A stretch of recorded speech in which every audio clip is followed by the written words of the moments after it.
a mysterious game that only a select few can participate in. Different apocalyptic disasters will occur in the game, while other players are still figuring out the rules, struggling to survive. You've already figured out how to clear the game, all because you drew the Sss-Level talent, the Eye of Death. It allows you to see the future in advance, the scenes experienced before death. At this moment in the room, the sun has come out for breakfast. My head hurts so much. Where am I? Who's calling me? You clutch your painfully throbbing head, your body trembling uncontrollably. Son, come out for breakfast. A gentle female voice calls out again. The voice gets closer, and it seems to be her mother, but something feels off. You open your eyes and look around your bedroom, instinctively responding, Mom, you put breakfast on the table? I'll get up to eat in a bit. Suddenly, your mother opens the door, revealing an eerie, stiff smile that looks like a fake one, saying, Son, why aren't you up for breakfast yet? You find your mother's reaction strange, but you smile back, Mom, don't worry about me. I'll get up and eat soon. But the moment you smile, your mother's eerie grin suddenly turns sinister. Son, it turns out you are a sheep. A mechanical tone comes from your mother. What sheep? You instinctively ask. But then you see your mother's complexion visibly turning green. Seeing your mother's change, you can't help but ask, Mom, what's wrong? Why has your face turned like this? Your mother emits an unknown sound, and then you see a horrifying scene. You see foam-like substances beginning to ooze from your mother's mouth, her complexion growing more and more pale, and her eyeballs seem to be about to pop out of their sockets, and then they actually do. Her eyeballs spring out like springs, but they are still connected by some fleshy strands, seemingly preventing them from falling to the ground. When this scene unfolds before you, your mind momentarily goes blank. Suddenly, your mother lunges at the bed, her iron gray hands grabbing your neck. Before you can react, her large hands grip your neck tightly, applying pressure to snap it. You can't speak, gasping for air with your mouth wide open, but no matter how you struggle, you can't escape your fate of death. In your final moments, you faintly see layers of iron gray fur emerging on your mother's cheeks. It becomes evident that her neck has been violently twisted. In the same bedroom, you suddenly sit up in bed. Instinctively, your hands reach for the neck that was just twisted, but it feels perfectly intact. You breathe heavily, shaken by how real everything felt, not at all like a dream. Looking around your familiar room, this is your bedroom, your home. Wait, how did you get back home? Weren't you at university far away? You suddenly hit upon the effort to recall what happened before you woke up. You remember confessing to the girl you liked in the afternoon, only to be decisively rejected. Then you went to a barbecue stall with your roommate to drink, but you can't recall what happened next. But you clearly remember drinking near the university. How did you wake up suddenly back home, hundreds of kilometers away from the university? You're puzzled, and the images from just before your death are truly chilling. Suddenly, a crisp mechanical voice echoes in your mind. Welcome, host, to the Apocalypse Arrival. All players participating in this game will randomly engage in a global apocalyptic game each week, with each game taking place in a parallel world that is 100% identical to Blue Star. Below is the host's information. Number of times participated in Apocalypse Arrival, 0. Special abilities, 0 revival coins. This game grants new players 1 revival coin for free. After using the revival coin, you can choose to leave this apocalypse directly or reverse time to 5 minutes before the host's death. The second function can only be used when there are no other players nearby. Otherwise, it defaults to leaving this apocalypse and returning to reality. You understand. It seems you've crossed over into a game called Apocalypse Arrival. How did you inexplicably end up in this apocalyptic game? Weren't you drinking with your 3 roommates? Did you drink too much and hallucinate? From the game's introduction, it seems you're not the only player. As a newbie, you have a revival coin that allows you to leave here at any time. Wait, where's your revival coin? He looks at the screen in front of him, where it shows 0 revival coins, and he feels uneasy. This means that what just happened, being killed by his mother, wasn't a dream, but a real event. At that moment, you were already dead, and the revival coin was automatically used. The game assumed you refused to leave this apocalypse and shows the option to reverse time by 5 minutes. Damn it, how am I supposed to leave here and clear this game now? Just as you're questioning your life, a strange, gentle voice from outside the room calls, Son, come out for breakfast. But your mother's voice sounds eerie and chilling to you. Hearing this ominous call finally makes you understand why you felt something was off when you heard her before. Because your mother never speaks to you in such a gentle tone. This is not your mother. Son, come out for breakfast. Your mother's gentle voice calls again as you hesitate. You can even hear your mother's footsteps approaching your bedroom door, as if she is about to open it at any moment. As your mother's voice gets closer to the door, a strong desire to survive fills your mind with thoughts of strategies. How did you die just now? Oh right, you smiled at Mom, and then she killed you. Thinking of this, your mouth twitches. You don't have time to consider how you got back to reality, or if you can return. You need to think about how to survive in front of a mother who can turn into a green-haired monster. Earlier, your mother maintained that fake smile. The creaking of the door is followed by her eerie, gentle voice again. Son, why aren't you up for breakfast yet? The air is thick with a sense of crisis, making it hard for you to breathe. This time, you don't have a revival coin. If your mother kills you, you will truly be dead. Your brain races, recalling your mother's mechanical fake smile. If you had to describe it, her fake smile resembles that of a toy robot in a toy store, very artificial and eerily unsettling. As your mother steps one foot into the room in a moment of crisis, a fake smile almost instantly appears on your face. You look up and smile at her. I'll go eat right away. Mother, your voice is cold and emotionless, but if I listen closely, I can still hear a tremor in your tone. Mother paused, and before you stood a creature that looked exactly like her, its expression frozen in a fake smile, fingers gripping the edge of the bed tightly. After a full 2 minutes, Mother's frozen expression finally returned to that eerie fake smile. Son, come out for breakfast soon, I'm heading to work now. After saying this, she stepped back, and as she reached the door, she turned around. Son, we're having fish for lunch. Remember to buy 2 fish from the market. Okay, Mother, you replied, maintaining that frozen smile in a stiff tone. She nodded, opened the door, and closed it behind her as she left. Once Mother left, Muchinyu instinctively wanted to sigh in relief, but out of the corner of his eye, he suddenly caught a glimpse of a shadow lingering at the partially closed door. Mother was still outside. This horrifying sight nearly broke your composure. You exerted every ounce of strength to maintain that eerie, artificial smile as you sat on the bed, not daring to get up. The shadow at the door did not disappear, it lingered for about 5 minutes. Just when you thought you might have misjudged it, the shadow silently vanished from the doorway. Only after Mother finally left could you breathe a sigh of relief, gasping for air. You didn't dare approach the door. If you opened it and saw her fake smiling face again, you might just die from fright. Having narrowly escaped danger, you finally had time to examine your system. The system introduced itself as a Doomsday game, and you noticed a message on the interface about lottery draws. What kind of lottery is this? A newbie gift pack? Every newbie gets 1 free draw. And there's a 100% chance of receiving a reward of grade C or above. The host can now choose to draw. Draw. Muchinyu urged eagerly, wanting to get a powerful skill, preferably a superpower. If he encountered that green-haired monster pretending to be his mother again, he would punch it away. The lottery began, and a giant spinning wheel suddenly appeared before you, with 4 levels labeled SSS and SSS. The wheel started spinning wildly, and you fixed your gaze on the SSS level, praying internally, please let it be SSS. If I can draw SSS, I'd be fine being single for 20 years. Whether it was luck or not, the pointer actually landed on the SSS position. Heaven, I was just kidding. You can't really make me single for 20 years, right? Congratulations, host. You have drawn the SSS level skill Eye of Death. You can use the Eye of Death to see the scene of your next death. The cooldown time in this instance is 60 minutes, and the time-limited cooldown is 7 days. Curiosity piqued, you activated the Eye of Death to see your next death. As soon as you did, you felt as if your soul were being pulled away, drawn into another dimension. You found yourself inhabiting another person's body, hearing the ticking of a clock. A clock face slowly appeared before you, showing the time, 11:30. Wait, isn't that your home's clock? Just as you were puzzled by what was happening, the front door opened, and you noticed Mother displaying that mechanical, eerie smile. She approached and asked, Son, where are the fish I asked you to buy? Then, a wave of fear surged within you. This perspective was your own, specifically, your future self. The emotions you felt were those that future you would experience at that moment. Mother, I forgot. You struggled to keep your voice calm. After mentioning forgetting, Mother displayed an eerie expression and said in a mechanical tone, Son, so you are a sheep? Hearing that phrase again, you, as an observer, felt every hair on your body stand on end. Suddenly, the mother before you reached out with her ashen hands and gripped your future self's neck. She transformed back into that green-haired creature, its eyes bulging out. A wave of suffocating pain washed over you. The thoughts of your future self gradually returned. You collapsed onto the bed, gasping for breath, returning to reality as the immersive feeling faded. You were still alive. Is this what the Eye of Death is?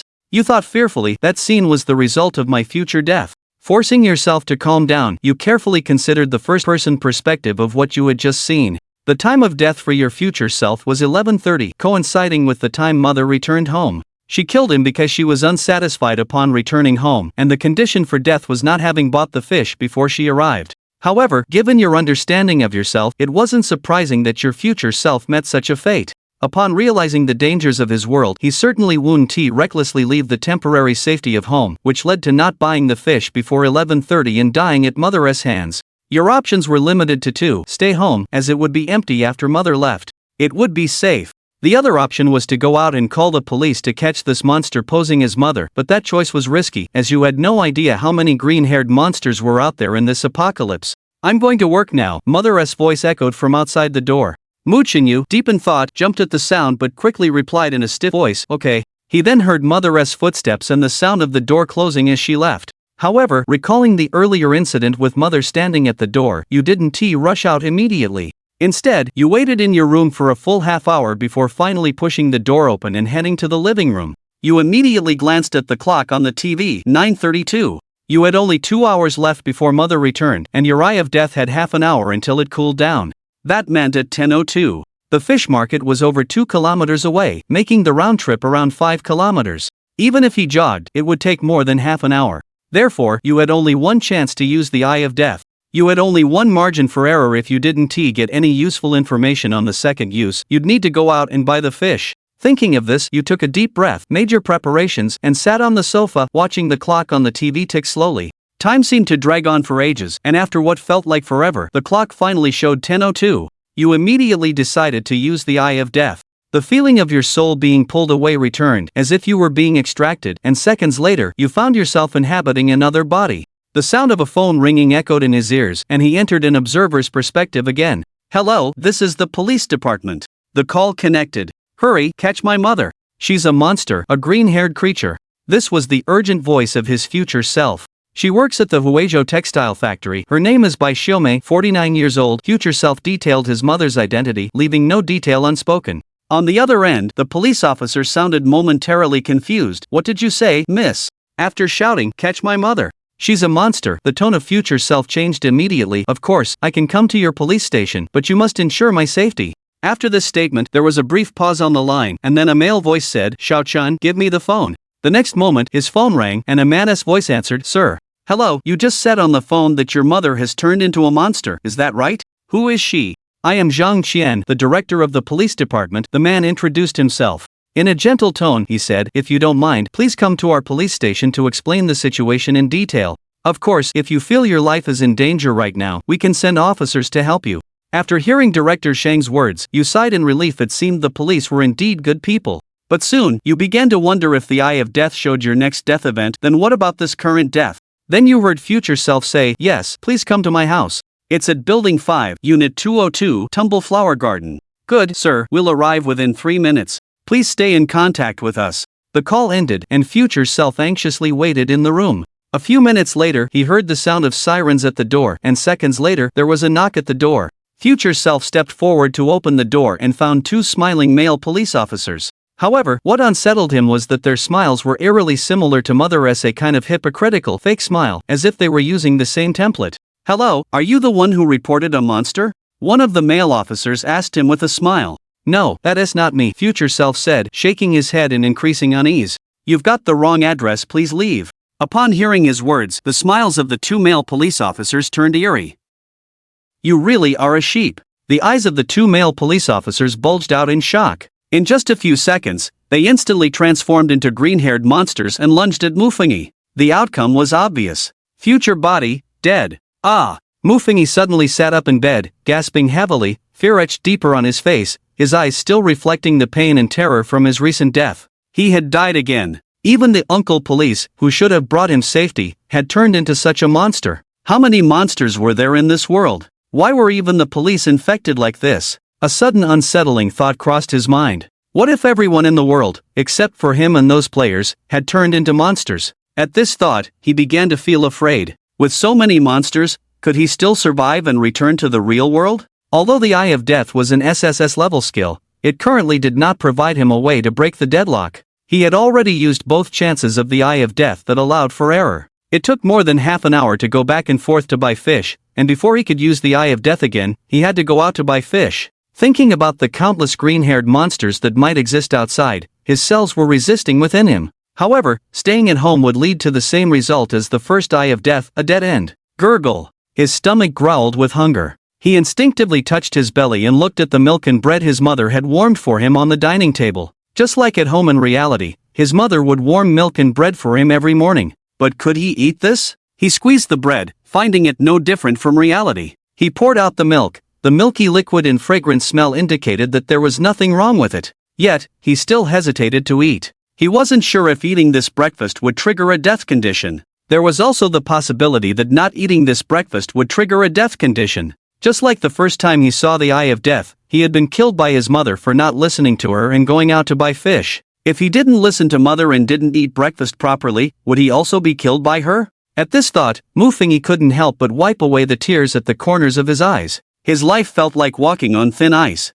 Every step was difficult. It felt like nothing he did was the right answer. Every path led to death. In the end, he still ate breakfast. Although this was an apocalyptic game, it couldn't leave him with no way to survive, could it? Besides, these monsters had been imitating humans. Since they were mimicking humans to deceive players like him, they probably wouldn't slip up when it came to food. After eating, he didn't rashly leave the room but stayed in place, contemplating the scenes replayed by the Eye of Death last time. During the first death replay, he first saw the time on the clock, confirming that his time of death was 11:30, which was when mother came home. The reason was that he hadn't bought fish. In the second death replay, he didn't directly enter the perspective of death. Instead, he made a phone call, which let him know he was killed by those transformed police officers because he had called the police. The duration of the two death replays was different. The first death replay lasted about 2 to 3 minutes. The second death replay, however, lasted around 10 minutes. In the second death replay, it included the police receiving his call, then dispatching a police car here, and the two officers killing him.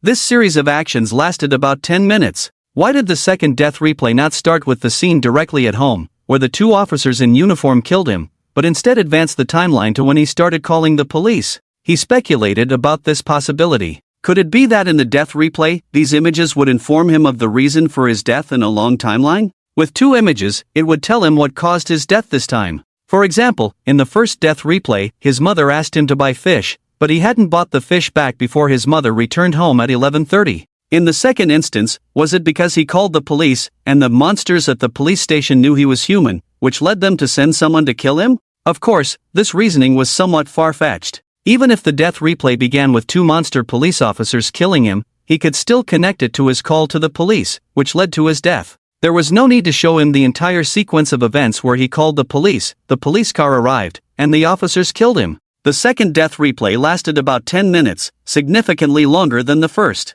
What was the reason for this? He began to carefully recall the events he experienced in the death replay. Aside from those two male police officers who turned into monsters, pushing the timeline back to the beginning of the death replay, when he called the police, the person who answered was a woman referred to as Xiao Chen. However, when he reported that his mother was a monster, the woman fell silent. Instead, another man, claiming to be the director and named Zhang Qian, took over the call. Upon hearing his story, Zhang Qian immediately recognized his human identity and sent two monster police officers to hunt him down. So, what about the woman called Xiao Chen? When Xiao Chen learned that he had encountered a monster, she first showed confusion, then remained silent until Zhang Qian took over the call. After seeing the game panel, he realized that there were other players in this game. The woman named Xiao Chen initially seemed unaware of the existence of monsters. Was it possible that she was human, or perhaps another player? Assuming she was a player and her real-world profession happened to be that of a police officer, she might have just arrived in this world to work in her police capacity.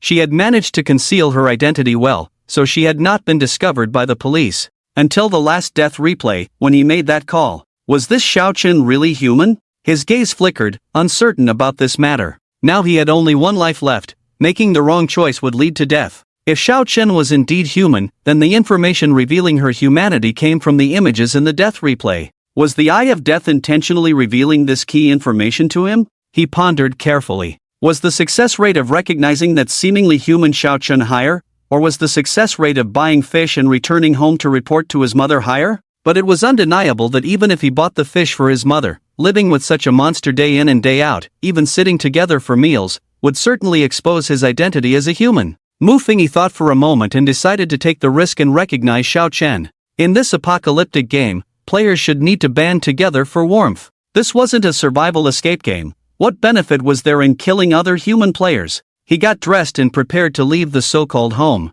However, before leaving the room, he stood by the window and observed the outside environment. The outside environment was exactly the same as that of his home. In this parallel universe, aside from the existence of those monsters, everything else was no different from reality. It was just that because of the presence of these monsters, this world was filled with danger everywhere. After observing for a while, he stood in front of the mirror, mimicking the fake smiles that those monsters made when pretending to be human. The eerie fake smile was a characteristic of all monsters, and he wanted to blend into their ranks. After practicing for more than 10 minutes, he rubbed his somewhat stiff cheeks and pushed open the door to the room. He maintained the state of his fake smile as he left home. There were a few people scattered around the community, and he deliberately observed them. These people were previously his neighbors. He could even name some of them, but upon noticing the fake smiles on a few human faces, he instinctively distanced himself from them. They were all monsters. Although observing expressions might not definitively determine whether someone was a monster or a human, since even humans living in this monster-filled place might choose to disguise themselves.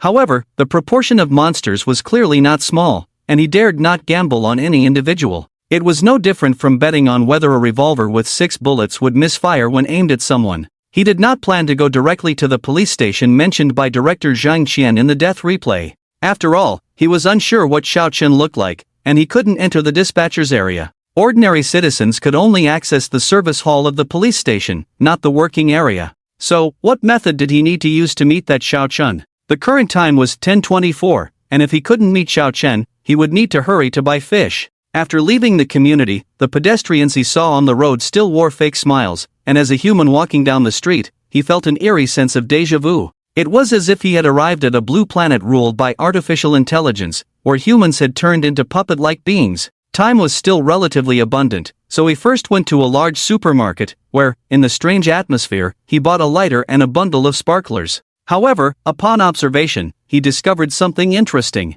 The monsters here seemed to be playing at living like humans. If one did not look at their expressions, based solely on the tone of their conversations and actions, it felt no different from reality. Why did these monsters want to imitate humans? What was the benefit of their imitation? Was there someone behind these monsters? The information he currently had was too limited to support his exploration of the truth behind this apocalypse. He took a black bag and put the lighter and sparklers inside. He hailed a cab at the supermarket entrance. "Driver, take me to the Langang factory," he said to the driver. Immediately, Mufengi noticed the driver glance at him in the rearview mirror, and on the driver's face, there was a strange fake smile. Was this driver also a monster? However, he had become somewhat immune to encountering such monsters and returned a fake smile. "Young man, the Langang factory was burned down 10 years ago, people died there, and there's not a soul around. What are you going there for?" The driver asked, his emotionless eyes continuously observing Mufengi through the rearview mirror. This behavior was very abnormal. Usually,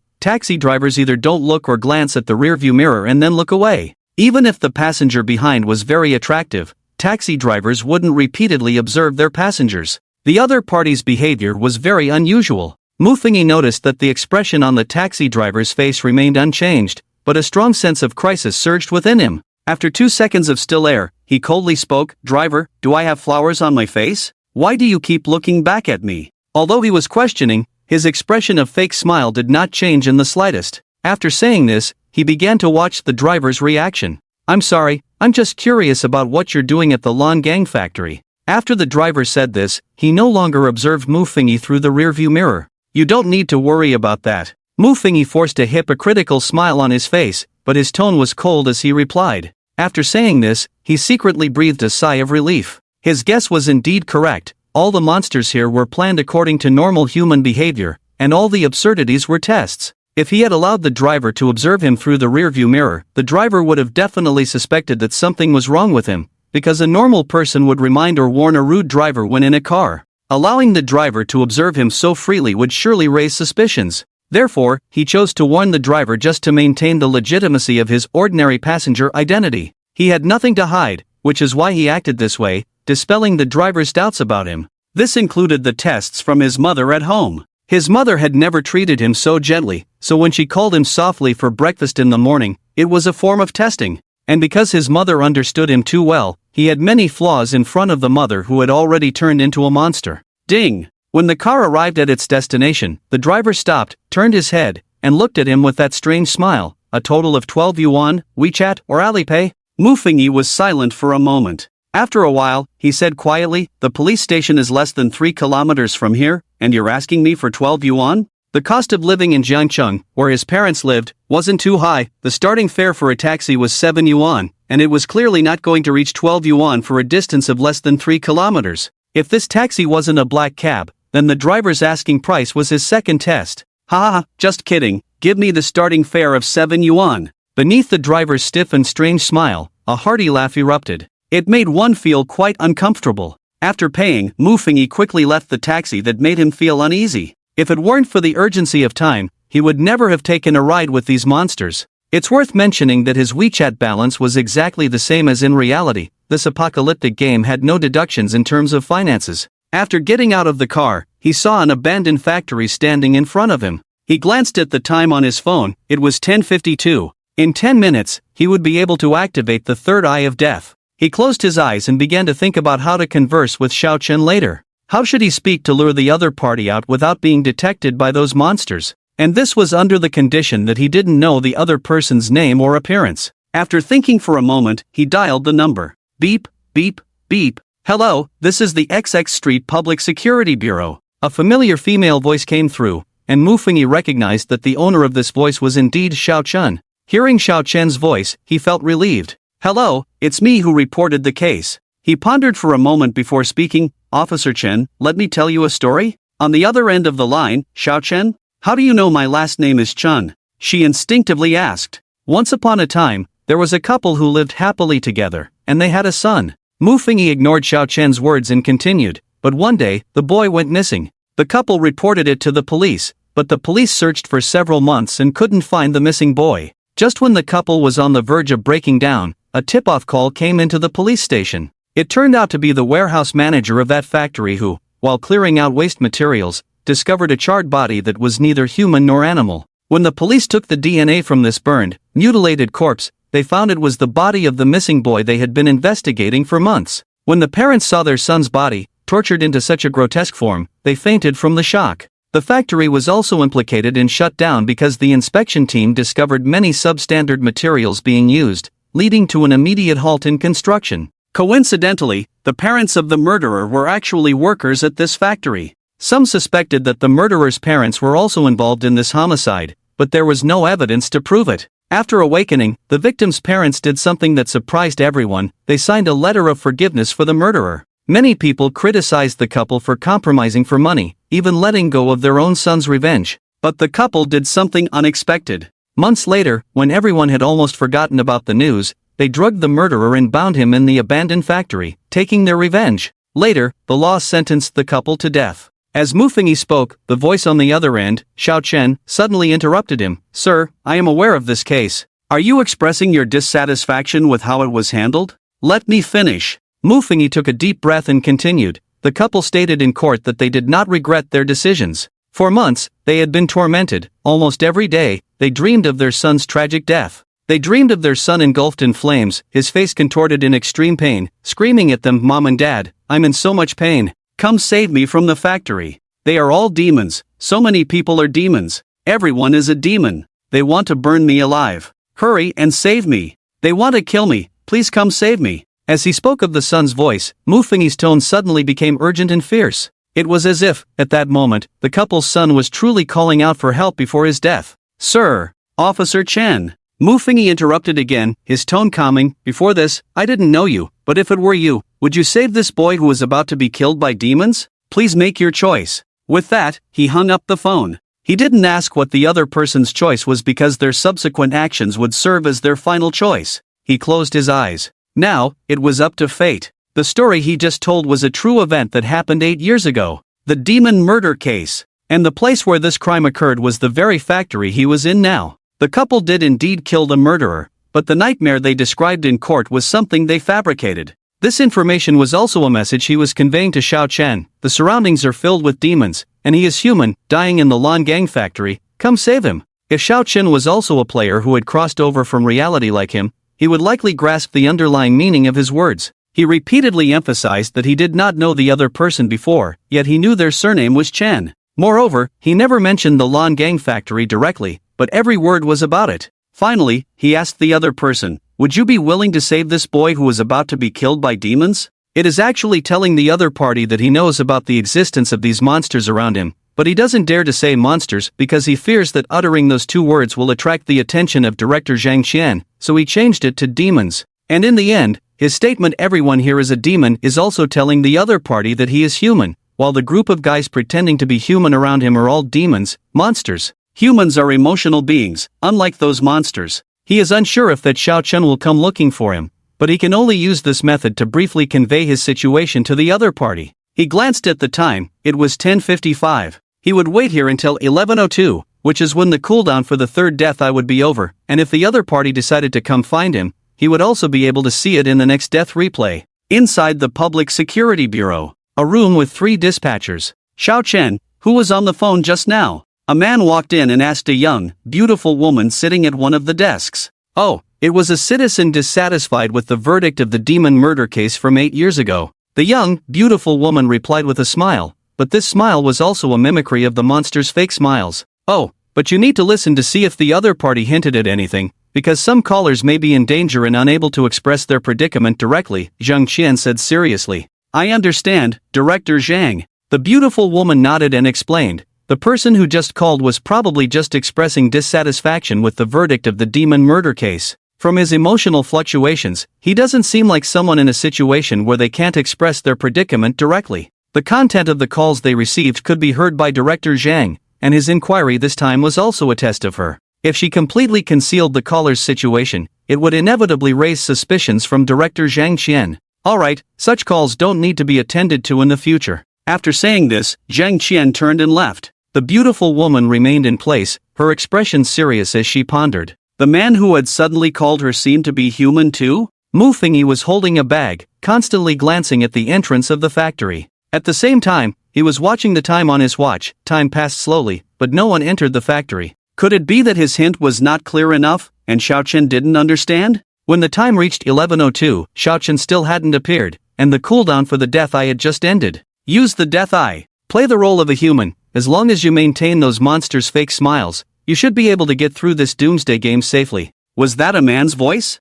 This male voice was slightly high-pitched, with a rather thick breath. Perhaps he was a chubby guy? This was Mu Fengyi's first judgment. Generally, the death eye first activates the auditory sense, followed by vision. Soon, a chubby figure resembling a couch potato appeared before him, holding a bag of spicy strips and mumbling, "But you two exposed your human identities at the vegetable market, so you can't get out for a while. However, my basement is fortified against disaster-level Doomsday zombies, and I've stored several years' worth of rations, so you can easily stay in there until this Doomsday ends. I really don't know if you two are fearless young ones or just unlucky. Going to the vegetable market to buy fish together actually got you surrounded by those green-haired monsters. 2 people? Mu Fengyi felt puzzled, and as if the future entity sensed his thoughts, it turned to glance at the woman beside him. What a beautiful woman. This was his first impression, and the woman looked to be about 23 or 24 years old. Probably just graduated from university, only a few years older than him. Is this little Chen? However, he soon felt inexplicably that this woman looked somewhat familiar, as if he had seen her somewhere before.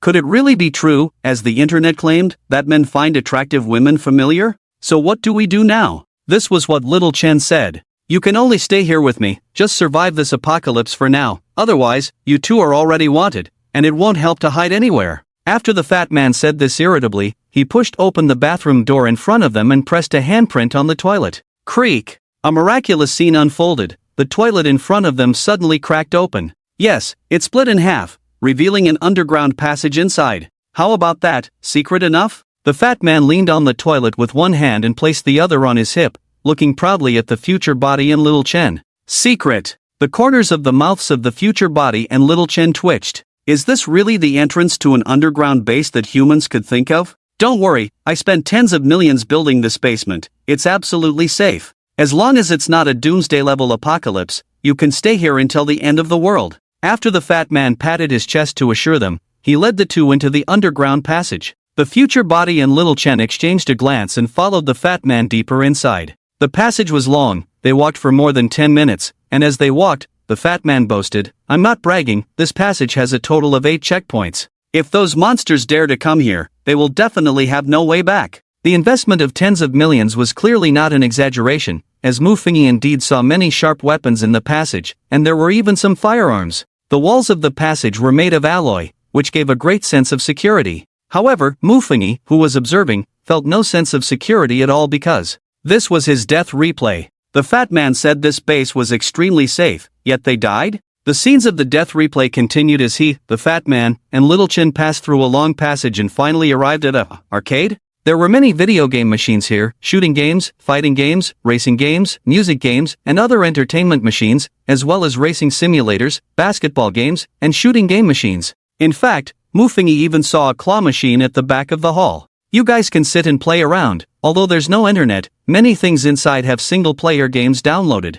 There's also a small supermarket in the back, but it's all high-calorie food that I love to eat. You can make do with it. Anyway, I won't cook. The fat man casually introduced, took out a box of snacks from the supermarket, and sat down at the computer to play games. Seeing that the future body and little Chen were still very restrained, the fat man helplessly said, "Just relax. If you're really worried, I have surveillance in my room, and you can keep an eye on it. Those green-haired monsters can't get in. I'll go check the surveillance." Little Chen said and walked into the surveillance room where the fat man had gone. "I'll go take a look too." The future body followed him. Mufingi's gaze followed the future body's movements to a surveillance room filled with monitors. Soon he noticed that the surveillance room seemed to be monitoring a certain villa area. He took a closer look. The villa area on the surveillance screen was the Fuyang Villa area in the center of Zhengcheng. When this villa area was established, there were advertisements everywhere during that time, and even he, who was still in school back then, noticed this advertisement,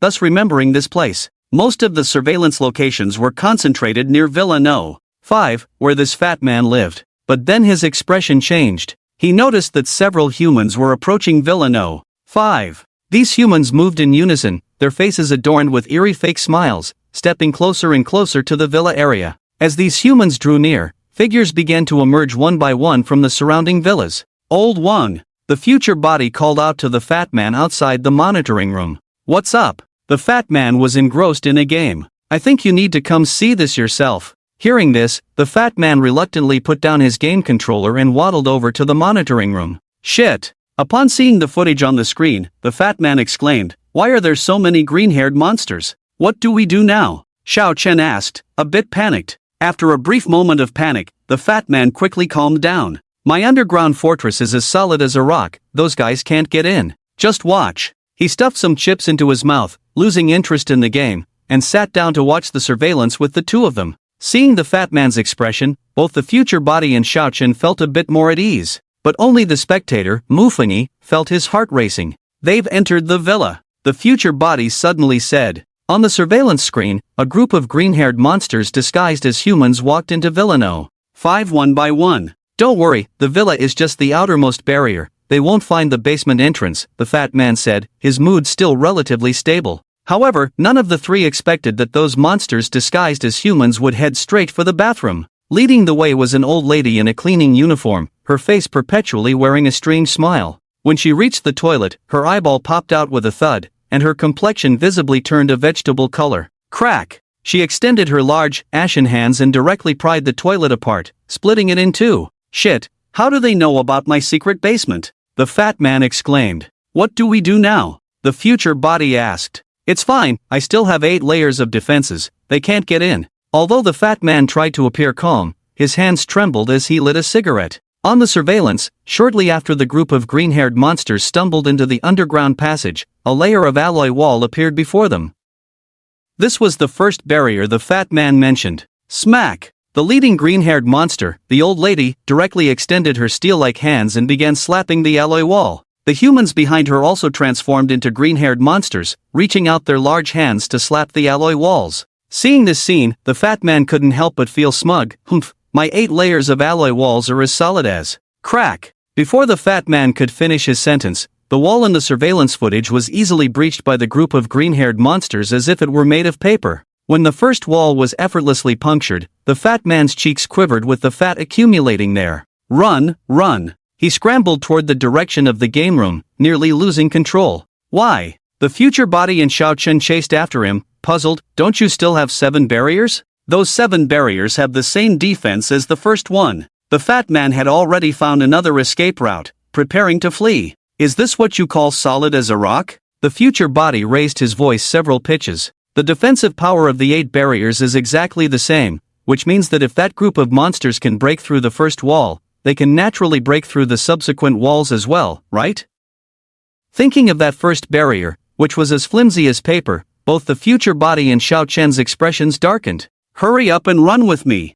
I didn't know these beasts were so aggressive." Although the fat man was large, he surprisingly ran a bit faster than the future body. As he ran, he gasped and complained, "Isn't it because you two exposed your human identities?" In this type of disaster-level apocalypse, exposing your human identity is a very foolish act. While speaking, they ran into another passage. "There's another exit?" Xiao Chen exclaimed. "Of course," the fat man said proudly, "even a cunning rabbit has 3 burrows. Am I, Wang Zichen, any less clever than a rabbit? It's no problem to prepare an extra escape route." Wang Zichen, this was the first time Mu Fengyi learned the fat man's name. After passing through this passage, the 3 arrived at a parking garage, where 2 armored vehicles were parked. "Where did you get these armored vehicles?" the future body asked in surprise. "These things aren't easy to come by." "No time to explain, get in the car." The fat man directly sat in the driver's seat, while the future body and Xiao Chen took the back seat. "Buckle up, we're off." After saying this, the fat man started the armored vehicle.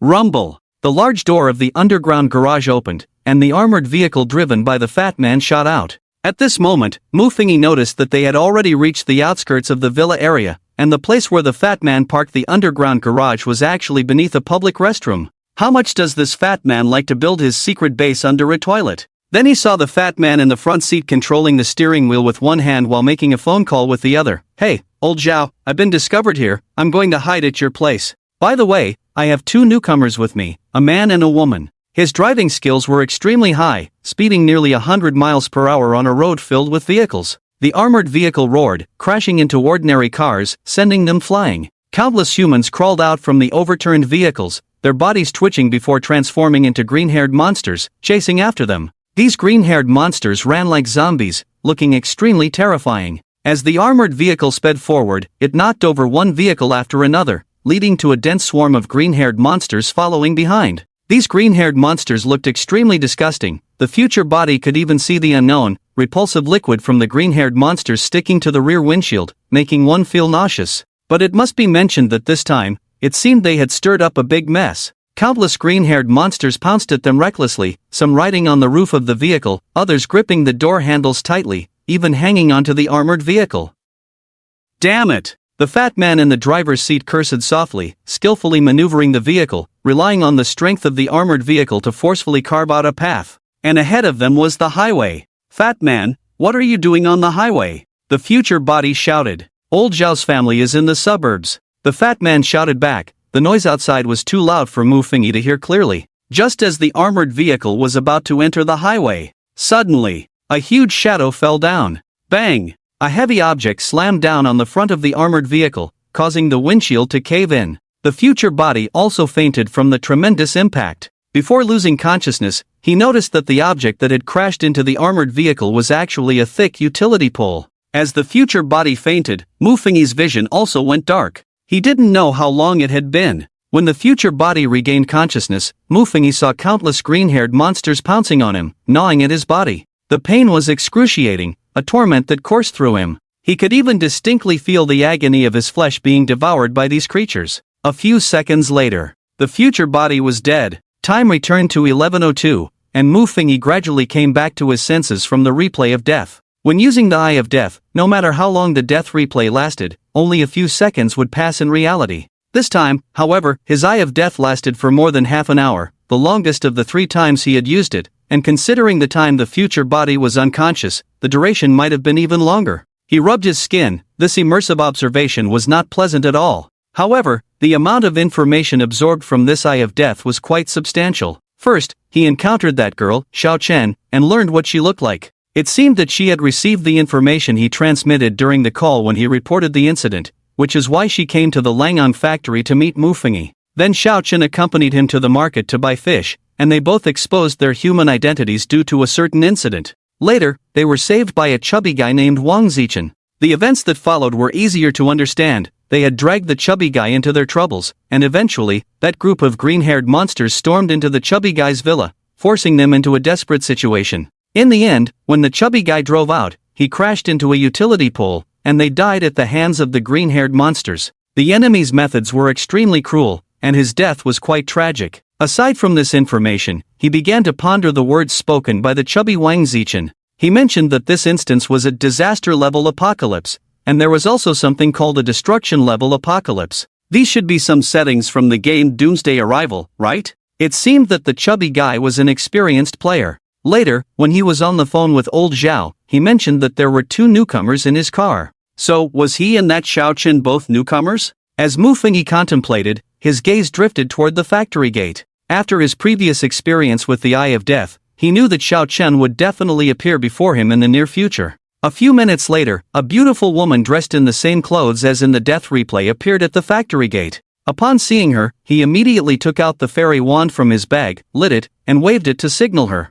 The lit fairy wand was quite conspicuous, drawing the woman's attention to Mu Fengyi's position right away. Put! The woman couldn't help but laugh when she saw Mu Fengyi waving the fairy wand. Seeing her display a genuine human smile, Mu Fengyi finally breathed a sigh of relief. It seemed that the person before him was indeed the human Xiao Chen. The woman walked up to him, glanced at the fairy wand in his hand, and teased, "Why don't you shout, Mommy and Daddy, come save me?" She was referring to the story of the demon murder case that Mu Fengyi had told. "If you want to hear it, I can shout it again," Mu Fengyi joked, then curiously asked, "How did you manage to take leave from your boss?" "I still have 2 days off left this month. I just got the call and came straight to find you." Xiao Chen extended her hand to him. "Hello, I'm Chen Wanner. How did you know about me?" "My skill helps me know that you are human," Mu Fengyi explained, reaching out to shake her hand. "Mu Fengyi." A strange glimmer flashed in Chen Wanner's eyes. "Mr. Mu, you don't seem very old, do you?" "Still in college, I inexplicably ended up in this game." "By the way, how many times have you participated in this game?"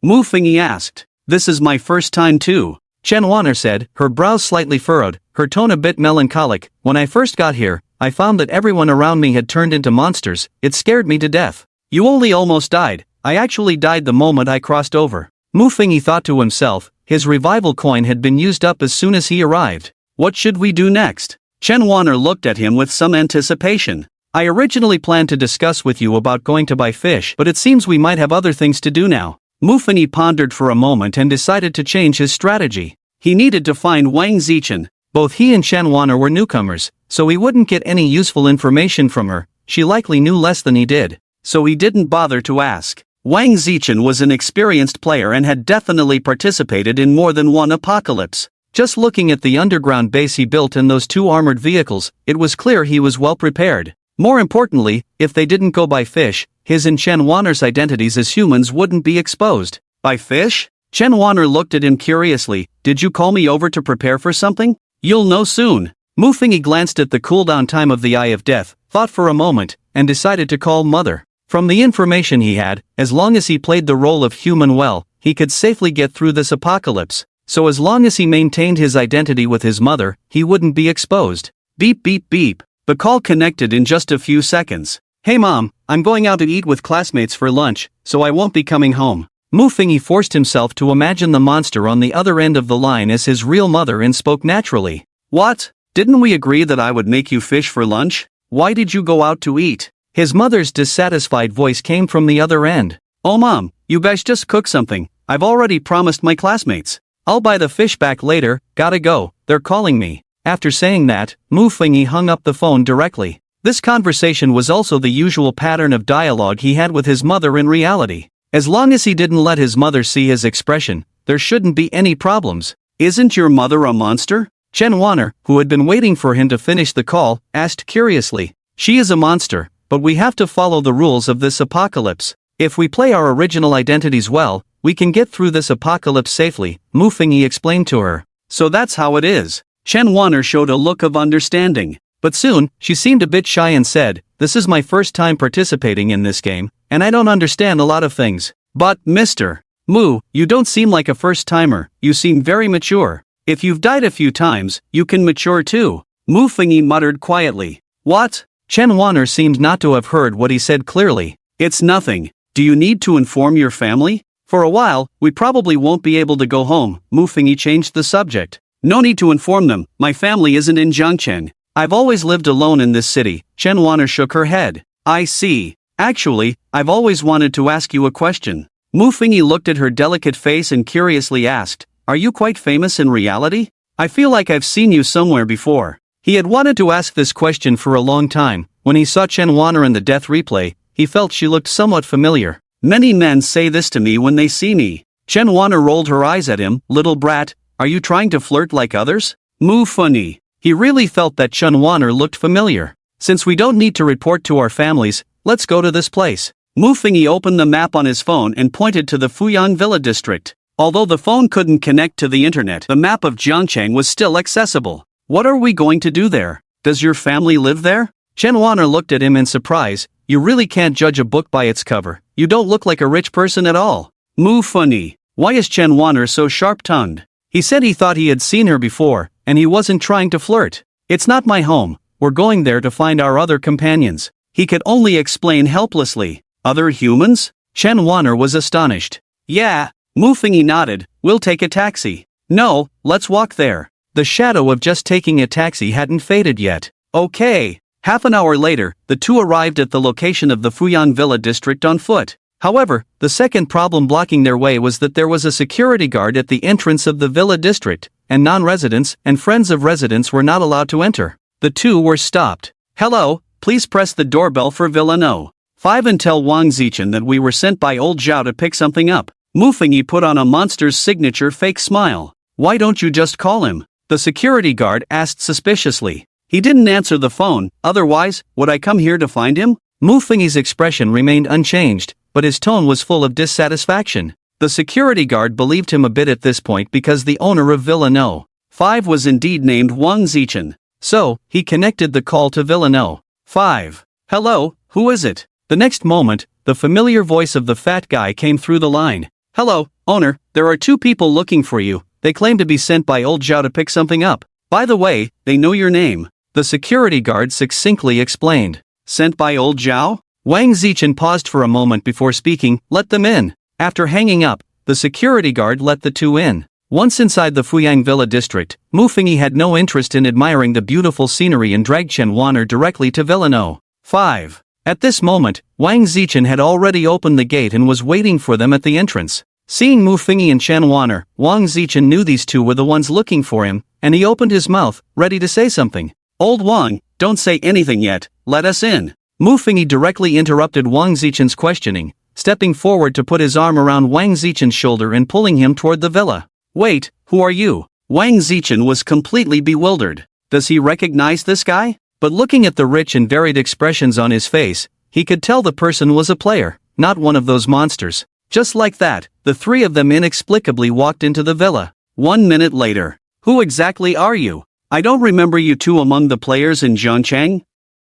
Wang Zichen sat on the sofa, looking seriously at the 2. Also, what is your relationship with old Zhao? Hearing this question, Chen Wanner also looked at Mu Fengyi in confusion. She had thought they knew each other when Mu Fengyi said he was looking for Wang Zichen, but it turned out Wang Zichen didn't know Mu Fengyi at all. I'm Mu Fengyi, and this is Chen Wanner. We're both among the first batch of players participating in this apocalypse arrival. Mu Fengyi said. The first batch of players? Wang Zichen was clearly a bit surprised. Yes, as for how I found you, it's because of the skill I drew. All players have a chance to draw a skill when they first entered Doomsday Arrival, and the skill level is at least A grade. This is not a secret among players. What skill did you draw? The fat guy's curiosity was instantly piqued. Before this, I didn't know Chen Wanner, nor did I know you, but my skill allows me to see some images of the future, so I contacted Chen Wanner and then reached out to you. Mu Fengyi explained. He was basically telling the truth. And telling the truth is the best way to gain trust. However, the main reason was that during the last use of the Eye of Death, he had a good impression of the fat guy.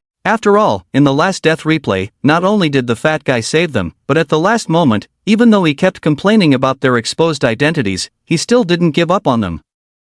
Holy shit, holy shit. The fat guy jumped up upon hearing his words. You're amazing, kid.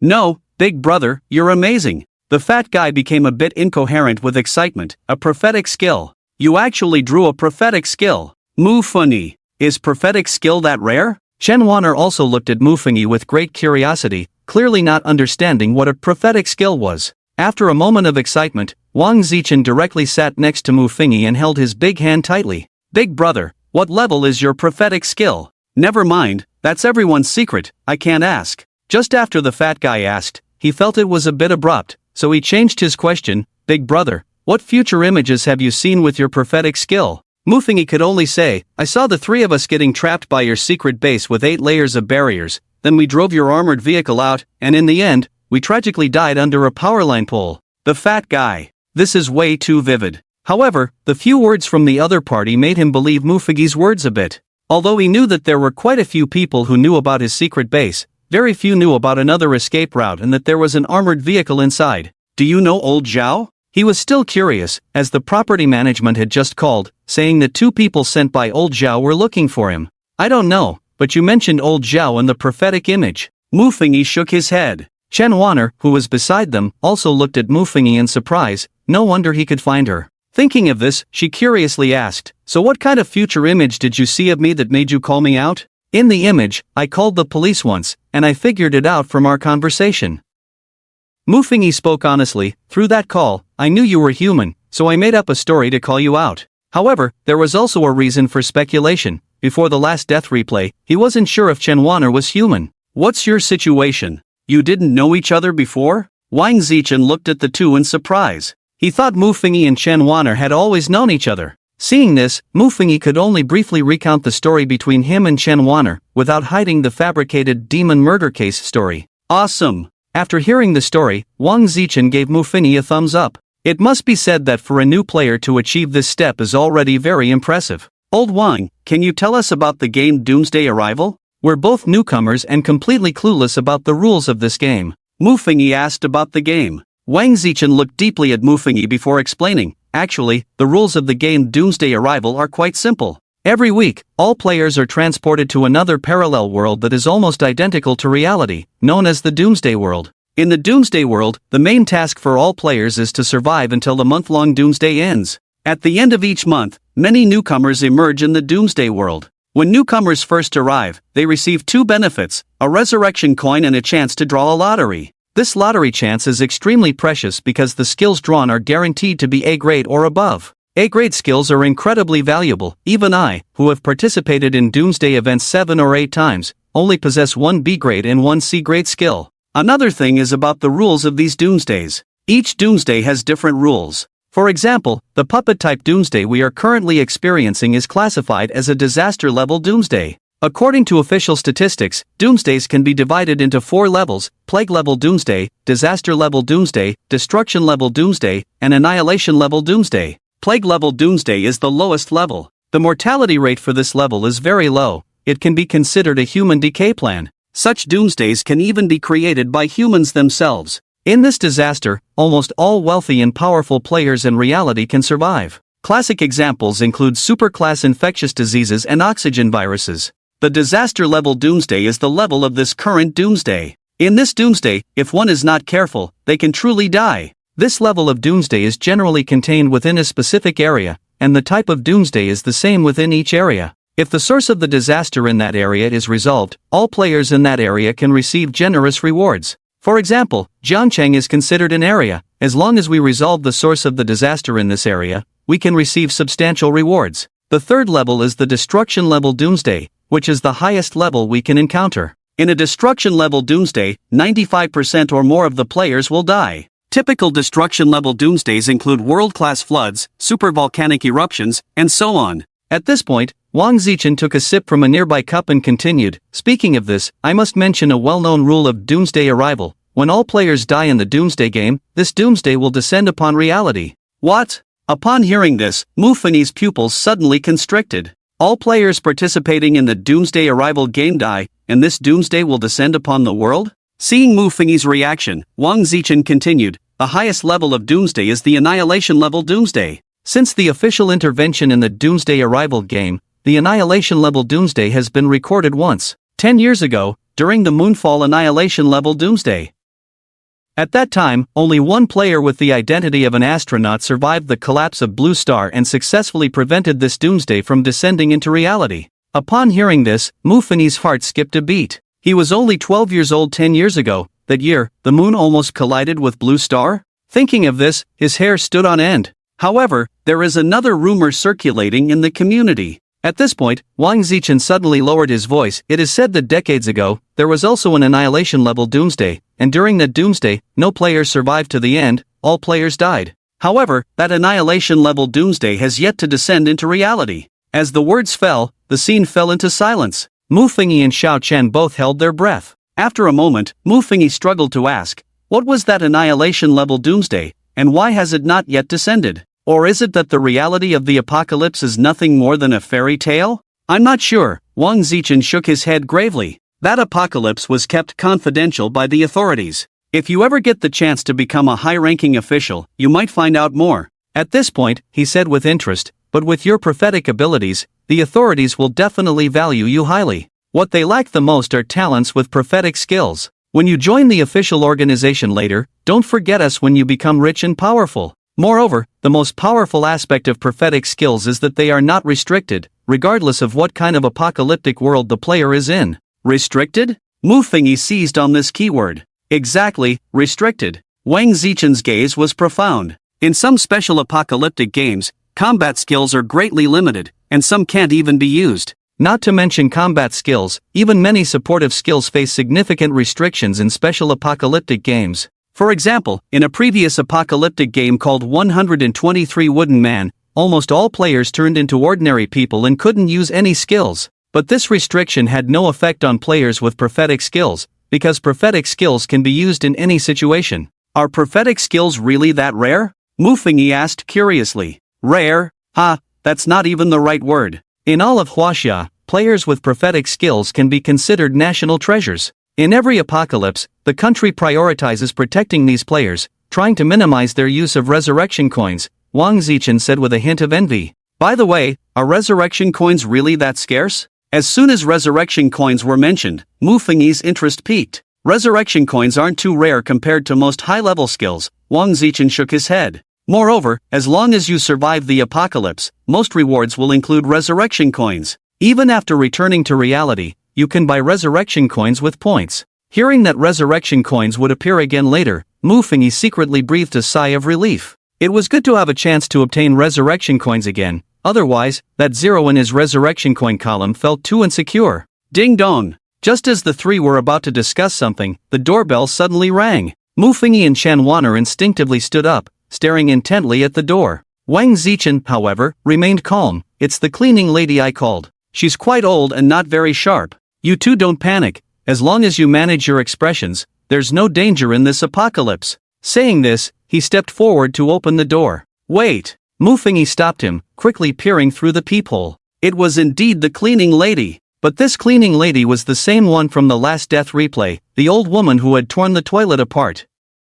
What's wrong? Is there a problem? Wang Zichen asked. In the future scene I saw. Mu Fengyi pondered, the old lady at the door tore the entrance to the underground passage, which you thought was well hidden, in half. Wang Zichen. But that's also because our identities as humans were exposed. This cleaning lady shouldn't know we're humans right now, so you can consider letting her in, Mu Fengyi said, changing his tone. Wang Zichen thought for a moment and decided to let this toilet-tearing powerhouse in. They needed to maintain their identities as humans, and not opening the door would raise suspicions for the cleaning lady, who was a monster. You two manage your expressions. After reminding them, Wang Zichen put on a fake smile and opened the door. Boss, I'm here to clean. The cleaning lady was clearly taken aback when she saw Mu Fengyi and Chen Wan'er, but soon, she nonchalantly extended her hand to Wang Zichen, saying, Boss, please give me the key to your room. I will clean all the rooms here. Here. Wang Zichen handed a set of keys to her. His family's villa was large, and they had previously employed quite a few servants, but every time the Doomsday game was about to start the day before, he would give the servants a day off and stay here alone. There was also the reason of preventing a zombie-type apocalypse involved. With so many rooms, it will take me a long time to clean. The cleaning lady smiled as she reached for the keys. At that moment, when Mu Fengyi saw the expression on the cleaning lady's face, his heart skipped a beat. He suddenly lunged at Wang Zichen, shouting, Be careful! Bang! At the same time, the cleaning lady's eyes suddenly popped out. Her large, iron-gray hands reached over the keychain in Wang Zichen's hand and fiercely grabbed at his neck. In an instant, her body underwent a tremendous transformation. A layer of green fur sprouted from her head, and her previously frail-looking body now bulged with powerful muscles. Even more terrifying were her hands, with long, sharp nails like those of a vengeful ghost, as sharp as blades. Mu Fengyi crashed into Wang Zichen, knocking him to the ground, while the cleaning lady's claws tore through his shirt. With a ripping sound, the fabric shredded, leaving a bloody scratch on his back. The attack missed, and the cleaning lady had completely transformed into a strong green-haired monster, emitting excited ha-ha sounds from her mouth. The eyes that had popped out of their sockets moved, locking onto the rolling and crawling Mu Fengyi and Wang Zichen. The two of them rolled away a distance, temporarily escaping from the green-haired monster. Haha, 3 sheep, all sheep. The green-haired monster's mouth dripped with disgusting saliva, and it walked towards Wang Zichen and Mufengi with one shoulder raised and the other lowered. The air was still, and for a moment, the entire hall was filled with a chilling atmosphere. Damn it! Wang Zichen, now recovering from his shock, felt his face flush with anger. How dare you ambush me? I'll kill you. He drew a handgun from his waist, aiming it at the green-haired monster. Don't shoot! Mufengi, sitting on the ground, gritted his teeth, enduring the sharp pain in his back. Seeing Wang Zichen pull out a gun, he shouted urgently, "Don't shoot! It will attract monsters from around." The warning instantly calmed the hot-headed Wang Zichen. He tucked the gun back into his waist and looked at the monster before them. Under the bright lights, the terrifying appearance of the green-haired monster was reflected in the eyes of the three. The cleaning lady's clothes were still on her, but most of the fabric had been torn apart by her bulging muscles, hanging down in tatters. Aside from her somewhat withered yellow hair, this green-haired monster no longer had any human features. It walked step by step towards Mufengi and Wang Zichen, its popping eyes filled with excitement. Having seen this scene in the death replay, Mufengi's heart began to race violently, as if it would leap out of his throat. He forced himself to stay calm, scanning the area for a way to break free from the predicament. The monster's strength was something he had seen in the 3 death replays. Such a creature was simply not something humans could contend with. There were still over 20 minutes left on the cooldown for the Death Eye, and there was no time. Was the scene from the Death Replay about to unfold before them? In that room, there are cold weapons. At a critical moment, Wang Zichen shouted at the stunned Chen Wanner, pointing towards the inner room. At the same time, he picked up a valuable vase nearby and smashed it hard against the green-haired monster. Once Chen Wanner regained her senses, she hurriedly ran towards the inner room. However, when the vase hit the green-haired monster, it shattered into pieces, scattering soil across the smooth floor, but the next moment, the green-haired monster stepped on the debris. Although the vase caused no harm to the monster, it did momentarily obstruct it. Seeing this, Mufengi also lifted a nearby vase and with all his strength, smashed it towards the green-haired monster. Smack! The crisp sound rang out, but no splashes were created. The green-haired monster was incredibly fast. It swatted the vase away with one hand, its iron gray claws reaching directly for Wang Zichen's neck. To it, Wang Zichen was clearly a greater threat than Mufengi. Realizing that the monster's target was himself, Wang Zichen gritted his teeth and skillfully pulled the belt from his pants, swinging it fiercely at the green-haired monster. Whoosh! The belt moved swiftly, but in the next instant, it was caught by the monster's iron gray claws. Immediately, a tremendous force came, as the green-haired monster yanked the belt, intending to pull Wang Zichen directly towards it. It was evident that the 7 wolves had no effect on the green-haired monster. Wang Zichen had no choice but to let go of his hands, holding up his pants as he ran backward. "Chen Wanner, have you got the weapon out?" he shouted hoarsely. "I got it." At that moment, Chen Wanner emerged from the inner room holding 2 sabers, tossing one to Wang Zichen and the other to Mufengi. After receiving the saber, Wang Zichen let out a slight sigh of relief. He drew the blade from the hilt, gripping the saber tightly in one hand while pulling up his pants with the other, and swung it down at the green-haired monster. Both sabers were sharpened, and the blade's edge moved with incredible speed. The green-haired monster noticed the blade's glint and instinctively tried to raise its arms, but before it could lift them, a glimmer suddenly flashed in its previously lifeless eyes. Its arms did not rise in time. Wang Zichen's saber struck the monster's neck.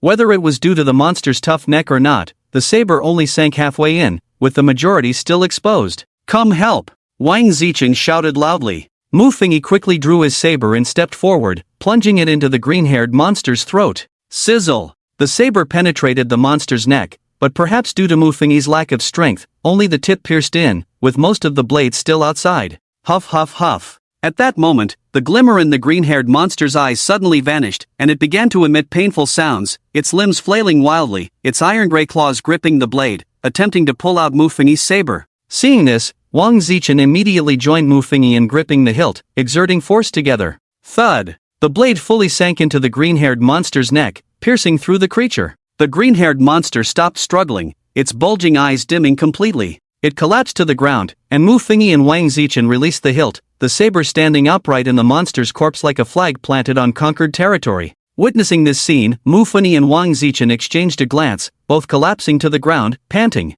Fortunately, the green-haired monster suddenly stopped moving. Mufengi said, his tone somewhat weary, "Otherwise, it wouldn't have been tearing apart a toilet, but tearing us apart directly." Wang Zichen remained silent, turning to look at Chen Wanner, who was also sitting on the ground, exhausted, and asked, Chen Wanner, was that sudden stillness of the green-haired monster your skill? Skill? Mu Fengyi looked at the exhausted Chen Wanner in surprise. She hadn't participated in the battle just now, so why did she look so tired? Chen Wanner nodded, my skill allows me to control non-human creatures, but this green-haired monster was too strong, I couldn't control it for long. Fortunately, you all managed to kill it during the time I had it under control. Hearing her words, Mu Fengyi was astonished, but soon turned to Wang Zichen. Wang Fatty, what's your skill? It seemed that Wang Fatty hadn't used any skills during the fight. My skill is A-level, Big Eater, which allows me to accumulate energy by eating, and then unleash it in a concentrated burst to deal massive damage, Wang Fatty said weakly. But my skill has a cooldown of 10 hours. Then why didn't you use it just now? Mu Fengyi's eyes widened. At Mu Fengyi's question, Wang Fatty looked a bit guilty. Last night, I couldn't help myself and invited my model girlfriend, whom I had just started dating, over for the night. Who knew that when I woke up this morning, she suddenly turned into a green-haired monster? Wang Fatty's face turned awkward. So I used my skill to kill her, and her body is still in the room upstairs. Mu Fengyi, you really deserve to die. He couldn't help but curse. Thankfully, Chen Wanner's skill was there, otherwise, he would have really died here. Brother Mu, how did you figure out that this cleaning lady was going to transform and ambush me? Wang Zichen quickly changed the subject, noticing Mu Fengyi's grim expression. In the vision I predicted, there was a process of the green-haired monster transforming. Mu Fengyi calmed down and explained. When that monster came in, its eyes were filled with greed, especially when it asked you for the keychain. Its eyes were about to pop out. The eyes almost popping out of their sockets is a sign of the green-haired monster's transformation. Awesome, Brother Mu, your observation is spot on. Wang Zichen gave him a thumbs up, then his tone turned a bit confused. But why do I feel like your prophetic skill observed a bit too much? Mu Fengyi could only silently chuckle a few times. If what they had said earlier was true, then his Death's Eye should be one of the highest level prophetic skills. After all, it was an SSS level prophetic skill. Wait, vision? No way. He suddenly thought of something, and his expression darkened. Something's wrong, our identities have been exposed. What? Wang Zichen and Chen Wanner looked up in surprise. It's strange, he said in a low voice. That monster recognized us as humans as soon as it came in, but before that, our expression management hadn't failed. So, it means it knew in advance that the three of us were humans. One of us must have exposed our identity. What do you mean? Wang Zichen looked dumbfounded. Could it be that woman I killed this morning? Not you. Mu Fengyi shook his head and looked at the exhausted Chen Wanner behind him. It was either me or Chen Wanner whose identity was exposed, which led to the exposure of all three of us. In the last death replay, there was no scene of the cleaning lady coming in alone to fight them, which ruled out the possibility of Wang Zichen exposing his identity and causing the green-haired monster to come after him. But how did they expose themselves this time? In the previous death replay, it could be explained that they exposed their identities while buying fish, but how could reality explain it? Was it because of the phone call he had with his mother? No, according to the rules of this apocalypse, as long as they played their original identities well and their expression management didn't fail, they could safely survive this apocalypse. The conversation he had with his mother completely played into his original persona. Chen Wanner, when you took time off, was there anything strange at the police station? He suspected that Chen Wanner had exposed their human identities at the police station. I didn't show any signs of being different, Chen Wanner shook her head, unless it was that phone call you made that exposed us. Did the phone expose them? Mu Fengyi was puzzled for a moment, but he quickly dismissed that possibility. It couldn't be that Chen Wanner had exposed them at the police station. During his second death replay, the police had learned of his human identity because he called the police, and their response was to send 2 officers to kill him. So if the police knew their identities, it was impossible for them to only send a cleaning lady as the vanguard. So when did they expose themselves? After the third death replay, the only monster they had encountered was the security guard at the Fuyang Villa area. Could it have been that guard? He was baffled, but he didn't have time to think about it now. He could only leave the answer for the next time he faced the Eye of Death. We can't just sit here, we need to hurry. The thought of several green-haired monsters surrounding the villa made Mu Fengyi's mind flash back to the last time he was devoured by several green-haired monsters. The thought of such a tragic death sent chills down his spine. Let's go to the basement. He stumbled to his feet, enduring the pain in his back, and headed toward the bathroom. Wang Zichen and Chen Wanner exchanged a glance and could only brace themselves to follow him into the bathroom. Open the toilet. When he reached the toilet, Mu Fengyi stepped aside, gesturing to Wang Zichen. Wang Zichen? This is way too familiar. Is this your house or mine? But thinking of the other person's national treasure level prophecy skill, he obediently stepped forward to press his handprint. The toilet split in two, revealing a secret base passage below. Mufengi had seen it once before, so he felt nothing, but Chen Wana looked at Wang Zichen with a strange expression. This guy built the secret base passage under the toilet? Where did he flush the dirty stuff when he used the toilet? Thinking of this, she felt a bit reluctant to enter the passage. However, after observing that the secret passage was extremely clean and tidy, she breathed a sigh of relief and silently followed the two. Once inside the secret passage, Mufengi, having previously learned the route, led the way and even started to jog. His inner unease grew stronger. He always had the illusion of being watched by a beast. The fat guy was able to easily keep up behind him, while Chen Wana was panting and clearly struggling to match their pace. Seeing this, Mufengi had to slow down and wait for Chen Wana for a moment. How come you, a police officer, have worse stamina than me, a college student? He couldn't help but tease as he looked at the sweaty Chen Wana. Well, I'm a girl. Chen Wana shot him a glare, panting. Besides, I'm just a dispatcher. The intensity of physical training is different from those officers who catch criminals. While they were talking, the three arrived at the underground base, and Mufengi immediately ran toward the monitoring room. Once inside, he quickly focused on the footage from outside the villa. Sure enough, on the screen, he soon saw several humans approaching them. Just like the footage from the last death replay, their identities as humans had indeed been discovered by this group of monsters. If nothing unexpected happened, they would soon face the onslaught of monsters from the entire city. In the last death replay, Wang Zichen relied on his exceptional driving skills to take them to the highway on the outskirts of the city, but they were stopped by a utility pole. This time, could they escape? Wang Zichen. Mufengi suddenly called out to the fat man, "Do you think there are any creatures controlling these green-haired monsters?" What? Wang Zichen was watching the surveillance footage, and upon hearing the question, his expression turned to one of astonishment. What do you mean? Do you suspect someone is controlling these monsters? It's just a guess of mine. Mufengi replied. Based on the deaths in the previous 3 replays, whether it was the mother or those 2 police monsters, these green-haired creatures had one thing in common. The green-haired monsters were extremely selfish when it came to hunting humans. If they had the chance to monopolize a kill, they would never share that opportunity with their companions. In the last death replay, they were surrounded by an organized and disciplined group of monsters. So many monsters besieging them was completely inconsistent with the green-haired monster's nature of eating alone. Therefore, there was only one possibility: there was an existence behind the scenes controlling these monsters, and their identities were discovered by this behind-the-scenes figure, leading to their extremely organized pursuit by the monsters. He shared his speculation with Chen Wana and Wang Zichen. Upon hearing his guess, both of them looked somewhat surprised. So when were we discovered by that behind-the-scenes guy? Chen Wana frowned and asked, could it be that Director Zhang Qian is the one behind it all? When Mufengi called her earlier, only Director Zhang Qian had heard their conversation. And did Director Zhang Qian deduce Mufengi's human identity based on the story he told? This behind-the-scenes existence may not necessarily be human. He might have discovered the fact that we are human by accident. This situation might not only manifest in the people we encounter but could also occur in the events we experience, Mufengi speculated. Moreover, from what I saw last time and the reality we experienced, we only did one thing, encountering Wang Zichen. Last time, we were saved by Wang Zichen, but this time we actively sought him out.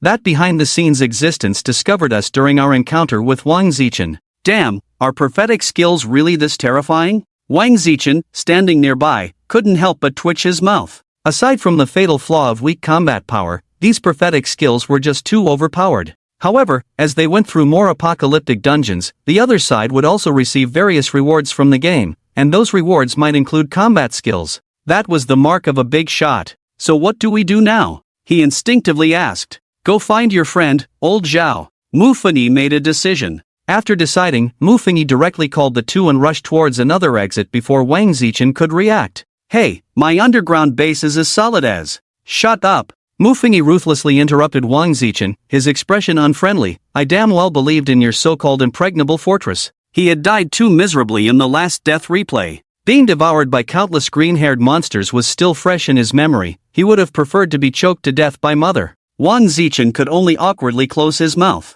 After the three arrived at the underground garage, Mufengi and Wang Zichen felt nothing, but Chen Wana was stunned by the 2 armored vehicles in front of her. Where did you get these 2 armored vehicles? She couldn't help but ask. I registered as a player with the state. These were given by the government. Wang Zichen said proudly. This time, The urgency was not as pressing as the last, and he explained it to the two of them. The country? Mufengi was somewhat surprised. Yes, in a sense, we players participating in the Doomsday Arrival game are heroes of humanity. We coexist with Blue Star, so the country will protect our safety to a certain extent. For example, this underground base I have, including my sidearm, is all permitted by the state. Otherwise, do you think I obtained it through illegal means? Wang Zichen retorted. Mufengi fell silent for a moment. He really thought the other party's sidearm was obtained through illegal means. However, in reality, we are not allowed to take these things out. Although we are players of this game, in reality, we are just ordinary citizens lost in the crowd.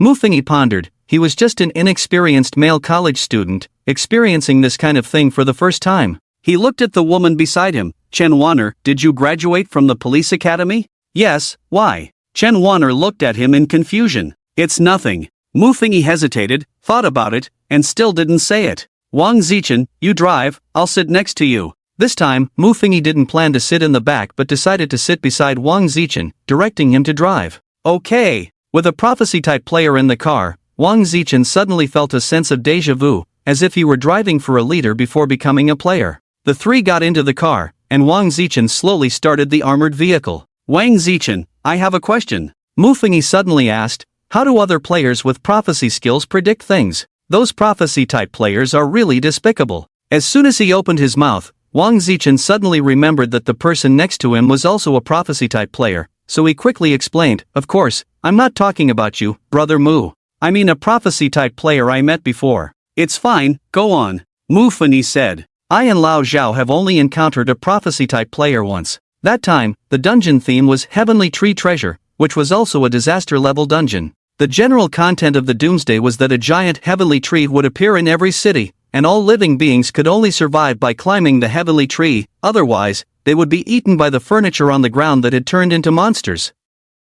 Furniture turning into monsters? Exactly. Wang Zichen nodded. All wooden furniture would turn into man-eating monsters, and those monsters were collectively referred to as treasures. The person who climbed to the highest level of the heavenly tree in each region could receive the greatest reward. At that time, Lao Zhao and I had already climbed to the highest level and even defeated the biggest boss in Zhangcheng. Basically, as long as we either waited for the game to end, we could get the highest reward. At this point, Wang Zichen gritted his teeth and said, but damn it, that time a few outsiders appeared in Zhangcheng, and one of them was a prophecy-type player. That prophecy-type player had long predicted that we would defeat the final boss, so they climbed the heavenly tree just a step behind us. Just when we had just defeated the final boss and were all exhausted and unable to use our skills, that group of outsiders happened to climb up and reap the benefits. Wang Zichen thought of this and felt his eyes redden with anger. At that time, we were killed by those guys, and all the rewards were snatched away by them. At that time, we had no idea that among that group of guys was a prophecy-type player.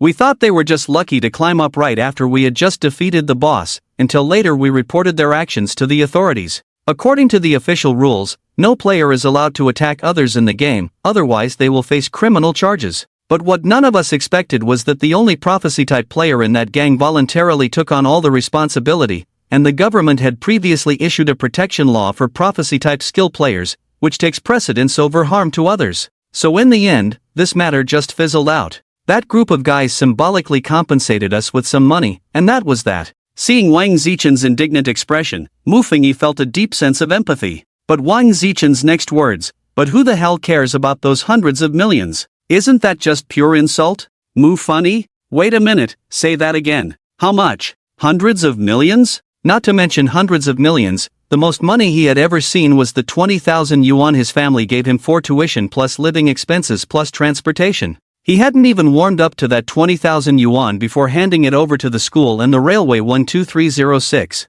Do you think those people are being excessive? Wang Zichen's chest heaved with anger as he looked directly at Mufengi. I can't really empathize. Mufengi said softly. If given the chance, he would also hope to be insulted like that.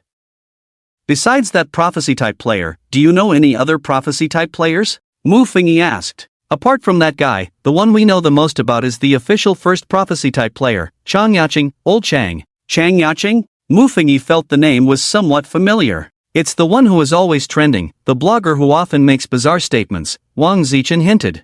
I remember now. Mufengi recalled that he had come across this Chang Yacheng before. The person often posted strange phrases on their social media, and each time, they would receive tens of thousands of likes, with a very high follower count, which he had found hard to understand. Why would an old man who talks nonsense have so many fans? Seeing Mu Fengyi's surprised expression, Wang Zichen spoke up. You might not remember the statement he made this time. Let me give you a hint. The content he posted this time is to keep smiling every day. Keep smiling every day? Hearing this, Mu Fengyi was taken aback. To keep smiling every day, isn't that a warning about this dungeon? Those monsters always wore fake smiles on their faces, and what Chang Yacheng posted was precisely a prophecy about this dungeon. So, is Mr. Chang Yacheng an official? He asked. That's right, only we players know about this. Now you understand why old Chang's account has so many views and followers, right? Got it. Mu Fengyi nodded. Actually, not all prophecy-type skills can predict the content of the next game dungeon.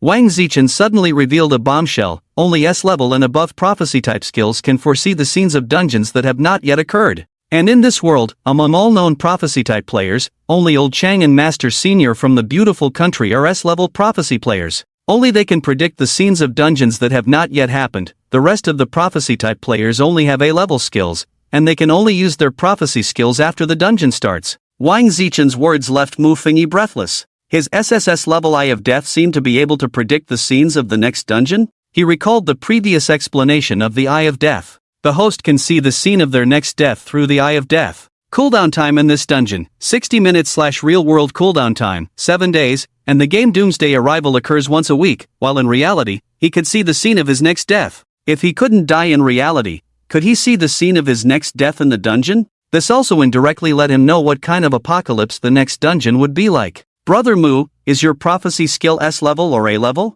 Wang Zichen suddenly asked. If I say my prophecy skill is only A-level, would you be very disappointed? Mu Fengyi retorted. No, I would actually be quite happy. Wang Zichen shook his head. If you are A-level, then we can recruit you into the team, but if you are S-level, the country wouldn't let you join any team and would use all means to protect you, whether in the Doomsday dungeon or in reality. This is the rarity of S-level prophecy players. There are only 2 in the entire Blue Star. Forget about that for now. You get ready to drive to old Zhao's place. Mu Fengyi shook his head, shaking off the distractions in his mind, focusing on getting through this dungeon before thinking about reality. He glanced at his watch. There were still 7 minutes left until the cooldown of the Eye of Death ended. Ding ding ding. A pleasant ringing suddenly sounded, and both Wang Zichen and Chen Wanner turned their gazes to Mu Fengyi. Mu Fengyi calmly took out his phone and saw the note. Mom. It was a call from that monster. He thought for a moment and decided to hang up the call in front of the 2. His identity had already been exposed, and he didn't want to talk to that monster, ruining his mother's image in reality. Wang Zichen said nothing.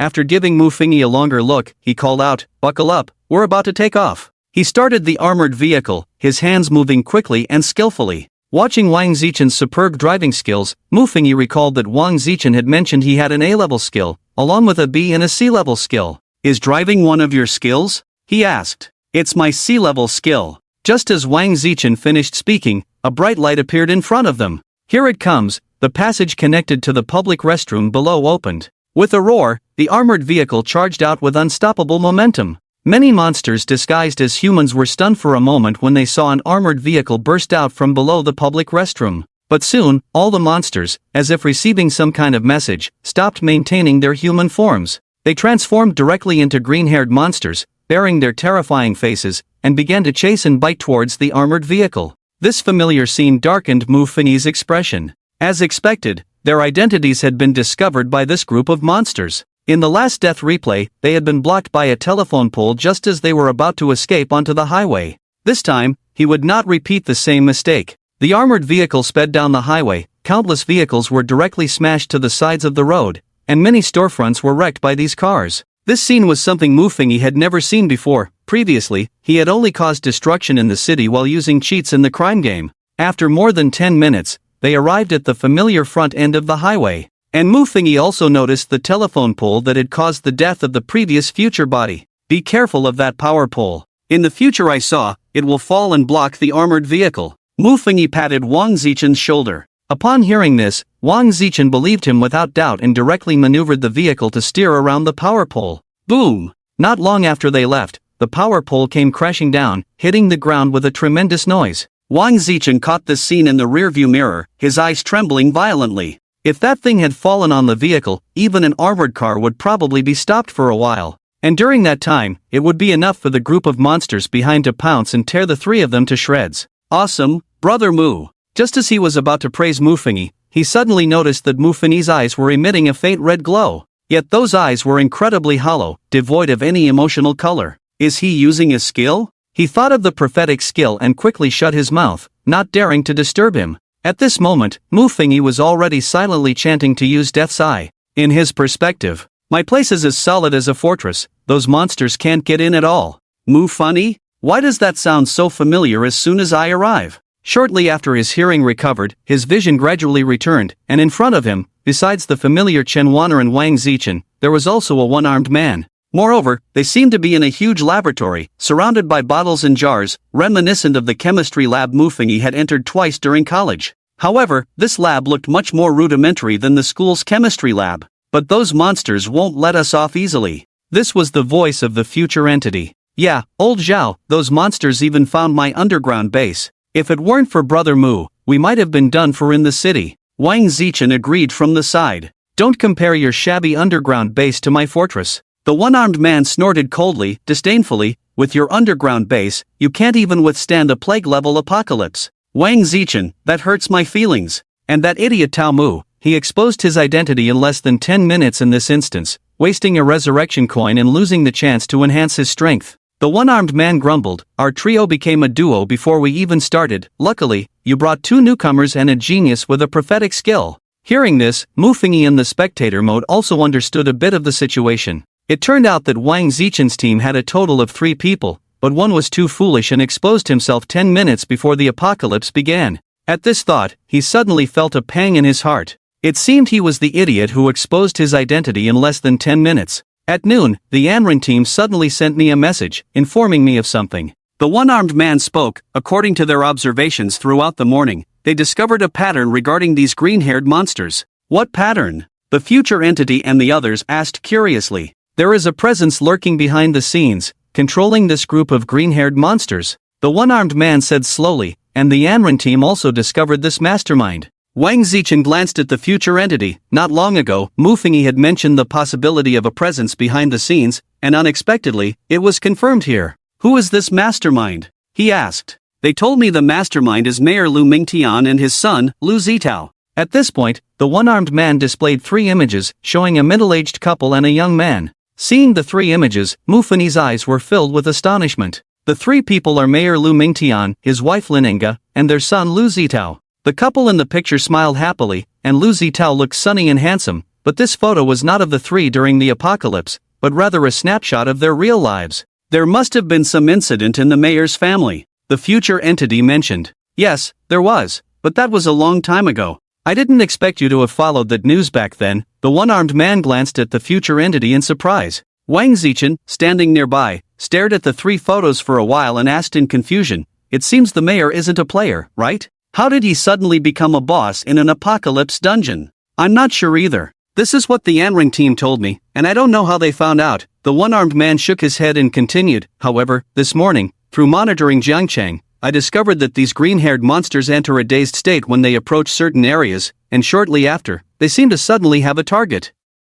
Look at this video. This is footage from before you were surrounded by these monsters and escaped to me at noon. The one-armed man opened a screen, showing the 3 present. On the screen, there was a scene near the Fuyang Villa area, where several monsters disguised as humans were playing their roles, doing what they were supposed to do. But suddenly, a few humans stopped their actions and stood dazed in place. A few seconds later, they turned around and staggered toward Villa No. 5. The few seconds they were dazed can be understood as them just receiving some command, and once they finished receiving the command, they immediately began executing their tasks, which led to the subsequent siege of your Villa No. 5. If it weren't for your second escape route and that armored vehicle, you would have been in grave danger this time. After saying this, the one-armed man looked at the future entity. Wang Zichen told me you have prophetic skills. Are you A level or S level? The future entity remained silent. Wang Zichen quickly spoke up to ease the tension. No matter what level he is, if it weren't for him, I wouldn't have been able to keep this resurrection coin, and you don't need to doubt whether his skills are prophetic. He has already proven it to me.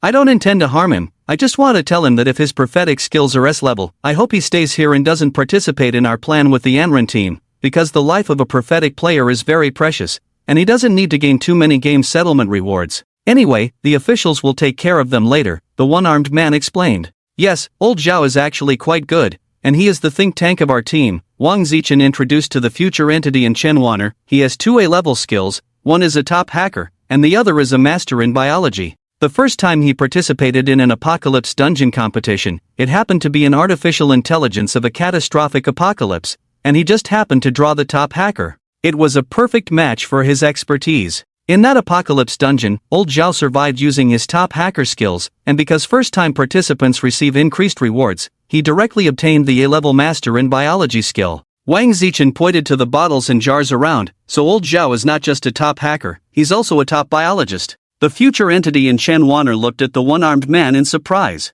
However, the one-armed man showed no signs of pride, his expression remained indifferent. Returning to the previous topic, after I discovered the characteristics of this group of monsters through monitoring, I found something interesting. The one-armed man said, then opened the surveillance camera and focused on one of the images. The future body was surrounded by 3 people, and the scene showed a pond filled with many dead goldfish. This is the lakeside of the forest park. Although there are some fish raised here, they are all cared for by dedicated personnel, so it's impossible for so many goldfish corpses to float up. The one-armed man said, then presented another image. Look at this. The image showed a monster of a man who maintained a fake smile, riding a bicycle past the lake. However, as he passed the small lake, for some unknown reason, the fake smile on his face changed color, and he instinctively veered away from the lake. Seeing the change in the man's expression, the future body couldn't help but ask, is he also a player? No. The one-armed man pulled up a personal profile and placed it in front of the future body. The man in the image is named Li Si, an ordinary office worker. In reality, he rides his bicycle past this lake every day on his way to work, and sometimes he even buys fish food to feed them. But in this apocalypse, he instinctively avoids it and even shows an expression that doesn't belong to a monster. Upon hearing this, Wang Zichen impatiently said, "Come on, Lao Zhao, stop keeping us in suspense and tell us what you found out. Don't rush, keep watching these people." The one-armed man displayed several more images, showing various monsters disguised as humans. As they passed the lake, they all displayed expressions of disgust and then distanced themselves from it. "Wang Fatty, do you remember the boss we encountered last time at the Sky Tree Treasure?" The one-armed man looked at Wang Zichen. "I remember, that time the rewards were snatched away by a bunch of beasts." Just thinking about the Sky Tree Treasure made Wang Zichen grit his teeth in anger. "Do you remember how we defeated that boss? At that time, we were the last batch of climbing players because we were entangled by a group of things on the ground. But that time turned out to be a blessing in disguise, and we got the weapon to kill the final boss," Wang Zichen recalled. Exactly, and according to the official explanation, there is a way to resolve the apocalypse in all known plague level and disaster level apocalypses. The one-armed man pointed to the lakeside, so I suspect that there is a weapon to deal with these green-haired monsters in this lakeside. Or rather, a weapon to deal with the final boss of this apocalypse dungeon. I have already exchanged this information with the Anran team and arranged to search for the weapon together at night. As for whether we can ultimately obtain the final reward, it depends on whether that behind-the-scenes boss is the mayor or the mayor's son. At this point, he confidently raised his head, and in that moment, he seemed to radiate a brilliant aura. "Very good, but soon it will be my discovery." The observing Niu Fenji thought in agreement. "Our plan is to go to this lakeside, retrieve the weapon, then meet up with the Anran team, find the mayor and his son, kill these 2 bosses, and finally obtain all the rewards from this disaster-level apocalypse." After explaining his plan, the one-armed man looked at Niu Fenji. "You are a rare prophecy-type player, so I suggest you stay in this safe fortress. Don't worry, this place is not like Wang Fatty's shabby underground base. Even if these green-haired monsters attack for 30 days, they won't break through." "Alright, then I'll stay." This was the future body's response. Hearing the future body's decision, the observing Niu Fenji was not surprised. Without a resurrection coin, combined with the one-armed man's assurance, he was likely to decide to stay. Others had resurrection coins. If they failed, they would only lose 1 coin, at least allowing for some margin of error. He had no resurrection coin, failure meant a dead end. "Then it's settled. We'll rest for a bit and set off at 1 o'clock tonight," said the one-armed man. After stating the time, he explained, "Those monsters have the same resting hours as humans. They sleep at night, which allows us to execute our plan better. Otherwise, if we get discovered, it would be troublesome." Once the plan was confirmed, the one-armed man found a place for the 3 to stay. From Mufini's perspective, he arrived in a room, and as the future body fell into a deep sleep, his thoughts also sank. Time passed, though he couldn't tell how long. Wake up, wake up! The future body was jolted awake by a hurried voice. It was Wang Zichen, sounding anxious. Get up quickly. We're surrounded by those monsters. What's going on? The future body quickly became alert, scrambling out of bed and asking, surrounded? What happened? Follow me, and you'll see, Wang Zichen said, leading Mu Fingyi down several floors until they reached the secret base of Old Zhao's fortress. The monitoring room was at the very bottom of the fortress, and at that moment, Old Zhao was staring grimly at the screens. The surveillance showed all directions surrounding the fortress, with a total of 16 camera feeds. What was chilling was that all 16 screens were filled with the shadows of green-haired monsters. Hundreds, even thousands of green-haired monsters had transformed into grotesque forms, countless eyes popping out of their sockets, staring directly at their surveillance feeds, locking eyes with them. The green-haired monsters had discovered their cameras but did not destroy them. Instead, they deliberately showcased themselves. The one-armed man spoke with a grim tone. They are provoking us. At that moment, Mu Fingyi's perspective shifted as he caught sight of Chen Wan'er, who looked terrified. Feeling the future body's gaze, Chen Wan'er lifted her head, met his eyes for a brief moment, and quickly looked down again. What's the situation with Team Anren? Wang Zichen asked. When I notified them that we were surrounded, they went straight to the mayor, the one-armed man replied. What does that mean? Wang Zichen said, somewhat displeased. Are they trying to save themselves by sacrificing us, or are they using us to achieve their own goals? Both, I suppose. We can't expect them to come rescue us, the ones surrounded by monsters, can we? The one-armed man had calmed down now. Old Zhao, is this base really safe? Wang Zichen asked, still shaken. According to what Brother Mu said, my underground base has no resistance against this group. Don't say that! The one-armed man interrupted him.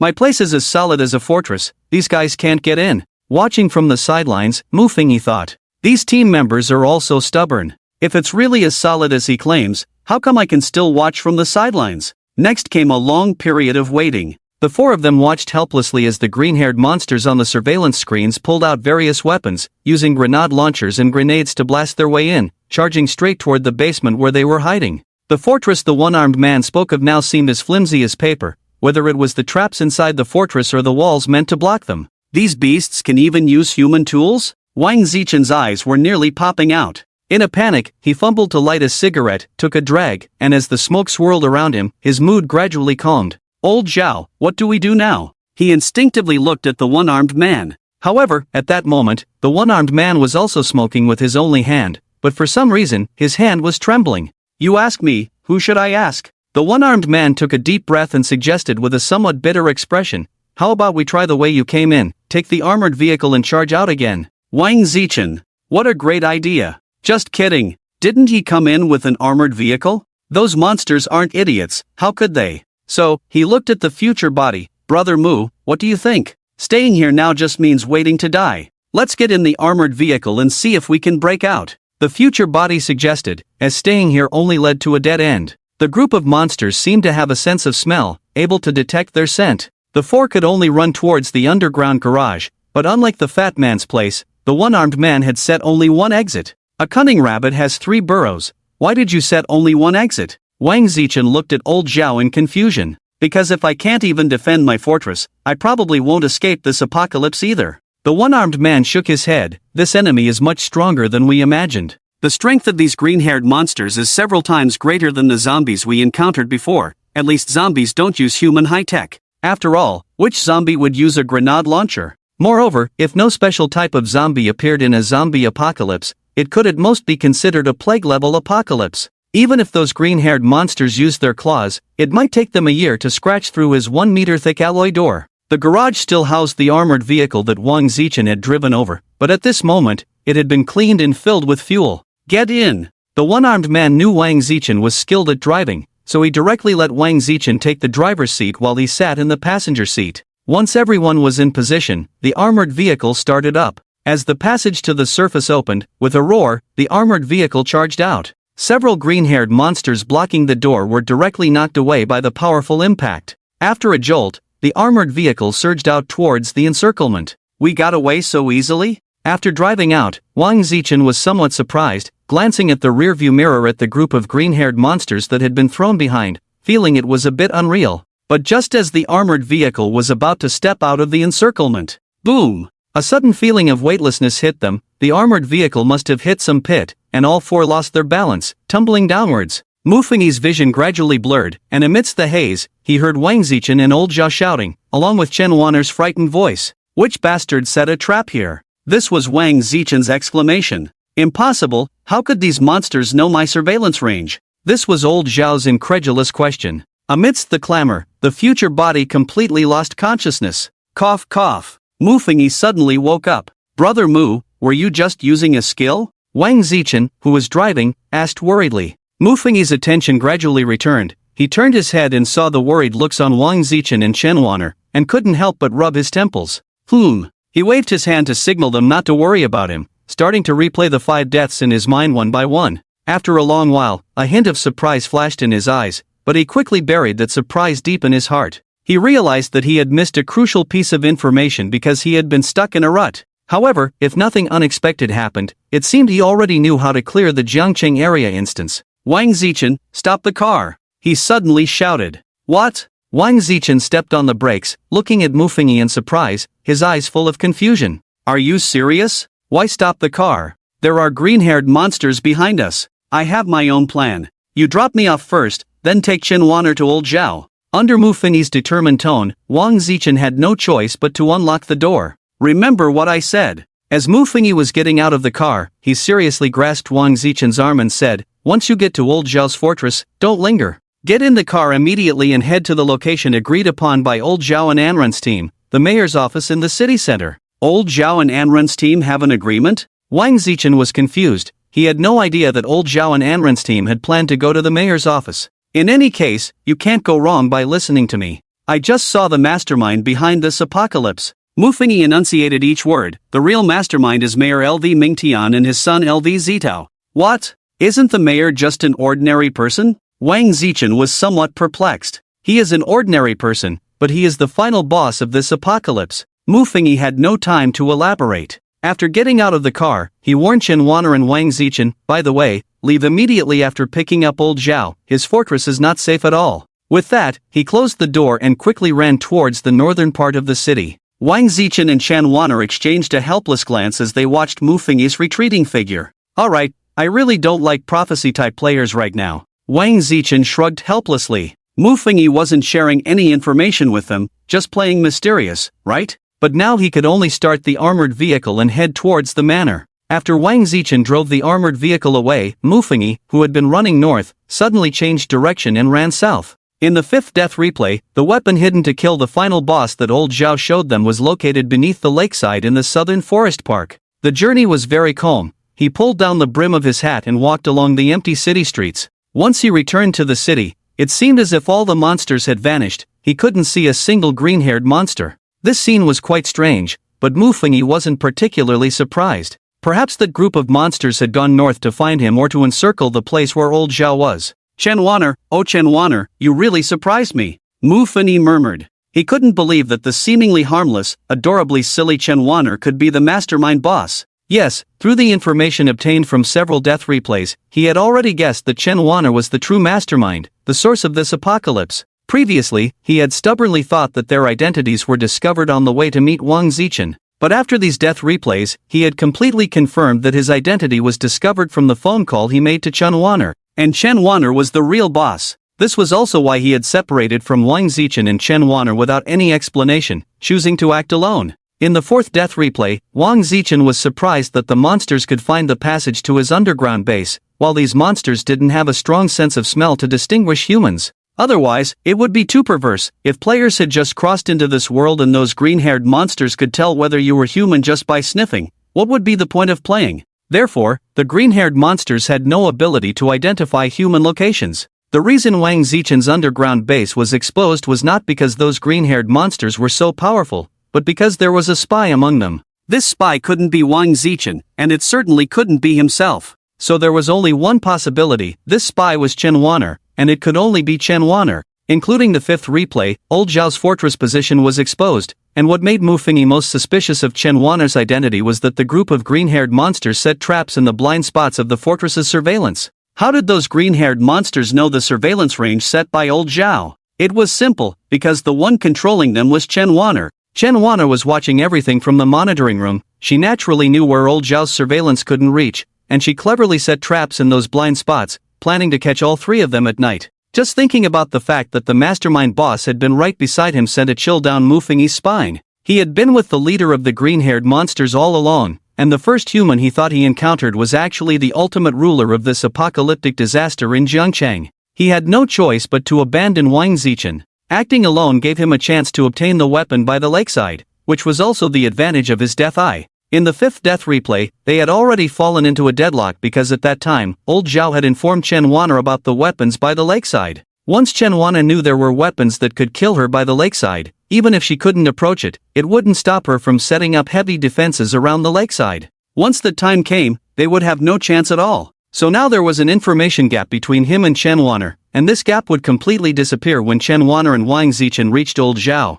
He had to make good use of this time difference while the other party lacked this information to get the weapons by the lakeside. And this Chen Wan'er time bomb had to be passed on to someone, like the best candidate, Wang Zichen. Why did Chen Wan'er disguise herself as a member of humanity? Why did she choose to meet him as a human when she received his call, instead of directly sending the green-haired monsters to kill him? Mufingi was somewhat puzzled. He never believed in coincidences. But it had to be said that the possibility of Chen Wan'er being the final boss was over 80%. One more thing, Chen Wan'er's skill was very strange. The other party could briefly control the green-haired monsters for a few seconds. The mastermind boss could also control the green-haired monsters. Is there such a coincidence in the world? He was already suspicious of Chen Wan'er's human identity, and the skill she drew just happened to be controlling the green-haired monsters? Moreover, if he remembered correctly, they learned about Chen Wan'er's skill after Wang Zichen had already informed them of many rules of the game Apocalypse Descends, and only then did Chen Wan'er reveal her skill.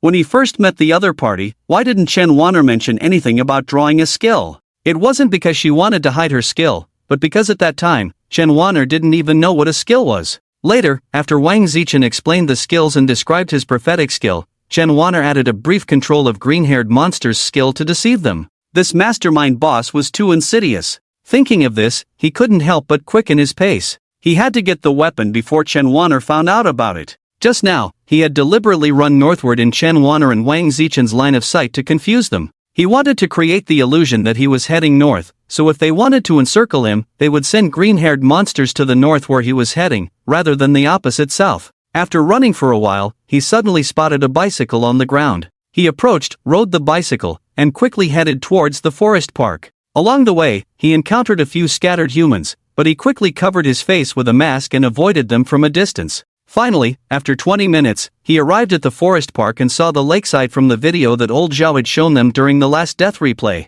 The surface of the lake was covered with many dead goldfish, and the water, having been subjected to long-term sightseeing, had turned a foul yellow-brown, murky and exuding a strong stench. He stopped his bicycle and took off his outer coat. Looking at the nauseating lake before him, he gritted his teeth, pinched his nose, and jumped in. The thick, murky water almost made him vomit his breakfast. But thinking of the life that was currently under threat, he held back his nausea and dove straight to the bottom of the lake. Fortunately, he had practiced swimming in high school, and he controlled himself to look down at the lakebed. Before long, he spotted two small boxes at the bottom of the lake. How could there be two small boxes? He swam closer and picked up the two boxes to examine them. The two boxes looked identical, each adorned with a small emoji on top. One emoji was the famous death smile, which bore some resemblance to the fake smiles of the green-haired monsters, while the other emoji represented sadness, with its mouth corners curving downwards, unlike the upward curve of the death smile. Mufingi first grabbed the sad box, preparing to take the smile box next. But when he touched the smile box, it seemed to be embedded in the lakebed. No matter how hard he tried, he couldn't move it. He held his breath and exerted all his strength, but he couldn't pull it from the bottom of the lake. So, he had to let go of the sad box and prepare to use both hands to lift the smile box. When he touched the smile box again, it suddenly became very light, and he easily picked it up. However, when he tried to grab the sad box with his other hand, he couldn't pull it out no matter what. He could only take one of these two boxes. This thought crossed his mind, but he didn't know what the difference between the two boxes was. After thinking for a moment, he decided to take the smile box and swim back to the surface. Once he reached the surface, he immediately sat down on the ground, gasping for air. In this filthy lake, he had almost suffocated. After breathing in some fresh air for a while, he turned his attention to the smile box in front of him. The small box had a copper padlock, which he easily unlocked with a gentle poke. Upon opening the box, he found a small dagger inside. Ding! Congratulations, player, you have obtained a key item for the apocalypse in Jiangcheng, Evil Devouring Dagger. Evil Devouring Dagger can automatically hunt all puppet monsters, helping the host gain massive points in this apocalypse. Note, this item cannot be taken out of this apocalypse. Good stuff. Mu Fengyi's eyes lit up, but he wondered if this thing could kill Chen Wanner. However, given that Chen Wanner was the final boss, this dagger should be able to kill her, right? But the smile box contained the evil devouring dagger. What about the sad box? Seeing the evil devouring dagger, Mu Fengyi couldn't help but be curious about the weapon inside the other small box. Just then, "Hey, kid, hand over the dagger in your hand." An untimely voice suddenly rang out from behind him. He instinctively turned his head and quickly saw a young man with a cold expression, squinting at the evil devouring dagger in his hand, his eyes revealing a greedy look. "Who are you?" Mu Fengyi hid the dagger behind him, looking at the suddenly appearing man with extreme caution. Judging by the other person's expression, he was not a green-haired monster, but a human. To be precise, a player? "Hand over the dagger in your hand, I don't want to resort to violence." The man spoke coldly, his gaze fixed on the evil biting dagger in Mu Fengyi's hand. "Are you from the Anren team?" Mu Fengyi asked, recalling that old Zhao had mentioned the Anren team was aware of the location by the lake. The man standing before him might indeed be from the Anren team?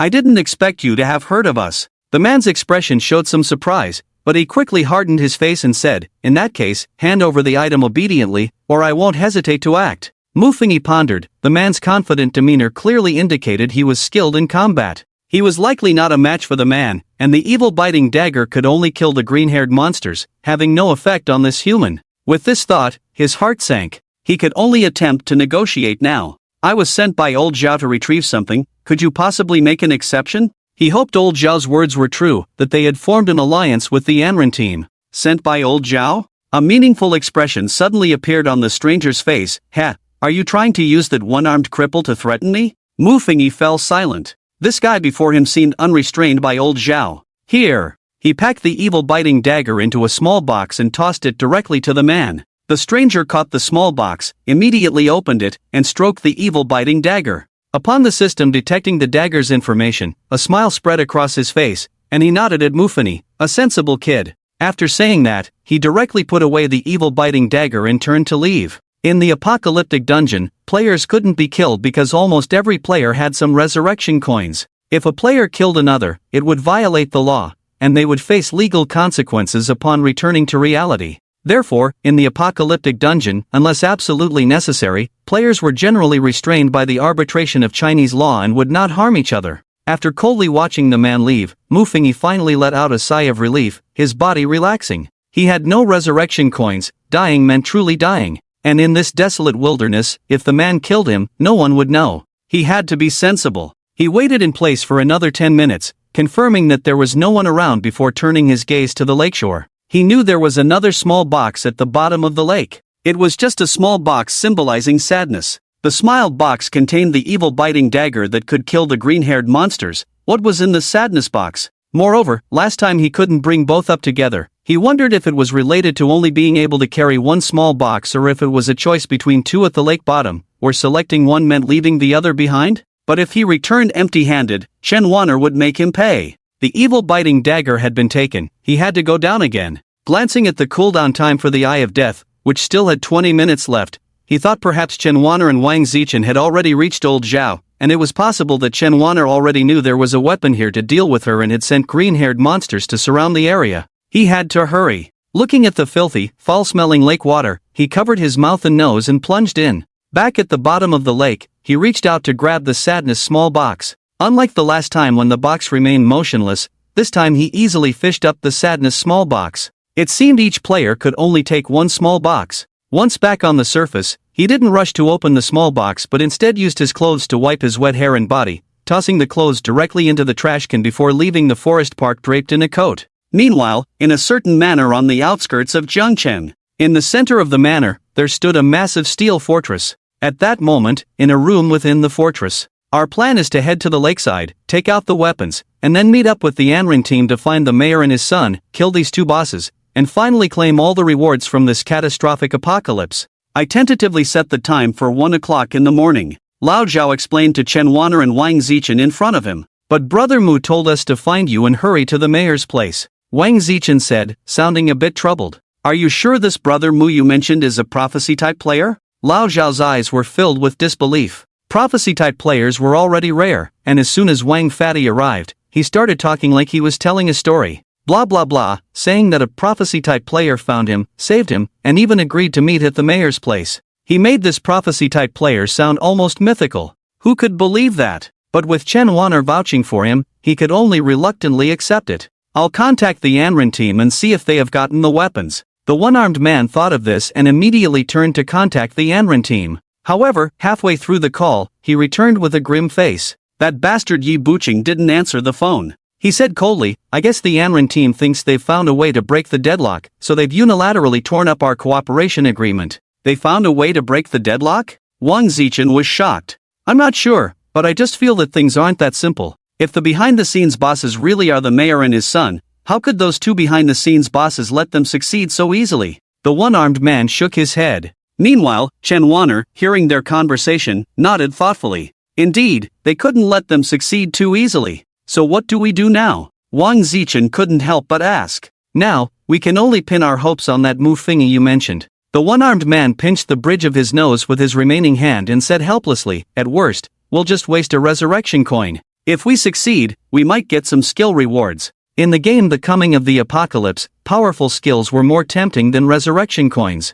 At that moment, in a certain area close to the city center, a ragged beggar stole a glance at an empty men's clothing store on the street. Perhaps it was because the green-haired monsters on the street had all been reassigned, but the street was now sparsely populated, making it much safer. This beggar was none other than Mu Fingyi, who had just soaked in the lake for a long time. He stealthily approached the men's clothing store, changed into a clean outfit, washed his body at the restroom faucet, and then took out the small box representing sadness. Previously, the smiled box contained the devouring dagger. He wondered what this sadness box held. He tried to pull off the padlock on top, but unlike the smile box, this large lock simply wouldn't budge. He widened his eyes. If he couldn't open this box, how could he obtain the weapon? Just as he was stumped after studying the sadness box for a long time.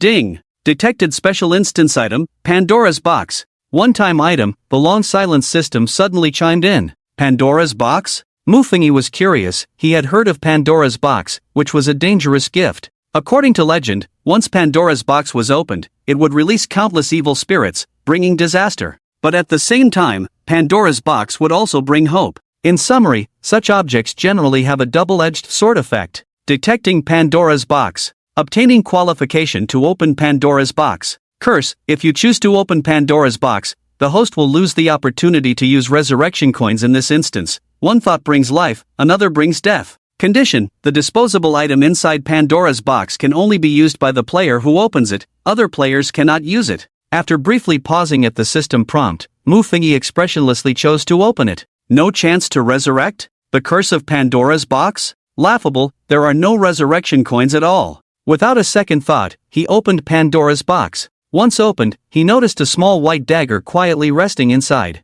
This dagger looked extremely ordinary, completely different from the previous evil devouring dagger he had obtained. Compared to the evil devouring dagger, this dagger was quite small. It looked like it would struggle to kill even a chicken, let alone a green-haired monster. He pinched the dagger, which resembled a pendant, between his index finger and thumb. This thing, ding, detected the dagger of termination. Fortunately, the system made a sound, otherwise, Mu Fingyi would have thought this was some trinket bought from a jewelry store. Dagger of Termination, disposable item in this apocalypse instance. It can unconditionally terminate a living being. After terminating this being, the Dagger of Termination will disappear and cannot be used again. The level of this item is an A-level item. It's a top-tier item, but unfortunately, it can only be used in this instance and is also disposable. Unlike the previous evil devouring dagger, which could kill green-haired monsters infinitely, this Dagger of Termination can only kill one target. This target can be a player, a monster, or even the behind-the-scenes boss in his mind, Chen Wan'er.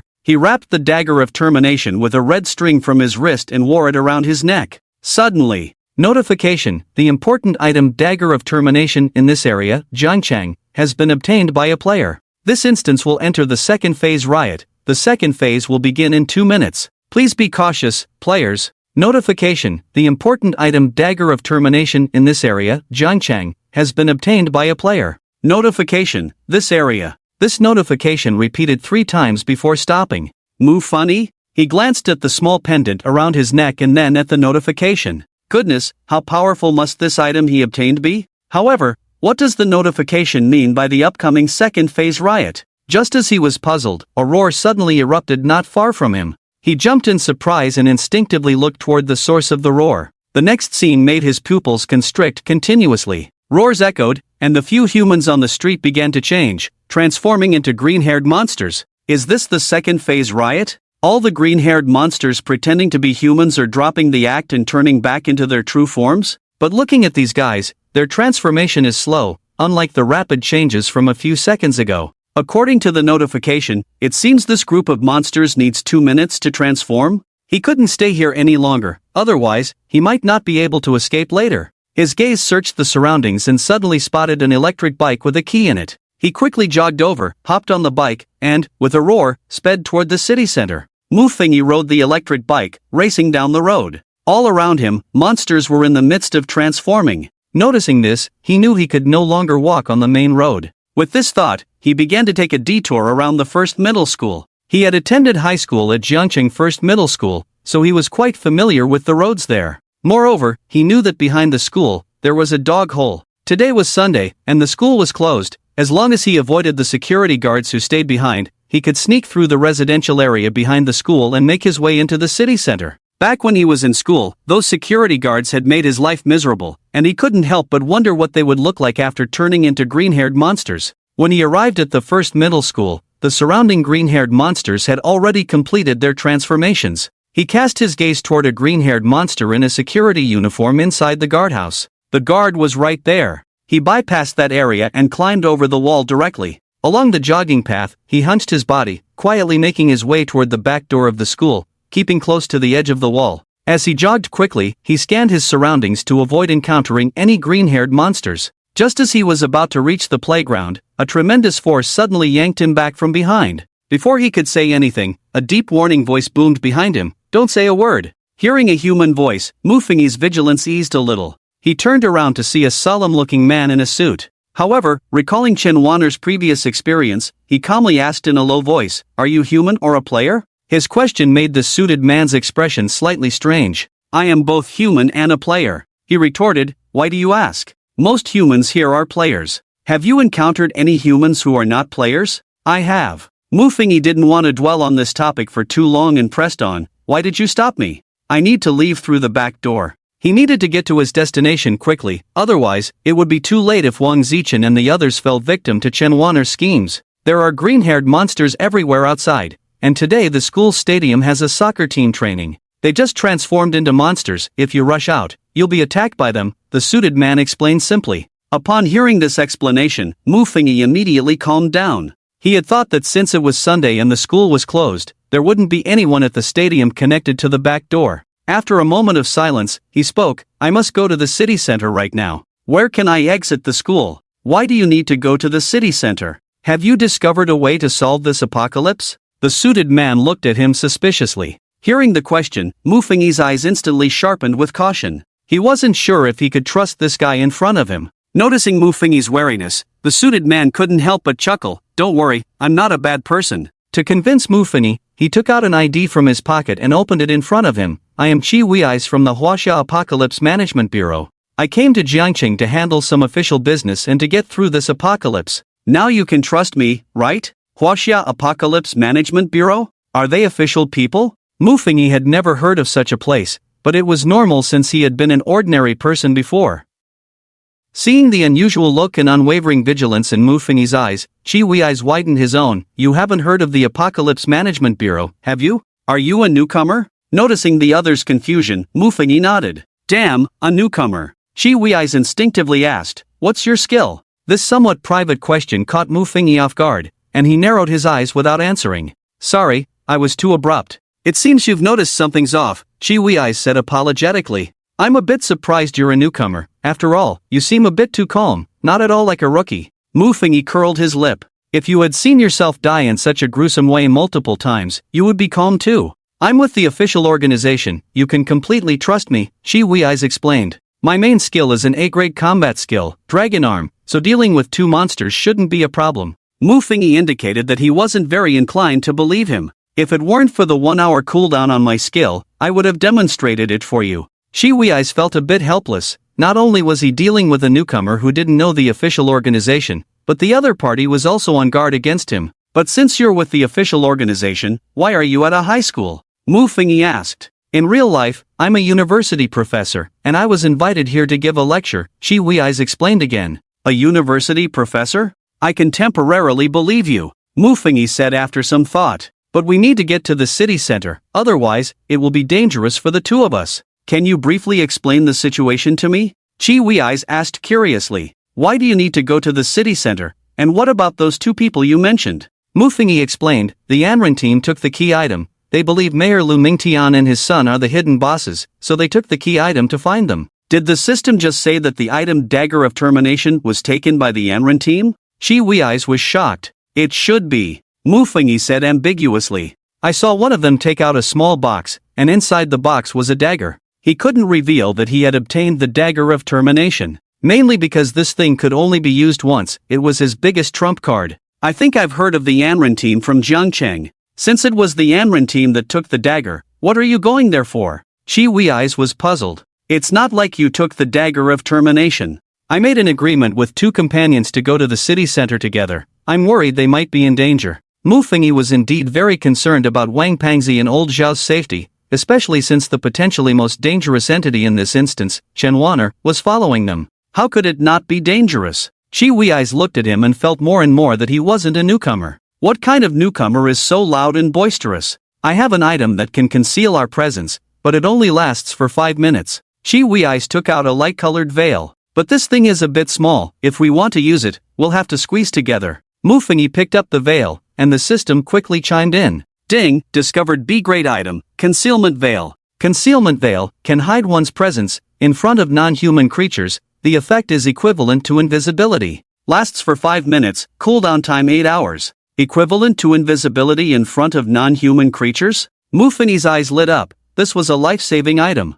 So, do you believe what I'm saying now? Shi Wei's raised his chin. I believe you. Mu Fengyi nodded. With this item, their chances of reaching the city center had greatly increased. Since I'm being so sincere, could you tell me about the information you have regarding this instance? Shi Wei's asked curiously. All right. Mu Fengyi could only share most of the information old Zhao had told him during the last death replay, including the small box by the lakeside in Forest Park and the Anren team's suspicion that the mayor was the hidden boss. However, he also concealed some things, such as hiding the Dagger of Termination, instead saying that it was the members of the Anren team who directly took the small box he had retrieved from the lakeside. At the same time, he also concealed the possibility that Chen Wan'er might be the mastermind behind it all. As for Chen Wan'er's identity, he only had guesses. Moreover, if he carelessly told others and alerted Chen Wan'er, then the Dagger of Termination would lose its unexpected effect. Ding, the cooldown for Eye of Death is over. The system conveyed this message to him. Bro, should we head to the city center now and meet up with your two teammates?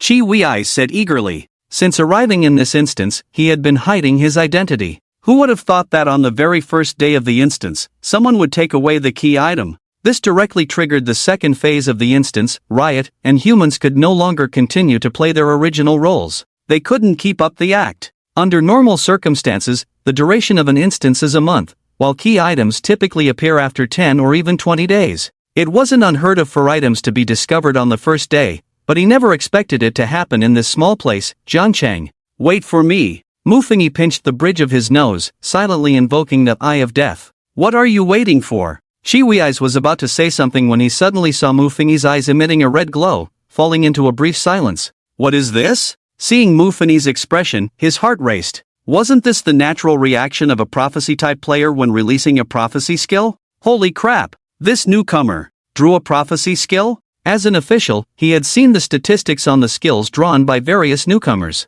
Among them, combat skills accounted for 60%, support skills for 38%, and special skills for the remaining 2%. And why weren't prophecy skills included in the statistics? Because across all of China, there were only 38 people with prophecy skills. That's right, there was a clear count, only 38 people. Among them, 37 had A-level prophecy skills, and one person had an S-level prophecy skill, and that person was the esteemed Mr. Chang Yaqing. Every prophecy from Mr. Chang Yaqing saved countless players. He never expected that this business trip would lead him to a prophecy-type player. He had no doubt that the other party had obtained a prophecy skill. He had seen prophecy players use their skills a few times before, and they all looked just like Mufingi did at that moment. He steadied his mind, suddenly feeling a bit regretful for agreeing to the other party earlier. The resurrection coins of prophecy players were too precious, and statistics showed that the chances of prophecy players obtaining resurrection coins were absurdly low. Take combat players, for example. Most combat players who survived a catastrophic apocalypse generally received resurrection coin rewards. But prophecy players were different. They had to survive at least a destruction-level apocalypse to obtain resurrection coins, and this was just for A-level prophecy players. As far as he knew, Mr. Chan Yaching's chances of obtaining resurrection coins were extremely low. Even with many top combat experts sent to protect him closely, he had only received resurrection coins during a certain destruction-level apocalypse. One could say that every resurrection coin Mr. Chan Yaching possessed had national strategic significance. He just didn't know what level of prophecy skill this kid in front of him had. If it were S-level, Mufingi naturally had no idea that his prophecy skill had been discovered by the other party. His perspective had already entered another scene. This photo. The voice of the future entity echoed, and in front of Mufingi, a special photo appeared. In the photo, there is a family of 4, a loving couple and a pair of siblings. The siblings stand in the middle of the couple, who are smiling joyfully. The couple above is the mayor and his wife, while the siblings below, if nothing unexpected happens, should be the mayor's son and daughter. The girl is holding a toy gun, pouting her lips as if saying Bayubiu, the mayor's daughter. Watching the girl in the photo closely, Mufingi notices that she bears a resemblance to Chen Wanner. Could it be? No wonder he felt that Chen Wanner looked somewhat familiar when he first saw her, but he could never quite remember who she was. It turns out that Chen Wanner is the mayor of Jiangqing's biological daughter, Luan, who has been dead for many years. He recalls that this happened when he was in middle school. It has been about 6 years since then. At that time, there was a sensational news story that shook the entire city. Lu Mingtian, who was not yet the mayor, had his daughter Luan kidnapped. However, by the time Mufingi learned of this news, Luan had already been killed. It was said that the kidnappers could not reach an agreement with Lu Mingtian and, in a fit of rage, tortured Luan to death. After Luan's tragic death, her beloved grandmother, Chen Shi, could not bear the blow and passed away just a few weeks later. Chen Wanner, Chen Shi. So why did Chen Wanner deceive him into thinking her surname was Chen, instead of Lu or her mother Lin Ying's surname? Why does she share her grandmother's surname instead of her parents'? Is it merely to prevent her identity from being exposed? This makes it seem more likely that Chen Wanner is the mastermind behind it all. Chen Wanner is a person who died in reality but has come back to life in this apocalyptic scenario. If Chen Wanner is not the mastermind, then who is? Among the mayor's family, only Chen Wanner, who should not be alive, is the most special. Mufingi begins to pay attention to the actions of the future body. If the future body is not foolish, it should use the dagger of termination against Chen Wanner, right? The future body looked at the photo for a long time before putting it down and looking at Chi Wei's behind him. Did you discover any secrets? Chi Wei's was peering out the window, his tone anxious. You need to move quickly. It seems those monsters have noticed us here. Hey, wait, that looks like an armored vehicle.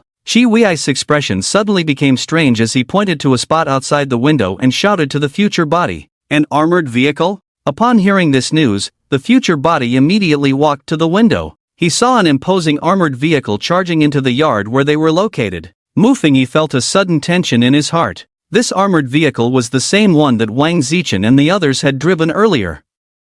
If nothing unexpected happens, it should contain Wang Zichen, Old Zhao, and Chen Wanner. The future body saw the armored vehicle and immediately waved and shouted towards it. Wang Fatty, Old Zhao, Chen Wanner, I'm here. You know them? Chi Wei's was taken aback. The armored vehicle paused for a moment and then actually turned around, driving towards them. Brother Mu, you guys hurry down. A small door on the armored vehicle opened, and Wang Zichen was waving at the two of them from inside. The future body and Chi Wei's immediately ran downstairs. When they reached the bottom, the armored vehicle had just arrived in front of them. The two quickly jumped onto the vehicle. Once inside, the future body looked around and saw Old Zhao, the one-armed man he had seen in the death replay, as well as Chen Wanner, who appeared completely normal. Watching the battle, Mufingi initially thought he would be unable to resist using the Yen's dagger directly, but after glancing at Chen Wanner a few times, the future self did not activate the skill of the pendant Yen's dagger around its neck. Could it be that the future self still planned to wait and see? The future self then asked Lao Zhao, can you show us the incident that occurred at the mayor's house 6 years ago? Lao Zhao looked at the future self with suspicion. This was the first time he had seen the future self, so he didn't understand why it seemed so familiar with him. Wang Zichen, standing nearby, couldn't help but ask, "Brother Mu, have you discovered something?" The others looked at Mu Fengyi with curiosity, while only Chen Wanner slightly narrowed her eyes, a dangerous glint flashing in her gaze.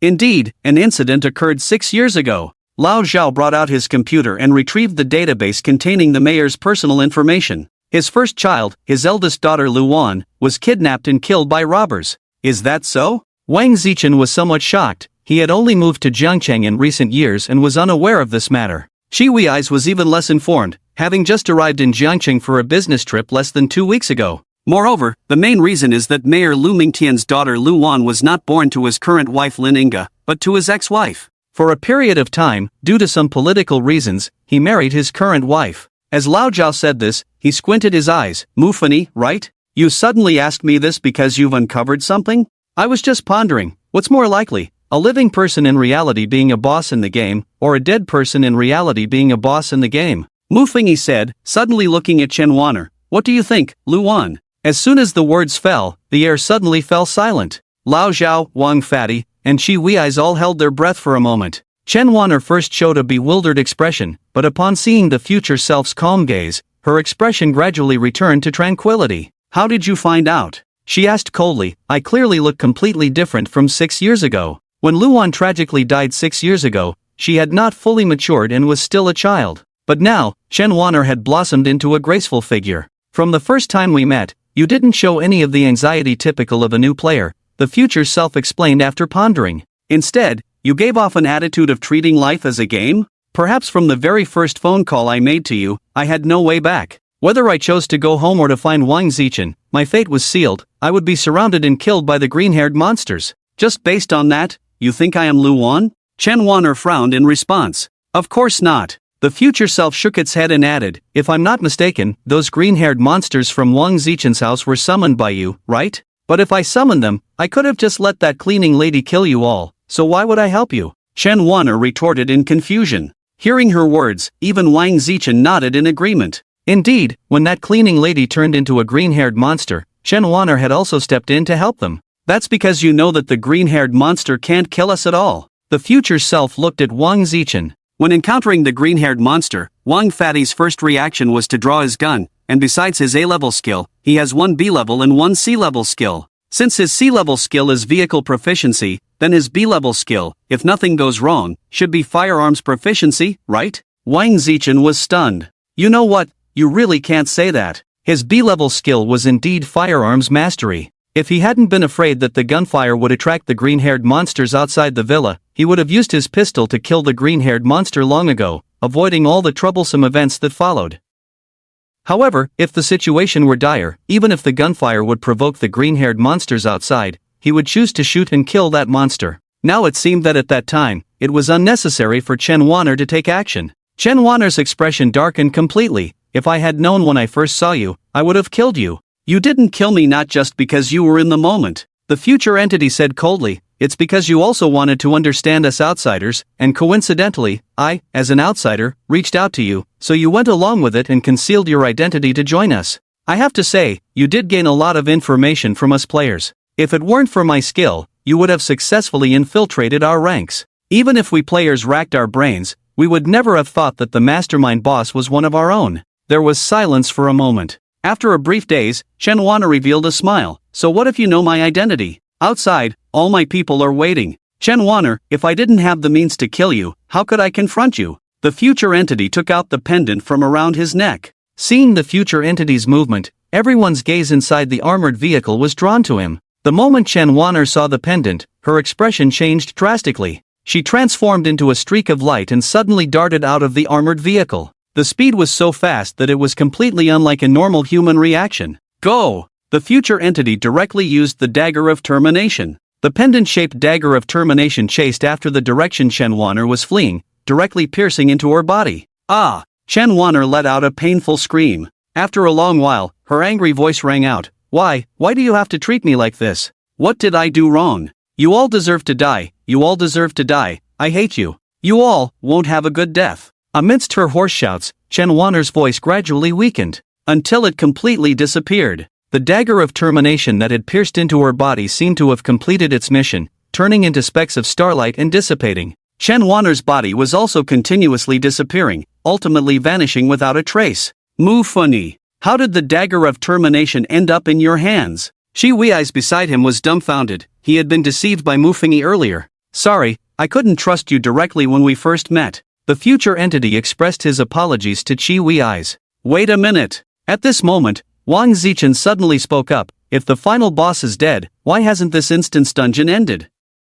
Lao Zhao also pointed to the green-haired monsters outside. These monsters are still rampaging. Could it be that Chen Wanner isn't the mastermind boss? Hearing their responses, Mu Fengyi, who was watching the battle, was also shocked. Right. This was his death replay. If the instance dungeon ended, he definitely wouldn't die, right? Could there be a twist? Wait, this group of green-haired monsters is starting to riot. Wang Zichen suddenly exclaimed. The future entity immediately looked out the window and saw countless green-haired monsters suddenly starting to riot, crazily climbing towards the armored vehicle they were in. Quick, close the door, fatty, start the vehicle. Lao Zhao shouted sternly. Wang Zichen reacted quickly, immediately closing the vehicle door and starting the armored vehicle. The powerful impact of the armored vehicle directly broke through the encirclement of all the green-haired monsters. At this moment, all around the city, there were also rampaging green-haired monsters everywhere. Chen Wanner's death seemed to have triggered some kind of mechanism, causing this group of monsters to go into a frenzy.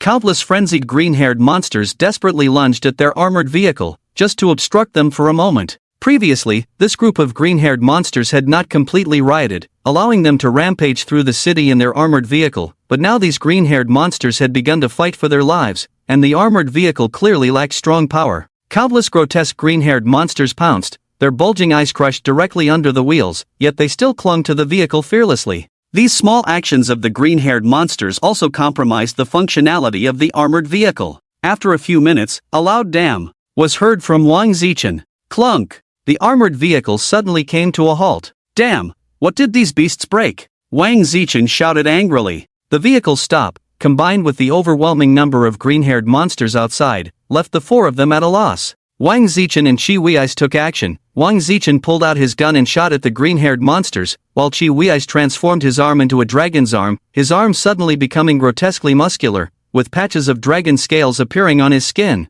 Boom! With a swing of his dragon arm, he directly smashed a wounded green-haired monster. This scene left everyone stunned. The future body also looked at Shi Wei's in surprise. This guy had previously said he could only handle 2 green-haired monsters. With this attack power, he could easily deal with 7 or 8 at once. Good. He said he was hiding things, but wasn't this guy also hiding his strength? However, despite this, 2 fists couldn't fight 4 hands, even ants could kill an elephant. Under the endless attacks of the green-haired monsters, they couldn't even care for the future body. Soon, the future body was overwhelmed by the assault of the green-haired monsters. The future body perished. Mu Fengyi regained control of his body, resting for a while before dispelling the fear of just having died. Meanwhile, Shi Wei's, seeing that Mu Fengyi had rested well, cautiously asked, "Brother Mu, is the skill you drew a prophetic one?" Mu Fengyi glanced at him, nodded slightly, and began to ponder everything that had happened in the last death replay. No, wait. According to his reasoning, Chen Wanner must be the behind-the-scenes boss. However, he had killed Chen Wanner with the dagger of termination, so why hadn't the instance ended, and instead, the group of green-haired monsters had rioted? Was Chen Wanner not the behind-the-scenes boss? He was baffled. The dagger of termination, as a key item in the instance, should normally end the game upon killing the final boss. What did you just foresee? Shi Wei's couldn't help but ask. I saw that we all died. Mu Fengyi replied dismissively. All died? Shi Wei's was surprised, but quickly calmed down. In a Doomsday game, death was a very normal occurrence. We still need to go to the city center. Mu Fengyi made a decision. They had to regroup with Wang Zichen and the others because even if Chen Wanner was not the final boss, she was not human. Her existence might be the key to breaking this instance. Moreover, according to the last death replay, they had successfully reached the city center. Okay. Shi Wei's nodded, his task now clear. That was to stick close to Mu Fengyi and, once they got out, bring Mu Fengyi back to Kyoto. Such a prophetic player definitely needed to join the official ranks. The two stealthily slipped out of the room, and as they approached the stadium, Mu Fengyi indeed noticed many sports students in athletic wear and soccer shoes. The school's soccer team members, but they had all turned into monsters by now. Mu Fengyi and Shi Wei's exchanged glances, confirming their intention to leave, and together they slipped into a not-so-large concealment cloak. Fortunately, neither of them was overweight, otherwise, someone might have been left exposed. With the help of the concealment cloak, the two quickly ran towards the back door, while the monsters seemed completely oblivious to them, still aimlessly wandering around the playground. They smoothly reached the back door. However, unexpectedly, an accident occurred. The dog hole next to the school's back door, which Mu Fingyi remembered clearly, had actually been covered with wire by the school. The hole is blocked. Mu Fingyi pointed at the dog hole and said in a low voice, "The concealment cloak could only last for 5 minutes,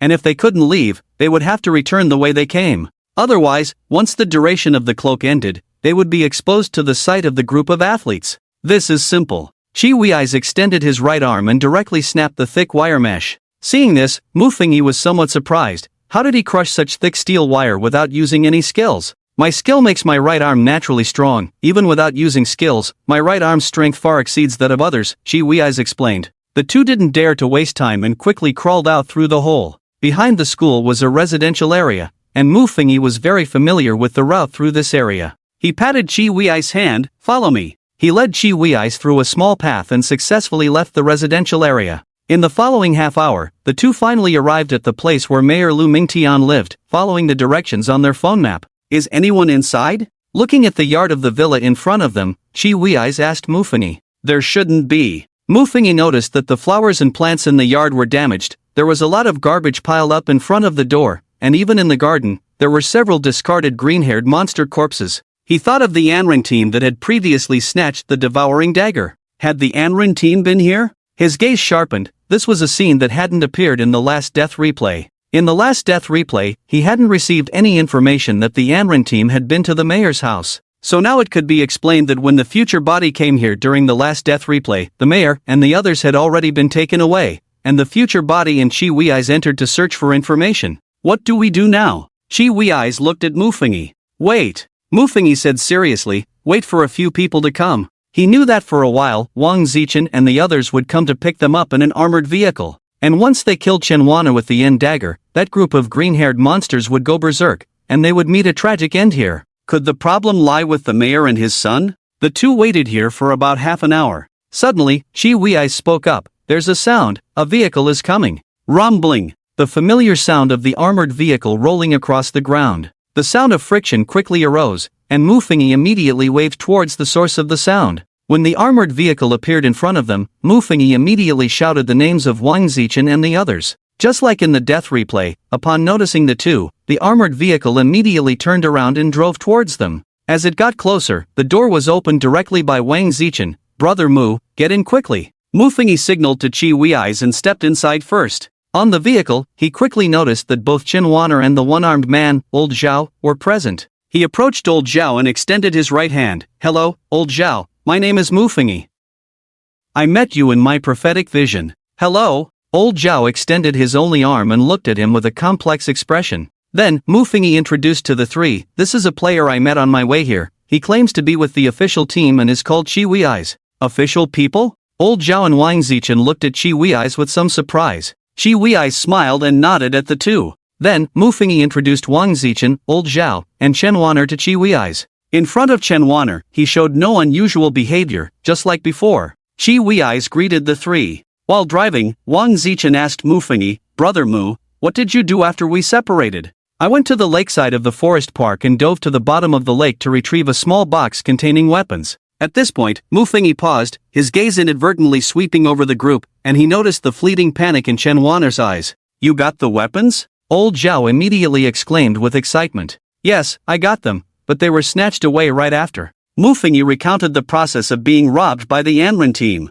However, when he reached the end, he only mentioned that the box contained a small dagger, speculating that it was the dagger of termination indicated by the system. "No wonder the Anrin team cut off contact with me." A cold look appeared in Old Zhao's eyes. They obtained the key item for the instance, so they think they no longer need to cooperate with us. At that moment, Chen Wan'er suddenly asked Mu Fingyi, "Mu Fingyi, I remember you went north after we separated. But the forest park is clearly south of where we parted." Mu Fingyi looked at Chen Wan'er, who had a curious expression. "So it's true. This monster still suspects him." "Yeah, Brother Mu, I remember you were heading north." Wang Zichen, who was driving, also chimed in unexpectedly. Hearing their questions, a fleeting glimmer passed through Mu Fengyi's eyes, and he quickly put on an awkward expression. Ahem, at that time I thought that was the direction of the forest park. It wasn't until I checked my phone that I realized I had gone the wrong way. He scratched his head shyly. I'm a bit directionally challenged. Upon hearing this, Chen Wanner's vigilance lessened somewhat, but it did not completely dissipate. She was extremely wary of Mu Fengyi's prophetic skills. Unless death was imminent, she would never reveal her identity.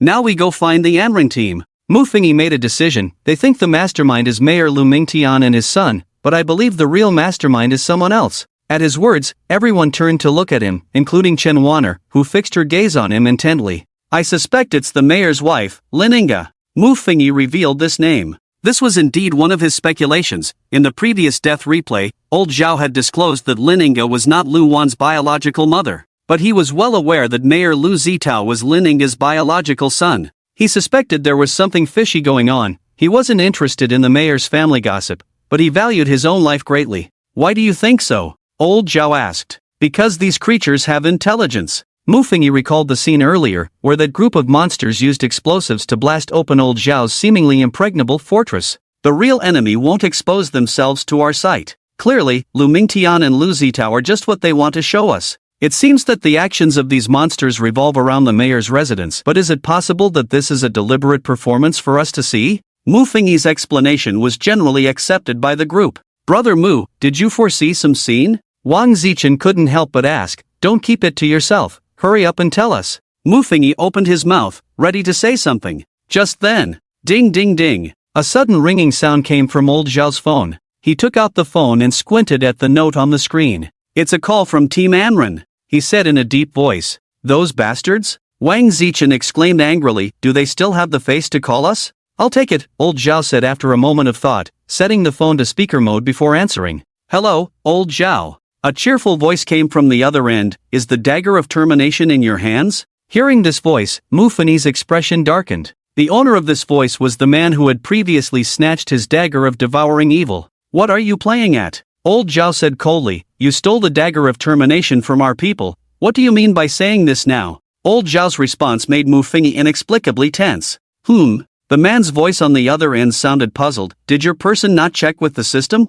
I did take the dagger he retrieved from the bottom of the lake, but that dagger is not the dagger of termination, it's the dagger of devouring evil. As soon as he finished speaking, old Zhao looked at Mu Fengyi, his eyes filled with questions. Mu Fengyi shook his head, indicating that he was also unclear. Chen Wanner was right beside him, and he didn't dare let the other party know that the dagger of termination was in his possession. Our people are also unclear. Old Zhao realized something and quickly asked, could it be that the dagger of termination was taken by other players? There were more players in Jiangcheng than just them, so it wouldn't be surprising if a key item was taken by someone else. Old Zhao, we think we need to cooperate, the man on the phone said. We killed Lu Mingtian and Lu Zitao, but the instance hasn't ended. Before killing these two, we didn't see their wife, Lin Inga. Lu Mingtian and Lu Zitao were killed? Everyone was a bit surprised. Team Anren's efficiency was too fast. Mu Fengyi observed Chen Wanner and, seeing no change in her expression, confirmed that this father and son were indeed not key figures. It seemed that, as Team Anren said, this father and son were merely pushed out as the superficial behind-the-scenes bosses. What do you want to say? Old Zhao asked coldly. Cooperate to kill their wife, Lin Inga. The man from Team Anren said firmly, we need your surveillance to find Lin Inga. Oh, so that's what they were after. No wonder this team suddenly called. But then again, old Zhao's ability to find people and his observational skills were indeed impressive. Otherwise, he wouldn't have known the key item was located by the lakeside. We'll think about it. Okay, looking forward to your call back. Old Zhao hung up the phone and then looked at everyone. What do you think? We shouldn't cooperate with them. Mu Fengyi shook his head. If they can betray you once, they can betray you countless times. Cooperating with them is harmful, not beneficial. Earlier by the lakeside, they had openly insulted old Zhao in front of him, calling him a disabled person missing an arm. When they didn't need old Zhao, they completely disregarded him. When they did need him, they came crawling back. It's still uncertain whether the key item, the dagger of termination, is in their hands. If it is, we could easily end up making them a wedding dress, Mu Fengyi analyzed while stroking his chin. And if they don't have the dagger of termination, we have even less reason to cooperate with them, especially now that we have Chi Wei Eyes on our side. He alone can take on 7 or 8 green-haired monsters. Chi Wei Eyes? Wait, when did he say he could take on 7 or 8 green-haired monsters? He clearly said he could only handle 2. But he quickly recalled the time when Mu Fengyi used a prophecy-type skill right in front of him. Oh, a prophecy-type player, then it's no problem. But Wang Zichen and the others looked at Qi Wei's in surprise. As expected of an official, one person can actually handle 7 or 8 green-haired monsters. So, old Zhao, you just need to find Lininga's location, and then we'll go over. If we can fight, we fight. If we can't, we can always use a resurrection coin. Mu Fengyi said this, but deep down, he already had some guesses. I don't think that's wise. Old Zhao frowned and said, we don't have any key items. Relying solely on us, the probability of clearing the game is too low.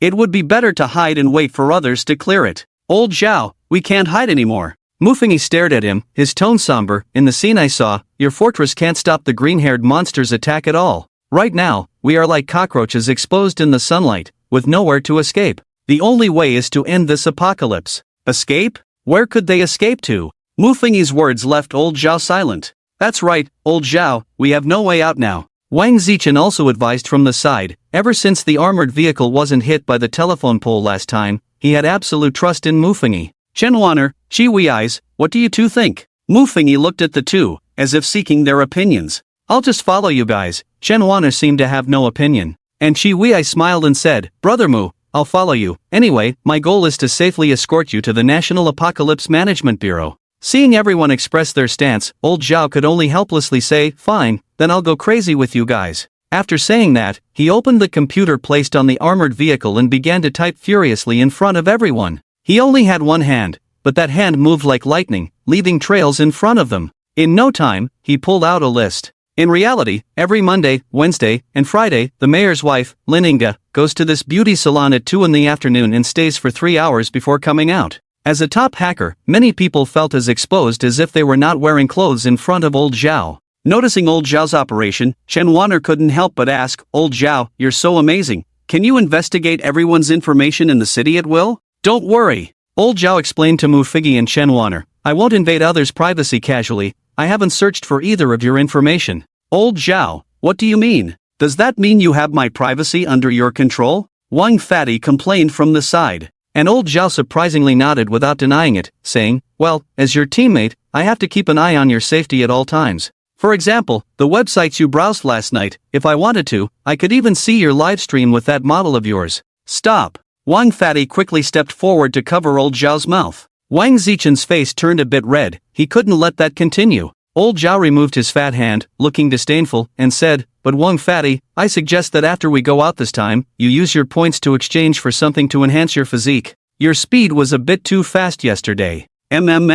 Before he could finish, he was covered up again by Wang Zichen. Old Zhao, you'd better think carefully before you speak. Wang Fatty's expression was extremely dangerous. With so many people around, did he not care about his face? Meanwhile, Mu Fengyi was not paying attention to their conversation. Instead, he picked up the information about Lininga. The woman in the photo was elegant and beautiful, dressed in expensive designer clothes, like a shining jewel. The document contained a lot of information about Lininga, but without exception, they were all praises. Moreover, the text also introduces that Lininga is a devout Buddhist, and she goes to a temple outside Jiangcheng to burn incense and pray at regular intervals. Mu Fengyi flipped through the times of incense burning and praying. Wait a minute. Stop. He suddenly shouted at Wang Zichen, turn around, go to Qingfeng Temple. Okay. Wang Zichen immediately turned the car around. The armored vehicle quickly changed direction and headed towards Qingfeng Temple. Looking at the bustling green-haired monsters outside the car, Mu Fengyi's eyes narrowed completely.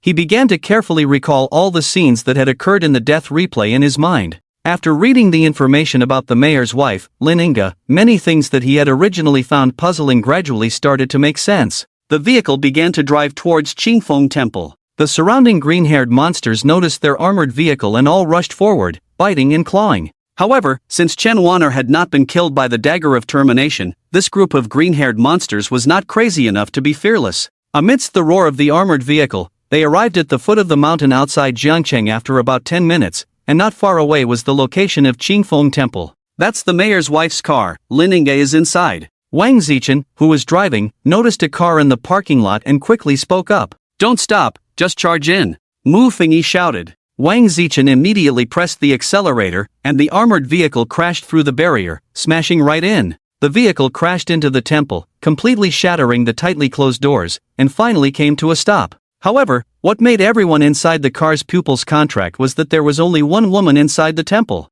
The woman had her back to them, kneeling devoutly in front of a Buddha statue.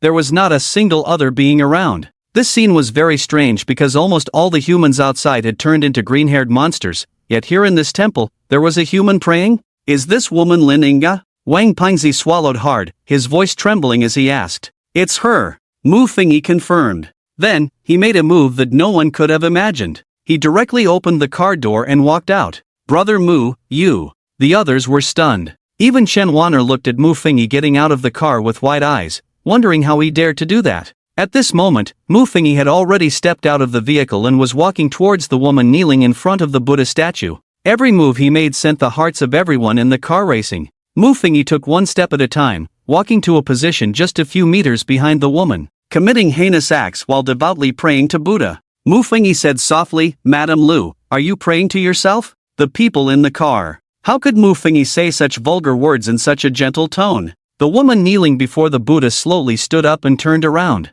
Damn! Wang Zichen in the car suddenly exclaimed. Even Lao Zhao and Wang Zichen were startled by the woman's appearance. As the woman's slender and graceful figure turned around, they all saw her face. Her face was crawling with all sorts of maggots, and the once smooth and fair cheeks of the mayor's wife were now pockmarked with bloody holes, with maggots writhing in and out of them. Swish! A bloody hand suddenly reached out, grabbing at Mu Fingyi's neck. Damn human! The mayor's wife opened her bloody mouth, revealing teeth that were all decayed and looked extremely disgusting. Mu Fingyi also quickly took out the necklace from around his neck, the dagger of termination. The dagger of termination is on you? The mayor's wife's expression changed, and she quickly withdrew her hand, darting backward. In just a few seconds, she had hidden beneath the Buddha statue, watching Mu Fingyi with extreme vigilance. The dagger of termination? The people in the car were shocked to see the small dagger in Mu Fingyi's hand. How could the dagger of termination be in Mu Fingyi's possession? But soon, several of them revealed expressions of delight.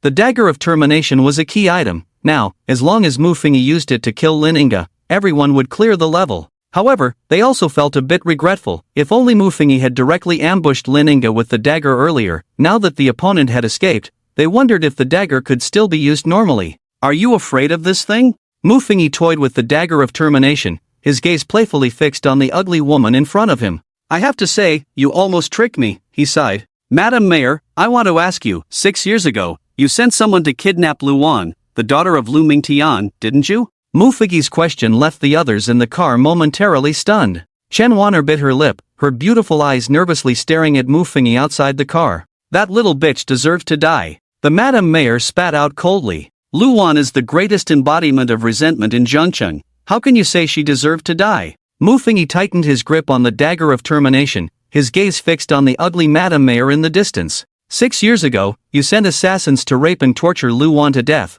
causing the greatest tragedy in Zhengcheng. After that, every year on the anniversary of Luan's tragic death, you come to the temple, devoutly praying and burning incense, trying to cleanse your sins. I really want to know, why do you hate her so much? Mu Fingyi tilted his head, seemingly genuinely curious about the question. Lin Inga remained silent. At that moment, a cacophony of footsteps echoed outside the temple. Mu Fingyi, hurry up and make your move, there are green-haired monsters charging in. Wang Zichen noticed the commotion outside and immediately turned the car around, positioning it sideways at the temple entrance to block the several green-haired monsters trying to rush in.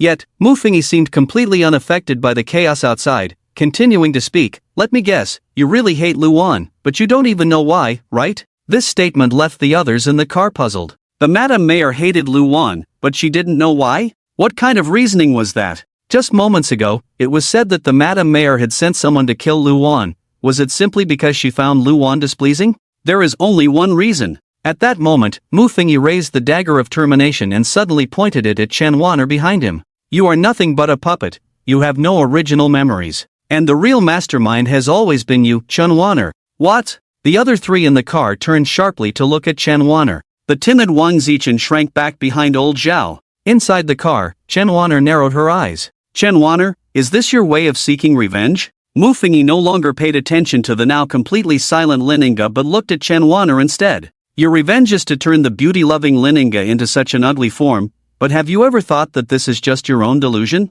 The real Madam Mayor, Lininga, is still living happily in the real world. What he had just said was not wrong. He had almost been tricked by Chen Wanner. Whether it was the unseen Mayor Lu Mingtian, the mayor's son Lu Zitao, or the Madam Mayor Lininga kneeling before the Buddha statue, they were all just smokescreens deliberately set up by Chen Wanner. Only Chen Wanner could control these monsters. How did you figure me out? Chen Wanner glared at Mufini, a murderous intent suddenly flashing in her eyes. Lu Wan, you have always been a righteous girl since childhood, and your dream has always been to be a police officer who upholds justice. But your dreams were extinguished in your 17th year. Mufini spoke slowly. That year you were kidnapped by several assassins, and their purpose in kidnapping you was to kill you. After they kidnapped you, you suffered inhuman torment, and before you died, those assassins told you that the one who wanted you dead was your father's new wife, the current mayor's wife, Lininga. So, with immense confusion and endless resentment, you died that autumn. As the greatest embodiment of resentment in Jiangcheng, under the influence of this doomsday scenario, you were reborn in a new way. After your rebirth, you became the police officer you had always dreamed of being, and you found ways to torment the mayor's wife, Lininga, in this world, even fabricating a situation where it seemed Lininga was the true mastermind behind it all. And after you learned about my prophetic abilities, you became wary of me, setting up a grand scheme to deceive me. At this point, Mufini looked at Chen Wanner with pity. Upon hearing his words, Chen Wanner's expression darkened completely, her eyes flashing with murderous intent. But she also noticed the end blade clutched in Mufini's hand, and she dared not strike at him. Because you are a product created by the embodiment of resentment, if I kill you with the end blade, it won't immediately end this doomsday scenario. Mufini's tone shifted again. Instead, it will push the scenario into its third phase, leading to a complete riot of all the green-haired monsters. Your prophetic abilities are truly disgusting. Chen Wanner laughed at this moment. So you don't dare to kill me, right? At this point in their exchange, the three in the car, Lao Zhao, Wang Zichen, and Qi Wei's, were all stunned. They were not only surprised that their companion, whom they had been with day and night, was actually the final boss of this scenario,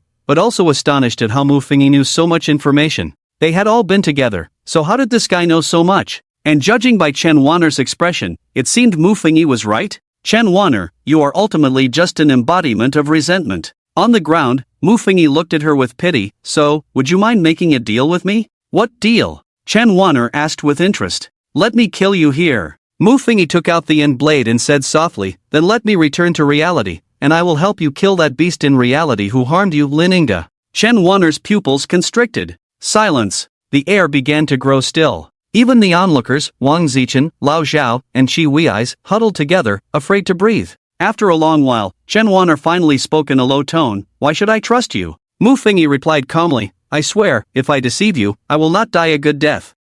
Human oaths. Chen Wanner scoffed. But then, Mufini made a move that no one expected. Thud. He threw the end blade far away. Now do you want to trust me? He looked at Chen Wanner with calm eyes. I am putting my life in your hands. This is my sincerity. Once I leave here, I will definitely help you kill Lininga in reality. This was a gamble. Even Chen Wanner, the embodiment of resentment, was completely shocked at this moment. She looked deeply at Mufini, then slowly opened the car door and jumped out. The three in the car nervously watched Chen Wanner's every move. If she exploded and killed Mufini, none of them would survive. Tap, tap, tap. Chen Wanner brushed past Mufini, walked behind him, and bent down to pick up the end blade. Then, she slowly walked in front of Mufini, placing the end blade against his neck. Then I want to say, what if you bet wrong? She smiled, a flush of excitement sparkling on her beautiful face. Mufini simply looked at her, his eyes devoid of any fear, filled instead with pity. He felt sorry for Chen Wanner's plight, and he believed that her hatred for the woman in reality was greater than for this world.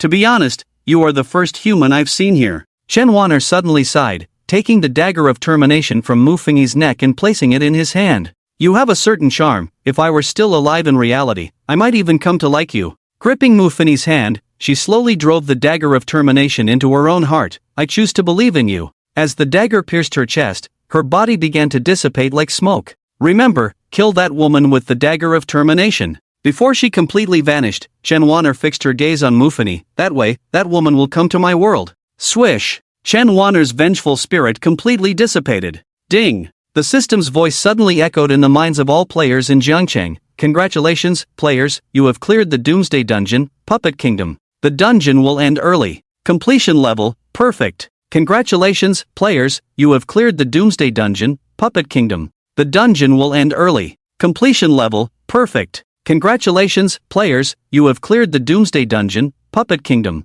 The dungeon will end early. Completion level, perfect. The system announcement repeated 3 times before it finally stopped. Meanwhile, all the green-haired monsters chasing players in Jiangcheng also halted their movements at the same time, ultimately unwillingly letting out a whimper. The game was completely over. Mu Fingyi stroked the dagger of termination in his hand, his gaze complex as he looked at the spot where Chen Wan'er had disappeared. He had made the right bet, but why did he not feel happy? Ultimately, the disappointment in his heart turned into a sigh as he looked at the dagger of termination that had not vanished from his hand. He was somewhat surprised. In the last death replay, the dagger of termination had disappeared directly, but now, after killing the non-vengeful Chen Wan'er, the dagger still existed. Brother Mu. Wang Zichen suddenly called out to him. He came back to his senses and glanced at the 3 people in the car, unable to help but chuckle. What are you 3 huddled together for? Hearing his question, Wang Zichen, Shi Wei's, and Old Zhao finally released each other. Brother Mu, what exactly is going on? I'm a bit confused. Wang Zichen rubbed his chubby face, looking at the spot where Chen Wan'er had vanished, unable to resist asking. This dungeon has 2 completion modes. Mu Fingyi rethreaded the dagger of termination with a red string and hung it around his neck, explaining, the first is to directly kill the vengeful spirit Chen Wan'er, but after killing her, the vengeance cannot dissipate, which would lead the dungeon into a 3rd phase where all the green-haired monsters increase in strength and riot. Only by surviving their riot can one completely clear the dungeon. In the future scenes I predicted, the 4 of us did not survive this riot, so I had to choose the 2nd method, that is to kill Chen Wan'er after her vengeance has disappeared, so the green-haired monsters won't riot. At this point, Mu Fingyi was also glad he hadn't jumped to conclusions. In the last death replay, Chen Wan'er had shouted a few words before dying. Why do you all have to treat me this way? What did I do wrong? You all should die, I hate you. You all won't have a good death. It was these words that struck him as very strange. The other party's vengeance had not been eliminated, and before dying, she felt immense grievance. Under that kind of wailing, it seemed as if the whole world was guilty. Until later, he learned from old Zhao that Lininga was a person who loved beauty very much. She had undergone several minor surgeries to remove wrinkles and often visited beauty salons. How could someone so obsessed with beauty become the final boss of a copy and end up looking so ugly? Therefore, when he saw Lininga in such a state, he made a guess. A person who loves beauty turning into such a ghastly figure, combined with what he had heard before, that this woman was not Chen Wan'er's biological mother, led him to make some bold assumptions. Chen Wan'er was still the true mastermind behind the scenes, and she harbored great resentment towards Lininga, so she crafted Lininga into a monster, a figure of the behind-the-scenes manipulator, while she herself joined the ranks of the players, thus placing herself in an invincible position. Additionally, he saw a photo of Chen Wan'er's family of 4, in which Chen Wan'er held a toy gun, striking a police pose, revealing that she had been a girl with a strong sense of justice since childhood, dreaming of becoming a police officer, and indeed, her role in this game copy reflected that. After Mu Fingyi shared most of the information he had gathered with the 3, they could not hide their shock. Fortunately, you observed carefully, otherwise, we wouldn't know when we could solve this copy, old Zhao sighed in relief. By the way, hasn't the copy ended? Mu Fingyi expressed his confusion at this moment. How can we return to reality? Now is the score settlement time. The official, Shi Wei's, explained to him, generally, the score settlement time is half an hour. After half an hour, we will return to reality. Because this apocalypse is of a catastrophic level, the way to clear it varies by region. When we return to reality, people in other regions will also experience the entire apocalypse and return to reality. The time ratio is different? Mu Fingyi asked. Yes, the time ratio is different. For example, we cleared it in less than half a day here, while other regions took a month. Only after completing the basic survival tasks can they return to reality. So when we return to reality, we will return together with players from other regions, but we only experienced half a day of apocalypse time in the copy, while they experienced a month.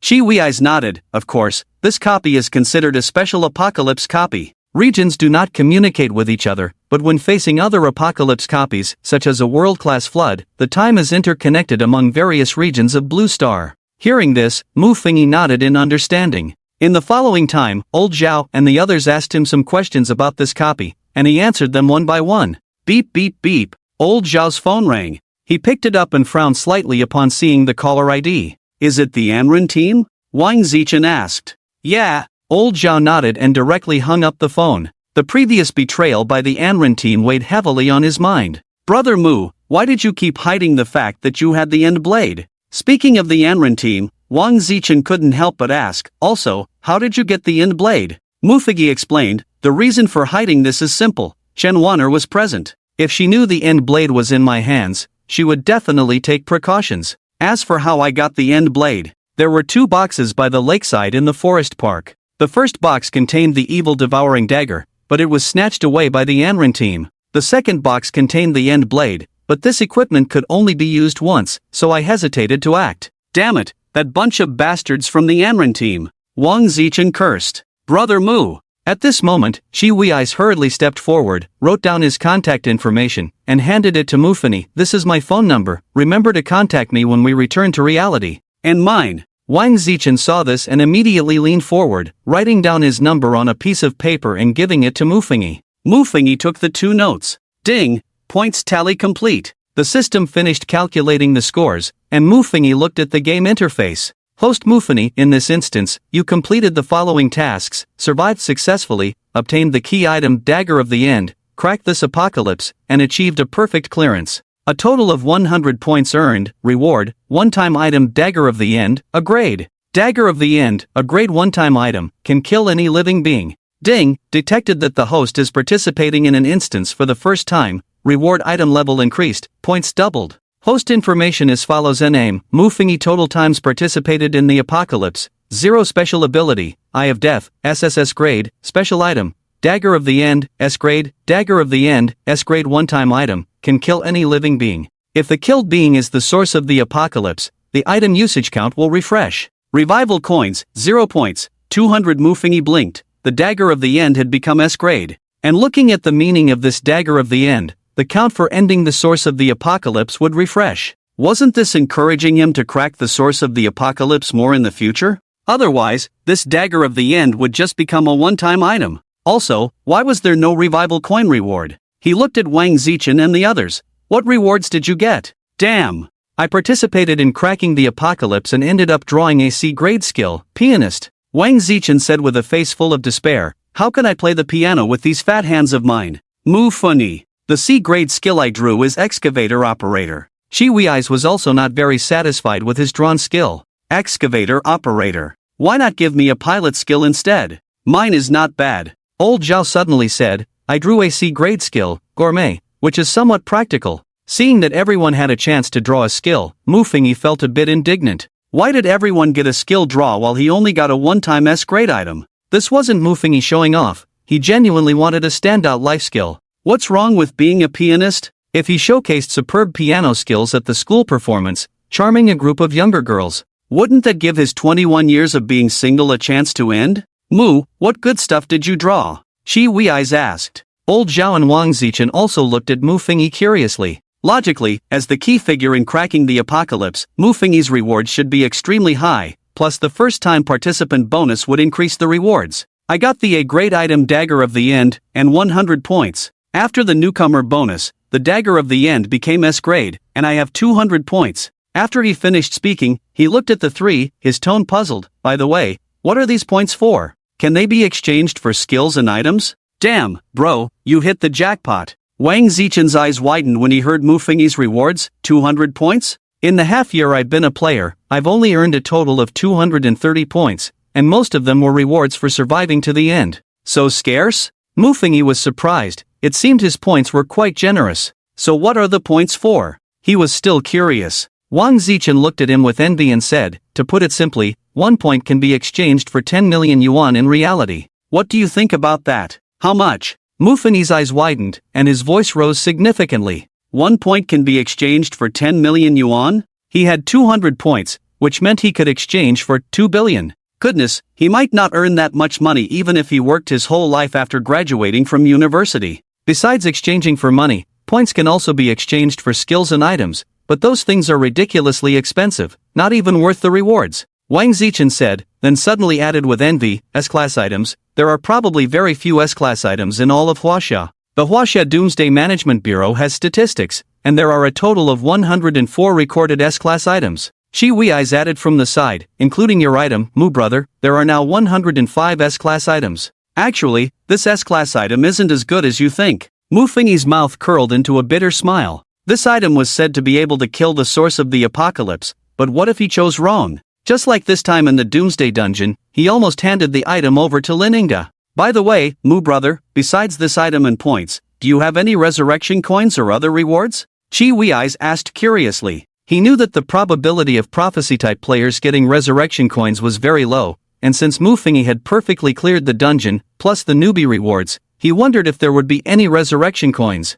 No, Mu Fengyi shook his head and looked at the three of them. Do you have resurrection coin rewards? I have two. Old Zhao was the first to respond. I have two as well. Wang Zichen raised his hand. When Mu Fengyi looked at Chi Wei, he nodded. It seems we are all the same. I also received 2 resurrection coins as a reward. Mu Funny? Great, he was the only one without resurrection coin rewards. It's okay, you're so strong, you'll definitely have the chance to get resurrection coins in the future, and besides, you still have 1 resurrection coin given to you as a newbie. Wang Zichen comforted him. But compared to resurrection coins and points, the most important thing is still skills. Skills can only be obtained by participating in the termination of the final source of the apocalypse. Completing the basic task survive will almost never yield skills, unless it's a catastrophic apocalypse. Mu Fengyi nodded. He didn't tell the others about not having resurrection coins. It wasn't that he didn't trust these 3, but once the fact that he didn't have resurrection coins was exposed, his situation would become dangerous. Just like before by the lakeside, if that man from the Amrin team knew he didn't have resurrection coins, he could easily suspect that the man's idea of killing him to silence him would be greater than the idea of stealing treasures without killing. While the 4 were chatting, the system began to teleport everyone outside. Mu Fengyi noticed that old Zhao, Wang Zichen, and Chi Wei's bodies started to dissipate before him. Mu brother, remember to contact us when you go out. Wang Zichen waved at Mu Fengyi before disappearing. In no time, the 3 of them had vanished from Mu Fengyi's sight. Looking at the now empty scene before him, Mu Fengyi blinked. Why hadn't he left yet? Mu Fengyi, when did you realize something was off with me? A faint voice suddenly rang out from behind him. Mu Fengyi turned around sharply and saw Chen Wan'er standing under the statue, hands behind her back, looking at him. After a brief scare, Mu Fengyi quickly calmed down. I felt like I had seen you somewhere the first time I met you, but I didn't start to suspect you until later when we were being chased by the green-haired monster. So that's how it is. Chen Wan'er rested her chin on her hand, looking pitiful. You solved it too quickly, making me unable to hold my head up in front of the resentment bodies in other areas. Mu Fengyi. What he was more curious about was why Chen Wan'er had not died. Moreover, what did the other party want to keep him for? Remember the promise you made to me. Chen Wan'er feigned ferocity and said, if you don't bring that woman in, I'll go out and find you myself. I will, Mu Fengyi replied helplessly. Chen Wan'er walked up to him and took out the dagger of termination from his collar. She pinched the sharp part of the dagger with her fingertips and said softly, there's no need for you to use the skills of the dagger of termination. Just poke Lininga with the sharp part of this dagger, and I will find a way to bring her here. At this point, her eyes were filled with hatred. If Lininga came in, she would make Lininga understand what it meant to wish for death. The inhumane treatment Lininga had subjected her to, she would repay 1,000-fold, 100-fold. I understand, Mu Fengyi nodded. This was what he had promised her, and he would naturally do it. Mu Fengyi, let me send you away now. Chen Wan'er placed her hand on Mu Fengyi's chest and gently pushed him. I think we will meet again. The moment she touched Mu Fengyi, he felt as if his body was completely out of control, falling backward. A wave of dizziness washed over him, and he felt as if his body was being pulled into another time. Until this feeling completely disappeared. It felt like he had a very long dream. Old Mu, it's your turn to buy breakfast today. The drunk from yesterday almost killed me. A familiar voice came, and Mu Fengyi rubbed his painfully throbbing head. This was a sign of having drunk too much. He covered his head and sat up, looking at the 3 roommates lying on the other beds. What's going on? He was momentarily stunned. Was it a dream? Brothers, let me tell you, I had a particularly bizarre dream last night. He wanted to share with his 3 roommates, but as soon as he said this, he suddenly felt a cold sensation on his chest, so he reached in. When he touched something metallic, his words came to an abrupt halt. The dagger of termination was still there, he hadn't been dreaming. Stop with the dreams, even if you talk about flowers, you still have to buy breakfast today. One of his roommates complained. I'm going to buy it now. Mu Fengyi didn't retort, he immediately got out of bed, quickly put on his clothes, and walked outside. He needed to calm down by himself. After leaving the dormitory, he took out the dagger of termination and examined it closely. After thinking for a moment, he felt his pocket and indeed found the phone numbers Wang Zichen and Chi Wei had given him. He first dialed Wang Zichen's number. Wang Zichen picked up immediately. Hey, who is it? Wang Fatty, it's me, Mu Fengyi. Mu Fengyi spoke up. Damn, brother Mu. Wang Zichen's tone was initially surprised, but then it turned puzzled. Wait, why is your number from the Ganshui area? I'm in college here, Mu Fengyi said. Actually, I don't even know why I started the instance game in Jiangcheng. Wang Zichen immediately asked. That shouldn't be. Brother Mu, did you enter the Apocalypse instance last night under unclear circumstances? What were you doing at 10 o'clock last night? Mu Fengyi fell silent. 10 o'clock last night? He might have been out of it by then. So, he told him about drinking with his roommates the night before.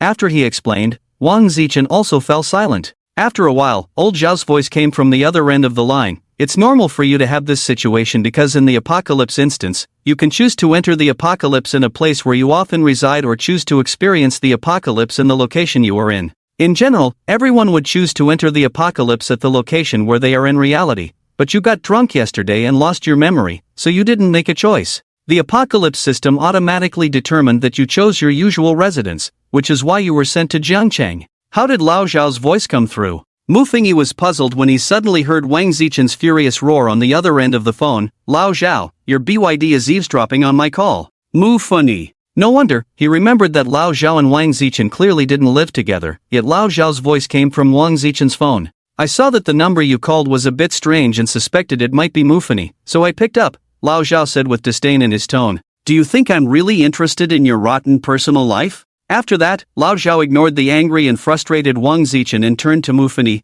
asking, Mu Fengyi, do you need to come to Jiangcheng to deal with the mayor's wife? Yes. Mu Fengyi glanced at the dagger of doom in his hand and replied, but I need to ask for leave and find a suitable reason with my parents. Alright, when you come back, Wang Fatty, and I will welcome you. Lao Zhao, I have a question, Mu Fengyi asked curiously. How do I use the points I've earned? And how do I check the time for the next entry into the Apocalypse instance? Lao Zhao paused for a moment before explaining, you just need to silently think about the system, and it will pop up by itself. As for using points, you can enter the personal mall to exchange them. As for the time for the next entry into the Apocalypse instance, just assume it's every Saturday at 10 in the evening. However, the personal mall is quite special. After experiencing an apocalypse, everyone will randomly get 4 items in their personal mall. These 4 items could be skills, props, weapons, or even pets, but the points required for exchange will vary based on the value of the items. Of course, points also have another effect. They can be exchanged for currency, with 1 point equaling 10 million.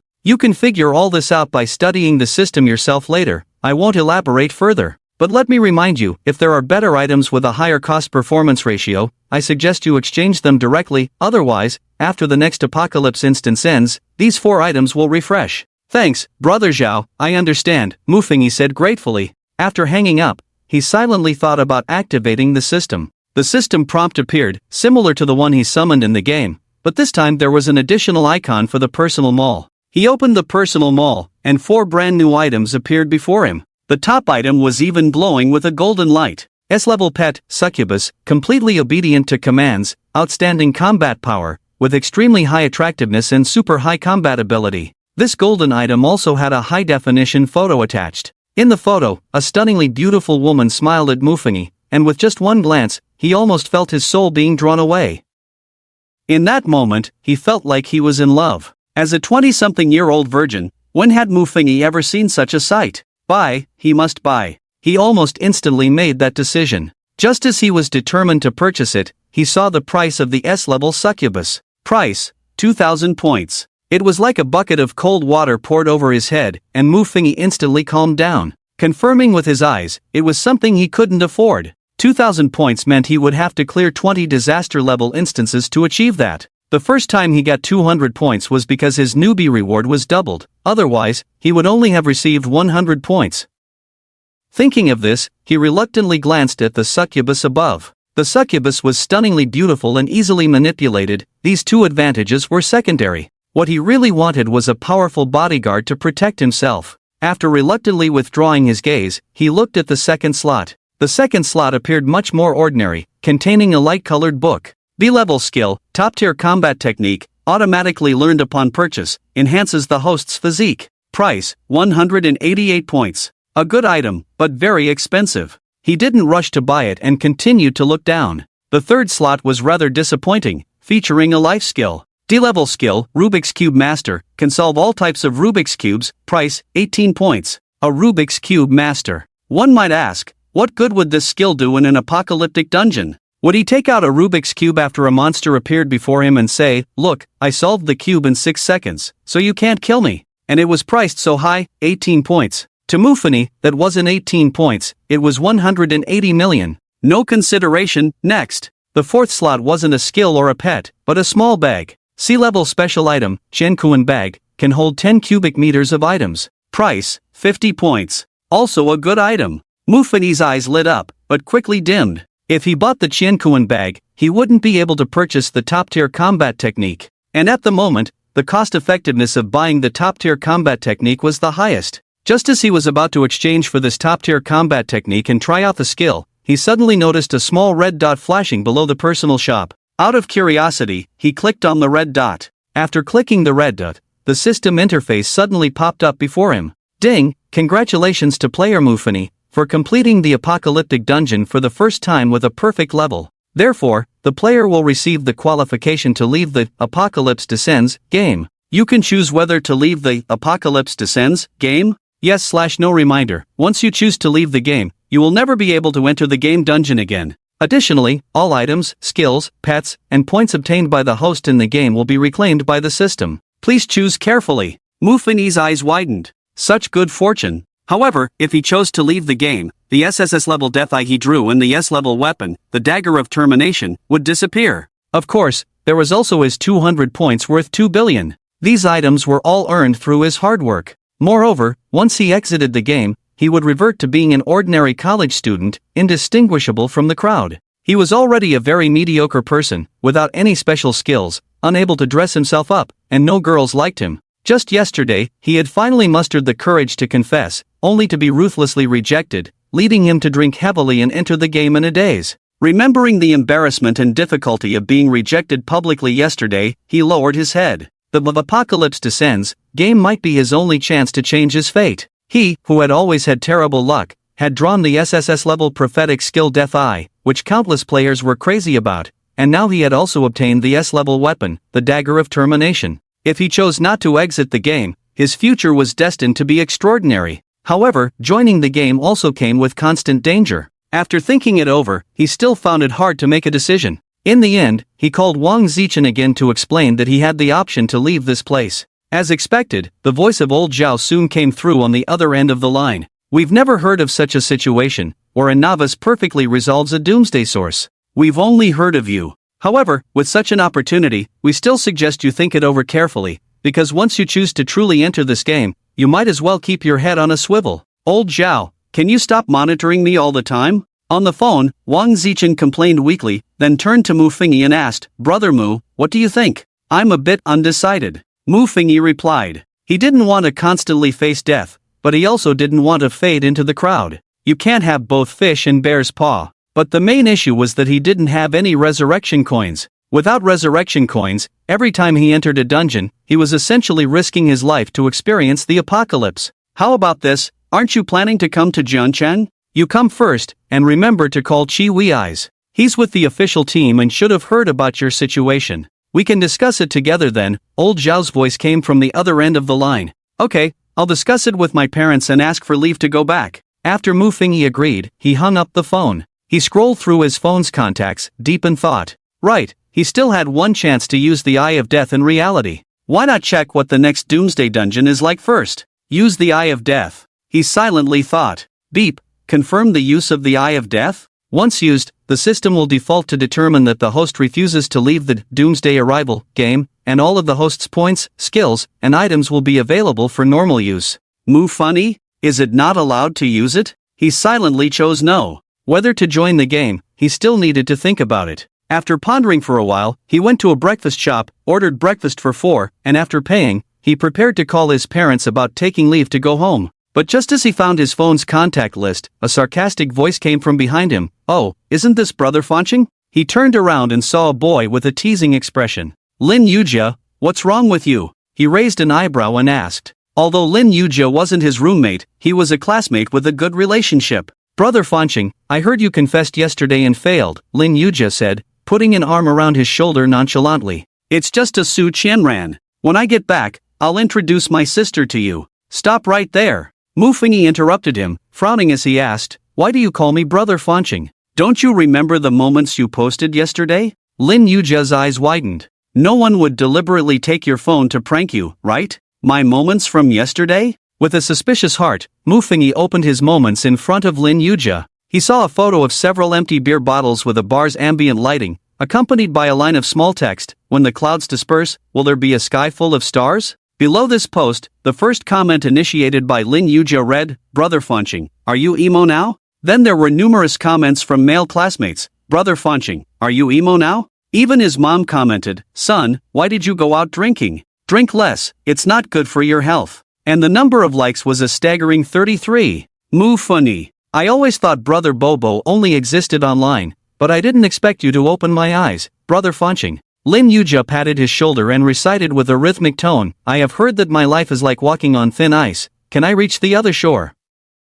Yet, Brother Fanqing, you have made me realize that when the dark clouds disperse, will there be a sky full of stars? Get lost." Mu Fengyi suppressed the thought of living on another planet and pushed Lin Yujia away. He opened Fei Xin and saw many inquiries from people. There were high school classmates, concerned messages from his mom, and greetings from Su Qianran. Upon seeing Su Qianran's chat box, his eyes flickered. "I'm sorry, Mu Fengyi, I have always regarded you as my good friend, but I really don't have any romantic feelings for you." This was what Su Qianran had said when he confessed yesterday. He couldn't judge whether it was right or wrong, perhaps she truly had no feelings for him. And Su Qianran hadn't done anything wrong either, he wouldn't hold a grudge against her for not accepting his confession. From now on, they would be strangers. He directly deleted all chat records with Su Qianran. After that, he returned to his dormitory, placed all the breakfast on the table, put on his coat, and left. Once outside, he opened his mom's chat box and directly initiated a video call. He had to admit, the images from the previous timeline where mom had killed him twice did leave him with some psychological shadows. The video call rang for a full 40 seconds before being hung up. Mu Fengyi stared blankly at the hung-up call for a moment. His mother rarely hung up on him. Was she busy now? Just as he was wondering, his mother called him back with a voice call. He answered, "Son, why did you go out drinking last night?" As soon as the call connected, his mother's worried voice came through.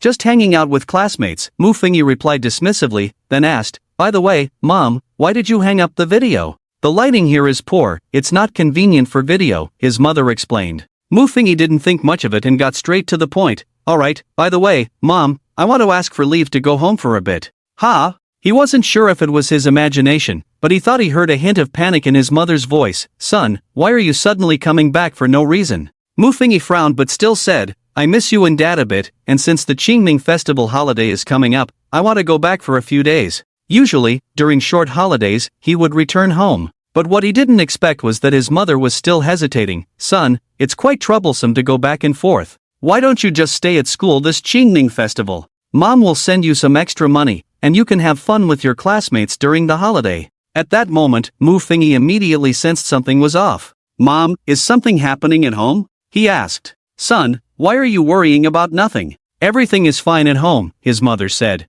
Just then, a metallic clanging sound came from her side, and then his mother's voice returned. "Alright, son, I have things to do, I'll hang up now. I'll send you some pocket money for the Qingming festival later." Beep beep beep. The call ended abruptly. Looking at his phone, Mu Fengyi's eyes narrowed completely. He rubbed the end of the necklace with his fingers, recalling old Zhao's hacking skills. After thinking for a while, he decided not to call Qi Wei's for now but instead dialed Wang Zichen's number. This was the third time he had called Wang Zichen that morning. "What's up, Brother Mu, have you made your decision?" Wang Zichen's somewhat tired voice came through. "Is old Zhao there?" Mu Fengyi asked. "I don't live with him." Wang Zichen hadn't finished his sentence when old Zhao's voice came through the phone. "I'm here, what's up?" "Wang Zichen, damn it. Old Zhao, I have something I want to ask you for a favor." Mu Fengyi thought for a moment and said, "Can you help me investigate what happened at home? When I was on the phone with my mom just now, something felt off." "Sure, give me 2 minutes," old Zhao replied, and then he heard the sound of typing on the other end of the line. 30 seconds later, old Zhao's voice came through again. "Your mother was diagnosed with leukemia 2 days ago and is currently receiving treatment at the hospital. Your father is by her side." "What?" Mu Fengyi felt as if he had been struck by lightning. Such a big incident had happened at home? "I'm going back right now," he said decisively. His mom had actually hidden such a significant matter from him? Leukemia. That was an incurable disease. "Okay." I've booked you a direct flight at 2:30 p.m. You can go have lunch now and then come back, old Zhao said. As soon as Mu Fingyi mentioned he was going back, old Zhao immediately bought him the fastest ticket home. Thank you. Mu Fingyi expressed his gratitude, took a deep breath, and asked, Old Zhao, is there a way to treat leukemia? With the current level of technology, treating leukemia is wishful thinking. Old Zhao hesitated for a moment before speaking, but some healing-type players might have a way to deal with this illness. It's just that, to ask these healing-type players for help, one would need points. And Mu Fingyi naturally thought of this. A hint of bitterness flashed in his eyes as he asked with difficulty, how many points are needed to ask for their help? If you want to ask them for help, I can help you get in touch, or you can find Chi Wei's. He's an official and definitely has more connections than I do, Old Zhao explained. For leukemia, generally, an A-level healing-type player can handle it, requiring 3 to 5 points. If you want an S-level healing-type player, it would probably require 8 to 15 points. Okay, I understand. Mu Fingyi hung up the phone with a gloomy mood. The only way to use those 200 points normally was to fully immerse himself in the game Apocalypse Arrival. And by choosing to join this game, his life and death would no longer be entirely in his own hands. He sat by the lakeside of Wangyue Lake at school, watching a row of ducks quacking in the water. He was lost in thought, not knowing how much time had passed. Ding ding! A message from a stranger claiming to be Old Zhao came through with a photo. He opened the photo in the message and found it was a picture of a hospital room. In the room, he quickly noticed a woman with an extremely pale face on the hospital bed, along with a man taking care of her.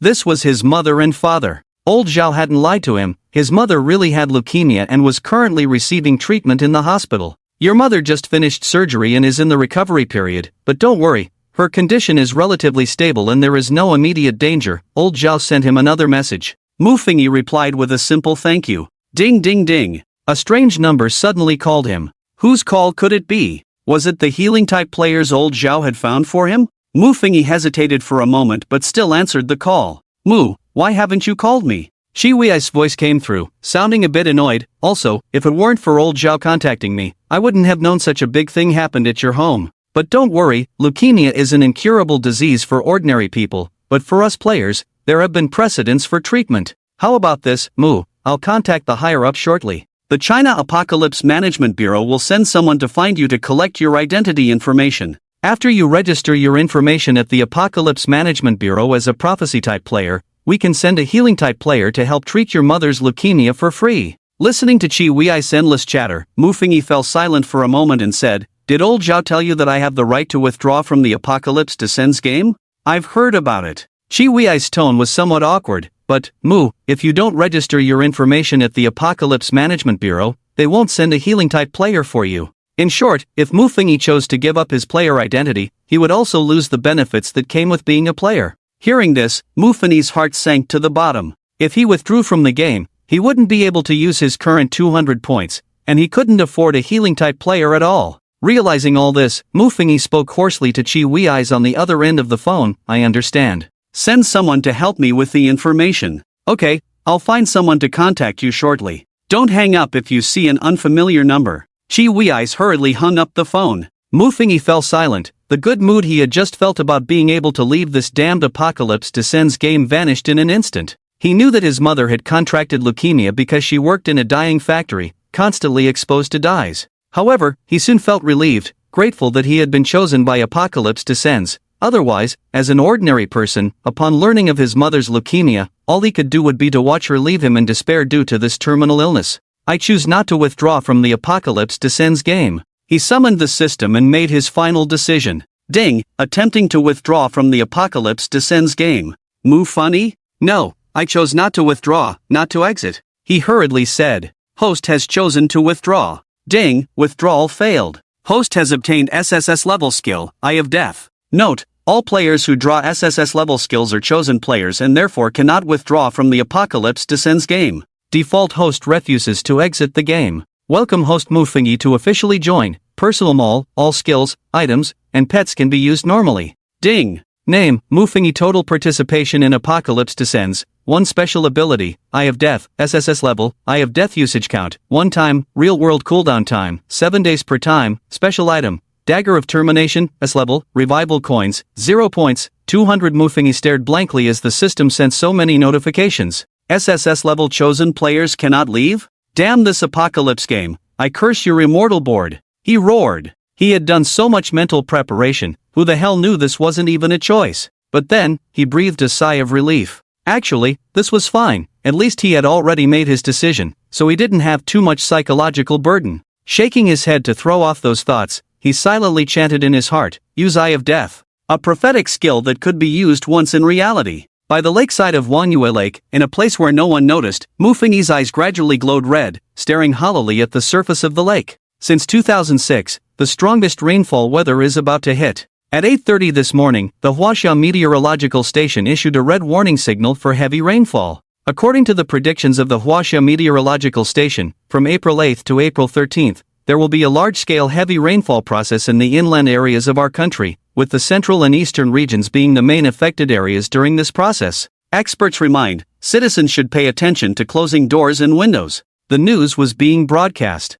The future self, feeling drowsy, raised a hand to grab the remote control and turned off the television that was playing. "Son, I'm going to the hospital to bring your mom some food. There's food on the table, remember to eat it yourself." A man carrying a thermal box said this to him before hurriedly leaving. "Okay, Dad, I'll go to the hospital later." The future self opened his eyes, responded, and stood up from the sofa. The observing Mufengi also surveyed the surrounding environment. He heard the future self mumbling, "I wonder what the theme of this apocalypse is. Judging by Dad's reaction, it shouldn't be the same puppet show as last time, but I still need to be careful. I should go meet up with Wang Pengzi and the others first." From the future self's muttering, it seemed that the current timeline had entered the second apocalypse instance. Moreover, why did the Eye of Death send him to the beginning of the apocalypse? Did he die right at the start of the apocalypse? Mufengi pondered, his gaze also fixed on the future self's line of sight. Just before he appeared, it seemed he heard the sound of news broadcasting? Right, it mentioned something about heavy rainfall around the Qingming festival. If it were any other time, he wouldn't pay much attention to it, as spring brings a lot of rain anyway. Moreover, Jiangchang is a rainy place. However, this is an apocalyptic world. If there is heavy rainfall, and it continues to develop, it could lead to a world-class flood. What to do about a world-class flood? Should they prepare a Noah's Ark in advance, or bring enough food to the highest peak, Mount Everest? After all, the cause of the future self's death is basically in line with the main theme of the apocalypse. While Mufengi was deep in thought, the future self had already contacted Lao Zhao and Wang Pengzi by phone. After agreeing on a meeting place at Lao Zhao's fortress, the future self took a taxi and set off. A few hours later, the future self met up with Lao Zhao and Wang Pengzi, but besides Lao Zhao and Wang Zichen, there was another young man with yellow hair who looked a bit non-mainstream. Mufengi took a closer look at the young man with yellow hair, speculating whether this guy could be the third member of Lao Zhao's trio, Tao Mu.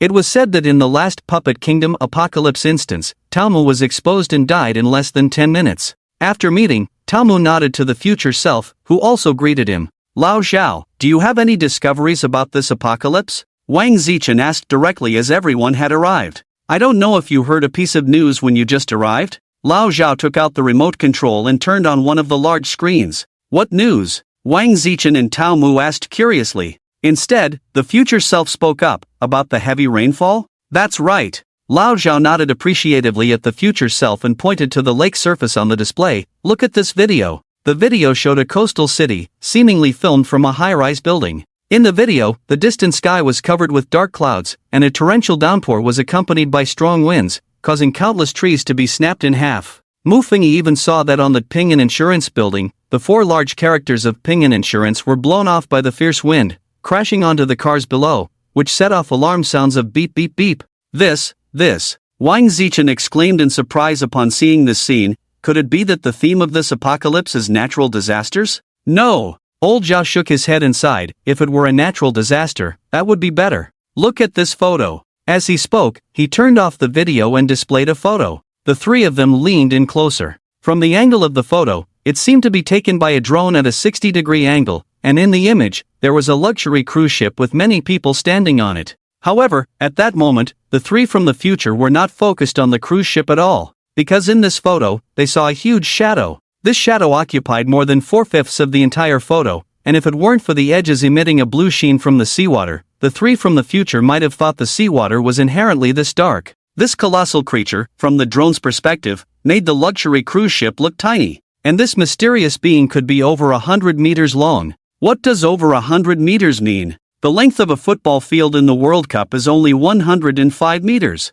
This monster's length is even greater than that of a football field in the World Cup. This is a picture taken from a coastal city in the east, old Zhao explained in a deep voice, and according to the information I received, everyone on that cruise ship has gone missing, their whereabouts unknown. After this drone took the photo, it completely lost control and stopped transmitting any captured images. That monster. Wang Zichen swallowed hard. Could it be the extinct Cretaceous creature, the Plesiosaurus? No. Huang Mao's Taomu said gravely, the Plesiosaurus is only about 20 meters long, this monster is over 100 meters long, it can't be compared to the Plesiosaurus. Right. Old Zhao nodded. At first, I thought the theme of this apocalypse was the revival of extinct creatures, but after analyzing this shadow, even the largest known animal to humanity is not over 100 meters long. So, the theme of this apocalypse might be giant monsters. Of course, we can't conclude that yet, as players worldwide are still searching for clues. At this point, old Zhao's tone became heavier, combined with Mr. Chang Yaqing's prophecy. This apocalypse theme could very well be a catastrophic level of destruction.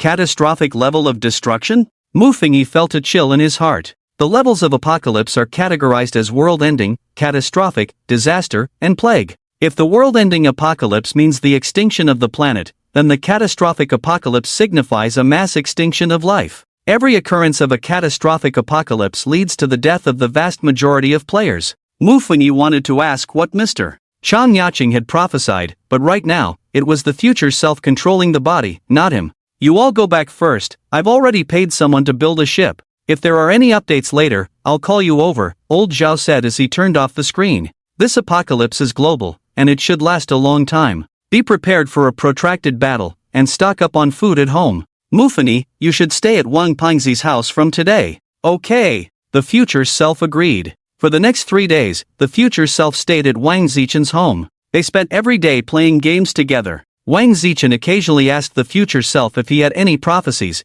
but the future self managed to dodge the questions. During these days, the observing Mu Fengyi found it strange. Why hadn't he seen anyone from the official side? If the officials knew he was an Sss-Level prophecy genius, they shouldn't have neglected to send someone to protect him. Yet, for these days, he had been with Wang Zichen's trio. On the 4th day of the apocalypse, old Zhao sent them a message. Hurry, come quickly, there's a new discovery. Wang Zichen exchanged a glance with the future entity, quickly putting down the game in his hands, and drove out of the villa area in the sports car from Wang Zichen's garage. For the past 3 days of the apocalypse, it had been raining outside. Recently, the drainage system in Jiangcheng had been upgraded, but it still couldn't handle the downpour. As the heavy rain poured down, the two of them arrived at old Zhao's fortress, their pant legs soaked. What's wrong, old Zhao? Did you discover something crucial? Wang Zichen asked. Wait for Tao Mu to arrive before we talk. Old Zhao's expression remained grim, looking quite unpleasant. Clearly, the news he had received was not very friendly.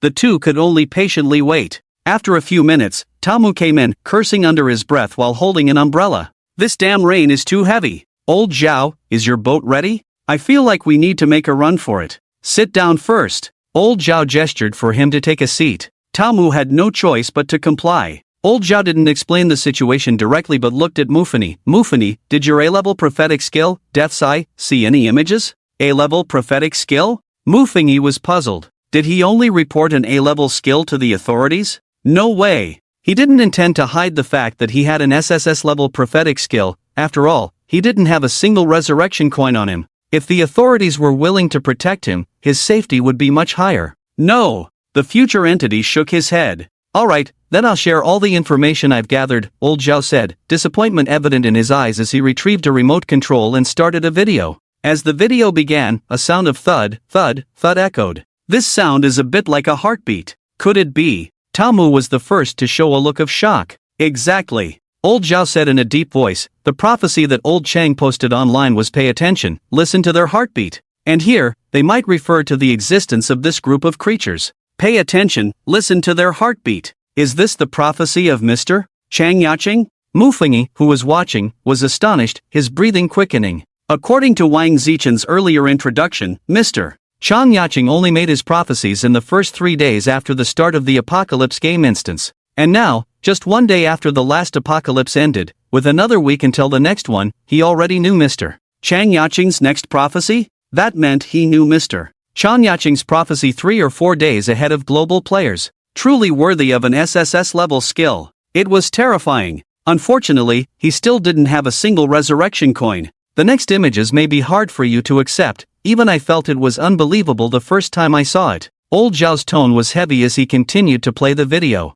As the thud, thud, thud sound continued, amidst the raging wind and rain, a flash of lightning suddenly illuminated the sky. At that moment, a super fish head, towering at 7 or 8 meters, appeared in the video. In the footage, this fish head was taller than a 20-story building. Under the lightning, the scales on the fish head shimmered, flashing a terrifying light. The appearance of this fish head was strikingly similar to the one in the fish soup his mother had made for him before. How could an ordinary food item become so gigantic? Anyone with a fear of giant creatures would likely feel extremely uncomfortable at this sight, even fainting from fright. Damn! The future entity, Wang Zichen, and Tamu all exclaimed in shock simultaneously. The three of them were thoroughly frightened by this scene. When the lightning disappeared, the giant fish had finally vanished, but the three could still vaguely see, through the dim light, a massive, indistinct shadow on the back of the building in the video footage. This shadow was the body of that giant fish. What on earth is that? Wang Zichen asked, his voice trembling.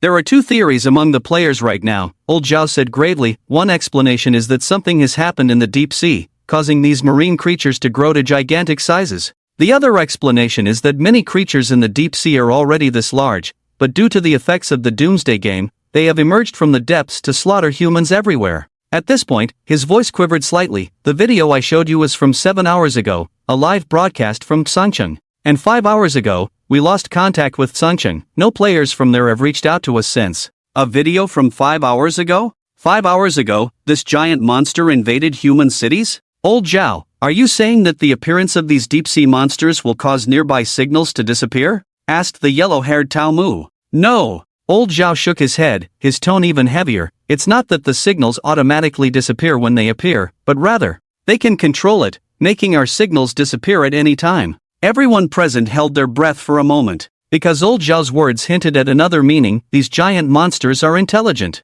That's why they can control whether human communication devices function normally. As this realization dawned on them, the group's breathing became a bit erratic. Shouldn't we escape? The future body suddenly said. Although Jiangcheng is not on the edge of the sea, it is still a coastal city. Once those coastal cities are destroyed by these giant monsters, won't it be our turn next? The future body's words made Old Zhao and the others react. Yes, we need to escape. Many players living in coastal cities have already evacuated, and most are heading to Mount Everest, Old Zhao said, his gaze sharp. When do we leave? Wang Zichen asked. Old Zhao first looked at the future body, and seeing that this prophetic player had no further comments, he made the decision. Pack up, we leave tomorrow morning. The three agreed and, braving the pouring rain, left in a vehicle. After returning to Wang Zichen's villa, the future body had no interest in playing games. Instead, he stayed in his room, staring blankly at the torrential rain outside. Mu Fengyi had been a spectator for several days, but the sense of urgency within him was no less than that of the future body in the death perspective.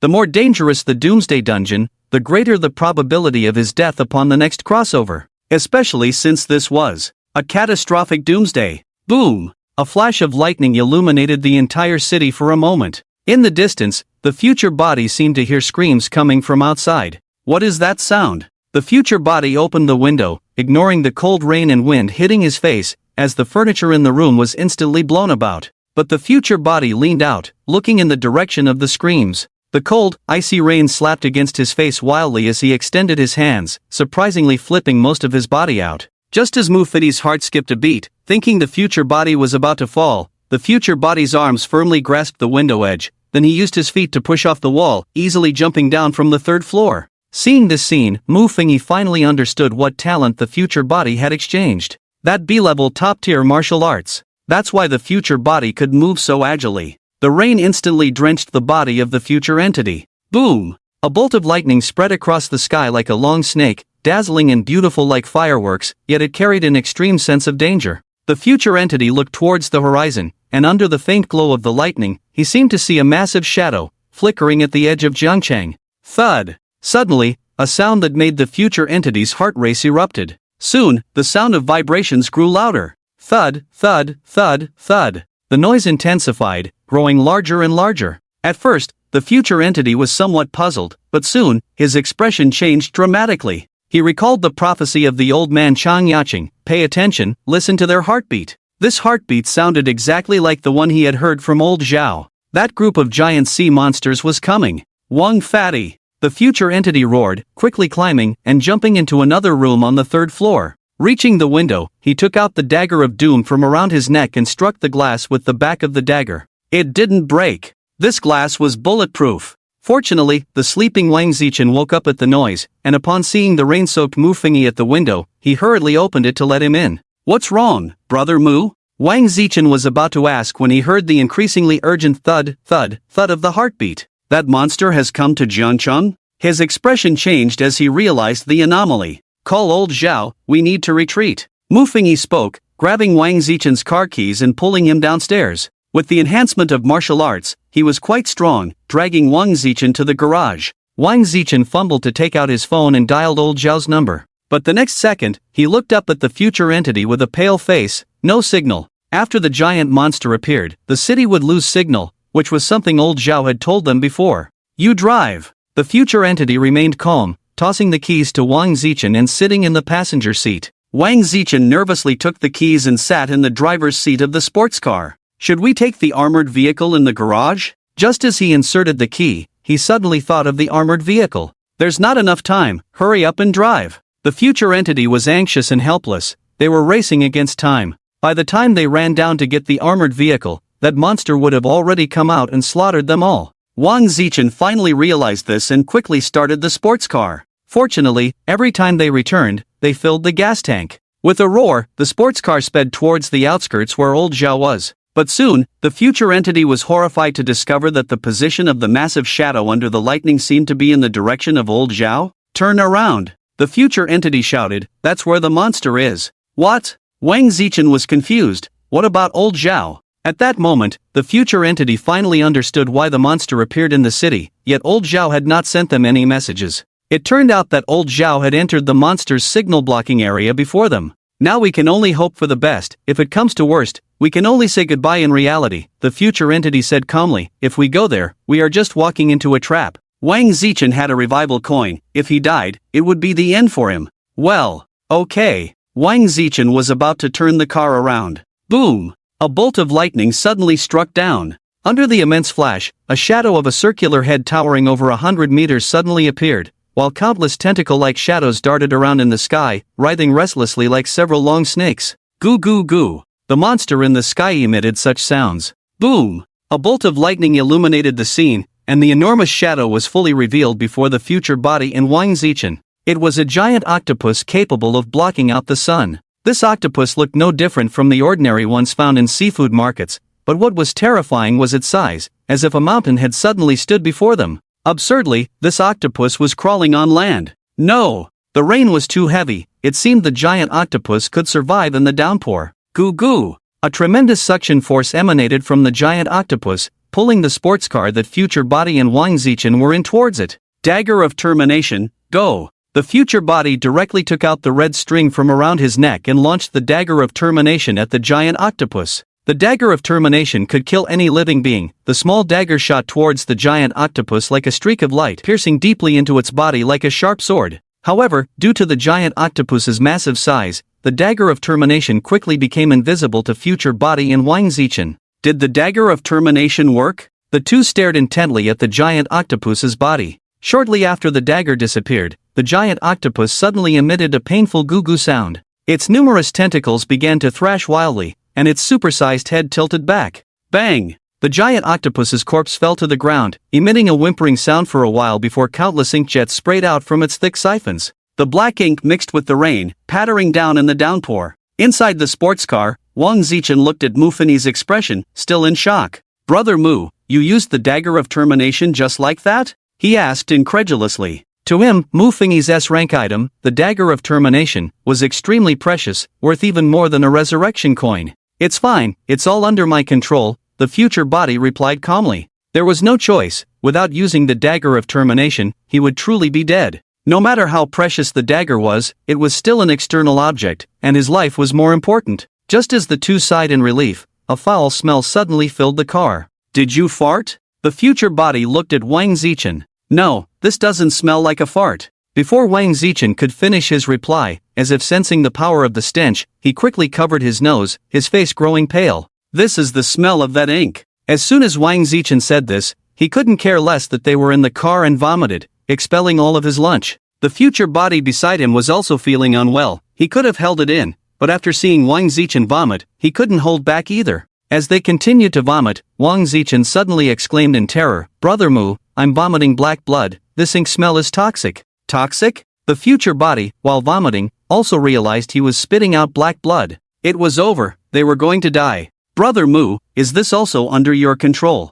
Wang Zichen said with a hint of resentment before his head tilted, and he died. The future body only managed to hold on for a few more seconds before succumbing to the ink attack. The future body perished. Death playback ended. Mu Fengyi gradually regained consciousness, his gaze focusing on the calm surface of the lake before him. Damn it, that giant octopus died and could still self-destruct? This death was too unjust. After feeling a moment of regret, he shifted his gaze to the 4 random items in the personal shop. If it had been before the death replay, he would have most likely chosen the top-tier B-level fighting technique and then exchanged some money. But now, he had a new option. First of all, the monsters that kill in the new map are creatures that crawled out of the ocean. In reality, they are all seafood. And where did this group of monsters come from? They could only have emerged from the oceans of Blue Star or the deep sea. Faced with these monsters, the B-level top fighting technique was basically useless. He couldn't possibly engage in hand-to-hand combat with those ocean monsters that could crush him with a single blow, could he? After thinking for a while, he directly spent 68 points to purchase the Cube Master and the Qiankuan bag. As he clicked to buy, a small bag appeared in his hand. The next moment, countless pieces of knowledge suddenly flooded into his mind. His cognitive and memory abilities became clearer with this influx of knowledge. Indeed, this was the reason Mu Fengyi chose the Cube Master. A skilled Rubik's Cube player has strong spatial thinking and hand-eye coordination abilities, and after obtaining the Cube Master, Mu Fengyi's mental capabilities were greatly enhanced. Since physical strength was ineffective in the next dungeon, he would enhance his intellect. In the new dungeon, once those monsters appeared in the city, the signals within the city would be blocked, and there was a certain possibility that humans would lose their sense of direction. Strong spatial thinking ability was crucial. Knowing how to play with a Rubik's Cube was secondary. After adapting to his current mental thinking, Mu Fengyi looked down at the Qiankuan bag in his hand. How was this thing used? He tried to open the pocket of the Qiankuan bag. Just as he opened the pocket, he suddenly felt a 10 cubic meter space appear in his mind. Was this the internal space of the Qiankuan bag? He tried to put his phone inside. The moment this thought appeared in his mind, his phone whooshed out of his hand and appeared inside the Qiankuan bag. And with a thought, the phone fell back into his hand from the Qiankuan bag. How magical! Just as he was about to play with it some more, the phone suddenly rang. Stopping his use of the Qiankuan bag, he glanced at the incoming call on his phone. It was an unfamiliar number. Could it be the official person Qi Wei's mentioned? Thinking that the other party might be the one who could save his mother, he didn't dare to delay any longer and directly answered the call. "Hello, Mr. Mu." A sweet voice from the other end of the line greeted him. "My name is Lin Yuan. I am a staff member of the Huaxia Doomsday Management Bureau and the person in charge of your statistical work. Do you have time now?" "Yes, but I have a flight at noon. You can come find me now, or I can come find you," Mu Fengyi replied. However, the name Lin Yuan sounded somewhat familiar. "It shows here that you are a student at Ganshui University. I will wait for you at the Ocean Cafe across from the east gate of Ganshui University." How does that sound? The woman's voice on the phone was gentle. "Sure, I can be there in about 10 minutes. Mu Fengyi agreed. "Okay." After hanging up, Mu Fengyi tucked the Qiankuan bag into his pocket and walked towards the east gate. 10 minutes later, Mu Fengyi arrived at the Ocean Cafe. As soon as he entered, he saw a beautiful woman in black stockings waving at him. The person in charge of the statistics was this good-looking? Mu Fengyi discreetly glanced at her black stockings and then calmly sat down across from her. "You must be Mr. Mu." The woman extended her hand with a smile. "Hello, my name is Lin Yuan." "Hello, I'm Mu Fengyi." Mu Fengyi shook her hand briefly before immediately letting go. "Mr. Mu, what would you like to drink?" Lin Yuan handed the menu to Mu Fengyi. "Just a latte with normal sugar will do." Mu Fengyi wasn't very fond of coffee, he preferred sweet milk tea. Life had already been tough enough, so what was wrong with liking something sweet? Lin Yuan paused for a moment but still ordered a latte with normal sugar for Mu Fengyi. When the coffee was served, she took out a small notebook and a pen, placing them on the table. "Mr. Mu, are you a prophecy-type player?" she asked, looking into Mu Fengyi's eyes. "Yes." Mu Fengyi nodded. "May I ask the level and name of your prophecy-type skill?" As she posed the second question, Lin Yuan's emotions became tense. This was her first time gathering statistics on such rare prophecy-type skills. My prophecy-type skill is called Eye of Death. As for the level, Mu Fengyi paused for a moment. Lin Yuan stopped writing and looked up at him. He calmly said, "It's an SSS-level prophecy-type skill." Clatter! Lin Yuan lost her grip, and the pen fell to the ground. The scene fell into silence. Watching Lin Yuan's shocked expression, Mu Fengyi calmly picked up his coffee and took a sip. The taste of showing off. After a moment of shock, Lin Yuan realized she had lost her composure. She tucked her hair behind her ear and softened her tone a bit. "Mr. Mu, could you prove your ability? For example, could you predict what type of the next Doomsday dungeon will be?" Hearing the question, Mu Fengyi was taken aback. Now he seemed to understand why the future body in the death replay was classified as an A-level prophecy-type skill. Because the other party couldn't prove his prophecy-type skill was S-level in front of Lin Yuan. S-level prophecy-type skills could predict the next Doomsday. Of course, if you can't prove it now, it's fine to delay for a few days. S-level and above prophecy-type skills can also be used in reality. Whenever you can use it, feel free to come find me. Lin Yuan thought Mu Fengyi couldn't use the Eye of Death skill right now, so she quickly explained. S-level prophecy-type skills were also limited in reality. For example, Mr. Chan Yaching's prophecy-type skill could only be used in the 3 days before the Doomsday dungeon started. No need to wait a few days. Mu Fengyi lowered his voice. The theme of the next Doomsday dungeon is a giant sea monster. Lin Yuan was stunned. A giant sea monster? In the days leading up to the Doomsday, it will rain endlessly across the globe, but after a few days, as the first giant beast from the sea emerges, countless giant sea monsters over 100 meters tall will appear on land, entering human cities to slaughter humanity. Mu Fengyi briefly described the scene he saw. In the following days, whenever a giant sea monster appears in a city, that city will lose signal and be unable to receive support. This is the content of the next dungeon. Is the description detailed enough? After saying this, he looked at Lin Yuan with a smile in his eyes. Detailed, too detailed. Lin Yuan nodded dumbly. This was no ordinary prophecy-type skill. She would believe it if someone said this guy had experienced this Doomsday. But, Mr. Mu, she said, though she was already convinced, her expression still troubled, we need to verify the authenticity of this prophecy, so we can't casually conclude your prophecy-type skill. An SSS-level prophecy-type skill sounded too unbelievable, and it was only when concluding the level of a prophecy-type skill that it became so complicated.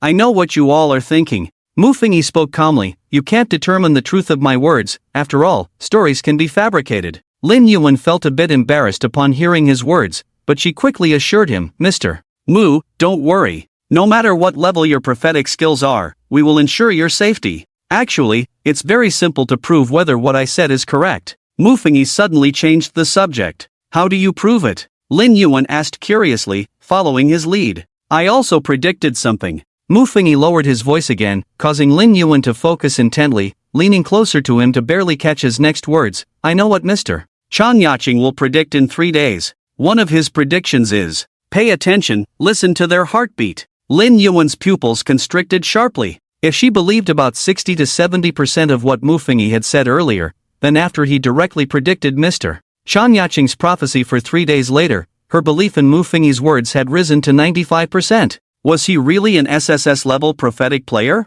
She found it hard to control her expression. Mr. Mu, please wait a moment. She stood up in a bit of a panic. The situation was now beyond her control as a mere staff member, and she needed to immediately inform her superiors. Temporarily leaving Mu Fengyi behind, she grabbed her phone and hurried into the restroom. After watching her figure disappear, Mu Fengyi picked up the coffee in front of him and took a small sip. Lin Yuan. That name sounded so familiar. Wait. He suddenly thought of something, quickly took out his phone, opened the chat with Lin Yu's family, and sent a message. Lin Ertzi, what's your sister's name again? What's up? Lin Yu's family replied instantly, let me tell you, my sister is a big beauty, great figure, long legs, not worse than that Su Qianran you have a crush on. But my sister has high standards, and so far, not many men have caught her eye. Mu Fengyi replied, stop rambling, just tell me your sister's name. Lin Yu's family, don't rush me. I can introduce my sister to you, but I'm warning you, don't say I set you up, or she'll break my legs. Mu Fengyi was tired of the back and forth and directly typed,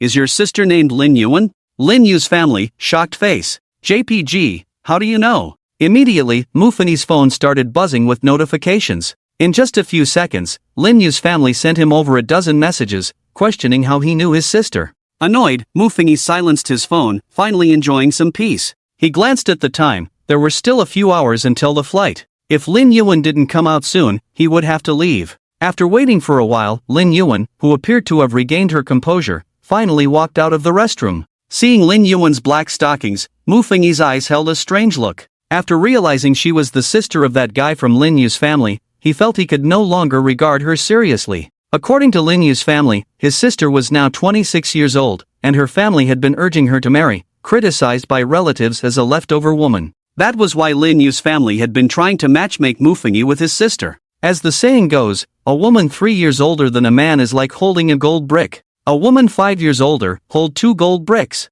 Sorry to keep you waiting, Mr. Mu. She bowed apologetically and then gracefully sat down in the seat opposite him. I have a flight at noon. Mu Fengyi kindly reminded her. Translation: don't waste his time. I'm really sorry, Mr. Mu. Lin Yuan apologized again. That's fine, it's no problem. Mu Fengyi waved his hand. Do you have any questions now? I just contacted my superiors and explained your situation, but it will take a few more days to verify your abilities. However, considering your safety is of utmost importance and involves the fate of many people, for the time being, I will be your personal protector. What do you think? Lin Yuan looked at Mu Fengyi expectantly. Seeing Mu Fengyi lost in thought, she quickly added, of course, if you are not satisfied with me, they will send someone else to replace me. No need to change, you're fine, just you, Mu Fengyi replied, realizing this was likely an official protection arrangement. With his Sss-Level prophetic skill, it was impossible for the authorities not to send someone to protect him.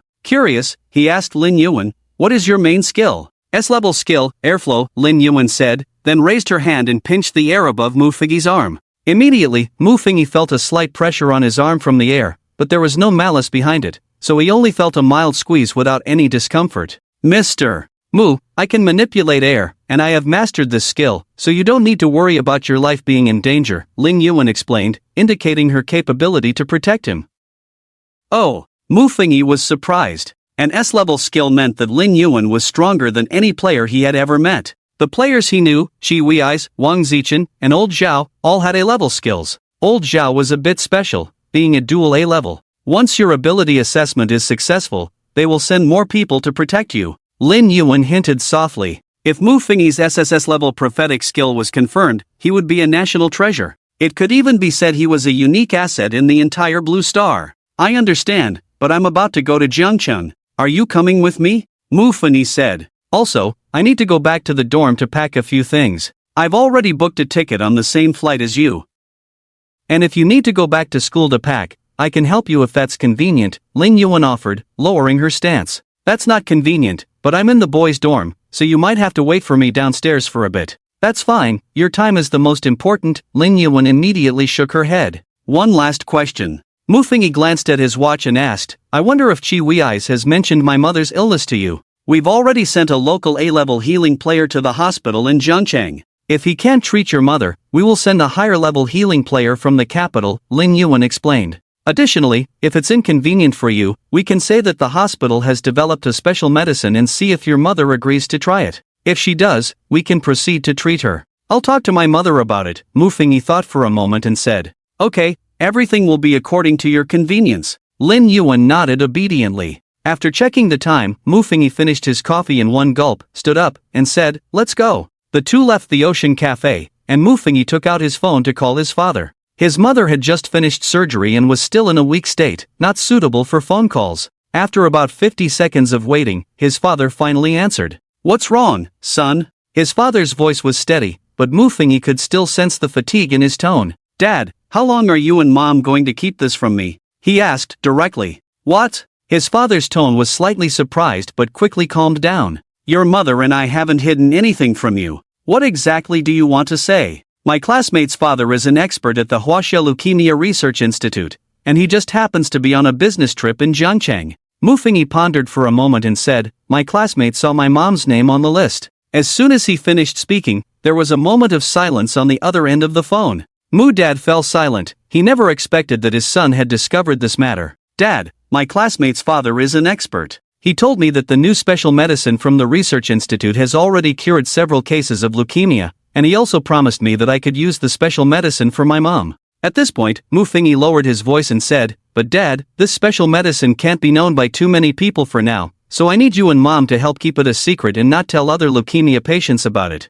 Lin Yuan, who was beside him, looked at Mufuni, who was spinning tales, and couldn't help but blink. This storytelling ability made her doubt how much truth there was in the prophecy Mufuni had just told her. Really? Mu Dad was very surprised to hear this news. His wife suddenly contracting such a terminal illness made him feel like the sky was falling. But he never expected that his usually unremarkable son would bring some hope. Dad, I've booked a flight back. You and Mom must not let the special medicine matter slip. After reassuring his father several times, Mufuni hung up the phone. Seeing him hang up, Lin Yuan couldn't help but sigh. Mr. Mu was really exceptionally clever. You're overpraising me. Mufuni humbly nodded, but for some reason, he felt that Lin Yuan's compliment carried another meaning. After hanging up with his parents, Mufuni thought for a moment and dialed Wang Zichen's number. Hello, Brother Mu, have you made your decision? Wang Zichen's voice came through. I have. Mufuni then asked, is Lao Zhao there? Wang Zichen. What does he mean? Is he now the middleman for Mufuni to call Lao Zhao?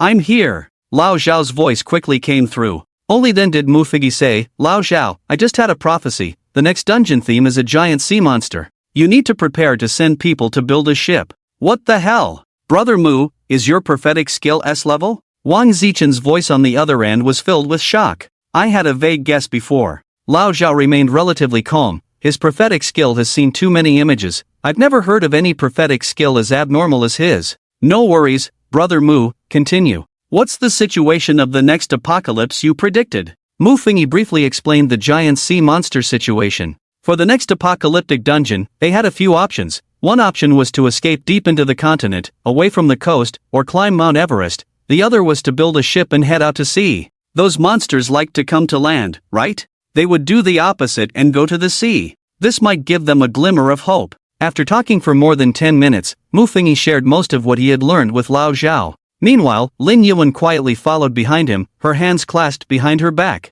After Mufuni finished the call with Lao Zhao, they happened to arrive at the boys' dormitory. There were quite a few boys moving around downstairs, and many couldn't help but glance several times at the long-legged Lin Yuan. Just then, a classmate who knew Mufuni also noticed the two of them. Upon seeing Mufuni, the classmate greeted him, Good morning, Brother Fanqing. As soon as he heard Brother Fanqing, Mufuni's face darkened. Why did he have to post on moments after getting drunk yesterday? However, when this classmate noticed the beautiful woman in black stockings following Mufuni, his eyes nearly popped out. Brother Fanqing, is this your girlfriend? Looking at the envious glint in the eyes of his former classmates, Mufuni felt a wave of amusement. In fact, he wanted to say that this was the sister Lin Yu had mentioned, but considering that Lin Yuan still didn't know her brother was in the same class as him, he kept it to himself and smiled mysteriously. Sometimes, not revealing the answer naturally leads to endless speculation from others. He wanted this classmate to guess for himself. Meanwhile, Lin Yuan curiously looked at the other person, wondering why he called Mufuni Brother Fanqing. She didn't ask anything directly. Her current role was Mufuni's bodyguard, responsible for his safety for 3 days. If, after 3 days, Mr. Chang Yacheng really posted that statement online, stronger players would appear around Mufuni to protect him in her stead. The classmate watched as Mufuni left with the beautiful girl in black stockings, his face twisted with jealousy. Immediately, he shared what he had seen with his dorm group. Did you guys know? Brother Fanqing immediately found another girlfriend after failing to confess to Su Qianran yesterday. This girlfriend is stunning. Her figure is just wow. Like wow wow wow. Then why didn't you take a picture for us to see? A roommate immediately replied, eager for gossip. No way, it's not good to secretly take pictures of others. Just take a picture of her back, let us have a look. Alright, he then secretly snapped a photo of Mufuni and Lin Yuan from behind and sent it to the dorm group. When several boys saw the long-legged silhouette in black stockings, the entire dorm erupted in howls of excitement. Some even tagged Mufuni in the class group without a teacher present, attaching the image Brother Fanqing, when did you get such a beautiful girlfriend? Brother Fanqing just confessed to the stunning Su, and turned around to find another beauty. Brother Fanqing is amazing. This girlfriend of Brother Fanqing has such long legs, longer than my life. Many who had been lazy in bed that morning perked up upon seeing the photo and hearing the gossip, bubbling up in the group chat.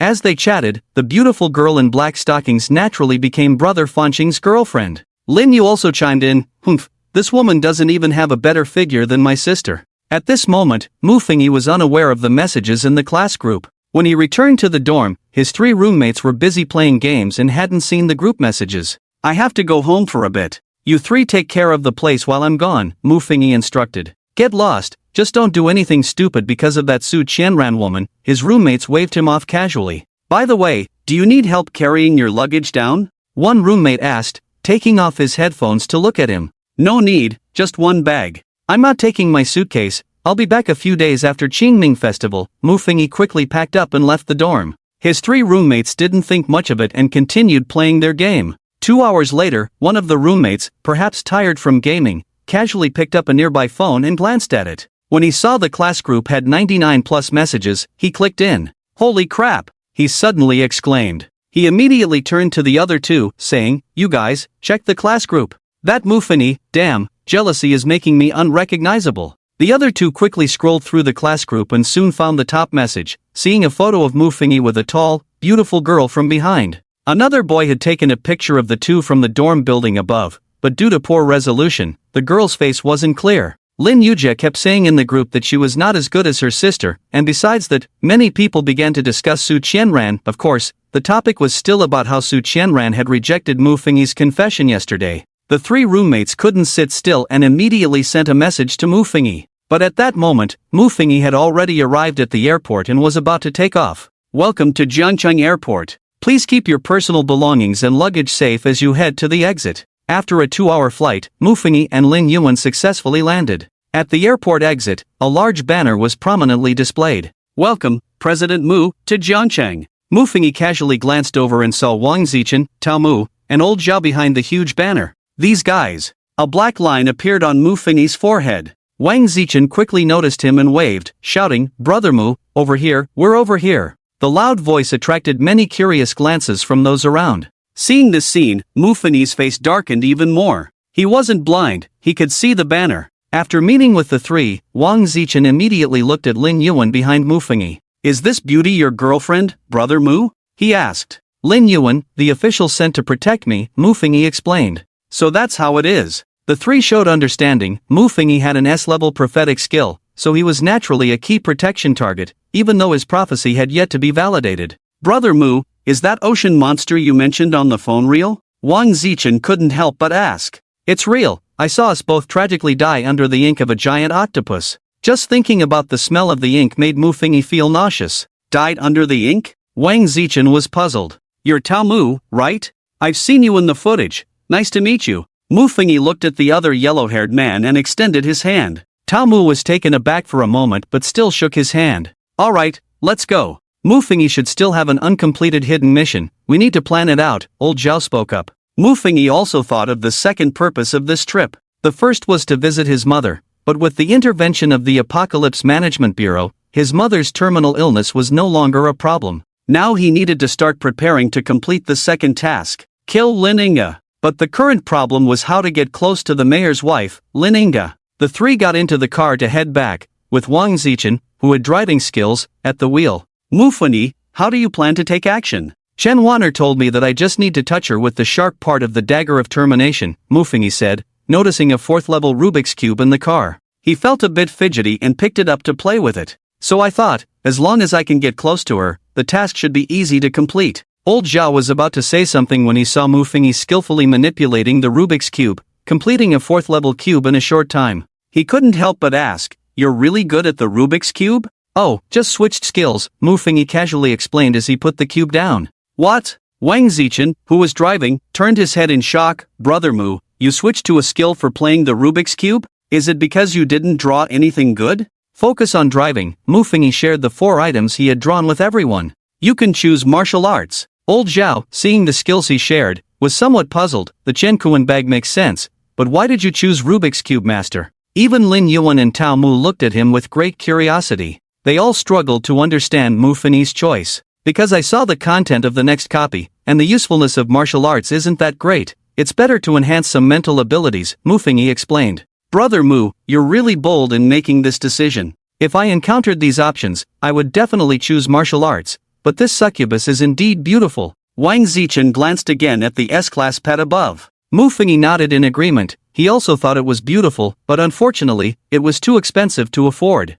Mu Fingyi, do you plan to carry out this plan by yourself, or do you want us to help you? Old Zhao asked. I can do it myself, it's not difficult, Mu Fingyi replied. The three of them tacitly avoided mentioning what exactly the matter was. With official personnel present, discussing how to kill a person living in reality felt a bit too reckless. Put me in that beauty salon, Mufengi decided to act today to avoid any prolonged complications. Coincidentally, today was also the day the mayor's wife was getting beauty treatments. A few minutes later, Wang Zichen drove directly to the beauty salon. As soon as Mufengi got out of the car, Lin Yuan followed closely behind. You don't need to follow me, I'll find you after I'm done. Mufengi refused Lin Yuan's company. Mr. Mu, I was ordered by the director to protect your life. Lin Yuan stood her ground, looking aggrieved.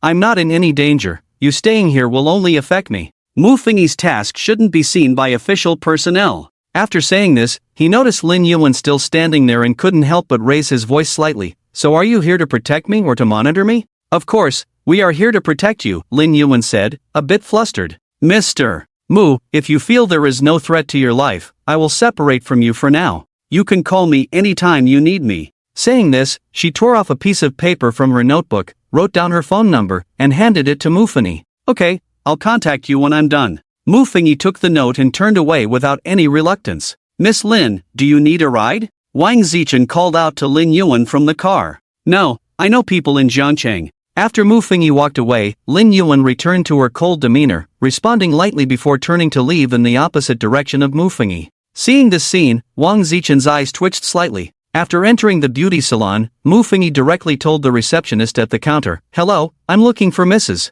Lininga, her husband, Mr. Lu, asked me to bring her something. Seeing that Mufengi looked like a student, the staff hesitated for a moment before saying, Please wait a moment. She picked up the phone and conveyed Mufengi's message. A moment later, she looked up at Mufengi. Sir, Miss Lin is currently getting a massage, she said to ask you to wait a moment. Okay. Mufengi wasn't in a hurry and sat down in the waiting area. Sir, you can have some snacks, would you like some tea? A staff member approached and asked. No, thank you. Mufengi was here to kill someone, so he wore a nervous and shy smile on his face. Sitting in the waiting area, since Lininga couldn't come out for a while, he sat on the sofa and started playing with his phone. At that moment, he noticed many messages in the class group chat. He also noticed a message from Lin Yujia. Brother Fanqing, why were you asking about my sister's name earlier? And who is that woman next to you? Don't tell me that's my sister. Lin Yujia wasn't stupid. Through Mufengi's inquiry earlier that morning, combined with the gossip in the class group and the photo that resembled his older sister, he quickly guessed what was going on. After Mufengi sent a guess-what message, he ignored the other party. His nickname Brother Star was given by that bastard Linyu, and they had a grudge. Now this kid had fallen into his hands. Truly, karma had come around. In the following time, he followed old Zhao's instructions and downloaded a hidden app specifically for players, while also following the account of the old gentleman Chan Yaching online. Also, it seemed he could exchange points for money. Thinking of this, he tried to exchange some wealth on the app and redeemed 1 point. A few seconds later, a message popped up on his phone.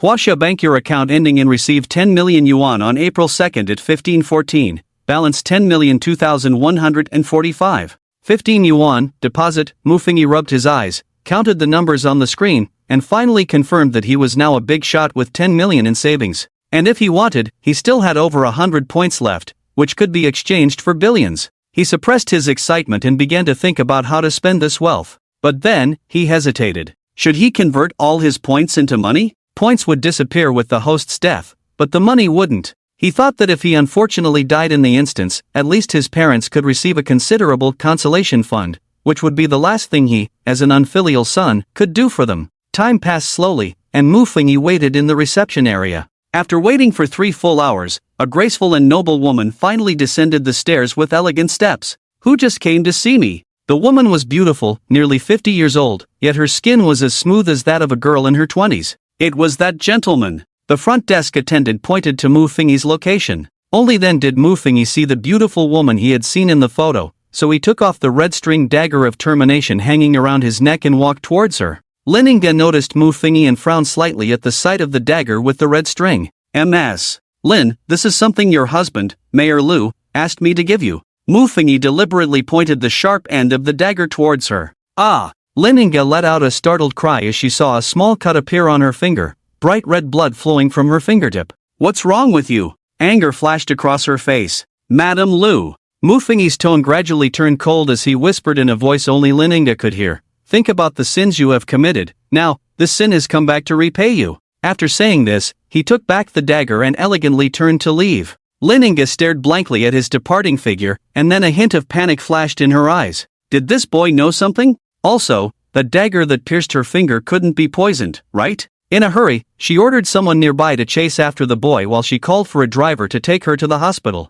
She needed to check her body thoroughly. But soon, her bodyguard returned to tell her that the mysterious boy had already vanished. After she arrived at the hospital for a full-body checkup and found nothing unusual, she finally breathed a sigh of relief. However, during lunch, the words of the strange boy still made her feel extremely uneasy. Did that boy know something? She had done many guilty things, of course. She was afraid of ghosts knocking on the door. Any slight movement would make her feel like a startled bird. Returning home at night, seeing her busy husband and handsome son, her heart felt even more unsettled. Such a warm scene, yet she felt not a trace of warmth, because she knew very well that this seemingly warm family was obtained through her malicious means. In the evening, as her husband had to leave home unexpectedly, she lay alone on the spacious bed, her inner unease growing stronger. Unable to sleep, she sat up on the bed and took out her phone. She opened a very hidden app on her phone and played a video. "Please, let me go, I beg you." A girl's heart-wrenching scream echoed from the video. Bang, bang. In the video, several masked figures brandished sharp weapons, striking fiercely at the girl who was bound. With each heavy blow, the girl's tragic wails rang in Lininga's ears. After a long while, the horrifying sight of the girl's tortured, unrecognizable corpse came into Lininga's view. The girl's eyes, nearly bulging out, stared vacantly at the camera angle recording the video. "Who told you to be that bitch's daughter?" Looking at the terrifying corpse on the screen, Lininga gritted her teeth, yet felt not a shred of remorse. Just then, a faint voice suddenly sounded in her ear. "I died so tragically." What voice? Lininga jumped up from the bed, looking around in fear. But apart from the rustling wind from the half-open window, the entire room was silent. "Whoever you are, stop playing tricks and show yourself," Lininga shouted angrily. But it was clear that her voice was trembling. "I died so tragically. Why did you kill me? Why did you kill me?" A bloodied, disfigured face suddenly appeared before Lininga. "Ah!" Lininga screamed and frantically ran towards the door. Bang! The next moment, she crashed into a cold iron lock. The icy sensation made her pupils dilate. Her nose bled from the impact, and in her eyes reflected a cold torture chamber. "Familiar?" A ghostly female voice echoed in her ear. "My dear, wicked stepmother? Lu Wan." Lininga's voice trembled as she recognized the owner of the voice, a sound she could never forget. Wasn't Lu Wan dead? Just like her damned mother, tortured to death by the people she sent. Years had passed, and Lu Wan had returned as a vengeful spirit to find her. "My dear mother, what are you afraid of?" The eerie voice lingered around Lininga, as if coming from all directions. Suddenly, a bloody hand reached out from the air, gripping Lininga's neck. Woo-woo! Lininga was choked to the point of struggling to breathe. Then, the bloody hand dragged her body step by step towards the torture chamber filled with instruments of torment. Terror filled Lininga's eyes. "Don't worry, my dear mother." Chen Wanner's voice carried a hint of frenzied excitement. "I will return all the pain I suffered to you, doubled." The voice gradually faded into the air. A blood mark was left on the smooth floor of the bedroom, and the bloody hand dragged Lininga's body, slowly disappearing from the room. The next morning, news of the mayor's wife Lininga missing from home spread. Mayor Lu Mingtian was furious upon hearing the news, and many police officers were dispatched immediately to search the city for the missing Lininga. 3 days later. Ding! Congratulations to the host for completing the hidden task, earning 100 points. Detected that this is the host's first reward in the game instance. The reward is doubled. Congratulations to the host for earning 200 points. Congratulations to the host for receiving the buff reward, Blessing of the Puppet Queen. Blessing of the Puppet Queen. The host will not be affected by any curses. On the other end, Mufini, who was visiting his mother in the hospital, suddenly heard these voices in his mind. Blessing of the Puppet Queen? Mufini thought of the first dungeon he participated in, the Puppet Kingdom. The Puppet Queen, is she referring to Chen Wanner? However, after accounting for the 200 points he just received, subtracting the 68 points spent on skills and the Chen Kuan bag, as well as the 1 point converted to money, he now has a total of 331 points. He directly spent 188 points to purchase the B-grade top combat skill. His information is now as follows. Name, Mufini. Total participation in the Apocalypse event, 1 special abilities, Eye of Death, SSS grade, top combat skill, B grade, Cube Master, D grade, Blessing of the Puppet Queen. Special items, Dagger of the End, S grade, Shenkuan Bag, C grade, Revival Coins, 0 points, 143 this time. Aside from the S grade succubus he couldn't afford, he cleared out everything else in his personal shop. After purchasing the top combat skill, he felt subtle changes occurring in his body. Noticing the oddity, he quickly informed his mother and went to the hospital restroom. Once inside the stall, he lifted his shirt and saw the fat on his stomach suddenly transform into several abdominal muscles, even the muscles he already had became taut. He pinched the flesh on his body. Very firm. Besides that, many combat techniques filled his mind. Is this the effect of the top combat skill? No wonder it cost 188 points, a skill worth 1.8 billion. He felt incredibly powerful now, capable of single-handedly taking down a tiger. It seems your body has become stronger. A female voice suddenly rang in his ear. He turned sharply but saw nothing. Chan Wanner? He asked, tentatively. Yes, I have to thank you. If it weren't for you, I wouldn't know why that woman killed me. Chen Wanner's voice carried a hint of nostalgia and a sense of vengeance. Did you take that woman away? And why did she want to kill you? Mu Fengyi was curious. Although she was a stepmother, it couldn't be to the extent of wanting to kill her stepdaughter, right? I took her away, but I won't easily kill her. I plan to have some fun with her. When Chen Wanner mentioned Lininga, her tone was filled with deep hatred, and after all this time of tormenting her, she has revealed many of her thoughts to me. I just found out that, besides me, my mother was also killed by her hired hands. She told me that my mother, like me, was tortured to death by her hired hands. And the reason she did this to me is that I resemble my mother more and more, so her hatred for my mother was imposed on me. At this point, Mu Fengyi could hear her gritting her teeth. She truly deserves to die. I haven't done anything wrong. Mu Fengyi nodded. Do you know why this woman hates my mother so much? I would like to hear more. Mu Fengyi had already vaguely guessed something. If nothing unexpected happened, it should be related to that Lu Mingtian, Mayor Lu. Because she likes my dad. Chen Wanner said angrily. Her family's influence is not small. According to her, the reason that Mayor Lu can hold such a high position now is largely due to the support of this woman's family behind the scenes. If it weren't for the power backing her, my good father wouldn't have such great capabilities. I haven't gotten much information from that woman yet, but if my mother's death is related to my good father, Mu Fengyi, I want to ask you for another favor. As for what the favor was, both of them had a clear understanding. Mu Fengyi was silent for a moment before nodding. Alright, Mu Fengyi, you really are a good person. Chen Wanner said happily. If I were alive, I would definitely come to like you. Although you're not that handsome, your charisma has deeply moved me. Mu Fengyi, compliment someone, but why attack his looks? Alright, enough said. I'm going to play with my new toy now. I'll contact you next time. After Chen Wanner finished the sentence, her voice faded into the air. But it was obvious that her new toy was the culprit who killed her, Lininga. And Mu Fengyi, seeing her disappear, felt a bit helpless. He still wanted to ask how she would contact him. She couldn't just appear in front of him at any time, could she? Also, how did a boss from a Doomsday game instance come into reality?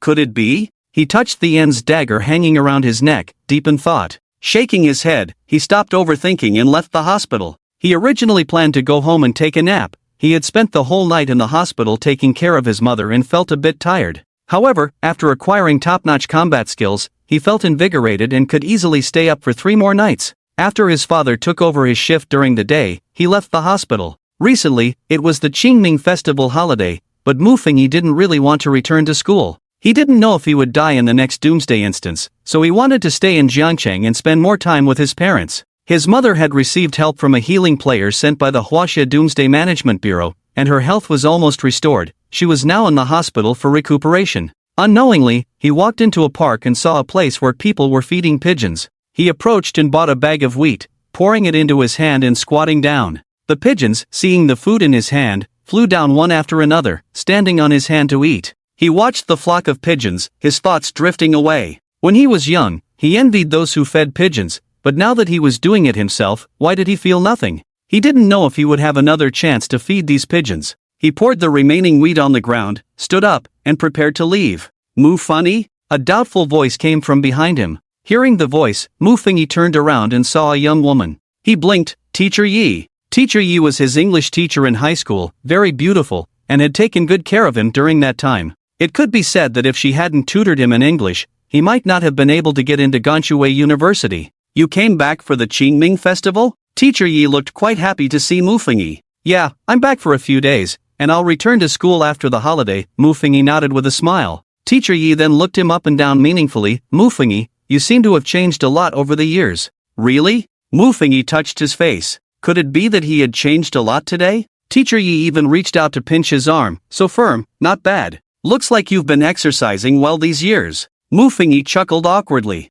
Have you had lunch yet? Teacher Yi smiled. Let me treat you to a meal. How about I treat you instead? Mufengi clapped his hands, brushing off the wheat crumbs. Let's wait until you earn some money. How about we go eat the free-range chicken at the school gate? Okay. Mufengi thought for a moment and agreed. The clear-braised chicken was not far from where they were, and the two chatted as they walked towards the shop. Have you found a girlfriend in the past 3 years at university? Teacher Yi looked at Mufengi with a teasing gaze. Mufengi's eyes twitched. How could Teacher Mu be so piercing? For the past 3 years, he had been in love with Su Qianran, and just a few days ago, he finally mustered the courage to confess, only to be cruelly rejected. What's wrong? Teacher Yi looked at him in confusion. I just confessed a couple of days ago and got rejected, Mufengi said gloomily. Ha ha ha. Teacher Yi couldn't help but laugh out loud. Mufengi, feeling a bit defeated, said, Teacher Yi, do you know your laughter is really crushing my hopes and dreams of love? However, as soon as he said this, Teacher Yi laughed even louder. In the time that followed, they talked about many things. After arriving at the shop, just as Teacher Yi ordered a whole chicken, Mufengi's phone suddenly beeped. It was a post from someone he particularly cared about. He opened his phone and saw that it was indeed a post from the old gentleman, Chang Yacheng. The post contained only one sentence: pay attention and listen to their heartbeat. Just as he thought, it was exactly the same as the post he had seen through his deathly gaze. While he was reading, the braised chicken was already served. He scooped a spoonful of chicken soup and tasted it. It was still the same flavor. The taste is just as it was before, he revealed a satisfied smile. When he had money before, he would come here to eat with his friends. Then you should eat more. I'm afraid you won't have enough since you ordered a whole one. Teacher Yi looked at his enjoying expression and couldn't help but ask, how long has it been since you last came? It's been a long time, I can't remember clearly. The two began to chat about things that had happened in the past, just as they were happily conversing. Do. Suddenly, a series of urgent car sounds rang out. Teacher Yi quickly looked outside and found several armed vehicles had arrived at some point. The armed vehicles stopped at the shop entrance, and numerous fully armed personnel got out, first dispersing the crowd around the clear-braised chicken shop. Then, a man in a suit stepped out, followed by several armed personnel. This group marched into the shop with great momentum. Teacher Yi, surprised, asked Mufengi, do you know what these people are here for? The customers inside the shop did not feel scared, they were only curious and excited. In Huaxia, the people do not fear armed personnel and the military. The man in the suit first asked some customers who wanted to take photos to delete their pictures and videos and stop filming, before walking towards Mufengi's table. Seeing this, Teacher Yi couldn't help but feel tense. They are coming towards us. A few steps later, the man in the suit arrived at their table, or rather, in front of Mufengi, and respectfully bowed, saying, Mr. Mu. Teacher Yi was stunned. The surrounding diners were also taken aback, all looking at the seemingly young boy. Now do you believe it? Mufengi was not surprised that the other party was looking for him. Instead, he looked at the man in the suit with a half-smile. Mr. Mu, please come with us. Your safety concerns the lives of many people. So, please accept our protection. The man in the suit remained very respectful. Mufengi pondered for a moment, thinking while sipping his chicken soup.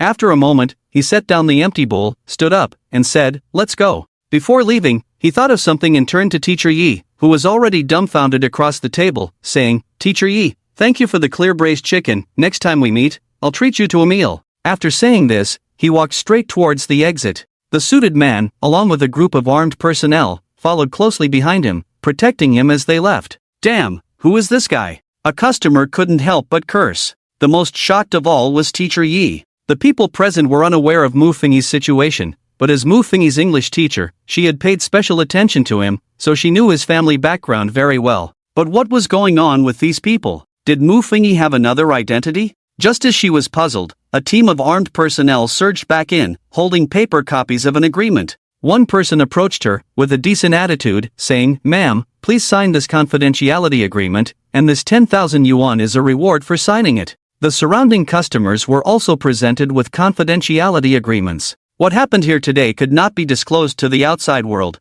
especially Mufengi's true identity. A confidentiality agreement? Teacher Yi looked at the agreement on the table, her heart increasingly shaken. What kind of existence had that somewhat shy boy from high school turned into now? A few hours later, in a comfortable environment. Mr. Mu, according to what you said, those giant monsters from the sea will gradually come ashore in 3 days? The suited man removed his hand from the keyboard, checking some key timestamps recorded on the computer, and asked. That's right. Mu Fengyi, sitting on the sofa opposite him, said solemnly, however, there is one thing I am very suspicious about, and I don't know if mentioning it will affect your judgment. Please, go ahead. The suited man gestured for him to continue.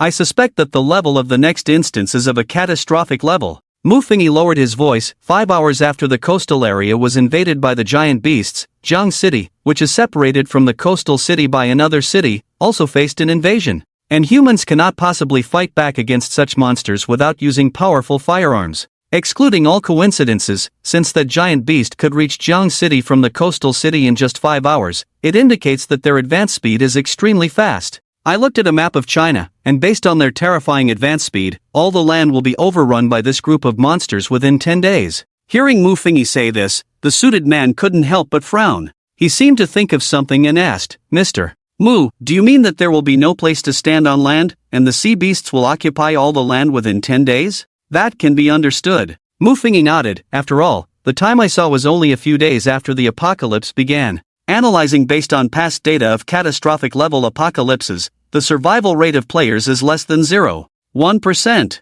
And I believe that in this catastrophic level apocalypse, the humans who might survive are those who retreated to the sea but were not discovered by the giant beasts. Mr. Mu, your speculation is not without reason. The suited man nodded in agreement. We will consider your suggestion. May I ask your name? Mu Fengyi looked at the suited man's respectful demeanor, wondering if he was like Lin Yuan, just a helper? That was my oversight. The suited man showed an apologetic expression, then introduced himself. Mr. Mu, I am Lai Wenji, the Deputy Director of the Apocalypse Management Bureau of China. Deputy Director? Upon hearing this title, Mu Fengyi's crossed leg immediately became still. He then quietly uncrossed his leg, sitting in a well-behaved manner.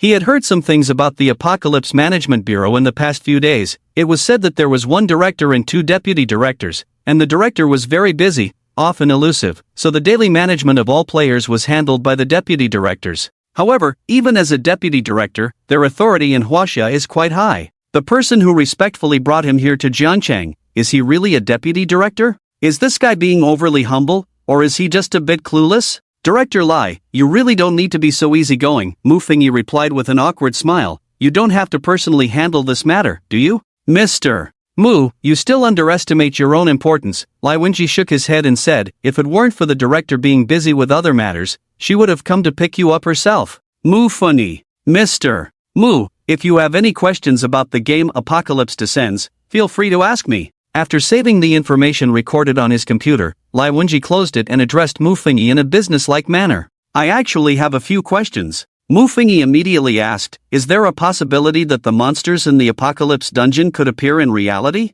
He was very curious about how Chen Wanner managed to contact him in the real world. He had also seen the news about the disappearance of the mayor's wife, Lin Inga, and was shocked that Chen Wanner could come to the real world and take Lin Inga away, while also feeling a bit fearful. Would there be monsters from the dungeon in the future that could come into reality and kill him? Mr. Mu, have you encountered such a situation? Lai Wenji asked in confusion, then quickly explained, monsters from the dungeon can enter reality, but for them, it's not as simple as coming and going as they please. Their entry into reality is subject to certain rules. Rules? Mu Fengyi thought of the end blade around his neck. Could it be that the reason his connection with Chen Wanner hadn't been severed yet was because of this S-rank item, the end blade? But then he asked another question that was very important to him. What kind of tasks can earn a resurrection coin? Resurrection coin? Lai Wenji was momentarily stunned, then immediately explained, as long as you survive and come out of the dungeon, you have a chance to obtain a resurrection coin. However, we have statistics here showing that the probability of prophecy-type players obtaining resurrection coins is extremely low.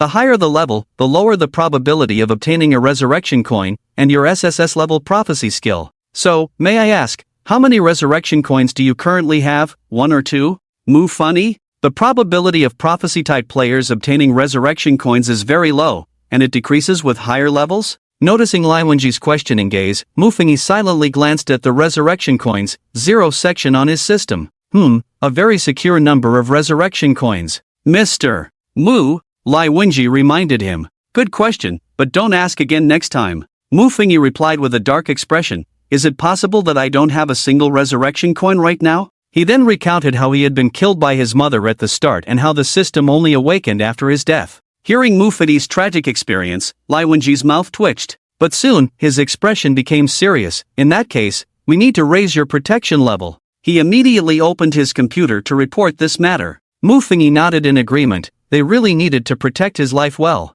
By the way, he seemed to think of something, his voice suddenly raised. I have one more question. Mr. Mu, please go ahead. Lai Wenji stopped his actions. When I was in the last dungeon, I heard a rumor. Mu Fengyi looked at him, enunciating each word. When all players die in the dungeon, that dungeon will descend into reality. Is this rumor true? It is true. Lai Wenji nodded. Mu Fengyi took a deep breath and continued to ask. I heard that decades ago, there was an apocalyptic event of world-ending proportions with no survivors, but this apocalypse has not yet come to pass in reality. Is that true? No. Lai Wenji's first denial made him instinctively breathe a sigh of relief. But Lai Wenji's next sentence was, that world-ending apocalypse has already arrived. Hearing this, Mu Fengyi instantly felt goosebumps all over. What exactly is going on? He asked, somewhat horrified. Lai Wenji pondered. In theory, this is absolute confidential information that cannot be leaked, otherwise it would cause global panic. Mu Fengyi's heart was almost jumping out of his throat.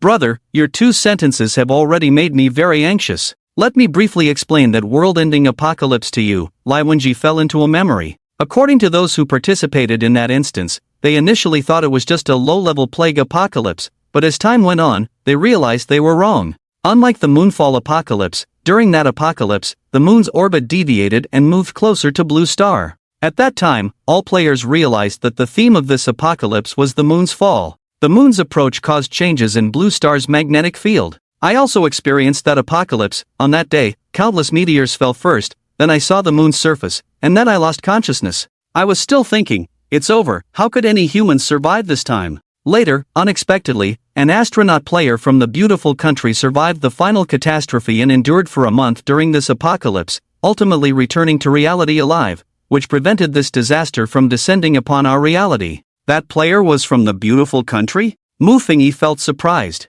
Yes, from that day on, all qualified countries arranged for several players to enter space stations in the universe to prevent encountering such disasters that could lead to total annihilation. At this point, Lai Wenji continued, during the moonfall apocalypse, just a few days in, all players knew that the instance was of world-ending level. However, in that no survivors apocalypse decades ago, many players did not realize until their deaths that it was a world-ending apocalypse. What kind of apocalypse was that? Mu Fengyi asked. At that time, all players entered the apocalypse and simultaneously discovered one thing: the sky was dark, it was a world of eternal night. When they saw it was eternal night, many were quite happy because, in their view, an apocalypse without any difficulty like eternal night was probably just a plague-level apocalypse. For many qualified players, they claimed they could live to old age in this apocalypse. Their dreams came true. They lived to old age in this apocalypse? Mu Fengyi asked. Yes. Lai Wenji nodded. Under normal circumstances, the duration of an apocalypse instance is 1 month, and only special instances may shorten or extend the time based on circumstances. But that eternal night apocalypse was the first time everyone encountered a situation where time was extended indefinitely. In the month leading up to that apocalypse, players, having not encountered any disasters, aside from the lack of sunlight in that world, were still able to live well with the wealth they had gained in reality, so almost no players died, and all players were filled with laughter. But as the first month of the apocalypse passed without stopping, many players began to sense something was wrong. The smart ones started hoarding resources. But a large portion of players still believed that this apocalypse was simply too easy, which was why it was extended a bit longer, but it was still nothing serious. As time passed, a year, 2 years, 5 years, 10 years, many older players, fearing they wouldn't survive their lifespan, chose to commit suicide and leave. Because once you die of old age in the apocalypse, the resurrection coins are of no use, and players won't come back in reality. So, one by one, players, even if they had to spend a resurrection coin, chose to leave this endless apocalypse rather than continue to stay there. At this point, Lai Wenji's tone grew heavier. After 70 or 80 years, almost all players had committed suicide, but one person remained at his post. That person was the 7th director of our Apocalypse Management Bureau. He believed that once all humanity had committed suicide, the disaster would descend upon the world, so he stayed. At that time, humanity had developed a technology called the hibernation plan. He let all the other players commit suicide and return to reality, while he alone remained there, freezing himself, risking complete death to face the end of this apocalypse. And the result? Mu Fengyi quickly asked. The result is that he never came back. Lai Wenji said in a low voice. The seventh director had over a dozen resurrection coins, but he remained forever in that apocalypse. That world-ending apocalypse is a curse of time upon human players. No one can escape this curse. But, Director Lai, why do you say that this world-ending apocalypse has already arrived? Mu Fengyi asked. Right now, our blue star hasn't entered a state of eternal night? That's because... Director Lai was about to say something. Alright, no more talking. A youthful female voice suddenly interrupted Lai Wenji at the door of the room. Mu Fengyi looked towards the door and saw a tall woman walking in with high-heeled shoes, making a thud-thud-thud sound. The woman was extremely beautiful, more so than any woman Mu Fengyi had ever seen, and she appeared to be around his age. A faint authority hung on her face, an expression not typical for someone of Mu Fengyi's age. Who is this woman? Director! Lai Wenji stood up beside him, respectfully calling out to the woman. What? Director? Mu Fengyi was somewhat surprised, looking at the woman's exquisite face. This director is so young? The woman nodded to Lai Wenji, then turned to Mu Fengyi, her beautiful eyes sizing him up. Mr. Mu, you have just become a player, and it's not suitable for you to know about the corrupted soil prophecy apocalypse. Corrupted soil prophecy? Is that the name of that world-ending apocalypse? Yes, Director. Lai Wenji opened the computer and presented all the information he had just received from Mu Fengyi to the woman. After looking at the content for a while, the woman focused her gaze on Mu Fengyi. Mr. Mu, you said your skill is the Sss-Level Eye of Death, correct? Yes. Mu Fengyi nodded, also assessing this beautiful, somewhat unreal woman. Besides this prophetic skill, I heard from my subordinates that you also have an S-level item, the Dagger of Termination, right? The woman continued to ask. Mu Fengyi frowned. Did I say this? Sensing his displeasure, the woman explained. Mr. Mu, I didn't mean to question you, I just wanted to confirm the skills you currently possess. What you should be concerned about is the fact that I don't have a single resurrection coin right now. Mu Fengyi emphasized this point. They all say he is very important, that his life and safety concern the whole world, but who can care about the fact that he currently has only one resurrection coin? You have no resurrection coins left? The woman indeed showed a surprised expression. Meanwhile, Lai Wenji informed the woman that Mu Fengyi had used his resurrection coin during his first dungeon run. Upon hearing this, the woman's tone became a bit heavier.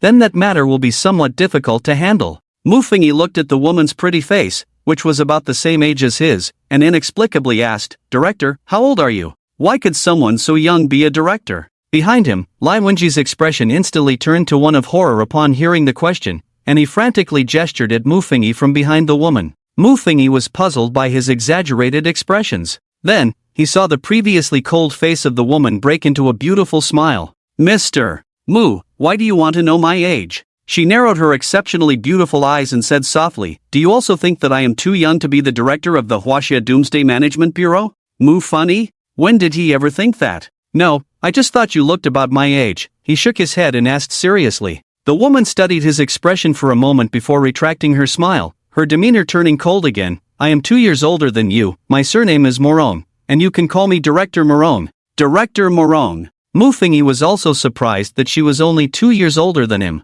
He was 21, so this woman was only 23? That was too young. He had reason to doubt whether someone so young had enough experience to manage such an important department as the Doomsday Management Bureau. Mr. Mu, what do you think of the environment here? Director Morone suddenly asked. Mu Fengyi looked around the large villa, where people were diligently cleaning, and there was a game room and an esports room nearby, allowing for many entertainment activities. Not bad, why? After giving a relatively fair opinion, he asked. Since Mr. Mu thinks the environment is quite good. A glimmer of light flashed in Director Morone's eyes as she slightly parted her red lips and said softly, Then Mr. Mu should stay here for the next couple of days. When the next instance begins, I will personally come to protect you. Rest assured, I will ensure your safety. Mu Fengyi. He understood, this woman was trying to imprison him here. Are you saying I should stay here and not leave? He scrutinized the woman's expression, his voice growing colder. Mr. Mu, you are free,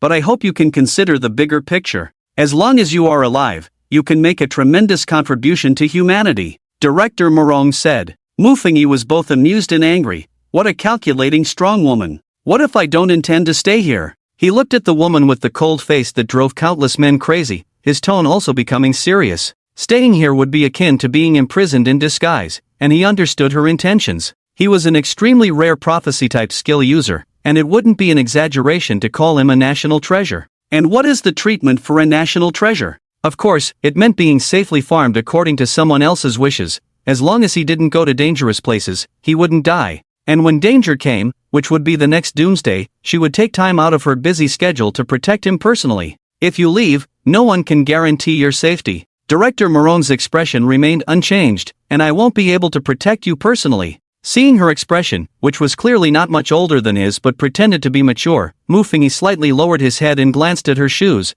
which added a good 5 centimeters in height. She appeared quite tall. Without shoes, was she even 1.6 meters? Noticing Mufengi's gaze, Director Morong instinctively shrank her feet, but soon, a flash of embarrassment and anger crossed her originally cold eyes. Mr. Mu, if you insist on leaving, then from now on, our Apocalypse Management Bureau will reduce your security protection level by 1. She stepped back a few paces to prevent him from staring at her elevated shoes, her tone laced with anger as she said, in the upcoming apocalypse instance, I will not protect you. With that, she walked away in her high-heeled shoes, the sound of tap tap tap echoing behind her. Director, don't go. Lai Wenji hurriedly chased after her, his anxious voice fading as he moved further away. Mr. Mu's authority is very high, you don't have the right to lower his security protection level. After Director Morong and Lai Wenji disappeared, the room quickly fell silent, leaving only Mufengi alone. Mufengi blinked. If he remembered correctly, his earlier words didn't seem to anger Director Morong.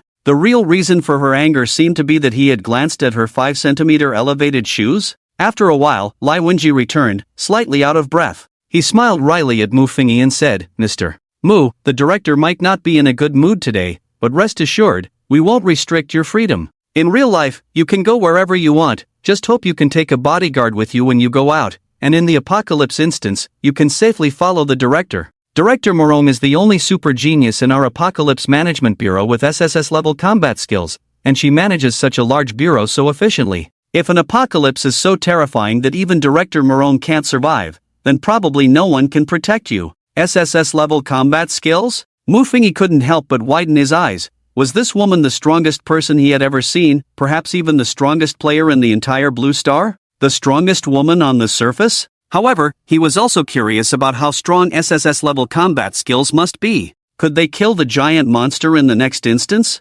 Director Lai, you just said that if this woman can't clear the instance, then it must be an unbeatable level? Mufengi asked. That's right, her combat power is the strongest. If even she dies, then no one can survive. Lai Wenji said seriously. But Director Lai, don't you know that compared to combat power, brains are more needed in the apocalypse instance? Mufengi looked at him. Lai Wenji fell silent for a moment. Good, he had just been schooled by a newcomer. He looked at Mufengi and said softly, Mr. Mu is a prophecy-type player, able to see many things that ordinary players cannot. It's normal for him to think more. The information we receive from our perspective is definitely very limited compared to Mr. Mu. Old Lai. Mufengi stepped forward and patted his shoulder. Do you know why you can't compete with that woman and are still just a deputy director? Lai Wenji. Although, could you not call him Old Lai? Why? He still asked, giving him face. Because your personality doesn't offend anyone, Mufengi said directly. You should learn from Director Morong. Look at her, she seems fearless every day.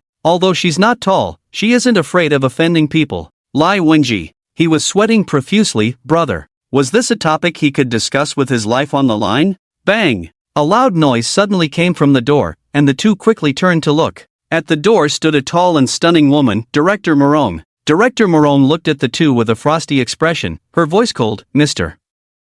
Mu enjoys discussing others behind their backs? When did this woman turn back? Mufengi's mouth twitched as he opened it, ready to say something. Director Morong did not intend to give him a chance to speak and directly said, Mr. Mu, you have free time these days. Before the competition starts, I will personally invite you. When she mentioned you, she deliberately emphasized her tone. After saying this, she no longer gave Mufengi a chance to argue, closed the door, and left. In the room, only Mufengi and Lai Wenji were left staring at each other. Mr. Mu, you better take care of yourself, Lai Wenji said with a hint of sympathy in his eyes. Actually, Director Morong values you quite a bit. After verifying your information, she immediately put down her work and flew to Jiangchang. Director Lai, I'm a bit curious. Mu Fingyi couldn't help but ask, how did Director Morone, at such a young age, become the head of the Apocalypse Management Bureau? Is it that the positions in the Apocalypse Management Bureau only look at strength and not experience? Experience is considered, but Director Morone is somewhat special.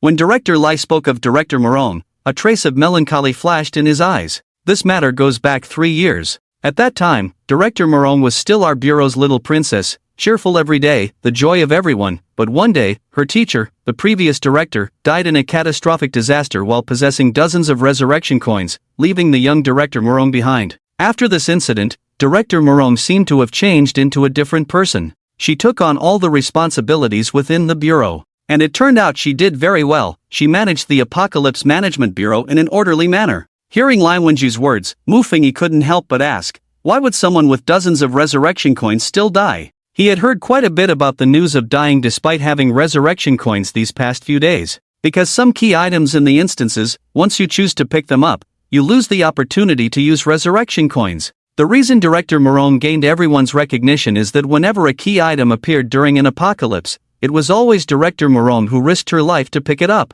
She wouldn't let anyone else wager their life to pick up a key item. At this point, Lai Wenji glanced at the information and couldn't help but ask, Mr. Mu, you cleared your first apocalypse instance with a perfect rating, and it says you obtained the key item Dagger of the End. Doesn't the Dagger of the End have any restrictions? The Dagger of the End? It was only then that Mu Fingyi remembered that when he obtained the Dagger of the End, the system had warned him that once he opened that Pandora's box, resurrection coins could not be used in the bureau anymore. Were all key items in the instances the same? To obtain the key item to break the instance would come with restrictions, and that restriction was the inability to use resurrection coins. Once he died in the instance, it would mean true death. Of course, if he could ultimately break the apocalypse, the rewards would far exceed those of others. It was a double-edged sword. However, for Mu Fingyi, this matter was equivalent to having no restrictions. Laughing to himself, he didn't have any resurrection coins. Then, Mu Fingyi asked about the already occurring world-ending apocalypse.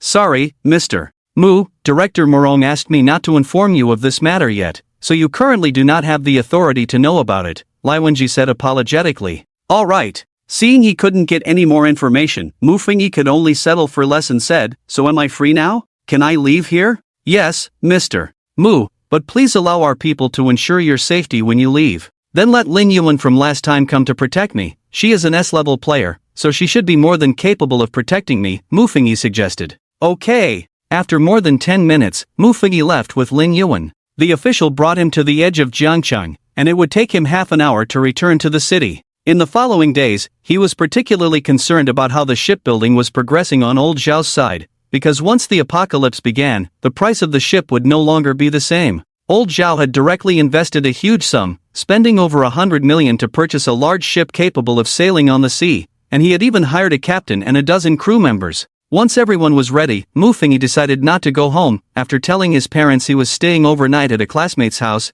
he spent the night before the apocalypse at Wang Zichen's home with Lin Yuan. The woman, Director Morone, who had said she would find him when the apocalypse started, did not appear. However, for Mu Fingyi, her absence was just right. A woman with a strong desire for control following him would only undermine his authority and ultimately affect the direction of the entire scenario. Unlike Wang Zichen and the others, who completely trusted him and obeyed his arrangements. That night, after informing his family that he would not be home, he stayed at Wang Zichen's house. When 10 o'clock arrived, Mu Fingyi and the others felt a wave of dizziness, and at the same time, all players on Blue Star fell into a deep sleep, their consciousness entering another world. Ding, welcome, host, to this apocalypse. Host name. Mu Fingyi skipped his personal information introduction and directly looked at the newest description below. This apocalypse is a normal apocalypse. All items and skills can be used normally. Eye of Death. The host can see the scene of their next death through the Eye of Death. Cooldown time in this scenario, 24 hours / real world cooldown time, 7 days. These two descriptions were completely new. Aside from the reminder that skills would not be restricted, his signature skill, Eye of Death, had a cooldown time of 24 hours in this apocalypse scenario, which meant a full day. Since 2006, the strongest rainfall is coming. At 8:30 this morning, the Huaxia Meteorological Station issued a red warning signal for heavy rainfall. The familiar news voice rang in his ears. He opened his eyes, looking at the time displayed as 9 o'clock, and fell into thought. This was a normal phenomenon. The start time of all apocalypses was 10 o'clock at night, but after entering the apocalypse scenario, the time would change to 9 in the morning, and after finishing the scenario, players would wake up to find it was the next morning. Brother Mu, are you okay? Wang Zichen's voice came from his door. Mu Fengyi simply nodded in acknowledgement and then closed his eyes again, silently reciting, "Activate Eye of Death. Give me a reason you can survive." A cold female voice carried an undeniable tone, "Otherwise, I will forcibly take you away." The first sense to recover from the Eye of Death was hearing, and Mu Fengyi recognized the familiar voice. Director Morong. After a moment of thought, he recognized the owner of the voice. Then he heard the future self questioning, "If I have no reason, will you forcibly abduct me? I am considering safety, I hope you can understand." Director Morong replied. At this moment, Mu Fengyi also regained the vision of the future self in the death replay. He saw a tall woman in 5 cm height increasing shoes standing right in front of him. Damn, why was his attention immediately drawn to her shoes? Then, when he looked at Director Morong, she had already made her move. Director Morong clasped his hands together in a seal, then, without anyone knowing what he did, his combat-capable companions Wang Zichen and Tao Mu were suddenly sent flying through the air, quickly crashing to the ground and temporarily losing their fighting ability. Lin Yuan, on the other hand, obediently stood behind Director Morong, not daring to show any signs of resistance. What followed was naturally more. Under the pretext of considering his safety, Director Morong forcibly took him along, boarding the exclusive armed helicopter of the Apocalypse Management Bureau and leaving. After abducting him, Director Morong did not instruct the pilot to fly towards the capital of northern Huaxia, but instead headed directly to the central part of the continent, Mount Everest, the highest peak in the world. Your prophecy has taken effect. Director Morong sat beside him, his tone softened a bit. We have relocated most of the players here to combat this apocalypse. Aren't you afraid of total annihilation? The future entity's tone was not very pleasant. Being forcibly taken away and tied to someone else, who wouldn't feel bad about it? There's no other way. Entering the sea is a life or death situation. If coming here means survival, then my goal is achieved. Director Morong's tone remained unyielding. The armed helicopter took only a few hours to fly from the coastal city of Jiangqing to the temporary headquarters of the Huaxia Apocalypse Management Bureau at the foot of Mount Everest. The headquarters consisted of many tents, and after briefing on his accommodations, Director Morong hurriedly left, disappearing into the bustling crowd of the temporary headquarters. He granted the future entity significant permissions, allowing it to access any area of the temporary headquarters. At the same time, he ordered Lin Yuan to take care of the future entity's daily needs and safety. Naturally, Lin Yuan complied, but the future entity was not so pleased. Its fate was entirely in Director Morong's hands. In the future entity's eyes, staying on land was likely a dead end. This was a catastrophic apocalypse. However, until it could predict new information, it was unlikely to persuade that woman, Director Morong. The living conditions were very simple. The modest tent contained only 2 beds and a writing desk, with paper and pens available for recording notes. Clearly, that woman, Director Morong, had arranged for Lin Yuan to live with him. Under normal circumstances, the benefit of cohabiting with a beautiful woman would be gladly accepted, but given the current situation, the future entity had no such thoughts. Of course, the future entity did not truly idle away its time. It went to the monitoring room every day to learn about the latest sea beast situations. The developments seemed to mirror the scenes from its death replay in reality. After a few days of calm, the first batch of giant sea beasts came ashore. Although it took several days for this group of sea beasts to land, the observing Mu Fengyi had a vague feeling that the days leading up to the apocalypse should not have been so simple. Perhaps the days just before the apocalypse were crucial, but he had yet to pinpoint what was amiss. The future entity shared the same thoughts as the observing Mu Fengyi, so after the first batch of sea beasts landed, while all the researchers were busy analyzing images of the giant sea beasts to find their weaknesses, the future entity instead sought out data on the sea conditions from the previous days. This search indeed revealed a clue. On the night of the second day after the apocalypse instance began, at 8:43 p.m., an earthquake of magnitude 8 occurred in the Solomon Islands, located in the South Pacific, northeast of Australia, approximately at latitude 12 degrees south and longitude 163 degrees east. If it were just an earthquake, that would be one thing, as earthquakes in the Solomon Islands are quite common. However, after the earthquake, this place experienced a tsunami and then lost all signals. Shortly after, at approximately the coordinates of 12 degrees south latitude and 163 degrees east longitude, a thick fog suddenly appeared, enveloping the entire area. Even satellites could not see the current state of that region. This news was suppressed internationally at first to avoid causing panic. However, as time passed and the first giant sea creatures appeared on land, the news could no longer be contained. According to the staff, as soon as the news broke, Director Morong took high-level personnel from the Apocalypse Management Bureau on a private plane to the site. Once they entered the sea area, communication with Director Morong was cut off. Hearing this, the observer Mufingi immediately thought of those giant sea monsters. When they appeared, the city would lose all signals in an instant.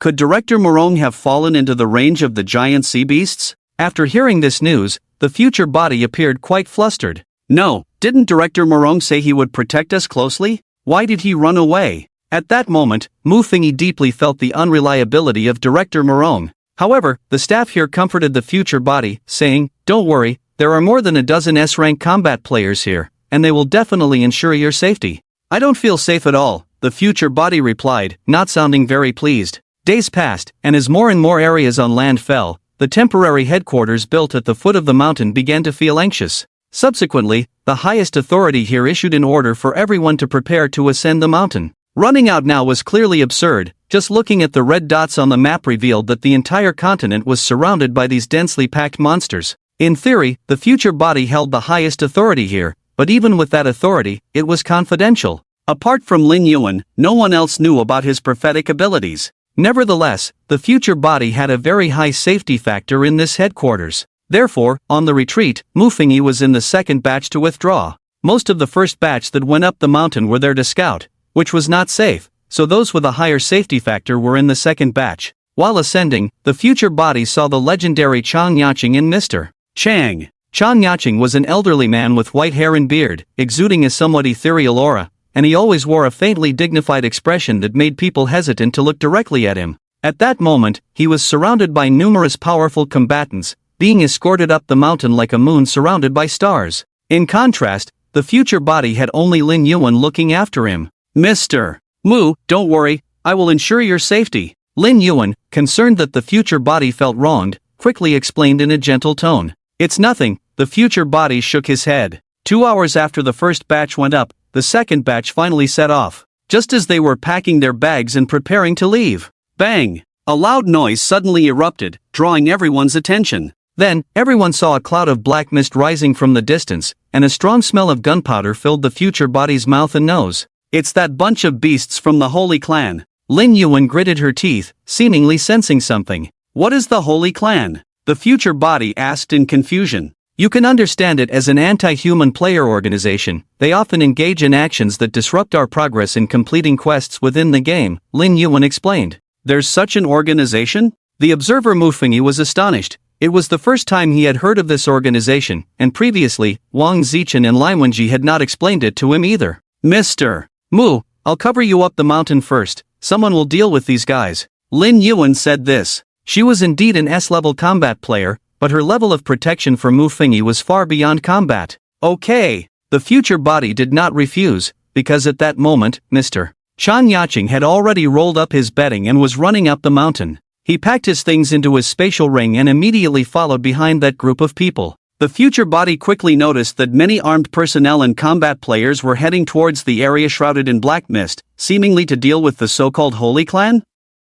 This was just a small episode. After climbing the mountain, the future body continued to monitor the situation of the giant sea monsters outside every day. The giant sea monsters were encircling the land, large areas of land were falling. When the future body looked at the map again 2 days later, the red dots on it had become densely packed. Just looking at the map, the land was basically occupied by the giant sea monsters. What was hard to accept was that a giant sea monster had reportedly appeared at the foot of Mount Everest. After receiving this news, some combat players in the venue took action, with someone directly carrying Chang Yaching and swiftly heading up the mountain. For ordinary people, it took 6 to 10 weeks to reach the summit, but for combat players, this time could be greatly reduced. Lin Yuan's ability was airflow. She manipulated her ability and carried the future body, quickly heading up the mountain. Her speed was no slower than that of the player carrying Chang Yaching. Now, many people looked at Mufingi strangely. From the very beginning, Lin Yuan had been accompanying this guy, and now, in this situation, he still needed Lin Yuan to protect him closely?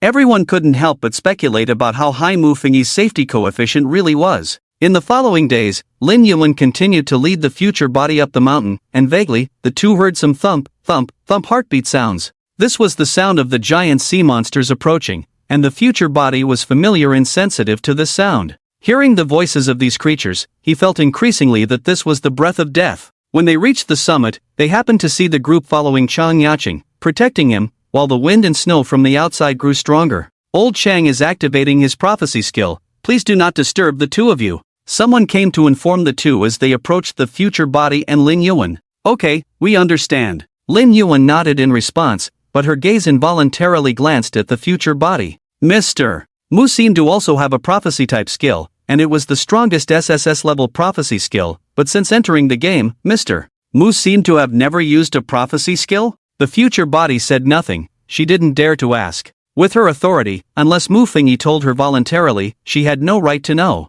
Feeling her gaze, the future body said nothing. What could he say? Should he say that these people were doomed? Everyone was resisting the huge wind and snow at the summit while watching the direction of Chang Yacheng. At this moment, Chang Yacheng was sitting cross-legged inside a makeshift small tent, his eyes tightly closed. This was also the first time Mu Fengyi saw another prophecy player using their skill. When he usually used Eye of Death, no matter how many images he saw, only a few seconds passed in reality. After about 20 minutes, the two suddenly heard a commotion. Was Mr. Chang Yacheng awake? The two quickly looked over. After waking up, Chang Yacheng's eyes were wide open, and his tone was urgent, as if he had seen something extraordinary. He shouted, "We can't stay on land, this is a deadlock, a deadlock." After speaking, he suddenly spat out a large mouthful of bright red blood and collapsed to the ground, completely unconscious. The onlooker, Mu Fengyi? No way, is this prophecy skill really that dangerous? After the prophecy, you still have to spit blood? The surrounding players were also shocked and hurried over to support Elder Chang. Elder Chang was gravely injured and unconscious, and it was uncertain when he would wake up. A healing player immediately stepped forward to treat him. However, 2 hours after Elder Chang fell unconscious, the sky suddenly darkened, and raindrops began to fall, pattering onto the snowy ground at the mountain's peak. Raindrops? The future body suddenly realized that this was the summit of Mount Everest. How could it be raining? Then he heard someone shout, "The sky is raining black." Black rain? The future body seemed to recall something, and then he caught a whiff of a familiar foul smell. We're done for, we're going to die. A bitter smile appeared on the future body's face. This black rain was the ink from that giant octopus in the last death scene, both stinky and toxic. Soon, he heard many people around him starting to vomit. His body quickly reacted, feeling nauseous, and then he began to vomit as well. In the end, the future body met his demise. Mu Fengyi soon woke up, looking at Wang Zichen, who was curiously gazing at him, and turned his head to ponder, recalling the information he had received from the recent death replay. At that moment, Wang Zichen cautiously asked, "Brother Mu, did you foresee any scenes?" Mu Fengyi looked at Wang Zichen's expectant eyes, a glint of mischief flashing in his own. "Do you really want to know?" Yes. Wang Zichen nodded. "I saw you being slapped away by the director of the Apocalypse Management Bureau, and you were left in a state of life and death," he said. Wang Zichen? At this time, Lin Yuan, from another room, overheard their conversation and couldn't help but come over to ask, "Mr. Mu, did you just say that Director Morong appeared?" "Yes, I saw her come to get me, and then she got me killed." Mu Fengyi's expression was not good. In the scene he witnessed, Director Morong abandoned him and ran away, leaving him to die tragically on Mount Everest.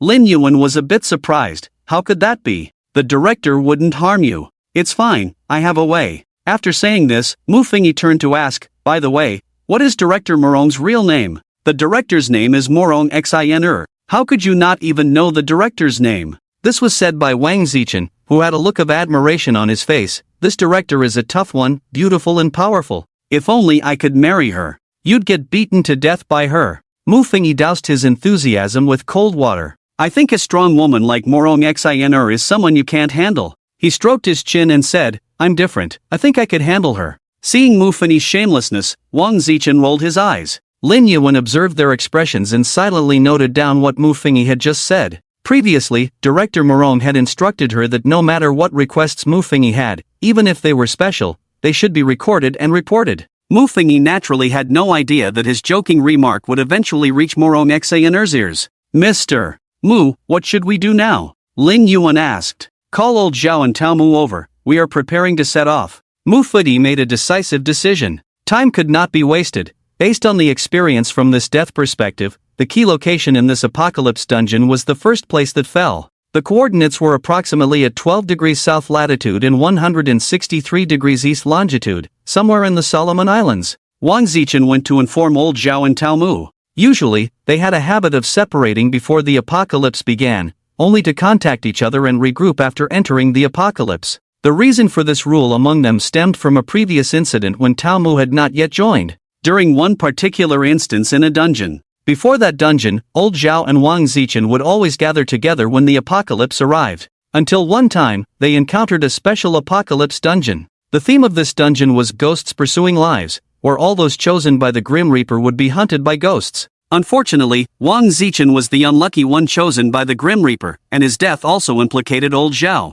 After his death, because old Zhao was very close to him, the next target of the ghost was old Zhao. It's not the godlike opponents that are frightening, but the pig-like teammates. After this experience of double death, old Zhao no longer stayed with Wang Zichen before the apocalypse. Upon learning about their experiences, Mu Fengyi felt indifferent. After all, he could know the content of the game dungeon before it started. Half an hour later, old Zhao and Tao Mu arrived one after the other. "You guys hurry in, Brother Mu has predicted a new scene," Wang Zichen said to the two. "What's going on?" Old Zhao asked Mu Fengyi. "We can't stay on land." Mu Fengyi said solemnly, "I saw us running to the top of Mount Everest, but we still didn't survive. Staying on land is a dead end." The content that old Master Chang Yacheng would predict 10 days later was revealed by him on the first day. The others showed expressions of surprise. Wang Zichen couldn't help but ask, "Brother Mu, didn't you say that this apocalypse theme is about sea monsters? Why can't we stay on land? The sea monsters are invading the land."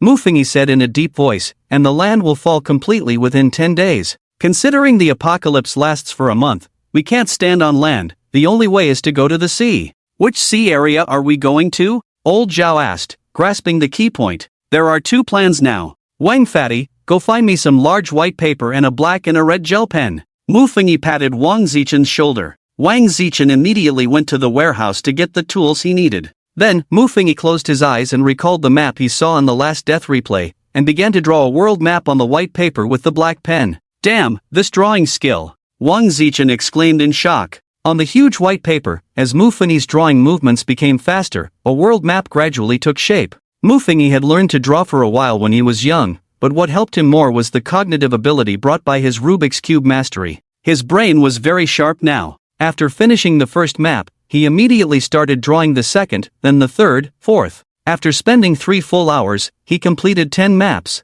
After finishing the maps, he glanced at the scale of the rain outside. At that moment, a light rain was falling, but the gloomy weather seemed to indicate that the rain would get heavier. Just in time, there's still some time. He withdrew his gaze and looked at old Zhao. "Old Zhao, these 10 maps represent the situation of Blue Star in the next 10 days. The positions marked in red are where the sea beasts are. Can you deduce the future movement trajectory of the sea beasts based on the data already on these maps?" Old Zhao looked at the maps for a while before saying, "It should be possible, but it will take time." About an hour, Mu Fengyi recalled the time when Morong Shiner appeared in the last death replay and gave a 1-hour time limit. Old Zhao didn't ask much more, simply saying alright before taking out his computer and using his only hand to start inputting the 10 poor quality maps drawn by Mu Fengyi into the computer based on his understanding. Mu Fengyi was also staring at the 10 maps, which he had memorized for a long time, hoping to gain some assistance from them. An hour quickly passed, and old Zhao's computer was still running. Despite this, he had printed out many sheets of paper,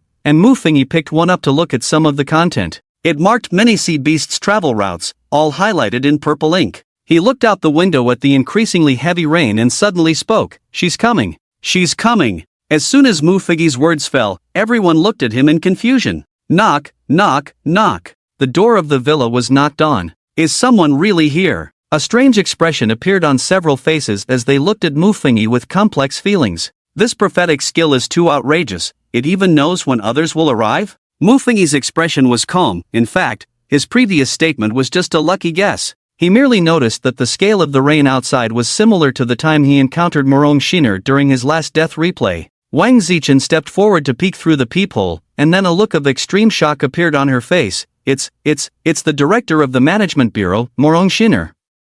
Why is she coming to his house? Let her in. Mu Fengyi called out, just in time, I have some matters to discuss with her. Hearing this, Wang Zichen could only tremble as she opened the door. Standing at the entrance was indeed the director of the Apocalypse Management Bureau, Morong Shiner. She walked in, her long legs striding confidently, holding a black umbrella. Mr. Mu, please come with me. As soon as Morong Shiner entered, she stated her purpose. Her extraordinarily beautiful face was filled with a chilling coldness. Go with you to die? Mu Fengyi blinked, his tone mixed with a hint of anger. Director Morong, do you plan to take me to the foot of Mount Everest to send me to my death? You know? Morong Shinner showed a hint of surprise, but then spoke again. There are many powerful combat players from the bureau there who can fully protect your safety. Protect my ass. Mu Fengyi spat, coldly asking, Miss Morong, if you discover the location to crack this instance a day later, would you abandon me to go to that place? Morong Shinner frowned, her long eyelashes fluttering, and instead of getting angry, she looked at Mu Fengyi with some seriousness. Mr. Mu, have you predicted something? We can't stay on land, it's a dead end. Mu Fengyi casually mentioned Chang Yaqing's prophecy from 10 days later. With this prophecy, you better inform those players at the foot of Mount Everest, it's still not too late to run to the sea. Morong Shinner considered it seriously and nodded. Alright, Mr. Mu, you should go to the sea with them, it should be very safe. Why are you still thinking of letting me go with them? Mu Fengyi was speechless. He decisively stated, how about this, Miss Morong, I give you two choices, one is to follow us to the source of this apocalypse, and the second is to follow that group of guys to escape at sea, maybe you can survive until the end of the apocalypse. He looked at Morong Shinner, determined to take control of the situation this time. In the previous death replay, he had been forcibly taken away by this woman, leaving him with nowhere to vent his pent-up energy. This time, he absolutely could not repeat the same mistake. Hearing Mu Rong Xaner's words, Mu Rong Xaner showed surprise on her face. You know the location of the source of the apocalypse? We are preparing to go there. So now, tell me your choice, Miss Mu Rong. Mu Fengyi looked into her eyes. It seemed like he was giving her a choice, but in reality, he just didn't want her to make a decision. Moreover, based on his brief interaction with Mu Rong Xaner, he was quite certain she would choose to head to the source of the apocalypse. Where is the source of the apocalypse? Mu Rong Xaner asked. That's not something you should worry about. Mu Fengyi replied lightly, whether you follow us is your choice, but I must make it clear that if you want to come with us, you must listen to my commands along the way. If you refuse to follow orders, you can choose not to go with us. Additionally, if you choose the first option, only you and the pilot on the plane can accompany us,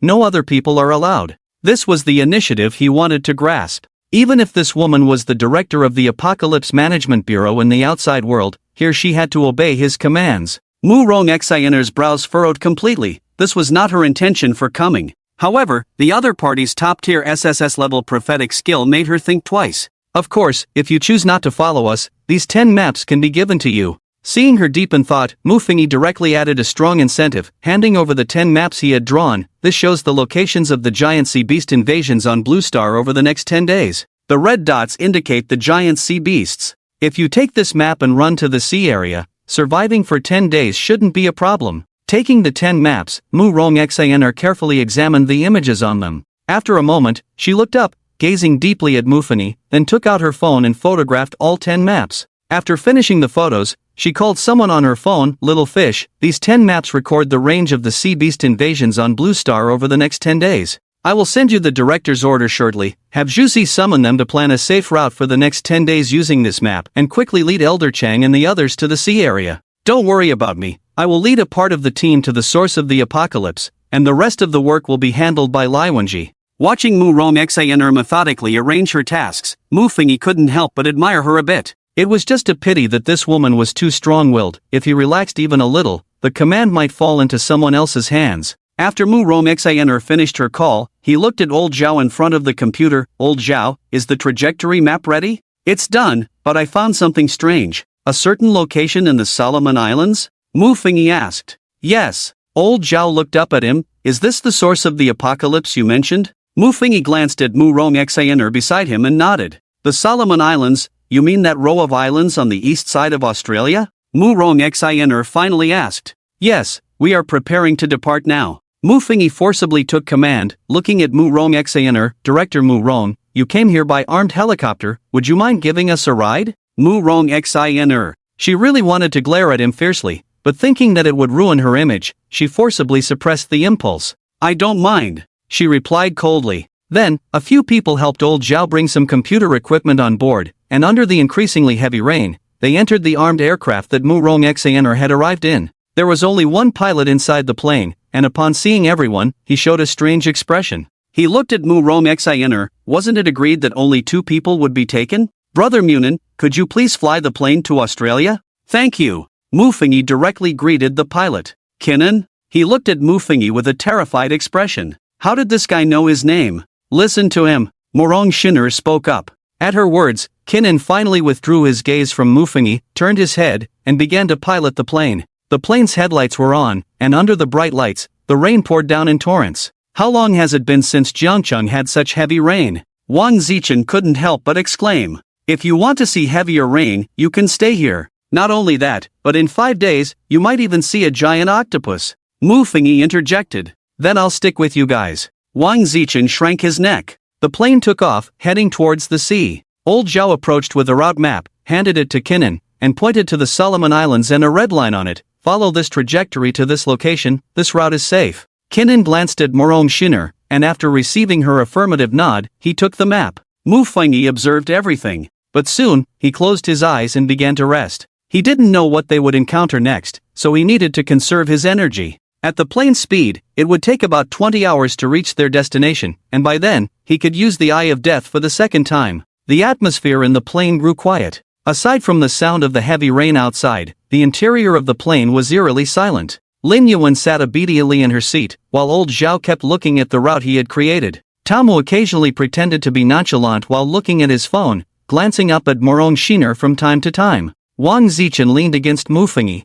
and the two fell into a deep sleep. However, Morong Shinner was different from the others. Her gaze occasionally flicked towards Mufengi, but most of the time, she was watching the raging storm outside the plane.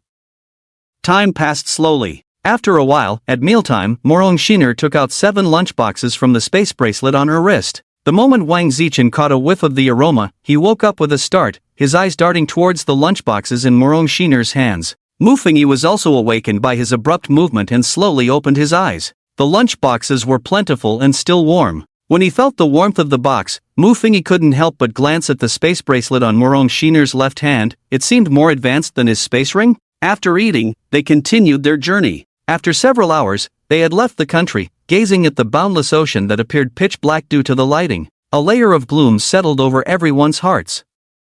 Especially since, beneath the ocean, there might be a giant monster. The armed helicopter felt so small in front of the vast ocean. After about 2 more hours, they had delved deep into the ocean, with no land in sight. Suddenly, thud, thud, a sound that made Mufengi's heart nearly leap out of his chest suddenly rang out. What is that sound? Wang Zichen woke from his stupor of eating and sleeping, asking curiously. Listen closely, hear their heartbeat. Mufengi recited Chang Yaqing's prophecy in a deep voice. A sea monster? Old Zhao immediately identified the source of the sound. As soon as old Zhao spoke, everyone in the plane fell silent. Mufengi grasped the Yen's dagger around his neck. Thud, thud, thud. The heartbeat continued, and everyone focused their attention. Look over there. Tamu suddenly noticed something, and everyone immediately turned to look out the window. There, at the horizon, appeared a tiny glowing object. The normal human visual range is 180 degrees, with about 135 degrees of forward vision and about 45 degrees of side vision.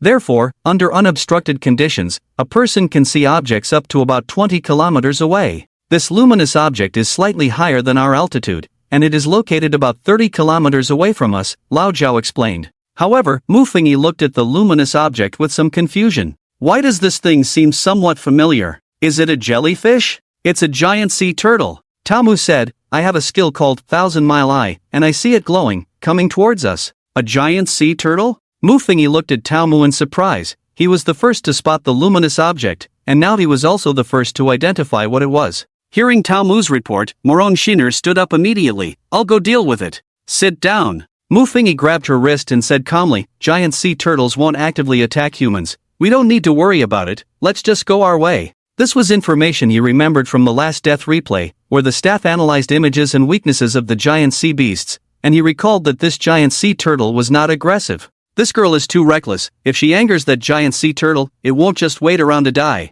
Morong Shinner shook off his hand. Don't touch me again. She warned coldly, I have misandry, and if you touch me again without permission, I can't guarantee your safety. Mufengi glanced at her and said seriously, then let me remind you again, if you're with us, you need to follow my orders. You agreed to this not long ago, and I hope you won't act on your own next time. Misandry? Ha! Misandry doesn't look like this. Morong Shinner bit her lip, locking eyes with Mufengi. Mufengi naturally wouldn't back down. He coldly met her gaze, his eyes showing no sign of retreat. Their standoff instantly chilled the atmosphere inside the plane. Wang Zichen looked at Mufuni, feeling a bit anxious for him. No one in the entire Apocalypse Management Bureau dared to confront this guy. Brother Mu, you are truly impressive. This tense atmosphere lasted for nearly a minute before Morong Shinner finally averted her gaze, sulking as she sat back down with her arms crossed. Continue flying your plane. Mu Fengyi called out to Munan, who was watching the drama unfold. Yes. Munan quickly focused his attention back on flying the plane.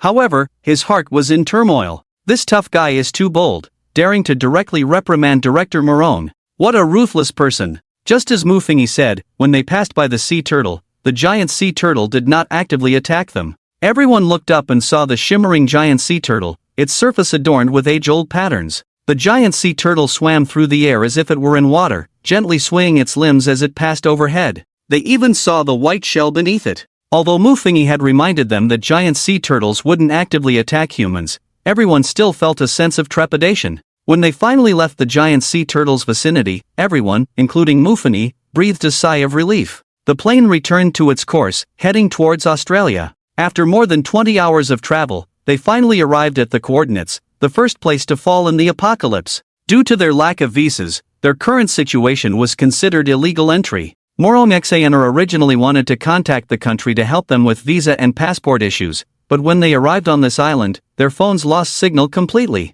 Now, they had lost contact with the outside world. They landed on an island where the clear weather in reality had turned into a gloomy sky, with large raindrops falling down. As soon as they left the plane, their clothes were instantly soaked. The drenched Mu Fengyi glanced at Lin Yuan and Morong Xaner, only to see that the two of them were unscathed, a faint transparent barrier enveloping them, preventing them from being as disheveled as the boys. Quick, let's get inside. Mu Fengyi pointed towards a cave he spotted and immediately ran in that direction. Everyone, not wanting to be drenched by the rain, hurried towards the cave. Once inside, Mu Fengyi took out everyone's clothes from his spatial ring, except for the two girls. Everyone changed into dry clothes. Did you not say this is the source of the apocalypse? Morong Xaner frowned and asked him. Isn't it? Mu Fengyi wrung out his wet clothes and pointed towards the sky outside the cave. Look in that direction. It's getting foggy. Tao Mu was the first to voice his discovery. Yes, the fog is coming. Mu Fengyi nodded, his expression growing serious. The intel I have is that on the second night of the apocalypse at 8:43 p.m., there will be an earthquake here, followed by a tsunami. Ultimately, this place will be surrounded by fog, completely losing contact with the outside world. It was now 5 a.m. on the second day, leaving 15 hours until 8 p.m. However, by 8 a.m., his death I would refresh. Munin, you should rest for a bit, he said to Munin, who had been awake for over 20 hours. Okay. Munin, feeling extremely tired, didn't mind the dirt and directly lay down on the dry stone in the cave to sleep. Brother Mu, are we going to wait until night? Wang Zichen asked. No. Mu Fengyi shook his head. By 8 a.m., my cooldown will be over. Everyone's eyes lit up in understanding. Everyone, take a rest. Old Zhao, use the sea beast movement routes you've researched to find us a safe exit, Mu Fengyi instructed Old Zhao. Alright. Old Zhao took out a waterproof computer bag and retrieved his laptop. Brother Mu, why do we need to find a safe exit? Wang Zichen couldn't help but ask. Aren't we already at the source of the apocalypse? You're so foolish, this is to find a way out for ourselves. Mu Fengyi shot him a glance. I'm not sure if this is really the source of the apocalypse, so there's only about a 70% chance. If this isn't the source, or if dealing with it is too difficult, we'll leave the Solomon Islands and find a safe sea area to survive this month. Unlike everyone else, he only had one life. If he died, it would be the end. Morong Xaner also found a clean stone to sit on and, in front of everyone, took off her wet platform shoes. The ground was soaked, and even with her skills, she couldn't keep her body completely dry. She removed her socks, revealing a pair of fair little feet. Her actions attracted the attention of many boys present. However, Mu Fengyi was not among them. He was currently asking Lin Yuan, Yuan, do you know what the Holy Clan is? Holy Clan? Lin Yuan blinked and quickly replied, the Holy Clan is a group of anti-human organizations made up of some players. Their goal is to ensure that humanity is completely wiped out in the apocalypse instance, ultimately bringing this apocalypse into reality. There's actually such an organization? Mu Fengyi was taken aback. Yes, and these people could be anyone in reality, and in reality, they are all very honest, not doing anything illegal or against the rules. But once they enter the game, their true nature is revealed, turning into bad seeds that harm their own kind. Lin Yuan explained slowly. Mu Fengyi was quite surprised, but soon understood that there would always be such anti-human organizations. Otherwise, there wouldn't be so many villains in reality. The cave fell silent for a while. Until, ding, the cooldown for the Eye of Death has ended. Mufini's system prompted him. Activate the Eye of Death. He silently recited in his heart, and his thoughts gradually sank. Gili Hila, Gulu Gulu. A strange language rang in Mufini's ears. After a brief moment of confusion, he quickly realized that it was Pidgin, the local language of the Solomon Islands. Well, he couldn't understand it. When he opened his eyes, he saw Lin Yuan in front of him, communicating in English with some black people. However, these black people seemed to not understand English and were still chattering away. Just as Lin Yuan was patiently preparing to slow down her speech and explain to a few of them in English, one of the black men suddenly pulled out a gun from his waist. Behind this black man, many others simultaneously drew their firearms, aiming at everyone. Be careful! Bang, bang! A series of gunshots rang out. Mufini only felt a jolt, and then a large body shielded him, actually blocking the bullets. He looked up and saw it was Wang Zichen beside him, who had thrown himself onto him at the moment the black men opened fire, taking the fatal blow for him. Brother Mu, I'll wait for you outside. Wang Zichen said this before his head tilted, and he died. Mufini hurriedly looked around and found that apart from a circular barrier that appeared in front of Morong Shiner, blocking the bullets, everyone else had died in the hail of gunfire, including Lin Yuan, who was closest to the black men. The first to be hit, Lin Yuan, was directly turned into a sieve. Mufini looked at Lao Zhao, Tao Mu, Munan. Except for Morong Shiner, everyone was dead, including Wang Zichen in his arms. Meanwhile, Morong Shiner was also frozen in place, her pupils filled with shock. The sudden ambush by these black men left them completely unprepared. 7 steps away, the gun is the fastest. Within 7 steps, the gun is both accurate and fast. Guwa, Burubaru. One of the black men pointed at Morong Shiner, who was protected by the barrier, and then Mufini noticed that this group of black men raised their guns, aiming at Morong Shiner. Bang bang bang! A torrential rain of bullets poured down on the barrier protecting Morong Shiner, and at this moment, the still shocked Morong Shiner finally reacted. Seeing the corpses all around her, a flash of anger crossed her pupils. Then, she struck. A terrifying stream of air suddenly erupted from her hand, sweeping towards all the black men. Walla walla walla. The black men had never seen such a scene before. They were all terrified and turned to flee. But in front of Morong Shiner, who had developed a killing intent, they were even less than ants. Countless streams of air seemed to transform into blades, cutting into the skin of all the black men. After letting out painful screams, the black men fell to the ground, their lives unknown. And Morong Shiner was still not satisfied, continuously whipping the bodies of these black men with the sharp streams of air. After a long time. Alright. Mufini approached the furious Morong Shiner and patted her shoulder. Morong Shiner stopped, turned her head, and looked at Mufini. When she saw that Mufini was still alive, a flash of surprise crossed her eyes. You're still alive? Among all the people present, only Mufini did not have a resurrection coin. Once Mufini died, it would be equivalent to humanity losing an Sss-Level prophetic skill. Just now, Wang Zichen stood in front of me and took the bullet for me. The future body looked complexly at Wang Zichen's corpse. Although the other party could still resurrect in reality, being able to block bullets for him in this illusory world. I'm glad you didn't die. Morong Shiner was somewhat surprised, but soon, her legs wobbled, and she closed her eyes, directly falling backward. This was a phenomenon of exhaustion from using skills for too long. Overusing skills consumed a lot of stamina, easily leading to fatigue. At this moment, Morong Shiner was in such a situation. The future body supported her, glanced at the corpses scattered around, and carried the completely unconscious Morong Shiner back into the cave. At this time, the observing Mufini also noticed the weather, but due to the thick clouds, the heavy rain had not stopped, and he could not tell what time it was based on the weather. Morong Shiner remained in a deep sleep, and the future body could only face the upcoming changes alone for now. As the sky darkened, only Mufini and the unconscious Morong Shiner were left in the cave, and although he had a top-notch fighting skill, no matter how skilled one was, they still feared bullets. Mufini believed he did not have the ability to withstand bullets with his body, so he had to stay here until Morong Shiner woke up. After a while, the future body glanced at his watch. It was 8:23 in the evening. There were 20 minutes left until the change occurred. The future body nudged Morong Shiner, but she showed no signs of waking. Time passed slowly, and he noticed that the mist outside the cave was getting thicker. The increasingly dense mist exuded a faint killing intent, and the future body began to contemplate whether to run away now. If he took Morong Shiner and left, following the route left by old Zhao, they would be safe for at least the next 10 days. However, if they stayed here, they might not know what dangers and changes awaited them. After thinking for a while, the future body gritted his teeth and chose to stay. Leaving was also a life and death situation. It was better to fight for a glimmer of hope in this place. Another 10 minutes passed, and Morong Shiner still hadn't woken up. Ding! The system's voice suddenly rang out. Reminder, the location of the host Mufingi is a key position in this instance. A huge change will occur here in 10 minutes. Please make a choice. Choice 1, leave this place, and the host will be unable to end this apocalypse. Choice 2, stay here, and the host will have the opportunity to end this apocalypse, but will simultaneously be cursed by the Sea Clan. Curse of the Sea Clan, if the host dies, it will cost 10 resurrection coins to resurrect in reality. Future body.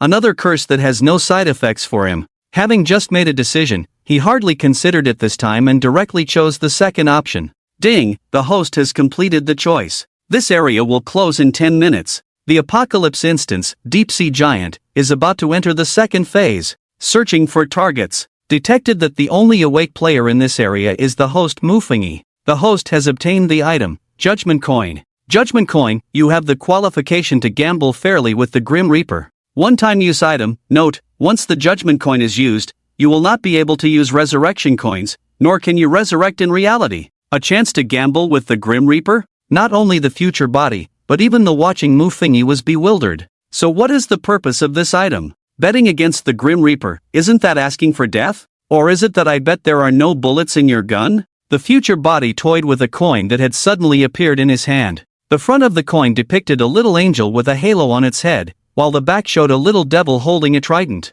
Ignoring the note that posed no threat, he pondered the function of this so-called judgment coin. However, the main issue was that this thing was a one-time item, otherwise, he would really have to figure out how to use this coin. While he was studying the judgment coin, the surrounding white mist swirled and thickened. As time passed, the future body noticed that his visible range was getting shorter, gradually even less than 5 meters. Ding, the area has been sealed, and the game has officially entered the second stage. With the system's prompt, the surrounding white mist seemed to come alive, almost condensing into a liquid. The future body stretched out his hands, probing into the mist. But he couldn't see his hands, now his line of sight was less than half a meter. At this moment, he couldn't see his fingers at all. Creak, creak, at that moment, strange sounds seemed to echo from the world outside the cave. It sounded like a heavy object was moving, but it didn't resemble those deep-sea monsters. Hearing this bizarre sound, the future body shrank back in fear, unable to help but move closer to Morong Shiner. However, due to the heavy mist,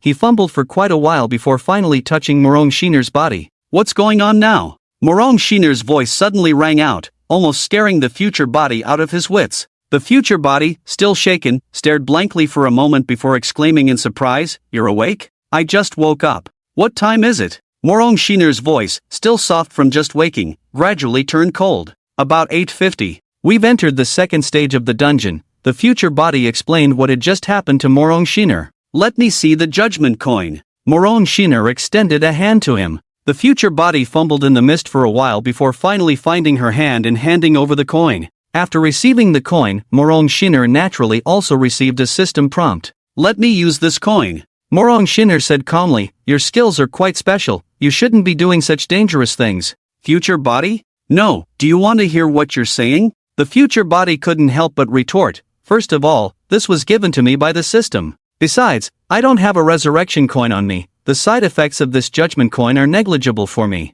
I'm the best user for this coin. You just woke up and took away the reward the system gave me?" Under the swirling white mist, the future body vaguely saw Morong Shiner's burning pupils and heard her say, "Can you use this judgment coin?" The future body fell silent. He indeed couldn't use this judgment coin and didn't even understand the rules mentioned on it. So, he countered, "Then if you use it, what effect does this judgment coin have?" "I don't know either." Morong Shiner shook her head, indicating her lack of understanding, but then explained, "But this coin is definitely related to the subsequent content of the dungeon." "Do I not know that this coin is related to the subsequent dungeon content?" Acting so serious as if she could use the judgment coin, the corners of the future body's mouth twitched, but he still firmly took back the judgment coin. "Give it to me. I have the ability of prophecy, this coin can exert its maximum effect in my hands." Morong Xiner fell silent for a while after hearing his words. Just when Mufingi thought she had no intention of returning the judgment coin, her voice finally emerged softly, "I can give it to you, but if possible, I hope you can discuss with me when you use this tool."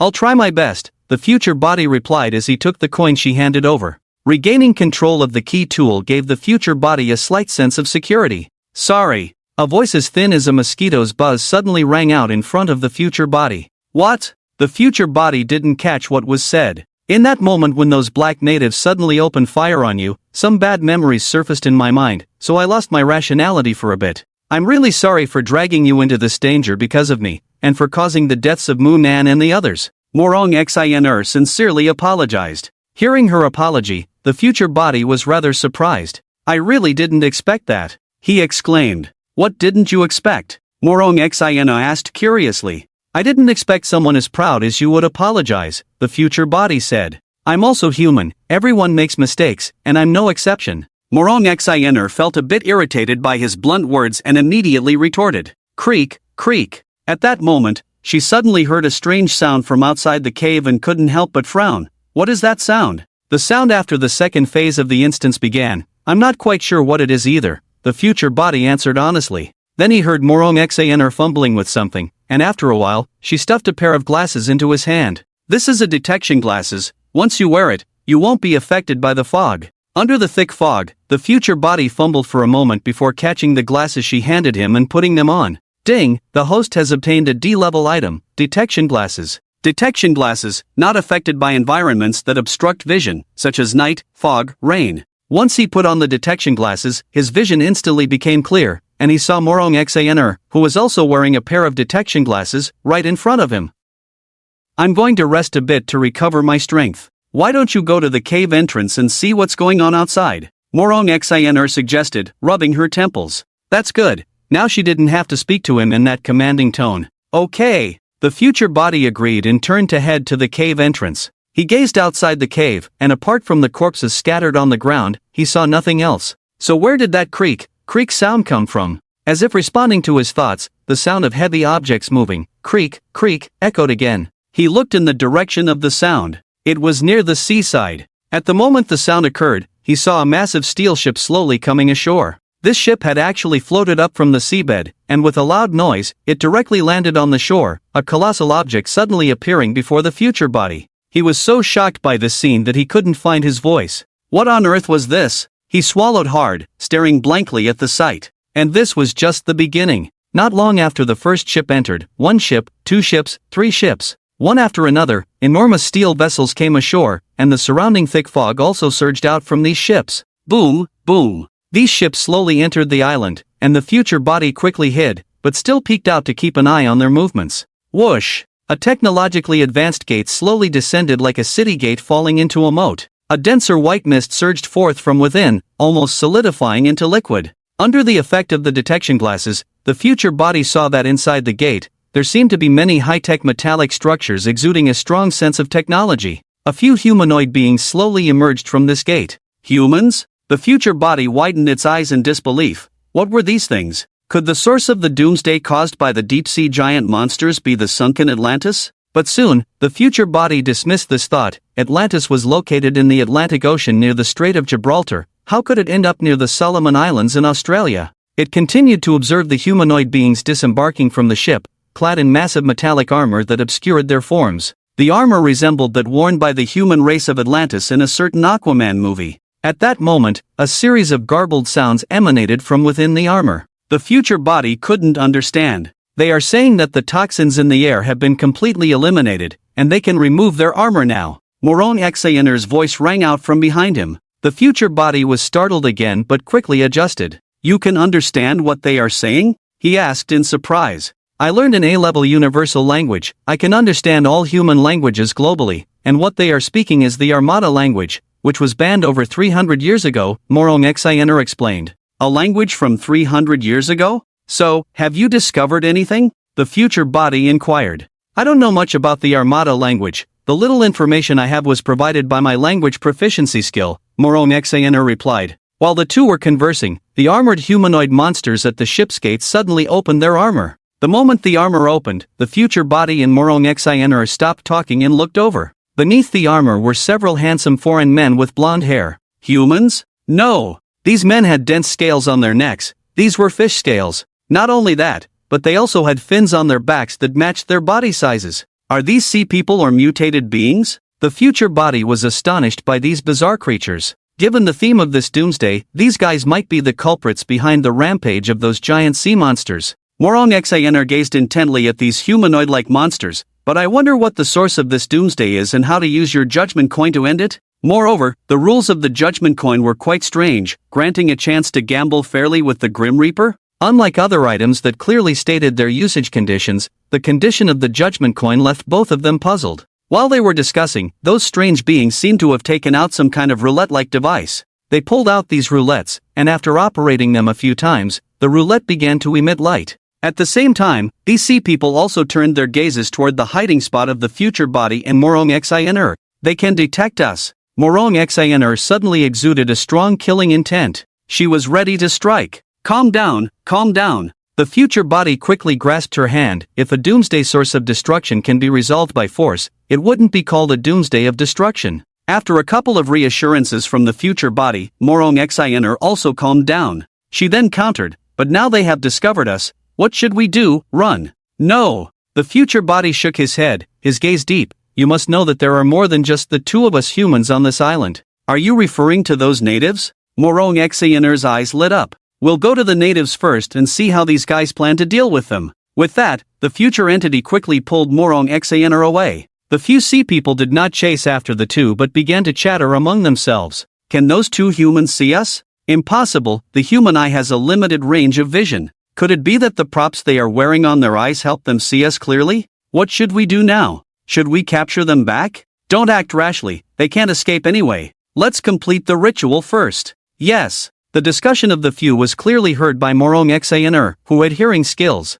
She directly relayed their conversation to the future entity. The ritual, is it a ceremony to summon those giant sea monsters onto land? The observing Mu Fingyi began to ponder. Morong Xiner shook her head, indicating that she didn't understand either. With the help of the detection glasses, they arrived at the place where the natives lived, and at that moment, these natives were showing signs of fear and unease in the thick white mist surrounding them. They couldn't see clearly, while the future entity could see them clearly. Let's stay here for now and see what those sea people plan to do. The future entity chose an empty room and sat inside. There were quite a few native black people around, but under the thick mist, they didn't dare to move. This gave Mu Fingyi and Morong Xiner a chance to rest. As they rested, they kept an eye on the situation with the sea people. They noticed that the sea people had built a square altar about 50 meters wide by the sea, adorned with many shiny, glowing objects. Unfortunately, the one with the farsight ability, Tamu, had died, so they couldn't see what those shiny, glowing objects were. Time passed slowly, and the thick mist in the air showed no signs of dissipating, while the two rested. According to the information Mu Fingyi had gathered from the Death Eye during his previous two deaths, the giant sea monsters would enter the city 3 days later. This meant that if the altar created by these sea people would lead to the giant sea beasts stepping into human cities, then the altar would likely be completed by tomorrow morning. No, to be precise, it would be tomorrow night. Tomorrow night, or even earlier, as soon as tomorrow morning, this altar would appear. Observing all this, Mu Fingyi's mind began to churn with thoughts. The cooldown time for the Death Eye in this instance was 1 day, and was it possible that this altar was the source of the apocalypse for this Doomsday instance? With that thought, he touched the End's dagger around his neck. This was another trump card of his. He wondered if the End's dagger could end this apocalypse after destroying that altar. But no matter what, he had to give it a try. He shared his thoughts with Morong Xiner. After thinking for a while, Morong Xiner could only say, "You must be careful. My teacher completely disappeared while dealing with a doomsday source of destruction. Disappearing in a doomsday instance was equivalent to death. Okay, I'll be careful." At this point, the future entity felt inexplicably braver and couldn't help but ask, "By the way, Director Morong, earlier you said those natives shot Wang Zichen and the others, triggering your bad memories, which made you lose your rationality. What was that bad memory about?" Upon hearing the future entity's question, Morong Xiner was taken aback for a moment, then fell silent. Ahem, then I won't be curious anymore. Seeing her turn back into that state, the future entity quickly changed the subject. There's nothing to tell you anyway. After a moment of distraction, Morong Xiner spoke, "Actually, I am of mixed Chinese and Russian descent. My father is Chinese. I grew up in Russia with my parents, but when I was 10, a war broke out in Russia, and my parents died in the hail of enemy gunfire. The scene of my parents being shot is a psychological shadow that has haunted me all my life. So when I saw you all being shot, I lost control. If it weren't for the protective item my teacher left me, I might have." At this point, Morong Siener's originally cold eyes became incredibly sorrowful, revealing an unprecedented softness. In that moment, Mufengi understood why Morong Siener had looked so stunned when Wang Zichen and the others were killed. It's okay, the future entity sighed. This director Morong was quite pitiful, having lost her parents at such a young age. Not long after my parents died, I was sent into the apocalypse. It was there, in the instance, that I met my teacher, who brought me back to reality, and I've been here ever since. Morong Siener briefly explained, then turned her beautiful eyes to Mufengi. My teacher died at the source of the apocalypse of the destruction level. Since the establishment of the Apocalypse Management Bureau, humanity has never breached the source of the destruction level. So, I hope you can succeed. Humanity has never breached the source of the destruction level? The future entity was taken aback. This was information he had not known. Sensing the future entity's confusion, Morong Siener explained, so far, there have been players who survived from the extinction and destruction levels, but no one has ever been able to crack the source of the destruction level or above. This is also related to the low combat power granted by the skills from this game.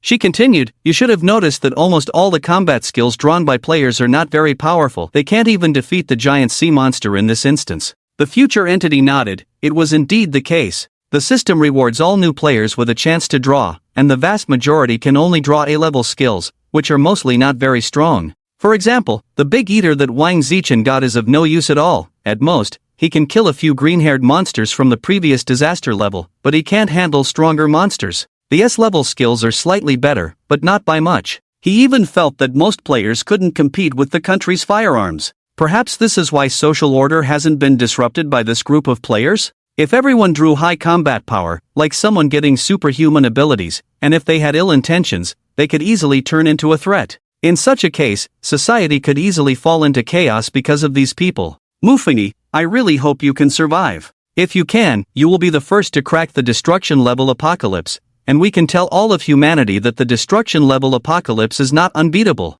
Morong Siener looked at him seriously. The future entity smiled bitterly. Don't moralize me, my thoughts are very simple. I just want to live, that's all. He was not striving for some grand aspiration, he just wanted to survive. If he had even a single resurrection coin, he wouldn't have taken the risk to come to this apocalypse source. A day passed quietly in anxious waiting. On the morning of the third day, Mufengi and Morong Siener discovered that the Sea People had done two things. One was to send many armored Sea People to bind the indigenous black people on the island and the other tourists, taking them to the vicinity of the altar. Under the influence of the mist, these black indigenous people had no idea what was happening and were taken to the altar area. Most people resisted violently, and the armored Sea People did not spare them, wielding a creeping marine plant to strike them harshly. After hearing the screams of their companions around them, the group of natives quieted down. Soon, the Sea People had captured everyone, binding them to wooden pillars. Naturally, the future body in Morong Xiner could not escape either.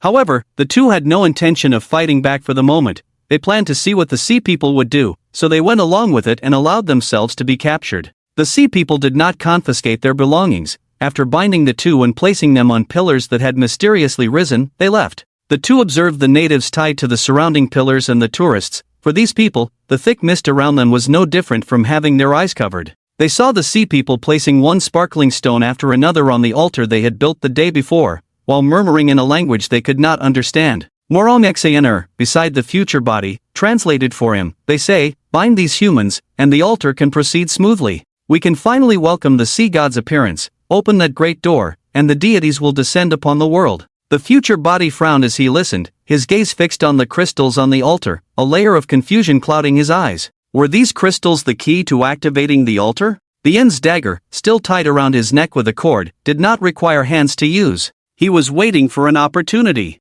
For now, he was still unclear about the function of the judgment coin, so the En's dagger was his greatest trump card. He pondered for a moment, his gaze never leaving the Sea People as they activated the formation before them. The formation was in operation, and the glowing crystals on it slowly dissipated, shrank, and gradually merged into the formation below. The energy within these crystals seemed to be continuously consumed. This situation persisted for over 10 hours. The bound humans were starving, and even the future body in Morong Xiner felt a bit hungry. However, for the two with relatively strong physiques, it was still bearable for the time being. They saw the Sea People bustling about, seemingly preparing for some ritual. When night fell, a thunderous roar suddenly erupted. Boom! Boom! A strong vibration echoed in everyone's ears, and the future body and Morong Xianer exchanged a glance, both seeing the shock in each other's eyes. Listen closely, hear their heartbeat. This was the sound of the giant sea monster. Boom! Boom! Each heartbeat sent tremors through everyone's minds. Many people collapsed on the spot, crying out, while others shouted in panic. Numerous natives began to babble incoherently, and the heartbeat grew louder and louder. Rumble! The ground began to shake, the entire island trembled, but for some unknown reason, the surrounding mist started to thin. As the mist faded, the vision of the natives and tourists gradually became clearer. When everyone saw the strange altars before them and countless of their kind bound around, they were extremely shocked. But when they saw the sea people who were not wearing armor, exposed to the air, seeing the unique marine features on these sea people, many were left dumbfounded. Were these humans or monsters? Could they be mutated beings harmed by the nuclear wastewater from the enemy country? But the next moment, an even more shocking scene unfolded. Boom! A loud sound erupted from beneath the water, followed by heavy, deep breaths resonating. Hoo! It sounded like the whispers of a deep abyssal demon, the breathing heavy as if it were the very breath of the entire planet of Blue Star. Splash! Countless stones splashed up as a massive mountain slowly rose from the seabed outside the island. Yes, such a gigantic mountain was slowly emerging from the depths of the sea, its stones displaying an ancient brown hue, as if they had been weathered by the wind for thousands of years. Blocks of stone coalesced into towering mountains, layer upon layer, rising from low to high. Such a colossal entity was slowly ascending from the seabed, and a wave of fear surged within everyone's hearts. The fear that arises when faced with a giant. The future entity felt as if its heart was about to leap out of its throat upon seeing this enormous mountain. The mountain was so vast that even when everyone tilted their heads back, they could not see its peak. The ground continued to tremble, and many were grateful to be tied to sturdy stone pillars, otherwise, they would have been shaken senseless by the violent tremors. The shaking persisted, and the mountain continued to rise. When the height of the mountain approached that of the tallest building in human cities,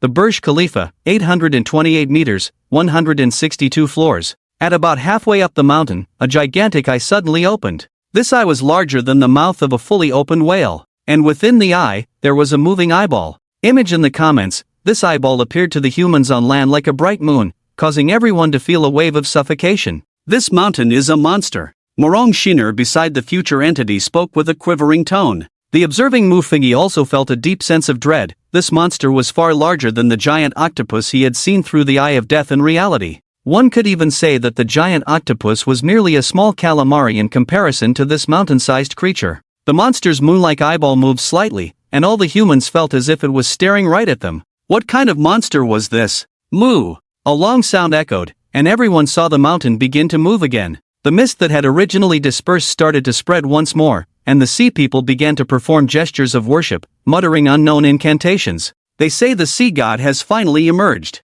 Morong Shiner translated. The future entity pondered for a moment and then softly uttered, "Dagger of the end, go." The dagger around its neck began to tremble. Subsequently, the dagger broke free from the binding red cord and shot towards the colossal creature in the sky. The dagger of the end locked onto the position of this sea god and, in an unbeatable posture, ultimately plunged into the sea god's body. The change happened too quickly, and due to the dagger's minuscule appearance, almost everyone failed to notice that such a small object had entered the body of that great mountain. The future entity had no choice but to act. It felt that if it did not use the dagger of the end to kill this monster, the monster would kill it. Roar! A scene that sent shivers down countless spines unfolded as the great mountain began to tilt and collapse, countless stones falling from it, and many people bound to the stone pillars were crushed into meat paste on the spot. The gigantic monster sank into the seabed, the sky shrouded in a cloud of stirred-up dust, and a dense rain began to fall. The sea people had not anticipated such a turn of events. They frantically dodged the falling boulders and ran towards the massive iron ship.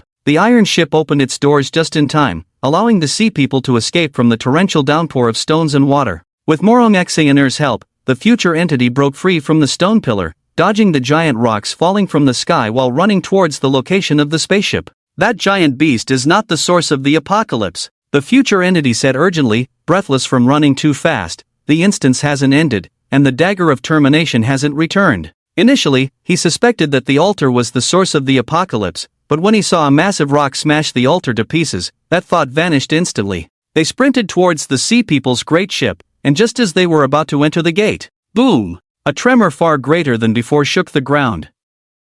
Even Morong Xaner, strong as she was, accidentally stepped into a crack that suddenly opened in the ground. The future entity quickly grabbed her hand. With top-notch combat skills, he could have easily pulled Morong Xaner up. However, the tremors were so exaggerated that a small rock fell and struck his back, causing him to tumble down along with Morong Xaner. Fortunately, there was a protruding rock. He quickly grasped it with keen eyes, while his other hand held tightly onto Morong Xaner. At that moment, Morong Xaner also took action. Her eyes flickered, and Muffingy felt a force beneath them lifting both of them towards the crack above. With a point of support, the future entity had Morong Xaner hold onto his waist, and once his hands were free, he swiftly climbed back to the ground. Thud! A heartbeat-like vibration suddenly resonated. Thud! Thud! Thud! It seemed to trigger a chain reaction, and a cacophony of heartbeat sounds filled their ears. Roar! Roar! Roar! Angry roars erupted from the depths of the sea, and then, a spectacular scene unfolded before them.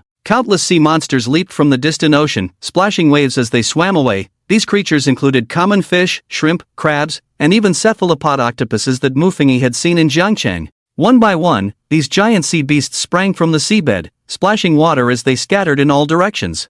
Just as the future entity and Morong Xaner seemed to realize something, an ethereal sound resembling a baby's cry echoed from the deep sea. This ethereal voice was deep and melodious, filled with mystery. The future entity and Morong Xaner exchanged a glance, both recognizing the shock in each other's eyes. It was the call of a whale. In this instance, all marine life had been magnified 100-fold, 1,000-fold. And since whales were already enormous, if their size was also magnified 100-fold, 1,000-fold, how terrifying would that be? What they didn't notice was that beneath the island they stood on, a massive pitch-black shadow was slowly rising from the seabed. If viewed from a height of 10,000 miles above, one would see an extremely large, terrifying shadow opening a mouth capable of swallowing dozens of islands, moving to engulf the entire island. From the aerial perspective, the whale's call sounded again, and it soared into the air, its abyssal mouth swallowing the entire island and the corpse of the sea god. Bang! The entire ocean rippled with its movement, shaking even the whole blue planet.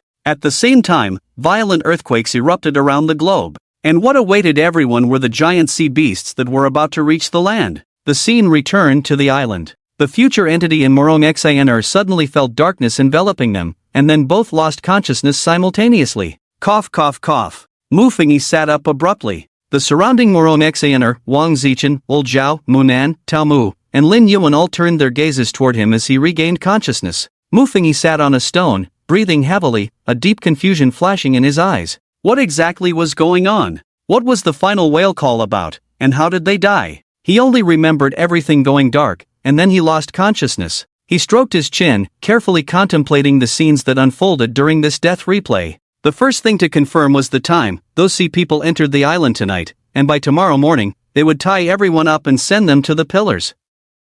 By evening, a series of changes would occur. That giant monster resembling a mountain, known as the sea god, and later that group of giant sea monsters all left in different directions. Sea god, sea god. He vaguely felt he was grasping something, but he couldn't quite clarify it. In the end, he decided to seek help from the others. He directly looked at Old Zhao, who understood the most here. Old Zhao, have you heard of the story of the sea god? The sea god story? Old Zhao frowned. Are you talking about Poseidon? Funny. That should have nothing to do with the mythological figures in Norse mythology. He recalled the language spoken by the sea tribe mentioned by Morong Xaner and asked, do you know the Yamata language? Upon hearing the Yamata language, even Morong Xaner beside him raised her head and looked into his eyes. I've heard of it, but the Yamata language seems to have been banned? Old Zhao, who knew both astronomy and geography, spoke directly. Why are you suddenly interested in this language? Is there a story about the Yamata language? Muffingy asked. Let me take a look. Old Zhao opened his computer. He then began searching inside it. Since there was no internet here, he could only start looking from the computer's stored files. Found it! After locating the introduction, everyone gathered around. The Yamata language was used by a human tribe over 300 years ago in the ancient forest, but this race was later destroyed, leaving behind a stone wall covered in Yamata language characters, which is now housed in the British Museum. Old Zhao explained, displaying a photo of the stone wall to everyone. However, Muffingy did not look at the photo but turned to call out to Morong Xaner, Director Morong, come over and translate this for us. Morong Xaner. Everyone. This damn command power. Morong Xiner guessed that he must have predicted she knew the Amata language, so she didn't hesitate and stepped forward to read and translate the characters on the stone wall. Blue star is a vast cage. After reading the first sentence, Morong Xiner and the others were momentarily stunned. Then they saw Morong Xiner lightly part her red lips and continue. Within Blue Star, there is a hell that confines a group of demons, and at the entrance of hell, there stands a sea god, guarding the entrance to prevent these demons from escaping their cage. And the demons in hell, in order to escape the cage, seek their messengers in the human world. They grant these messengers powerful abilities and equipment, hoping to have them help kill the sea god guarding the entrance to hell, so that the gates of hell can open, and these demons can be released to wreak havoc on the world. However, the reason these demons want to escape Blue Star is that there exists an even more terrifying entity within hell, known as the Calamity. This calamity devours all things, and once it awakens, the demons in hell must cut off a piece of their flesh to feed it. Only by satiating the calamity will it fall back into slumber. But once the gates of hell open, whether it is these demons or this terrifying entity of calamity, they will all emerge from hell. The terrible existence displayed on the stone wall is a name of disaster. At this point, Morong Xiner had finished translating the content on the stone wall. I understand now. Mufengi took a deep breath. In the last death replay, he had done something very foolish. He had killed the sea god who guarded the gate of hell. According to the logic of the story, that group of sea people should be the messengers of the demons inside the gate of hell, and they possess the tools to kill the sea god, or rather, when they set up those altars, it was to lure the sea god out. He recalled what that group of sea people had said while setting up the altars: bind these humans, and the altar can proceed smoothly. We can finally welcome the sea god's appearance and open that great door. The gods will eventually descend upon the world. That great door should be the gate of hell, and their attraction of the sea god's appearance might be to kill the sea god and open the gate of hell. But at that time, the future self thought that the sea god and that group of sea people were in cahoots, and if they waited for the sea god to act, they would all die, so the future self acted directly, using the dagger of termination to kill the sea god before the sea people could. Shortly after the sea god's death, that group of giant sea monsters appeared. Perhaps at that time, the sea people didn't realize that they had summoned the sea god to kill him,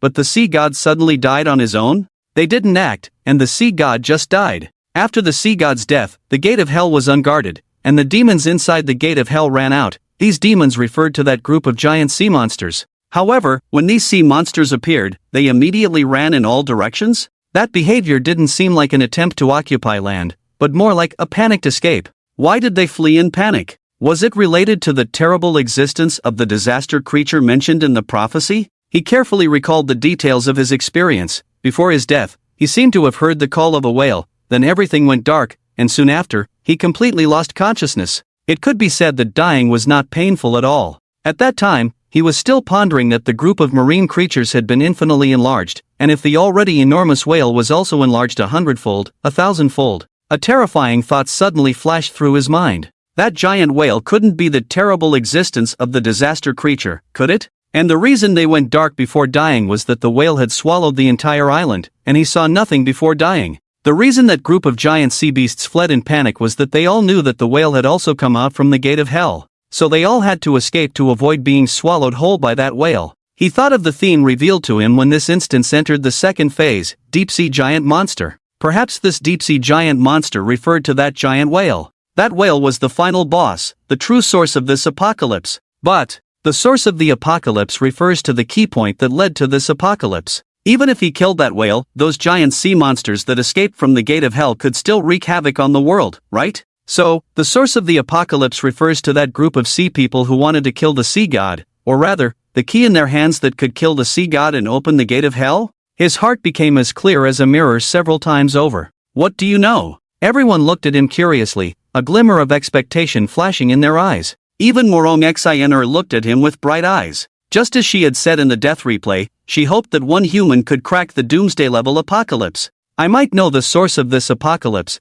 but I still need to verify it, Mufengi said. What puzzled him the most was the judgment coin. What was its purpose? Even during the last death replay, he never figured out the role of the judgment coin before he died. He scratched his head, feeling utterly perplexed, but fortunately, he had another chance to use the Eye of Death tomorrow morning to help him clarify his perspective. Just as he was about to explain to everyone what he had seen, Morong Xiner suddenly glanced outside the cave. Someone's coming. Lin Yuan immediately stood up. I'll go take a look. No need to look, come back. Mufengi called Lin Yuan back. As everyone looked at him in confusion, he explained, "Outside are the indigenous black people, they have guns. In the future scene I saw, they shot you all dead, and only Morong Shinner and I survived. So," he looked at Morong Shinner and gestured, "Director, you should go take care of these guys. Everyone was shot dead by the people outside?" Wang Zichen and Old Zhao, who were familiar with Mu Feng's prophetic skills, chose to believe him immediately, while Morong Shinner hesitated a bit. "Morong Shinner, in the scene I recalled, you told me a story." Mu Fengyi looked at Morong Shinner's stunning face, a layer of pity appearing in his eyes. "You told me about your family situation and that your teacher encountered you during a dungeon and brought you back." Morong Shinner was taken aback for a moment. She raised her head, her gaze meeting Mu Fengyi's compassionate eyes. When she saw the emotions in Mu Fengyi's eyes, she could no longer remain calm inside. Besides her teacher, she wouldn't tell anyone about her experiences. But Mu Fengyi told her that in a future scene, she had shared her experiences with him. Did she really trust this guy so much at some point in the future? In the last death replay, the two of them had experienced life and death together, and Morong Shinner was well aware that Mu Fengyi did not have a resurrection coin. If he died in the dungeon, it would mean his true death. At that time, Mu Fengyi had only two possible outcomes. One was to die completely in this dungeon, and the other was to survive after breaking the apocalyptic level of destruction, but the second outcome was extremely difficult. If achieved, it would be of epic-making significance. Therefore, Morong Shinner felt a bit moved and shared her story with the future self who had survived against all odds. However, the events occurring in the future timeline left the real Morong Shinner feeling confused at this moment. In the end, she still listened to Mu Fengyi's words, activated her skills, and left the cave with a murderous intent. Soon, the outside was filled with the anguished cries of the armed indigenous people. Moments later, Morong Shinner returned, looking neat and tidy. She was not even dusted by the encounter with those indigenous people. Truly, she was the strongest woman on the surface, possibly the strongest existence in human combat power. If another S-rank combat player faced those armed indigenous people, they probably wouldn't have been able to escape unscathed, like Lin Yuan. After returning, Morong Shinner's expression underwent some subtle changes. Because the group outside was indeed the armed indigenous black people, exactly as Mu Fengyi had described. Following Mu Fengyi's command, they had directly avoided a significant danger. And it was precisely because of this command that Morong Shinner, as the director of the Apocalypse Management Bureau, felt a bit lost and began to doubt her own judgment. Was her understanding of prophetic players really that clear? Before Mu Fengyi appeared, she seemed to have been trapped in a misunderstanding. In her view, prophetic players were the same as those support-type players. After the apocalypse began, prophetic players should hide away. Only by successfully surviving and conserving their resurrection coins can they maximize their value. However, the appearance of Mu Fengyi completely overturned her stereotype of prophecy-type players. Where is there a prophecy-type player who is wholeheartedly trying to crack the source of the apocalypse, charging to the front lines? It's like a frail nurse who, instead of staying in the hospital to save lives, carries two Gatling guns to the battlefield to shoot at enemies. However, with Mu Fengyi by her side, their process of cracking the source of the apocalypse has indeed gone much smoother than before. Could it be that the criticism of prophecy-type players is about command?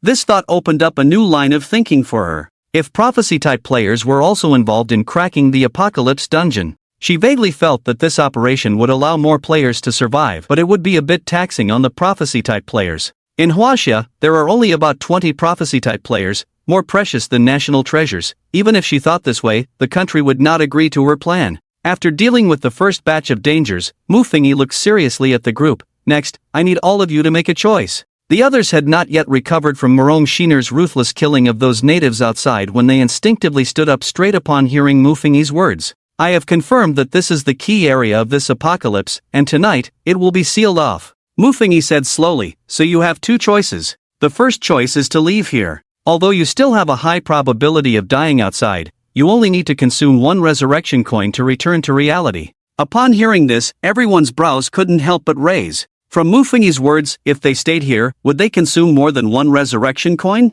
And Mu Fengyi's next sentence clarified their doubts. "Tonight, those who stay in this area will enter the second phase, and those who enter the second phase will need 10 resurrection coins to revive after death." 10 resurrection coins to revive? The expressions of the crowd changed subtly, especially Tao Mu and Mu Nan, whose eyes flashed with a hint of retreat. "Now please make your choice. If you choose to leave, let Mu Nan take you off this island. Even if you die outside, you only need to spend one resurrection coin. Of course, if you stay here, if I ultimately crack this apocalypse dungeon, everyone will receive rewards." After Mu Fengyi finished speaking, he gazed at the crowd. I will stay. Morong Shiner was the first to speak. As the director of the Apocalypse Management Bureau, how could she retreat at this moment? Moreover, 10 resurrection coins were just a number to her, she had plenty of them. I will stay too, said old Zhao, smiling as he looked at Mu Fengyi. If I remember correctly, Brother Mu doesn't have enough resurrection coins to survive in the second phase. If he dies, he won't be able to revive in reality.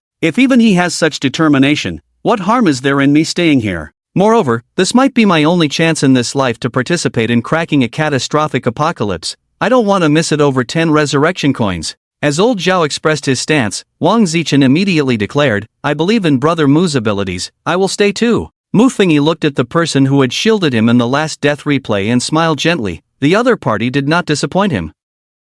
Then, he turned his gaze to the last 3 remaining, Lin Yuan, Mu Nan, and Tao Mu. Lin Yuan thought for a moment and said, my thoughts are the same as old Zhao's. If I miss this dungeon, I might regret it for a long time, so I choose to join you. Everyone had a mysterious confidence in Mu Fengyi. When Mu Fengyi looked at Tao Mu, he saw Tao Mu hesitantly say, I have fewer than 10 resurrection coins on me. What if I fail? It's fine, Munan, you take Tao Mu and leave. Mu Fengyi noticed that Munan also didn't seem keen on staying here, so he simply had Munan pilot the plane to take Tao Mu away. Munan had no objections, he didn't want to stay either. He had been thinking about how to refuse if Director Morong forced him to stay. Now, it was perfect. Mu Fengyi had given him a reason to escape. After making the decision, everyone had to part ways. A few people had no particular thoughts about Tao Mu's decision. The other party had fewer than 10 resurrection coins, so there was no need to gamble. After the two left, Mu Fengyi briefly recounted the future scene he had seen to the 4 people present.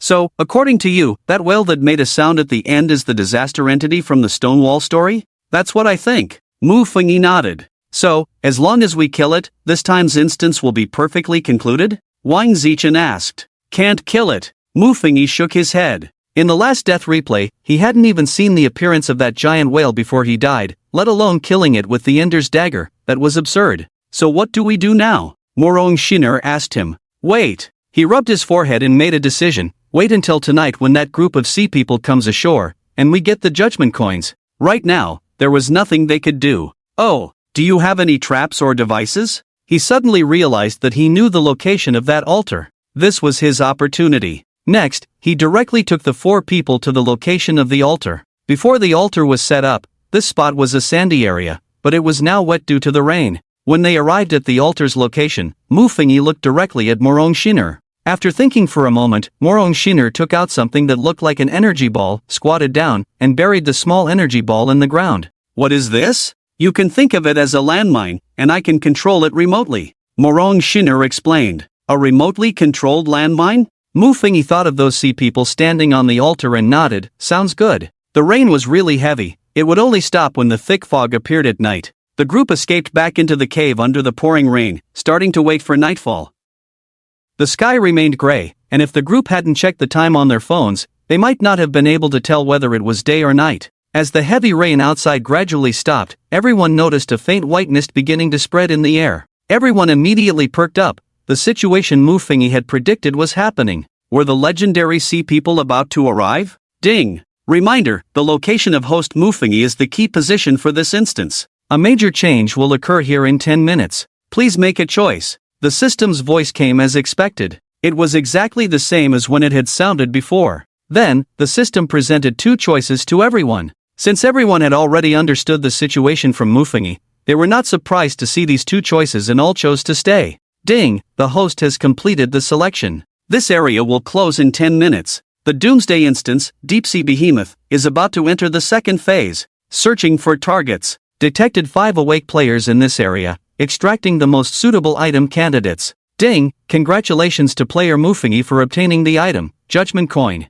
Judgment Coin, you have one opportunity to gamble fairly with the Grim Reaper. One-time use props. When a coin with an angel on one side and a devil on the other appeared in Mu Fengyi's hand, the surrounding mist began to thicken. Until 10 minutes later. The area has been sealed. Please prepare. The game officially enters the second phase. The mist became completely dense, and Mu Fengyi, relying on the direction in his memory, arrived at Morong Shiner's side. Director, can we borrow your detection glasses? I only have 2 pairs of detection glasses. After putting on a pair herself, Morong Shiner handed one to Mu Fengyi. Among the 5 of us, 3 can't see the situation clearly. Only 2 pairs? In the last death replay, only the two of them remained, and he wasn't sure how many pairs of detection glasses Morong Shinner had. But after thinking for a moment, he put on a pair himself and looked at the confused Wang Zichen and the others. Director Morong, please take Lin Yuan with you. I'll take Lao Zhao and Wang Zichen, and we'll go together to where those natives live. He planned to follow the normal story development. Additionally, he needed that group to build the altar. In the last death replay, the future body had not successfully destroyed the altar, so that group of sea people had successfully lured out the sea god. Now they had buried something under the altar in advance, giving those sea tribes a little shock. He and Morong Shinner supported the other three and brought everyone to the house where the native black people lived. After entering the room, Mu Fengyi lent the glasses to the three, allowing them to see what was happening now. Not long after they settled into the native room, a sound rang out. Creak, creak. It was the familiar sound of heavy objects moving. Hearing this sound, Mu Fengyi knew that the group of sea people was coming ashore. He stayed with Morong Shinner, and with the help of the detection glasses, they saw a huge steel ship moving onto the land. The ship's cabin opened, and several sea people walked out. These sea people took out instruments to scan the surroundings and began to set up the altar. Because Morong Shinner's energy ball was a system reward product, it was surprisingly not detected by the instruments in the hands of the sea people. The sea tribes arrived as expected and established the altar in the same position as in the last death replay. Seeing this scene, Mu Fengyi breathed a sigh of relief. The fatigue of the day suddenly surged in his heart. After taking off the detection glasses and handing them to Morong Shinner, he said to everyone, take a break for now, there's nothing happening tonight. Saying this, he directly lay down on the sofa and fell into a deep sleep. In the last death replay, he and Morong Shinner took turns sleeping to stand guard, preventing the sea people from doing anything to them. But in reality, that night, the sea people only did one thing, build the altar, and nothing else. It was only the next morning that the sea people would begin to act. Looking at the soundly sleeping Mu Fengyi, Lao Zhao proposed his suggestion. How about we four take turns standing guard, with two supervising and two resting at a time? I'll team up with Wang Zichen, and Director Morong, you and Miss Lin can team up. Okay. Morong Shinner nodded in agreement with the suggestion. Although there was Mu Fengyi's assurance, the other four still dared not sleep, as everyone here, including Morong Shinner,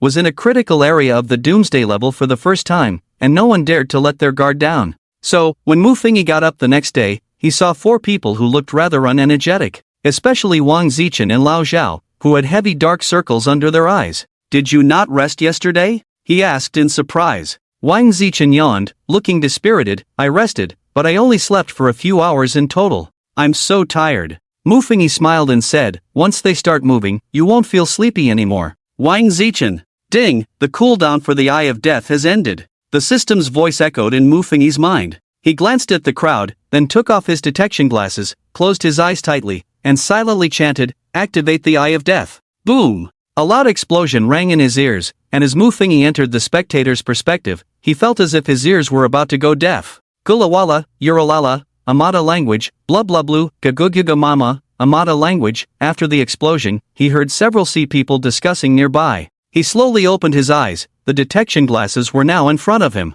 He saw a shattered altar, and the glowing crystals on the altar were scattered all over the ground. Seeing this scene, his mind paused for a moment. What was going on? Did Morong Shinner trigger the explosion of that energy ball? Countless shouts erupted around him. He turned his head and, through the thick white mist, saw the bound native black people. These people. Before he could say anything, he noticed a large steel ship in the distance had opened its cabin, and out walked a catfish spirit wearing a crown. This catfish spirit bore some resemblance to the one that had killed Tang Sang and his three disciples. To be precise, it could no longer be called human, it had very few human characteristics. Was this the messenger left outside by the demons in the gates of hell? Mu Fengyi couldn't help but think that the crown on its head was too misleading. The crown represented supreme power in ancient human culture. He saw several sea people gather in front of the catfish spirit, murmuring something. The catfish spirit raised a hand, pointing at Mu Fengyi and the other outsiders, as well as the bound natives tied to the stone pillars. Walalawu. Amada language, that group of sea people told the monster about the altar being destroyed, and the monster pointed at us, saying to let these sea people kill us and offer us to the gods before summoning the sea god again. Morong Shinner explained to the future body beside her. Morong Shinner's words were not only heard by the future body but also by the bound Wang Zichen, Old Zhao, and Lin Yuan. Let's fight them. Wang Zichen gritted his teeth and tried to break free from the ropes. Calm down. The future body used a dislocation technique from martial arts to free himself from the ropes. He rubbed his wrist, took out a coin, and said, "Let me try first." System, use the judgment coin on that catfish spirit. The future body aimed the judgment coin at the distant catfish spirit. Ding, activating the judgment coin, the bet is about to begin. Betting rules, equivalent exchange. You can make a bet with the marker, and you need to force the other party to take out an item and provide an equivalent item in exchange. Then, you start tossing the coin. When the coin stops spinning, if the side facing up is the angel, you win. If the side facing up is the demon, the marker wins. Tip, life is priceless and greater than everything. If you use your life as a bet, you can exchange for any item with the other party. This was Mu Fengyi's first understanding of how the judgment coin worked. I want the key to the gates of hell. The future body declared the item he desired. The moment he used the judgment coin, he and the catfish spirit were simultaneously enclosed by two transparent barriers. The surrounding sea people were startled by this scene. Seeing their leader, the catfish spirit, trapped, they screamed and continuously pounded on the barrier surrounding the catfish spirit, trying to rescue it from within. But no matter how hard they tried to break the barrier, it was impossible. Detecting. The system's voice began to sound, and after about 10 seconds, it finally announced, detected that the opponent possesses the key to open the gates of hell. Do you confirm that the opponent will wager such a stake? Confirmed. The future self gazed intensely at the catfish spirit. He had won the bet. Indeed, the source of the apocalypse was on the opponent. However, the observing Mu Fengyi suddenly felt uneasy. No, if the future self had won the bet, he wouldn't be seeing the death scene here. Detected that the host does not have an item equivalent to the key to the gates of hell for exchange. Automatically selecting the host's life as the wager. The system's voice sounded somewhat stiff. Please flip a coin. The judgment coin appeared in the future self's hand. He eased the tension of gambling with his life, took a deep breath, and tossed the coin into the sky. Slap! The coin landed on the ground with a crisp sound. The catfish spirit across from Mu Fengyi did not look at the coin but coldly stared at Mu Fengyi, who had locked him in here. Meanwhile, the future self's gaze was fixed on the coin spinning on the ground. Ding! The coin stopped, and the eyes of Morong Shiner and the others turned to the position of the coin. The coin had stopped, and the image on it was a demon. The future self's eyes were filled with shock. How could this be? Ding! Host has failed, life will soon be revoked. The system's cold voice rang out, and Mu Fengyi immediately felt a suffocating sensation. The future self clutched his neck, gasping for air, but no matter how he breathed, he could not get a single breath of oxygen. Thud! The future self collapsed to the ground, lifeless. The future self had perished. Returning to reality, Mu Fengyi suddenly sat up from the sofa, gasping for breath. Feeling oxygen rushing back into his body, he realized how wonderful it was to be alive. The first to notice his abnormality was Morong Shiner, who was wearing detection glasses. She immediately handed him another pair of detection glasses and asked, "What did you see? How could I lose?" Mu Fengyi murmured, unable to believe that he had actually lost. Since the judgment coin could lose, why did it qualify as a key item? Was losing also a double-edged sword? The death replay this time was very brief, but it was likely the last time he would use the Eye of Death in this apocalypse dungeon. He had a high probability of not having another chance for a death replay. Thinking of this, he took the detection glasses and put them on, somewhat disbelievingly pulling out the judgment coin from his pocket. He tossed the coin and watched it spin on the ground. Morong Shiner did not understand the significance of his actions, so she remained silent and just watched him. The three of Wang Zichen, lacking detection glasses, could only hear the movements of the two of them, seeing nothing else. Mu Fengyi eagerly watched the coin spin and spin on the ground. Finally, it stopped. On it was a demon. Again, a demon? Mu Fengyi picked up the coin and tossed it into the sky once more. The coin spun on the ground for a while before finally stopping. This time, it was still the demon side facing up. He raised his eyebrows slightly, feeling that something was off, so he continued to toss the coin. After landing, it was still a demon. He tried 6 times in a row, and each time it was the demon side up. Seeing this, his eyelid twitched violently. The system's introduction of the judgment coin flashed in his mind. You have one chance to gamble fairly with the Grim Reaper. Fair, my foot. This thing is simply a death sentence for whoever uses it. Do you know how to use this coin? Morong Xaner, who was beside him, couldn't help but ask upon seeing his actions. This thing is just a scam. Mu Fengyi almost couldn't hold back from throwing the coin out the window. But in the end, he didn't do it. He thought for a moment and gestured to Morong Xaner. Can you help me keep track of the probability of the angel side facing up? We have about 2 hours left. In about 2 hours, the sea tribe would be coming to catch them. Okay. Morong Xaner was already somewhat accustomed to following his instructions. So, the two began tossing the coin repeatedly, and finally, on the 12th toss, the coin showed the angel image. They continued to try many more times. Wang Zichen couldn't help but curiously ask, "Brother Mu, what are you guys doing?" "We're trying to determine the probability of successfully using the judgment coin," Mu Fengyi explained. Hearing this, Morong Xiner looked up at him with a hint of resentment. When she had just asked Mu Fengyi, he hadn't explained. But when that fat guy asked, he explained directly? Was she not even as good as Wang Zichen? However, what she didn't know was that, for Mu Fengyi, Morong Xiner was indeed not as valuable as Wang Zichen. Wang Zichen was someone who would risk his life to shield him from bullets. The two tested it several hundred times and finally arrived at a ratio.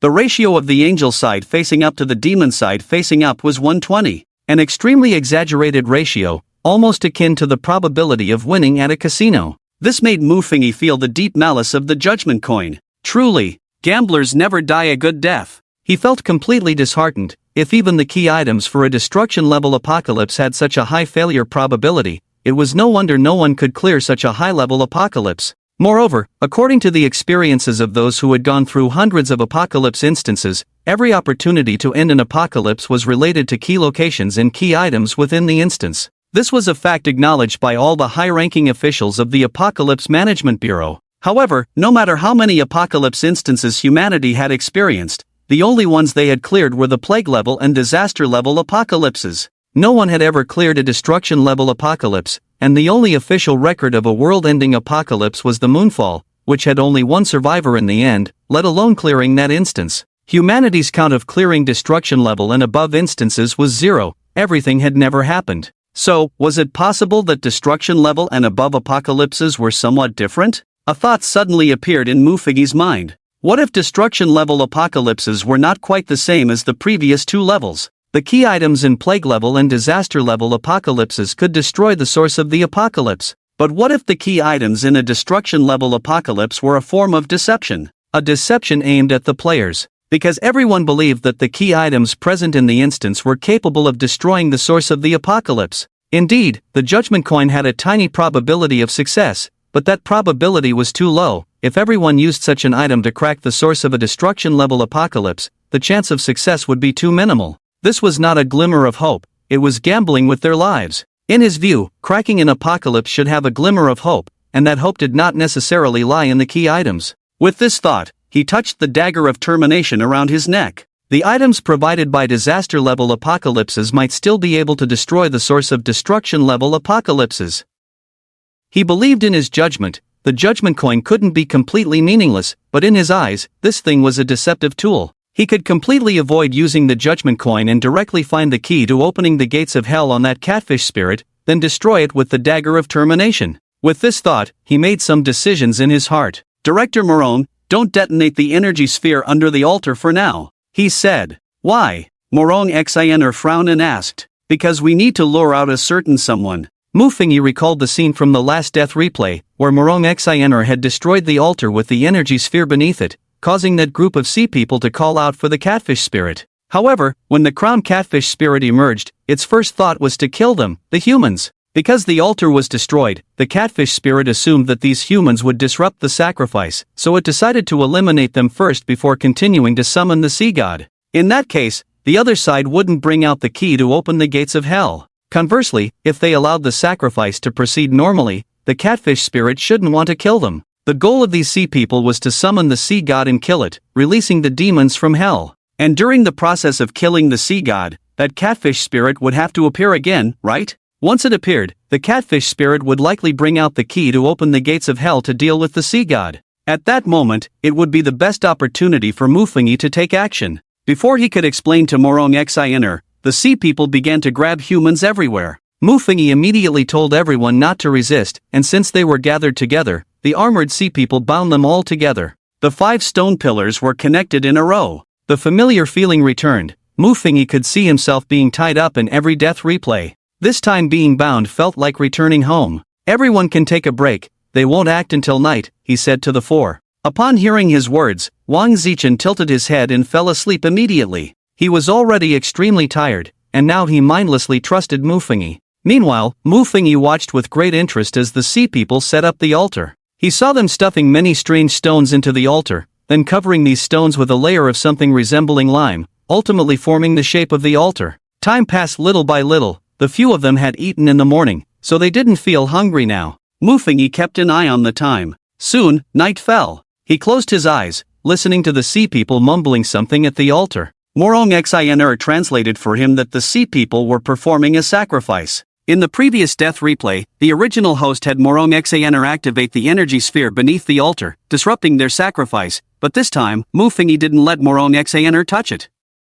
The moment the sacrifice was completed, boom, boom, the heavy sound of a heartbeat echoed. The heartbeat was a signal for the monster's appearance, and Mufengi knew very well that what was about to emerge was the sea god, as massive as a mountain. From this instance, when they had flown here, they encountered a giant sea turtle that was not aggressive. Moreover, based on the experiences from the previous two entries into this apocalyptic instance, the main reason humans had not faced attacks from giant sea beasts in the past few days was that the giant sea beasts that appeared on Blue Star in the first 3 days were all benevolent. They would not actively attack humans. On the third night, which was now, this group of sea people would kill the sea god, open the gates of hell, and release all the murderous giant sea monsters from hell. These giant sea monsters would begin to attack the land, slaughtering all humans clean. The intensity of this apocalyptic level of destruction was indeed very high. If these monsters were released, the difficulty would be comparable to an extinction-level apocalypse. The sea god must stay alive, and he also needed to find that opportunity. The heartbeat of the sea god echoed, and the surrounding white mist began to dissipate, gradually clarifying everyone's vision. With a rumbling sound, a mountain slowly rose from the seabed. Holy crap, a mountain is rising out of the water. Wang Zichen, bound hand and foot, watched the towering mountain with shining eyes. That's the sea god, the guardian of the gates of hell. Mufengi explained to the others, using a dislocated shoulder to free himself from the ropes, while untying the others and adding, "Get down, these rocks are going to fall soon." He then gestured to Lin Yuan, "Yuan, use your skills to cut the ropes binding everyone, let the situation get chaotic." Okay. Lin Yuan used the surrounding air to directly sever the ropes binding all the natives. Seeing their freedom, the natives shouted and scattered in all directions. The sea people clearly did not expect these humans to break free from their restraints, just as some sea people donned armor, preparing to recapture the group. Creak! The cabin of the iron ship opened, and a familiar catfish spirit walked out. "Yora la la!" The catfish spirit shouted at everyone. "It says not to catch these humans, they will soon be sacrificed to the gods. First, deal with the sea god." Morong Xinr translated from the side. "We're not leaving, we're staying." Mufengi was extremely calm at this moment. It was now the most critical time of this instance. Morong Xinr and the others did not leave. At this point, there was nowhere to go. Mufengi ignored them, his gaze fixed on the movements of the catfish spirit in the distance. The mountain representing the sea god grew taller and taller. Suddenly, a gigantic eye opened in the middle of the mountain. Holy crap! Wang Zichen and the others were startled by the eye.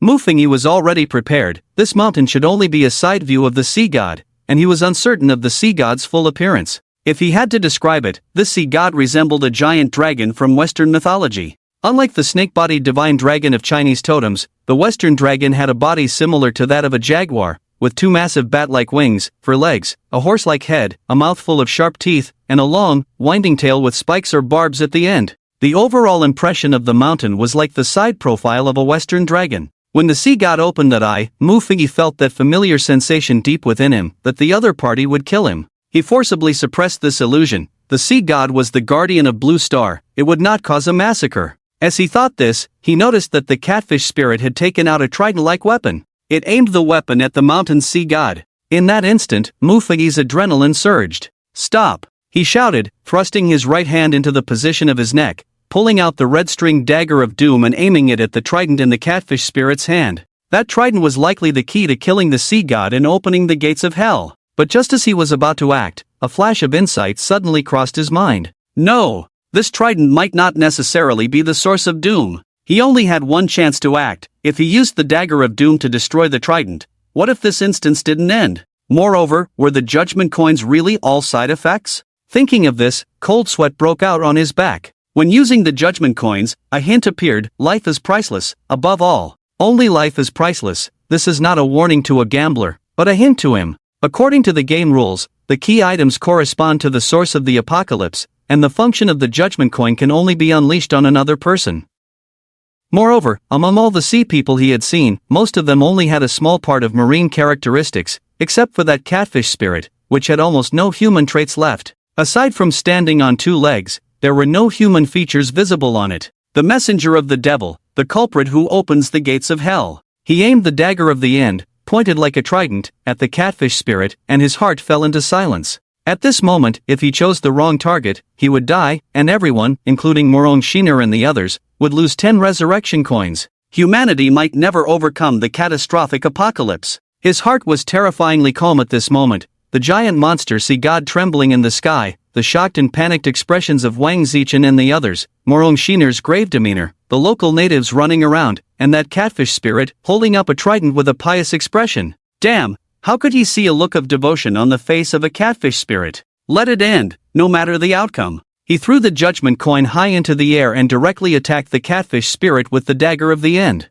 This was the only chance. He had confirmed the source of the apocalypse in this instance. He no longer had the ability to replay the Eye of Death to help him judge right from wrong. This decision left him with no way back. Put. The dagger of the end plunged into the body of the catfish spirit. The catfish spirit's eyes widened for a moment before it slowly collapsed, ultimately losing its life. In human history, no one had ever received an S-level reward in an apocalypse instance. The known methods to obtain an S-level reward are only 3. The first is to draw an S-level or higher skill from the novice roulette after entering the game. The second is to draw an S-level item or skill from the personal shop and have enough points to purchase it. This condition is very strict. The third is when a player first joins the apocalypse, and this apocalypse level is catastrophic, and this player also demonstrates excellent personal strength to destroy the source of the apocalypse, earning the MVP title, which gives them a good chance to receive an A-level reward, as the rewards for newcomers are enhanced, allowing such A-level rewards to directly evolve into S-level rewards. The opportunity to obtain S-level items is only through the second and third methods. The second method is very strict, and few can accumulate points to exchange for S-level items. As for obtaining a top-tier S-level item like the Dagger of the End, it was basically only achieved by Mufuni. As for it appearing in the shop, even if players had the conditions to purchase it, they wouldn't dare buy something like the Dagger of the End, which could become a one-time consumable if not used properly. With so many points, it would be better to buy more cost-effective items and skills. As for newcomers like Mufuni, who enter a catastrophic apocalypse for the first time and perform like an MVP, the probability of that is absurdly low. Not to mention obtaining an item like the Dagger of the End. At this moment, if Mufuni chose the wrong target for the source of the apocalypse this time, then Blue Star might lose the only Dagger of the End. Thud! The judgment coin thrown high by Mufuni landed on the ground, spinning violently for several seconds before finally coming to a stop.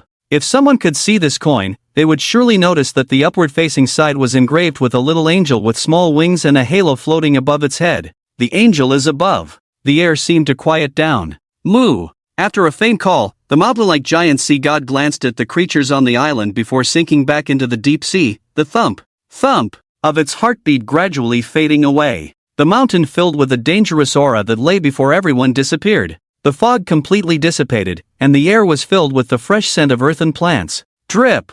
A drop of rain suddenly fell into Mufingi's palm. Immediately, the sky began to drizzle, and soon, the rain grew heavier and heavier. What's going on now? Wang Zichen looked bewildered. At this moment, not just him, everyone was confused. Had they succeeded? Ding! A voice from the system echoed in the minds of all players worldwide. Congratulations to the Huaxia player Mufingi for clearing the global Doomsday instance, Deep Sea Behemoth. The instance will end early. Completion level, perfect. Assisting players, Huaxia Morong Shiner, Wang Zichen, Zhao Taiyang, Lin Yuan. Congratulations to the Huaxia player Mufingi for clearing the global Doomsday instance, Deep Sea Behemoth. The instance will end early. Congratulations to the Huaxia player Mufingi. The system's announcement continued for 3 rounds. Meanwhile, players across the country, watching the torrential rain from the sky, fell into confusion. What had happened? After 3 days of heavy rain, the instance was over? According to the system notification, the person who cracked the source of this Doomsday was someone named Mufingi from Huaxia? No way. We haven't even adapted to the Doomsday yet, and you've cleared it already? According to the system, the theme of this Doomsday was Deep Sea Behemoth, so there must have been huge underwater monsters, right? But, where are they? Where is the Deep Sea Behemoth? Forget about the Deep Sea Behemoth, they hadn't even seen a fish. The recent storms had been so severe that fishermen weren't even going out to catch fish. All the players had stayed home watching the heavy rain for 3 days, and suddenly, the system told them the Doomsday was over? When did everyone experience such an easy Doomsday? Ding! After announcing Muffingi and the others' completion of the instance, the system rang again. Due to the excessive difficulty of this deep-sea behemoth instance, all players who did not participate in the second phase will receive a resurrection coin as a reward. As soon as this news broke, all players went wild. But soon after, they felt extremely bewildered. What did it mean that the instance's difficulty was too high? It could only be said that, prior to this, there had never been a system notification like this for a Doomsday instance. Whether it was a plague-level Doomsday or a disaster-level Doomsday. When these two levels of Doomsday were cracked at the source, the system would simply notify everyone that the instance had been cracked and that they would soon return to reality. This situation, where all players who did not participate in cracking the source of the Doomsday could receive a resurrection coin, was unprecedented.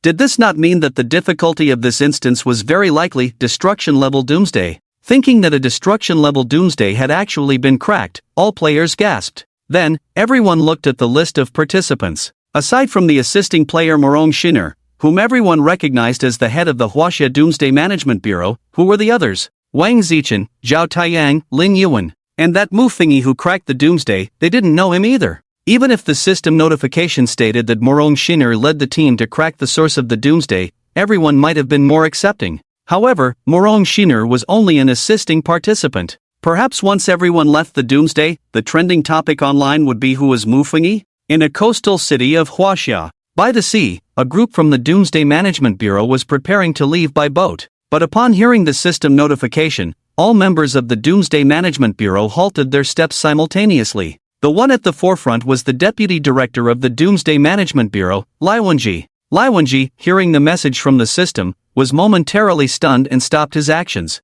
What name did he see? Muffingi? Isn't this the Sss-Level prophecy skill, the treasure of humanity? How did he end up at the source of the apocalypse and even manage to crack this destruction-level dungeon source? And why did Director Morong also go over there to cause trouble? At this moment, a young boy leaned beside him, his eyes filled with curiosity as he asked, Deputy Director Lai, what's going on with this Muffingi? Deputy Director Lai? Lai Wenji's expression stiffened for a moment, then he casually slapped the back of the boy's head. Get lost, don't pry into things that don't concern you. After hearing the boy's pained ouch, he revealed a satisfied smile of revenge. Meanwhile, in the sky above the Solomon Islands, there was a helicopter with two people inside whose faces were not looking good. They were Tao Mu and Mu Nan. They never expected that Muffingi and his group actually cleared the dungeon. And they could have participated as assistants, receiving global recognition. The two exchanged glances, seeing deep regret in each other's eyes. Then, they sighed softly. Ultimately, they lacked the courage and lost this golden opportunity.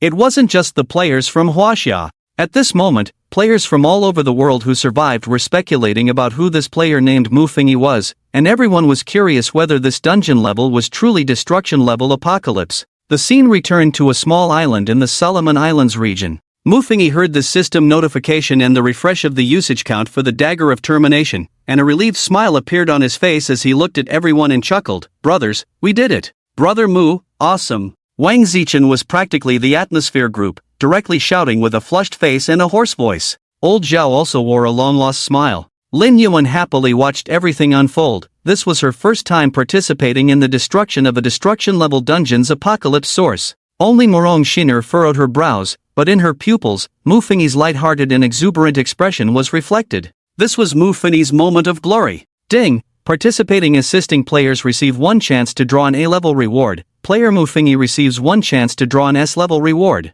This was the first time assisting participants could draw A-level rewards, and the MVP could draw S-level rewards. Such rewards also proved to everyone that the level of this dungeon was indeed destruction-level apocalypse. At this moment, Muffingi noticed the judgment coin on the ground. The coin was facing up, and it showed an angelic image? A 1 in 20 chance? He thought for a moment, although this thing was likely a scam, he still picked it up and placed it in his spatial ring. Perhaps it could be used to scam someone later. Moreover, it didn't say it would disappear after leaving the dungeon, maybe he could take it out. He even imagined that when scamming someone, if they picked up this judgment coin and saw, wow, it's an S-level item, then when they tried to use it against others, they would be scammed to death. Just thinking about it was thrilling. After putting away the judgment coin, Muffingi began the lottery draw. Throughout his life, the luckiest moment was when he drew the Sss-Level prophecy skill, Eye of Death, during a beginner's lottery, but that time he had wagered his 20 years of being single. Ding! Starting the lottery! Congratulations, the host has drawn the S-Level skill, Judgment Scale. Judgment Scale, on either side of the scale are an angel and a demon. The host can use this skill to predict the success rate of their next action. The more the scale tilts towards the angel, the higher the success rate of the next action. Conversely, the lower the success rate. Unexpectedly, another prophecy skill. Mufingi's pupils constricted sharply. And the S-Level skill represents that this judgment scale can also be used in reality. Ding! Points have been counted. Mufingi looked at the game panel. Host Mufingi, in this instance, you completed the following tasks, survived successfully, obtained the key item Judgment Coin, and cracked the source of this apocalypse before it officially began. A total of 750 points earned, received the one-time item Judgment Coin, S-Level, and the reward skill Judgment Scale, S-Level. Host information is as follows: name, Mufingi total participation in apocalypse occurrences, 2 special abilities, Eye of Death, Sss-Level, Judgment Scale, S-Level, top-tier combat skills, B-Level, Rubik's Cube Master, D-Level, Blessing of the Puppet Queen special items, Dagger of Termination, S-Level, Judgment Coin, S-Level, Universe Bag, C-Level, Revival Coins, 0 points. 893 this time, the points awarded were a full 750. Closer to the 2,000 points needed for the succubus pet. Cough cough. Of course, the personal shop will refresh, and that S-Level pet succubus will be refreshed after he returns to reality. Brother Mu, you're amazing, you're simply my superhero. Wang Zichen directly pounced in front of Mufingi, giving him a big hug. Brother Mu, do you know what good thing I drew? What good thing? Mufingi asked with a smile. I drew the A-Level, Bear Strength, and this skill just happens to complement my previous A-Level skill, Big Eater. Now the 2 A-Level skills have fused into an S-Level transformation skill, Iron-Eating Beast King. Wang Zichen was incredibly excited. Upon hearing his words, Mufingi's expression became strange. Iron-Eating Beast King? Isn't that a giant panda? Thinking about Wang Zichen turning into a giant panda, the corner of his eye twitched violently. Transform for me to see? Without a second thought, Wang Zichen transformed into a larger panda. Mufingi stroked his chin, looking at the panda in front of him. After all, this thing is still a bear, its combat power should not be low, right? Moreover, compared to those cute pandas in the zoo, the panda Wang Zichen transformed into had a fierce aura. Mufingi had a very clear feeling that if this panda slapped him, he would die in a second. Impressive, turn back. He rubbed his forehead, thinking about his own skills. Why were all the skills he drew so weak? After finally having the chance to draw an S-Level skill, he ended up drawing a prophetic skill. As for that S-Level item, the Judgment Coin? No need to consider, that was just for scamming people. Thinking of this, he sighed deeply. It's tough, when will he become strong? Then, he turned his gaze to the other 3 people. Upon seeing old Zhao, his expression became a bit strange. After learning about the recent system notification, he discovered for the first time that old Zhao's name was actually Zhao Taiyang. Old Zhao explained, the A-Level skill I drew is Spider Sense, which helps me sense danger and speeds up my brain's thinking. Spider Sense? That is indeed a pretty good skill. Then, Mufingi looked at the only 2 women present. Morong Shiner refused to look at him, clearly not wanting to reveal her skill. And Lin Yuan, seeing that Morong Shiner wasn't speaking, also shut her mouth, showing no intention of revealing anything. Mufingi. Alright, so that's how we're playing it? He stopped looking at the 2 women and instead focused on the group of sea people. Those sea folk clearly did not expect the catfish spirit to be killed by Mufingi, but it was evident that they had no intention of avenging the catfish spirit. After the sea tribe let out a scream, they donned their armor and rushed into the iron ship. A few of them saw the iron ship swiftly dive into the sea, splashing waves before disappearing without a trace. They were quite fast. Mufingi felt relieved seeing them flee. If these sea tribe members wanted to avenge that catfish spirit, they would have to endure a tough battle. Next, he prepared to leave this apocalypse.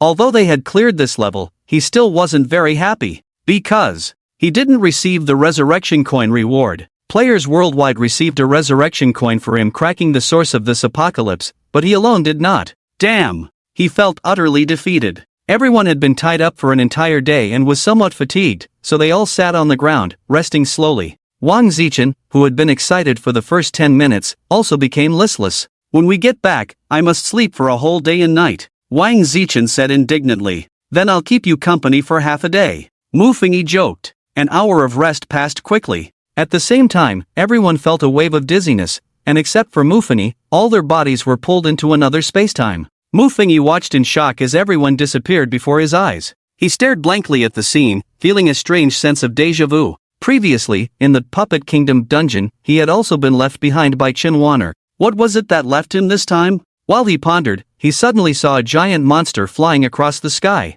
It was a glowing sea turtle, or rather, the same sea turtle they had encountered at sea before. The turtle flew over his head and began to shrink rapidly at a visible speed, smaller and smaller. Finally, it transformed into a glowing orb and landed before him. As the light faded, a kind old man with a white beard stepped out from the orb. "Young friend, thank you for saving my old friend, the sea god." The old man bowed slightly to Mufengi. "Elder, are you that giant sea turtle?" Mufengi asked in shock. "Yes." The old man nodded and handed him a small turtle shell. "This is my token of gratitude. If it weren't for you, once the sea god died, the gates of hell would open, and not only would those demons be released, but disasters would also emerge from hell." Just as Mufengi had previously guessed, the theme of this apocalypse dungeon was deep-sea behemoth, and this behemoth referred to the disaster that emitted whale calls. "You flatter me, I was also saving myself." Mufengi smiled humbly, but his hands instinctively took the turtle shell offered. Not taking advantage of a good deal would be foolish. Ding, congratulations to the host for obtaining a one-time special item, Guardian of the Sea Turtle. The system's voice soon followed. Guardian of the Sea Turtle can help the host resist one erasure of rules. Resist one erasure of rules? What does that mean? A new type of resurrection coin. The Guardian of the Sea Turtle can help the host resist one erasure of rules in the Apocalypse dungeon, but after resisting, you cannot return to reality. It is not a resurrection coin, the system immediately explained. Not a resurrection coin? Mufengi felt somewhat troubled. That seemed less interesting, but he decided to keep it, as it might bring him some surprises in the future. "Thank you for your gift, senior." He expressed his gratitude. "This is not a gift, it is my thanks to you." The old sea turtle looked at him deeply before waving his hand. "Go back, other worlds also need you." After saying this, Mufengi had no time to respond before feeling a familiar wave of dizziness, and his body was once again pulled into another spacetime. Until he lost consciousness. Reality. Mufengi woke up in Wang Zichen's house. "Open the system." As he silently recited this in his mind, the system interface unfolded before him. This time, in addition to a special item, the Guardian of the Sea Turtle, there were some changes within the system. For instance, the cooldown time for the Eye of Death was back to 7 days. This meant that before he participated in the next Doomsday game, he could have a death replay. Meanwhile, an introduction layer appeared for the S-level skill Judgment Scale. Judgment Scale reality cooldown, 3 days later, can only be used once in reality. This was about the same time as the old man Chang Yacheng used, and it was even a day faster than his prophecy. However, the Judgment Scale had significant limitations, as it predicted the probability of him doing a certain thing. But he had already thought of how to utilize the Judgment Scale skill. He would directly predict his survival probability in the next dungeon. The higher his survival rate, the lower the difficulty of the next dungeon, likely a plague level or disaster level Doomsday. Conversely, if the survival rate was low, the difficulty would be high.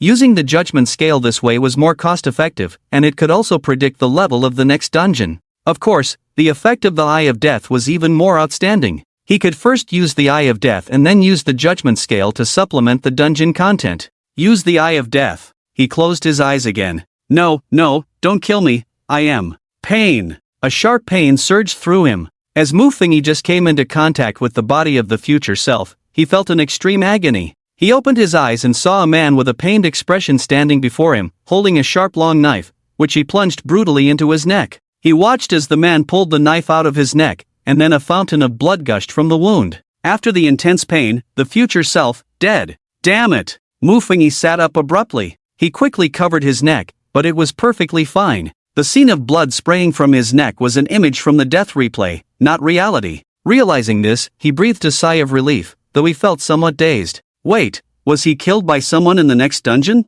Could it be those people called the Holy Clan? If those Holy Clan members knew he had cracked this Doomsday, wouldn't he be at great risk of being killed by those lunatics? Moreover, judging by the background of his death, it seemed he was in a city. Killed by someone in the city? A terrifying thought suddenly struck him. Was it possible that this scene was not from the next Doomsday dungeon but rather in reality, where he was killed by someone? After all, the Eye of Death showed him the scene of his next death, not his death in the game. Thinking of this, he felt a chill run down his spine. The appearance of that man flashed in his mind. He was a young man, the culprit who killed him. With this thought, he became somewhat alert. Although Lin Yuan was there to protect him, he still didn't feel very safe. In the previous scene, he was all alone, and he felt unable to move. His body was uncomfortable, with an indescribable feeling of unease. He wanted to recall something else, but no matter how hard he tried, he couldn't think of any other images. As soon as he came into contact with the body of the future self, there was already a knife at the future self's neck. This was truly a death scene.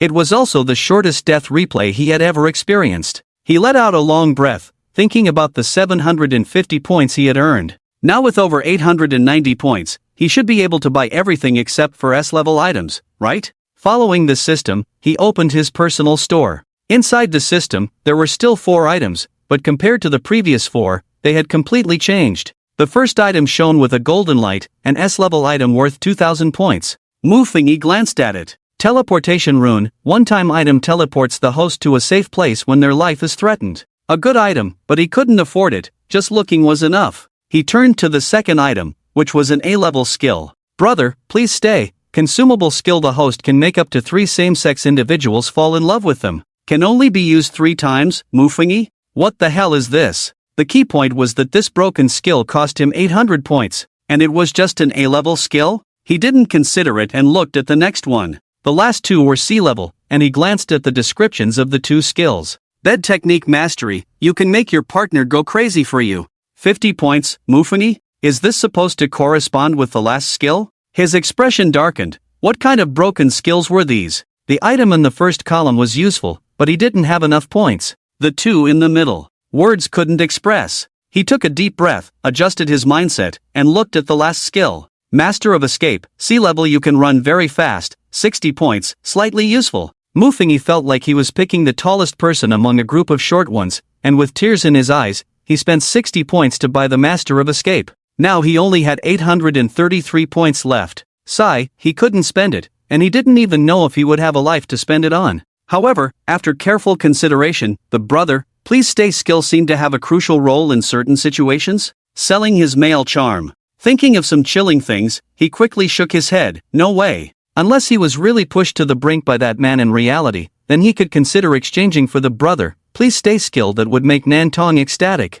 At that time, he could seduce the other party, and when they fell in love with him, he would directly counterattack. With that thought, he suddenly felt that this skill had potential. However, this skill could only deal with man-made disasters and seemed to be of no help in breaking through dungeons. After pulling his gaze back from the system, he walked out of his room. At this moment, Lin Yuan and Wang Zichen were also waiting for him in the room. Brother Mu, it seems you've become famous. Wang Zichen quickly raised his phone upon seeing him, and at that moment, his phone screen displayed the exclusive player software for the game Apocalypse Arrival. Mu Fengyi looked at the other person's phone and saw that the top trending topic in the player software was Destruction Level Apocalypse has been breached for the first time, a success for humanity across eras.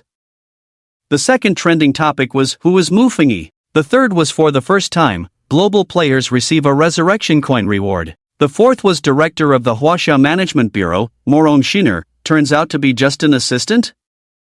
Mu Fengyi looked at these comments and couldn't help but feel a bit scared. If the people from the Holy Clan saw this, wouldn't they come to assassinate him? Has my information been exposed? He asked. No, only a very small number of people know your identity. Your information is temporarily confidential, Lin Yuan explained. Hearing that his identity was confidential, Mu Fengyi felt a little relieved. But he still couldn't be too ostentatious. The whole world was looking for someone named Mu Fengyi, and although there were many people with the same name in Huaxia, once a player learned his name, it was impossible not to associate it with him.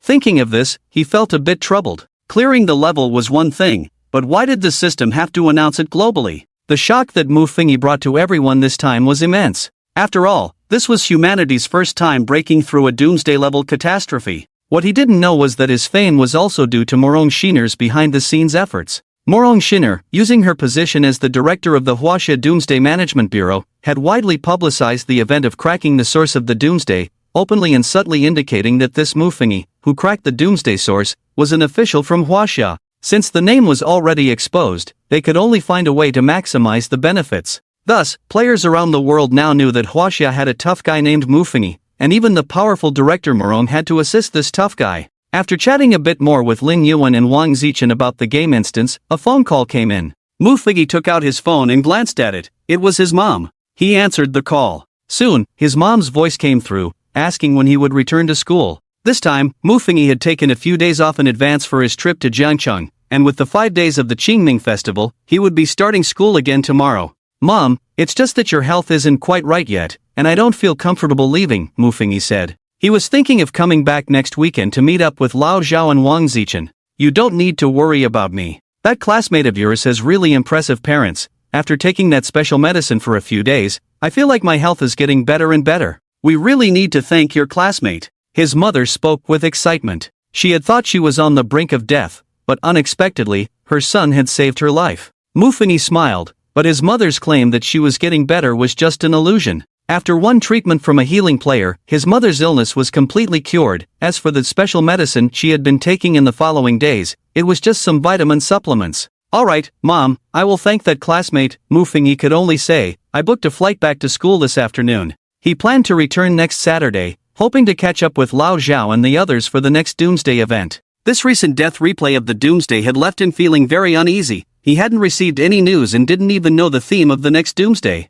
After explaining the situation to Wang Zichen, he now had money and directly bought the most expensive ticket from Jiangcheng back to Ganshui. Lin Yuan naturally wanted to return with him, as she needed to protect his safety closely. Wang Zichen wanted to spend a couple of days in Jiangcheng, but Lao Zhao contacted him, saying he would take him to the outskirts to help test the power of that iron-eating Beast King transformation skill and train him a bit. Thus, Wang Zichen could only awkwardly give up on the idea of going to Ganshui with Mufengi. After all, they would see each other again next Saturday. After treating Lin Yuan to a meal of clear stewed chicken in Jiangcheng, Mufengi took a flight back to Ganshui City in the afternoon. Lin Yuan was Lin Yu's older sister, and her home was near Ganshui University. Mufengi directly gave Lin Yuan a break since he was going back to school and couldn't have her following him all the time. So, he pushed his suitcase back to the dormitory alone. However, as soon as he entered the dorm, he was instantly surrounded by his 3 good roommates. Come clean, how did you hook up with that long-legged beauty in black stockings?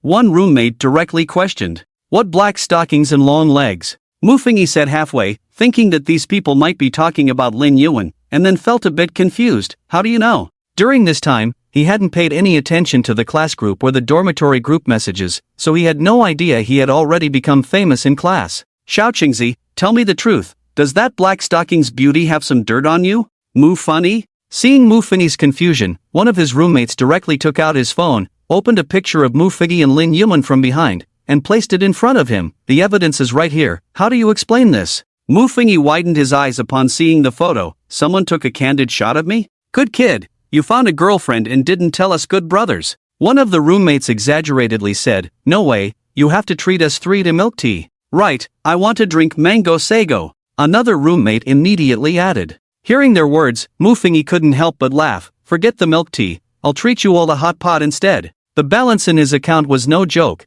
and he also had 800 points in his system, which was equivalent to 8 billion. Wow, are you serious? The 3 roommates exclaimed in unison, you've hit the jackpot, you're not dating a rich woman, are you? Mufengi facepalmed. Thus, after the 3 roommates eagerly helped him pack his things, they set off together. After the 4 of them had a meal at a nice hot pot restaurant outside the school, Mufengi also treated everyone to milk tea. Xiao Qingzi, when are you going to bring your girlfriend out for us to meet? Since Mufengi's name contained the character Chen, they all liked to call him Xiao Qingzi. I've said it before, she's not my girlfriend. Mufengi said helplessly, if you really want to meet her, it's not impossible, but be prepared to be retaliated against by that Lin Yujia guy. While Mufengi was having dinner with his roommates, Lin Yuan also dragged her tired body back home. After getting home, she went straight to her bedroom and took off the stockings from her legs. Knock, knock, knock. Suddenly, there was a loud knocking sound at the bedroom door. Sister, sister. It was Lin Yujia's frantic voice outside the door.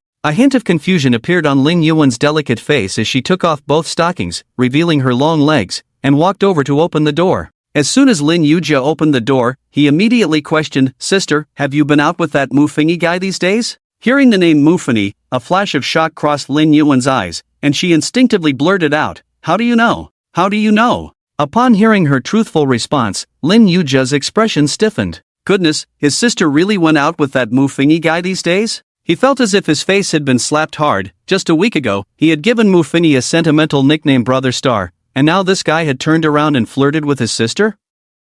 Was there anything more ridiculous than this? Although he had previously mentioned introducing his sister to Mufengi, in his heart, he thought his sister would most likely not be interested in him. And now, you two went out together for 7 days? He said, his lips trembling. A lonely man and a woman leaving the city they lived in for a full 7 days. Everything that should be done and shouldn't be done. Hadn't they done it all? Do you know Mr. Mu? Lin Yuan frowned. Mr. Mu. Lin Yujio almost couldn't hold back his anger. He took a deep breath, resting his hand on the doorframe beside him to avoid collapsing. Who would have thought that his capable, stunning, and aloof sister would also engage in such romantic antics with her partner? Moreover, the object of my sister's affection is none other than Brother Fanqing, who was just teased by him not long ago, Mufengi. He said with difficulty, Sister, do you know? 8 days ago, Mufengi confessed to a girl in our class, but was ruthlessly rejected. Is that so? Lin Yuan's fatigue faded a bit upon hearing this gossip.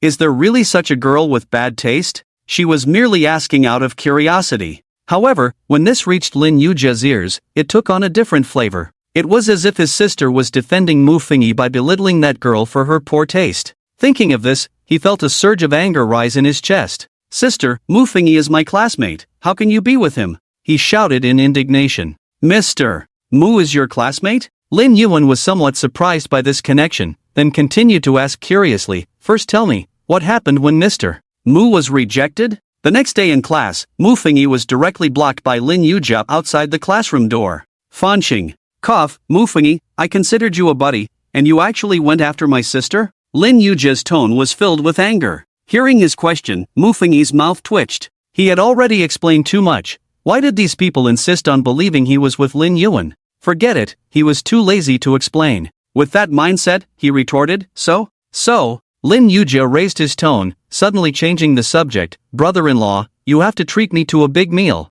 Mu funny? The speed of the other party's change of address almost made him twist his waist. Next time for sure. Mufengi mumbled something and pushed past him into the classroom. As he stepped into the classroom, all the students looked up at him. Even Su Qianran, the girl he had confessed to before, was among them. After all, Mufengi had been the hottest topic of discussion in the class group lately. However, having gone through so many life and death situations, Mufengi had become quite indifferent to such attention. He skillfully walked to the back row and took a seat in the last row. But just as he sat down and pulled out his phone to prepare for an intense and thrilling game, a special message suddenly popped up on his screen. It was from Morong Shiner via the hidden software Apocalypse Arrival. Morong Shiner, just now, senior from the beautiful country issued a prophecy about the next apocalypse. Check if it overlaps with your prophecy skills. Then, she sent him a link. Senior? Mufengi remembered this person. Besides him, there were only 2 S-level prophetic players in Blue Star, Mr. Chan Yaching from Huaxia and Master Senior from the beautiful country.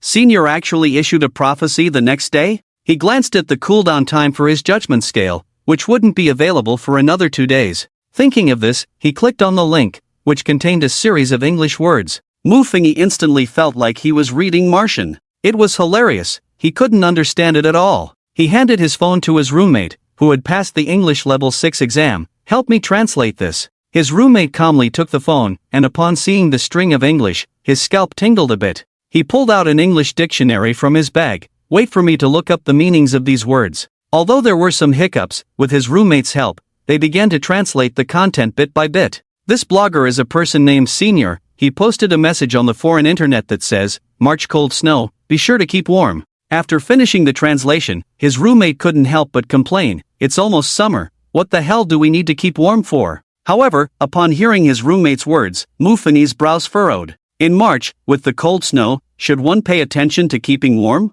This prophecy clearly tells everyone that the theme of the next apocalypse is the globally frozen, extreme cold weather, and this apocalypse will last for 3 months. The level of this apocalypse is determined by the outdoor temperature during this extreme cold weather. However, what he saw with the eye of death did not seem to be extreme cold weather. The place of his death was a city, where he was stabbed to death by a young man with a knife, and the environment at that time was clearly suitable for living, more like spring, definitely not in extreme cold weather. If the prophecy of the Siguno is correct, the theme of the next apocalypse is global freezing. Then the death scene he saw with the eye of death did not occur during the next apocalypse. Did it happen in reality? Thinking of this, he suddenly felt a chill run down his spine. A profound sense of insecurity surged in his heart, and feeling a heavy sense of crisis, he immediately took out his phone and sent a text to Lao Zhao and Wang Zichen. "I feel like I'm going to be assassinated." The two did not reply to him. It seemed, as Lao Zhao said, they were out in the suburbs training Wang Zichen's transformation skill for the Iron-Eating Beast King. Soon after, he sent this message to Morong Shiner, explaining the scene he had foreseen. Upon seeing the message from Mufini, Morong Shiner quickly replied, "Don't be afraid, I will send you the list of the Apocalypse Management Bureau. Check if the man in your prophetic vision is on it. Also, I will arrange for Lin Yuan to take on the identity of a teacher at Ganshui University, and for the next few days, you will stay in the faculty apartment at Ganshui University so she can take care of you." Morong Shiner's arrangements were certainly thorough. Soon, she sent him the complete list of internal personnel from the Apocalypse Management Bureau, along with all the player lists officially recorded by Huaxia. The number was vast. Even if Mufingyi read through it all, it would take him 3 or 4 days. The person who might assassinate Mufingyi was likely to be a player, and since they could obtain Mufingyi's personal information, there was a good chance this person was an internal member of the Huaxia Apocalypse Management Bureau. Only internal members of the bureau would have the opportunity to access Mufingyi's information. Therefore, Morong Shiner first sent him the list from the bureau. It can be said that these 2 lists sent to Mufingyi by Morong Shiner were extremely valuable and held significant importance. However, Mufingyi's own value was also too high, so he deserved to receive these 2 lists. The next apocalypse is most likely a plague level or disaster level apocalypse, so you shouldn't participate in cracking the source of the apocalypse. Morong Shiner sent him another message. Mufingyi merely glanced at it before looking away. He needed to find that man who was going to assassinate him first. Thus, while others were in class, he held his phone, browsing through the information on the internal personnel list of the Apocalypse Management Bureau. For the next 2 days, he searched for the person who assassinated him in that death scene, but after looking at one photo after another, he still could not find the person who killed him. Meanwhile, Lin Yuan also complied with the orders and entered Ganshui University as a professor, having her own independent small apartment. Mufingyi moved in that very day. His ruthless abandonment of his roommates led to 3 of them venting their frustrations in the class group. In no time, the whole class knew that Mufingyi was cohabiting with the new tall beauty professor in black stockings. Originally, Mufingyi tried to explain that it was all a misunderstanding, but once he lived with Lin Yuan, this misunderstanding was destined to be even harder to clarify. Mufingyi also faced the collective condemnation of the entire class. It was truly outrageous. How many years of detours would this kid avoid by getting close to a rich woman? On the 3rd day, Wang Zichen and old Zhao sent him messages, asking about his situation and clamoring to come to Ganshui City to find him. However, with Lin Yuan's cohabitation protection, he directly refused both of them and informed them that he was doing well. When reality reached the 4th day, the cooldown for the skill judgment scale ended. His second prophetic skill could finally be used. He did not change his initial thoughts but directly activated the skill. A small scale appeared in his mind, with a little angel standing on one side and a demon on the other. "What are the chances of me surviving the next dungeon?" Mufingyi asked the small scale. Then, the small scale began to tilt. He saw the side with the little angel continuously dropping. The side with the little demon was lifted high into the air. The appearance of this situation on the judgment scale represented one thing. In the next apocalyptic dungeon, his chances of survival super high. Basically, if he didn't seek death, he wouldn't die. Seeing this, Mufingyi let out a slight sigh of relief. But soon, the death scene in the eye of death felt like a thorn, firmly lodged in his heart. When exactly would he die in that death scene? He couldn't find such an answer, and over the past few days, he hadn't noticed anyone with ill intentions approaching him or attempting to assassinate him. Because he kept thinking he might be assassinated, he had been overly cautious during this time, even paying attention to his surroundings while eating in the cafeteria to prevent someone from spying on him. However, the prophecy of the judgment scale also confirmed one thing: the next apocalypse would most likely be a global freeze with extreme cold themes. His survival rate in such an apocalypse was indeed very high. So, that day, he went out with Lin Yuan and stocked up on food for several years. The beautiful country of Senior said this apocalypse would only last 3 months,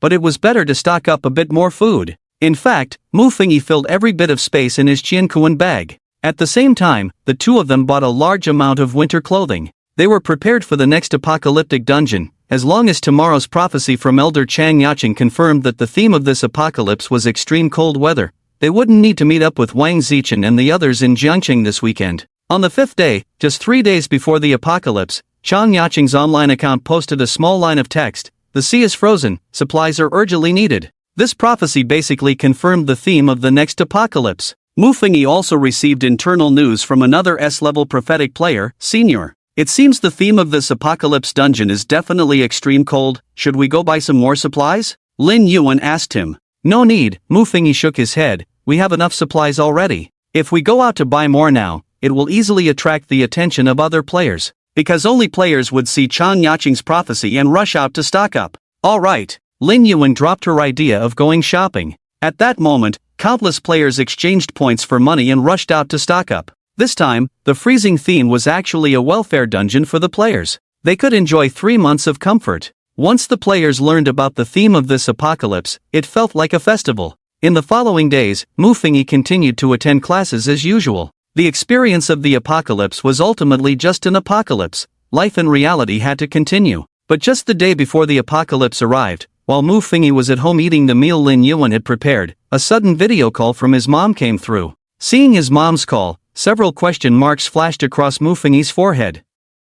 He answered the call. You little rascal, your counselor told me that you have a girlfriend in college, and apparently, she's a university professor. The healthy face of his mother, now restored to color, came into Muffingy's view. What? Muffingy was bewildered. When did the counselor start reporting such things? He awkwardly replied, Mom, don't listen to the counselor's nonsense, I'm just living together with her. However, his mother looked at him with a cold smile. Do you take your mom for a fool? Just living together. Why don't you come up with a more outrageous lie? Why would you leave a perfectly good dorm to live with a girl? Muffingy felt numb. Then he heard his mother ask, where is that girl from, and how old is she? After all, she's a professor, so she can't be very young, right? Let me tell you, you absolutely cannot bring home a sister for your mom. If you find someone around my age, don't even think about coming back to see me. Bring home a sister for your mom. Muffingy felt a wave of embarrassment. Just as he was about to explain further, Lin Yuan, who had just finished her class, returned.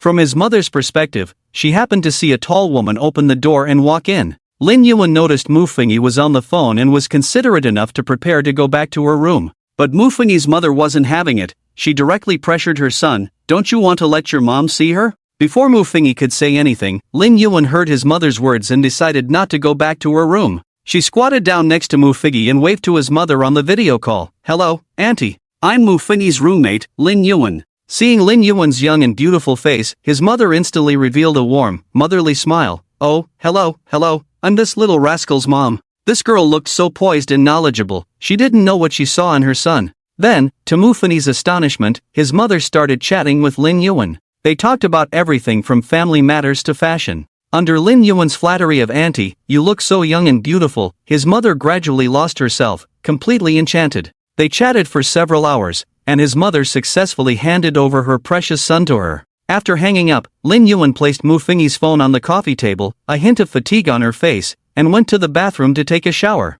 She needed to wash up and take a short nap. Tonight was the start of the apocalypse, and she had to maintain a good mental state. Meanwhile, Muffingy didn't sleep. Just before the apocalypse began, he checked the food, heating measures, and the fireplace he had built 2 days ago in the room. The extreme cold would definitely be different from an ordinary winter. After ensuring that everything at home was ready, Muffingy entered his room, preparing to welcome the new apocalypse. When 10 o'clock at night arrived, all players around the world fell into a coma at the same time, entering a new game instance together. The originally humid weather had turned exceptionally cool. Muffingy was awakened by a faint cold wind. Since it was spring nearing summer in reality, he had only been covering himself with a thin blanket every night. But today, he was awakened by the cold. He looked out the window and saw that the sky outside had turned white, with scattered snowflakes falling. It seemed that this extreme cold-themed apocalypse was coming gradually, not all at once. Because Ganshue City is located in the southern region, it rarely sees a snowflake for years.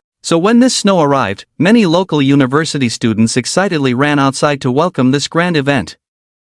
These students, who usually couldn't get up for an early class, were already on the playground by 7 o'clock when they saw the snowflakes. Muffingy contacted Wang Zichen and others, and after confirming they were well prepared with ample resources, he felt relieved, standing by the window, admiring the swirling snowflakes. Ding! Welcome, host, to this apocalypse. Hostname, this apocalypse is a normal instance. All items and skills can be used normally. Eye of Death, the host can see the scene of their next death through the Eye of Death. Cooldown in this instance, 30 days / real world cooldown, 7 days, Judgment Scale, the host can use the Judgment Scale to know the success rate of a certain action. Cooldown in this instance, 1 day/real world cooldown, 7 days. The previous lines were personal introductions, while the latter two were the cooldown situations of Mufagi's two prophetic skills.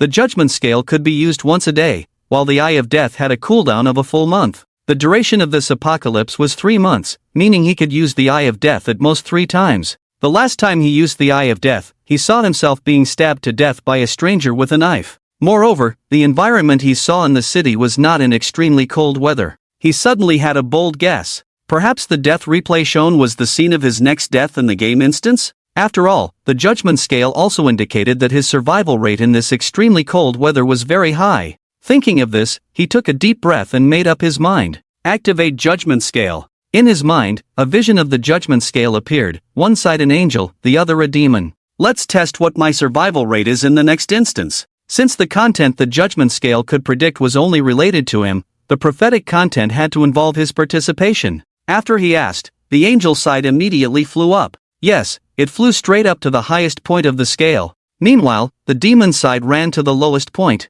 This appearance of the judgment scale basically told him that in the next apocalypse instance, Mufagi's death rate was 100%. 10 deaths. No life. His heart sank to the bottom of a lake. This death rate was unbearable for anyone. He pondered for a moment, but unfortunately, the judgment scale had entered its cooldown period. He wondered what kind of scene the Eye of Death would show him this time. He just hoped that the death scene played by the Eye of Death could last a little longer. Use Eye of Death. He looked at the snowflakes falling from the sky, watching the elementary school students outside with smiles on their faces, and his thoughts slowly drifted into another time and space. Ugh! Ugh! A series of difficult sounds came from the future body. Mufagi was momentarily stunned but quickly regained his focus. In front of him was a sewer. The stench and fishy smell flooded his mouth and nose as the future body stretched out an arm, struggling to crawl in this filthy water. Mufagi soon realized that something was stuck in his throat, and his legs had no strength. Were his legs broken? Not only that, but he also couldn't speak. He had become a mute beggar with broken legs. The smell of the filthy water was so disgusting it made him want to vomit, yet he hurriedly crawled toward the distance. I'm sorry. A voice sounded behind him. I'm sorry, I have to kill you, or I will die. After saying that, a knife suddenly plunged into his back. Puff! The sharp blade pierced his body, and Mufagi felt his life force draining away frantically. Trust me, I can change all of this, I can change it. The person behind him let out a desperate growl. Not long after. Future body, dead. A sharp pain came from his back, and Mufagi abruptly opened his eyes. He slowly collapsed to the ground, his eyes gradually losing their luster. He was dead again, and still in this dazed manner of dying. At that moment, he suddenly felt afraid. What would the theme of the next apocalypse instance be? In recent days, he had gone through many lists given to him by Morong Xaner, but he couldn't find the man who killed him at all. He looked out the window, where the snow was getting heavier. The heavy snowflakes fell, making Mufagi marvel at the speed of the snowfall. Just now, he had been worried about the mortality rate of the next instance, forgetting that he was still participating in an apocalypse.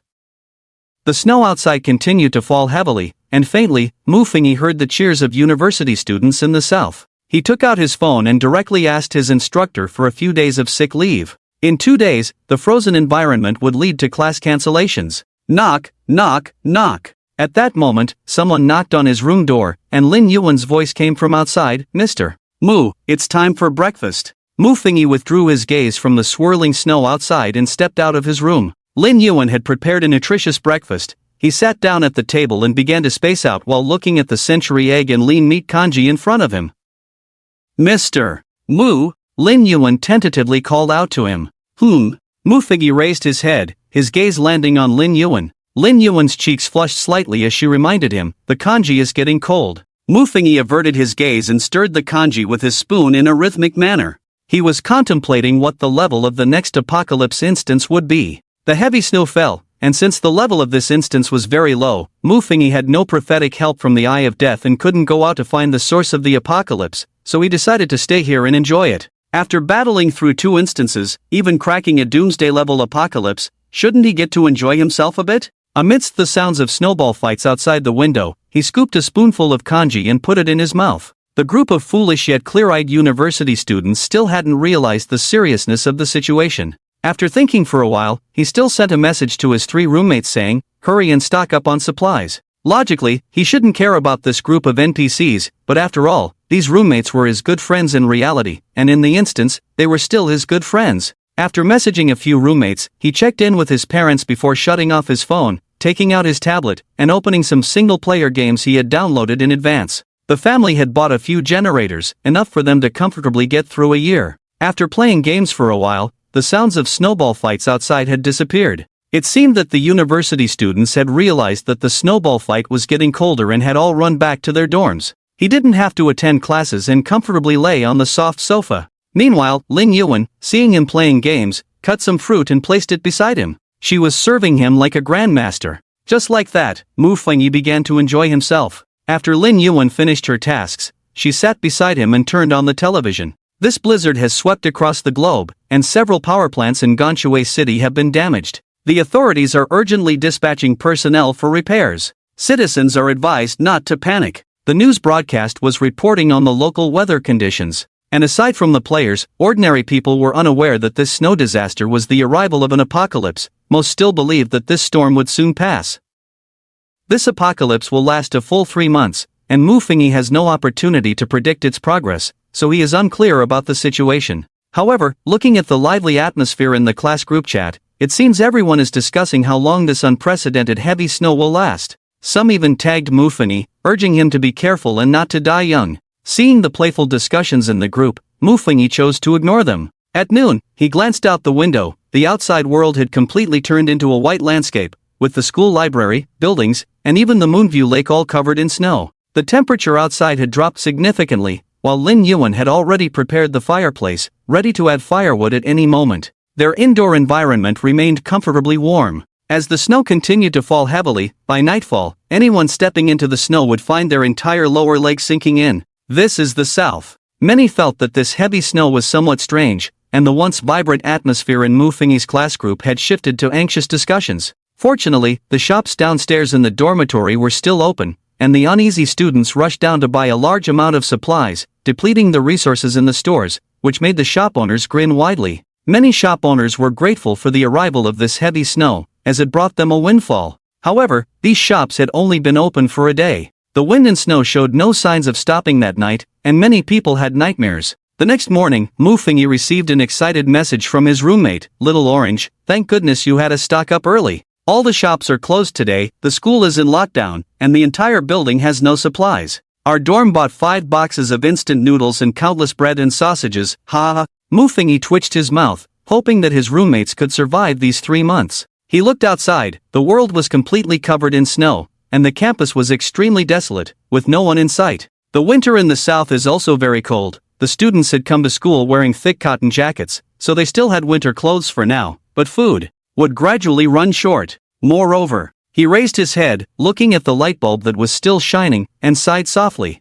The electricity could last for a while, but he didn't know how long it would hold out. Once the power went out, everything would be thrown into chaos. He walked to the living room, enjoying the nutritious breakfast Lin Yuan had prepared for him, and turned on the television. The TV was continuously broadcasting news. All channels were airing news reports, and dramas, movies, and advertisements had been pulled off the air. On the screen, the host announced that the country had dispatched troops to major cities to assist with the disaster response. This snow disaster came suddenly, but everyone should rest assured that the country was working hard on countermeasures. Meanwhile, there was insufficient electricity supply in the city, and everyone was urged to conserve power. Hearing about the arrival of the troops instantly gave the public a sense of reassurance. He noticed that even the complaints in the class group had diminished significantly. He took out his phone to check on Wang Zichen's situation, and after learning that everyone was safe, he noticed his mother had inquired about his safety. After reassuring her, he sat on the sofa, waiting for the cooling time of the judgment scale to end.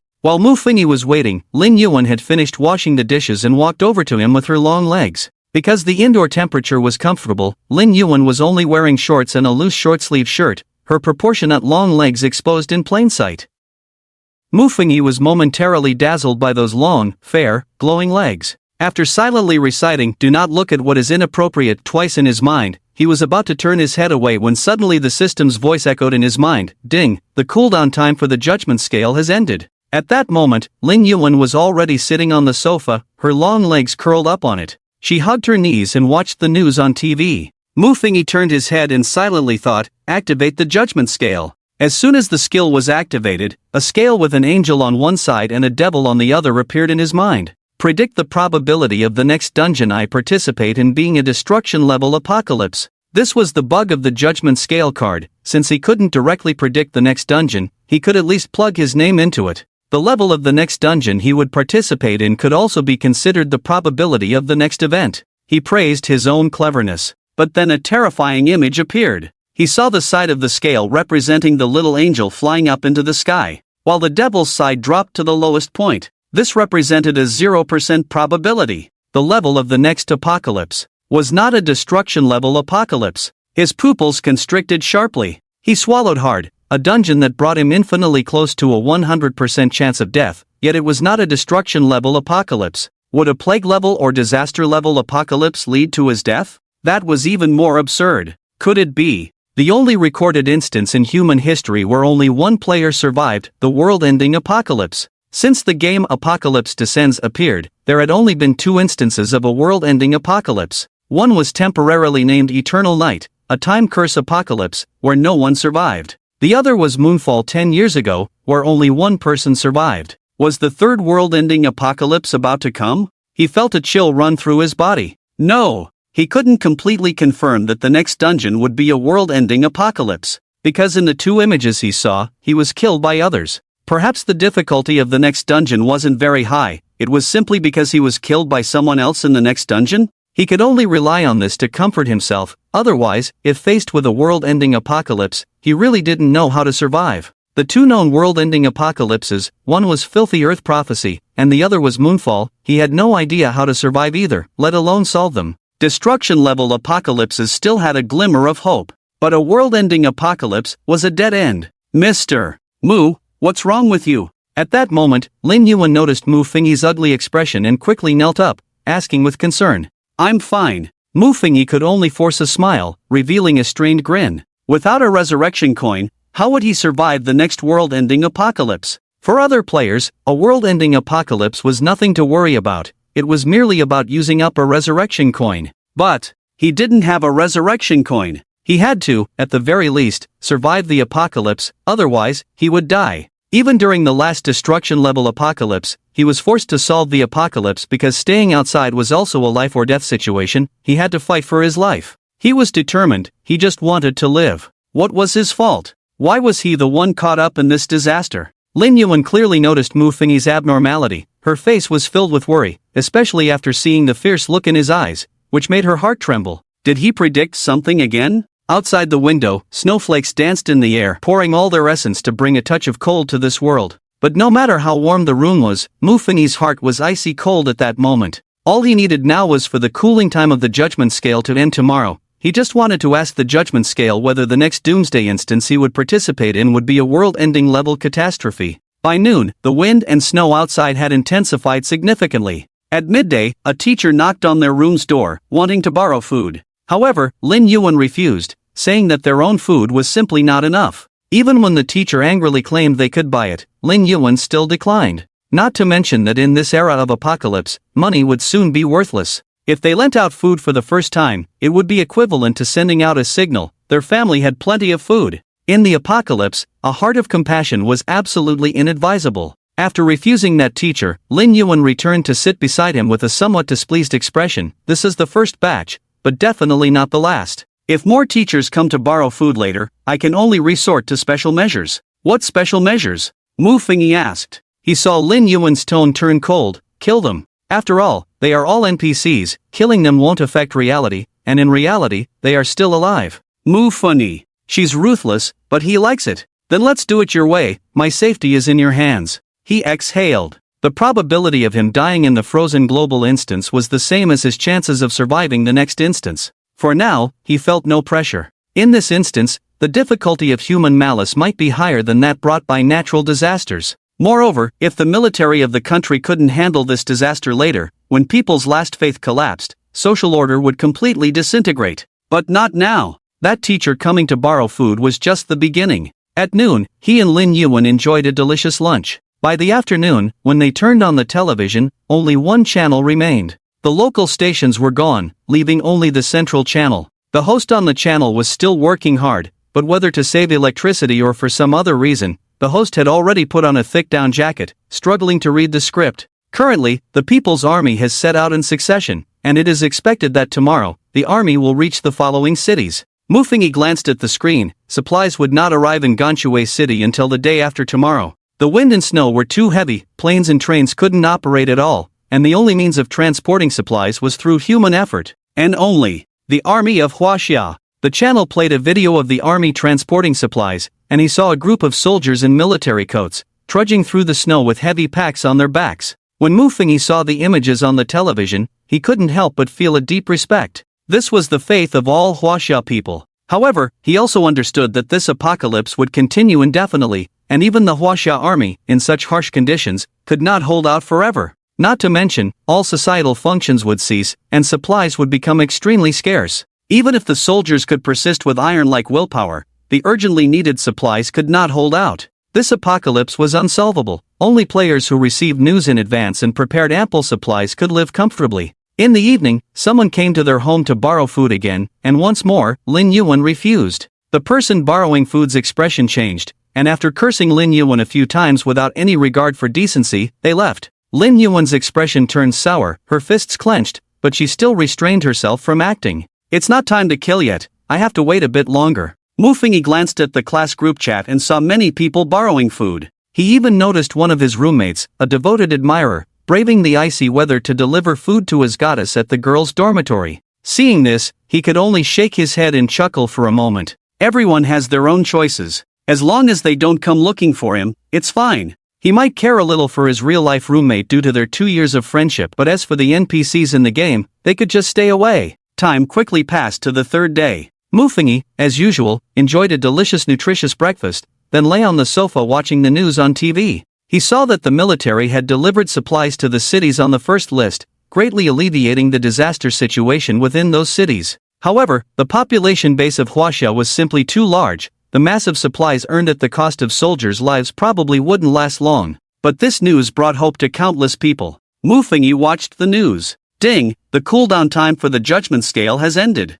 The system reported this news to him on time. Muffingy paused for a moment. He was about to know the real outcome. Activate the judgment scale. Once again, the scale appeared in his mind, half angel and half demon. He silently asked, what is the probability of the next instance I participate in being an apocalyptic level? This time, the scale did not activate as usual but remained silent for a long time. Just when Muffingy thought this bugged question could no longer be used, the scale moved. The side of the little demon instantly reached the highest point, while the little angel's side dropped to the lowest. An infinite probability approaching 100%. The next apocalyptic instance would be confirmed as an apocalyptic level. The highest level of apocalypse, which had only occurred twice in human history, an apocalyptic level was coming.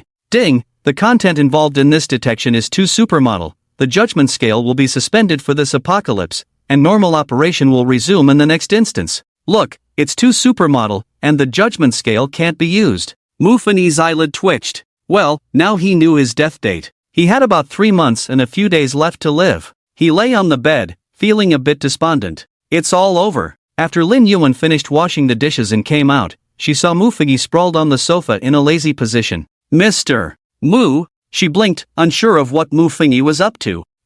Muffingy replied weakly. Whatever will be, the mouse is about to die. Mr. Mu, what's wrong with you? Lin Yuan asked with concern. Nothing much, just simply don't want to live anymore, Muffingy said, his face showing despair. Lin Yuan? Ding ding. At that moment, Muffingy's phone suddenly rang with a special ringtone. This ringtone only sounded when Morong Shiner sent him a message. Muffingy glanced at his phone and saw that Morong Shiner had messaged him. Mr. Mu, we found the source of this apocalypse. Do you want to come along? He initially didn't want to respond. A minor apocalypse source could be dealt with casually. But suddenly, something clicked in his mind, and he sat up abruptly. No, we can't crack this apocalypse source yet. He immediately called Morong Shiner. A few seconds later, Morong Shiner answered the call. Muffingy, do you want to come? No, you shouldn't go looking for that apocalypse source either. Muffingy said directly, the situation is a bit complicated now. You can crack this apocalypse source, but you'll have to wait for 2 months.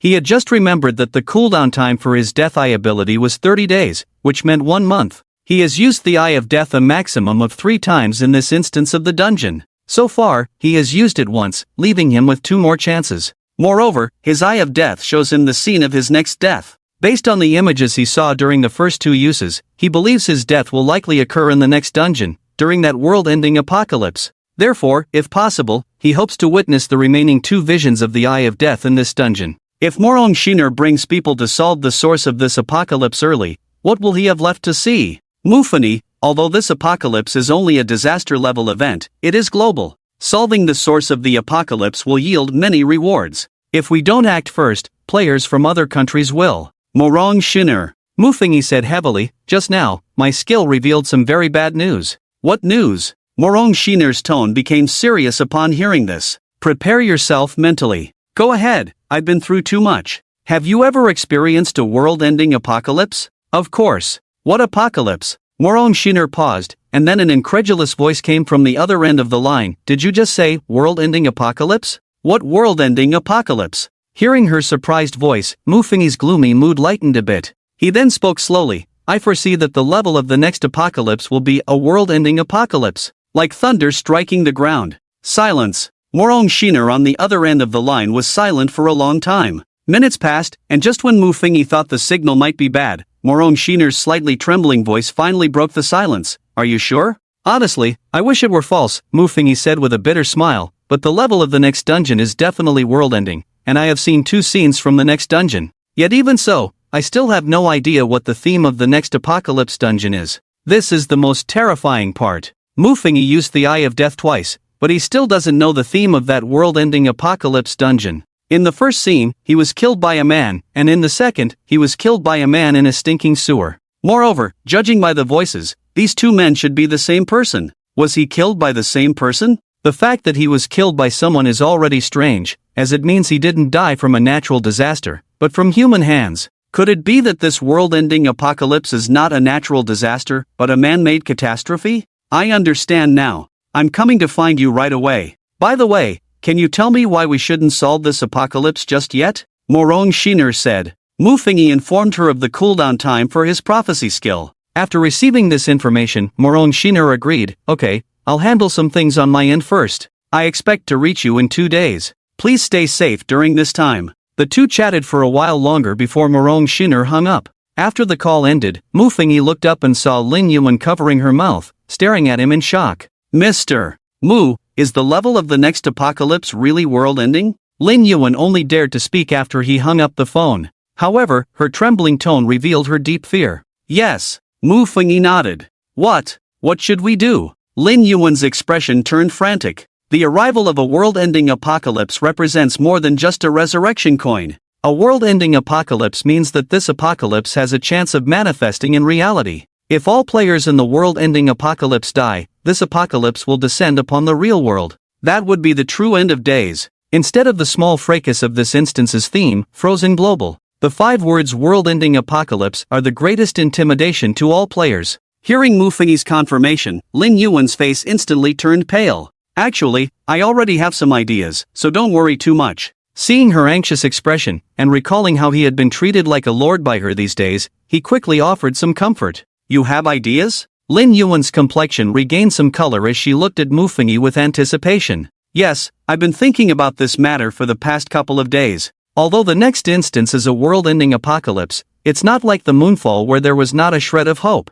Mufengi said. In truth, he wasn't sure if there was any hope. After all, in the 2 scenes he had seen, no one survived for more than 2 minutes. Hearing Mufengi's words, Lin Yuan felt a slight sense of relief. She looked at Mufengi's cheek and almost forgot that the person before her was the only one who had cracked the world-ending apocalypse. Just because others couldn't do it, didn't mean Mufengi couldn't. Although Mufengi also wanted to express, I really can't do it either. Alright, Mr. Mu, I believe in you. She suppressed her unease and prepared to turn to the kitchen. What do you want to eat for lunch? I want ribs, Mufengi said without any politeness. Lin Yuan went to cook. At this moment, far away on an island in Europe, Morong Shinner looked at a giant crater from a meteorite impact and slowly put down her phone. Around her, a group of staff members carrying various mechanical packages followed her. Everyone, stop working for now. After hanging up the phone, she raised her hand to interrupt their actions. Change of plans, no more exploration for now. Seal off this area.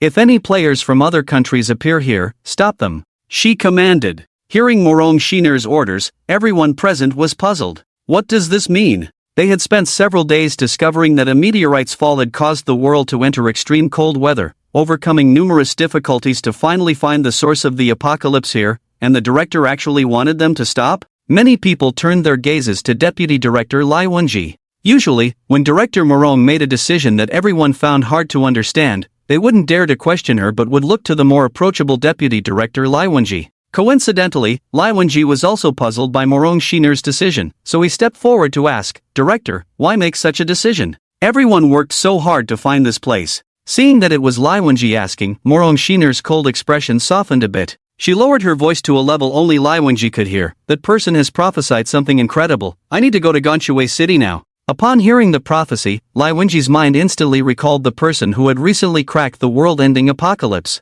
What did he predict? He asked in a low voice. Morong Shiner's eyes flickered, thinking that some members around might have keen hearing, so she took out her phone and typed on it. Lai Wenji looked over and was shocked to see a line of small text. The next apocalypse instance is a world-ending apocalypse.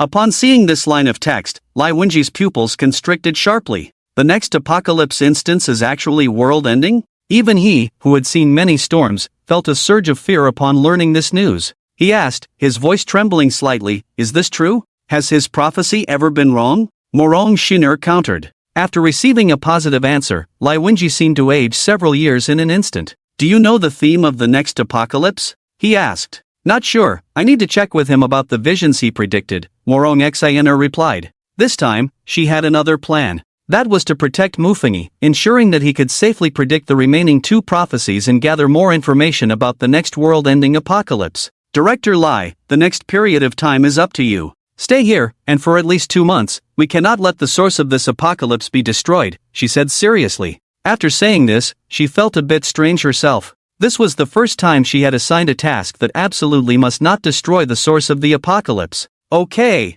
Lai Wenji agreed immediately. "If players from other countries come, you can let them know about the next instance of the apocalypse, so everyone can prepare in advance. Once I receive any information, I will inform you promptly." Morong Xiner thought that after she left, Lai Wenji and the others might not be able to hold this place. That's why she said this, to prevent any reckless foreign players from destroying the source of the apocalypse. "What if they ask?" Lai Wenji inquired. "They will believe it," Morong Xiner asserted. The matter of the world-ending apocalypse instilled a sense of urgency in all players. The survival rate for a world-ending apocalypse was basically 0, so once all players died inside, reality would also descend into this apocalypse. However, speaking of which, it seemed that no one survived the first world-ending apocalypse. He had heard the words corrupted earth prophecy from Morong Xiner, and this corrupted earth prophecy was related to the first world-ending apocalypse. Deputy Director Lai Wenji told him that the world-ending apocalypse had already arrived. He didn't know how it had come, and recently nothing significant had happened globally,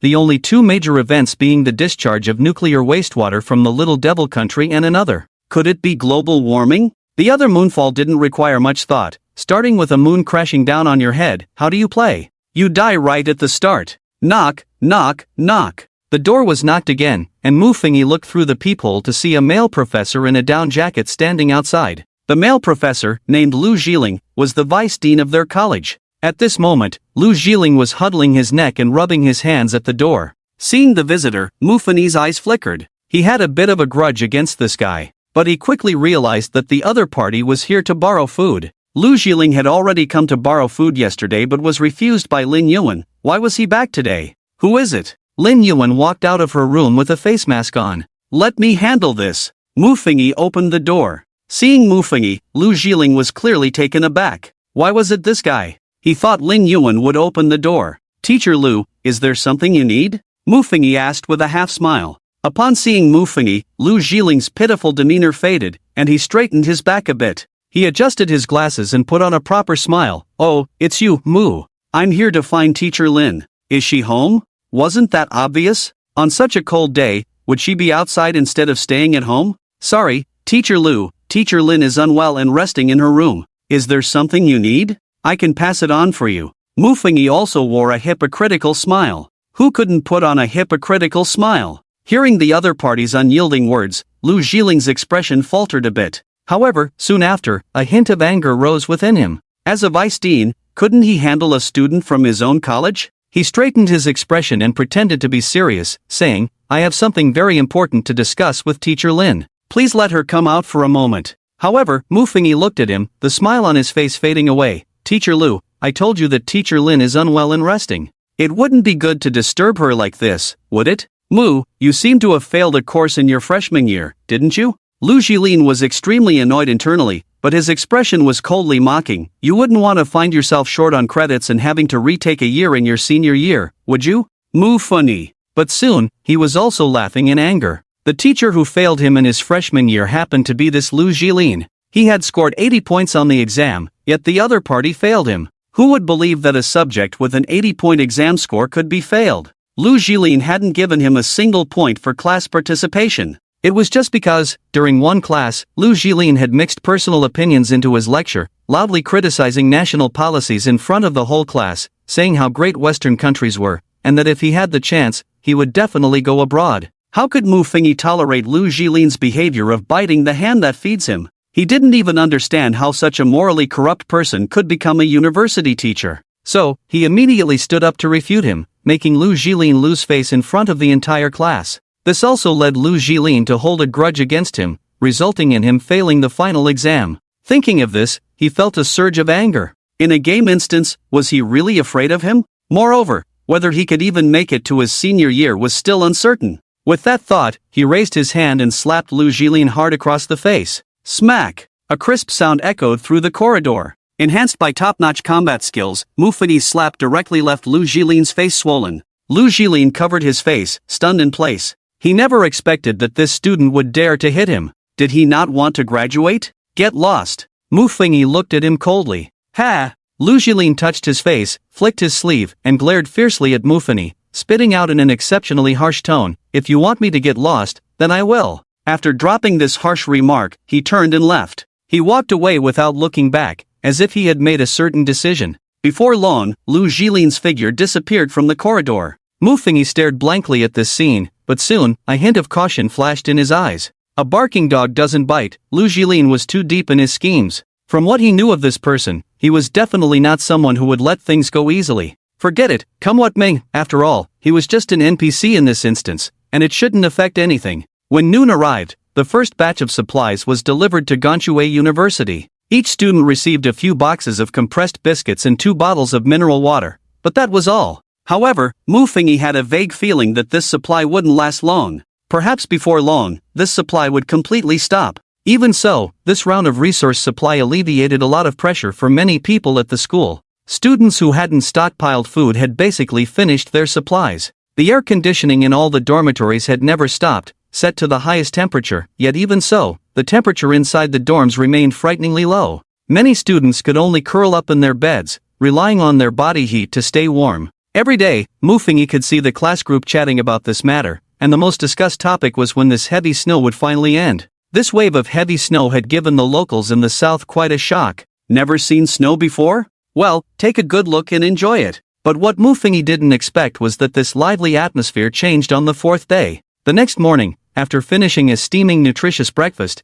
he noticed that the room was dark. He walked over to the switch, ready to turn on the light. Don't turn it on! At that moment, Ling Yuan, standing at the kitchen door, called out to him. What's wrong? Mu Fengyi stopped his action. The power is out. When I got up this morning, I saw it was completely dark outside, so I had to secretly use the generator, Ling Yuan explained. They had bought a generator in advance, and the power outage didn't affect them. But if they turned on the lights brightly, wouldn't that just tell everyone that they had electricity? Everyone else was without power. Why should they be the only ones with it? So, Lin Yuan could only use the electricity secretly. Is the power really out? Mu Fengyi was a bit surprised to hear this. No wonder he felt something was off when he got up this morning. It turned out it was too dark outside, and the dormitory buildings had no lights on. Alright, no power, then no power. Mu Fengyi took out his phone and saw that the network was still working. Meanwhile, everyone in the class group was discussing the power outage. Since the power had just gone out, everyone still had some battery left on their phones.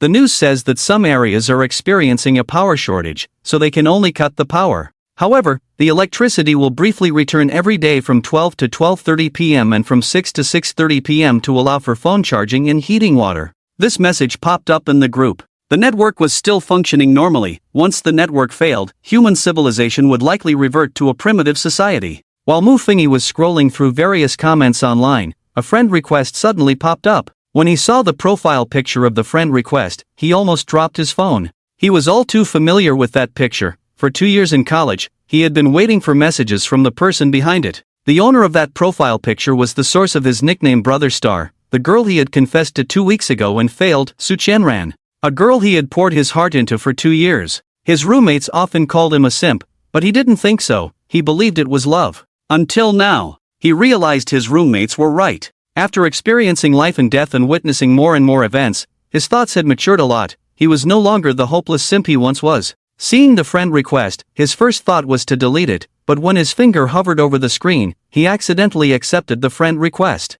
Slap! He slapped himself. He said no, but his body was too honest. On the other side, after he accepted it, she sent him a message. Su Qianran, Mu, are you still at school? Mu Fingyi, yes, what's up? Su Qianran, Mu, it's like this. When LV Looming came over before, he told me that you had stocked up on a lot of supplies. I was wondering if you could lend us some food. Don't worry, we'll pay for it, we won't take it for free. If you don't want money, we can treat you to a meal after this snow disaster is over. Mu Fingyi looked at the long message and smacked his lips. After 2 years of knowing each other, this was the first time Su Qianran had sent him so many messages. If it had been before, he would have eagerly taken his stocked food and personally delivered it to the girls' dormitory. But now, However, did Su Qianran say that it was her roommate who told her about his stockpile? LV Looming was his roommate, and they usually got along well. He certainly wouldn't say that to betray him. It seems that Lu Looming is still thinking about using this matter to bring him and Su Qianran together. After all, the 2 years of being a devoted admirer are evident, and now that there's finally a glimmer of opportunity, Lu Looming naturally doesn't want to give up on this love of his brother's that hasn't even begun before being crushed. He thought for a moment and still typed a reply, sorry, I don't have enough food here either, you should find someone else. He had no hatred towards the other party, although his actions hadn't moved the other person, they had moved himself. To say that he had no grievances in his heart would definitely be impossible. But likewise, the other party had no favors to him either. To put it bluntly, he hadn't even touched her hand, and now that disaster had struck, why should he help her? Moreover, once the matter of lending food began, it would lead to countless times. Su Qianran clearly didn't expect Mu Fingyi to refuse without a second thought, and there was silence on the other end for a while. After a moment, Su Qianran finally sent him a message. Alright then, sorry to bother you. Mu Fingyi, it's fine. After saying this, the two fell silent again. Su Qianran didn't ask Mu Fingyi why he had deleted her before. After all, from beginning to end, Mu Fingyi was just someone dispensable to her. Even when she heard that Mu Fingyi had found a beautiful and knowledgeable girlfriend and even moved in together, she wouldn't care at all. After all, how could someone who didn't care in the first place stir any waves in her heart? Mu Fingyi also realized this and couldn't help but feel a surge of anger. He was really damn despicable. Thinking about the self-pity he had felt over the past 2 years, he felt particularly gloomy. Bang! A loud crash echoed, and a cold wind suddenly rushed into the room. Mu Fingyi instantly shivered from the cold. What's going on? Lin Yuan, eager to protect Mu Fingyi, rushed out of the room at the first moment. When she saw the person at the door, a look of joy appeared on her face. Director, you're here? Hearing Lin Yuan's voice, Mu Fingyi immediately looked over. He saw a stunning woman with some fine snowflakes scattered in her hair, brushing off the snow that had accumulated on her clothes as she walked in from outside. The woman's pretty face was tinged with a cold expression, and the fine snow on her long eyelashes made her look like a snow beauty who had just walked out of a frozen world.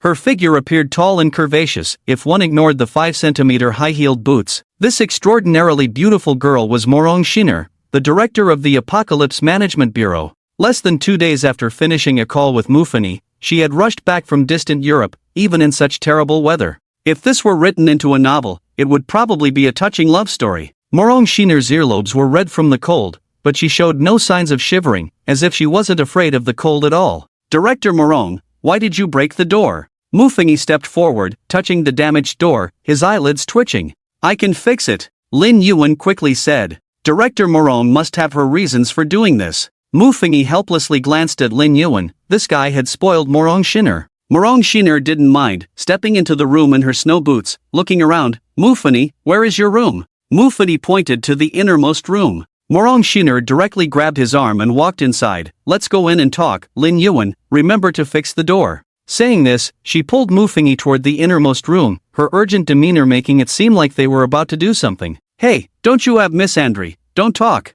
Bang! The closing of the room's door also cut off Muffingy's voice. Watching this scene unfold before her, Lin Yuan's gaze became somewhat dazed. How did Director Morong end up like this? In a certain room within the teacher's apartment at Ganshui University. What are you going to do? Muffingy's voice trembled slightly, mixed with a hint of excitement. Just moments ago, Morong Shinner had pulled him into the room and started taking off her clothes. Beneath her heavy coat was a form-fitting outfit that accentuated her figure, complemented by her angelic beauty. What pure-hearted young virgin could resist such temptation? For the time being, I will stay with you, and you will tell me everything you have foreseen. As Morong Shinner stripped down to her underwear, Muffingy still dared not look and turned his head away. All right. Morong Shinner's voice rang out, and when Muffingy turned back, she had already changed into a loose home outfit.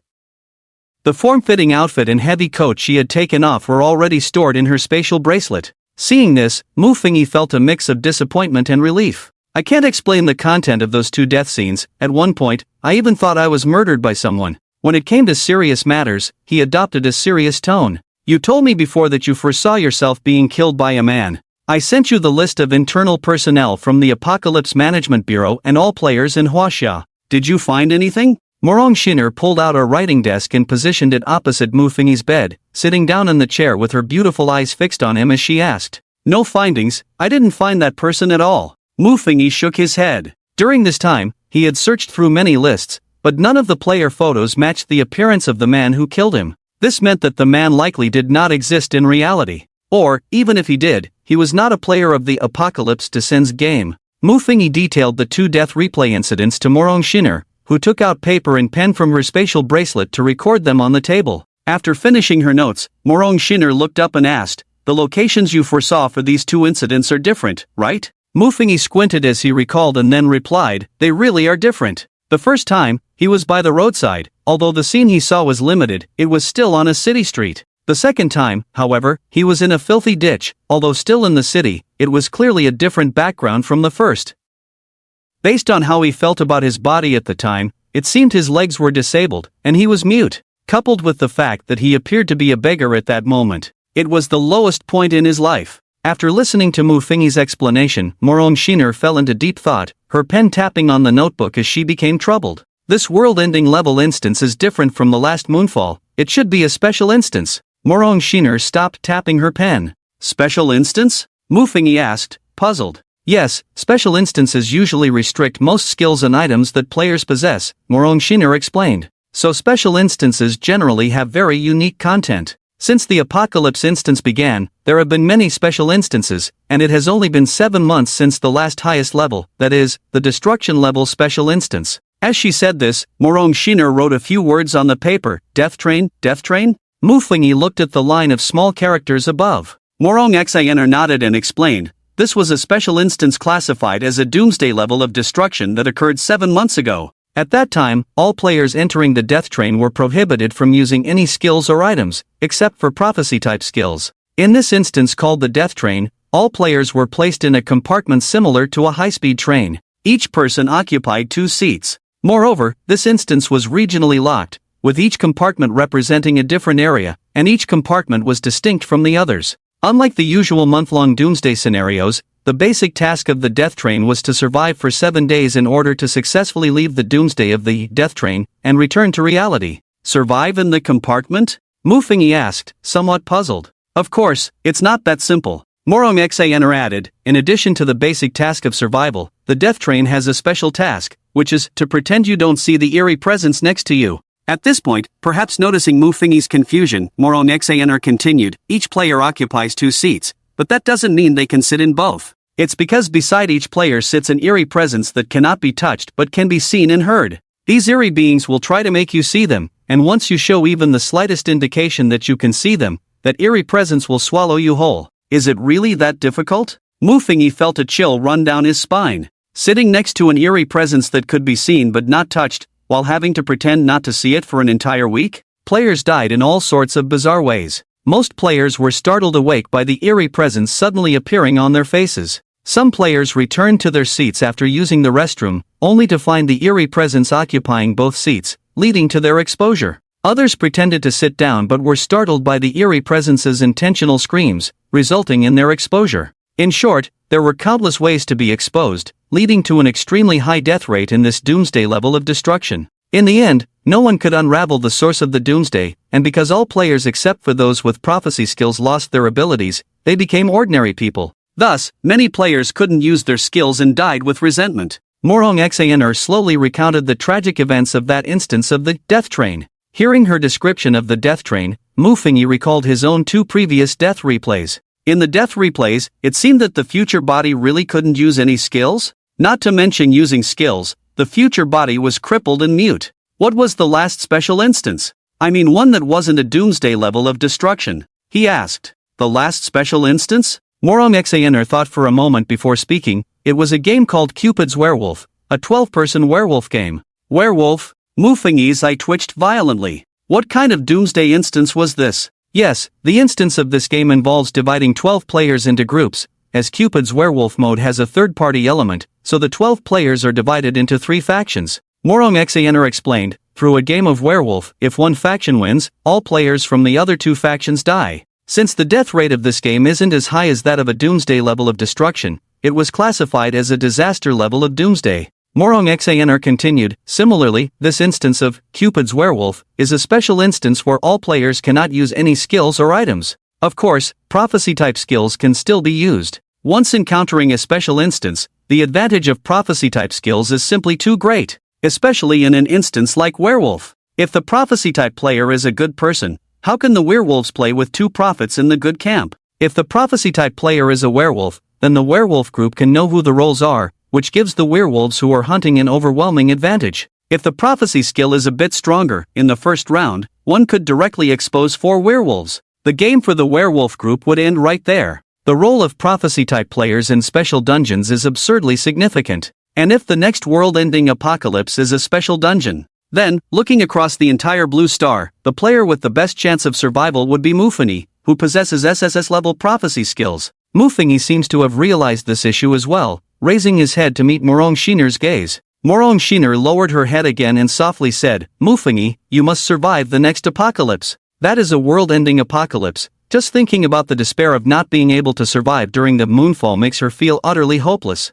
She feels that she is very likely unable to survive the next world-ending apocalypse either. Looking at Morong Xanr's hopeful eyes, Mufingyi can only smile bitterly. He must do his utmost to survive. Of course, if he is rewarded with a resurrection coin at the end of this apocalypse, that would be another matter. If this global freezing-themed apocalypse ends and he still doesn't receive a resurrection coin, then he can only fight desperately in the next dungeon's world-ending apocalypse. With a cliff behind him, he can only move forward. Next, he and Morong Xanr discussed some matters regarding special dungeons. Morong Xanr also shared many storylines of special dungeons with him. However, most special dungeons have one characteristic: they make players lose their skills and cannot utilize their relationships in reality. Because players, due to their points, are generally very wealthy and hold certain advantages in human society. In special dungeons, this advantage disappears completely. For example, even though Morong Xanr has significant influence in the entire country of Huaxia, within the special dungeon, whether in Death Train or Cupid Werewolf, her advantages cannot be established. She will play normally like any other ordinary player without any skills. If the next dungeon is indeed a world-ending apocalypse, then this could be humanity's first encounter with a world-ending apocalypse in a special dungeon. A normal world-ending apocalypse gives people an extremely desperate feeling. What would a world-ending apocalypse in a special dungeon be like? Comparatively, the difficulty of clearing it would surely be as hard as climbing to the sky. As the two discussed until noon, they simultaneously caught a whiff of a delicious aroma. Mufingyi decisively stood up and left the room. Lin Yuan had prepared the meal. If he didn't go out to eat now, would he stay here discussing how to die? Just as he left the room, Mufingyi noticed that the apartment's main door had been repaired. Realizing this, he glanced at Lin Yuan. Could this woman have a skill for repairing doors? He then turned his attention to the lavish lunch on the dining table. Perhaps because of Morong Xanr's arrival, Lin Yuan had prepared 8 dishes and a soup for this meal. Each dish looked extremely appetizing, not only exuding a delicious aroma but also appearing very tempting. He couldn't wait to sit at the table, took out his chopsticks, and began to savor the food. Morong Xanr also came out, sitting beside him and serving herself a bowl of chicken soup. Seeing Lin Yuan standing aside, Mufingyi waved at her, saying, "Come over and eat with us." Just as Lin Yuan was about to sit down, a loud banging on the door echoed from outside. Bang bang bang. Bang bang bang. It sounded like the person outside was using all their strength to knock on the door. Mufini, open the damn door for me. A furious voice echoed outside the door, belonging to Lu Jilin. Accompanied by the sound of a heavy object crashing against the door, a hint of helplessness flashed in Lin Yuan's eyes. The door had just been repaired. Mufini put down his chopsticks and walked to the door. Peering through the peephole, he saw 5 or 6 male teachers standing outside. All of them were teachers from their college. Naturally, at the forefront was Lu Jilin, whose face was magnified by the peephole, almost filling the lens. Creak! Mufini opened the door directly. Lu Jilin stumbled and fell right in front of him, landing in a rather undignified position. Looking down at Lu Jilin, he teased, "Teacher Lu, do you trip while walking too? Have you done something guilty, making your legs weak?" Lu Jilin awkwardly got up, his face filled with anger as he prepared to curse. But out of the corner of his eye, he caught sight of a stunningly beautiful woman elegantly sipping chicken soup at the dining table behind Mufini. What a beautiful woman! A glimmer of greed flashed in his eyes. Over the years, he had relied on his position to play with countless female students, but he had never encountered someone as exquisite as this woman. However, soon, jealousy took over his heart. Why did Mufini deserve this? It was one thing for the new beauty Lin Yuan to be infatuated with him, but now another one had appeared? With this thought, he gestured to the 5 or 6 men behind him. "It's so warm in here, there must be plenty of supplies. Search." "Teacher Lu, are you planning to rob us?" Mufini feigned surprise. "To hell with you, I'm robbing you, so what?" Lu Jilin cursed, completely dropping the pretense he usually maintained at school. In this moment of apocalypse, he no longer needed to act like a model citizen. Meanwhile, the crowd behind him had also noticed Morong Shiner, and everyone was instantly captivated by her beauty, staring at her in awe. After pushing Mufini aside, Lu Jilin walked straight towards Morong Shiner. "Little beauty," he said, nearly drooling at the sight of her. Morong Shiner sensed this and subtly frowned. Lin Yuan seemed to sense something and quietly stepped back, distancing herself from Lu Jilin. Even Mufini looked at Lu Jilin in astonishment. The man's ability to court disaster was beyond his comprehension. "I'll give you 3 seconds to take your group of useless men and get out," Morong Shiner said coldly. "Oh?" Lu Jilin was somewhat surprised. This little beauty had quite the fiery temper. Did she have some backing? With this thought, he glanced at the 5 burly men behind him. 6 against 3, the advantage is mine. He suddenly felt more confident. "Little beauty, in this snow disaster, the law can't save you." 3. Morong Shiner wiped her mouth, her gaze fixed on Lu Jilin. 2. "Hey, you're actually counting down." 1. Bang! As the countdown ended, a body flew out from the door, crashing into the group outside. The sight of the still bleeding corpse left the men outside dumbfounded. When had they ever seen such a brutal scene? "Eliminate the roots, or it will bring some trouble," Morong Shiner said softly. Then, Lin Yuan, standing beside Morong Shiner, took action. The air around them compressed instantly. Bang! The men outside seemed to have their throats squeezed, ultimately losing their breath and collapsing to the ground. Lin Yuan's method of killing was relatively gentle, at least not as violent as Morong Shiner's. "I'll go deal with the bodies," Lin Yuan said, as if she had done this many times before, skillfully grabbing a broom and stepping outside. This scene made Mufini's eyes twitch. After a dozen minutes, Lin Yuan returned. Seeing Mufini's strange gaze, she couldn't help but explain softly, "This is a privilege given to us by the authorities. In the apocalypse instance, if ordinary NPCs threaten our survival, we can deal with the threat ourselves, but we can't do that in reality. Of course, it wouldn't be possible in reality. Murder is a criminal act." However, Mufini was contemplating another aspect. Was Lin Yuan led astray by Morong Shiner, or was she always like this, only unable to express her true nature when she was with him? With such thoughts, his expression while looking at the 2 women became a bit odd. "Let's eat first," he sighed. He thought this matter would come to a close, but unexpectedly, someone directly tagged him in the professional group that evening. "Mufini, didn't Dean Lu go to your place? Why hasn't he returned yet?" Mufini glanced at the person who tagged him. It was a female teacher who was quite close to Lu Jilin.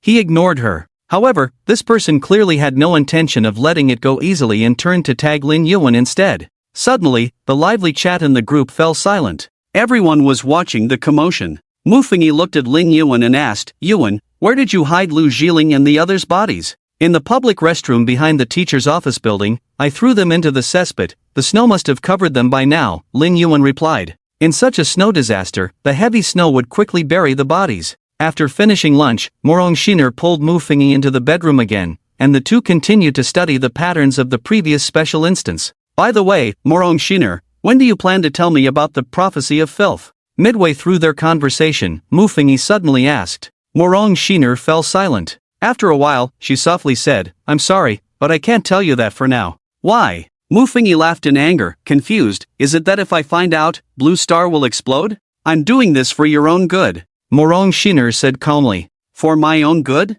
Mu Fingyi narrowed his eyes. Is keeping such an important matter from me your idea of doing me good? Morong Shiner, you should know that the next instance is a world-ending apocalypse. People will die, and if we can't complete it, all of humanity will be buried with it. At this time, you're still hiding things from me? His voice wasn't suppressed much, and even Lin Yuan in the living room could hear it clearly. Seeing the two arguing, Lin Yuan immediately shrank her neck and curled up on the sofa. Mu Fingyi. Morong Shiner looked at him and advised, calm down. I can't calm down. Mu Fingyi stood up and slapped the table. I really don't understand why you want to hide this matter. Humanity has only faced 2 world-ending apocalypses, and you want to conceal one of them from me? One of them was the moonfall, and the other, aside from knowing it was a curse of time, he understood nothing else. He was genuinely anxious now. The next apocalypse was world-ending. Even though he possessed the so-called rarest, globally unique Sss-Level prophetic skill, in the face of a world-ending apocalypse, he felt as fragile as a baby.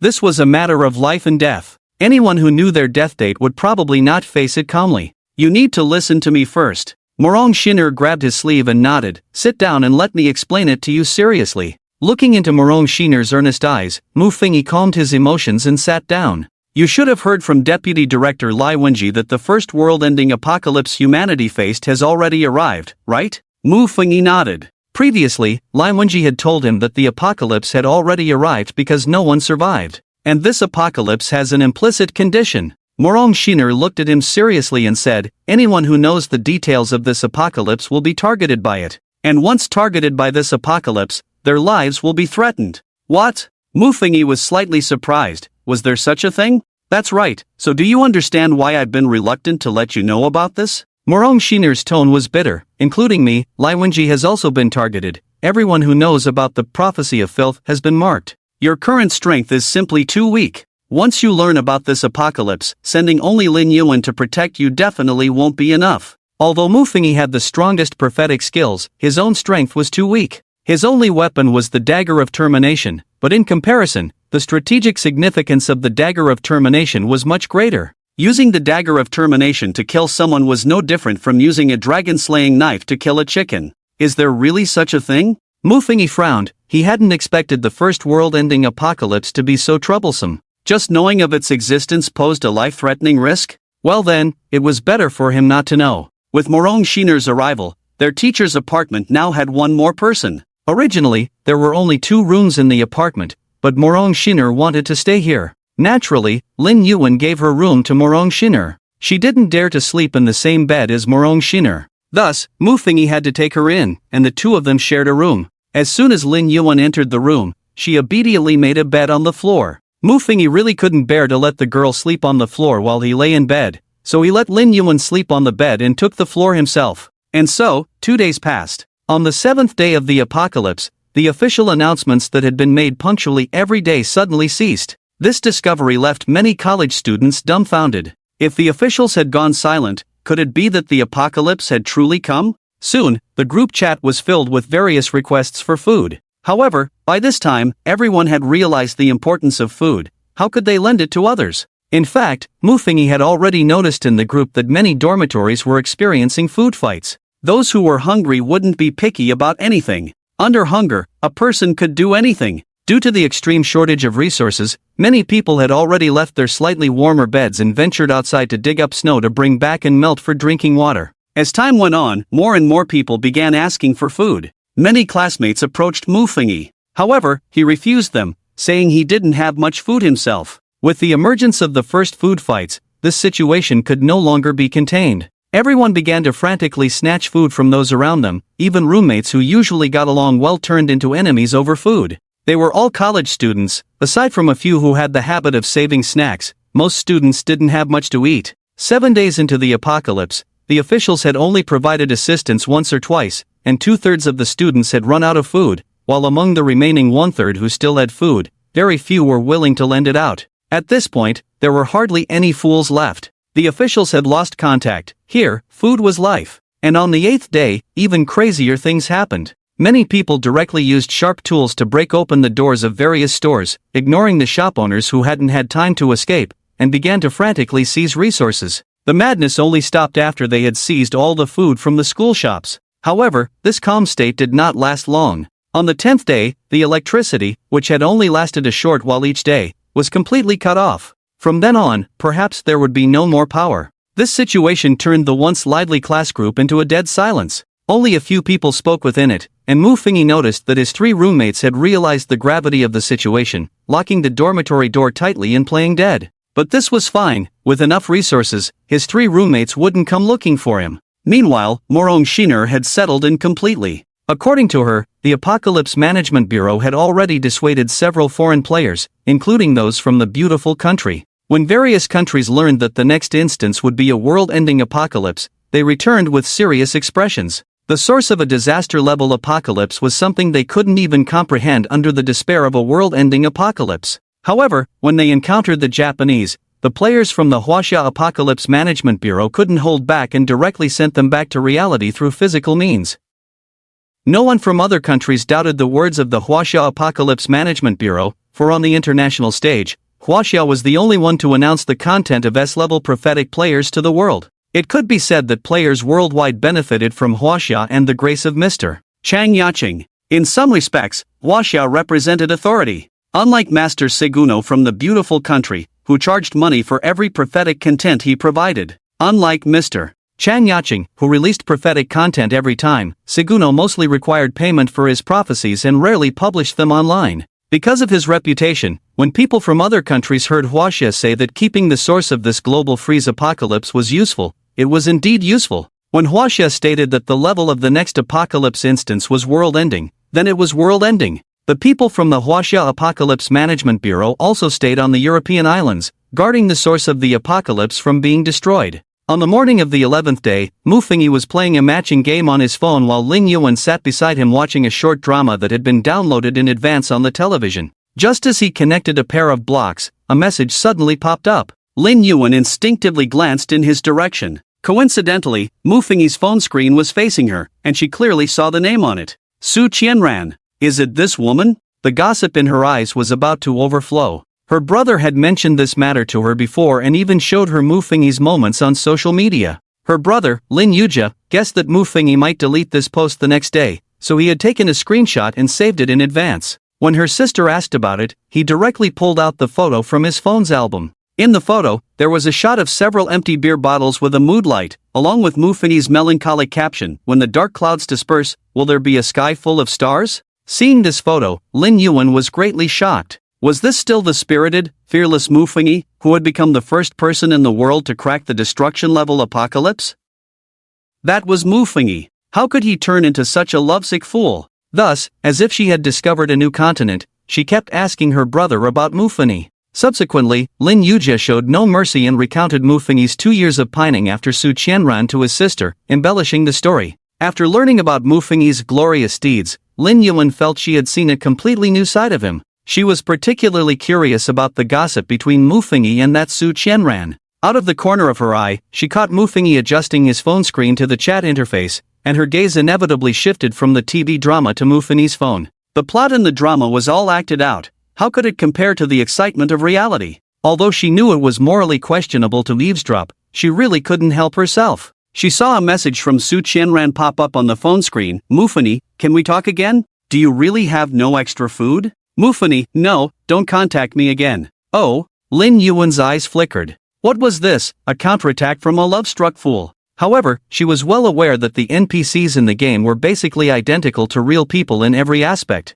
It could be said that if a snow disaster apocalypse really occurred in reality, then what Su Qianran was saying to Mu Fingyi at this moment was essentially what the real Su Qianran would say. But then Lin Yuan saw Su Qianran's next message, and her body straightened up. "Su Qianran, Mu Fingyi, I'm very sorry for rejecting your confession in front of everyone 2 weeks ago. After reflecting on it, although I don't like you, I can't and shouldn't let someone as brave as you lose face in front of so many people. My decision at that time may have been wrong, and I'm very sorry. I don't expect you to forgive me, but I hope you can treat me like an ordinary classmate for now, okay? Mufengi looked at the phone screen and didn't reply for a long time. Lin Yuan saw this scene and felt a sense of foreboding. If spring breezes have pity for flowers, can a love-struck fool also be moved? Dude, you've already tasted the bitterness of love once, you can't go through it again, right? However, Mufengi didn't seem to disappoint her. After a moment of thought, he replied, I'm treating you like an ordinary classmate right now. Sorry, but I don't have much food left to lend you.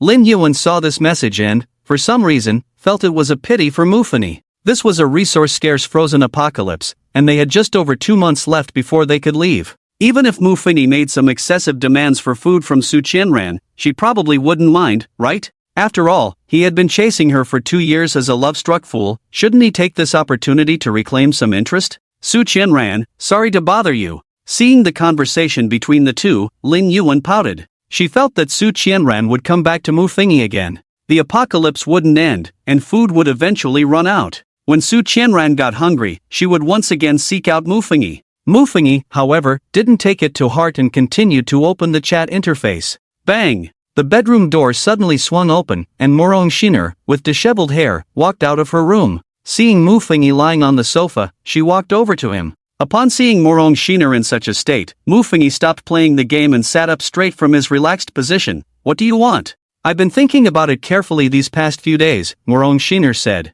Once the special instance is opened, no skills or items other than prophecy-type ones can be used. So, aside from your Eye of Death skill, all your other skills cannot be used, including your top-notch fighting skills and your finishing dagger. Morong Shiner's gaze was intense. Even your ability as a Rubik's Cube master will be lost, your enhanced cognitive abilities will decline, and the boosts to your physical fitness will disappear. You'll revert to that useless person who hadn't exercised for years. Mufengi, no matter what kind of person it is, once they receive the skills rewarded by the system, they can instantly transform into an elite in society. But if they lose these skills, they are nothing. Morong Shiner directly ignored his expression and said seriously, so, let's make a hypothesis. In the next world-ending level dungeon, you will lose all your abilities, and what will enter it is the ordinary college student you were 2 weeks ago. So, what are you trying to say? Mufengi asked with a dark face. The enhancements gained from physical training in the dungeon will also reflect in reality. Morong Shiner's gaze fell on him. There are less than 80 days left until this dungeon ends.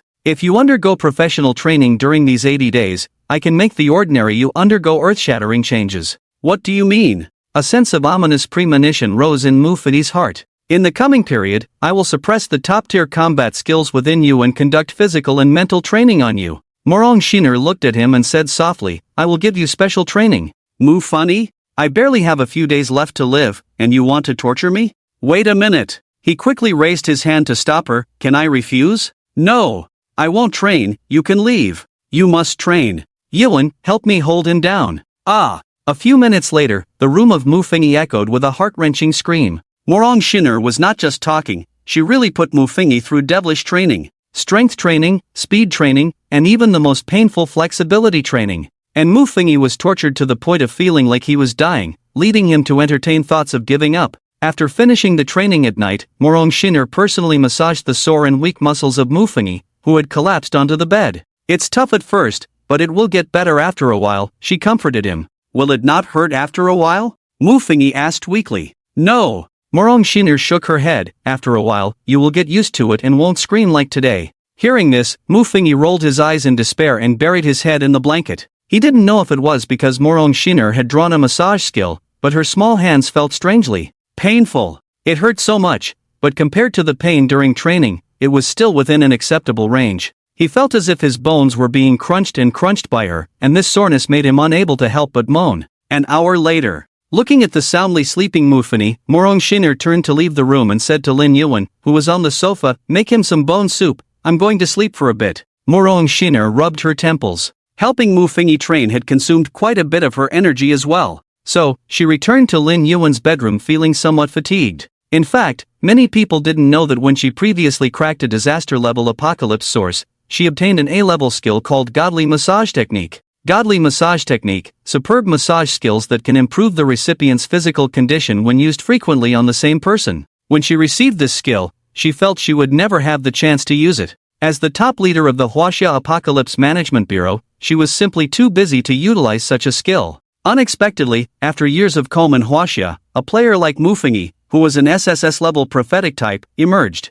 Naturally, Lin Yuan took on the responsibility of caring for Mufengi. In the following days, Mufengi had to undergo Morong Shiner's special training every day, but the benefits were also evident. After mastering top-notch combat skills, he now felt that his strength had significantly increased. This feeling of growing stronger every day made him somewhat addicted. This is not to say that Mufengi had a masochistic tendency, but rather that discovering his body gradually filled with power felt far more exhilarating than the direct boost he received from acquiring skills. Time had reached the 15th day of the apocalypse. After several days of fermentation, the outside world had become increasingly chaotic. During his training breaks, Mufengi paid attention to the outside world, which had gone completely mad. Food theft had become a common occurrence. It seemed as if everyone anticipated their imminent death, leading to all sorts of absurd happenings on campus. It was said that there were quite a few corpses of couples who had frozen to death outside.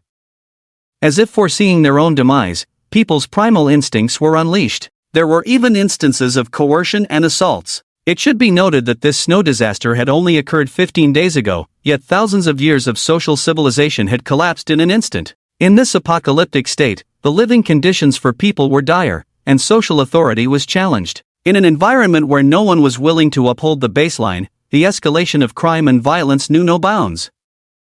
This was still just the beginning. More severe events were bound to occur. This is the norm in most global disasters. Mufengi might still feel a bit uncomfortable about it, but for Lin Yuan and Morong Shiner, they had already become numb. If those criminals from the apocalyptic scenario were brought back to reality, there would likely be countless lifelong prisoners. This also reflects the role of law in reality. But aside from restraining and preventing crime, the law also emphasizes the socialization of crime, a point that many people do not understand. There are many righteous individuals online who, upon seeing some outrageous crimes in the news, always say that this murderer should receive the death penalty, and that wicked demon should also be sentenced to death. In reality, there are very few death sentences, and even some European and American countries have abolished the death penalty. On one hand, from the perspective of benevolence, punishment is meant to rescue the heart from guilt. Overly harsh criminal laws may not serve as a warning and could, in fact, backfire due to the lack of a tolerance mechanism. On the other hand, executing criminals, from a certain perspective, can also be seen as a form of liberation and an escape from guilt for the offenders. Public opinion and moral condemnation are also part of the punishment for criminals. Of course, reform and atonement are also part of the punishment. On the night of the 15th day of the apocalypse, Mufengi was groaning in his room, enjoying Morong Shiner's massage. Lin Yuan had long since gotten used to it, sitting in the living room with a face mask on, casually watching a short drama on her fully charged phone. Knock, knock, knock. Suddenly, a series of knocks sounded from outside. Lin Yuan, holding her phone in one hand, walked to the door. Through the peephole, she saw a girl standing at the door, hugging herself and looking pitiful. Su Qianran? Lin Yuan recognized the girl. What was she doing here? Did she still not give up on Mufengi? She glanced beside the girl through the peephole and confirmed that no one was next to her. A person coming to find Mufengi during such a sensitive time? A playful glint flashed in her eyes. Wasn't this just walking into a trap? Ugh, what trap? It was clearly a sheep entering a tiger's den. No, this wasn't hell. However, to prevent anyone from hiding in the blind spot of the peephole, she remained on guard and cautiously opened the door.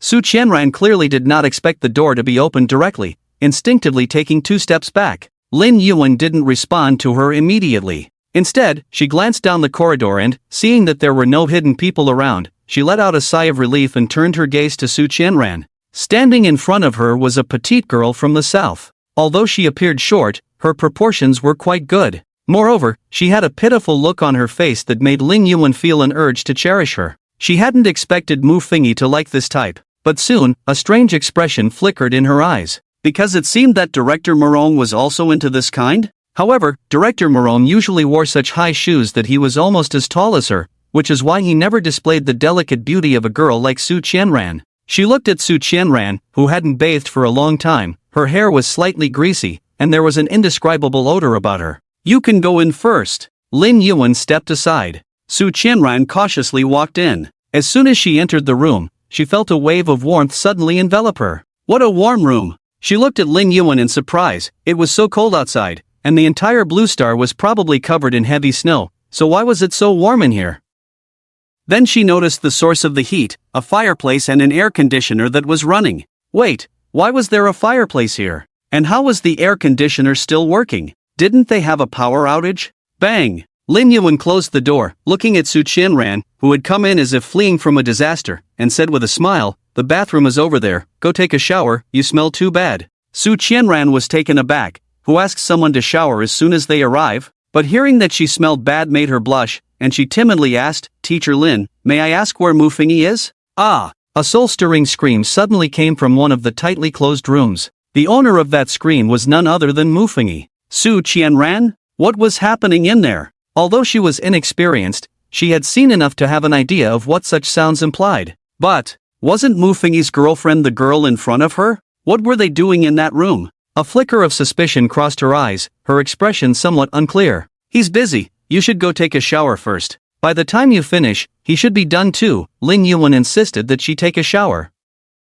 However, the reason Lin Yuan was being so nice to Su Qianran was largely because she knew that this girl was Mr. Mu's white moonlight. She was looking forward to seeing Mu Fengyi's reaction when he saw Su Qianran later. Since she was under Lin Yuan's roof, Su Qianran seemed reluctant to defy her, appearing resigned as she pitifully hugged her coat and walked toward the bathroom. "There are disposable towels in the bathroom, just open and use them. Also, there's a set of my pajamas in the cabinet, remember to wear them when you come out," Lin Yuan reminded her, watching as she entered the bathroom. Su Qianran didn't dare to take too long in someone else's home, so after about 10 minutes, she hurriedly came out with her hair still damp, holding her clothes. The first thing she saw upon exiting was Lin Yuan, who was looking her up and down. "Al Lin teacher." Her voice was a bit lower, her wet hair hanging down. After glancing at her decent figure a few times, Lin Yuan said softly, "Miss Su, you wouldn't want to starve to death one day, would you?" Su Qianran. What did Lin Yuan mean by that? "Teacher Lin, you still haven't told me where Mu Fengyi is," Su Qianran said, her gaze dropping to hide her crystal-clear eyes.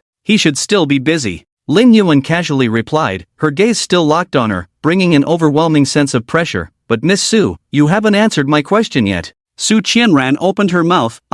Creak. The sound of a door opening interrupted her, and she immediately looked over. To her surprise, the person entering was not Mu Fengyi, but a stunningly beautiful woman, as if crafted by Manhwa herself. This beautiful woman exuded a cold aura, giving off an impression that she was not to be approached. After she stepped out, she glanced at Su Qianran and then said to Lin Yuan, "Yuan, you go in and take care of Mu Fengyi." After saying that, she wearily walked into her own room. She did not seem puzzled by Su Qianran's arrival. It was as if she had sensed her presence while still in the room. Su Qianran stood there, staring blankly as Morong Shiner entered another bedroom. She is my direct superior at the company," Lin Yuan explained, then added enticingly, "Miss Su, do you want to ensure you always have enough to eat? We have plenty of food here, and hot water for bathing." Her words were very tempting, but Su Qianran became a bit wary. "What do you want me to do?" "Very simple." Lin Yuan revealed a gentle smile. "Mr. Mu needs a little assistant to take care of him. Why don't you stay and look after Mr.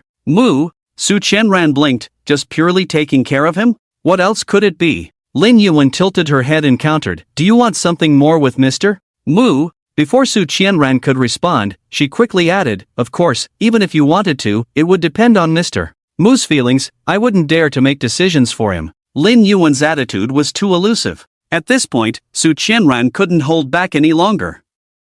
Thinking of the stunning woman who had just walked into another room, she directly asked, "Teacher Lin, are you and Mu Fengyi not a couple?" "Of course not." Lin Yuan blinked. "I'm just Mr. Mu's bodyguard, taking care of his daily needs, so you still have a chance." Listening to Lin Yuan's teasing words, Su Qianran rationally remained silent. She didn't dare to engage in such topics, but her mind was stirred by the other person's words. Lin Yuan was merely Mu Fengyi's bodyguard. Could it be that Mu Fengyi had some hidden, remarkable identity? But such an impressive person had been pursuing her like a lovesick puppy for 2 years? She had certainly noticed Mu Fengyi's pursuit over the past 2 years. However, she neither agreed to nor accepted such a role as a lackey. After all, for her, there were simply too many suitors like Mu Fengyi, and she was too lazy to refuse. Moreover, having such a little assistant following her around would reduce a lot of harassment. 2 weeks ago, when Mu Fengyi had truly confessed to her, she was taken aback. But she was also somewhat troubled, not by Mu Fengyi's confession, but by the loss of a laborer to run errands for her. Perhaps it was the last trace of guilt in her heart that made her not continue to dangle him along, and under the watchful eyes of countless spectators, she ruthlessly rejected him. It was a very merciless rejection. If Mu Fengyi had any dignity, he probably wouldn't approach her again. But she overlooked one point. a lovesick puppy is not entitled to dignity. If that night, Muffingy had not entered the end of days and had not gone through so many experiences, no one would know if he would truly awaken. Perhaps the next day, after waking up from a hangover, he would still like Su Qianran and continue to cling to her like a lapdog. This matter is uncertain. Even Muffingy probably wouldn't know if he would still be infatuated when he woke up the next day. By the way, you came here to seek refuge with us, right? Lin Yuan suddenly asked. Seek refuge? Su Qianran instinctively wanted to shake her head in denial. She had come this time purely to borrow food, as she had been hungry for a long time, and her entire dormitory had left their beds to seek food outside. She had even heard that her 2 roommates had exchanged their bodies for food. It was a sad thing. Without food, the only thing they could exchange was their own bodies. Su Qianran had not yet reached that point, but now someone had already made her an offer. As long as she agreed, she wouldn't starve for a few days. This time she came to find Muffingy, also hoping to test the waters with the devoted admirer who had pursued her for 2 years. But she never expected that outside, people were living from one meal to the next, freezing every day, while here the room was warm as spring, with hot water for bathing and food to eat. If it were in reality, she would have looked down on it. But this was the apocalypse. These were very, very hard to come by luxuries. It is easy to go from frugality to luxury, but hard to go from luxury to frugality. If she could live in such a good environment, why would she need to live a life of uncertainty? So, upon hearing the other person ask if she was inquiring, she instinctively stopped shaking her head and instead nodded. That's good. A glint of triumph flashed in Lin Yuan's eyes. Oh! Suddenly, she thought of something and quickly turned to run to the kitchen. The soup I made. A few minutes later, she came out holding a small pot. The pot was uncovered, and the aroma wafted out, making Su Qianran, who hadn't eaten enough for a long time, unable to help but swallow. Follow me. Lin Yuan noticed her reaction and discreetly pushed open the door to Muffingy's room. Oh! At that moment, in the room, Muffingy was slumped on the bed, his body signaling that he didn't want to move at all. However, Muffingy's weakness vanished the moment he noticed the girl beside Lin Yuan. What are you doing here? Muffingy frowned slightly and sat up upon seeing her. He didn't expect Su Qianran to come looking for him. She came to seek refuge with us, wants to stay here, Lin Yuan explained, placing the bone soup on the table beside them. We already have 3 people here, there's no sleeping space. Muffingy shook his head, glancing at Su Qianran with a complex expression before refusing. Su, please go back. Su Qianran bit her lip. Yuan, bring me the soup. Muffingy no longer looked at her but turned to Lin Yuan. Okay. Lin Yuan felt a bit regretful that Muffingy had really rejected Su Qianran.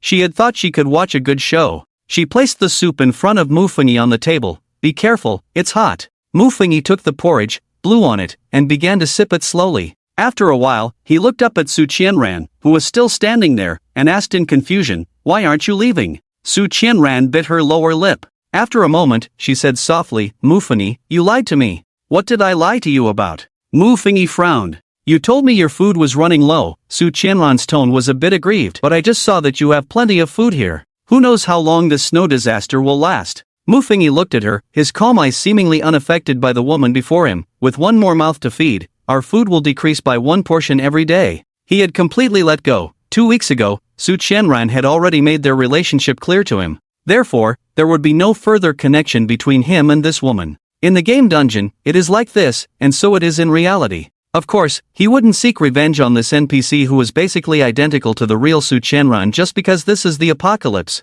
However, upon hearing these words, Su Qianran began to ponder, her expression extremely conflicted. Finally, she said softly, no, the snow disaster will end soon, you have to believe me. What if it doesn't end? Muffingy asked. You have to believe me, it will definitely end soon. And besides, if you take me in, I have another purpose. Su Qianran seemed to have made some kind of determination as she said this. What purpose? Actually, I have a little bit of medical knowledge. Su Qianran replied. Medical knowledge? Muffingy couldn't help but sit up straight. Where did you learn medical skills? Their profession had nothing to do with medicine at all. Where did Su Qianran learn her half-baked medical skills? She probably didn't even have a medical license. It's just, Su Qianran blushed, mumbling, it's like, have you ever read a novel that says when the apocalypse comes, a group of superpowered individuals will appear? Upon hearing this, Muffingy and Lin Yuan exchanged glances. They both saw similar thoughts in each other's eyes. Then, Muffingy nodded, continue.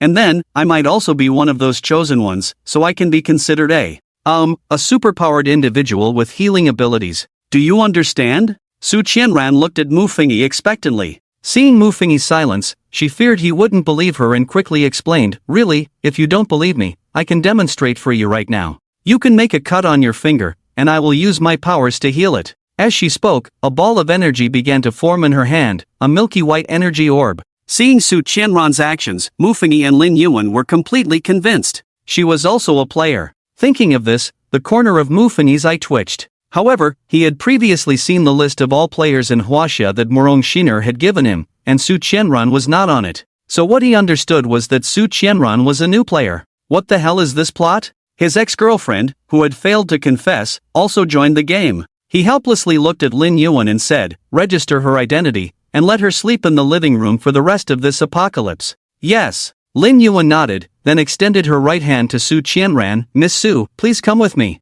Seeing the calm demeanor of the two, Su Qianran was bewildered. Wait, she was glowing. How could they be so unfazed by such an unscientific thing? In a daze, she followed Lin Yuan to the living room. Once in the living room, Lin Yuan skillfully pulled out a small notebook and faced Su Qianran. "Miss Su, what is the level and name of your skill?" "Ah." Su Qianran was stunned, and then her eyes widened. "Could it be that you are also? Are these people also players like her? Has she found her group?" However, thinking about the many stories she had just made up, claiming to be a superpowered individual, she couldn't help but cover her burning face. How embarrassing. The three of us are players." Lin Yuan nodded, then squinted and said, "I don't have a contract here right now, but when we leave this dungeon, I will provide you with a confidentiality agreement." A confidentiality agreement? Su Qianran was still reeling from the shock of realizing all three were players. "Yes, Mu Fengyi's identity is quite special. You cannot disclose any information about him to any other players," Lin Yuan said seriously.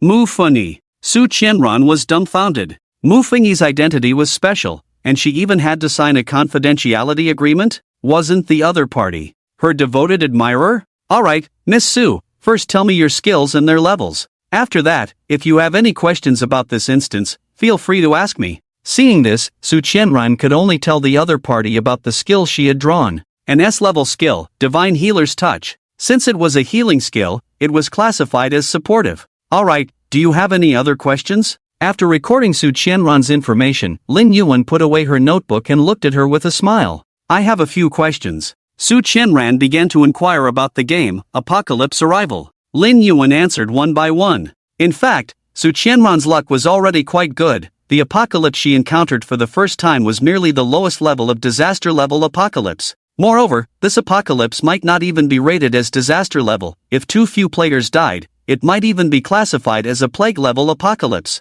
Aside from new players, those veteran players would basically not die in a plague level apocalypse. They were all seasoned veterans, and with the predictions of Mr. Chan Yaching from Huaxia, it would be unreasonable for anyone to die. As Su Qianran learned more about the game, Apocalypse Arrival, she thought of Mu Fengyi and couldn't help but ask, "Teacher Lin, what are your skills and Mu Fengyi's skills?" "My skill is S-level, air flow." As for Mu Fengyi's skill, "I'm sorry, but I don't have the authority to tell you because I signed a confidentiality agreement regarding that." "If you really want to know." Lin Yuan shook her head, "Unless Mr. Mu tells you himself." Thus, Su Qianran successfully joined the house of the three. After Morong Shiner inquired about Lin Yuan and Su Qianran's skills, she stopped asking further questions. Upon hearing Director Morong's inquiry, Lin Yuan realized why Director Morong had shown little curiosity about Su Qianran at that time. Because when Su Qianran entered their room, Director Morong had already discovered her identity as a player. Since she was one of their own, it was no wonder that Director Morong had that kind of attitude. Su Qianran's joining was merely an extra meal to prepare. Life continued as usual. However, due to the previous confession, Mu Fengyi treated her as if she didn't exist, continuing to train daily with Morong Shiner's help. Su Qianran watched Mu Fengyi's training every day in amazement. On the 20th day of the apocalypse, the outside world had descended into chaos, yet the small room they occupied was warm as spring and incredibly comfortable. Su Qianran couldn't help but feel grateful for her choice more than once. Finally, one day, watching Mu Fengyi train every day, she couldn't help but approach Morong Shiner and requested, "Sister Morong, I also want to train every day like Mu Fengyi. Can you take me with you?" Morong Shiner frowned and glanced at her. "Sorry, I'm very busy and don't have time to take care of one more person." If they hadn't spent a few days together and become somewhat familiar, her response might have just been one word: get lost. She helped Mu Fengyi strengthen his abilities because the next apocalypse was going to be a world-ending level apocalypse. The stronger Mu Fengyi was, the higher the probability of clearing it. And looking at Su Qianran, she clearly didn't seem like someone who could survive a world-ending level apocalypse. She didn't want to waste time on her. Seeing the other party's refusal, Su Qianran didn't dare to say much. In the past 2 days of interacting with the three, she had clearly noticed that Lin Yuan held a very high level of respect for this woman. It was obvious that this woman seemed to be a very powerful figure. And such a powerful figure had to take care of Mu Fengyi one-on-one. For the first time, she felt curiosity and a desire to explore about Mu Fengyi. It was quite amusing. For 3 years, Mu Fengyi had not received even a glance from Su Qianran, but merely because of a Doomsday dungeon, he gained her significant attention. Meanwhile, Mu Fengyi's strength was growing stronger. As the second month approached, the atmosphere in the room became inexplicably tense. Of course, this was aside from Su Qianran, who was unaware of the situation. Su Qianran only felt that the three of them were speaking much less, but she didn't know why. The school had slowly turned into a hell, with more and more criminals outside, and quite a few had even come knocking at their door. Naturally, all of them were easily dealt with by Lin Yuan, who, as usual, took a broom to handle the bodies. Su Qianran stared blankly at this scene. Did the officials just kill people like that? Noticing Su Qianran's confusion, Lin Yuan explained to her that in the Doomsday dungeon, it was possible to kill NPCs. Hearing her words, Su Qianran couldn't help but ask, "So you all treated me as an NPC before? If she hadn't exposed her skills, would they have killed her too?" "Yeah, after all, we didn't know your identity," Lin Yuan blinked and said, "but now you are one of us. The skill you drew is an S-level healing skill, and our management bureau really needs talents like you. You must join our official team after we leave the dungeon." Su Qianran nodded. She should join the official team. Time passed little by little, and the outside world had become somewhat indescribably chaotic. Describing it more would cause an explosion. Finally, the night of the 30th day arrived. In about 10 hours, Mu Fengyi would be able to activate the Eye of Death when he woke up. The group was also prepared. To prevent any accidents with Mu Fengyi's prophecy, Morong Shinner did not let him train that day but instead had him conserve his energy. According to Morong Shinner, all prophecy-type players would consume a lot of physical strength and mental energy when using prophecy skills. Mu Fengyi did not consume physical strength, but he would expend a lot of mental energy. Because in the death replay, he experienced the same pain as his future self. He had to personally feel every way his future self could die. So every time he came back to his senses from the death replay, he had to take a moment to recover from the fear of death. Many times, he even felt a bit afraid of that sensation of dying. But when he thought about how, in reality, his parents would lose their only son and how his friends would be sad, there were so many things he was reluctant to part with in reality. He gritted his teeth and forced himself to overcome his fear to activate the Eye of Death. That night, Su Qianran naturally felt the heavy atmosphere among everyone. Even during dinner, everyone remained silent, and Mu Fengyi's expression had never looked good. "What time tomorrow morning?" Morong Shinner asked. At 8:10, Mu Fengyi glanced at the countdown for the Eye of Death in the system and replied, "Okay, I will personally keep an eye on you then, making sure no one disturbs you," Morong Shinner promised. Thus, Mu Fengyi finished his meal early and went to rest. A night without conversation. Because he went to bed so early, Mu Fengyi woke up around 4 in the morning, unable to release all his energy.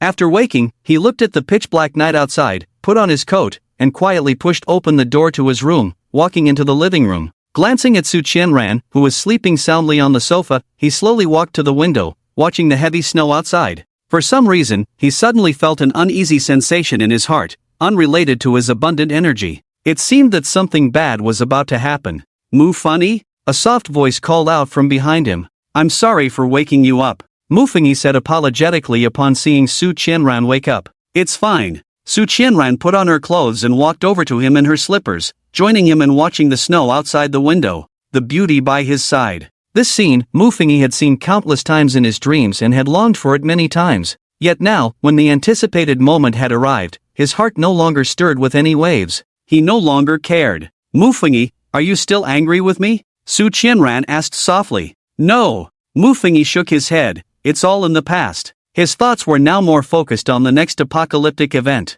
Hearing his response, Su Qianran tilted her head, looking at his profile. For some reason, she felt that the Mu Fengyi before her, with his deep gaze and seemingly more mature demeanor, possessed a charm he had never had before. At that moment, Mu Fengyi seemed to exude a special kind of magic that attracted her. If he had looked like this before, he probably would have deeply captivated her. Her heart inexplicably raced, and she turned her head slightly, looking out the window. The two fell into silence again. Time passed, though she couldn't tell how long. It seems the snow outside has stopped, Su Qianran suddenly exclaimed. The snow has stopped? Mufengi, lost in thought, snapped back to reality and looked outside. The heavy snow that had been falling for a month had indeed stopped. Not a single snowflake in sight. What was going on? Ding! The system's voice suddenly rang in the ears of all players. Congratulations to the Holy Clan player Qianboyu for clearing the global apocalypse scenario, Frozen World. The instance will end early, clearance level, excellent. Congratulations to the Holy Clan player Qianboyu for clearing the global apocalypse. Congratulations to the Holy Clan player. The system's announcement echoed 3 times in succession. Upon hearing the announcement, Mufengi's gaze first went blank, then turned to horror. If the source of this apocalypse had been cracked early, then his Eye of Death. He quickly looked at the description of the Eye of Death. Eye of Death. The host can see the scene of their next death through the Eye of Death. This instance has been cleared, cannot be used again / real world cooldown, 7 days, it could no longer be used in this instance. Because someone had cleared this apocalypse, the Eye of Death he had waited a month for could no longer be used. A glimmer of despair flashed in his eyes. Why was the source of the apocalypse cracked early? Didn't Morong Shiner tell him that someone had been sent to protect the source of the apocalypse? Under normal circumstances, he should have had 2 more chances to use the Eye of Death in this apocalypse instance. Meanwhile, Su Qianran, unaware of Mufengi's emotions, wore an excited expression. It's finally over, we can return to reality. Not long after her words fell, 2 doors opened. It was Morong Shiner and Lin Yuan. They had just heard the system's voice as well, and both wore grim expressions. Morong Shiner, what exactly is going on? Mufengi dropped the formalities and called her by her full name directly. I just inquired, and Lai Wenji said this was the Holy Clan's doing, but I still don't know the details, Morong Shiner said, her face also showing guilt. I heard it. Mufengi narrowed his eyes. I'm not deaf. The system had just announced so loudly that the Holy Clan's Qianboyu had cleared the Frozen World instance.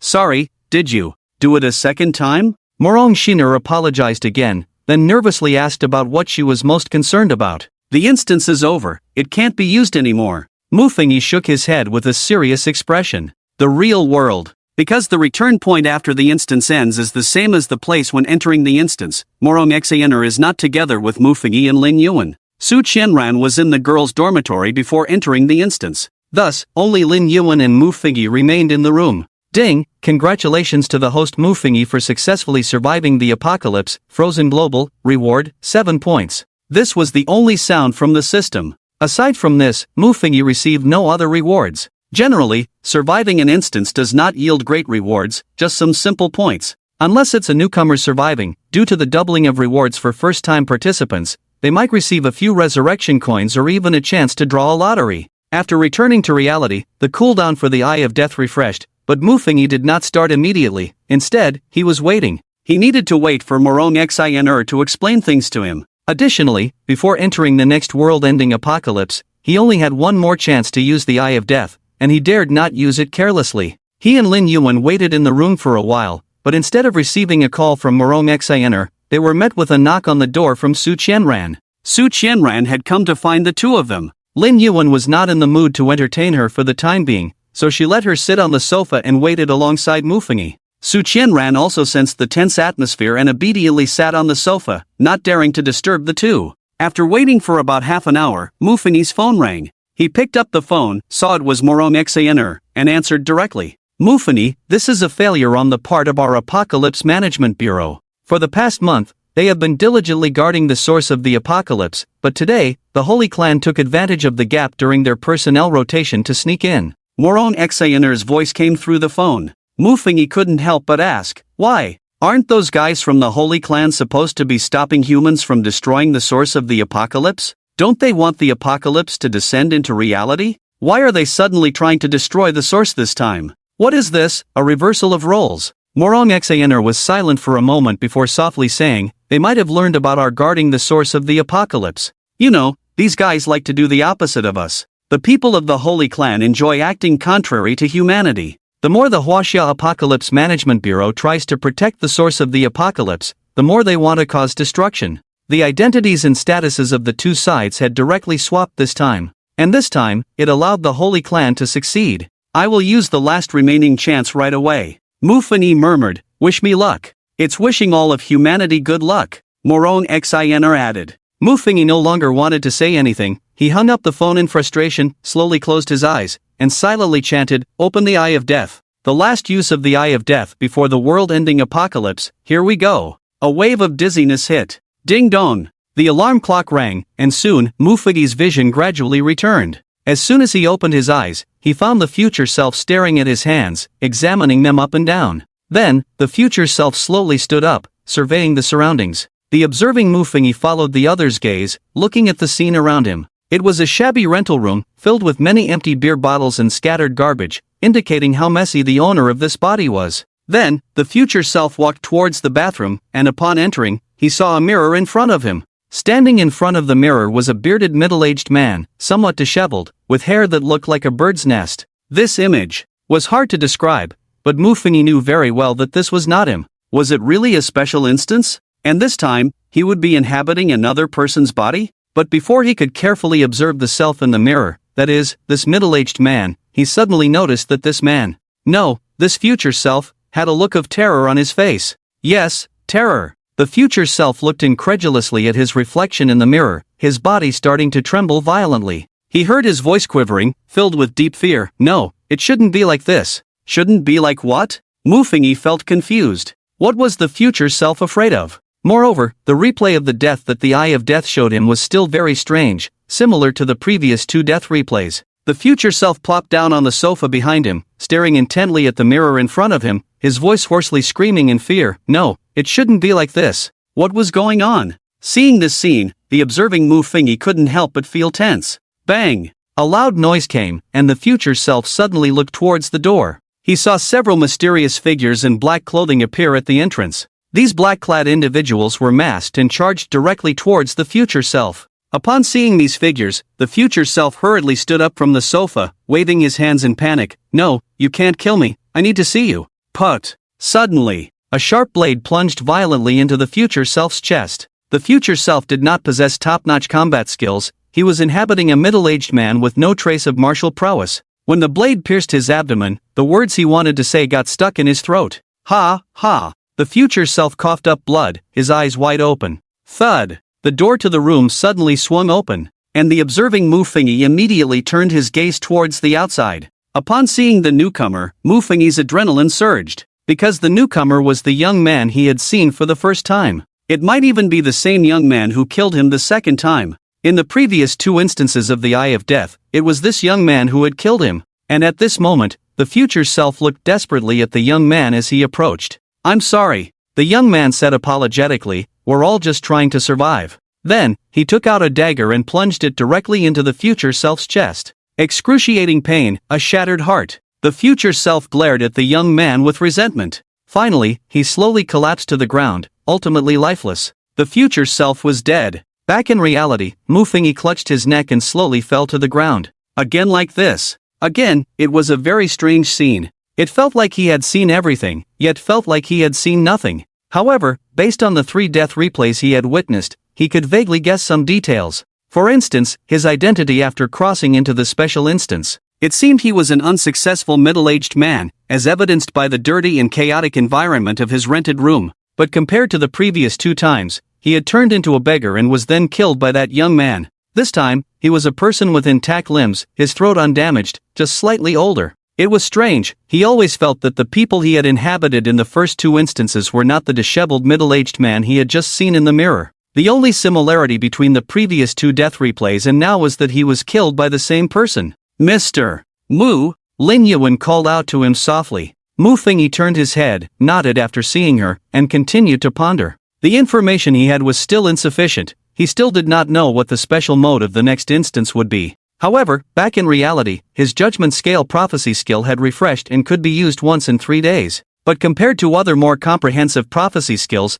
the judgment scale only had 2 answers, yes or no. The judgment scale was a question of judgment. How should he utilize this judgment scale to obtain more information? There was another doubt from this death replay. He remembered that when the future self saw himself in the mirror, he had a look of terror on his face. Why did the future self become terrified upon seeing his own appearance? Did he recognize who he was? This was a gap in information between the future self and him. The future self knew some things he did not, and the footage from the 3 death replays was also very strange, Compared to the previous death replays, the information from these 3 deaths was far too limited. If the previous death replays had fed him information directly, then these 3 were like scattering rice on the ground, forcing him to peck at it grain by grain. The previous death replays provided him with information on how he died, but these 3 were not as comprehensive. The most important information they conveyed was that the person who killed him was a young man, and he also remembered the young man's appearance. Additionally, that young man's family background should be very wealthy, otherwise, he wouldn't have so many subordinates in black.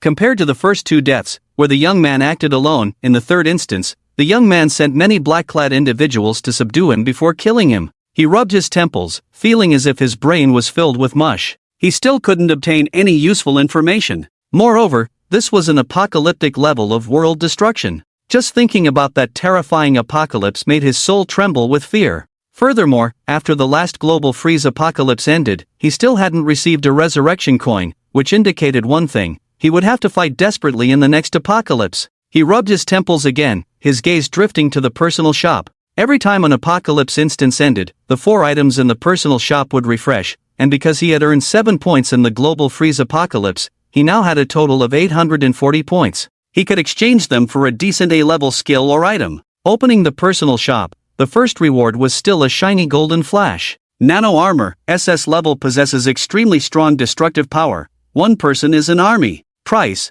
2,800 points. Great, too expensive. Next. Keyboard warrior, D-level. Your sarcastic skills are enhanced, and your typing speed will become very fast. Price, 15 points. Mufuni. This system can also be sarcastic. He set it aside for now, as he planned to spend all his points before entering this apocalypse. Is being sarcastic also a skill? Ineffective command, one-time item. Illegal operation, strictly prohibited. Once used, all players within a 10-kilometer radius cannot use any skills for 10 minutes. Price, 800 points. What is this? Mufingi looked at the blue dart on this item, his eyelids twitching. This thing is indiscriminate. However, this item probably wouldn't be of much use in the next apocalypse, so it wasn't within his consideration. Of course, if the 4th item was too outrageous, he would still consider buying the second in this one, which would total exactly 815 points. Mufingi turned his gaze to the 4th item. However, upon seeing the 4th item, his expression became strange. Cosmic telescope, one-time item. You can see things beyond your cognition. Price, 840 points. Mufuni? What is this? Selling it for such a high price? If I buy it directly, won't it drain me dry? Not a drop left. Moreover, the description of this telescope is that it can see things beyond his cognition? What does that mean? This is a cosmic telescope. Can it really see something in the universe? He was somewhat curious about this item, but it was too expensive, so he didn't consider purchasing it. He examined the 4 items he had drawn this time. Aside from that keyboard warrior, everything else was quite expensive. If he didn't consider the nano armor, his plan was to spend all his points. Otherwise, if he died without spending the money, wouldn't that be a huge loss? He looked at the invalid command and the cosmic telescope, lost in thought. The next instance was a world-ending apocalypse, and it was a special instance where no one could use skills, so this invalid command was essentially redundant and useless. But this cosmic telescope, he was now pondering whether items could be used normally in the next world-ending special instance. If the items couldn't be used normally, then it wouldn't matter what he exchanged for. After thinking for a while, he still couldn't make a decision. If it really came to it, he could just convert all his points into money later. 840 points was 4 billion. Of course, if everyone died in this world-ending apocalypse, no amount of money would be of any use. Putting those thoughts aside, he needed to consider how to utilize the judgment scale in 3 days and also check the prophecy content from Mr. Chan Yaching and Master Seguno from the beautiful country. This time, even if he had to buy it, he had to get Master Seguno's prophecy. Information is extremely important for any instance. Otherwise, prophecy-type skills wouldn't be so rare. He sent his thoughts to Morong Shiner, determined to obtain Master Seguno's prophecy content this time. Morong Shiner replied with received. Subsequently, Mufingi directly requested a week off from school and booked a flight back to Jiangxing for the afternoon. He wanted to go back and spend some time with his parents. After tasting some of the best restaurants in Ganshui City with Lin Yuan, they boarded the plane. It was still Wang Zichen and Old Zhao picking them up, but for some reason, Taomu didn't come along this time. As soon as Mufingi got off the plane, he received 2 messages from Morong Shiner. Both messages were in English, and Mufingi guessed they might be the prophecy content from Master Seguno of the beautiful country. so he directly placed his phone in front of the most cultured person present, Old Zhao. Old Zhao looked at the content on the phone, his expression somewhat surprised, and then translated directly. This is the original wording translated by Master Seguno. Humanity's cognition has been altered. Remember to keep your eyes sharp. Humanity's cognition has been altered. Remember to keep your eyes sharp? What does that mean? Everyone was confused, and Wang Zichen couldn't help but ask, Brother Mu, what's with this Seguno being so cryptic? What was the prophecy about? There's another sentence. Old Zhao interrupted him, his tone serious. It says that after Master Seguno finished this prophecy, he directly spat blood and was sent to the ICU, and he hasn't woken up since. Damn! Wang Zichen exclaimed, what the hell, did the prophet just collapse? Collapsed? Mu Fengyi said solemnly, that is within the acceptable range. Under a world-ending apocalypse, who wouldn't collapse? Xiaoyi, do you know something? Old Zhao looked at Mu Fengyi. Mu Fengyi nodded, his voice serious. The next Doomsday level is world-ending level. How much? Wang Zichen's eyes widened. Since old Wang joined the game, he had never encountered a world-ending Doomsday. It had been 10 years since the Moonfall, and in that time, there had been many Doomsdays. Moreover, he had only joined this game for 10 months. Don't worry, I'm here. Mu Fengyi patted his shoulder. I'll definitely die before you. Wang Zichen looked miserable. Can't you at least tell me that you can crack this Doomsday? Forget about cracking it, just surviving would be fine. At least don't let this damned world-ending Doomsday descend into reality. I'll try my best. Mu Fengyi forced a smile. Perhaps influenced by the threat of the world-ending Doomsday, the atmosphere among the four was not as lively as last time. After a not-so-cheerful hot pot meal, Wang Zichen took Mu Fengyi and Lin Yuan back to Mu Fengyi's home. Lin Yuan had received a strict order to protect Mu Fengyi, so she insisted on staying with him. Mu Fengyi could only take her back to his house. This time, he had taken leave from his parents, so he was a bit hesitant to explain things clearly to them. Lin Yuan thought it was the first time meeting Mu Fengyi's parents, so she bought a lot of gifts. The two of them carried the gifts and arrived at the residential complex where Mu Fengyi lived. After going upstairs, Mu Fengyi knocked on the door. Who is it? His mother's voice came from inside, and soon Mu Fengyi heard her hurried footsteps.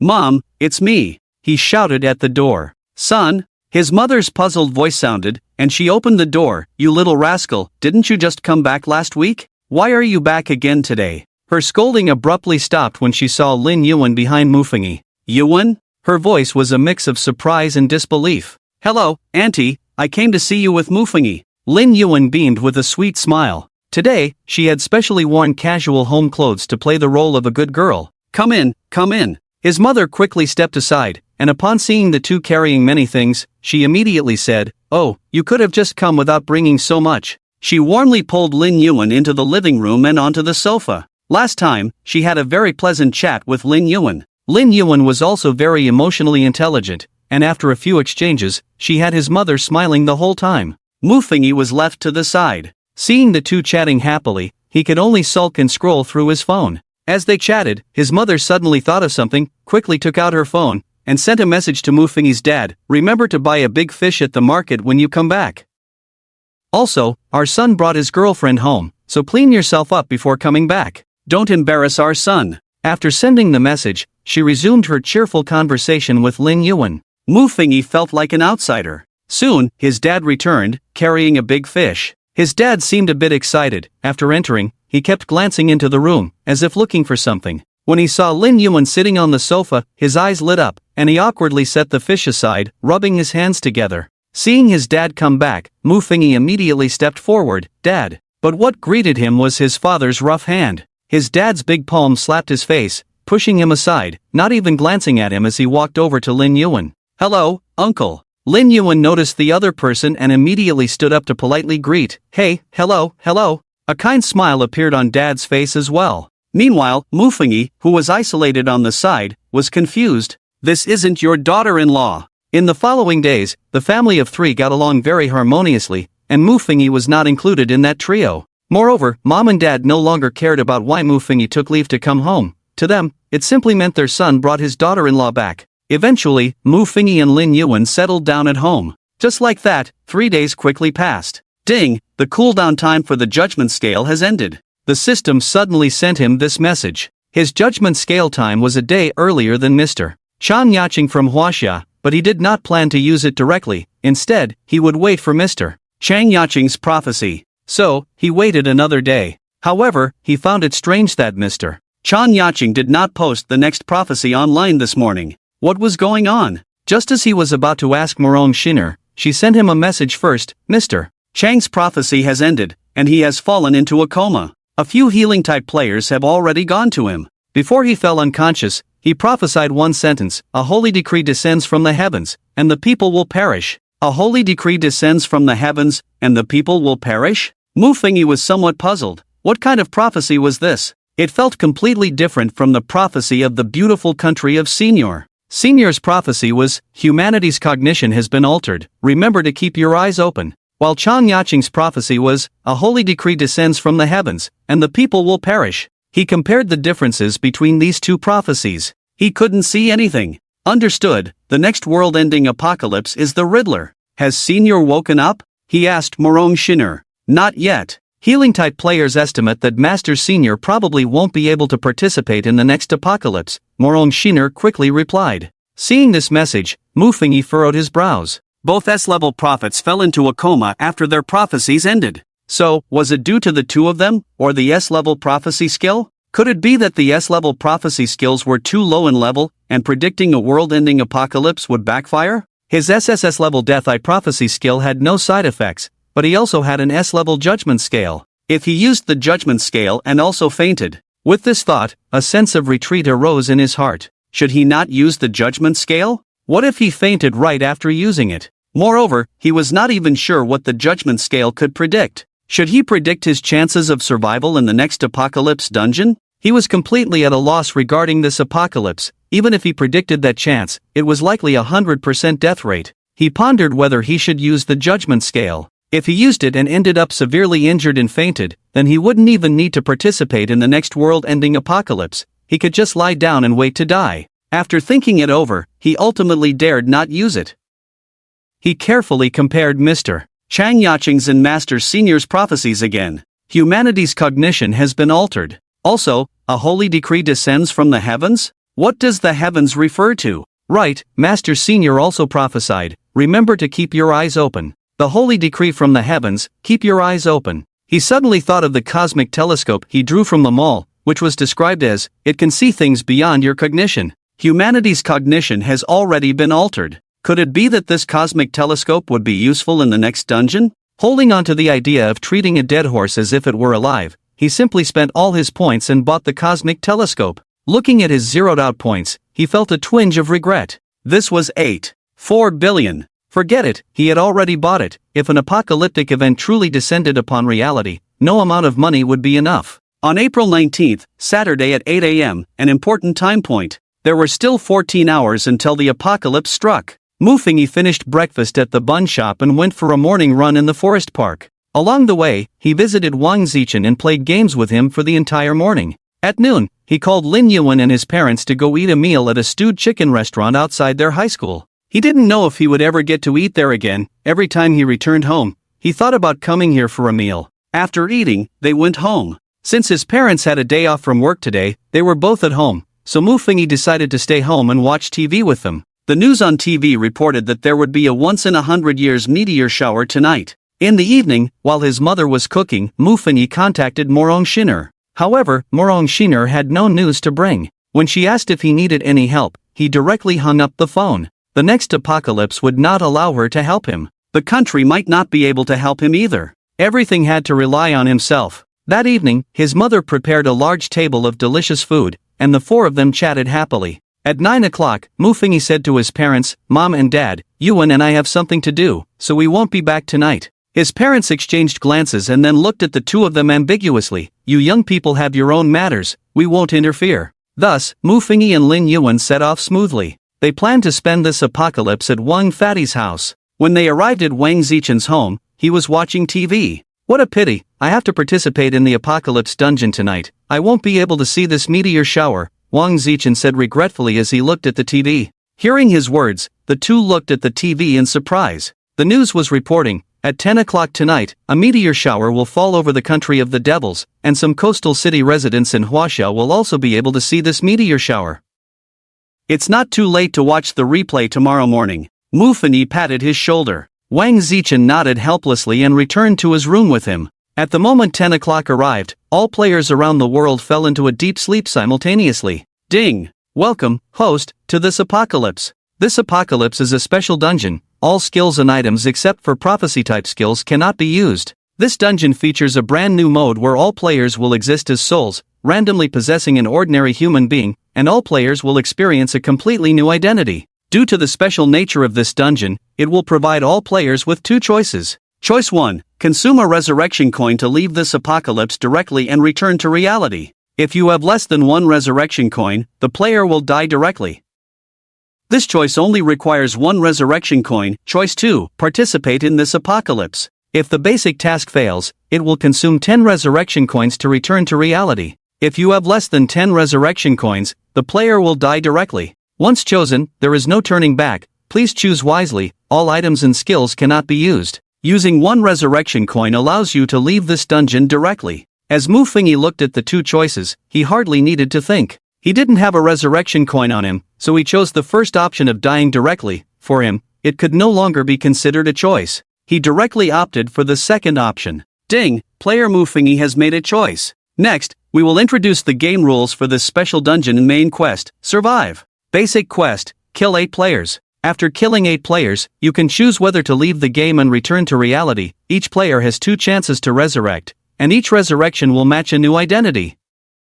Friendly reminder, please try to use your first identity to kill. Each time you die, the weight of your identity will decrease. For example, if your first identity is a millionaire, your third identity may turn into a beggar due to the reduced identity weight. Tip 1. Do not let any non-player ordinary people know your player identity and the content of the apocalypse game, or you will be directly erased. Tip 2. Keep your eyes peeled, and do not kill any non-player ordinary people, otherwise, the body you possess will also die instantly. Matching identity is about to begin. Ding! Matching successful. The moment this sound rang out, Mufingi felt a significant change in the scene before him, as if everything around him was shrinking. It was as if his soul had been pulled out. He didn't know how long it had been. He felt like he had been asleep for a very long time. Ding! Your identity is the only son of a listed company owner. You are usually arrogant and overbearing, relying on your father's favoritism and power to do all sorts of bad things. Warning, warning! You are under the curse of the rules. Rule curse.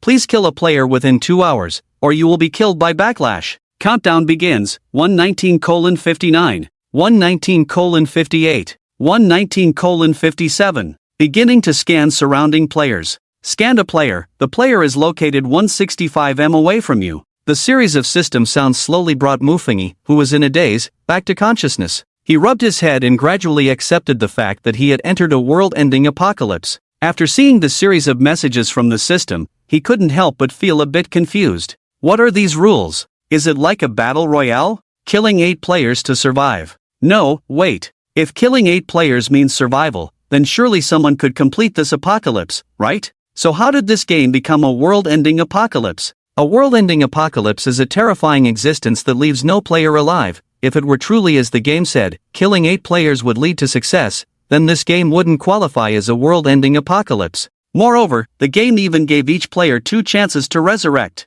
With such favorable conditions, it can't be that all players are unable to clear the game, right? This apocalypse must have a problem. Just as he was about to continue pondering, a sharp pain suddenly shot through the back of his head. Caught off guard, he instinctively covered the back of his head, rolling in pain on the soft bed. Ah! A low growl escaped his mouth, and within seconds, cold sweat drenched his entire body. 2 full minutes passed. It felt as if he had been submerged in water, gasping for breath on the bed. After enduring this pain, he felt his mind clouded. It was a very strange sensation. When he tried to recall something, it took a tremendous effort to remember. It was as if he had developed dementia? Unable to remember things, his mind had become sluggish. This was his current state. He felt that the speed of his brain's thinking had slowed down significantly, and each time he thought, it required a great deal of mental energy. Get it together, this is an apocalyptic level end of the world. He bit his tongue, trying to wake himself up, but his sluggish brain seemed to be his greatest enemy.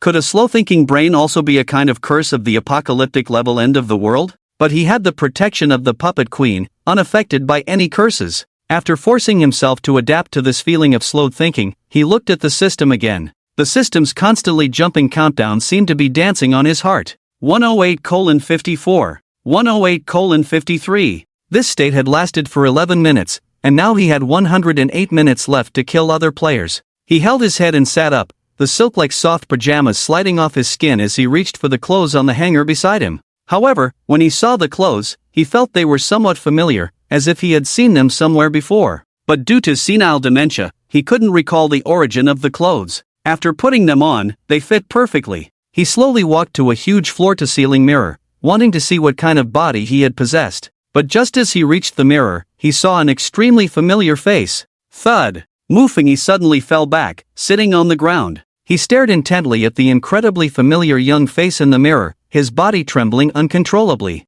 What on earth is going on? He looked at the face that had killed him 3 times, his eyes filled with disbelief. In the first 3 death replays, it was this young-faced man who dealt him the fatal blow. In the first death replay, this young man stabbed a dagger into his neck, showing a look of reluctance. In the second death replay, as this young man killed him, he shouted, "Trust me, I can change everything, I will definitely change it." In the third death replay, the future self, upon seeing his own appearance, showed extreme terror, clearly recognizing his identity. Immediately after, he was controlled by the young man's subordinates and ultimately killed. From these actions, when he saw the first character he possessed this time, he completely understood. I killed myself. And who am I, exactly? Mufengi gradually calmed down. He examined himself in the mirror, lost in thought. However, due to his slowed cognitive ability, it took him quite a while to figure out the layer of the issue regarding him killing himself. Because he killed himself, in the first death replay, when the future self saw the young man kill him, he shouted, "No, don't kill me, I am."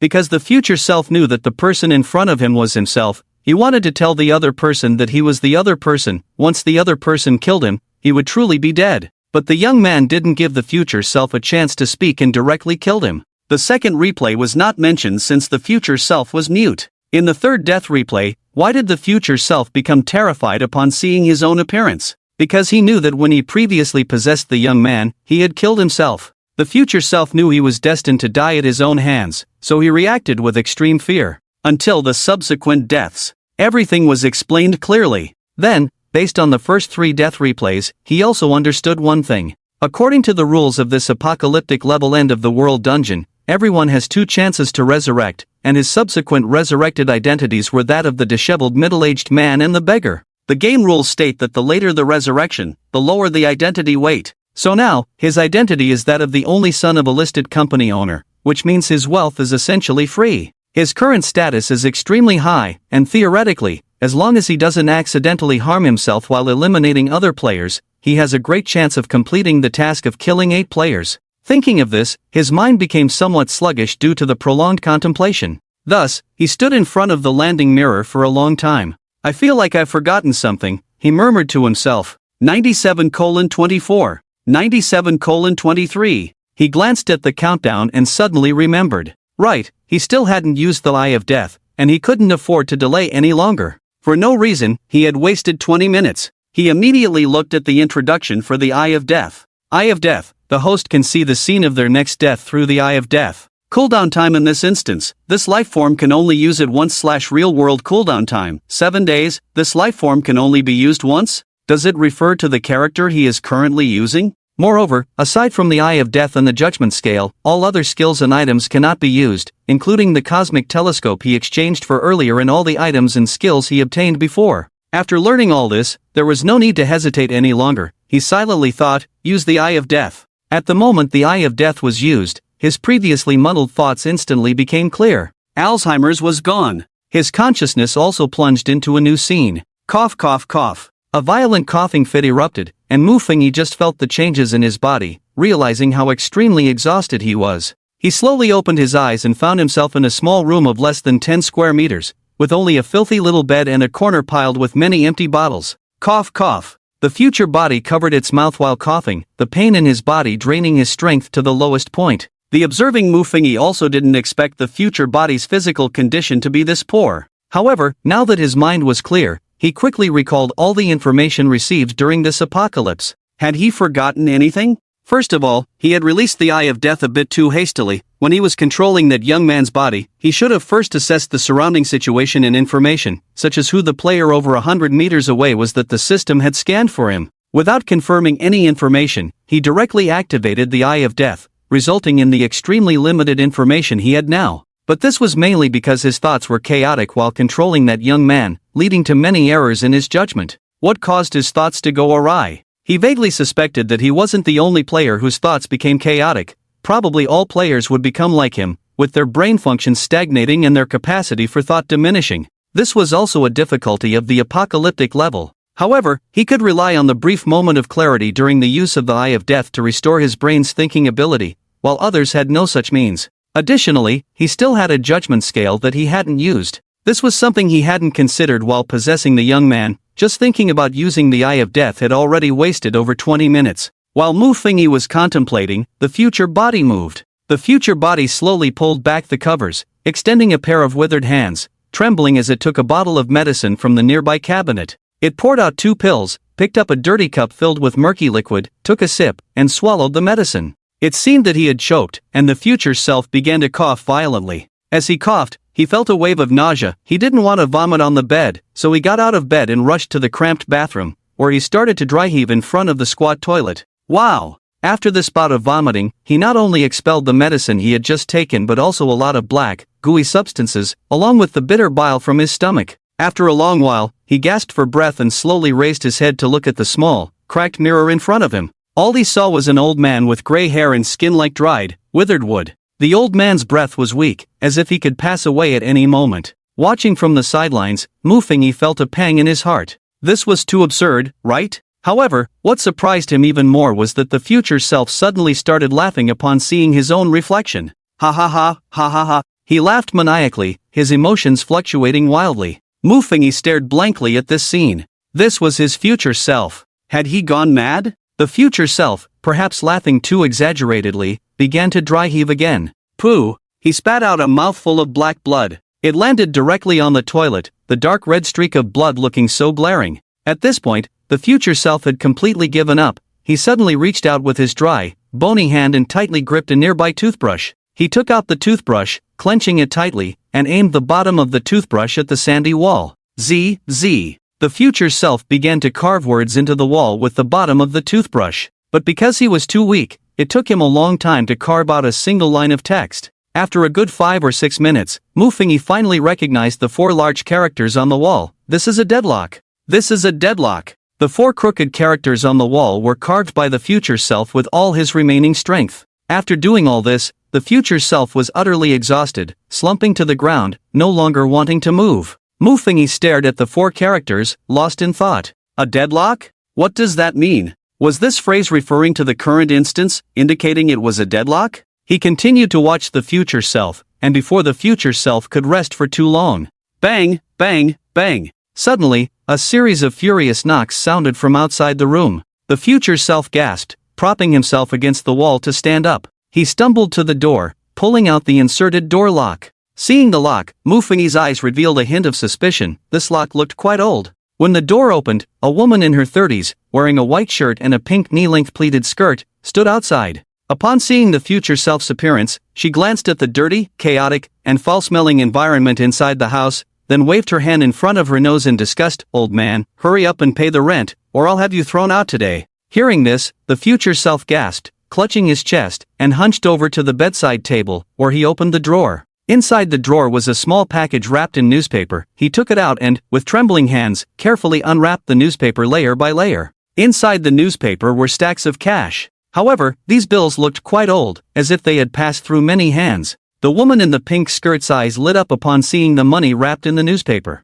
She stepped forward, snatched the newspaper from the future self's hands, took the money out, and began counting it. After counting, she stuffed the bills into her skirt pocket and looked down at the future self from a height, saying, "This is your rent for the next 7 days. Remember to pay the rent again in 7 days. Then, she disdainfully glanced at the bottles piled in the corner of the room, looked at the sickly future body, and muttered, "Old thing, don't die on me." After saying that, she flicked her ponytail and turned to leave. The future body could only watch her walk away slowly, without any movement. After the woman left, the future body, perhaps affected by the sluggishness of its brain, remained motionless for a long time, while the observing Mu Fengyi sensed something was off. Wasn't the outfit that woman wore a bit too retro? He had seen photos of his parents when they were young, and that woman's attire resembled his mother's fashion sense when she was in her 20s. And the room he was currently in was also filled with a sense of age. But just these images were not enough for him to extend too many speculations. After sitting in place for a while, the future body finally staggered to its feet, extending its withered hand to pick up the snakeskin bag filled with empty plastic bottles that was resting in the corner. It carried the bag on its back and opened the door to leave. The corridor was filled with an unknown stench, and as the future body walked down this narrow path, it saw many doors to rooms like its own. Because the place was completely soundproof, it often heard the noisy sounds coming from various rooms. As it walked, it turned its head to observe. It saw many families with simple sofas, and most of the televisions were antique color TVs, the so-called color TVs. Besides the color TVs, it noticed that many of the men in these households were shirtless, with fans blowing on them, holding wooden hand fans, which it had only seen at its grandparents' house. Seeing these vintage items, the future body had no reaction and continued to carry the snakeskin bag away. However, Mufengi, who was observing, was constantly shaken inside. He suddenly had a bold idea. He recalled the scenes he had seen while possessing that young man earlier. At that time, he was lying on a comfortable, soft bed, dressed in a custom-made suit. Moreover, he seemed to be staying in a luxurious hotel, and the environment around him clearly indicated that he was in a real high-end hotel. However, the place where he saw this possessed old man seemed to be a scene from 20 or even 30 years ago. He had only seen such scenes in TV dramas and movies because he was not from that era and had no access to it. Could it be that the person he possessed this time was not in the same time and space as the person his original body possessed? But soon he became puzzled again. The old man he was currently possessing had such a low status that he was most likely the beggar he had possessed during the first and second deaths. But he clearly remembered that in the first death replay, the scenes the beggar saw were surrounded by tall buildings. He had clearly been killed by a young man in a modern big city. In the second death replay, he hadn't paid attention to the surrounding environment because he was in a stinky ditch. In the third death replay, his uncle's identity should have been the second possession. Although the rental house he was in was also dirty and messy, it was much better than the old man's rental house now. However, it was unclear what era that uncle's rental house belonged to,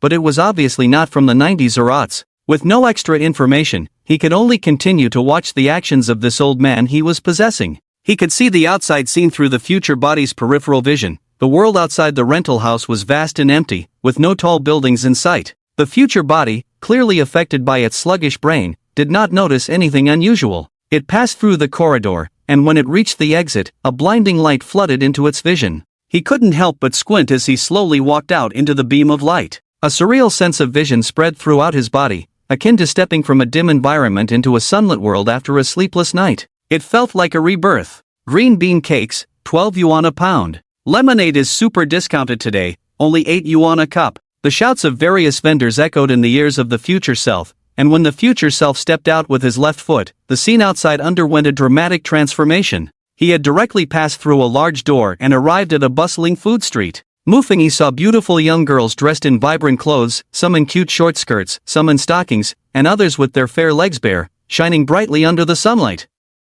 He saw tricycles forcing their way into the street, many young people holding small bowls filled with snacks or cups of milk tea, enjoying the food. This scene was one Mufengi had witnessed countless times before. On weekends at Ganshui University, he often came to the snack street with his roommates to eat and drink milk tea. Seeing this scene sent chills down Mufengi's spine. He could now confirm that the door the future self had just passed through had transported him from one era to another. It was as if he had jumped from the 1990s to 24 years later in an instant. Yet at this moment, the future self seemed oblivious, as if he had not noticed that he had just passed through a time gate. The future self held a snakeskin bag filled with empty plastic bottles and walked step by step toward a familiar spot. The young people around him, upon seeing the dirty old beggar, quickly covered their noses and avoided him. The future self felt nothing, as if he had endured too many such cold stares. This behavior of the future self also sent a chill down Mufengi's spine. The future self gave him a sense of seamless integration with the old man.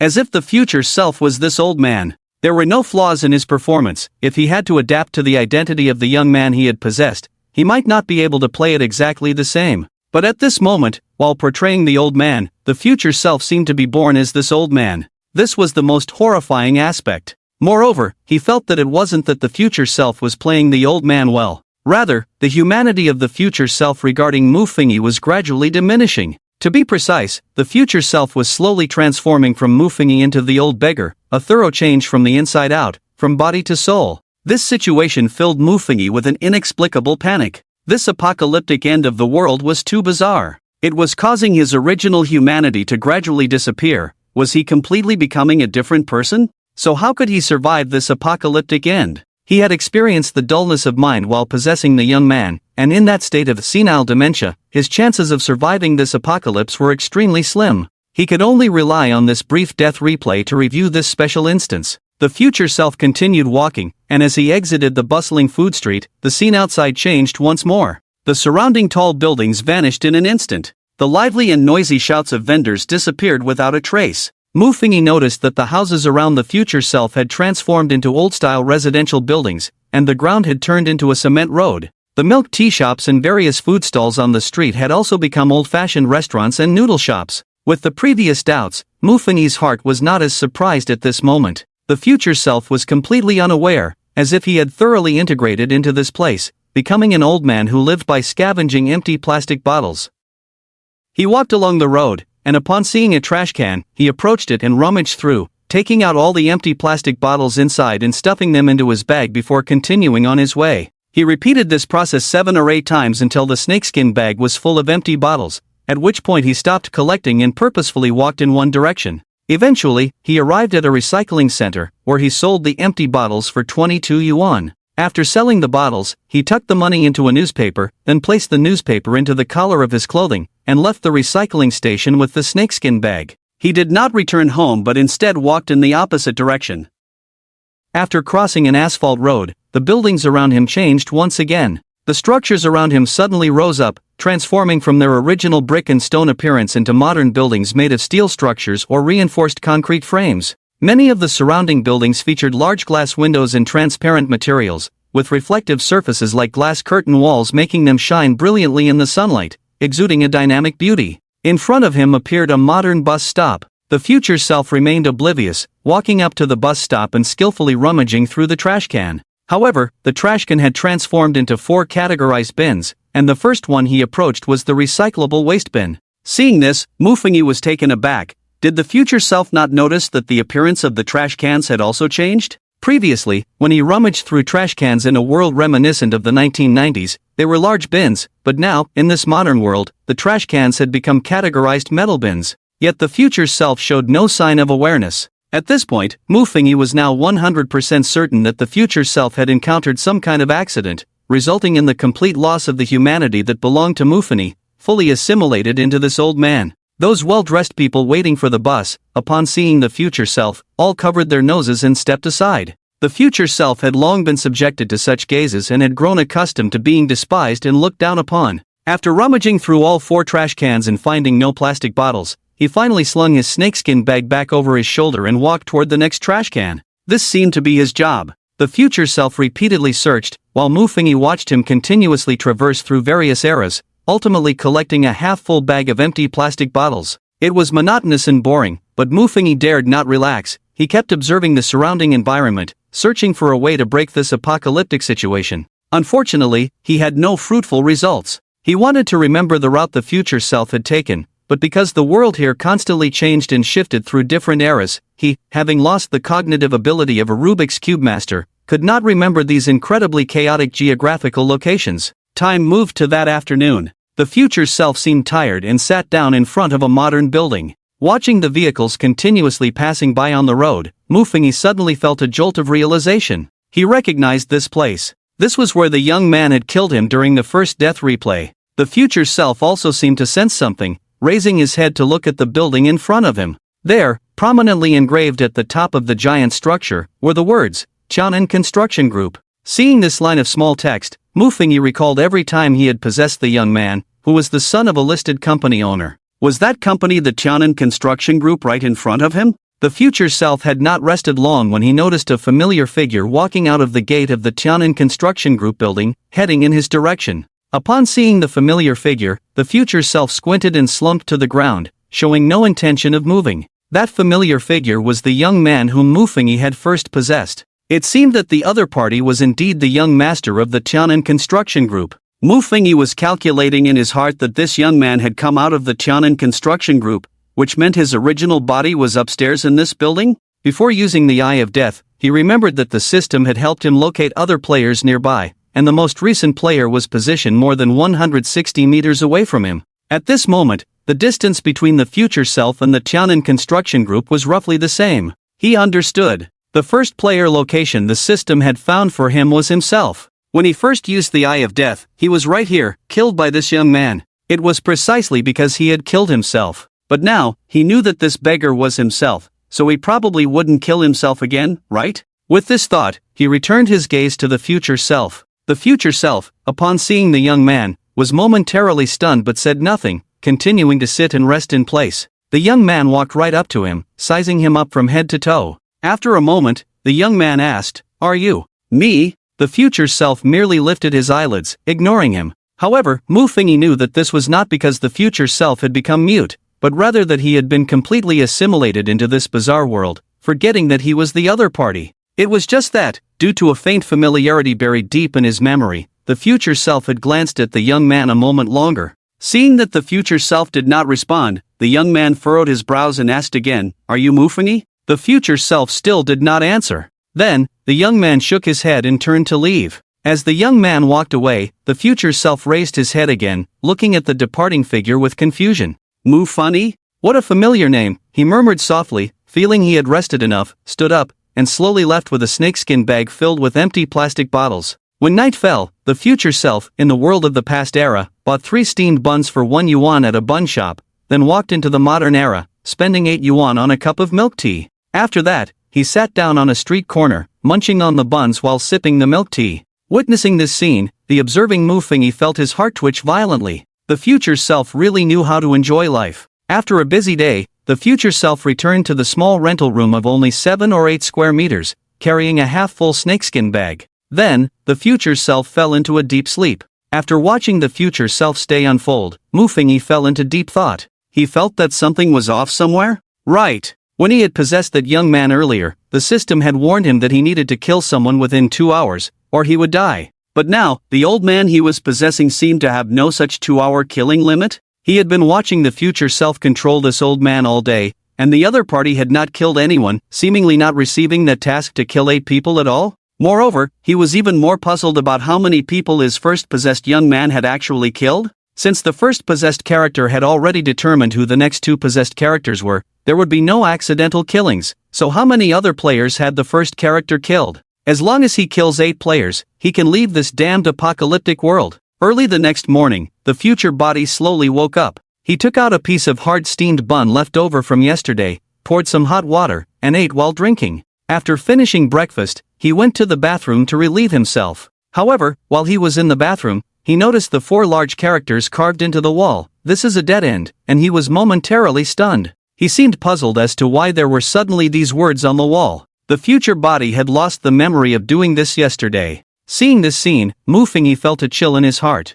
When the future body first took over this old man, he still retained some memories of Mu Fingyi, but as time passed, the future body gradually forgot everything, including that he was a player, and that this world was an apocalyptic dungeon. Observing these circumstances, Mu Fingyi couldn't help but feel worried about the future direction and ponder how he should cope with this situation. What if, when he took over this old man, he was also assimilated by this world? He realized that the most terrifying aspect of this apocalyptic world was its ability to alter his memories and perceptions. Perhaps this was what the great master Sigmund of the beautiful country prophesied in reality. Human cognition has been altered. Remember to keep your eyes wide open. Altered cognition meant that the amount of thought processed by his brain was greatly reduced, and after he became an old man, all his original perceptions were replaced by those of this old man. He was gradually transforming completely from the original Mu Fingyi into this old man. He would forget everything about Mu Fingyi and thus become like the old man. This was what was meant by cognition being altered. As for remember to keep your eyes wide open, he had some guesses. Keeping one's eyes wide open might refer to the fact that during the first possession, the system detected that among the surrounding players, 2 of them were actually himself. So, he needed to keep his eyes wide open and not kill himself. In addition to Master Sigmund, Mr. Shang Yaching from Huaxia also made a prophecy. A holy decree descends from the heavens, and the people will perish. According to Mu Fingyi's understanding, this meant that something would appear in the sky or in the universe, and this thing would destroy all of humanity. For example, during the previous moonfall incident, the moon fell onto the blue star, and apart from that astronaut, all the people of the blue star died. However, based on all the information he currently had about this apocalypse, it seemed that this apocalypse had nothing to do with Mr. Chang Yaqing's prophecy? Or was it that he had overlooked some information? While Mu Fingyi was reminiscing, the future body set out again from the rental house, preparing to go out and collect empty bottles to sell. Aside from the woman demanding rent not appearing, the future body's other actions were no different from yesterday.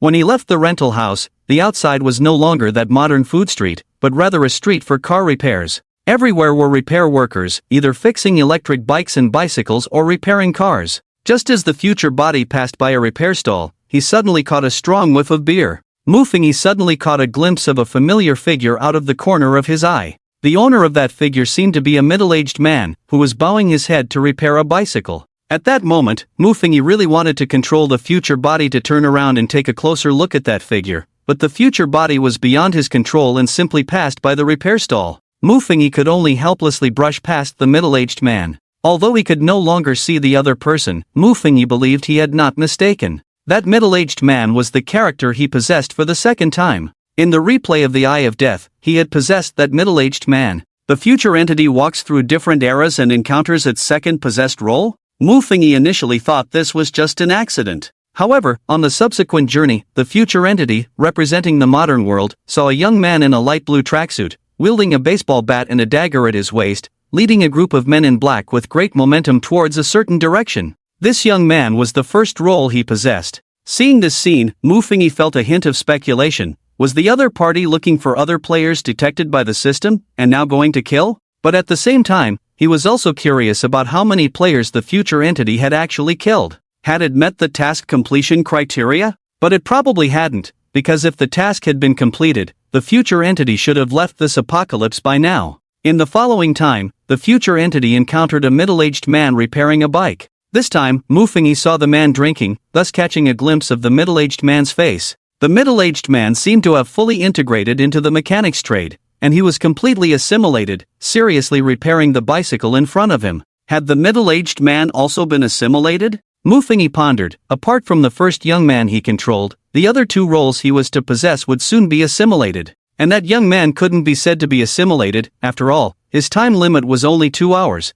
and he needed to kill as many other players as possible in that short time. Was the difficulty of this apocalypse instance here? After all, the two identities he would later possess were too weak, making it much harder to kill other players compared to the first identity. So, when he was in the first young man's body, did he need to kill more players? But was it really just that? In the following period, the future entity encountered the young man and the middle-aged man many times. The future entity had completely forgotten about the two. He had turned into an old beggar, living a repetitive life of collecting bottles, selling bottles, buying steamed buns, and buying milk tea. Because his appetite was small now, 3 steamed buns a day were enough for him. And so, 7 days passed. On the morning of the 8th day, when the future entity woke up, he had breakfast as usual. Just as he was nibbling on a steamed bun, bang! The door was suddenly kicked open. The person who opened the door was the same woman as last time, but unlike before, she was now dressed in modern fashionable clothes, wearing rings and bracelets. She looked at the rented room with great disdain and said in a bad tone, "Old man, it's time to pay the rent." The future entity looked up and saw the woman, and behind her stood 2 strong adult men.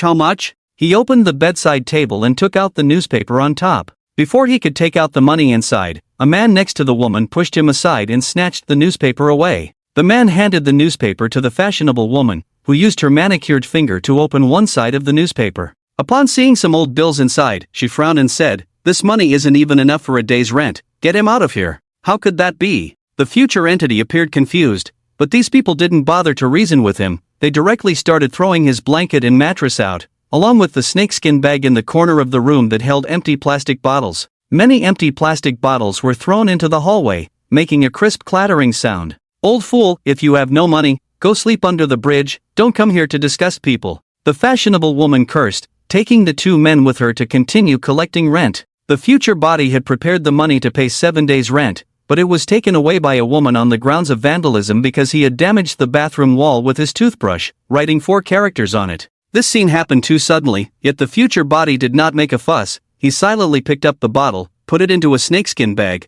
and then left the rental room with his bedding. Outside the rental room, the street had transformed back into a food street, but this time, it seemed that this food street had not changed into a world of another era. Mu Fingyi witnessed all of this. He knew that the future body was just too unlucky, On the day the rent was due, the world had coincidentally shifted to the era of reality, so the rent suddenly increased significantly according to the prices in reality, making it unaffordable for him. Thus, the future body was kicked out. As the woman suggested, the future body really did carry his bedding and snakeskin bag to the bottom of a huge bridge arch. With no money at all, he spread out his bedding under the bridge and prepared to collect empty bottles with the snakeskin bag filled with empty plastic bottles. He hadn't eaten today and had to sell the bottles, otherwise, he would go hungry at night. But just as he laid out his bedding and was about to set off, bang! A loud noise erupted, and the future body hurriedly looked up to see a group of people approaching him, led by a young man in a light blue tracksuit holding a baseball bat. The young man saw him and directly raised the baseball bat, bringing it down fiercely.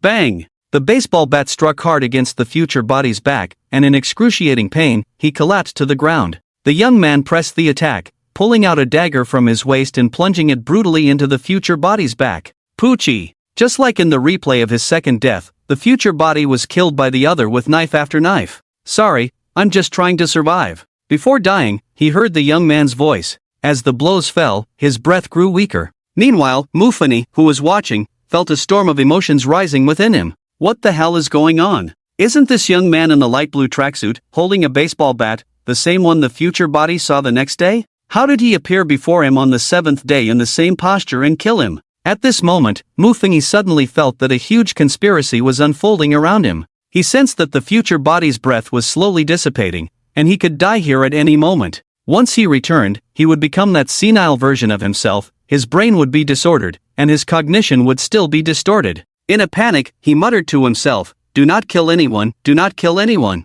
do not kill anyone." Mufani kept repeating, trying to instill this thought into the mind of the young man. Now he had a terrifying guess, but this guess could only be confirmed when his brain had the capacity to think during the next death replay. Thus, under his constant mental suggestion, the future body gradually lost its vitality. The future body was killed again by the young man. The future body, dead. Wow! Mufani suddenly woke up, and the first thing he saw in the mirror was the familiar face of the young man. It was this young man who had killed him in all 4 death replays. But before he could think about anything, that gloom descended upon him again, and his mind became chaotic once more. But Mufani was already prepared. He kept in mind his thoughts when he was awake, continuously murmuring to himself, "Don't kill anyone, don't kill anyone." As he mechanically repeated these words, he used the little remaining thought he had to contemplate the situation where his future self was killed by the young man. He remembered that the future self had clearly seen the young man wearing a blue tracksuit, brandishing a baseball bat,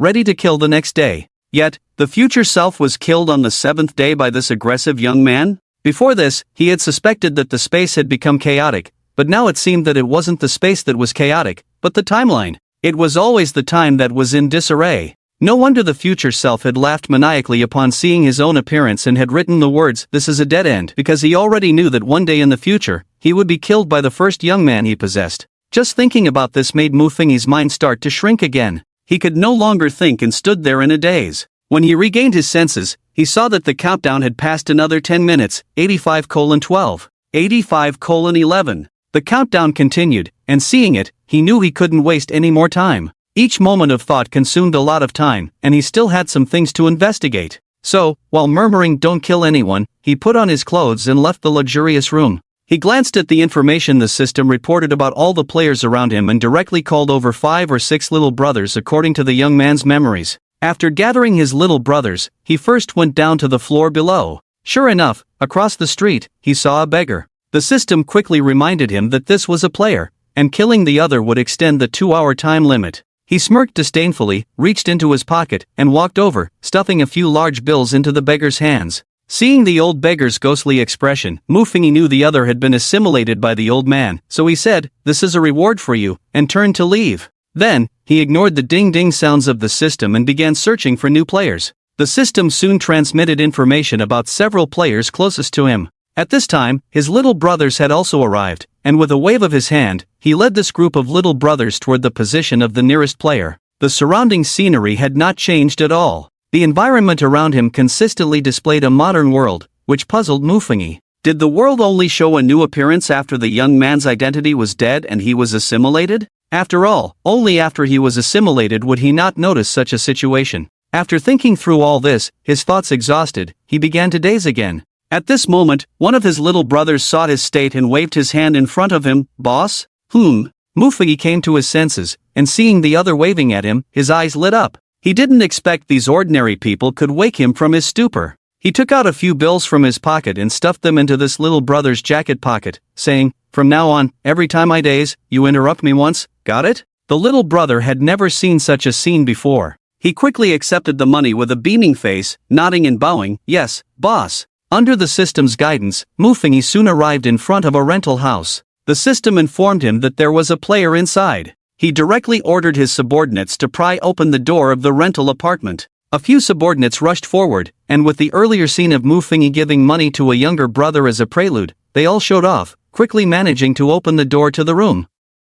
Mufegi also noticed that the corners of the rental apartment were filled with empty beer bottles, and on the messy big bed lay a disheveled middle-aged man. The middle-aged man noticed their group barging in and hurriedly stood up in a panic. Mufegi walked directly in front of him, looking down from a height. "Do you still recognize me?" The middle-aged man trembled and shook his head. Seeing the middle-aged man's appearance, Mufegi frowned. Was the other party also assimilated? In the 4 death replays he had seen earlier, the future bodies had not been assimilated in the early stages. They all maintained their consciousness of being Mufegi.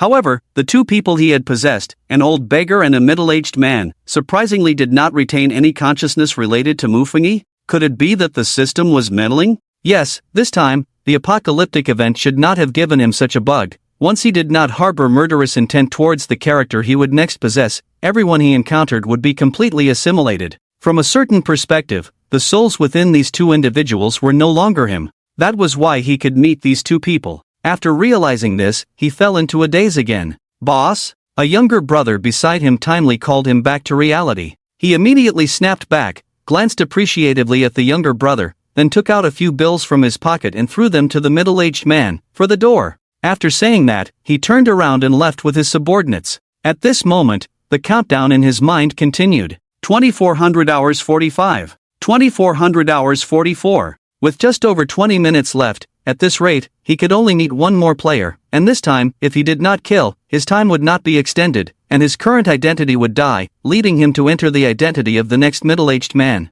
However, he had no intention of killing anyone from the beginning. He already had a hint of suspicion in his heart. He just needed to meet one more person to completely confirm this suspicion. Thus, guided by the system, he walked towards the nearest location. About 10 minutes later, he arrived at a familiar food street. "Get out! You want to rent my place without money, you old thing." A familiar voice rang in his ears. He looked in that direction and indeed saw a fashionable woman. This woman was the landlord who had previously chased the old man out. He also caught a glimpse of an old man hurriedly running out with a blanket. The moment he saw the old man, the system immediately alerted him that the other party was a player. The moment he saw the old man, Mufegi smiled. Just as he had expected. The so-called killing of 8 players was the biggest scam. In this world, there was only him as a player. The so-called other players were all himself. However, these other players were himself from different timelines. Just like the old man in front of him. It should be noted that just a few dozen minutes ago, he had seen the other party resting under the Tianan construction group.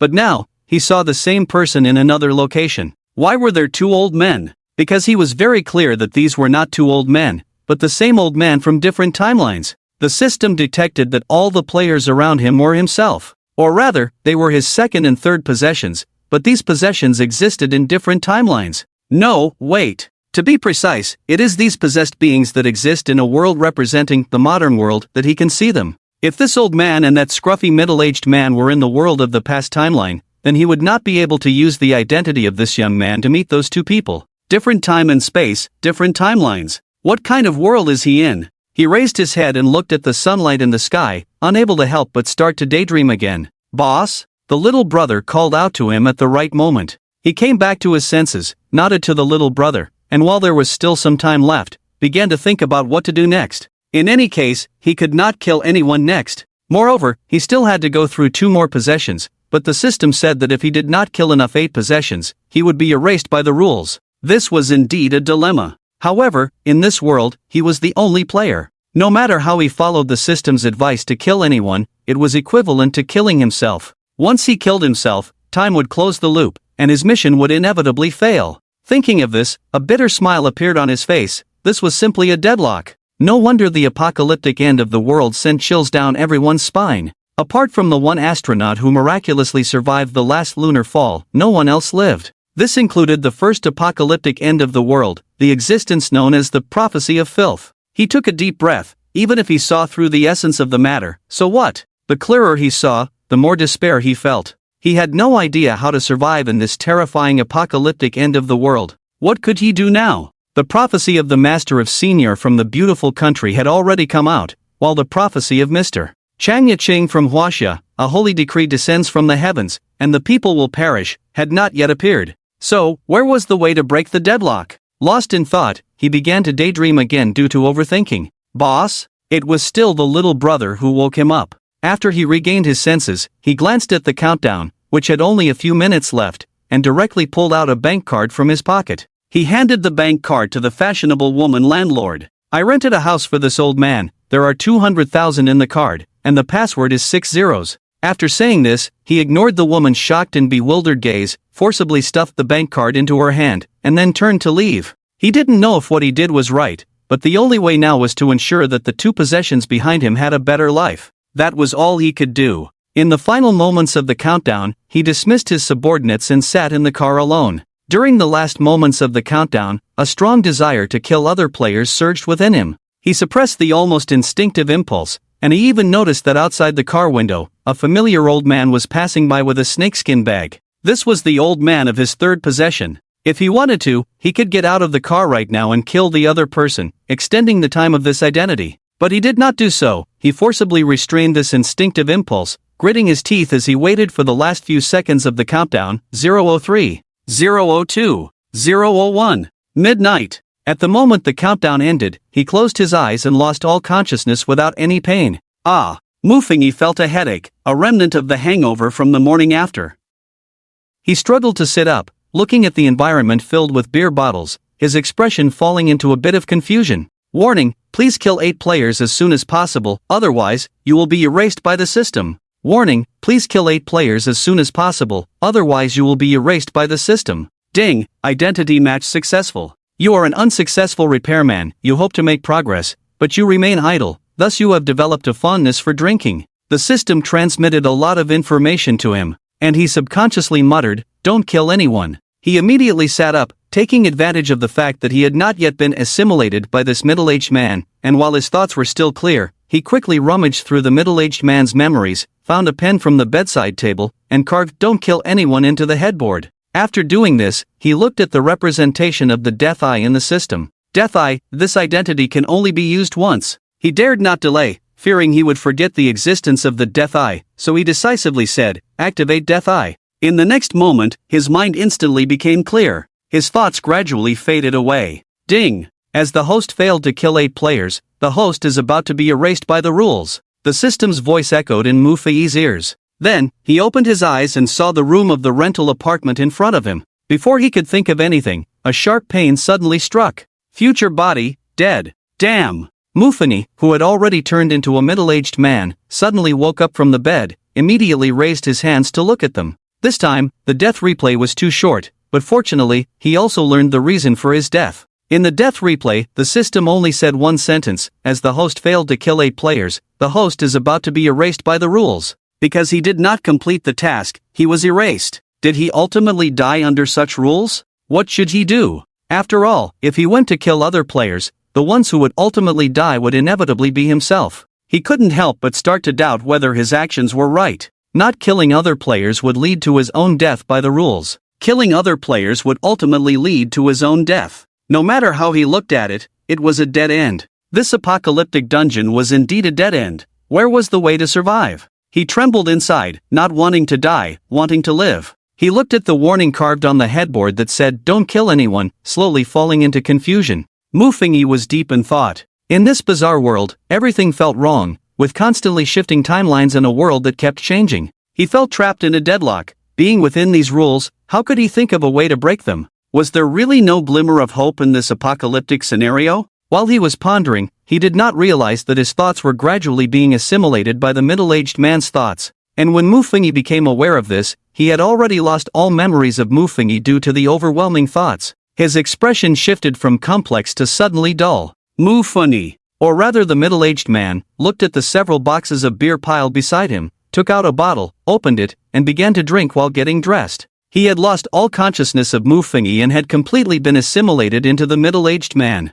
After tidying up, he set off for his repair shop, starting his day's tasks. Thus, Mufingi lived as a middle-aged man, beginning a new life. He went to the repair shop in the morning, returned at noon with a cheap boxed lunch to eat, drank 2 bottles of beer, and continued working at the repair shop in the afternoon. His life seemed to have started to calm down. However, the next day, a small accident occurred. A young man, accompanied by a group of followers, broke into his home, destroyed the front door, and left behind a sum of money far exceeding the cost of the door, claiming it was the money for the door. This unexpected windfall brought great joy to the middle-aged man. After using a small portion of the money to repair the door, he spent the rest on beer and barbecue. He enjoyed a hearty meal, something he hadn't done so freely in many years. As he ate the barbecue, tears streamed down his cheeks. After this incident, his life returned to normal. On the 5th day, for reasons unknown, the middle-aged man suddenly felt an intense desire to kill, and his intended victim was an old beggar who passed by his shop every day.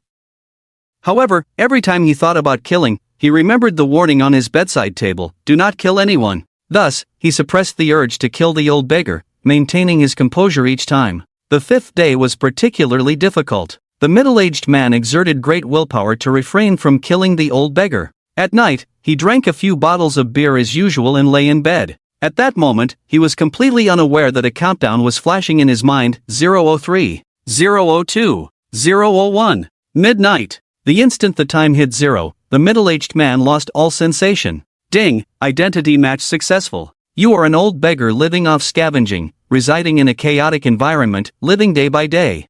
You must kill 8 players to leave this world. Survival time for this identity, 10 days. Countdown begins. 239:59:59. 239:59:58. The system's voice echoed, and the thoughts of Mufingi briefly returned. Mufingi had just regained the ability to think and first observed his surroundings, realizing he had transformed into an old beggar.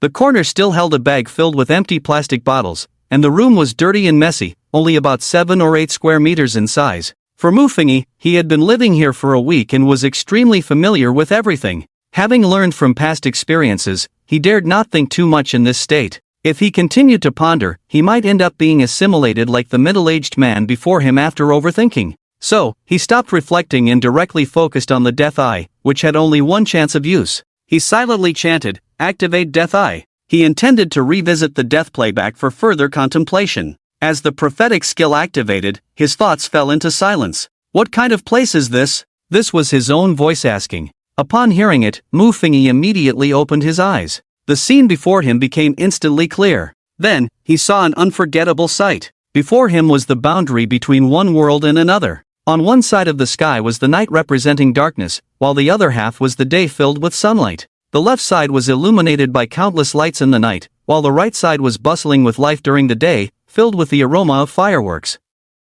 Meanwhile, the future self stood there in a daze, saying nothing. Beep beep beep. The system's voice echoed frantically in the future self's mind. "The host is in a time rift. Please retreat within 1 minute, or you will be pulled into the time rift and torn apart by the time turbulence. The host is in a time rift." This alarm blared wildly in his mind. Besides this voice, another voice also appeared in the future self's mind. Due to the host's location being outside of a special area, all skills and items are temporarily restored. Upon returning to the instance location, skills and items will be resealed. Please, host, leave the time-space rift as soon as possible. Please, host, leave the time-space rift as soon as possible. The system's warning echoed continuously in the future body's ears. At this moment, the future body, completely assimilated by the old man, seemed to understand nothing of the system's voice, standing foolishly in place, staring at the enormous crack in the skyline. Watching from the sidelines, Mufingi's mind raced as he processed what he had just seen. What exactly is this place?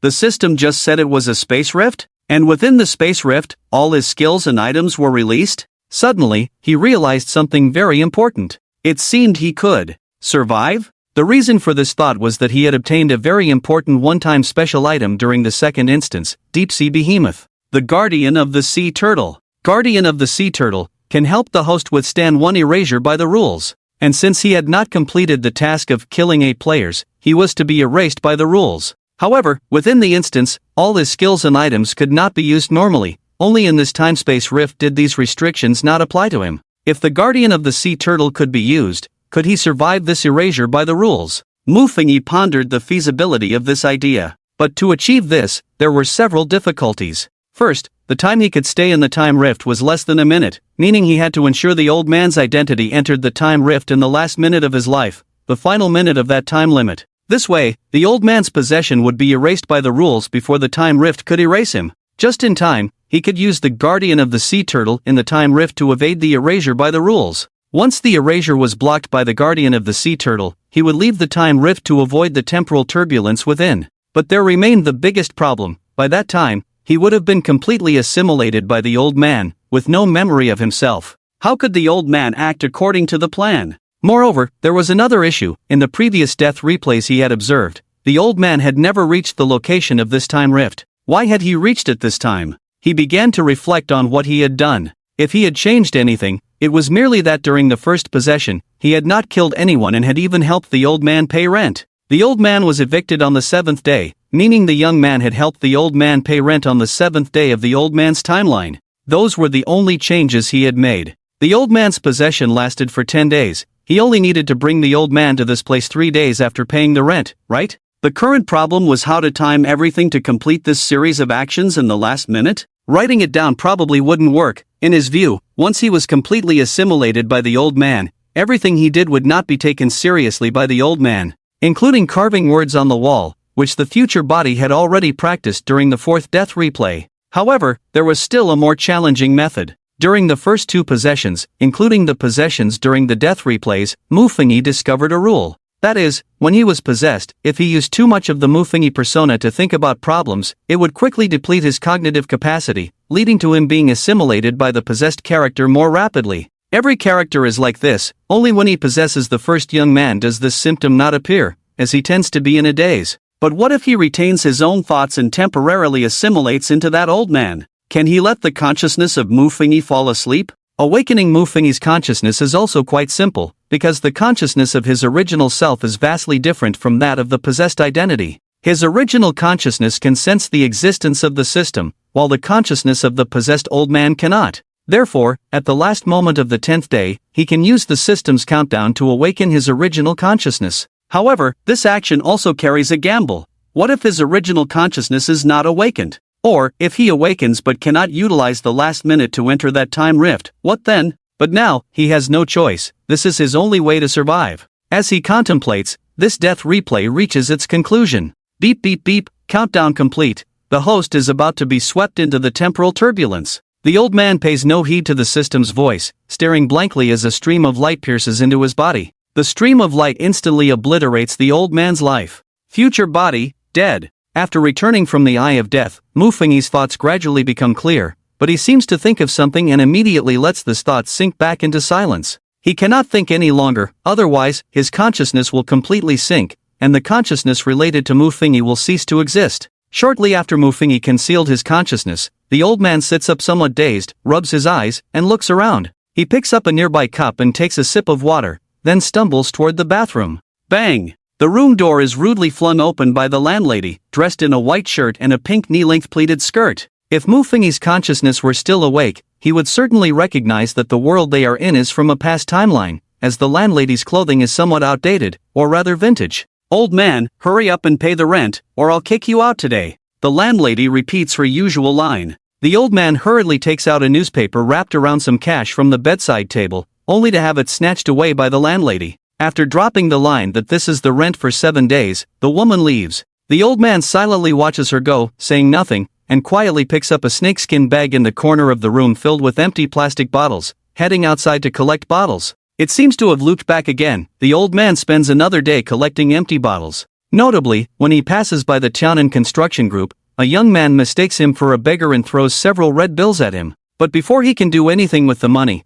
after the young man leaves, a sharp-faced man rushes up, snatches the money from the old man's hands, and runs away. The old man can only watch helplessly as the man disappears, unable to do anything. After this incident, the old man's life returns to normal. Just like the scenes from Mufengi's 4th death replay, the old man lives this way every day, while the consciousness unique to Mufengi remains asleep, never awakening. On the morning of the 7th day, the old man is kicked out by a fashionable woman for not being able to pay the rent. Coincidentally, the young man arrives and witnesses this scene. "I'll pay for this old man's rent, there's 200,000 in the card, and the password is 6 zeros. The young man steps in to help him pay the rent. Subsequently, the old man sees the fashionable woman smiling as she sends the young man off. After the young man left, the fashionable woman looked at the old man, who was holding his bedding and seemed at a loss, and cursed, "Damn old thing, did all the bad deeds when young, and now can still meet a benefactor in old age." She spat in front of the old man and turned to leave. The old man could only hold his bedding and return to his rented room. It seemed that as long as he wasn't chased away, everything was negotiable. After this incident, the old man didn't encounter any more troubles for the next few days, until the last hour of his life, which was the 10th day since the spirit of Mufingi had taken over his body. Warning, please kill 8 players within 1 hour, or you will be erased by the system. Warning, please kill 8 players within 1 hour, or you will be erased by the system. Early in the morning, Mufingi's consciousness was awakened by this voice. Without time to feel surprised that his consciousness had been awakened, he immediately sat up,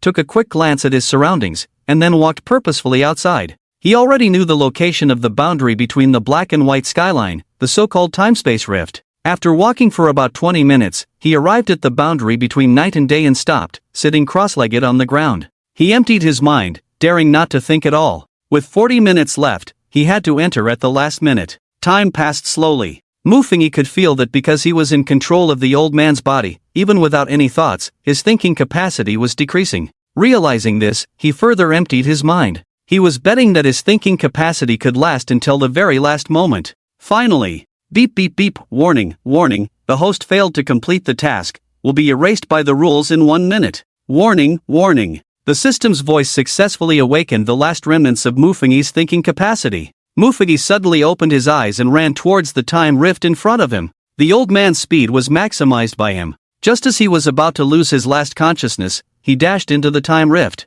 The host is in the time rift. The surrounding skyline changed, half day, half night. Due to the host's location being outside a special area, all skills and items are temporarily restored. Upon returning to the instance location, skills and items will be sealed again. Please leave the time-space rift as soon as possible. When the system informed him of this, Mufingi's last thinking capacity completely vanished. At that moment, he was thoroughly assimilated into the thoughts of the old man. The old man stood there in a daze, looking around somewhat bewildered. He was surprised at how he ended up here. Beep beep, host Mufingi failed to complete the task of killing 8 players, will soon be erased by the rules. Detected that the host possesses Turtle's Guardian, automatically consuming Turtle's Guardian, the rules failed to erase the host. Congratulations to the host for successfully surviving in the chaotic time and space. Instance, time reversal, phase 1 is over, host Mufingi is about to enter phase 2. Instance, time reversal, entering phase 2. The moment the system's voice appeared, all of Mufingi's thinking capacity returned. And the old man was once again under Mufingi's control. Mufingi looked at the time turbulence approaching him, had no time to think, and hurriedly left the time rift. He stepped into the world of daytime. This time, he no longer had to worry about insufficient thinking capacity, because his body completely belonged to him, and his thoughts were entirely his own. Host Mufingi enters phase 2. All items and skills can be used normally. Tip: you are the only player to enter the second stage of time reversal. Once the host dies in this instance, the apocalypse will descend upon reality. After Mufingi stepped into this shattered world, he found that everything around him had come to a standstill. This included vehicles that were once in motion, people who were walking, and even the birds flying in the sky had halted their actions. It was a miraculous scene. Meanwhile, before him stood a door radiating energy fluctuations. Please, host, step into the portal to enter the second stage. The system prompted. Mufingi gazed at the door, fell silent for a moment, and then slowly walked forward, entering the door. The instant he stepped through, he felt a tugging sensation in his body. April 19th, Saturday morning at 8 o'clock, recovery of Chapter 93's important time node. A rich aroma blossomed in his mouth. Mufingi immediately opened his eyes. Soon, he saw that he was holding a bun in his hand, and he was putting it into his mouth. Wait, why does this scene feel so familiar? He looked at the bustling reality outside the breakfast shop, momentarily dazed. As if recalling something, he quickly pulled out his phone and glanced at the date. April 19th. Isn't this the day he entered the world-ending apocalypse from reality? Had he crossed back? No. He squinted at the system. At this moment, the system did not have the personal mall section, it only displayed a prompt, you have entered the second stage of the instance, time reversal. He had not returned to reality, he was still in this world-ending apocalypse. Realizing this, he felt a wave of helplessness and despair. Damn it! After enduring so many hardships, it turns out he had only completed the first stage? Moreover, to get through the first stage, he had gambled his life many times, betting that his consciousness could awaken from the old man's body. He had bet that he could slip into the time-space rift at the last minute, using the rules bug to let the guardian of the sea turtle within him take effect, resisting a rules erasure. One could say that every step he took was like walking on a tightrope. A slight misstep would mean complete death. Even so, he had only just entered the second stage of the apocalypse? Alright, the game has just begun, right? He cautiously glanced around, although he seemed to be in reality now. Who knew what kind of trouble might come to take his life? Open the system. He looked at the Eye of Death. At this moment, the description of the Eye of Death had changed. Eye of Death. The host can see the scene of their next death through the Eye of Death. Can only be used once in this instance/reality cooldown time, 7 days, still only usable once. He thought for a moment but decided to use it directly. He glanced at the ordinary people around him having breakfast, picked up a napkin to wipe his mouth, and while obscured, quickly recited in his heart, "Activate the Eye of Death." Unnoticed, his eyes burst forth with a crimson glow. In 10 minutes, we will witness a meteor shower that occurs only once every few hundred years. Our Jiangqing TV reporters have arrived at the nearest peak and will bring you a live broadcast of this meteor shower. This is the best place in Jiangqing to watch the meteor shower. Mu Fengyi heard the familiar voice announcing the meteor shower and opened his eyes to see Wang Zichen, who was about to turn off the TV. "Stop!" the future self shouted at Wang Zichen. Wang Zichen paused, turning to look at him in confusion. "Brother Mu, what's wrong?" The future self stared intently at the meteor shower on the TV, tapping Wang Zichen. "In 10 minutes, take me to the highest nearby place. I want to see this meteor shower too." "But we're about to enter the apocalypse." Wang Zichen's face was filled with confusion. "Trust me," the future self said solemnly to Wang Zichen. Influenced by the future self, Wang Zichen could only grit his teeth and agree. He directly picked up a row of car keys hanging on the wall and went to the backyard to open his fastest car. "Get in."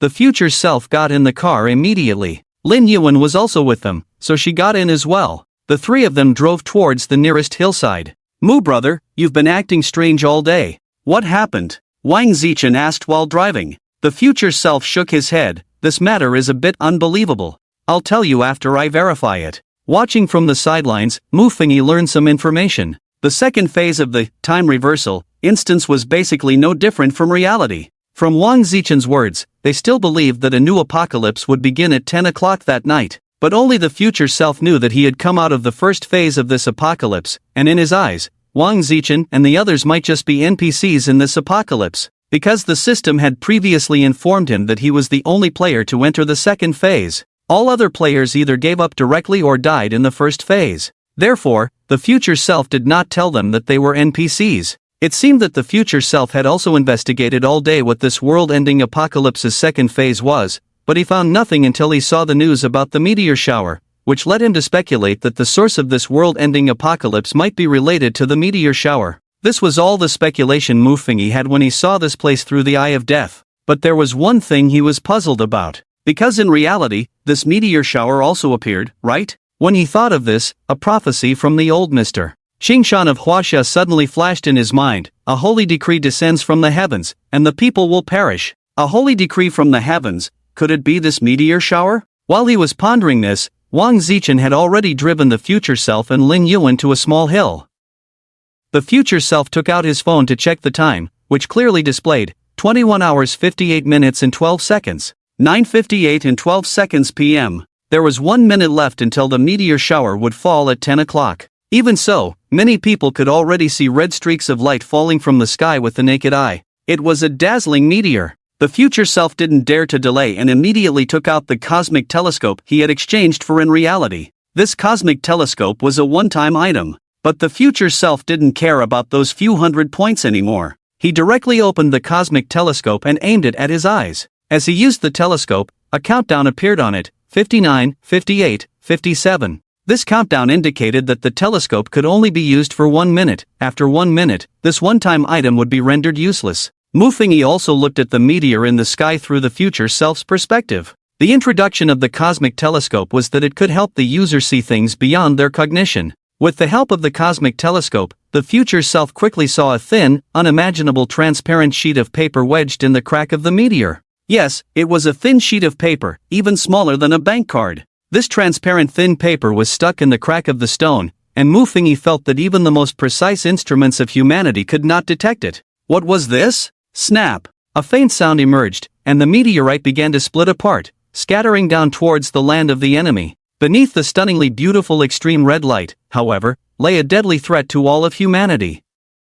In the pitch-black sky, stars twinkled, and the meteorite transformed into countless smaller meteors, falling like raindrops, tracing brilliant trajectories. The future entity could even hear the cheers and excitement of many people around. In that moment, countless couples embraced, and numerous families looked on with anticipation and joy at that incredibly beautiful stream of light. This was the romance and mystery of the universe, a beautiful moment brought from the cosmos that almost everyone did not want to miss. Except for the future entity. Because the future entity, gazing through the cosmic telescope, saw that at the moment the meteorite split, a thin piece of paper inside began to emit a blinding white light, rapidly extending outward. Pop! A faint sound rang out, and in an instant, this paper enveloped the entire blue planet. If precise instruments were used to calculate, it could be found that this paper wrapped around the entire blue planet in just 0.1 seconds. In the next moment, the future entity suddenly felt a sense of dullness. This feeling was incredibly familiar to him. It was the sensation of becoming senile during the first stage of time reversal. To be precise, it was the feeling of mental confusion. The future entity was affected and began to daze, and Mufengi also noticed this situation. However, Mufengi was staring intently at the cosmic telescope, because through the telescope, he saw an image that changed his understanding. He witnessed with his own eyes through the telescope's lens that when the paper was released, the entire space of the universe began to collapse. This was a process of infinite shrinking and disassembly of space. The individual dimensions in the originally three-dimensional space began to curl and compress, and the entire space was gradually devoured and disassembled by this thin paper emitting white light, transforming the universe from a three-dimensional solid into a two-dimensional plane. Moreover, this dimensional reduction was not only released in the blue planet but also spread outward into the universe at the speed of light, until the 1-minute usage time of the cosmic telescope ended. The image of the collapsing universe before Mufengi vanished, and what appeared before him was the scene of a meteor shower streaking across the sky. At that moment, Mufengi clearly recognized the origin of this thin paper.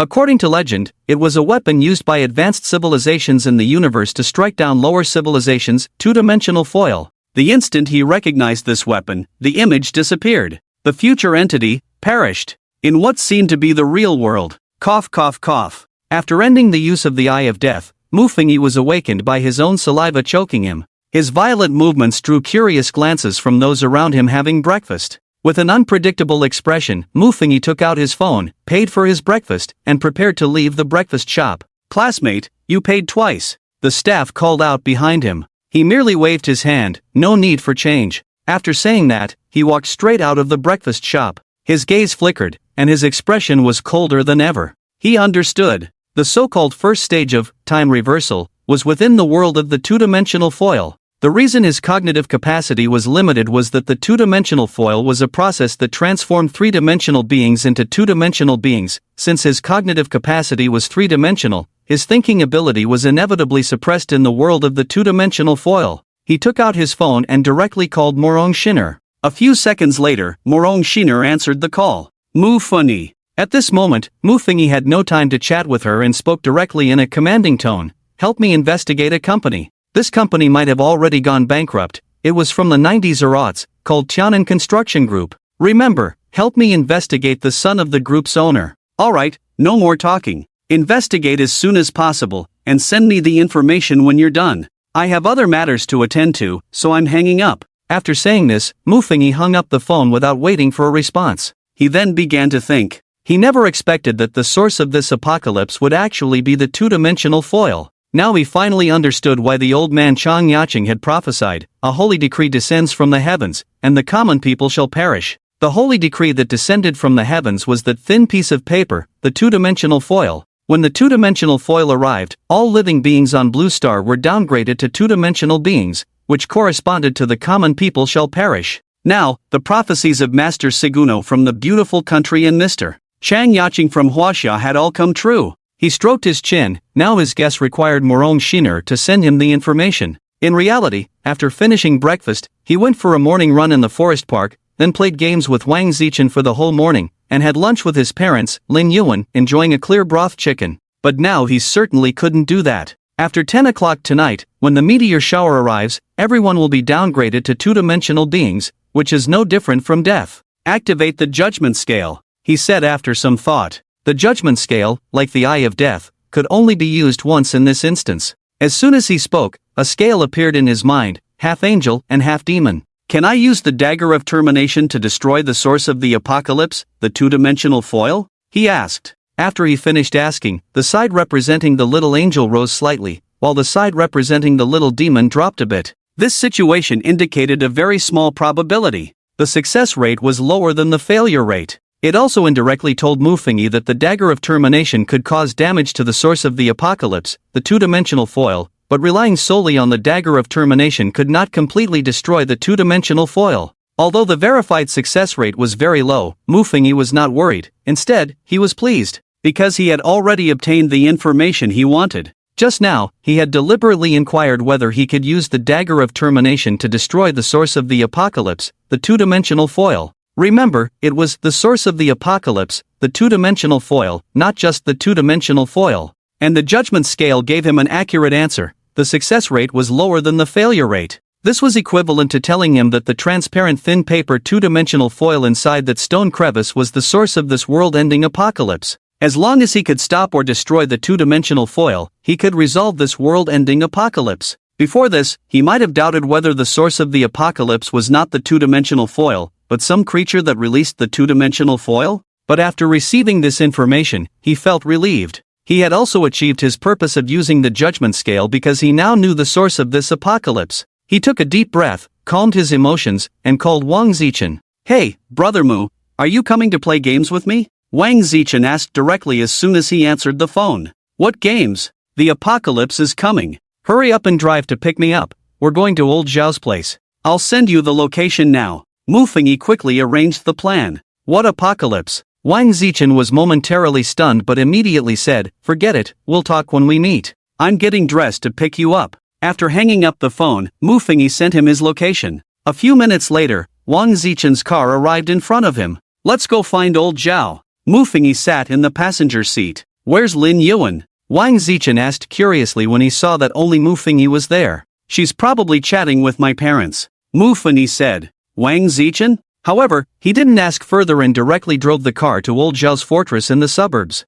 When they arrived at old Zhao's house, they saw a charming beauty inside, and old Zhao was having a candlelight dinner with her. Seeing this scene, both Wang Zichen and Mufengi were stunned. Wait, is this really the old Zhao you are? Old Zhao was also surprised to see the two of them come looking for him. His usually calm demeanor was a bit flustered. He waved his hand and said to the beauty, you go upstairs and wait for me. I have something to discuss with them. The beauty glanced curiously at Wang Zichen and Mufengi before gracefully heading upstairs. Once the beauty left, Wang Zichen awkwardly said, I was wondering why Brother Mu was in such a hurry for me to find you. Turns out it's to catch a woman. Ahem. Mufengi coughed to interrupt him. I really do have business with old Zhao. It's not what you think. What business? Old Zhao asked, straightening his expression. I want to know about the information regarding the two-dimensional foil, Mufengi said immediately, and the process of the three-dimensional world transitioning to the two-dimensional world. Do you have any information on that? Actually, he wanted to go find Morong Shiner to understand, but after thinking it over, he felt old Zhao was more reliable.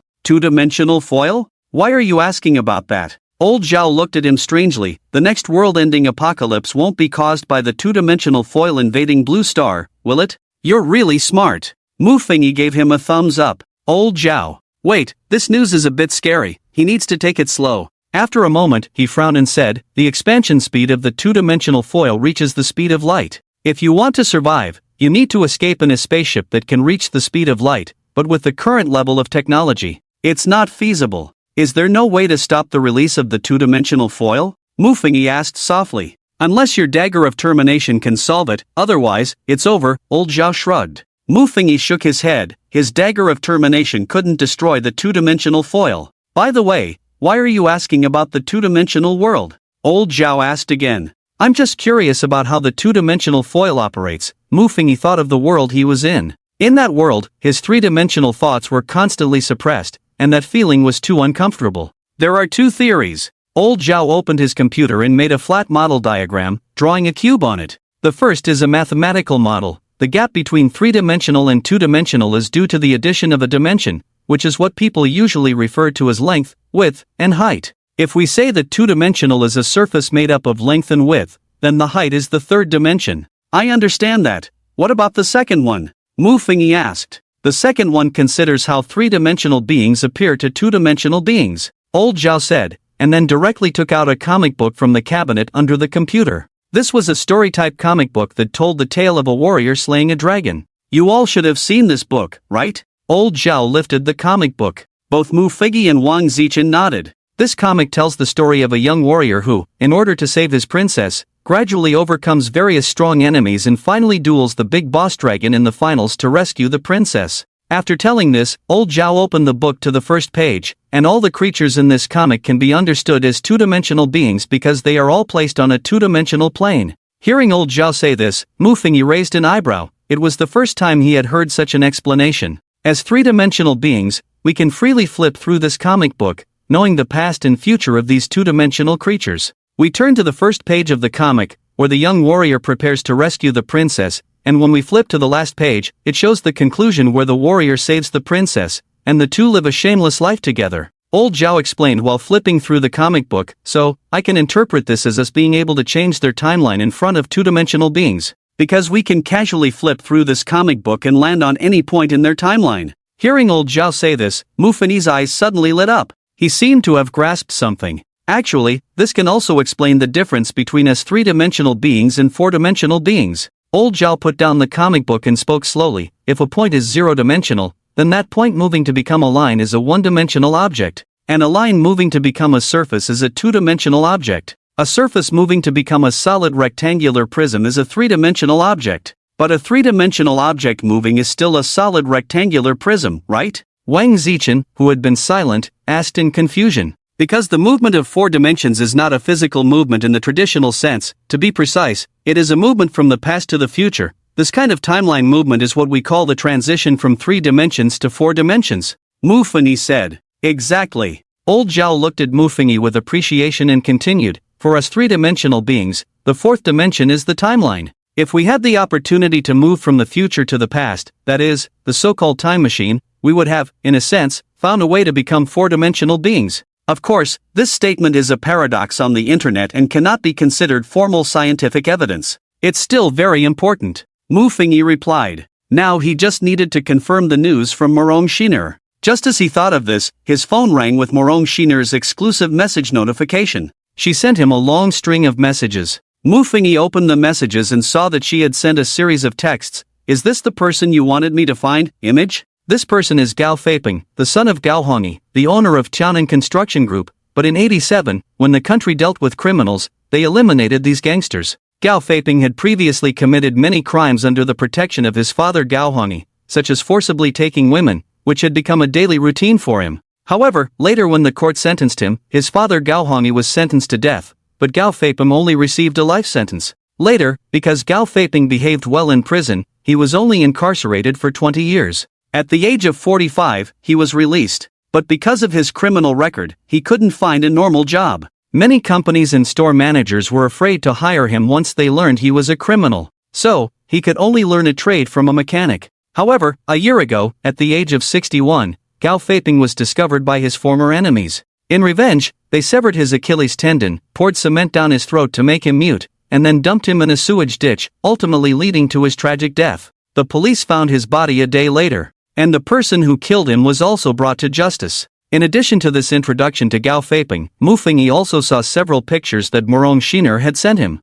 Among the pictures were photos of Gao Feiping at a young age, middle age, and old age. The 3 photos corresponded exactly to the 3 characters he had possessed during the first phase of time reversal. Was it really so? A glimmer of realization flashed in his eyes. He now understands everything. In the first phase of the time reversal, he possessed the young, middle-aged, and old versions of Gao Feiping. It's no wonder that when he was in the body of the old Gao Feiping, that landlord woman cursed him, saying, "Damn old thing, you did all sorts of evil in your youth, and now you can still meet a benefactor in your old age." At that time, when he regained the consciousness of Mu Fengyi, he found it strange. It turns out that the landlord woman already knew that Cao Feiping had committed many wrongdoings in his youth, which is why she treated him that way. The more extravagant Cao Feiping lived in his youth, the more miserable his old age became. Even during his second death replay, he saw the old man turn mute, with his Achilles tendons cut and thrown into a stinking ditch. Because that was one of Cao Feiping's endings, it counted as a certain time node in his life, so it was normal for him to be transported to that time node. The so-called first phase of time reversal was officially confirmed to be the internal world of the two-dimensional foil. Or rather, it was the world he experienced after the two-dimensional foil covered Blue Star. In the internal world of the two-dimensional foil, his identity was Cao Feiping, in his youth, middle age, and old age. Once he killed his middle-aged or old self, he would die immediately. After all, the three people he possessed were all himself. The reason he saw many timelines, buildings and surrounding scenery while in the body of old Cao Feiping was also because that was the world within the two-dimensional foil. The two-dimensional foil is a super weapon that transforms the three-dimensional world into a two-dimensional world to carry out dimensional strikes. Just now, old Zhao also told him that four-dimensional beings have an extra timeline compared to three-dimensional beings, while three-dimensional beings have an extra height compared to two-dimensional beings. And this height is the timeline of two-dimensional beings. Therefore, within the world of the two-dimensional foil, there is a transformation from three-dimensional to two-dimensional. In the eyes of two-dimensional beings, the addition of this three-dimensional line leads to an incredibly chaotic timeline. The various chaotic timelines that Mu Fengyi felt within Cao Feiping's body, seeing scenes and buildings from different eras, were precisely because of this. For example, in the previous comic about the dragon-slaying warrior, if all the pages of the comic were placed in the same plane, from a three-dimensional perspective, it would be like compressing all the warrior's experiences into a single flat surface. In the eyes of the dragon-slaying warrior, it would mean that all the enemies he fought in the story, including different stages of himself, were gathered in the same place. This caused the dragon-slaying warrior, who originally faced each enemy one by one, to suddenly engage in a group fight with all the enemies he encountered along the way, including different timelines of himself. The originally progressive plot was all displayed at one location and one time node. This is what Mu Fengyi saw in the first phase while possessing Cao Feiping, the different versions of himself across various timelines and places. So this so-called first phase of a time reversal is a super trap. Mu Fengyi pondered in his mind why this instance was called time reversal. Perhaps, when 10 o'clock arrives in reality, the two-dimensional foil has already covered the entire Blue Star. But it did not erupt directly. Instead, it gave the beings of Blue Star a glimmer of hope. This glimmer of hope is to send all players into the world of the two-dimensional foil. That is, into the apocalyptic instance seen by all players. Only by surviving in the first phase like him can one enter the second phase, allowing time to reverse and return to Saturday morning, 14 hours before the arrival of the two-dimensional foil. However, according to the system, he is the only player who has survived to the second phase of this instance. Only he has survived under the arrival of the two-dimensional foil. This apocalypse will not truly descend into reality. But once he dies, the two-dimensional foil will directly descend into reality. However, to survive the spread of the two-dimensional foil, one way is to sit in a spaceship traveling at the speed of light, escaping from Blue Star, even fleeing the solar system. But this method is unattainable with current technology. Then he has only the second method left. Face the challenge head-on and confront the two-dimensional foil. As long as he destroys this source of doom, the apocalypse will not manifest in reality. But what he is challenging is the source of a world-ending apocalypse. A world-ending apocalypse, the existence that humanity fears the most, and this time he is going to challenge the unraveling of this existence. His reckless behavior can be said to be unprecedented and perhaps never to be repeated. Old Zhao, do you know where the meteor shower will land tonight? He asked. There's a meteor shower tonight? Old Zhao replied, puzzled. Mu Fengyi, this is the first time I've seen old Zhao be so unreliable. Could it be that his mind is filled with that beautiful woman from just now? Old Zhao, haven't you been following that news? Wang Zichen, who was beside him, explained, tonight, a rare meteor shower will appear over the country of the devils. Old Zhao's eyes twitched, and he turned to check his computer. After a moment, he found some information. In a place called Sakura Village in the country of the devils, according to scientists, this meteor shower will ultimately land in this village.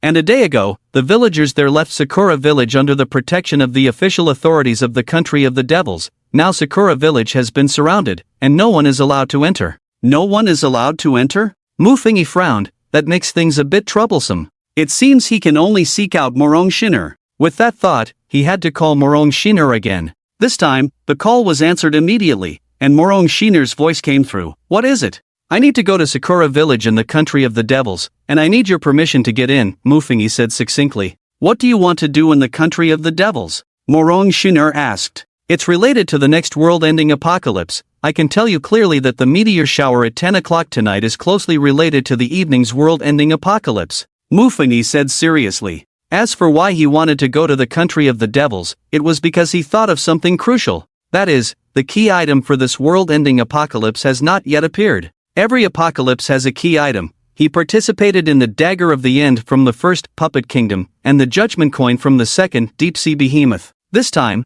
the key item in the world-ending apocalypse has not yet appeared. And after he entered the second phase of this time reversal instance, he still had not seen the key item, so he suspected that this key item might be related to the place where the meteor shower would fall. That is, Sakura village in the country of the devils. Previously, he used the judgment scale to predict that the Dagger of the End in his hand, which could unravel the source of the apocalypse, could not fully counter the two-dimensional foil, so finding the key item was crucial. After a moment of silence, Morong Shiner finally spoke. I'll come find you now, and we'll go to the country of the devils together. I hope that when I get there, you can explain everything to me. Okay. Mufengi readily agreed. He was the only player in the second phase of the time reversal, and he didn't know whether the place he was in was reality or within the game, but he was already prepared to treat everyone as NPCs. He would use everything he could to unravel this apocalypse. Whether this was true reality or within the game, ultimately, only he could unravel the source of the apocalypse. Subsequently, Mufengi learned more about the two-dimensional foil. He even searched online for how to prevent the emergence of a two-dimensional foil. He felt he might be going crazy for asking this question to netizens. He had personally experienced the two-dimensional world created by the two-dimensional foil, and in this world, he was the only one who knew what the two-dimensional world was like. Three-dimensional thoughts would be continuously suppressed, and time would fall into complete chaos. Once three-dimensional thoughts were completely assimilated by the two-dimensional, he too would be utterly lost in the timeline. Humanity should not have such an ending. Seeing Mufengi silent, Wang Zichen couldn't help but ask Old Zhao, be honest, who was that woman just now? An old acquaintance, just a regular friend, Old Zhao replied. Regular friend? You two had a candlelight lunch? Wang Zichen pointed to the candle on the table, his chubby face twitching. Are you kidding me? Old Zhao, don't insult yourself like that, he muttered. Damn! Wang Zichen exploded, looking like a frizzy fat cat.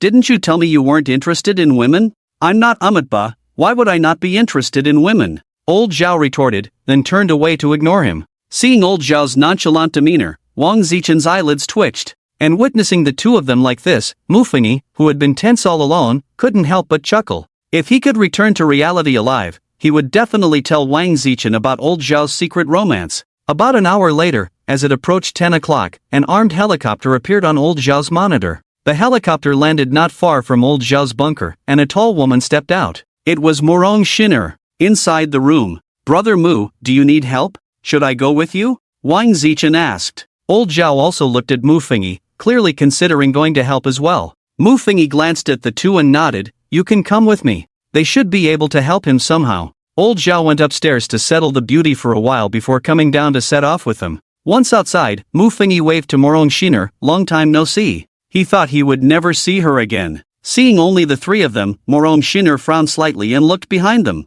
Where's Lin Yuan? She asked. Not seeing Lin Yuan, she instinctively thought Lin Yuan had disobeyed orders and left Mufengi on her own. With you here, there's no need for her protection. Just take me directly to the enemy's country now. Mufengi was too lazy to say more and boarded the helicopter. This time, the pilot was a woman who smiled and nodded at him. Mr. Mu, I've heard so much about you. The so-called heard so much about you referred to the last apocalyptic event where Mufengi destroyed the source of the apocalypse. Mufengi nodded. In this instance, any social interaction held no significance. Then, Wang Zichen and Old Zhao also boarded the helicopter. Morong Shiner was the last to come up. After all, they had fought together last time, so she understood the roles of the two men. The helicopter took off, this time clearly heading towards the enemy's country. Now can you explain? Morong Shiner sat opposite Mufengi, her beautiful eyes fixed on his expression. The meteor shower tonight is caused by a meteorite falling to the ground, eventually exploding and splitting into a meteor shower.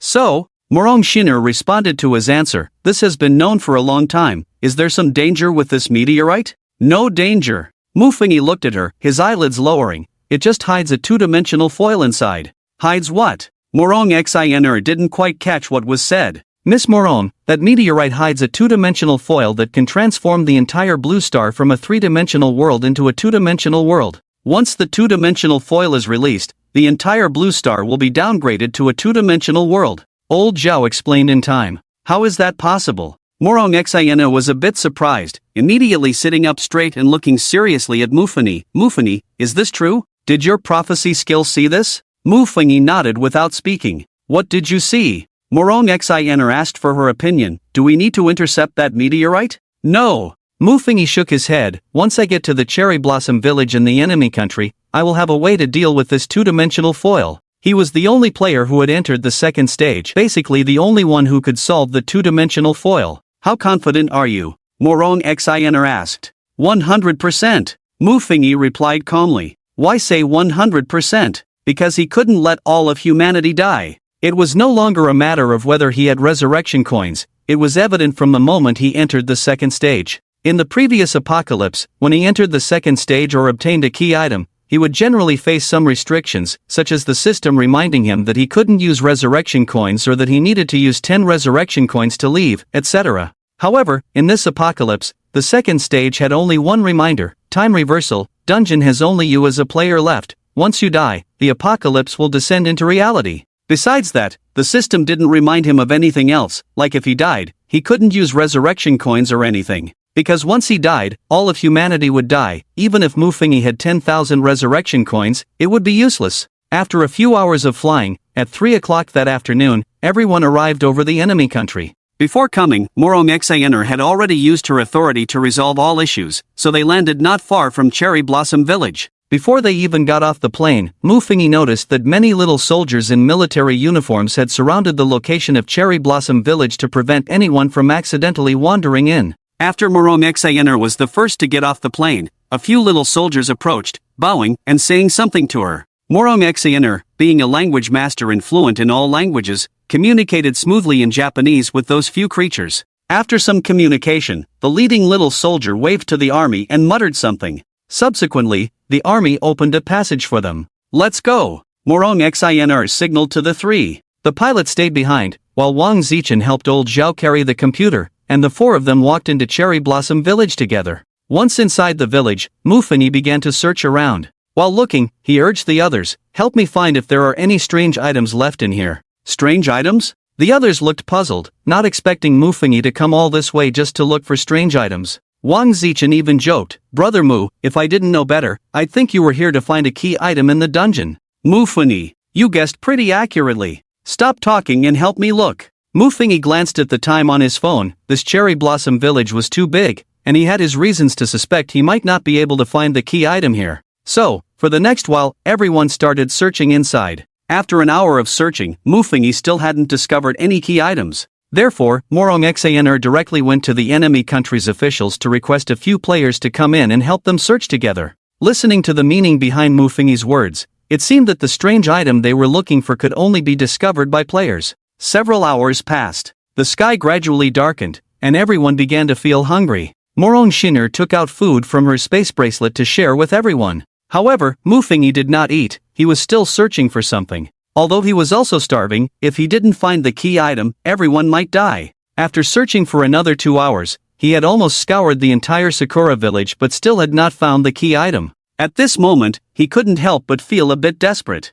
Could it be that he guessed wrong, and the key item wasn't in Sakura village? Or perhaps, there was simply no key item in this apocalyptic scenario? Glancing at the time, it was already 9 o'clock at night. The surroundings were pitch black, and several players from the enemy country had retreated to avoid being struck by falling meteors. Helpless, he could only call Morong Xiner and the others to prepare to leave. They returned to the plane. Returning to their home country was no longer realistic, so they could only rent a nearby place to stay temporarily. Brother Mu, what exactly are you looking for? Wang Zichen walked over to him and couldn't help but ask. Mufini wearily looked up at him, and upon seeing a crooked pen hanging from his collar, he reached out to straighten it. I'm not looking for anything. I might have guessed wrong. Ding! The moment Mufini touched the pen, the system's voice suddenly rang in his ears. The system's voice appeared in Mufini's mind. Ding! Congratulations! You have discovered the key item for this instance, a magical pen. A magical pen, its function is unknown, but it is indeed very magical.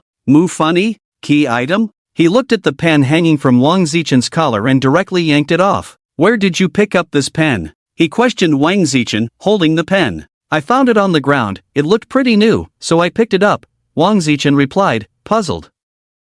What's wrong, brother Mu? Hearing Wang Zichen's explanation, the corner of Mu Fengyi's eye twitched violently. He said it was found on the ground. This is exactly what I was looking for. He gritted his teeth, this guy almost got him into trouble. However, it was also his mistake. He thought all players could see the information of the key item through the system when they picked it up. But he overlooked that he was the only player who had entered the second phase of time reversal. It could be said that only he would receive a prompt from the system when he touched the key item, while all other players here were NPCs.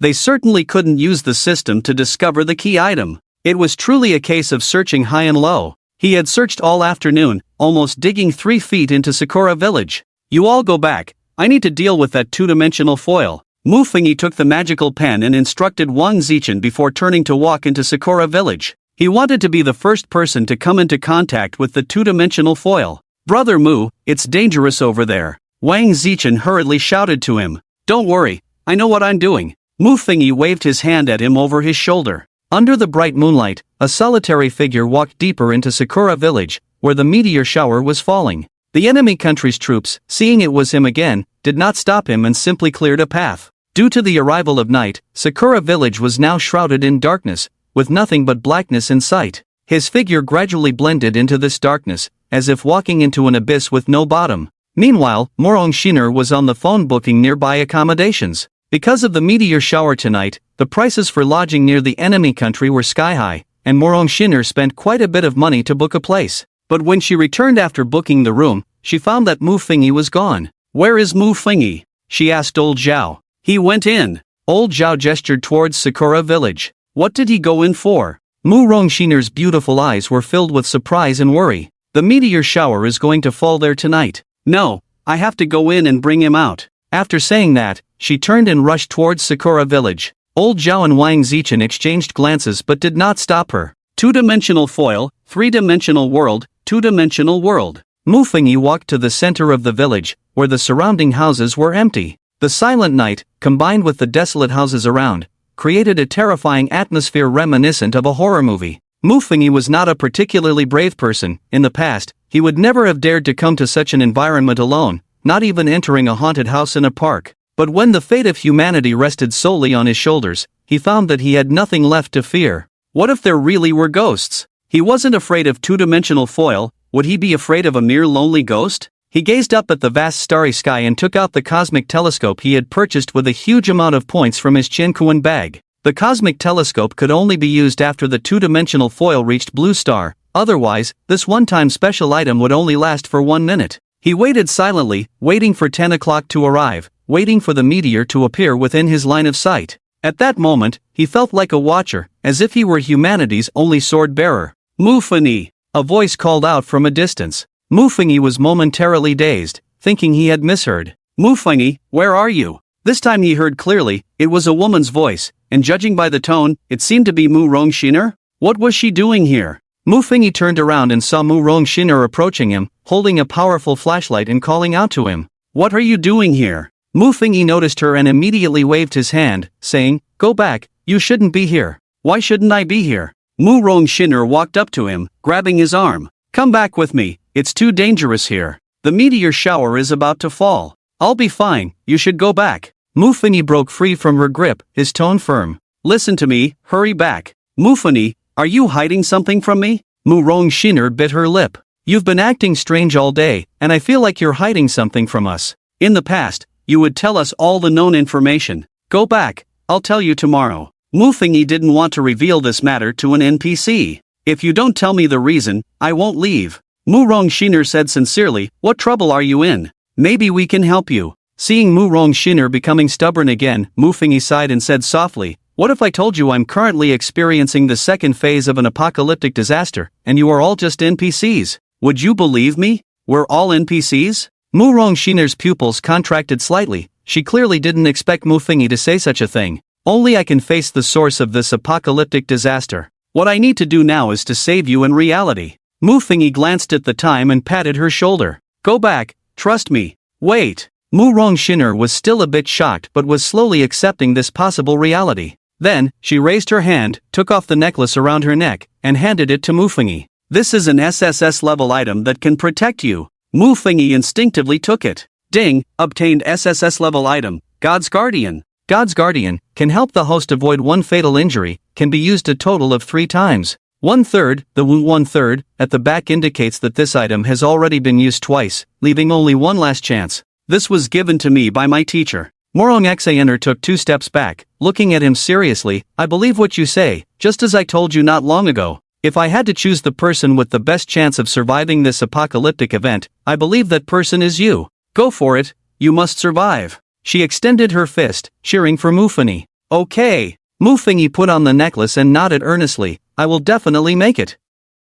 He must make it, and he has to. Morong Xaner waved at him, no longer staying here, and turned to leave. Thus, only Mu Fingyi remained in Sakura village. The air returned to silence. He took a deep breath, closed his eyes, and adjusted his state. After searching for special items all afternoon, he was indeed a bit exhausted. But the more it was like this, the more he had to force himself to stay alert. According to the judgment scale, his end-of-days dagger couldn't resolve the source of this apocalypse. He wasn't sure if this magical pen in his hand could make up for it. He didn't have much confidence in his heart. The apocalypse of world-ending level is different from an ordinary apocalypse. It is a situation where survival is impossible. The world-ending apocalypse offers not a shred of hope that he could encounter that space-time rift in the first phase and use a brief bug to survive under the rules was already incredible luck. Now, facing the 2-dimensional foil that the higher beings of the universe were using to strike down lower beings, he felt completely unprepared. Glancing at the time, it was already 21:58. Because he was at the closest point to the meteorite, he could see a blazing super meteorite in the sky just by lifting his head slightly.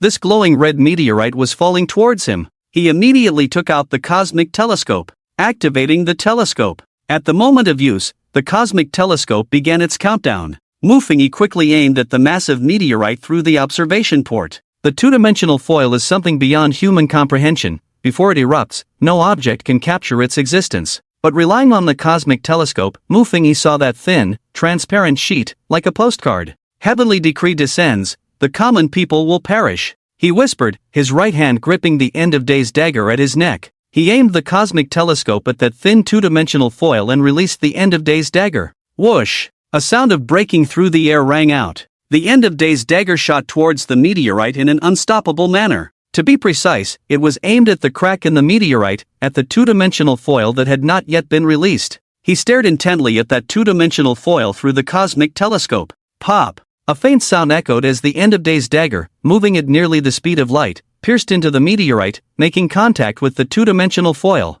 Did it succeed? Such a thought flashed through Mu Fingyi's mind. The end-of-days dagger can kill any object, and after killing the source of the apocalypse, it will refresh its usage count. But no matter how you look at it, the end-of-days dagger is only an S-level. Just as he thought of this, he observed a terrifying sight through the cosmic telescope. The meteorite suddenly shattered into pieces, turning into a meteor shower, and the 2-dimensional foil within it erupted with a dazzling white light. Seeing this scene, his pupils constricted sharply. This was a precursor to the explosion of the 2-dimensional foil. Once it erupted, it would only take 0. In 1 second, the entire blue star would turn into a 2-dimensional world. No! He shouted. Swish! A dazzling white light enveloped the entire world, and under this brilliant white light, he completely lost consciousness. It was unclear how much time had passed. Am I still alive? This was Mu Fingyi's first thought. He slowly opened his eyes, and what met his gaze was a pale gray space. He suddenly sat up and looked around.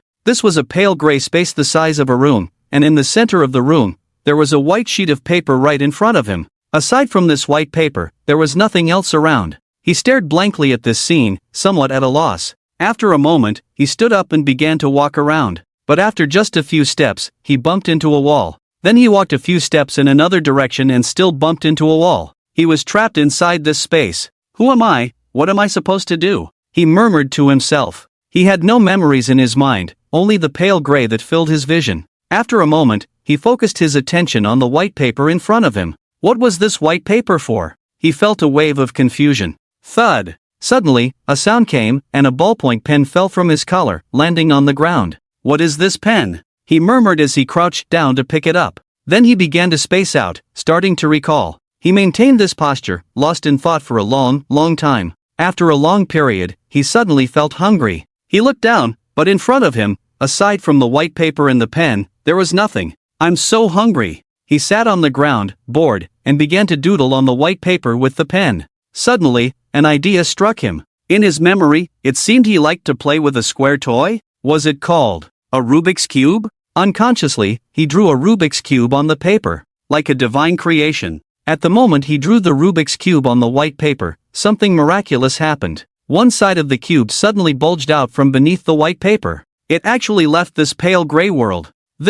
Muffingy was stunned by this scene. And when the Rubik's Cube completely left this pale gray world, a flood of memories surged into his mind. My name is Muffingy, and I am participating in a game called Doomsday Arrival. This time, the game is a world-ending level instance called Time Reversal. All memories rushed into his mind. Then, his confused eyes gradually regained their brilliance. Didn't I see the two-dimensional foil explode and then die? He looked at his hands and then at the Rubik's Cube that had emerged from the white paper. Does a three-dimensional object appearing from a two-dimensional world cause the three-dimensional object to be expelled from the two-dimensional world? He observed everything, and his gaze suddenly flashed. Is the world I am in a two-dimensional world? Yes, this pale gray space he was in was indeed a two-dimensional world. So, what he had just drawn on the paper, the three-dimensional object Rubik's Cube with that magical pen, was sent out of this two-dimensional world because its dimension was higher than that of this world. This also caused the balance of the two-dimensional world to be broken, and his memories were restored. So, did he just break the Doomsday? Ding! The system's voice arrived as expected. Congratulations, Chinese player Muffingy, for clearing this global world-ending instance, Time Reversal. Instance complete, clearance level, unknown. The only surviving player in this instance is Muffingy. Congratulations to the Huaxia player Muffingy for clearing the global apocalypse dungeon, Time Reversal. Dungeon completed, clearance level, unknown. Congratulations to the Huaxia player. Time Reversal, the source of the apocalypse two-dimensional foil has been destroyed by the Dagger of Termination, and the usage count of the Dagger of Termination has been refreshed. Muffingy looked at the notifications appearing before him, revealing a look of relief. Bang! He collapsed onto the ground, unable to help but cover his face with his hands. He survived. All of humanity survived. He wanted to cry out loud to release his emotions, but when he opened his mouth, all that came out was a sob. The real world. April 20th, Sunday morning at 8 o'clock. On Blue Star, many ordinary people were unaware that they almost missed seeing today's sun last night. At this time, all players awakened from the game dungeon, discussing this unprecedented special dungeon. Damn, this dungeon is so disgusting. The mission said to kill 8 players. I easily killed 2 players with my first identity, but after 4 hours, the other players were gone. I searched the entire city and couldn't find a third player. And guess what happened next? The second and third identities I possessed were actually the 2 players I killed myself.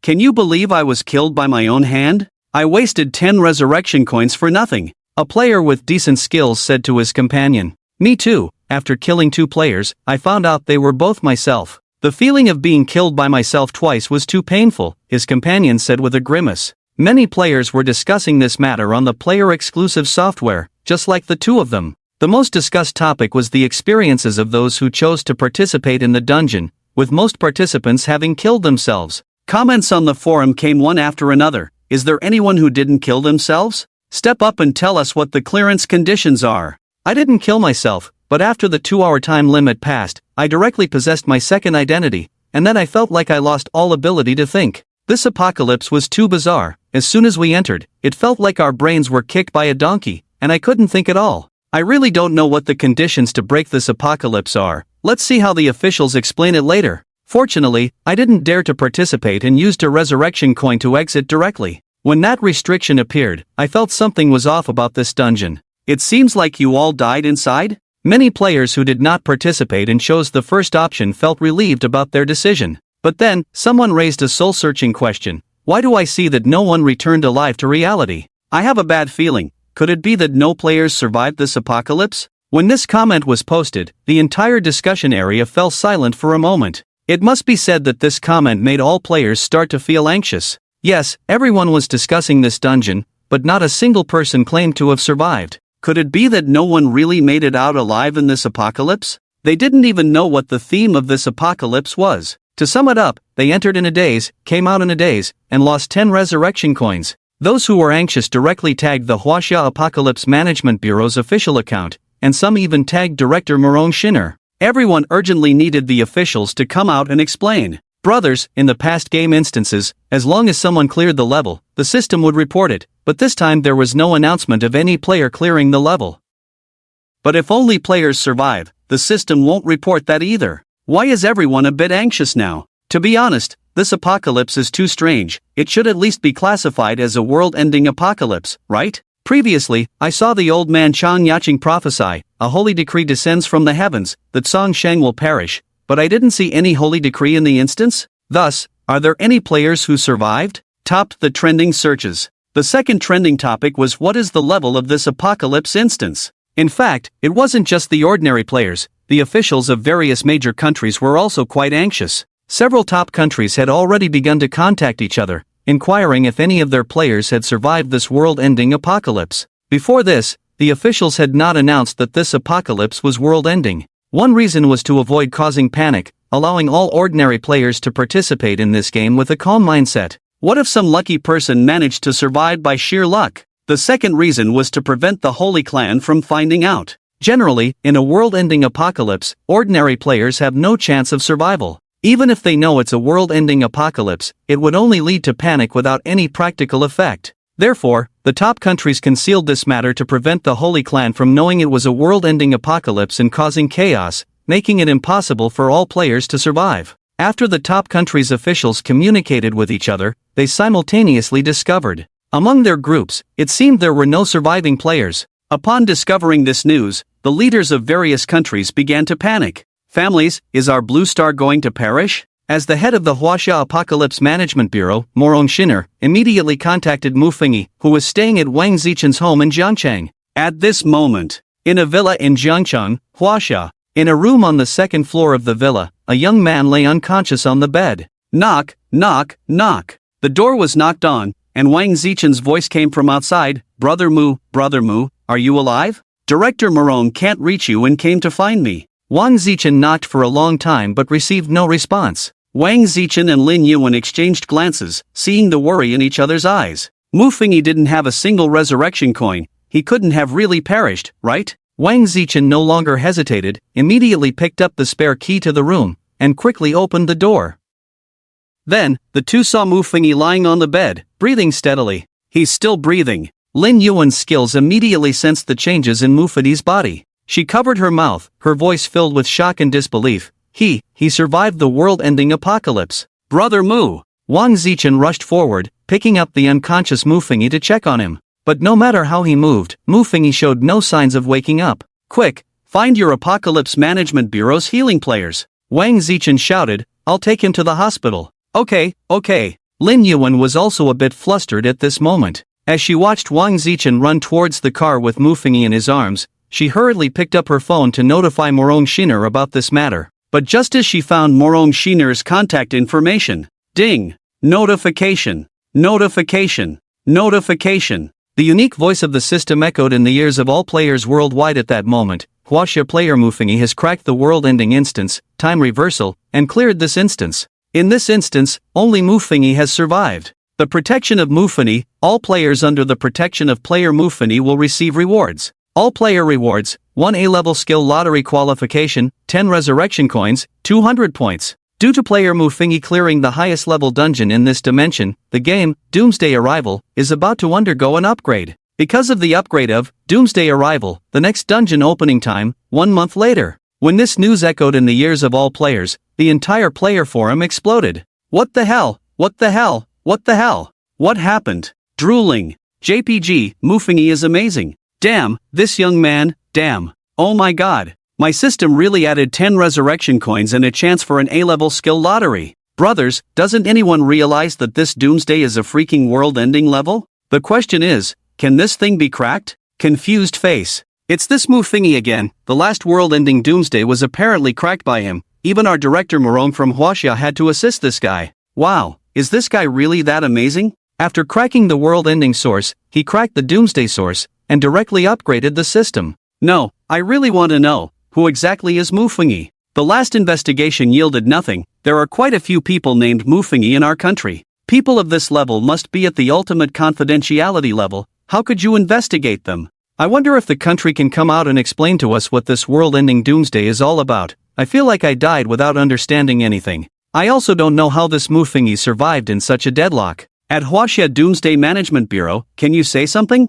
Besides all the players within Huaxia, the entire world was discussing this person named Mufingi. Since the game, Doomsday::Arrival, appeared, it had always opened a dungeon once a week, all starting at 10 o'clock on Saturday night, waking up around 8 o'clock on Sunday morning. But this time, because Mufingi cracked the highest difficulty dungeon of Doomsday, the entire game began to upgrade, and all players received extremely generous rewards. Moreover, the once-a-week Doomsday would actually start a month later. A month of rest time, something that all players had never dared to imagine before. But now, because Mufingi cracked the world-ending Doomsday, it was truly realized in front of everyone. However, as the excitement and joy of all players receiving generous rewards faded, a few people began to worry. What changes would occur after the upgrade of Doomsday::Arrival? Many players had become accustomed to the weekly ordinary Doomsday with not high difficulty and had gradually adapted to this rhythm.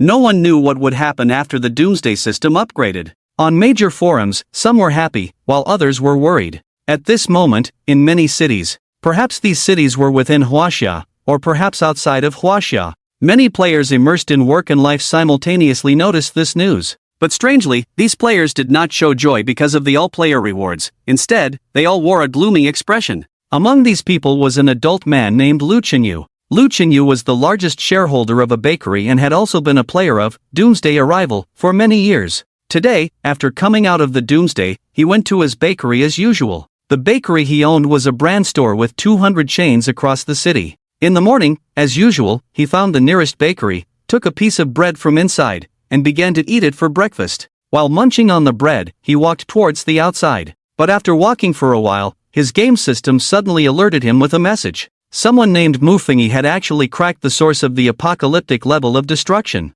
This was no small side quest, it was an apocalyptic event. How could anyone crack an apocalyptic level of destruction? His expression darkened completely. He took out his phone and opened a very discreet app. This app was different from the public software used by all players of Doomsday::Arrival. It was much more secretive, and when opened, it displayed some high-tech dynamic icons. Once the app was open, he directly accessed a group chat labeled Holy Clan. Upon entering the group, his personal tag prominently displayed the words Group Leader. He was actually the leader of the Holy Clan. After editing the content for a while, he sent a message, "At all members, have we investigated the identity of this Mufingi?" Immediately, the group was flooded with comments. All were inquiries into the information of the person named Mufingi. As he scrolled through, he found about 135 individuals, and the Mufingi from Ganshui University was among them. There were simply too many people with that name in Huaxia, and for the Holy Clan to narrow it down to just 135 was no small feat. It had been 2 weeks since Mufingi had cracked the Doomsday level of destruction.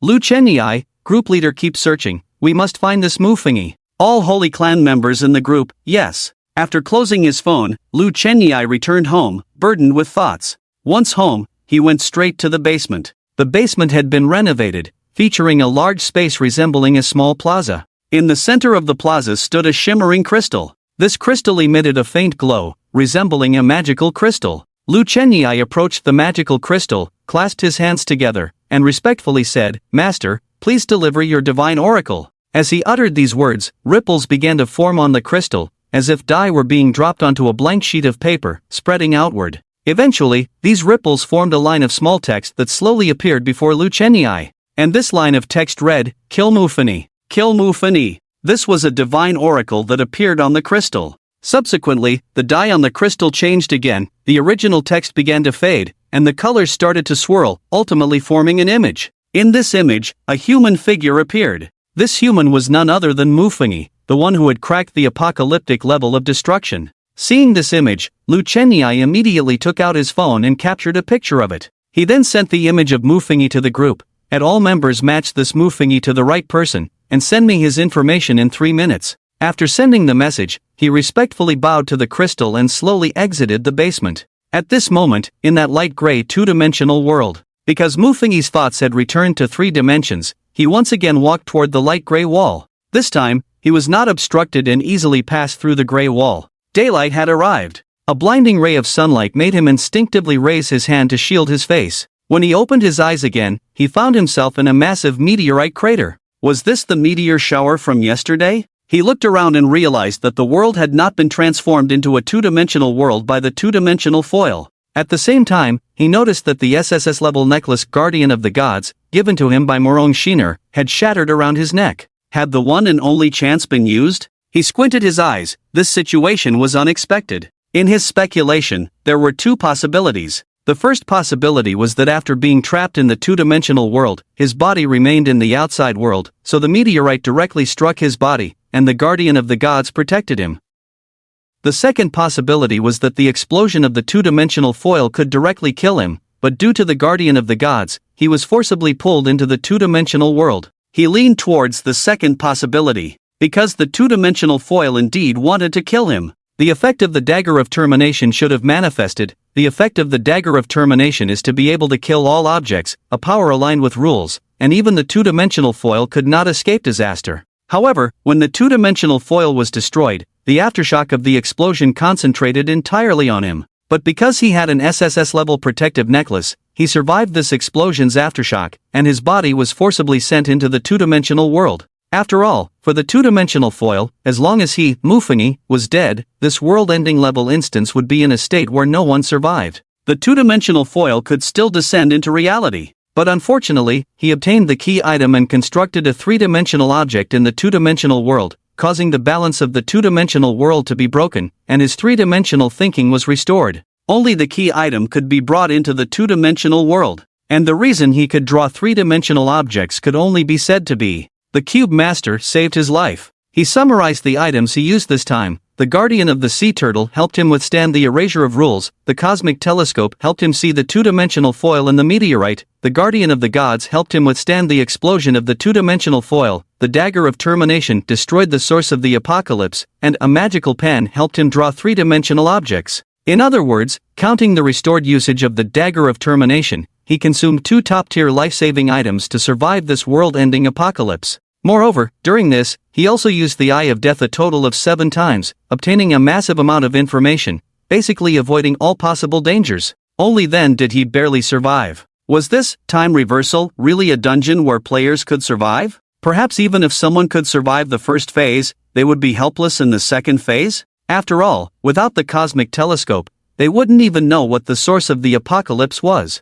And even with the Cosmic Telescope, when they saw the two-dimensional foil, that thing had already exploded. It should be known that the expansion speed of the two-dimensional foil is the speed of light. The entire blue star would be completely covered by the two-dimensional foil within 0.1 seconds. Taking a deep breath, he looked at the system's rewards for this time. Congratulations, you have cracked this apocalypse. Reward 1, obtain the title of Savior. This title can be worn on your head, and only players in reality can see the title above your head. Would you like to wear it? No. Mufangi refused to wear it, but the corner of his eye twitched. What a terrible reward. Reward 2, Divine Resurrection Coin. Divine Resurrection Coin, Sss-Level, a resurrection coin exclusive to heroes. This resurrection coin can ignore any rules, any conditions, surpass all apocalypse levels, and will not affect the host's prophetic skills. After the host's death or mission failure, it can safely send the host out of the dungeon. Note, the host can also use the resurrection in reality. For reality resurrection, the host can choose to teleport themselves within a radius of 10,000 kilometers from the point of death.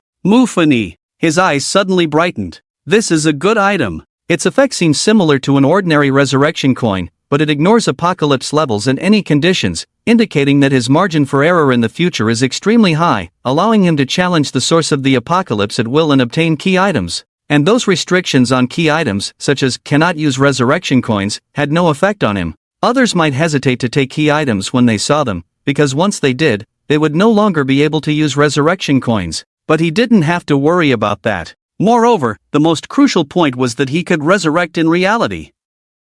And after resurrecting, he could teleport within a radius of 10,000 kilometers, which was also a super life-saving item. Reward 3, 10,000 points, unlock exclusive item Annihilation Sword in the personal mall. 10,000 points. Mufangi's eyes lit up. Didn't that mean the succubus was closer to him? Ahem, the succubus was a minor issue. He was more interested in that Sss-Level nano armor. However, what was this exclusive item Annihilation Sword in the personal mall? What kind of thing was the Annihilation Sword? But his next skill made him understand what the Annihilation Sword was. Reward 4, Clearance Reward. The host gains the Sss-Level skill, Sword of Annihilation. Sword of Annihilation, you have the qualification to become a sword bearer. Your personal mall will permanently refresh the Annihilation Sword.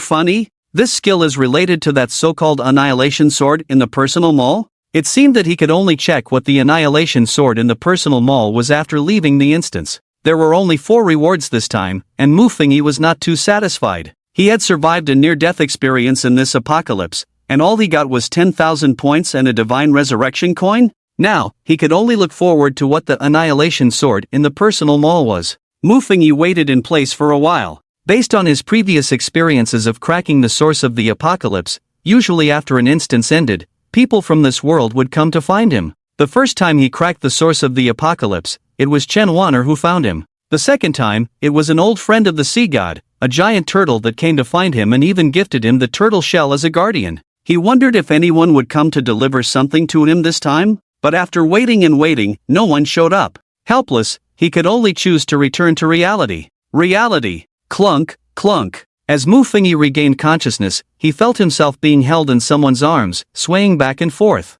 Where was this? As he opened his eyes, he saw a large, chubby face right in front of him. Wang Zichen? He called out. Brother Mu, you're awake? Wang Zichen's eyes lit up, and he immediately set Muffingy down. Muffingy, like a child, instantly transitioned from lying down to standing up. It was like a forced reboot.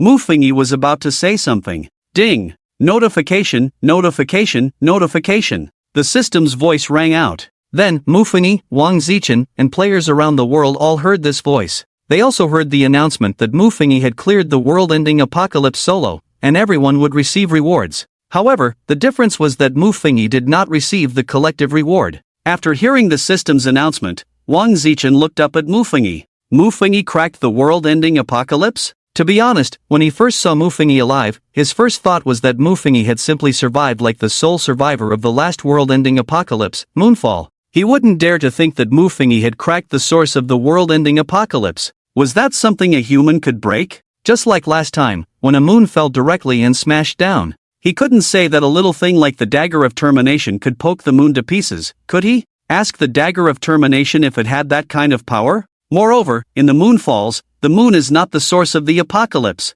Thinking of this, he stared blankly at Muffingy, as if looking at a deity, a real deity. Oh my, there's a living god here. Why are you looking at me like that? Muffingy looked at him with a half-smile. Mu deity. Cough cough, brother Mu, what's going on? How did you clear this instance? In this instance, I possessed the first character and killed the 2 characters behind me. After regaining his senses, Wang Zichen couldn't help but ask. This instance is very difficult, you can't pass it normally. Just thinking about the level of thought suppression in 2 dimensions made Muffingy feel a headache. To get through the first phase, there is a necessary condition. One must have a life-saving item and, when being erased by the rules, hide in a time rift, using that brief minute to survive with the life-saving item. Only then can one enter the second phase. But how difficult is it to enter the time rift? First, one can only enter the time rift in the last minute of the 3rd possession. Secondly, one is assimilated by the 2-dimensional characters. Among the 3 possessions he experienced, the 3rd possessed person is the easiest to be assimilated.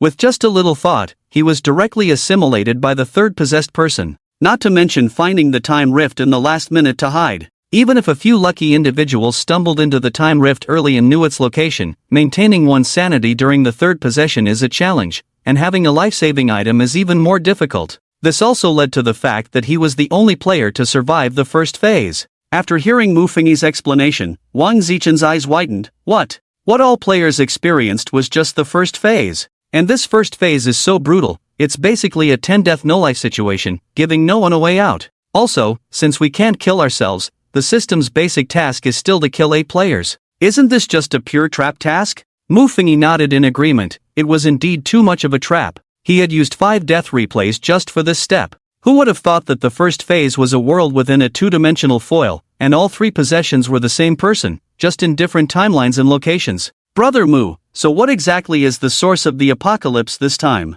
Wang Zichen asked. The 2-dimensional foil. The 2-dimensional foil? Wang Zichen's voice rose several degrees. What does this apocalypse have to do with the 2-dimensional foil? The first phase is a world within the two-dimensional foil, while the second phase is the world before the two-dimensional foil is released. Mu Fengyi briefly recounted his experiences and the relationship between the two-dimensional and three-dimensional worlds. Wait a minute, I'm a bit confused. After hearing his words, Wang Zichen felt like he was in a fog. Mu Fengyi smiled. He had just received the notification that this time the rest period lasted a whole month. However, the cooldown time for his Eye of Death was still once every 7 days. Doesn't that mean that before the next apocalypse begins, he can use the Eye of Death 4 times? But he wasn't in a hurry to use it. Instead, he opened the personal shop, intending to see what the Annihilation Sword was about. The personal shop refreshed once per apocalypse instance, and when he opened it, he saw that the original 4 slots had turned into 5. The top slot was not golden but a blood red color.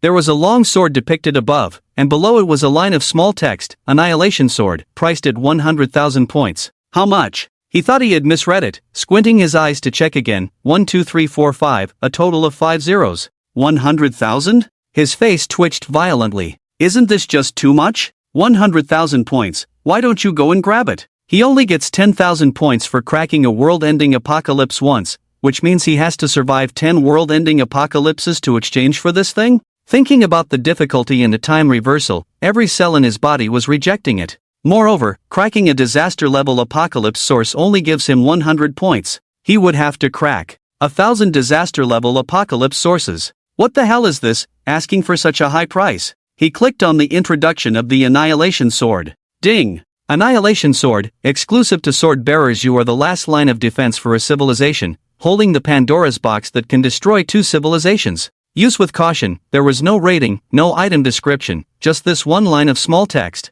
Holding the Pandora's box that can destroy 2 civilizations? Mu Fengyi's eyelid twitched. Seeing this introduction, he thought of the Dark Forest theory. Excluding the first one, Mu Fengyi prepared to look at the other options below. Now he had 10,000 points, and he could basically exchange for anything he wanted. But when he saw the second one, his face completely darkened. Dodgy's Charm, Sss-Level skill. You can charm any male, including male animals, making them fall hopelessly in love with you. This skill can only be used 3 times, price, 2,000 points. Charm, males? He felt like this system always threw him these inappropriate things. Last time it seemed similar? Only this time, this thing could target animals? Targeting animals. To prevent himself from being messed with by a dog, he decisively looked at the third column. I am a gambler, A-level item. Shout I am a gambler. And during the next probabilistic event, the chance of winning will reach 51%. One-time item, price, 500 points. Mu Fengyi's eyes lit up. This item seemed useless, and it really was. However, one thing that set him apart from other players was that he had something called the Judgment Coin. He remembered the introduction of the Judgment Coin. You have the qualification to gamble fairly with the Grim Reaper. But in reality, this so-called fairness only had a 5% chance. Winning once in 20 tries was quite fair. But with this I am a gambler item, the value of that Judgment Coin suddenly increased. At least, it was no longer the previous scam item. He originally wanted to use this thing to scam others, but now it seemed like it could be used for himself? Anyway, he now had 10,000 points, just 500 points. He waved his hand and bought it directly. Then, he looked at the fourth column. Maple Manipulation, A-level skill. You can use maple leaves as weapons and have the ability to manipulate them. Price, 800 points. Is it a supernatural ability? Mu Fengyi blinked. What he lacked the most right now was combat ability, and this maple manipulation seemed pretty good. However, the conditions for using this skill were too harsh. It could only manipulate maple leaves. If it could manipulate all leaves, that would be fine, but if it could only manipulate maple leaves, he actually had to think about it a bit. Maple leaves weren't everywhere, and this skill was also limited by the seasons. Let's not consider it for now. He prepared to look at the fifth column. Mr. Mu. A call interrupted Mu Fengyi's thoughts. He looked up and saw Lin Yuan running towards him with a phone in hand. Mr. Mu, you're awake? Lin Yuan couldn't help but show a joyful expression upon seeing Mu Fengyi conscious. She raised her hand and waved the phone. Director Morong is looking for you and wants to ask you some questions. Give it to me. Mu Fengyi took the phone. What's wrong, Director Morong? After picking up the phone, he asked casually on the other end. Silence. There was no sound coming from the other side for a long time. Mu Fengyi glanced at his phone, which indeed showed that Director Morong was on the line. Hello? He tentatively called out. After a while, a somewhat unsettled voice came from the other end. Mu Fengyi, thank you for your hard work. Her tone carried a hint of tremor, clearly indicating that she was also quite disturbed after just receiving the system's notification. She shared the same thoughts as Wang Zichen. She believed Mu Fengyi had a great chance of surviving the apocalyptic level disaster, but she never expected that he would directly solve the source of the apocalypse.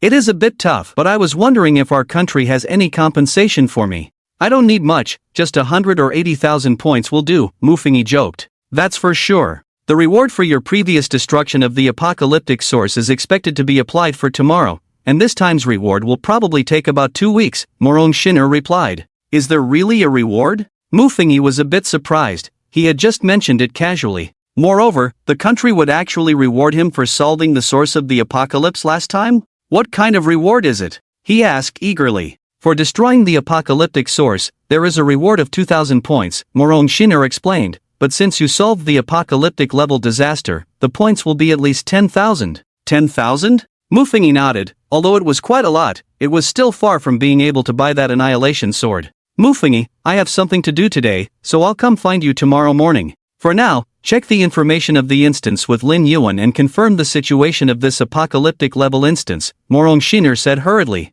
Okay. Mu Fengyi agreed. After that, Morong Shinner hung up the phone. She was preparing to inform the higher-ups about Mu Fengyi's situation. Of course, she didn't really need to notify them in detail, as the whole world already knew that Mu Fengyi had cleared the apocalyptic level disaster and that the system was forced to upgrade. After hanging up, Mu Fengyi saw Lin Yuan looking at him with a very admiring gaze. Mr. Mu, you are really amazing. Lin Yuan couldn't help but say. Mu Fengyi smiled modestly, just lucky. Mr. Mu, you are too humble. I haven't heard of anyone being lucky enough to solve the sources of the apocalyptic and apocalyptic level disasters. Lin Yuan blinked. Mr. Mu, it's really you who is particularly impressive. The corners of Mu Fengyi's eyes twitched as he forced himself to suppress a smile. Mr. Mu, how exactly did you solve this disaster? Lin Yuan took out her special notebook and asked. Then, Mu Fengyi explained what he had experienced, just omitting the 7 uses of the Eye of Death. As they listened to Mu Fengyi's account, Wang Zichen and Lin Yuan were both shocked, especially the apocalyptic level disaster called Time Reversal,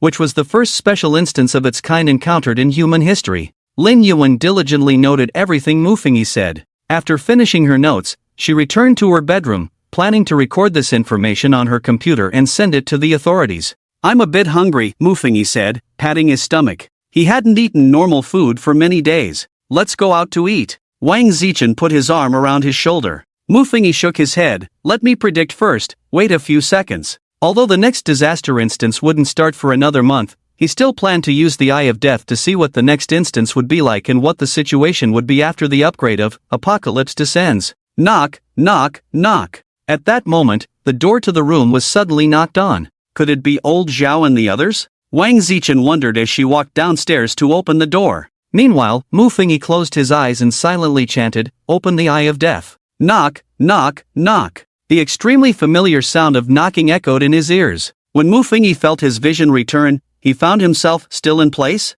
Hadn't he opened the Eye of Death? Just as he was about to reopen the Eye of Death, he suddenly realized he couldn't control his own body. He couldn't control his own body? He was indeed in the Eye of Death. Why did the Eye of Death activate at this moment? A sense of foreboding suddenly surged within him. At that moment, through the perspective of his future self, he saw Wang Zichen had already reached the downstairs, at the villa's front door. He watched as Wang Zichen peered through the peephole, her eyes lighting up, and she eagerly opened the door. Put! In an instant, a sharp blade suddenly pierced Wang Zichen's neck. Wang Zichen's eyes widened as she slowly fell backward, ultimately losing her breath. Wang Zichen! The future self on the second floor roared in anger at this scene. Then, the bloodied blade was retracted, and a sweet-looking girl walked in from outside. The girl appeared to be only about 16 years old, but a sickly smile adorned her face. The sound of the bloodthirsty blade piercing the skin is truly wonderful. She extended her delicate tongue and licked the bloodied blade.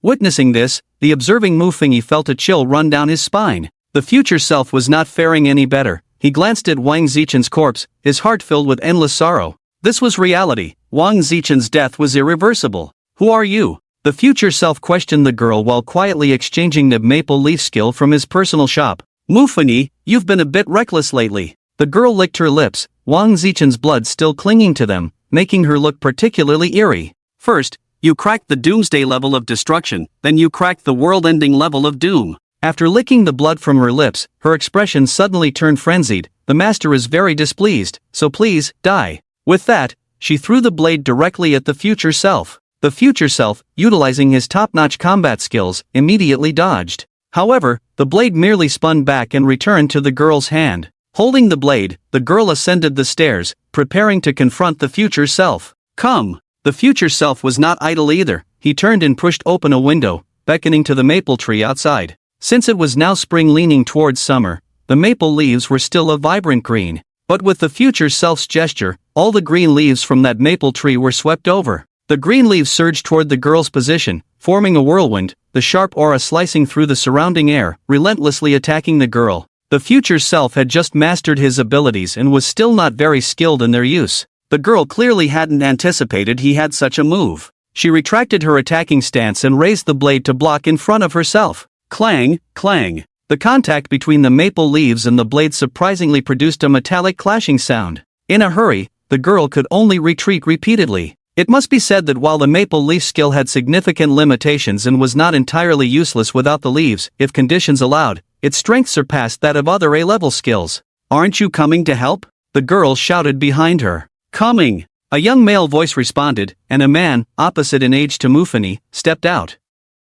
The man's legs were bound with metal, and the moment he appeared, the two pieces of metal beneath his feet suddenly burst into flames. Turbocharged? The future body was startled and immediately darted backward. At that moment, Lin Yuan was also startled by the sounds of the fight. She pushed open the door to the room and, upon seeing someone attacking Mufani, did not rush to help but pressed a button at her waist. This button could call nearby teammates for support. Soon, a gust of air surrounded her. But before this airflow could gather enough strength to attack, a powerful wind blew in through the window behind her. It directly interrupted the operation of her airflow skill. Little girl, your opponent is me. A rough voice rang out from outside the window. Then, a middle-aged man wrapped in a whirlwind climbed in through the window. Feng Liuzi, it's you. Lin Yuan's expression changed slightly upon seeing the man. You people from the Holy Clan actually dare to show yourselves in reality? No choice, someone has been too arrogant lately. Feng Liuzi shrugged, glancing helplessly in the direction of the future body.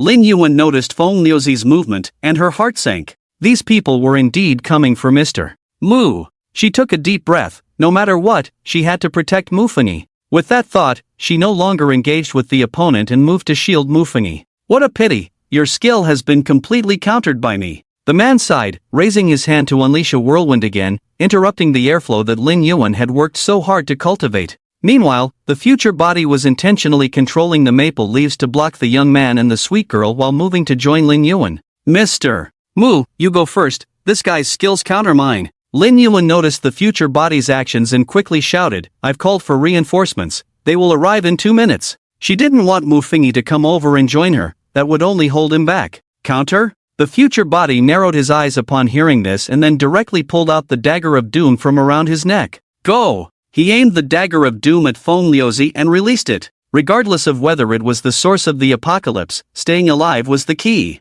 The dagger of doom shot toward Feng Liuzi. Seeing this, a flash of terror crossed Feng Liuzi's eyes. He could feel that this dagger would take his life. He raised his hand to block, but under a rule item that ignored any situation, all his actions were futile. Put! The dagger of doom plunged directly into Feng Liuzi's chest, and Feng Liuzi's life force began to gradually dissipate. Stop dawdling, come help! The future body shouted at the shocked Lin Yuan. He used the dagger of doom to free Lin Yuan, allowing them to form a 2-on-2 situation. Lin Yuan immediately reacted, using the airflow to stop the girl and the young man. With Lin Yuan's help, the future body finally had a chance to breathe. He quickly purchased Daji's charm from the personal shop. Then, following the system's guidance, he placed his right hand by his lips and made a moa kissing gesture toward the young man in the distance. Daji's charm, activate. Sweet girl, Lin Yuan. Young man? But the next moment, the young man realized that he seemed to, maybe, have fallen in love with the boy in front of him. It was a sudden surge of affection from the depths of his heart, causing him to tear up. But soon, he gritted his teeth and roared, for the master, responsibility must outweigh all love. As he spoke, tears of heartbreak streamed down his face while he picked up a large knife and swung it towards the future body. The future body's expression darkened instantly. I spent my points, kissed you, and even disgusted myself, and you still dare to come charging at me to kill me? But now, The future body could not just sit and wait for death. He shielded Lin Yuan behind him and scanned the surroundings. He was looking for tools to help him fight against the enemy. Meanwhile, the girl who had not been enchanted also realized how troublesome the future body was and called for her teammates again.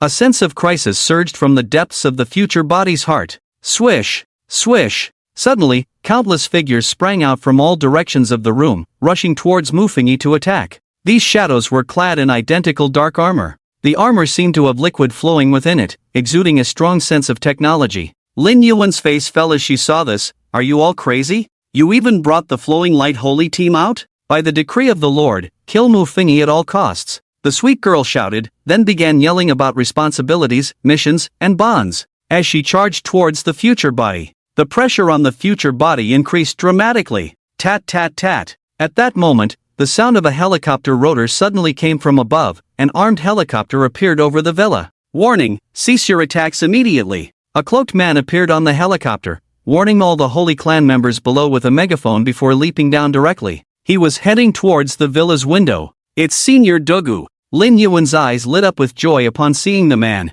but feeling the enemies closing in on her in Mufengi, a resolute glint flashed in her eyes. Then, she gathered powerful air currents with both hands, grabbed the future body, and threw him towards the Dogu man. Senior Dogu, he is Mufengi, you must protect him. Lin Yuan shouted at the man outside the window. Puff! The next moment, countless blades pierced her body. The weapons of the Flowing Light Holy Team turned Lin Yuan into a porcupine. As soon as the Flowing Light Holy Team made their move, they killed Lin Yuan. At this moment, the future body was also propelled towards Dogu by the air current ability. Upon hearing the name Mufengi, Senior Dogu's face showed shock. At this moment, he realized the gravity of the situation and immediately took out a light sword from an unknown spatial storage item. He stepped onto the light sword and flew towards the future body. He looked just like a sword immortal. The future body was not idle either. He quickly manipulated the surrounding maple leaves to protect his safety. Senior Dogu grabbed his shoulder in an instant. Alright, now it's safe. Before Dogu could finish his sentence, thud! A massive golden arrow descended from the sky, piercing through the future body's head in an instant. As the future body faced death, the watching Mufengi heard Senior Dogu's frantic voice, the celestial arrow, you even dare to bring this out. Then, the future body was completely dead. Reality. Mufengi suddenly opened his eyes wide. As soon as he opened his eyes, he saw Wang Zichen, who had already walked to the door, preparing to open it. He could even see that the moment Wang Zichen opened the door, a sharp blade would pierce his neck. Wang fatty! He shouted at Wang Zichen below. What's wrong? Wang Zichen paused his action of opening the door and turned around, looking at him in confusion. Mufengi silently exchanged for the maple flow skill in the personal shop, then discreetly opened the window beside him. You come up first, I just remembered something I need to tell you. He approached Wang Zichen. He was now 100% sure that the group that ambushed him was currently observing every move of the few people inside the villa. But, Wang Zichen glanced at the door.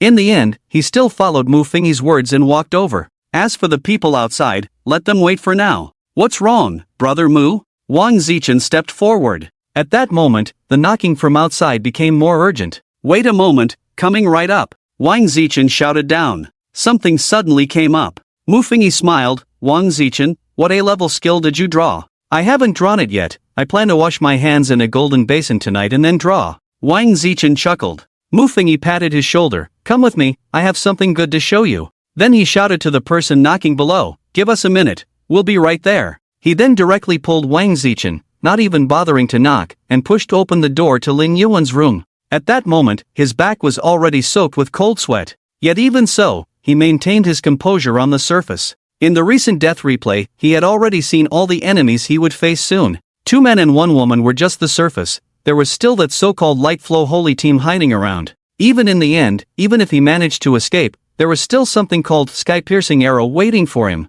surrounded on all sides. He did have a Divine Resurrection coin, but the Divine Shrine Resurrection coin wouldn't affect prophecy-type skills, so his death eye only showed him the scene of not using the Divine Resurrection coin. His mind was racing with strategies. What should he do? Meanwhile, Lin Yuan, who was working in the room, clearly didn't expect Mufengi to come in. She looked a bit puzzled. Mr. Mu, do you have any additional information to share? I actually remembered something I forgot to tell you. It's about the 2-dimensional foil. As Mufengi spoke, he walked over to Lin Yuan's side and wrapped his arms around her waist. Mr. Mu, you. Lin Yuan felt a tingling sensation at her waist, and her whole body stiffened. Why did Mr. Mu suddenly touch her? Wang Zichen was still beside them. No, Wang Zichen being there wasn't the point. The point was, why did Mr. Mu suddenly make such an intimate move towards her? Wang Zichen was indeed stunned beside them. Just now, Mu Fengyi had told him he had something good to show him and specifically called him to Lin Yuan's room. He was still full of anticipation. But now, good heavens, bro, you treat him like a brother, and he treats you like a clown, right? This is the good thing you wanted to show me? He was completely thrown off. He never expected Mu Fengyi to show affection right in front of him. Miss Lin, I see you still have your charm. At this moment, Mu Fengyi also showed a look of infatuation, but his hand was already pressing the button at Lin Yuan's waist. Creak! The button was pressed, and Lin Yuan suddenly reacted. She abruptly raised her head, meeting Mu Fengyi's extremely calm gaze. This gaze was nothing like the infatuated look Mu Fengyi had just described. The moment she saw the look in Mu Fengyi's eyes, Lin Yuan instantly understood. A charming smile appeared on her face. She wrapped her arms around Mu Fengyi's waist, her cheeks flushed with shyness, and her pair of curved eyes looked affectionately at Mu Fengyi, adding a touch of charm while also exuding the playful and ultimate allure of a mature woman. Beneath that exquisite face, filled with longing and excitement, she sweetly said, "To spend a wonderful night with Mr. Mu is indeed an honor for me. Mu Fengyi." "No, sister, that expression of yours doesn't look like acting at all." He winked at Lin Yuan. Lin Yuan winked back at him, her flushed cheeks adorned with a bright smile, like the moonlight he had once been unable to grasp. It must be said that Lin Yuan's seductive appearance nearly destabilized Mu Fengyi's heart. "You two carry on, I'll go open the door." Wang Zichen could no longer bear to watch and turned to leave. "Wait a minute." Mu Fengyi squeezed Lin Yuan's hand and said, "Let's all go together." "No." Wang Zichen was somewhat exasperated. "Brother Mu, do you have to show off your affection in front of me? Let's go together." Mu Fengyi opened the window of Lin Yuan's room, casually waving his hand, and a few maple leaves fell into his palm. Lin Yuan noticed his movement and narrowed her eyes slightly. However, Wang Zichen, due to his blind spot, did not see what Mu Fengyi had done. He was still shouting, "The people outside are getting anxious, let's hurry and open the door." Watching Wang Zichen rush to his doom, Mu Fengyi smiled and nodded, "Alright, let's go greet the guests." Saying this, he toyed with the maple leaves in his hand and walked downstairs. Wang Zichen looked at him with some confusion and followed behind Mu Fengyi. As Mu Fengyi walked, he recalled the angle and position from which that girl had attacked. After confirming these details, a glint of killing intent flashed in his eyes. "They're coming, they're coming!" he shouted, not even looking through the peephole, and directly opened the room door. In an instant, a fierce wind rushed toward his throat. Put! The sound of a sharp weapon piercing flesh echoed. However, this time the outcome was different. A blade halted half a meter in front of Mu Fengyi, unable to advance any further. The sweet girl who had killed Wang Zichen in the replay of death now looked at Mu Fengyi in disbelief. On her neck, a piece of green maple leaf, soaked in blood, appeared particularly glaring. "Bastard!" An angry voice came from behind the door, and a young man charged at Mu Fengyi with a roar. The young man extended his fist, looking as if he wanted to hammer him to death. At this moment, Mu Fengyi was acutely aware that this guy's real weapon was the pair of devices under his feet. He flicked a few maple leaves from his hand, aiming directly at the young man's legs. The young man never expected that Mu Fengyi would know his moves. In a hurry, he had no choice but to abandon his feigned attack and retreated a few steps. Mu Fengyi slapped Wang Zichen on the shoulder. "What are you dawdling for? Transform!" Wang Zichen immediately realized that someone was trying to assassinate them, so he quickly activated Iron-Eating Beast King, transforming into a panda that was a size larger than an ordinary national treasure. After Mu Fengyi pulled Lin Yuan onto his back, he pointed in the opposite direction of that flirtatious guy. "Fatty Wang, run that way, reinforcements should arrive in about a minute." "Hold on." Mu Fengyi glanced at the time and caught sight of an armed helicopter rapidly approaching from the horizon. After transforming into a panda, Wang Zichen swiftly carried the two of them away with agile limbs. This appearance clearly indicated he had undergone professional training from old Zhao. He moved gracefully, darting through the villas with a few leaps. The security guard in the villa area had been comfortably lounging in a chair, watching short videos. But suddenly, a shadow darted past him. Years of experience as a security guard made him quickly turn off his phone and sit up. "What the hell is that?" He rushed to the window. But the next moment, he witnessed a scene that shattered his understanding. A gigantic panda, carrying two people, leaped over the fence and ran off into the distance. Immediately, a man on a windfire wheel leaped, jumping directly 4 to 5 meters high, and chased after the panda. Smack! The security guard gave himself a big slap on the face, muttering, "It's over, I've watched too many short videos and I'm hallucinating." But then he quickly realized, "No, wait." He immediately took out his phone and snapped a picture of the panda, which was sensually shaking its butt as Wang Zichen transformed into it, and posted it to his social media. He added a note, "Brothers, you might not believe this, but I saw a panda carrying 2 people running." But then he recalled a video he had just seen on short videos. Pandas are still bears, and their attack power is very strong, and he quickly sent a message to the owner group, "At all members, everyone must not go out now, a panda has broken into the community, it might accidentally harm everyone, please be careful and remember not to go out." 3 times. What? A giant panda? Shocked face. JPG fragmental song. What? Giant panda. Where? Thor at security. Xiao Zhang, what are you waiting for? Hurry up and send the location. Little Xiao wants to drink Nai Nai. I want to see the giant panda. I want to see the giant panda. Binding ancient domain. Hee, I'm an idiot. Seeing the excited discussions among the owners, security Xiao Zhang turned pale. His intention was to make everyone pay attention to safety, but everyone acted as if they had never seen the world. Well, although he hadn't seen a lively giant panda outside either. At this moment, Wang Zichen was running at his fastest speed, and even a leopard beside him might not be able to outrun him. The man behind him was also in hot pursuit. Besides the young man on the windfire wheel, several members of the Radiant Holy Team in shining armor followed closely behind. The Radiant Holy Team had originally been ambushed around the villa, preparing for a second wave of attack. But they didn't expect that Mu Fingyi somehow discovered them and actually rode a panda to run away. So, they could only rush over to intercept them. Meanwhile, Mu Fingyi was also thinking about how to deal with the upcoming Heavenly Arrow. Thinking of this, he directly opened his personal introduction. Name, Mu Fingyi. Total times participated in the apocalypse. 4 special abilities, Eye of Death, Sss-Level, Sword of Annihilation, Sss-Level, Judgment Scale, S-Level, Maple, A-Level, Top-Notch Fighting Skills, B-Level, Cube Master, D-Level, Master of Escape, C-Level, Blessing of the Puppet Queen. Special items, Dagger of Termination, S-Level, Judgment Coin, S-Level, I'm a Gambling Dog, A-Level, Universe Bag, C-Level, Revival Coins, 0 God-Given Revival Coins, 1 Title, Savior, Not Equipped, Points, 8,700. After looking at his items, Mu Fingyi felt half of his heart sink. It's over. What if he doesn't have any items or skills to counter that Heavenly Arrow? Does he have to use the God-Given Revival Coin he just got before it even warms up? Meanwhile, an armed helicopter had appeared directly above them. A man wielding a sword flew towards them.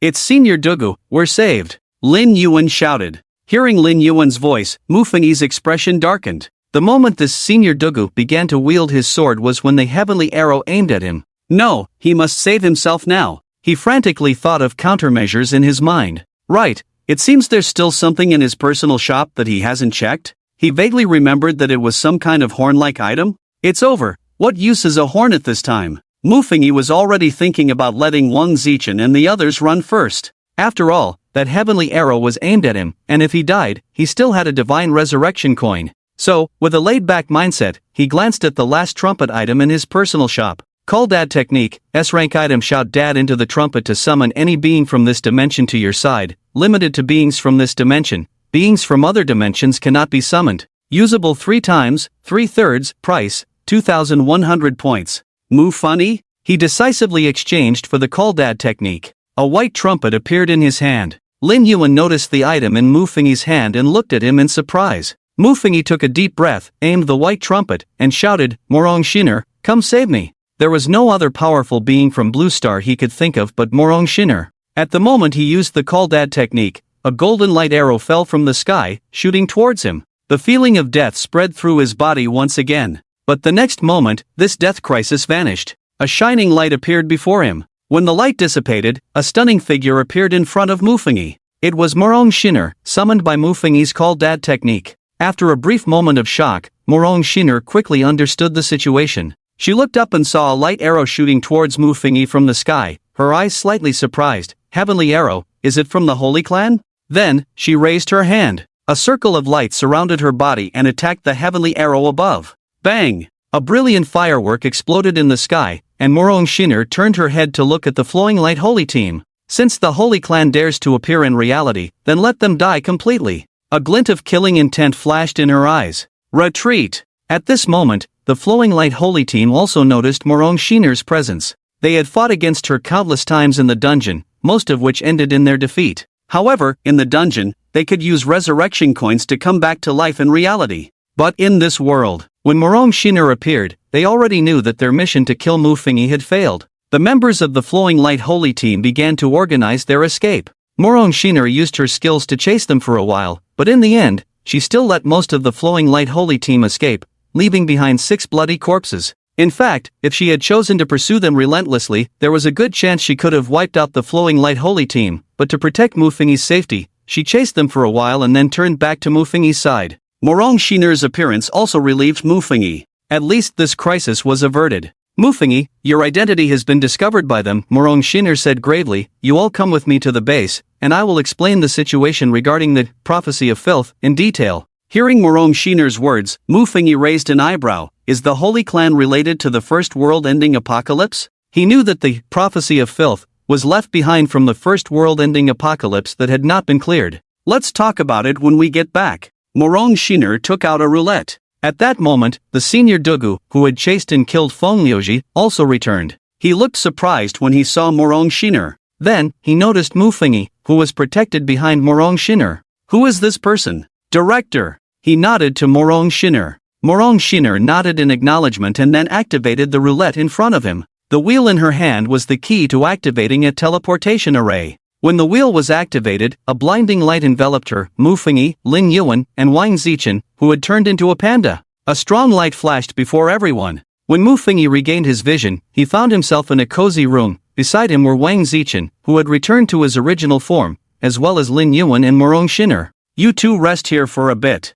After commanding Wang Zichen and Lin Yuan, Morong Shinner's tone softened. Mufengi, come with me. Mufengi nodded gravely and followed her. After leaving the cozy room, they entered a long corridor. Passing through this dimly lit corridor, they arrived at the entrance of a secret chamber. Morong Shinner took out a ring from her hand and placed it in a groove on the door of the secret chamber. Creak! The door opened, and Mufengi saw that the surface of the room was a glowing barrier. In here, he won't hear our voices. Morong Shinner took Mufengi's arm and led him into the room.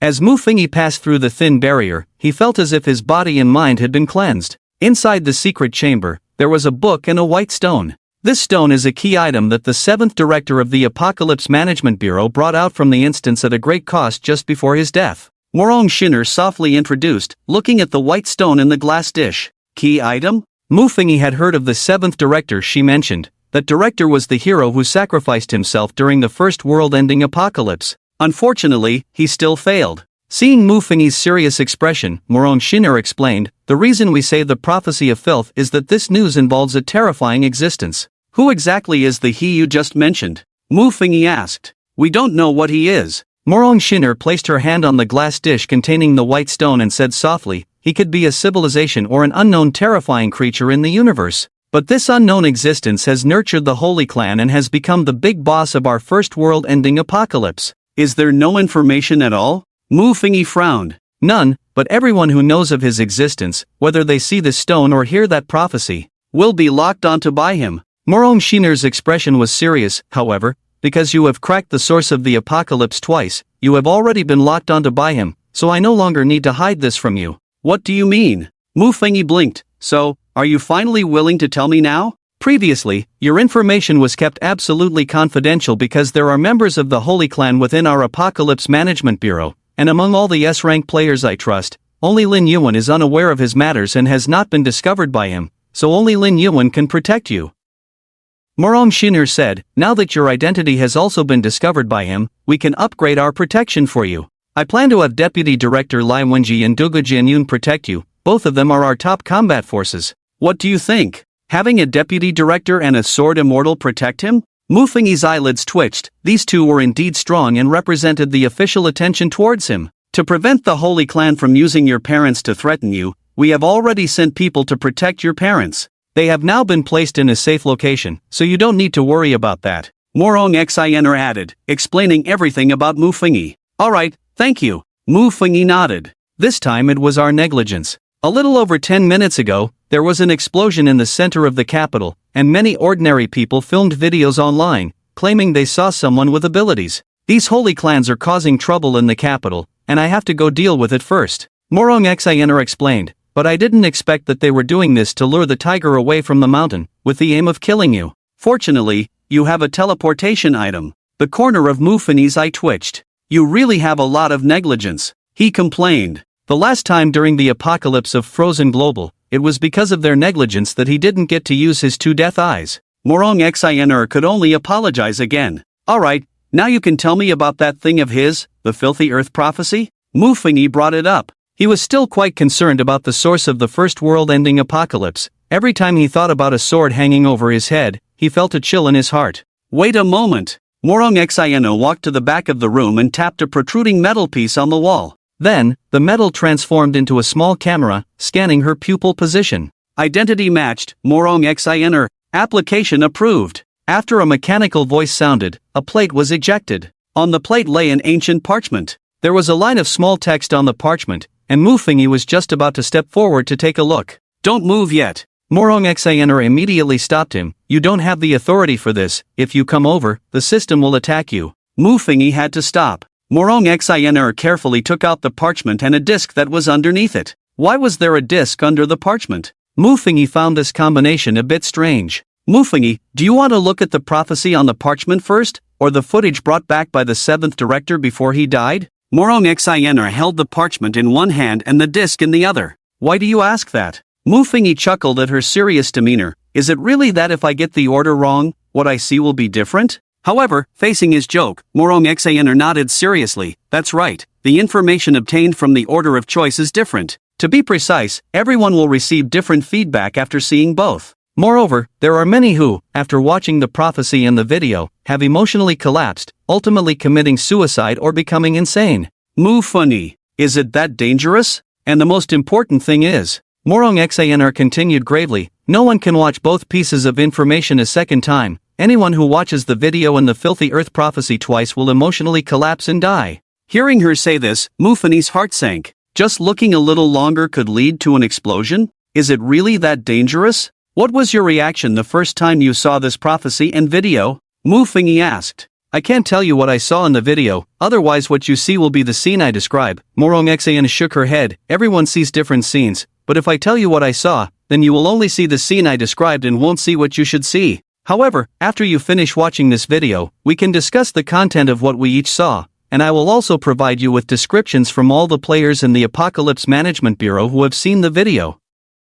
Mufini swallowed hard. Her expression was too serious, and he couldn't even talk to her before he watched? The question now is, won't he just explode without even taking a glance? Mr. Mu, please make your choice. Morong Xinr said seriously, do you want to see the corrupted land prophecy first, or watch the video first? Seeing Morong Xinr's expression, Mufini pursed his lips. This was all too mysterious, making him a bit nervous. However, after thinking for a while, he shook his head and said, can I watch it in a week? He planned to first use the Eye of Death to see what was going on. Upon hearing Mufini's words, Morong Xinr was clearly taken aback. But soon, she shook her head and said, I don't recommend you do that, because it has no meaning. Why? Mufini asked. 20 years ago, there was an S-class prophetic player in the Land of the Devils. At that time, the Land of the Devils paid a huge price to have us show them this prophecy. Morong Xinr slowly recounted. And then you showed it to them? Originally, we didn't want to. Morong Xinr shook her head. Countries around the world were resisting the Land of the Devils.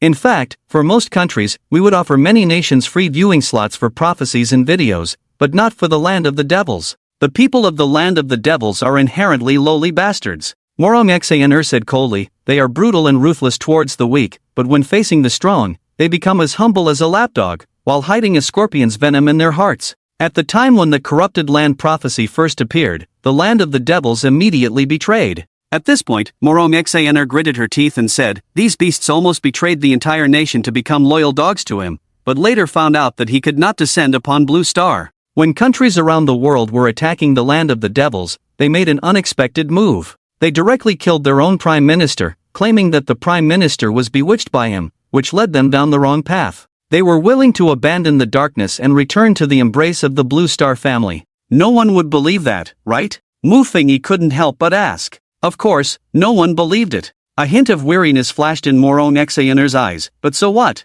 We can't just sink the Land of the Devils, can we? Even if we agreed, the international community wouldn't allow such a horrific act of human genocide to occur. Mufini took a deep breath. As a Chinese person, he naturally harbored great hostility towards the land of the devils. If possible, he really wanted to carry a grenade and sink the little devil island. And then? He asked. Later, the land of the devils bowed and apologized to everyone. At this point, Morong Xan paused. The land of the devils is very good at this. Mu Fengyi nodded in agreement. The land of the devils was indeed very skilled at apologizing. They were professionals when it came to apologies. Every time they committed heinous acts, they would put on a heartbroken facade, weeping and apologizing, only to continue their misdeeds next time. Back to the S-class prophetic player from the land of the devils, Morong Xaner continued. At that time, we also wanted to verify whether a prophetic player who saw the corrupted land prophecy in a prophecy and then saw it again in reality would die like others after seeing it twice. So, we actively invited them to come here, but we were clear about the abilities of prophetic players, so we restricted them to stay in China and experience an apocalypse before they could predict and observe the corrupted land prophecy. This was also to prevent this little devil from predicting our things in the land of the devils in advance. Hearing Morong Xaner's explanation, Mu Fengyi nodded in agreement. Indeed, this was also the disgusting part of prophetic players. They could foresee future scenes, especially S-class players, who could make predictions in reality. Huaxia forced this person to experience an apocalypse in Huaxia before he could witness the prophecy, which was also the correct course of action. In fact, at that time, we didn't plan to let that person leave alive. After all, it was the land of the devils, and we had already thought of how to create an accident for him. Morong Xiner continued. However, after the prophecy ended, that little devil watched the dirty land prophecy again. Then, just like the other players, after watching it twice, he directly broke down emotionally and committed suicide. Watching it once in the prophetic vision, does that count as having seen it in reality? Mu Fengyi fell silent. It seemed he really couldn't use the Eye of Death to watch it twice. Moreover, the main point was that the Eye of Death might not even show him the content of the dirty land prophecy.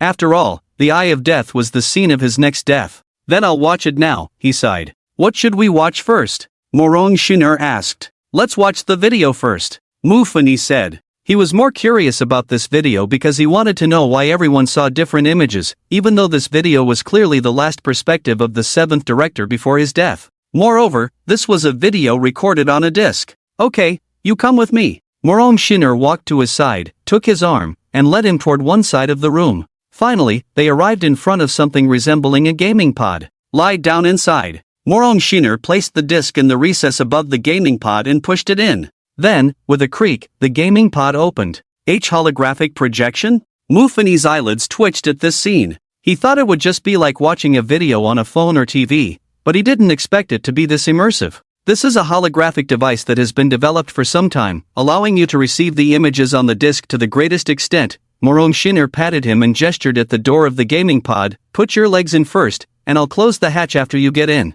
Mu Fengyi swallowed. This thing didn't look very safe, but he obediently placed his legs inside the gaming pod and lay down. I'm closing the door? With a creak, the hatch of the gaming pod gently closed. Mu Fengyi's vision suddenly went dark. Immediately after, some metallic sounds rang out, and Mu Fengyi felt his hands, feet, and body being gripped by cold instruments. Even his head was fitted with something resembling a helmet.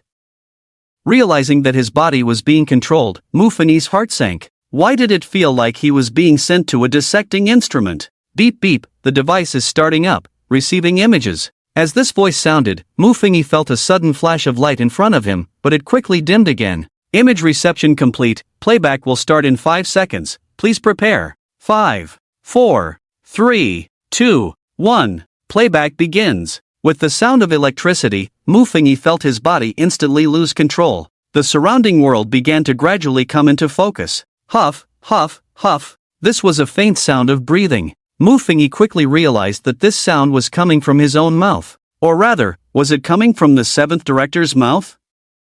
When he regained his vision, he noticed everything around him was blurry, and the 7th director's hands were propped up on the ground. He saw a pair of muscular, strong arms. Huff, huff. The 7th director's breathing echoed in his ears. Then, the 7th director looked up, and Mu Fengyi's vision became completely clear. Right in front of him, there was a huge shadow. The dark shadow blotted out the sky, as if it were propping up the entire heavens. Roar! The shadow let out a deafening roar. Mu Fengyi struggled to see the outline of the shadow before him, but in the dim light, he could only vaguely make out an enormous silhouette.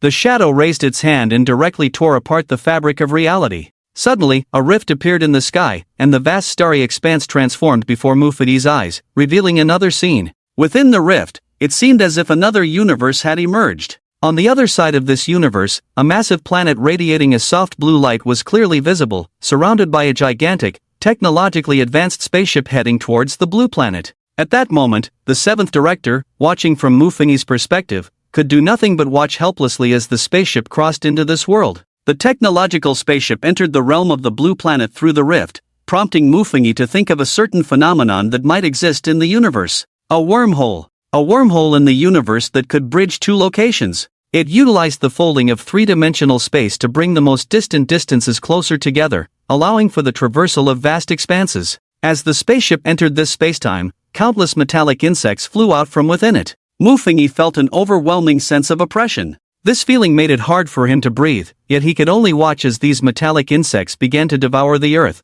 consuming everything on the blue planet. From the perspective of the seventh director, the surroundings were filled with desolate, broken land. He had lost track of how many years he had been asleep, but at the moment he was awakened, his heart was filled with unparalleled despair, devoid of any other emotions. This despair seemed to infect Mufagi as well. He couldn't help but feel a wave of sorrow. He wanted to cover his chest, but facing the current holographic projection, it was impossible to do so. The enormous monster in the sky roared again, and under the thick clouds, a torrential rain began to pour down. The seventh director's body was instantly drenched by the rain, and his vision blurred due to the downpour. Roar! The unknown super monster bellowed. Suddenly, the screen went black. Beep beep, the viewing has ended. After a mechanical voice sounded, Mufagi felt the brightness return to his surroundings. When he opened his eyes again, he saw that the hatch had already opened. He supported himself against the metal sides and, with Morong Shinner's help, exited the holographic device. How was it? Morong Shinner asked. I feel. Mufagi was about to say something when he suddenly felt something slide down his face. He raised his hand to touch it and found it was wet. Had he actually cried? This is a normal phenomenon. Everyone sheds tears when they see the first scene. It's a biological instinct. Every player experiences this, Morong Shinner explained. Mufagi nodded seriously and looked up at her. What did you see? You should look at this first. Morong Shinner handed him a parchment scroll. He could only lift a corner of the scroll, and upon seeing a line of small text, he furrowed his brows and read it aloud. God is watching you. Isn't this nonsense? His eyes twitched. He thought he had seen something significant. Hadn't he already been watched? But upon hearing Mufagi's words, Morong Shinner couldn't help but exclaim, What? You saw that line? What's wrong with that line? Mufagi asked curiously. Morong Shinner's tone began to tremble. If I had known this, I wouldn't have let you see it. What on earth is going on? Mufagi looked at the other person, his brows almost twisted into a knot. After the prophecy of the filthy land appeared, a total of 23 players saw the prophecy the god is watching you. Morong Shinner said with difficulty, but immediately after, all 23 players died within less than a week. All died? Mufagi was somewhat dumbfounded. Those who saw this prophecy would die within the next week? You're not joking with me, are you? He couldn't help but ask. There's no need for me to lie to you about this. Morong Shinner's expression was also very serious at this moment. We will do our utmost to protect you, but this kind of death is simply unavoidable. How so? Because the ways of dying are all bizarre. Among these 23 people, some were crushed by falling billboards while shopping, some were hit by out-of-control trucks when they went out, and others choked to death on their own saliva while sleeping. In short, their deaths were all strange and unpredictable, with the common point being that they all died accidentally.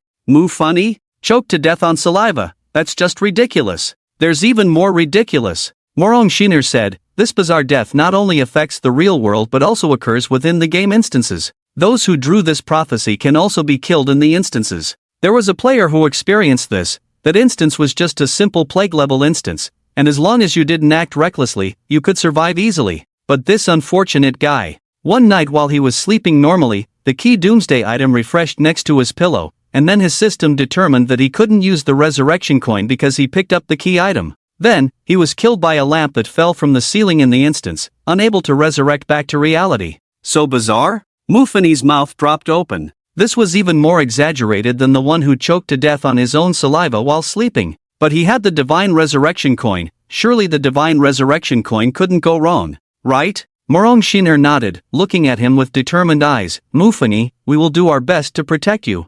Although everyone says that those who see this prophecy are being watched by the Grim Reaper and that no one can survive, you are different. You are Mufuni, the only one who has cracked the Doomsday level apocalypse and the destruction level apocalypse. Mufuni. For some reason, he felt that Morong Shinner was more confident in him than he was in himself, but to be honest, he was feeling very anxious right now. By the way, what was the prophecy in the video you saw? Mufuni suppressed his anxiety and asked. In the video he saw, there was a wormhole, a super huge monster, and that monster tore open a cosmic space crack. Outside the space crack, there was a gigantic civilized star sphere, and that civilized star sphere sent a spaceship. So, the first Doomsday level apocalypse was an invasion of civilization from hundreds of years later, or even further into the future? The Trisolaran fleet? And then, that huge monster was the vanguard sent by that civilization to help them open the wormhole tunnel. Is that how it is? In the video I saw, humanity returned to a primitive society, and all humans became slaves, while some traders managed all of us.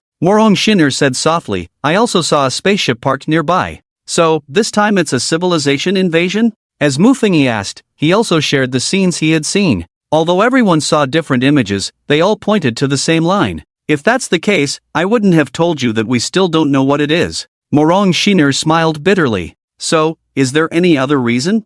Mufuni asked. Morong Xiner explained, the scenes we both saw are indeed similar, but that doesn't mean that what others see is a civilization invasion. Among the other players, some saw monster invasions, some saw supervolcano eruptions, and some saw global floods. Each player sees a different scene, just like the scene slices of various apocalypse dungeons. The scene slices of various apocalypse dungeons? Mufuni felt a bit strange. Are you saying that the video disc sent back by the 7th director can play many different apocalypse scenes? Morong Xiner nodded. Haven't you tried letting two players watch this video at the same time? He asked. We tried, but the videos they saw were different, even the scenes we captured from their pupils were not the same. Morong Xiner said. Hadn't the management bureau tried the method Mufuni mentioned? Hearing Morong Xiner say this, Mufuni's expression became odd. Replay it once, and I'll go in and take a look. He pretended to prepare to dive into the game pod. Morong Xiner? She quickly stopped Mufuni, her tone a bit frantic. What are you doing?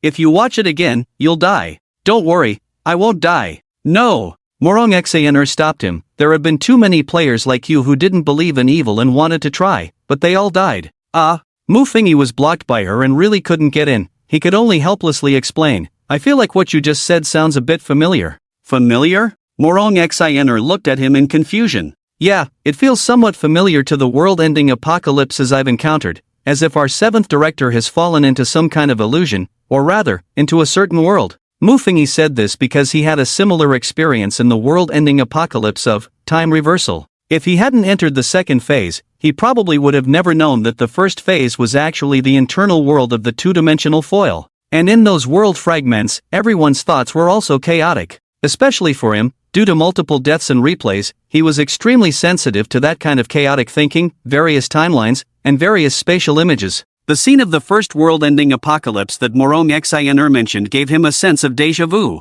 So he wanted to watch the video again, to see if the death replay of the 7th director was similar to his various ways of dying, just like what he saw with the Eye of Death in time reversal. He speculated that all the videos being seen now were just an illusion. It was a so-called deliberately arranged illusions. This was the experience Mufuni gained after going through a world-ending apocalypse. World-ending apocalypses are indeed not simple, but there must be some. He shared his thoughts with Morong Xiner, explaining the similarities between the two world-ending apocalypses and everything he experienced in the first phase of the time reversal dungeon. Morong Xiner began to ponder. She had just met Mufuni not long ago and didn't know how he had cracked the world-ending apocalypse. Now hearing Mufuni say this, she couldn't help but start to think. After a few minutes, she looked at Mufuni with a somewhat incredulous gaze. So, you survived such a terrifying world-ending apocalypse and even cracked the source of the apocalypse? Mufuni? You thought about this in just a few minutes? Noticing Mufuni's shocked expression, Morong Xiner also realized her mistake and lightly coughed. So, you suspect that the two types of world-ending apocalypses have similarities, so you want to go in and take another look? Exactly. Mufuni nodded, feeling that his emotions should not spiral out of control, let alone lead to suicide. Morong Xiner pondered for a moment but shook her head. No, it's too risky. But didn't you say that as long as I saw that prophecy just now, I would die within 7 days? Muffingy blinked. So, you might as well let me watch that video again, maybe there will be a turnaround? Morong Xaner still shook her head. No. You're being too rigid. Muffingy rubbed his forehead, feeling somewhat helpless. I'm the one involved, and I'm not afraid of dying. What are you afraid of? I'm afraid you'll die right in front of me, Morong Xaner said seriously. The corner of Muffingy's eye twitched. The problem is, if he doesn't watch the video now, he might quietly die after going back. And with Morong Xaner being so resolute, he could only helplessly say, then what would it take for you to let me watch it again? Unless you can give me a convincing reason. Alright, I hope you can see me alive next time. Muffingy waved his hand.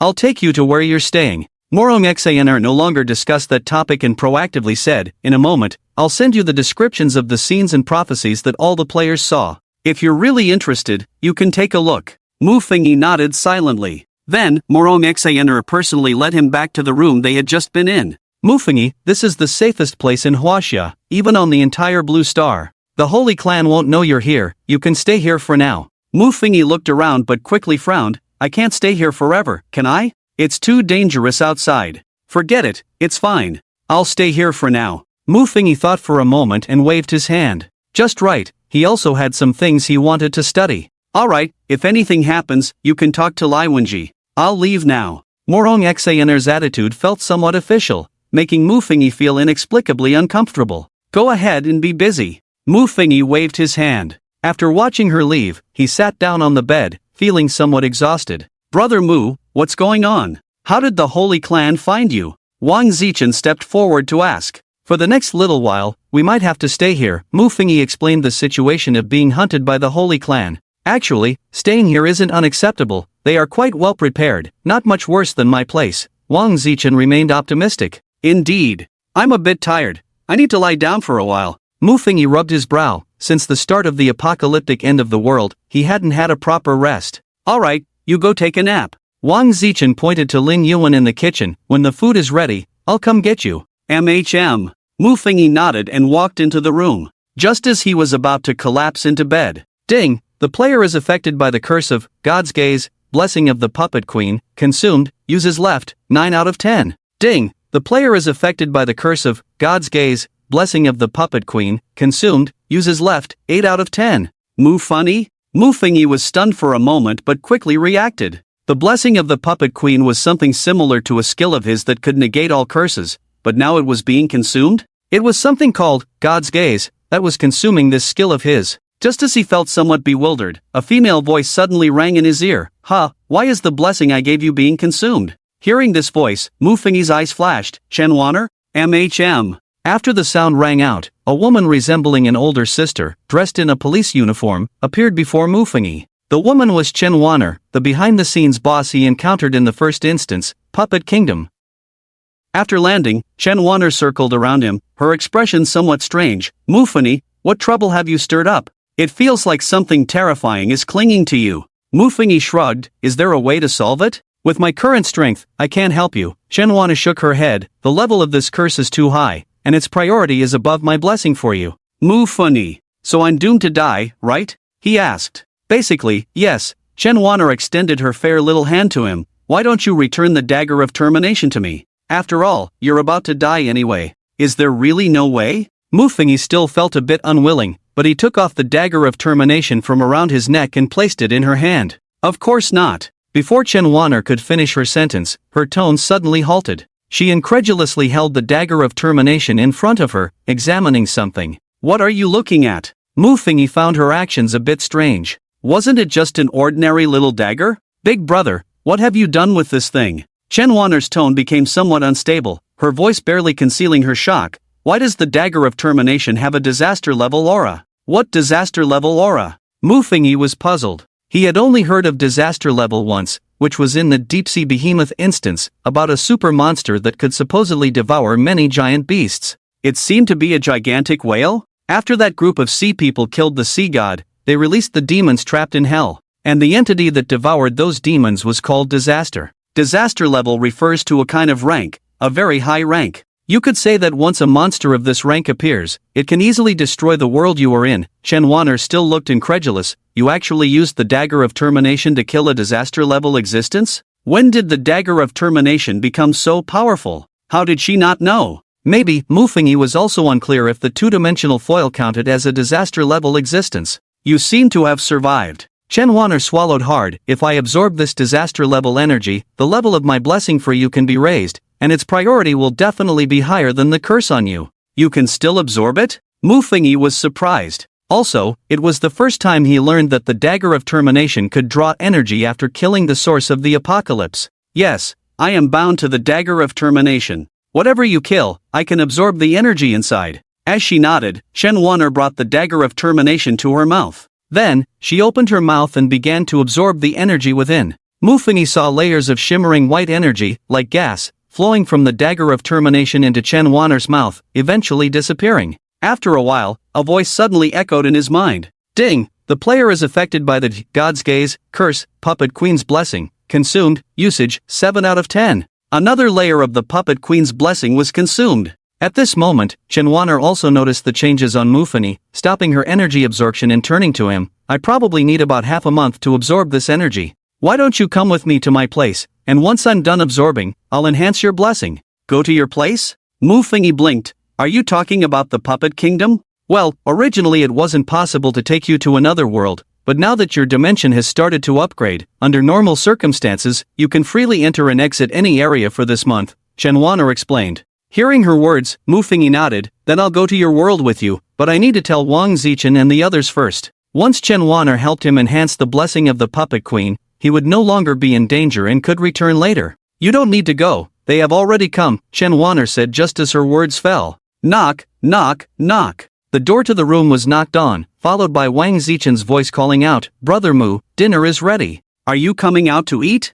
I'm not eating. Mufengi glanced at Chen Wan'er, thought for a moment, and then opened the door. I need to go somewhere for a bit, and I'll be back in about half a month. Where are you going? Huh, why is there a woman in your room? Wang Zichen caught sight of Chen Wan'er, who had her back to him, and asked in confusion, Who is this? Chen Wan'er did not disappoint. She turned around and waved at him with a bright smile. Wang Fatty, long time no see. The moment Wang Zichen saw Chen Wan'er, his face turned pale with fright. He plopped down on the ground, staring at her in terror. A ghost, a ghost, a ghost. Saying this, he rolled over and fled outside in a panic. Bang! The door to the room was slammed shut. It was Chen Wan'er who closed the door, smiling as she looked at Wang Zichen, her expression dangerous. Wang Fatty, it's one thing not to greet an old acquaintance, but why are you running away? Wang Zichen sat on the ground, cautiously inching backward, his face filled with despair. Auntie, please spare me. I really haven't offended you. Alright, stop scaring him. Mufengi, unable to watch any longer, intervened helplessly.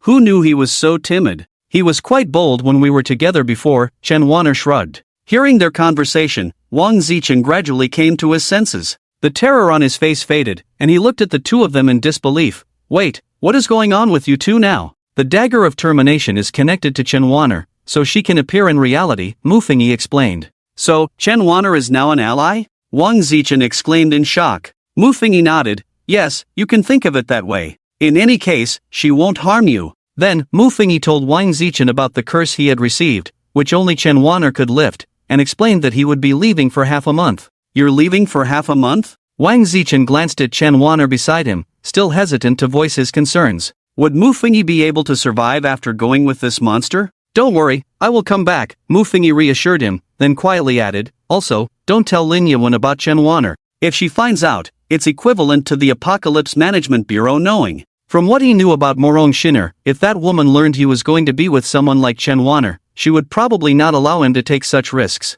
And why should he let others dictate his actions? After settling things with Wang Zichen, he seemed to think of something and continued, Of course, if old Zhao comes, you can tell him that I won't be eating and will leave first. After saying this, he gestured to Chen Wan'er. Chen Wan'er looked at him with a half-smile. All settled? Let's go. Mufengi nodded. Seeing this, Chen Wan'er placed her hand on Mufengi's shoulder. Under Wang Zichen's gaze, the two of them vanished in an instant. Wang Zichen, why haven't you called Mr. Mu to eat yet? On the other end, Lin Yuan, having finished cooking, walked over when she noticed the two had not appeared for a long time. But upon seeing only Wang Zichen, she was taken aback. Where is Mr. Mu? Wang Zichen recalled that Mufengi had settled him and couldn't tell the truth, so he made up a reason. Oh, he grew a pair of wings and flew away. Lin Yuan, have you listened to what you're saying? Ding, the location has changed. The cooldown time for the Eye of Death has been changed to 1 hour. Since this instance is one that the host has broken through, the Eye of Death can only see the host's death in this dimension. If the host cannot die in this dimension, the Eye of Death cannot be used. The system's voice rang in Mufengi's ears. Mufengi looked around the unfamiliar room and blinked. The Eye of Death can be used now? If I remember correctly, you should have a prophecy skill with a cooldown of 1 hour, right? Chen Wanner asked Mufengi. Yes. Mufengi nodded. Chen Wanner pointed to one of the rooms. You can stay there for now, someone will bring you 3 meals a day. As for leaving, you don't need to think about that for the time being. Additionally, I will set a protective blessing on you, which will activate once every hour. As long as you have experienced a death event, you will be safe for the next hour. So, first use your prophecy skill to prevent a death event. After I reach the same level as this blessing in 3 days, I will be able to completely balance the curse on you in this world. In half a month, my blessing will completely suppress this curse, and even if you encounter a disaster-level curse in the future, I can help you block it. After arranging these matters, Chen Wanner left another blessing on Mufengi and went into the room with the dagger of termination. She needed to absorb the disaster-level energy within the dagger. Once Chen Wanner entered the room, Mufengi, to prevent any accidents, directly activated the Eye of Death. Gulyulu, Gulyulu. Mufengi heard the sound of bubbles, and when he opened his eyes, he saw his future self comfortably lying in the bathtub, soaking. In fact, the future self was even humming a tune. Sizzle. What sound is that? The future self sat up in the bathtub, holding his breath and listening intently. Sizzle. A tingling sensation flowed through the water to his body. Sizzle. When the future self realized that his body had come into contact with electricity, he immediately stood up in shock from the bathtub. He realized he was currently under the curse of the god's gaze, and to prevent being electrocuted, he quickly stood up, disregarding the bath, and ran outside. However, he did not realize that the floor was extremely slippery. He lost his footing, and his head directly hit the ground. Logically, with his top-notch fighting skills, such a basic mistake shouldn't happen. But for some reason, perhaps due to the curse, his calves and both hands suddenly cramped at the same time. With that cramp, he lost his balance, and the back of his head hit the toilet hard. The future self, dead. After Mufengi opened his eyes, his expression became very strange. Was this death too casual? Is this the curse of the god's gaze? It seems a bit unreasonable. However, next, while taking a shower, if he just casually wiped his body, he could successfully avoid this fatal event. After avoiding the fatal event, he would have an hour of safety, then use the Eye of Death again to evade the next fatal event. Thinking of this, he returned to his room, casually washed his body in the bathroom, and didn't dare to take a bath. Ding, the host has avoided the fatal event of God's gaze. The effect of Puppet Queen's Blessing is activated. For the next hour, the host will not be affected by the curse. The system's prompt relieved Mufengi. Now he had grasped the pattern of this fatal event. As long as he changed something that would cost him his life during the fatal event, while still completing the event, he could avoid the fatal event and survive successfully. He then set an alarm for 40 minutes and took a nap. Shortly after waking up, he continued to use the Eye of Death. This time, he saw his death scene where he choked to death on a fishbone. Not long after he finished watching the death scene, someone delivered lunch to them. 3 neat dishes, 1 vegetable dish, and a soup, which was precisely fish soup. Mufengi was just hungry, so he drank the fish soup, but while drinking, he carefully picked out all the fish bones before cautiously swallowing the soup. Ding, the host has avoided the fatal event of God's gaze. For the next hour, the host will not be affected by the curse. It was still the familiar system notification, and with his previous experience, Mufengi was now familiar with this process. Thus, in the following 3 days, Mufengi dared not sleep for more than 40 minutes, and every hour, he would use the Eye of Death to verify his next death scene. In over 60 death replays, he experienced various ways of dying. Choked to death by bread, a bug crawling into his ear and biting him to death, being crushed by a falling light bulb from above the bed. Even, he got out of bed, twisted his ankle, hit the corner of the nightstand, and bled to death. In short, there was no way of dying that Mufengi could not think of, which, God's gaze, could not achieve. Just after Mufengi had been tormented for 3 whole days. Ding, the host will not die in this dimension anymore. The Eye of Death can no longer be used. Shortly after this wonderful voice sounded, Chen Wanner finally emerged from her seclusion. When Mufengi saw Chen Wanner, he was incredibly excited. He no longer had to die repeatedly. Thanks to the creature you killed with the dagger of termination, I absorbed part of its energy, and now I can protect you in this dimension. Chen Wanner stepped forward and cast a layer of blessing on him. Mufengi also felt that the curse of God's gaze, which had been hanging over him, had dissipated significantly. However, it had not completely disappeared. It was just that in this dimension, the curse was greatly suppressed. To break this curse, I need to become half a step into the disaster level, Chen Wanner blinked and said, but once I absorb all the energy in the dagger of termination in about 10 days,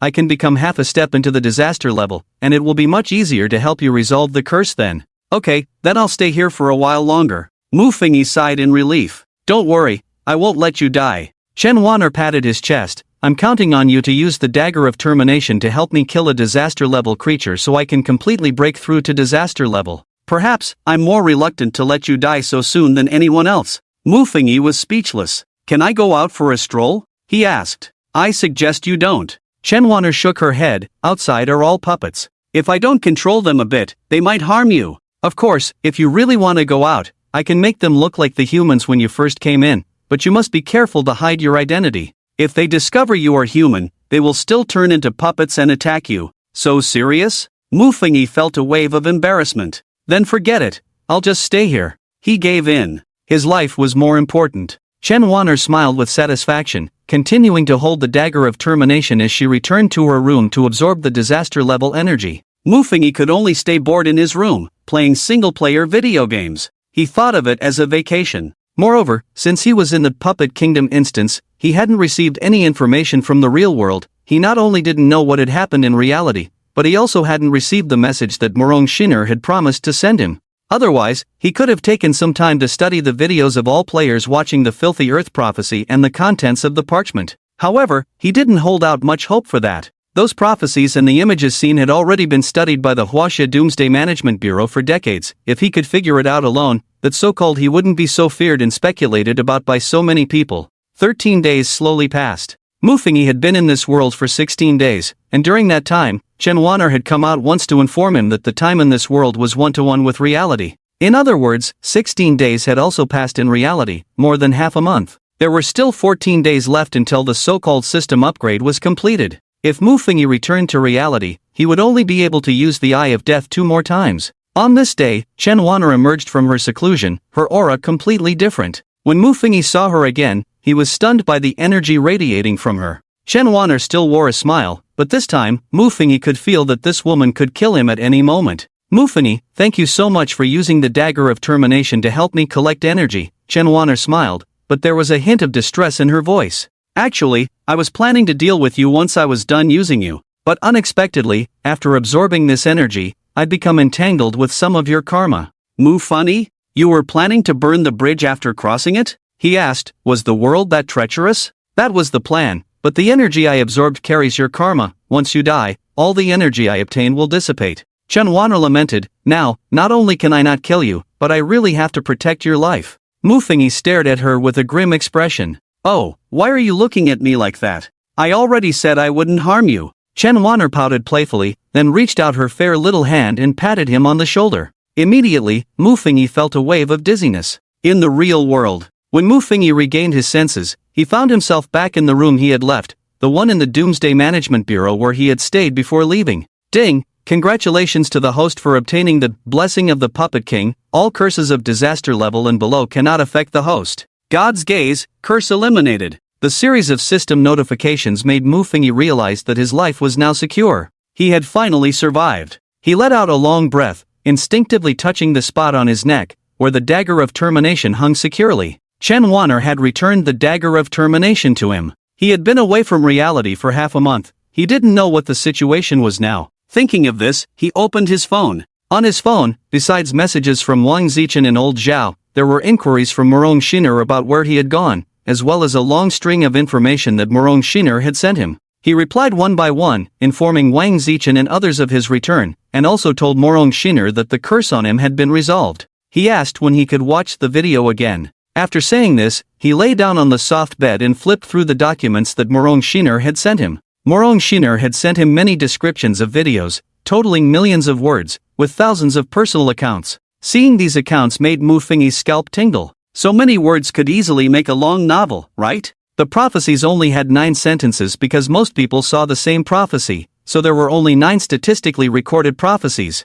These 9 prophecies were also known as the Filthy Earth prophecies. He ignored the millions of words of lengthy discussions and first looked at the 9 prophecies. The first prophecy was, "The God is watching you." Behind this, it noted that 24 people had seen it, and he happened to be the 24th. He scrolled down, and the second prophecy was, he cannot be chosen, cannot be defeated. He, referring to that God. What does it mean to be unable to be chosen, unable to be defeated? This prophecy had the second highest number of viewers, with a total of 45 people having seen it. The third filthy earth prophecy was, all beings are his followers. All beings are his followers. Does this refer to the holy race? But what right does the holy race have to replace all beings? Moreover, if all beings are his followers, does this mean that this so-called he is a spiritual existence? Seeing this, a series of myths appeared in Mufini's mind. The Cthulhu mythos. Cthulhu fits the second prophecy, he cannot be chosen, cannot be defeated. He kept this thought in mind and continued to look at the fourth prophecy.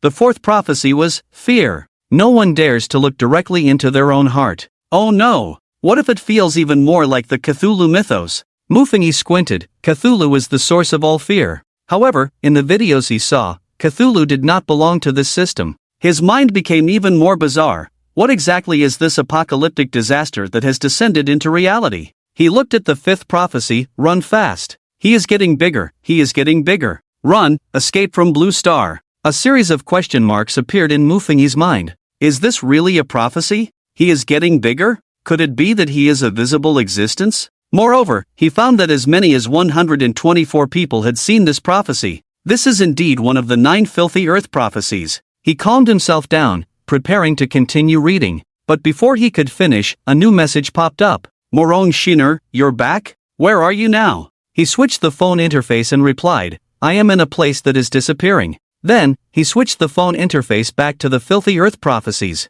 He continued to look at the sixth prophecy, night falls, evil thoughts are born. Night falls, evil thoughts are born. Does this refer to the time of that apocalyptic disaster, when eternal night caused humanity's evil thoughts to be maximally stimulated? Mufini was somewhat unclear, but he still focused on the seventh prophecy, the outcome is determined, time cannot be reversed. Ha!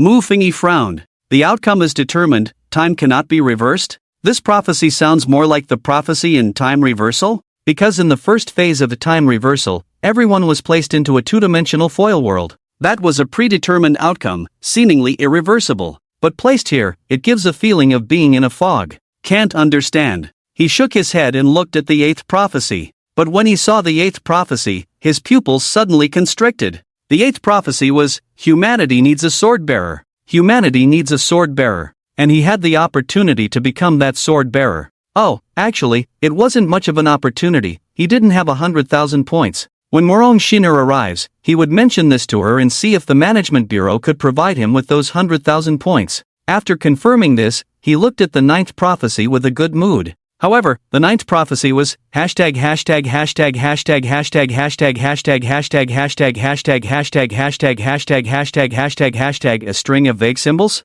And behind this prophecy, there was a note from Morong Shiner. This string of symbols does not belong to any language, it is merely a string of garbled text that cannot be directly viewed. Morong Shiner had the ability to master all languages, and since she said so, it indicated that this string of symbols was simply something that obscured its content. Humph, what a mystery! Mufini scoffed. Currently, all 9 prophecies of the corrupted earth prophecy had appeared, which were, Prophecy 1, the deity is watching you. Prophecy 2, he cannot be chosen, cannot be defeated. Prophecy 3, all beings are his followers. Prophecy 4, fear. No one dares to look directly into their own heart. Prophecy 5, run away. He is growing larger, he is growing larger. Run away, flee from Blue Star. Prophecy 6, the night descends, evil thoughts are born. Prophecy 7, the outcome is set, time cannot be reversed. Prophecy 8, humanity needs a sword bearer. Prophecy 9, hashtag hashtag hashtag hashtag hashtag hashtag hashtag hashtag hashtag hashtag hashtag hashtag hashtag hashtag hashtag hashtag a string of garbled text.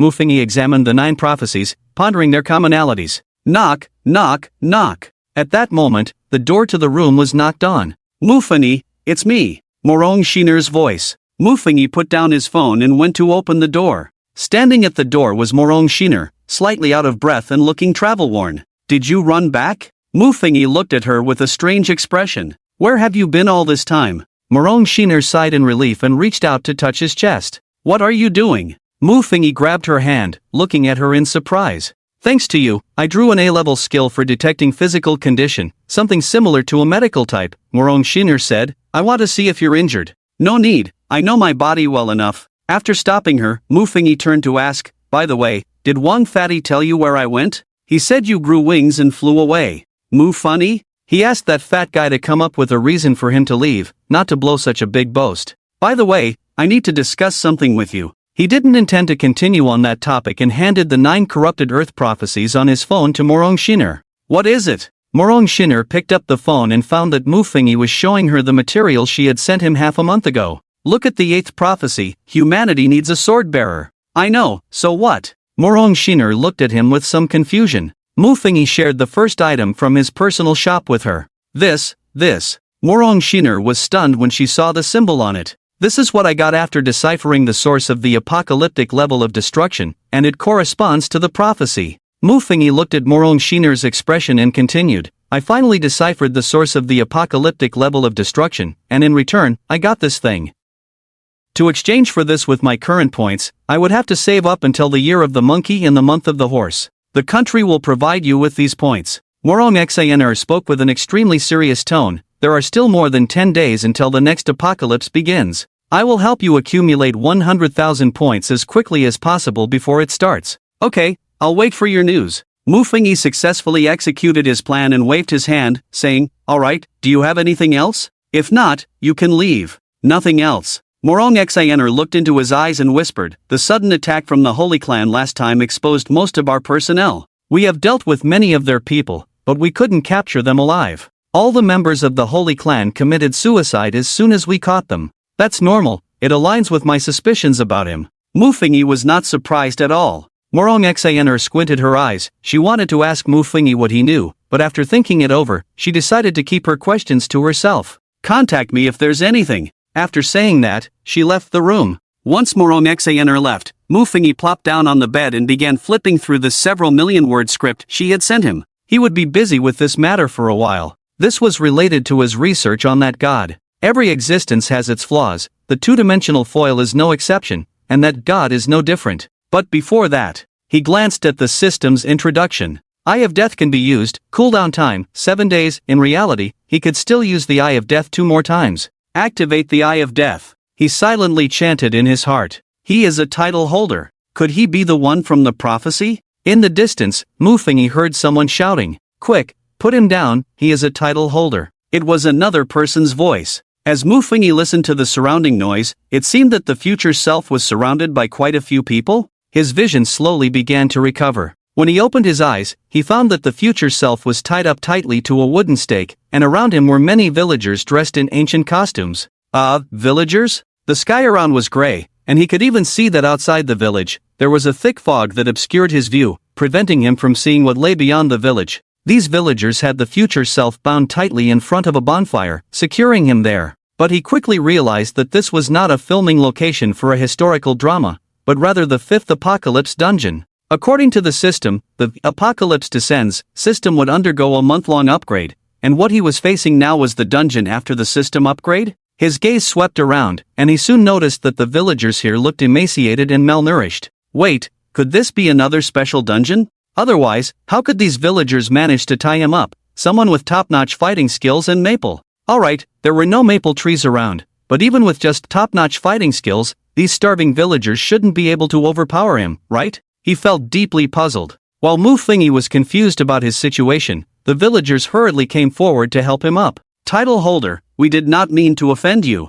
After putting the future self down, several elder villagers at the front faced him with trepidation. Just now, these people seemed to be shouting that the future self was a title holder. Observing from the sidelines, Mu Fingyi noticed this and caught a glimpse of the title above the future self's head. He saw a glaring title of Savior shining brightly above the future self's head, almost blinding him. Was it because of the Savior title above his head that these villagers respectfully called him title holder? Title holder, you have offended Lord Shangue. Please personally resolve the matter with Lord Shangue. Otherwise, at least half of the people in our village will die. An elder at the forefront pleaded with the future body. Lord of the Upper Ghosts? What is that? The observing Mu Fingyi felt a sense of doubt upon hearing this title. Could it be that the theme of this Doomsday instance is ghosts? He glanced around. The desolate wilderness surrounded the village with thick fog, obscuring the outside environment, and these villagers didn't seem like normal people. Damn it, where the hell am I? Is this still the country? Ugh, is this still Blue Star? Muffingy felt that this place didn't resemble Blue Star at all. Does Blue Star even have a place like this? Just when he thought he might have entered a special instance again, he suddenly felt a village chief's old hand gripping his tightly. Even with the future body's strength, he couldn't move an inch under the grip of the elder. Damn, this old man. Is he too strong? Muffingy was completely stunned. Now he finally understood why the future body was tied up by these villagers. This isn't a special instance at all, because the future body's top-notch fighting skills were unaffected, and all of the future body's skills and items could still be used. It was just that the strength of this group of old men was simply too great. The future body being tied up didn't seem unjustified? Untying him too. The future body pointed at Wang Zichen beside him. It was then that Muffingy noticed that Wang Zichen was also tied up next to him? No way, Fat Wang actually crossed over to the same place as him? Yes, esteemed title holder. The leading old man, seemingly the village chief, waved to a few young men beside him. Several young lads stepped forward and untied Wang Zichen. Once freed, Wang Zichen immediately ran to the future body's side. Brother Mu, they seem to recognize your title. The future body nodded gravely and then looked at the villagers. You altogether are no match for Lord of the Upper Ghosts. How can I possibly defeat it? But you are the title holder. The village chief, somewhat confused, replied, every title holder in the city is a powerful ghost-slaying expert.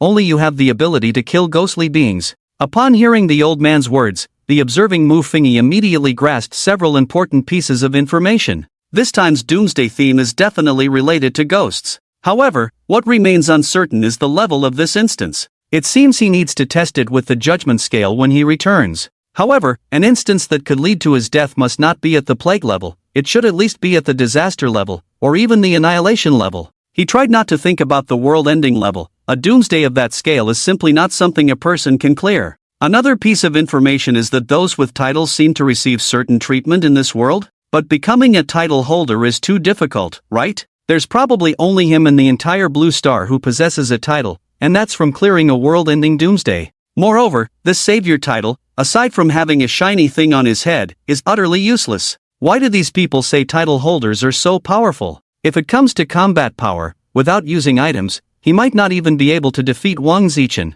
Furthermore, judging by how both the future body and Wang Zichen were captured by these villagers, it seems Wang Zichen isn't a match for them either. Goodness, these villagers can even hold down the Bear King? Wang Zichen's skill is an S rank, Iron-Eating Beast King, which is a skill that turns him into a giant panda. Yet, such a skill can't even defeat this group of villagers? Just how high is the combat power of these villagers? The village chief, seeing the future body hesitate, gritted his teeth and said directly, title holder, you must personally deal with Lord Upper Ghost, or else we will have to take action against you. The future body was dumbfounded. Wait, this group of villagers just let him down because of his savior title, and now they were starting this again? What does this mean, forcing him to? Cough cough, these guys are trying to force him to his death. Hearing the village chief's words, all the young people in the village surrounded the future body and Wang Zichen with serious expressions. It was as if, at the village chief's command, these young people would directly attack the future body and Wang Zichen. Observing from the sidelines, Muffingy realized that these villagers were respectful towards him because he was a title holder, but they also had their limits. He recalled that when he first arrived in this instance, the villagers seemed to have said, title holder, you have offended Lord Upper Ghost, please personally resolve this matter. Otherwise, at least half of our village will die. Now, the information he had was limited, but it was clear that the main reason the future body was tied up by these villagers was that he had offended the so-called Lord Upper Ghost. This Lord Upper Ghost might be the key to this instance. He continued to observe. I can only do my best, but I can't guarantee that I can kill Lord Upper Ghost, the future body said. As soon as he finished speaking, the villagers began to whisper among themselves, this title holder looks so weak. He has so little strength that he can't even defeat a 12-year-old child. How can he possibly defeat Lord Upper Ghost? What if this guy not only fails to kill Lord Upper Ghost but also angers him?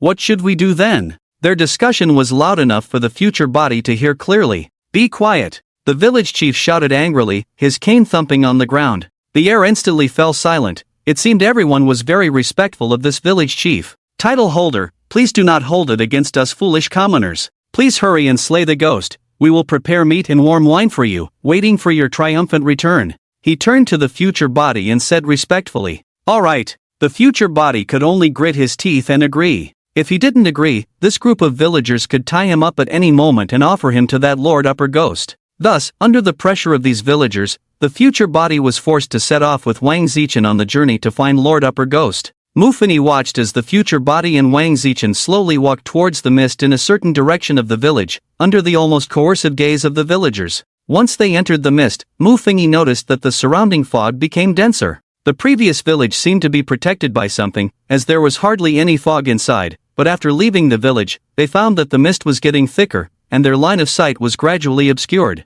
This mist was different from the one they encountered during the second phase of the second instance, Deep Sea Monster, in the Solomon Islands. At that time in the Solomon Islands, the surrounding mist was white, more like water vapor. Here, the mist was grayish, resembling the eerie atmosphere deliberately created in horror films. This further made Mufini suspect that they had crossed into another world. This place was nothing like Blue Star. The two walked for about 10 minutes. The surrounding mist grew denser, and they could hardly see anything. Wang Zichen, feeling a bit scared, grabbed the future body's arm and trembled, saying, "Brother Mu, should we go back? If we go back, those villagers won't let us off." The future body shook its head and retorted, "Do you want those villagers to tie us up and wait for the ghosts to appear at night to drain our blood? I don't want that." Wang Zichen's voice dropped a few notches. At that moment, "The weather is dry, be careful of fire." A faint voice of an old woman slowly emerged from the mist. Then the future body and Wang Zichen noticed a staggering figure holding a red lantern bulb appearing in the mist.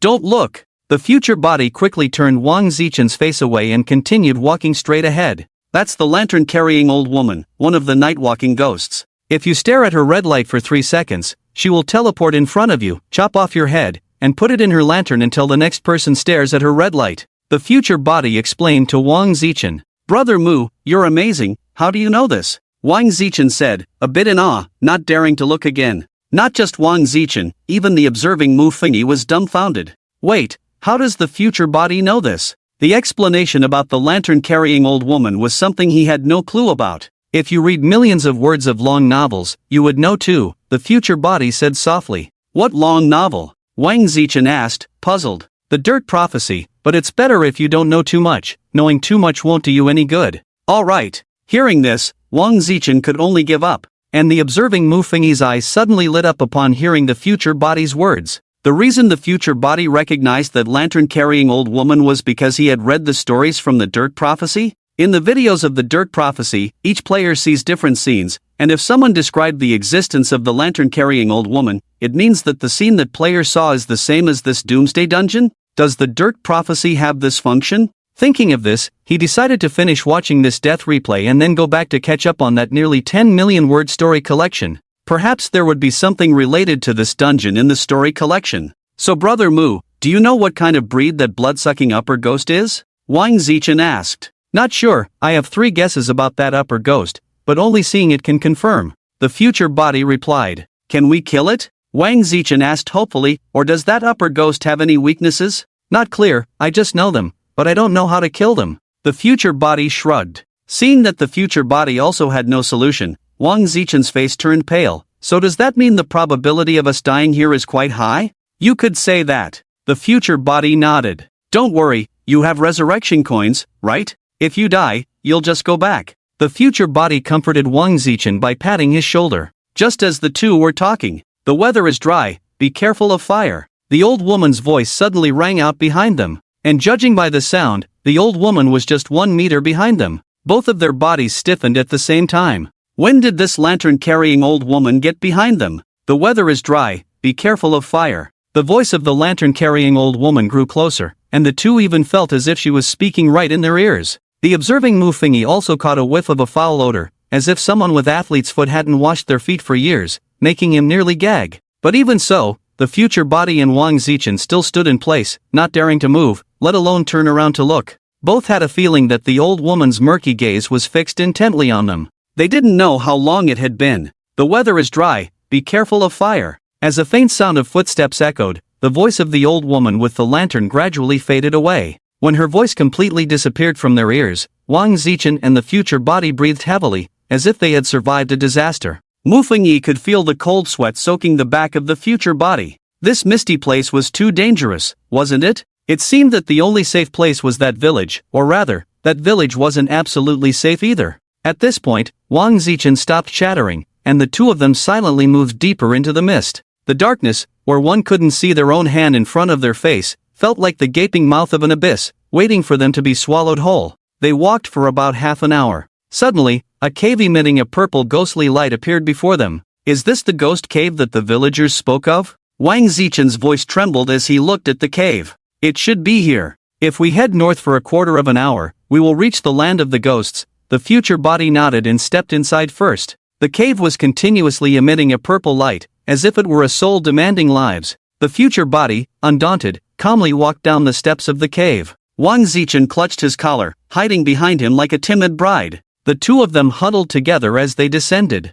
Perhaps they were moving too slowly. After about 5 minutes, they finally reached the bottom of the cave. When they arrived, they were both stunned by the sight before them. It was an altar, and at the very top of the altar stood a statue of a weasel. The statue had the head of a weasel but the body of a human. Surrounding the statue were many burning candles. These candles encircled the weasel statue, all burning down to half. It was as if someone was specifically offering these weasels. Holy crap, a weasel grave! Wang Zichen exclaimed. Hearing his words, the future body observed and murmured, a weasel's head on a human body, and it loves to drink blood. This is a blood-drinking rat, a social creature. Are these blood-drinking rats strong? Wang Zichen asked curiously. These weasels aren't strong, but... Before the future body could finish, a chorus of shrill screams suddenly erupted from all directions. Then, countless agile pale yellow figures emerged from the surroundings. It turned out they were all weasels. Countless glowing eyes were fixed on the figures of the future body and Wang Zichen. A bunch of little brats. Seeing the little weasels, Wang Zichen laughed in anger and transformed into the iron-eating beast king. Roar! The giant panda roared and swiped a paw at the group of weasels. He couldn't defeat those ghostly beings, but he couldn't lose to these little critters either. The future body raised a hand to stop him but thought better of it and lowered it again. Let Wang Zichen test these weasels. After all, he had plenty of resurrection coins. Mufengi initially thought these weasels would teach Wang Zichen a harsh lesson. But to his surprise, with one big slap, Wang Zichen directly killed two weasels that hadn't managed to dodge in time. Squeak, squeak, squeak. The surrounding weasels, seeing this, hurriedly panicked and fled into the distance. Humph, mere weasels dare to act recklessly before your bear lord. Wang Zichen transformed back into a human, puffed out his chest, nudged the future body with his arm, and asked, by the way, Brother Mu, what were you about to say? I was going to say that blood-drinking rats are a type of creature similar to feed, the future body whispered. Have you heard of raising little ghosts?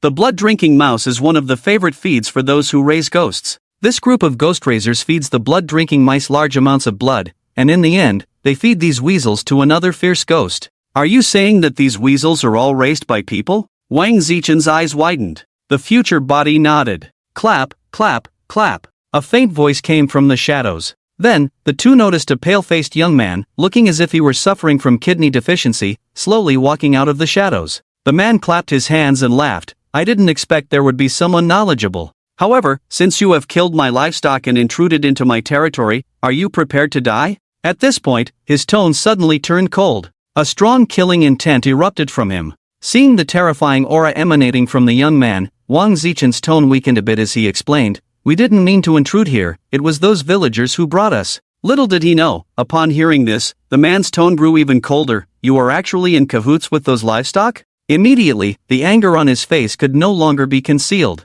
He raised his hand, and a halo suddenly appeared above his head. The observing Mu Fengyi immediately looked at his head. Above the young man's head, there were several small characters, Intermediate Ghost Raising Master. What is this? A title? This young man seems to be the title holder mentioned by the villagers. Ha ha ha ha ha. Suddenly, a chilling woman's laughter echoed through the cave. The laughter was melodious yet sharp, sending shivers down one's spine. Where did this laughter come from? The future body in Wang Zichen instantly became alert, as if facing a great enemy. Ha ha ha ha ha. The voice of a ghostly woman resonated throughout the cave. Wang Zichen and the future body huddled together, focusing intently, waiting for this fierce ghost to appear. Meanwhile, the observing Mu Fengyi noticed that the young man titled Intermediate Ghost Raising Master showed no fear upon hearing the woman's eerie laughter. Instead, he revealed a look of longing and admiration. Yes, an expression of admiration. Soon, a stunningly beautiful female ghost, dressed in a red wedding gown, slowly floated out from the shadows.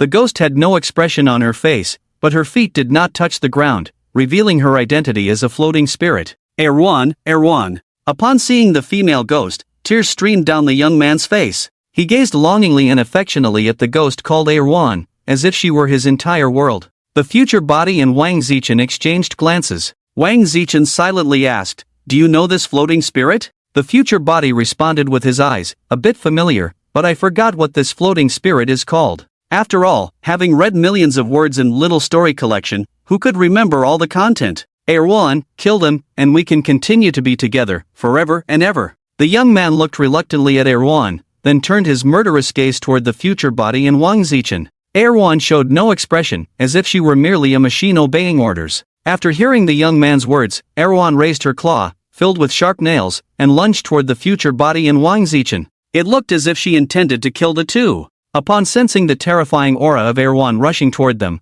the future body felt a new phrase in his heart, insurmountable. Thus, he decisively took out the dagger of termination from around his neck. Go! The dagger of termination instantly came to life, soaring into the air, and ultimately plunged fiercely into Erwan's body. Poof! Under the effect of the dagger of termination, which could kill everything, Erwan's body instantly dissipated like smoke. In just a few seconds, Erwan's breath completely vanished. The dagger of termination also dissipated entirely because it failed to kill the source of the apocalypse. Erwan! Seeing Erwan being effortlessly killed by the dagger of termination and her breath gradually fading away, the young man let out a heart-wrenching scream. No! He fell to his knees, crawling desperately towards the spot where Erwan's figure had disappeared. He raised his hands, as if trying to catch Erwan's soul, but it was all in vain. Erwan's soul completely scattered before him. "Hey, brother, you attacked first. We were just defending ourselves," Wang Zichen shouted as he saw the other party in despair. "Erwan, my Erwan."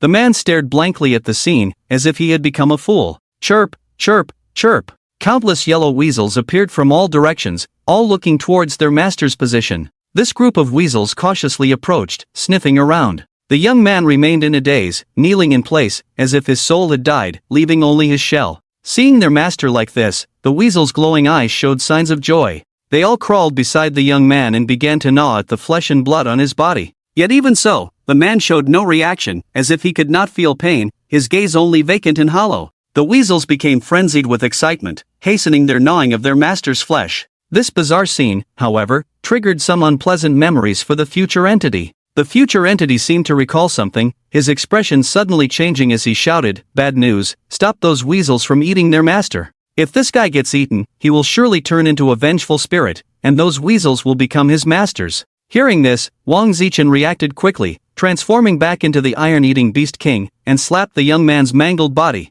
Chirp, chirp, chirp. Many weasels were instantly killed by his slap. Even the young man was slapped to death. Blood and flesh splattered everywhere. The weasels, seeing this, went completely mad, disregarding Wang Zichen's attacks, desperately licking the blood and flesh on the ground. "Oh no, it's too late." The future entity shouted to Wang Zichen upon seeing this scene, "Fatty Wang, quickly carry me out, run now." "Okay." Wang Zichen turned around, directly carrying the future entity, and frantically climbed upwards towards the cave entrance. They couldn't care less about the weasels chasing behind them. To their surprise, they managed to escape the cave smoothly. Once back in the mist, they fled in the direction they had come from. After running for about 5 minutes, the future entity glanced back. They saw nothing. It seemed they were safe. Both the man and the bear sighed in relief. But just as they were catching their breath, a sudden sound of gongs and drums appeared right in front of them. How could there be the sound of gongs and drums in this place? Just as they were puzzled, a terrifying scene unfolded before them.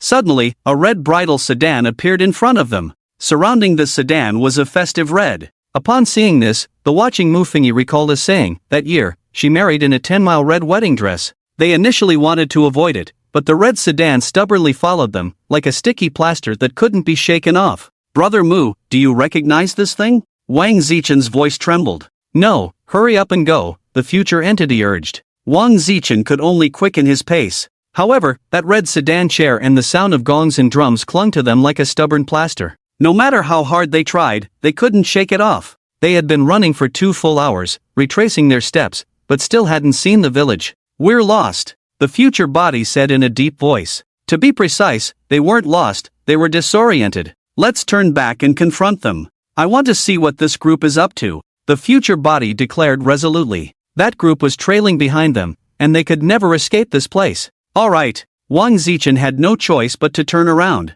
Soon, the two of them drew closer to the sound of gongs and drums. But when they reached the source of the noise, they found that the people moving around the sedan chair all had human bodies but weasel heads. These weasels wore strange and stiff smiles on their faces. The two instantly understood upon seeing this group of weasels. No wonder they had been relentlessly pursuing them. It turned out, these weasels were the same yellow weasels that had just devoured their master. "Gentlemen, today is the day of our village chief's granddaughter's great joy. You must come and join the feast." One of the weasels stepped forward with a smile and spoke to the two. The future body ignored him and kept his gaze fixed on the red sedan chair. The village chief's granddaughter's great joy? Could it be that the stunning woman inside was the same ghost they had encountered earlier? That woman was the village chief's granddaughter. As an observer, Mufengi found some information to be vague. However, the mention of the village chief's granddaughter reminded him of the villagers who had tied up the future body and Wang Zichen, as well as the village chief himself. "Brother Mu, the bride in the sedan chair isn't the ghost you just killed, is she?"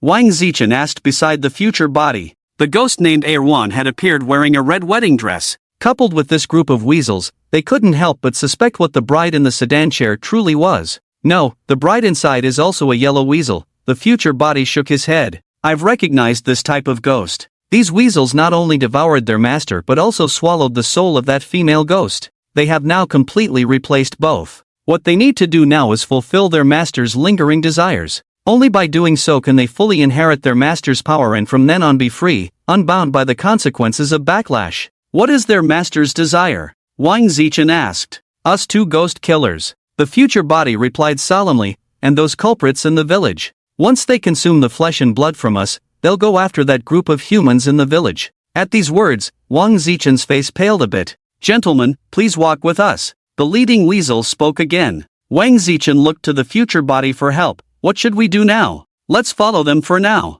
The future body remained calm. There was no escaping now. The dagger of termination had already been used, so they could only take it one step at a time. Wang Zichen glanced warily at the humans transformed from the yellow weasels and nodded to stay close to the future body. The group of yellow weasels continued to beat their gongs and drums as they walked toward the village. The future body took another look at the red sedan chair. Through the curtain, he could vaguely see a graceful figure inside. Having wandered in the mist for so long, the future body and Wang Zichen had lost their sense of direction and could only follow behind the red sedan chair, moving in one direction. After about 10 minutes, they noticed that the gray mist in front of them seemed to have dissipated significantly. Not far ahead, a quiet village appeared before them. Watching the scene, Mufengi realized that this village was the same one that had previously driven the future body and Wang Zichen away. However, now the village was eerily silent, with not a single light in sight. The villagers inside seemed too afraid to turn on their lamps. This led to the sound of gongs and drums they were following feeling particularly strange. In the quiet of the deep night, a wedding procession, vibrant and lively, was making its way toward the village. The faces of the yellow-furred creatures were beaming with festive smiles, as if they were truly welcoming a bride. "Brother Mu, do you think those villagers will run away?" Wang Zichen quietly asked beside the future body. "They dare not run." The future body shook his head. "This village must have some kind of protective force. I fear these yellow-furred creatures cannot just enter at will. If I'm not mistaken, their purpose in keeping us alive is precisely this." "What do you mean?" Wang Zichen was puzzled. What could their purpose be? Just as he was about to ask further, a wedding participant, staring at the weasel's head, approached them with a smile. The yellow-furred creature smiled and invited, "You too, please help us open the village gate." The future body narrowed his eyes, and Wang Zichen realized that this was indeed the reason the yellow-furred creatures had spared their lives. These creatures must be under some restrictions, unable to directly enter the village. But if they opened the village gate, the ones in trouble would likely be the villagers inside. "Go open the gate?" Wang Zichen looked at the future body with a questioning gaze. "Open it. If we don't, we'll both die." The future body said solemnly, "Though we will eventually die anyway, we might as well see how this story unfolds." Seeing the future body say this, Wang Zichen stepped forward and pushed open the village gate. Though called a gate, it was actually just two unlocked wooden doors. Any human could probably push them open with a gentle nudge. But the strange thing was, as long as this wooden door existed, the yellow-furred creatures could not enter. After Wang Zichen opened the door, Mufengi noticed that the faces of the yellow-furred creatures were filled with greedy, excited expressions. Indeed, they could no longer pretend. But soon, these creatures retracted their greedy expressions and restored their cheerful smiles, banging gongs and drums as they walked into the village. Wang Zichen immediately stepped aside, hiding next to the future body. They both observed the scene. They then noticed that the few weasels carrying the bridal sedan did not immediately attack anyone but instead walked into the village chief's yard. They kicked open the gate of the village chief's house and barged into the chief's home. What are you doing? The terrified village chief was dragged out by two humanoid weasels. The two weasels forcibly pressed the chief into the leading seat. At this moment, the chief also noticed the future body and Wang Zichen observing from a distance. Seeing the two, he spat out a mouthful of blood, suddenly standing up and angrily pointing at them. You two are actually assisting these monsters in slaughtering humans. You will not die a good death, not die a good death. Poof! Suddenly, a sharp claw sliced through his throat. The village chief instantly lost his breath, his entire body slumping in the leading chair, his head tilting. After killing the village chief, the group of yellow-furred creatures seemed unconcerned, continuing to move tables and chairs out of the room, even setting up many steaming dishes on the table. It was as if they were truly hosting a banquet. Wang Zichen and the future body exchanged glances, both bewildered by where these yellow-furred creatures had conjured up this feast. After being busy for quite a while, the table began to fill with all sorts of delicacies. The aroma of the food wafted through the air, reaching even Wang Zichen and the future entity observing from outside. However, neither of them felt any hunger. Instead, they were filled with dread. No one knew where these dishes had come from. Wang Zichen's voice trembled as he said, "Brother Mu, should we run? We can't escape, they won't let us go. Let's observe the situation first." The future entity replied solemnly. Wang Zichen could only suppress his fear and follow closely behind the future entity. After setting up the banquet, one of the weasels approached Wang Zichen and the future entity, gesturing for them to come forward. "Esteemed guests, please come in." Wang Zichen instinctively took a step back. Seeing his reaction, a glint of murderous intent flashed in the weasel's eyes. "Alright, let's go in now." The future entity grabbed the hesitant Wang Zichen and forcibly led him into the village chief's courtyard. Wang Zichen quickly whispered in his ear, "Brother Mu, if we go in, we're definitely going to die. If we don't go in, we'll die right now." The future entity whispered back, "Just now, when you stepped back, I sensed this guy's murderous intent towards you. We need to go in and take a look, there's no rush." Wang Zichen swallowed hard, having no choice but to trust the being before him who had unraveled the apocalypse. The two entered the courtyard, and as soon as they did, a weasel led them to a small table meant for just two people. "With so many large tables, why do we have to sit here?" Wang Zichen asked, puzzled. "Esteemed guest, all the seats are reserved, please forgive us," the weasel said with a forced smile. Just as Wang Zichen was about to say something else, he suddenly saw the future entity shake his head. So, he held back his words. "Esteemed guests, please enjoy your meal." The weasel licked its lips and gestured for them to start eating. "Isn't it a bit early for that?" The future entity chuckled lightly. "The guests haven't arrived yet. It wouldn't be proper for us to eat now. Let's wait for everyone." The weasel paused for a moment. But then, its smile returned. "Indeed, please wait a moment. We have already gone to invite those esteemed guests." With that, it turned and left. Once Wang Zichen saw the weasel leave, he leaned closer to the future entity and whispered, "Brother Mu,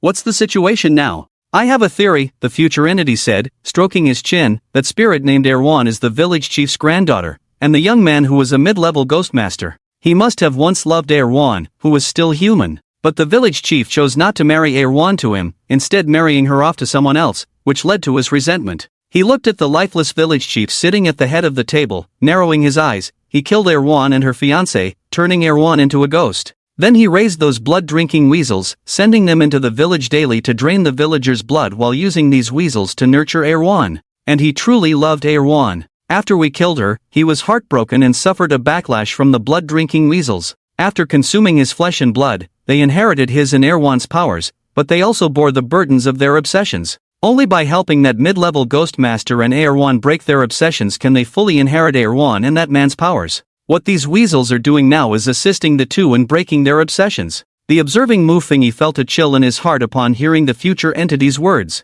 The information he received was much less than that of the future entity, but the reasoning of the future entity must have some basis. However, what he was witnessing now was a replay of death, so the death of the future entity was almost inevitable. While the two were talking, a trembling voice came from outside the courtyard, "Don't kill me, don't kill me." They quickly noticed that several weasels were chasing a man into the yard, and in the hands of those weasels were two bloody heads. The owners of the two heads were clearly dead, their eyes wide open, staring fixedly ahead. Thud! Thud! The weasel placed the two heads on two seats, then pushed the trembling man into one of the seats. The man was shaking uncontrollably, but shortly after sitting down, he noticed the future entity and Wang Zichen sitting at a small table in the corner. Upon seeing them, his pupils dilated. The future entity glanced at the two bloody heads placed in different positions, revealing a thoughtful expression. "Please don't kill my child, I beg you, don't kill my child." At that moment, another scream echoed from outside. Then they saw a woman holding a child being driven into the yard by several weasels.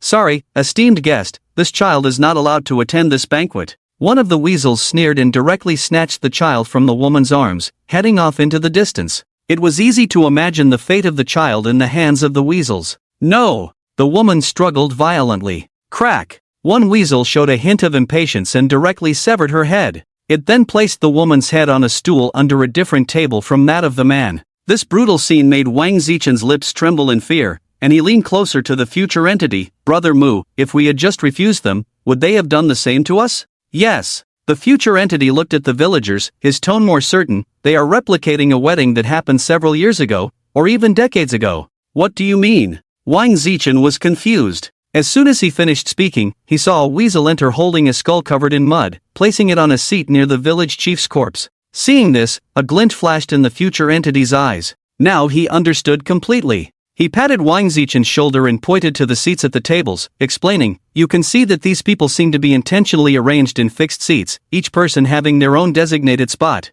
"What does that mean?" Wang Zichen still didn't understand. "I just told you, they are replicating a wedding that happened before." The future entity squinted, including the seats of each esteemed guest at that previous wedding, which are also strictly replicated. "Did you notice that baby who couldn't come in just now?" He whispered. "During the previous wedding, that baby hadn't been born yet, so he wasn't qualified to enter. And that skull near the village chief's corpse. Generally, during a banquet in the village, older elders sit at the innermost seats. Since this wedding happened at least several years ago, some of the elders sitting inside have passed away due to old age. But to replicate the wedding one-to-one, this group of weasels even dug up those buried corpses and placed them in the seats. However, this group of weasels has some rigid rules when it comes to inviting people." Speaking of which, the expression of the future entity became a bit strange. "If someone resists, they will chop off that person's head and bring it here. Only those who dare not resist can live to attend this banquet." "But what if someone leaves the village and never comes back?" Wang Zichen couldn't help but voice his doubt. "Do these yellow-skinned creatures have to go out and search for those who left the village?"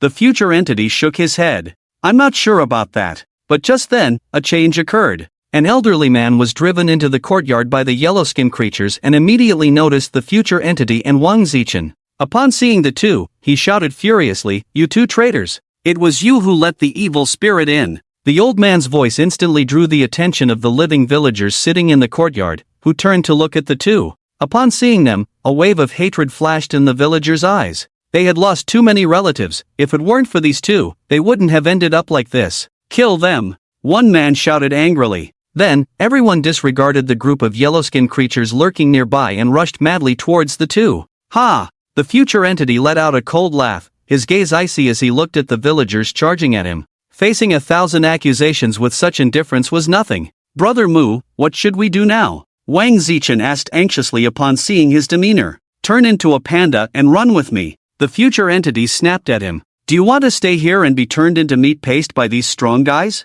Wang Zichen?" His expression was a bit strange, but he still obeyed the other's command and transformed into the iron-eating beast king. After the future entity mounted the iron-eating beast, he prepared to run outside. They had just reached the courtyard gate when a few yellow-skinned creatures blocked their way. "Dear guests, the banquet hasn't started yet. Isn't it a bit against the rules for you to leave now? These people are trying to kill us, don't you care?" The future entity pointed at the villagers chasing after him and frowned. The yellow-skinned creatures merely smiled insincerely and said, "That's a matter between you guests." Title holder, Die. A strong middle-aged villager, who had somehow picked up a shovel, charged at the future entity and swung it hard at his head. His speed was too fast, and the force was tremendous. At that moment, Mu Fengyi realized why this group had been able to tie up the future entity and Wang Zichen before. He could even feel the future entity desperately trying to dodge. But the speed of the shovel was simply too fast. Even though the future entity quickly avoided a fatal blow to the head, he was still struck on the shoulder. "Ah!" The future entity cried out in pain, feeling as if the bones in his shoulder had shattered. Wang Zichen also noticed this and prepared to evade while carrying the future entity. However, the strong man was not satisfied. He raised the shovel again and struck hard at the rear of the iron-eating beast. "Ow!" Wang Zichen cried out in pain, raising his front hooves. The future entity fell directly to the ground. But with the muscle memory of top-notch combat skills, he quickly flipped back up using just one arm. Little did he know, his movements looked no different from a snail crawling in the eyes of the strong villager. This time, the strong villager accurately struck the future entity on the crown of his head with the shovel. The force was just right, leaving him dazed but unharmed. The future entity was done for. Damn, that hurts. Muffingy sat up from the bed, holding his head. Tears streamed down his cheeks, and his nose was about to run. It was no wonder he reacted this way. Who could withstand a shovel coming down on their head like that? He covered his head and rested for a while before easing out of that deathly pain. Damn! He muttered under his breath. Once he calmed down, he began to contemplate all the information he had gathered. First, the theme of the next Doomsday instance was ghosts, and he and Wang Zichen had been assigned to a village. Given the situation in the village, perhaps the next Doomsday would also be regional? After all, they were both inside that village, and apart from Wang Zichen, he couldn't see any other players. Besides that, there was another piece of information that might or might not be important. Were the villagers in that village a bit too strong? It felt like every villager could beat him up. Thinking of this made his head throb. He wasn't sure if the villagers' average strength enhancement was a unique rule within the instance or a result of the system upgrade. After he broke through the apocalyptic level of Doomsday, it was clear to all global players that the system began to upgrade. However, how the system would upgrade and what it would become was still unknown. After watching the replay of his death, Muffingy couldn't help but wonder if the villagers' excessive combat power was related to the game system's upgrade. The Doomsday they participated in remained unchanged, but the average combat power inside had significantly increased. The skills extracted by the system had always been criticized by all players for being too weak. Even Morong Shiner, known as the strongest in Blue Star, with her Sss-Level combat skills, could still be killed by a bullet from a handgun. If Morong Shiner was like this, let alone most players, the rewards from the game Doomsday Arrival, whether skills or items, were too weak in terms of combat power. This was also why all players lacked the ability to crack the terrifying Doomsday. Almost all Doomsday resolutions required reasoning and luck. The basic combat power of the rewards given by the system was too weak. Most players, after receiving the system's rewarded skills, might become elites in human society, but in the face of the terrifying Doomsday, they would be as fragile as chicks. Just like the second Doomsday he experienced, Deep Sea Behemoth. If players had high combat power, they could push through, killing one monster at a time, or two monsters at once. What was there to fear about Doomsday?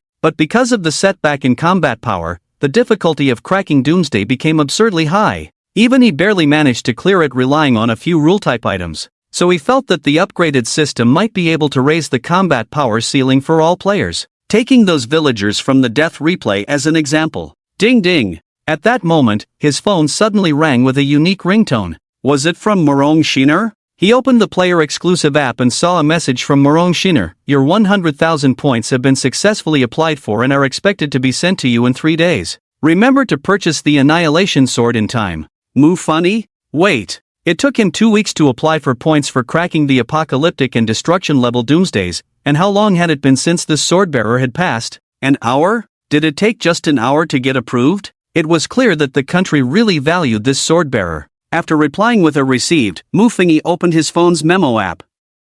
Why do I feel like that group of villagers isn't anything good? He recorded the scenes he saw on the death replay while stroking his chin in thought. After all, he had much less information than the future body. Now, regarding that young man and the ghostly state of Erowyn, he had two guesses. The known information was that Erowyn was definitely the granddaughter of the village chief in their village, and that young man who raised ghosts was a title holder known as an intermediate ghost breeder. He was very infatuated with Erwan, and even after Erwan became a ghost, he was unwilling to let her soul scatter. But now, one point to consider is, what exactly is the source of the apocalypse? From the experiences of the future body, it can be seen that this time the apocalypse is basically confirmed to be a regional apocalypse, and the level is unlikely to reach the exaggerated scale of an apocalyptic event. Thinking of this, he directly summoned the Judgment Scale. Judgment Scale, what is the probability of me experiencing a destruction-level apocalypse next time? He inquired. The side of the scale representing angels flew up into the sky.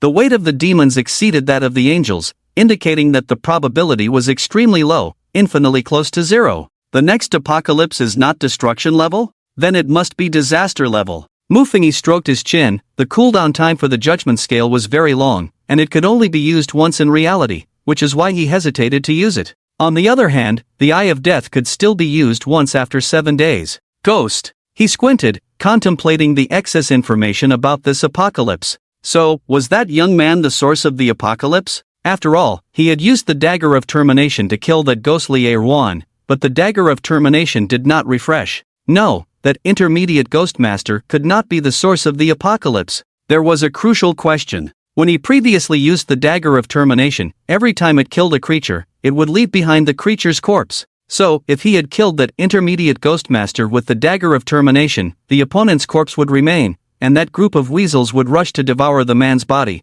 ultimately succeeding in devouring their master. A tragedy would still occur, and they might even be killed by that ghost called Erwan. Thinking of this, he felt a pang of toothache. So, what exactly is the source of the apocalypse? Moreover, this apocalypse is really strange. How can there be a regional apocalypse with only 2 players? Additionally, that apocalypse doesn't feel much like it's happening in Blue Star. What exactly has the Apocalypse Descends system upgraded to? Has it directly changed to an alternate space or a dimensional wall, really traversing to another parallel universe? He typed the general content of this prophecy on his phone and sent it to Morong Xin, mainly to inform her that the theme of this apocalypse is ghosts and monsters, and if there are no major surprises, it is basically confirmed to be a disaster-level apocalypse. A plague level is impossible. The mortality rate of this apocalypse is still quite high. Additionally, during the initial entry into the apocalypse, he heard the village chief say that the future body in Wang Zichen did something that angered the great ghost lord.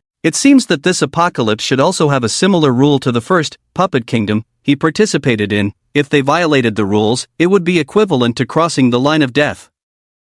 The future body in Wang Zichen clearly crossed that line. The so-called line is not hard to guess. It is nothing more than 2 types. The first is aimed at the blood-sucking rat. Its hobby, as its name suggests, is blood-sucking. They are also referred to by the villagers as the Great Ghost Lord, so it can be speculated that there is some kind of contract between these villagers and the weasels. He speculated that this contract is that all villagers would contribute their blood to the weasels. If they did not contribute blood, they would anger the weasels, triggering the conditions for death. His second guess is that Wang Zichen killed a weasel. This reason is derived from a well-known book about weasel graves. In that book, the main characters were feared by the villagers for killing a weasel, leading the villagers to believe they had angered the weasel immortal, and thus they tied the main characters outside. How similar this is to his and Wang Zichen's experiences. In the end, the main character group was also forced to delve into the tiger's den, witnessing one ghostly event after another. Rubbing his head, he realized that the information he had was limited, but he still had one chance with the Eye of Death in 7 days,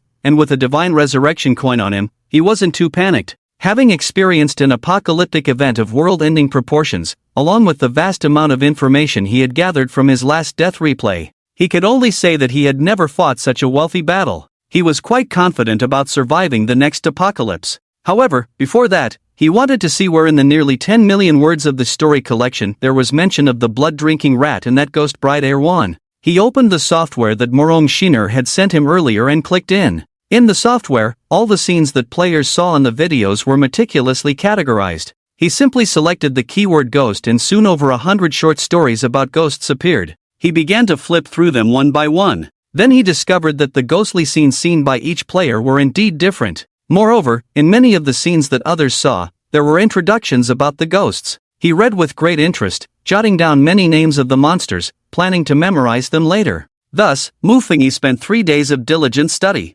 Meanwhile, Wang Zichen and Old Zhao, having received news of his return, also came to see him. Mufengi immediately shared all the information he had gathered with Wang Zichen and Old Zhao. At the same time, Morong Shiner came to Mufengi with 130,000 points that day. Mufengi, I'm giving you these points. Aside from the exchange for the Annihilation Sword, the remaining points are rewards for your contributions during this time, Morong Shiner said seriously as she exchanged the points with him. I hope you can continue to protect Blue Star and contribute to humanity. After receiving the points, Mufengi nodded earnestly, yes, I will definitely protect our Blue Star. At the same time, he opened his personal shop and directly exchanged for the Annihilation Sword item. Now, the only thing left in his personal shop was Daji's charm, which he had not exchanged. However, after that outrageous operation in the previous death replay, he had given up on the idea of exchanging for that skill. It was too unreliable. The group of guys who were charmed rushed up and killed him while shouting about some bond. Ding, Annihilation Sword exchange successful.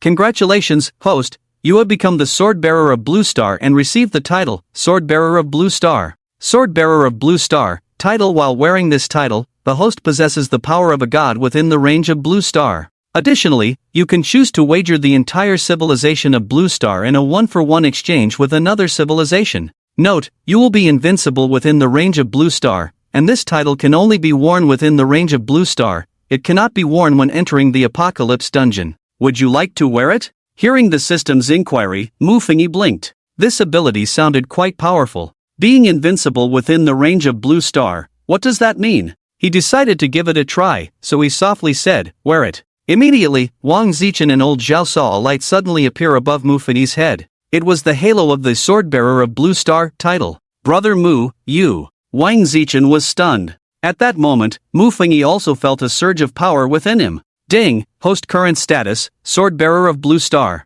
You have gained the godly ability of words become reality. Words become reality? Mufengi squinted, trying to speak. Send me home? Whoosh! He suddenly felt his body vanish from the original room. When he opened his eyes again, he had arrived at his small home in Jiangcheng. Wow! He exclaimed. Was this ability to speak and have it come true a bit too over the top? He walked to the window, looking out at the clear sky, and tentatively shouted, "Is it raining in Jiangcheng?" Then he noticed that the previously clear sky suddenly began to pour down rain. Dark clouds instantly filled the entire sky over Jiangcheng. What happened? The people of Jiangcheng were dumbfounded. Wasn't the sky just fine a moment ago? How did it suddenly start raining? At that moment, Mufengi in the room also confirmed this godlike ability. He whispered, "Take me back to where I was just now." In an instant, his body flashed and he returned directly to the base of the End Times Management Bureau in Huaxia. Upon seeing Mufengi again, Wang Zichen couldn't help but ask, "Brother Mu, where did you just go?"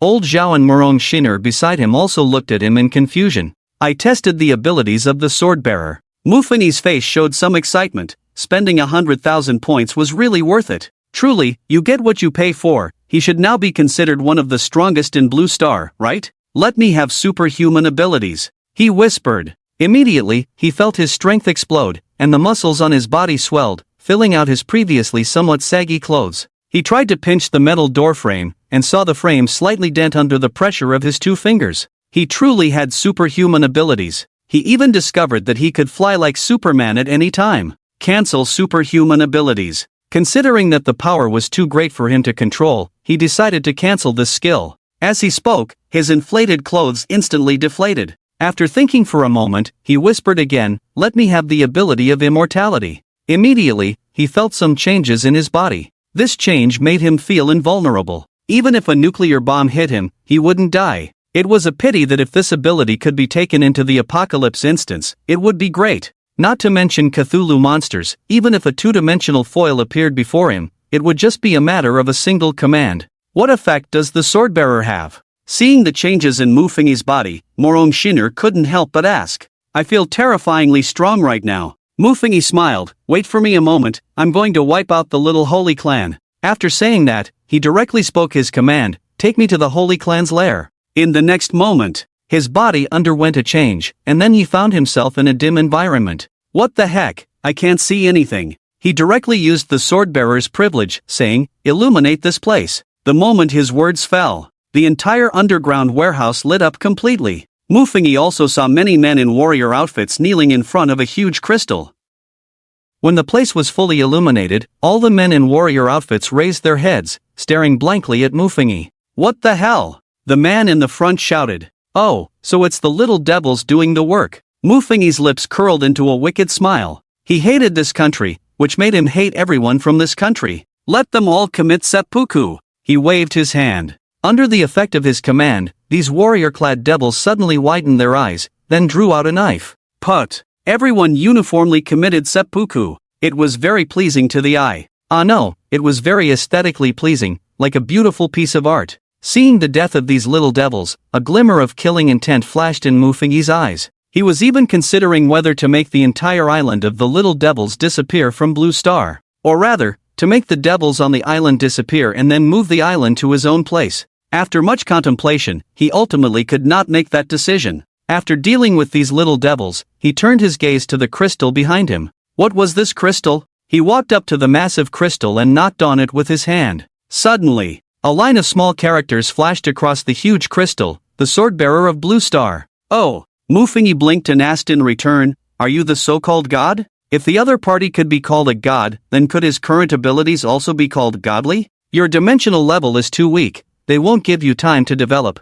Another line of small characters appeared in the crystal. What did it mean that the dimensional level was too weak? Mufigi frowned. Did his dimension refer to the entire blue star? When you step into a new instance in the future, you will know how weak you truly are, and how fragile blue star is. After writing this, the crystal began to shatter. The crystal instantly shattered into pieces. Watching this scene unfold, Mufigi couldn't help but blink. He had indeed witnessed the words spoken by the crystal. In the death replay, the future body and Wang Zichen couldn't even defeat an ordinary villager. Those villagers were incredibly strong. A few shovels had taken them both down. Their strength was indeed too weak. Casually teleporting the crystal shards into the toilet of the Yasukuni shrine, Mufigi suppressed the killing intent in his heart and used his ability to teleport himself to the secret bases of various holy clans around the world. His desire for revenge was extremely strong. The holy clan had almost killed him before, and this time he had to wipe them all out. Thus, he continuously used his teleportation skill to move around different regions of Blue Star, destroying several secret bases of the holy clans. Moreover, each time he encountered a secret base, he would find a similar crystal. However, aside from the first crystal at the holy clan's headquarters, which was on the island of the little devils that issued a warning message, the other crystals shattered naturally upon his arrival. The Little Devil country truly deserved to be the first nation to betray all of humanity. It was indeed the most special place, wasn't it? It had already been 2 days since he destroyed all the holy clan bases. After 2 days of slaughter, Mufingi's killing intent grew heavier, and he was even somewhat bloodthirsty, filled with malice. When Morong Shinner saw him again, she was startled by the murderous aura surrounding him. Mufingi, what happened to you? She looked at him with a strange expression. But Mufingi coldly glanced at her. Do I need you to ask about my affairs? Hearing Mufingi's question, Morong Shinner couldn't help but frown slightly. Where have you been these days? She asked softly. We were all very worried about you. The holy clan is practically non-existent now, Mufingi replied indifferently, like a high and mighty king. As for worrying about me?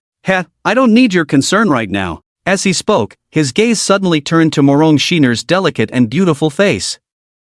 This girl was truly stunning. Thinking of this, a hint of wickedness flashed in his eyes. This woman was indeed beautiful, but previously, he might have been wary of her strength and wouldn't have harbored any wicked thoughts about her. But now, as the sword-bearer of Blue Star, he was the true, living god. He was the king of the entire Blue Star. Everything he desired must belong to him. The entire Blue Star was his, so how could this beautiful woman before him be any different? With this thought in mind, he narrowed his eyes and walked step by step toward Morong Shinner. Mufingi, what are you going to do? Morong Xiner took a small step back, her tone slightly panicked as she looked at the boy in front of her. She felt an extreme sense of crisis emanating from him. She even sensed that no matter what life-saving tool she had, it would be useless in the presence of this deity-like existence. The other party had already become a god. Be obedient, don't move. Mufingi spoke with a commanding tone, like a divine order. In an instant, Morong Xiner felt that her body was completely beyond her control.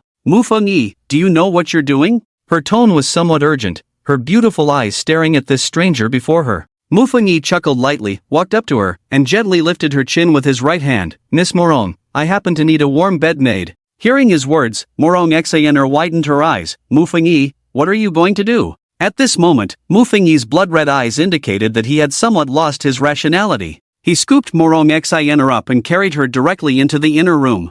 Bang! Once inside, he slammed the door shut and threw the immobilized Morong Xiner onto the soft bed. Mufingi, are you still yourself? Morong Xiner forced herself to stay calm, her crystal-clear eyes fixed on him. Mufingi wouldn't act like you. Just 2 days ago, he told me to protect our Blue Star well, he wouldn't force others like this. He. Mufingi's lips curled into a wicked smile as he unbuttoned his shirt, coldly saying, Of course, I want to protect my Blue Star. But right now, I'm merely exercising the rights of a god. As he spoke, he had already taken off his shirt and started to unbuckle his pants. Mufingi, I have a lot to tell you. Morong Xiner saw him pressing down on her and hurriedly said, Did you go to Jiancheng 2 days ago? It has been raining heavily there, and that rain has spread across the country. Now, half of Huaxia's sky is gray and pouring with rain. If this rain continues to spread, in a few days, the whole world might be shrouded in it. This could be a massive apocalypse in reality. I want to know, is this related to you? As she said this, Mufingi had just placed his hand inside her collar.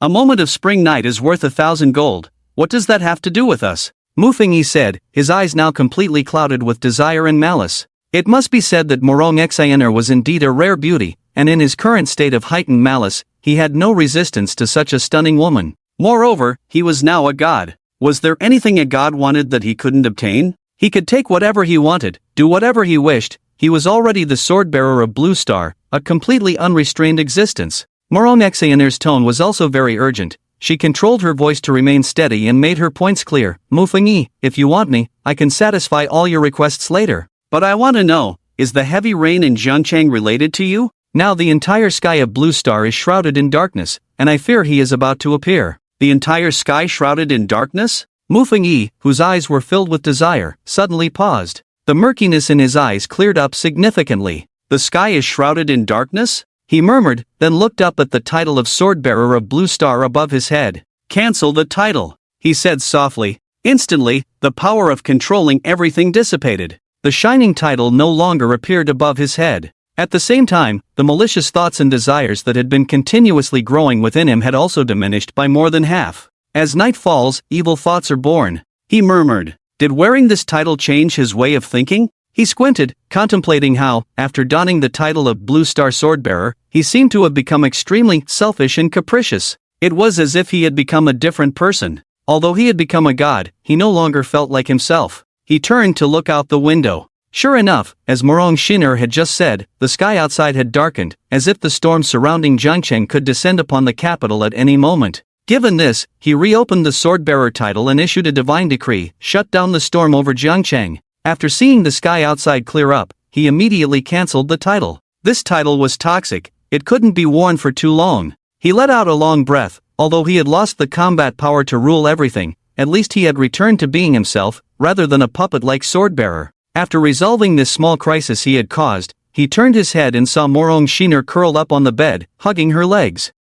It seemed he had just acted on his primal instincts and almost forced himself on her. He walked to the bedside, looking at Morong Xaner, whose eyes still bore traces of tears, and his eyelids twitched. Had he really bullied her to this extent? He pinched his right hand. The soft, spherical sensation from earlier still lingered at his fingertips. However, if he had awakened a moment later, would he have done everything he should and shouldn't have? Thinking of this, he secretly slapped himself. If only he had realized it a bit later. I just turned off that storm outside. He sat down at the edge of the bed and spoke. Morong Xaner slightly raised her head, and upon seeing Mufingyi's somewhat awkward gaze, she blinked and wiped the tear stains from the corners of her eyes, saying, "Mufingyi, are you back to normal?" "I suppose so. Although wearing the Swordbearer title grants supreme power, my mind is also affected," Mufingyi sighed. "So I decided to this title state for now and will wear it again when needed later. After all, brief wear won't affect my emotions and state." Hearing Mufingyi's explanation, Morong Xaner stared at him intently for a long time.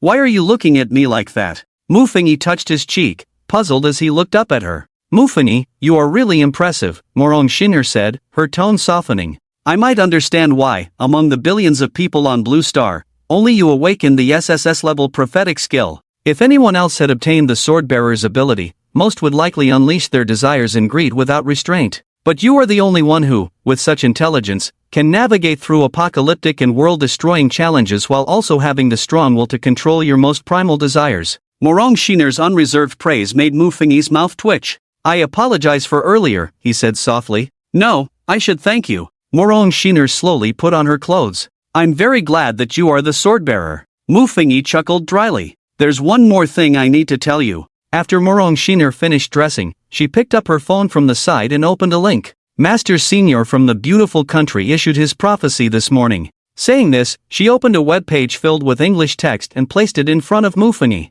Mufingyi looked at the web page, which was filled with English. He recognized a few words and identified the avatar of Senior, but the rest of the content was unclear. "I don't understand, can you help me translate it?" Seeing this, Morong Xaner picked up the phone. He prophesied, "Flames scorch the earth, 9 suns hang in the sky." Flames scorch the earth, 9 suns hang in the sky. Mufingyi frowned. Why did this prophecy feel so strange? No, this prophecy basically confirmed that the theme of the next Doomsday instance was a prolonged global heatwave. But the scenes he saw in the death replay were themed around ghosts. This prophecy is very different from the scenes you predicted. Morong Xaner expressed her confusion as she noticed his contemplative expression. "It's completely different. Mu Fingyi spoke up, now beginning to doubt whether the Doomsday instance he saw in the death replay was yet another apocalypse. Previously, when he first predicted the world-ending doomsday of time reversal, he had not yet experienced the doomsday theme of global freezing. He speculated that this prophecy might be similar to the one before the last,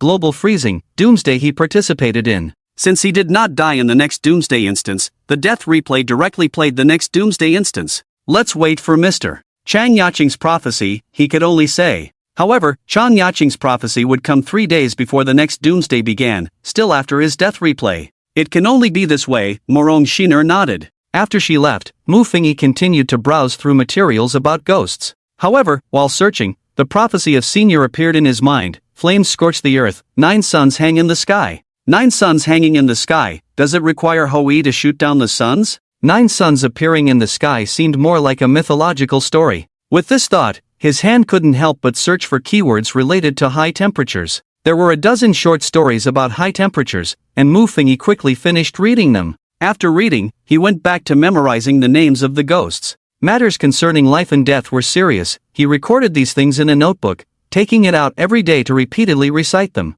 As he read through most of the short stories about the prophecy of the filthy earth, Mu Fingyi increasingly wanted to dive back into that machine to see what other videos he could watch. Unfortunately, the officials never allowed him to take that risk. However, he wasn't in a hurry. In his view, those who died after watching the video twice were merely cursed, just like the previous death curse, which did not pose a threat to him. Thus, several days passed, and with 5 days left until the next doomsday began, Mu Fingyi entered the cooldown period of the death replay for the last time before the apocalypse. When the cooldown ended, Mu Fingyi activated the death replay on time. Respected title holder, please remove the great ghost and bring peace back to our village. When Mu Fingyi's vision returned, he saw the village chief and villagers looking at him with respectful eyes. Don't worry, I will remove him. This was the voice of the future self. Following the future self's peripheral vision, Mu Fingyi looked to the side and indeed saw Wang Zichen standing there. In fact, there was another doubt regarding the title holder. As the only title holder in Blue Star, when the system rewarded him with the title of Savior, it told him that only players could see the title.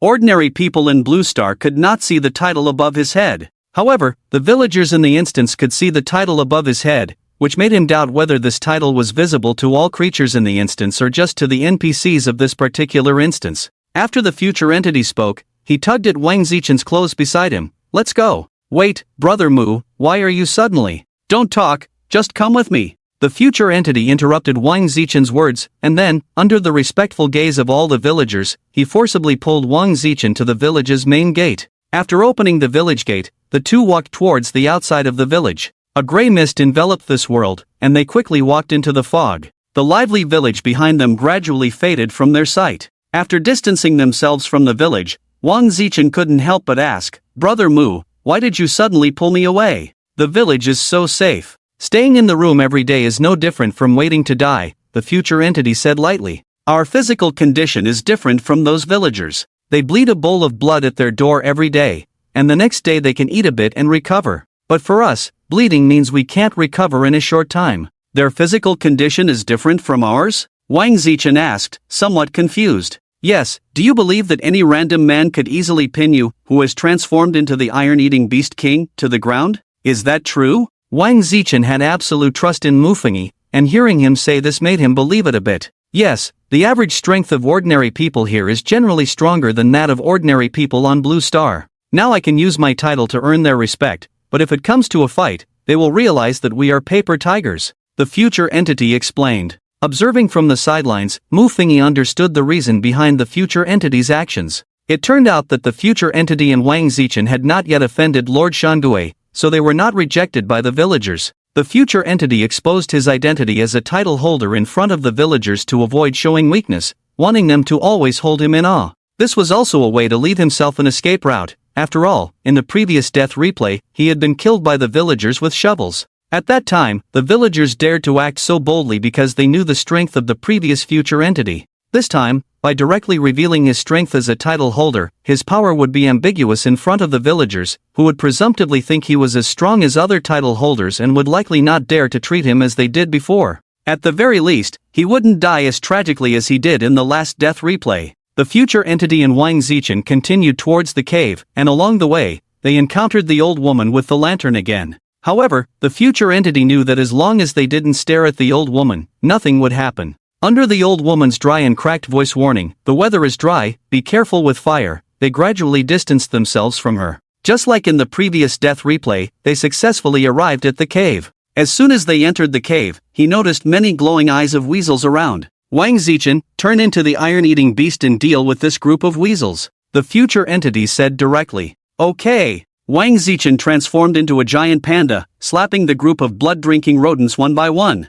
Meanwhile, the future entity was not idle. He pulled out a large handful of green maple leaves from his bag. This was freshly picked from a maple tree just before entering the instance. Maple was one of his A-level skills. "What are you doing?" A familiar young man with a cold face stepped out from the shadows. Watching Wang Zichen still slaughtering the group of weasels, he immediately shouted angrily, "Stop it!" Wang Zichen looked up at Mufenji and, seeing that Mufenji did not intervene, continued to agilely chase the weasels in the cave, slapping them one by one to death.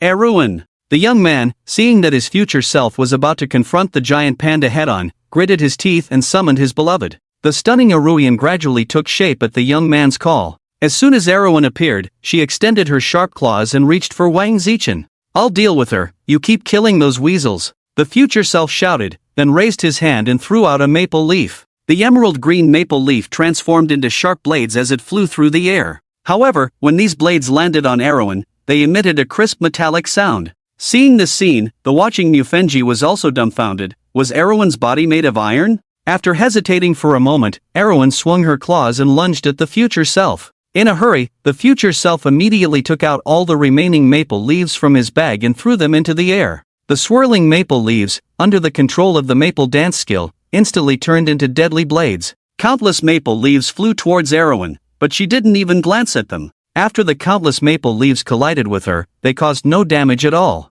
At this point, the future self's eyes twitched. What was the point of bringing a bag of maple leaves to this apocalyptic dungeon? Helpless, he could only take out the end's dagger from around his neck. Learning from past mistakes, this time he did not aim the dagger at Eruen but at the young man. Go! The speed of the end's dagger far exceeded Eruen's movement speed. Put! The dagger pierced the young man's chest at an inconspicuous spot. And then, a scene that made Mufenji's heart clench occurred. The end's dagger did not regenerate. This young man was not the source of the apocalypse? So, what exactly was the source of the apocalypse? As a ghost, Eruen also noticed the young man's death. The expressionless face suddenly showed a hint of panic. The future self noticed the change in Eruen's expression and couldn't help but squint his eyes. Ah! Eruen let out a tragic scream and lunged directly at the young man's corpse. Crying out in despair, the entire ghost clung tightly to the young man's body, opening her arms and embracing him tightly. In the end, Eruen also lost her breath, softly collapsing onto the young man.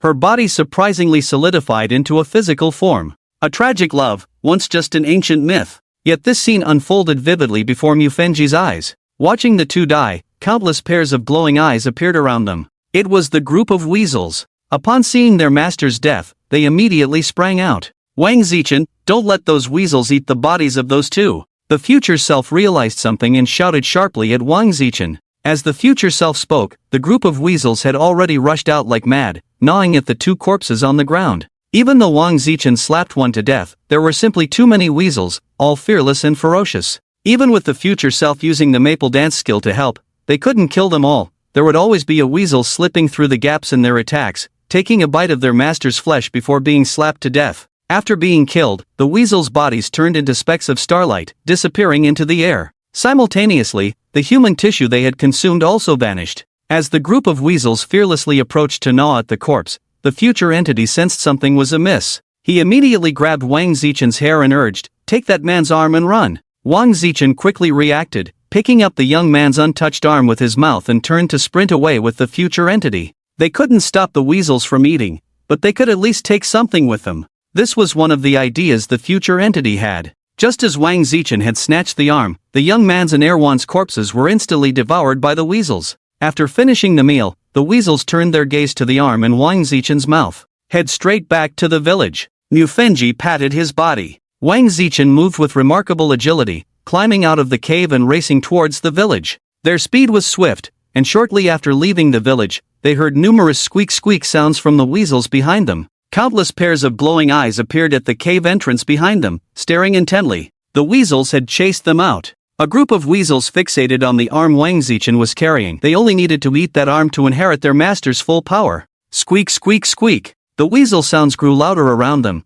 but Wang Zichen obeyed the future entity's command, fleeing without looking back. The future entity focused on the path they were escaping on, constantly searching for a route to flee. The surrounding weasels seemed to become clever, starting to encircle them, trying to trap the two. Give me the arm, you just run. The future entity took the young man's arm from Wang Zichen's mouth and pulled out a few maple leaves he had just picked up from the ground. These leaves floated around him, protecting him from any weasels that might leap at him. In truth, the weasels couldn't harm him, but their target was the piece of flesh on the arm he was holding. Under the gray mist, a man and a bear were being chased by a group of weasels. They had walked for nearly an hour from the village to the cave. However, with Wang Zichen's frantic sprint as the iron-eating beast king, they saw a village appear in the distance through the thinning mist in less than 20 minutes. Hope was right in front of them. Their eyes lit up. Salvation was near. But at that critical moment, the weather is dry, beware of fire. A hoarse, elderly voice suddenly rang out beside them. Then they saw an old woman holding a red lantern, who had appeared before them, walking slowly. Upon seeing the lantern-bearing old woman, the future entity immediately said, "Don't look at her, just go around." Wang Zichen quickly adjusted his direction. They were almost at the village, and as long as they could bypass this old woman with the lantern, they would survive. However, they didn't expect that the old woman's body flickered and reappeared right in front of them. This time, Mufenji, who was watching, could even see the wrinkles on the old woman's face. The wrinkles on her face were bunched together like crumpled orange peels. Her eyes squinted into slits, and her dry mouth opened, revealing her toothless grin as she uttered, "The weather is dry, beware of fire." The old woman was now right in front of them. At that moment, due to the immense inertia, even though Wang Zichen had reacted, they still crashed straight into the old woman. Crash! The red lantern in the old woman's hand fell directly onto Wang Zichen's panda head. Suddenly, the hair on Wang Zichen's body began to burn. "It's dry and flammable, be careful with fire." The old woman with the lantern squinted her eyes, staring at the two like they were pets. "Damn, this old hag is no good." The future self cursed under his breath, standing up directly from the iron-eating beast king's body, taking a maple leaf from his waist and smashing it hard towards the old woman's head. Under the influence of top-notch combat skills, his body was incredibly coordinated, leaping into the sky, his form creating a perfect arc. Bang! With a loud crash, the future self's head was stuffed into the lantern by the old woman. The future self was done for. In the real world. Ouch, my neck. Mufengi rubbed his still aching neck, his mind momentarily blank. Just now, he had seen the entire process of the future self attacking the old woman from his perspective. He only saw the old woman strike, and with a pop, the future self's head separated from his body. It was all very natural. The old woman clearly had done this many times before, just like an oil vendor pouring oil into a coin slot, merely a matter of familiarity. Why did that old woman with the lantern want to stop us? Mufengi sat up and began to ponder. According to the development of the entire storyline, this old woman shouldn't be involved, right? He touched his neck, the image of the old woman with the lantern surfacing in his mind. Her cheeks resembled those of a gnarled old tree, her face devoid of any expression, only uttering that one line, "It's dry and flammable, be careful with fire." Strange. He stroked his chin. Forget it, this instance was a matter for the next instance. For now, he should prepare ice blocks to survive the high-temperature instance. Utilizing the convenience of being a sword-bearer, he crafted himself an ice cellar. At the same time, he prepared a massive amount of ice blocks and ice cream, along with various heat prevention items. Forget about 9 suns, even with 20 suns, he could probably survive in this heat. However, he never expected that all his preparations would turn to foam 2 days later after Mr. Chan Yaching's prophecy came to pass. 3 days before the Doomsday instance began, Mr. Chan Yaching posted the following on a public network platform: "Humans and ghosts together, demons in the world. Humans and ghosts together, demons in the world." Compared to the prophecy of Master Seguno from the beautiful country, flames scorched the earth, 9 suns suspended in the sky. It couldn't be said to be identical, only that they were completely unrelated. Many who were waiting for Mr. Chan Yaching's prophecy were dumbfounded upon seeing this message. What's going on? What happened? Why are the prophecies from 2S-level prophetic players regarding the next Doomsday instance so completely different? Instead, Mufengi, after seeing Chan Yaching's prophecy, quietly used his ability to close the ice cellar. He even began to suspect whether Seguno had misreported the situation, fabricating a false prophecy. What 9 suns suspended in the sky? The next Doomsday instance isn't even about high temperatures. However, he deeply agreed with Mr. Chang Yaching's prophecy. Humans and ghosts together, demons in the world. The so-called humans and ghosts together in this prophecy might refer to that young man and Erwan. As for demons in the world, he narrowed his eyes. The meaning of this phrase was rather thought-provoking. There are two interpretations of demons in the world. The first refers to demons wandering in the human realm, hiding their identities, making it impossible for people to discern whether they are human or demon. The second interpretation refers to the evil thoughts within humanity. Some humans harbor strong evil thoughts, they commit all sorts of wrongdoings, and in the human realm, aren't they also a kind of demon? Mufengi was contemplating that in the two death replays he had witnessed. In the first replay, he saw himself killing that girl, and thus the young man sacrificed himself for the girl named Erwan. In the second replay, he saw himself killing that young man, and so Erwan sacrificed herself for the young man. Going back and forth like this, the villain turned out to be myself? No, that girl has already become a ghost. After watching the first death replay, he still thought that the young man was the bad guy, with his twisted love for the girl, even going so far as to turn her into a ghost, preventing her from reincarnating. But after watching the second death replay, he no longer thought so. After all, if this love was the young man's unrequited love, unilaterally turning the girl into a ghost, then why did Erwan, upon seeing the young man's death, willingly dissipate all her ghostly power just to die with him? Isn't that love? He had forcibly torn apart this pair of lovers in their human-ghost romance? Since they loved each other, and neither was the source of the apocalypse, then he now had only two guesses about the source of the apocalypse. One was the old woman with the lantern who blocked them outside the village at the end of the second death replay. The other was the village chief. Both fit the phrase humans and ghosts together, demons among men. The old woman with the lantern walked among humans, while the young man and Erwan were together in their human-ghost companionship. As for the village chief, he was Erwan's own grandfather. Moreover, it might just be this village chief who broke up the young couple. Thinking of this, a story involuntarily surfaced in his mind. In an ordinary small village, a pair of childhood sweethearts grew up together, confessing their love to each other. The boy told the girl that when she grew up, he would definitely marry her. However, things did not go as planned. When the girl grew up, her grandfather forced her to marry someone she completely disliked. The girl strongly opposed it, but her grandfather ruthlessly refused. The girl told the boy about this, and the boy approached her grandfather, expressing their love. But the girl's grandfather was extremely displeased and used his authority to expel the boy from the village. Because the girl was forced to marry someone she did not love, she made a decision that shocked everyone. She committed suicide. She died at that wedding, and the entire ceremony descended into chaos. The boy, who had been expelled from the village, was heartbroken upon hearing the news of the girl's sacrifice. He wanted to die alongside her and go to hell to be with her. But just as he was about to follow her, he suddenly heard of the existence of ghost-raising masters. It was said that a ghost-raising master could pull the souls of the dead out and revive them in another way, but the revived person would become a ghost. Thus, the boy gave up on suicide. He began to learn everywhere and took a ghost-raising master as his teacher, and coincidentally, he himself was a genius ghost-raising master, becoming an intermediate ghost-raising master at a young age. After becoming a ghost-raising master, he couldn't wait to use what he had learned to return to the village cemetery and pull the girl's soul out of her body. When he pulled the girl's soul out, she was overjoyed to see her beloved in front of her. A person and a ghost, separated by yin and yang, were together again. They thought this was the beginning of happiness, but the boy did not expect that the girl could not maintain her rational state all the time and could dissipate and die at any moment. To save the girl, the boy used what he had learned to raise a batch of weasels and train them into blood-drinking rats. Only these blood-drinking rats could serve as feed to maintain the girl's ghostly state and restore her consciousness from her life. This is also why, when the future self and Wang Zichen first saw the girl's ghost, her eyes were hollow and her face expressionless.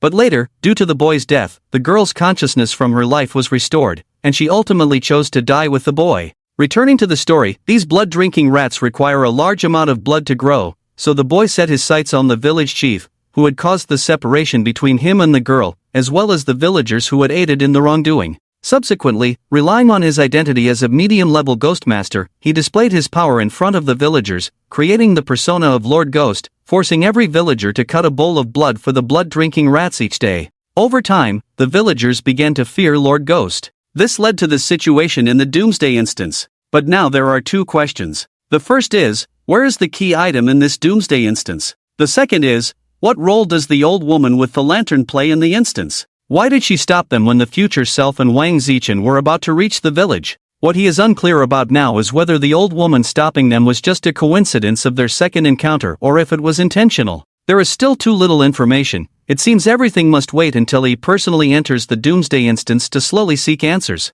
Before he enters the Doomsday instance, all this information might be false. If he has the chance, he plans to use the Eye of Death after entering the instance to see if killing that old woman with the lantern can end the instance. Muffingy curled up on the soft bed. Reality is so much better. It feels so comfortable to sleep. If he hadn't participated in the Doomsday Arrival game, he would probably still be at school secretly in love with Su Qianran, right? No, if he hadn't participated, the blue star would have turned into a two-dimensional world. Besides him, no one could stop the two-dimensional foil in the time reversal Doomsday instance. But he hadn't been lying down for long when a message from Murong Shiner came through. Muffingy, have you seen Elder Chang's prophecy? I have. It's completely different from Seguno's, but it's similar to my prophecy. I feel like Seguno is lying, Muffingy replied. Seguno isn't lying. Many players over in Beautiful Country are already preparing underground bases to escape the heat, Murong Shiner replied. Not lying? Muffingy's expression was a bit strange. Since she wasn't lying, why was the content of his prophecy completely different from hers?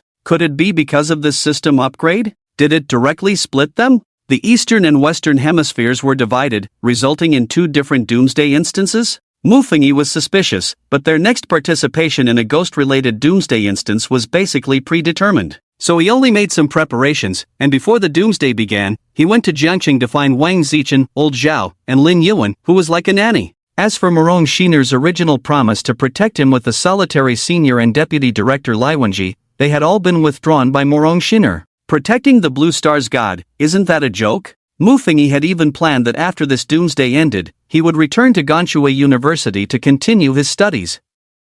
Time passed little by little, and on the night of the Doomsday start at 9 o'clock, the system's voice rang in everyone's ears. Ding! The Doomsday Arrival game has been upgraded. Detecting whether there is a swordbearer in Blue Star. Ding! Detected that there is a swordbearer in Blue Star. The game officially enters the second stage. The power limit for players on Blue Star has been lifted. The abilities and strength gained in the new dungeon can be brought back to reality, and players' strength can be classified into formal levels, 7 types: normal level, quality level, epic level, legendary level, mythical level, catastrophic level, cosmic level. All skills and items below A level are considered normal level, while A level to SS level corresponds to lower, middle, and upper quality levels. SSS level skills and items correspond to epic level. Prophecy type skills do not participate in level classification. The Doomsday Dungeon will begin regional division, divided into 8 major regions: Asia, Europe, North America, South America, Africa, Oceania, Antarctica, and the Pacific.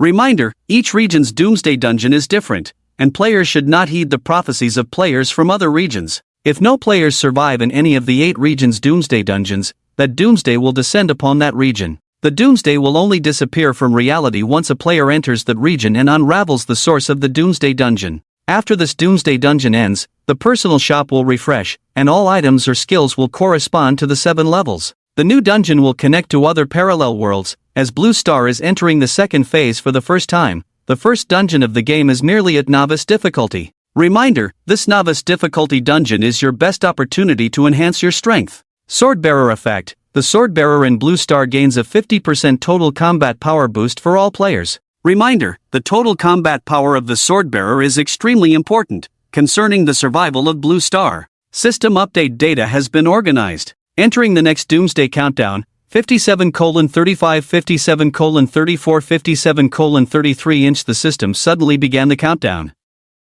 However, this countdown corresponds to a new round of Doomsday starting at 10 o'clock. After this news was released, players worldwide erupted in excitement. Why has the dungeon become regional? Many players from Asian countries were quite happy, expressing their thoughts online. Players from the Kimchi country, the savior of the West is from our great Han Empire. The universe belongs to our great Han Empire, except for the stationed American troops. Players from the Ghost country, great. We are also in Asia. We can cling to the big leg of Huaxia. Many countries in Asia radiated a lively atmosphere, as the biggest big leg was right next door. Asia has a fierce person capable of cracking world-ending doomsdays. Naturally, saw the comments online. He quietly took out the title of Swordbearer of Blue Star and, using his authority, forcibly assigned the Ghost Country to the Pacific region. After all, there were no players in the Pacific. It would be bad if Doomsday descended there. Since the Ghost Country is so great, let them face a doomsday in a region alone. He then began to receive all the information from this system upgrade. The changes made in this system upgrade were numerous, especially the regional doomsday, which was quite intriguing. Moreover, the rule was interesting: if all players in a certain region die, then the doomsday in that region will descend into reality, unless other players can re-enter this dungeon and unravel the source of the doomsday inside.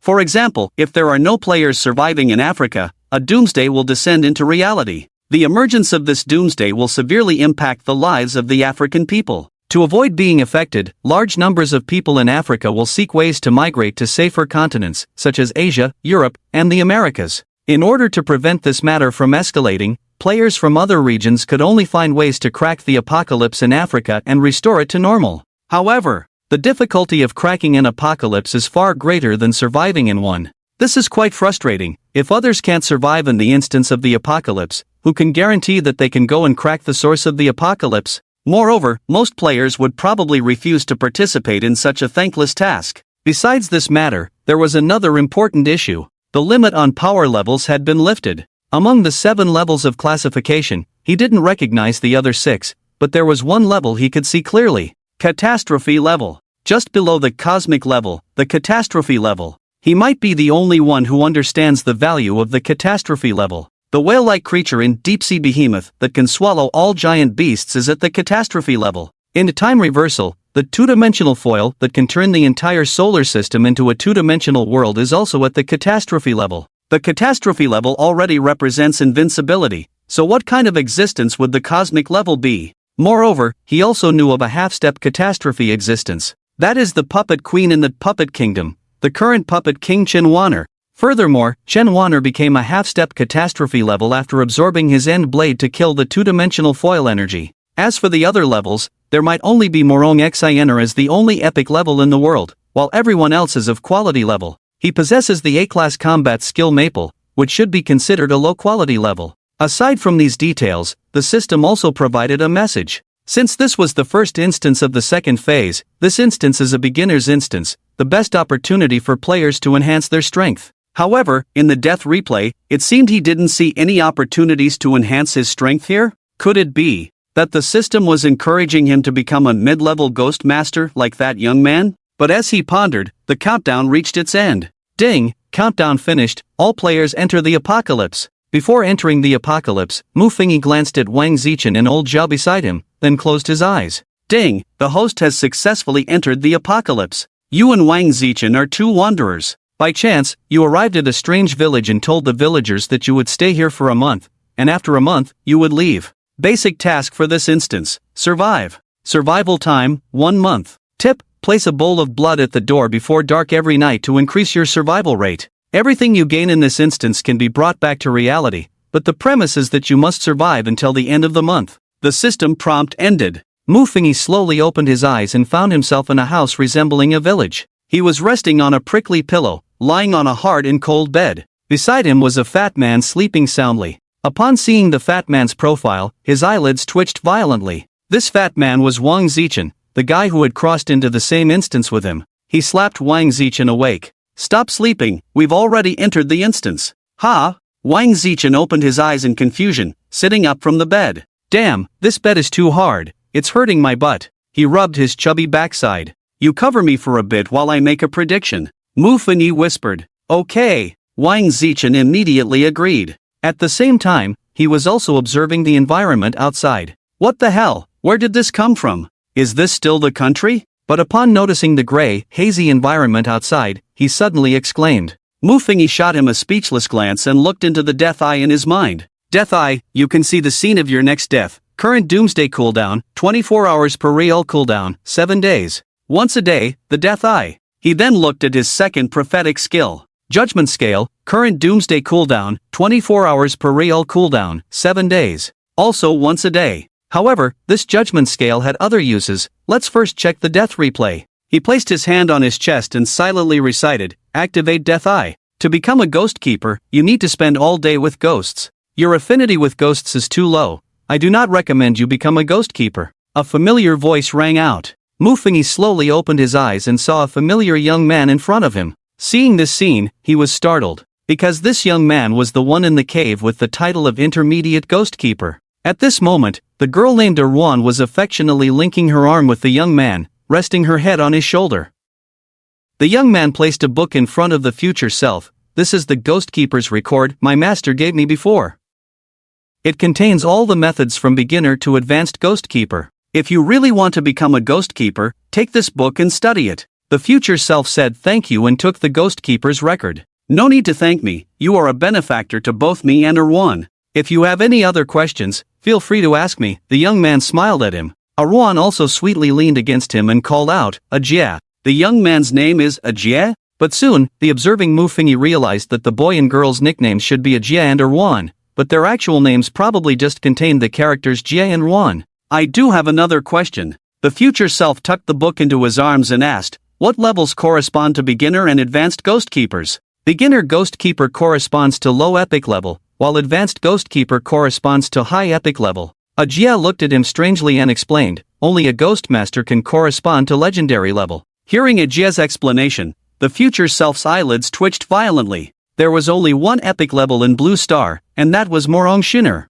Yet here, the weakest profession, beginner Ghost Keeper, actually had the level of low epic. The gap is truly enormous. One more question, what other professions do you have besides Ghost Keepers? The future self continued to ask. Besides Ghost Keepers, there are Exorcists and Talisman Masters. Exorcists and Talisman Masters are our old rivals as Ghost Keepers. But if you don't want your mind to be affected, I suggest you become a Talisman Master. At least Talisman Masters won't be influenced by ghosts. Ghost Keepers and Exorcists, due to their constant communication with ghosts, will have some mental issues to varying degrees, just like me. Ajie pointed at himself and continued to explain, in addition, the lifespan of the title holders of the four major professions increases significantly with level, much higher than that of ordinary people, just like me.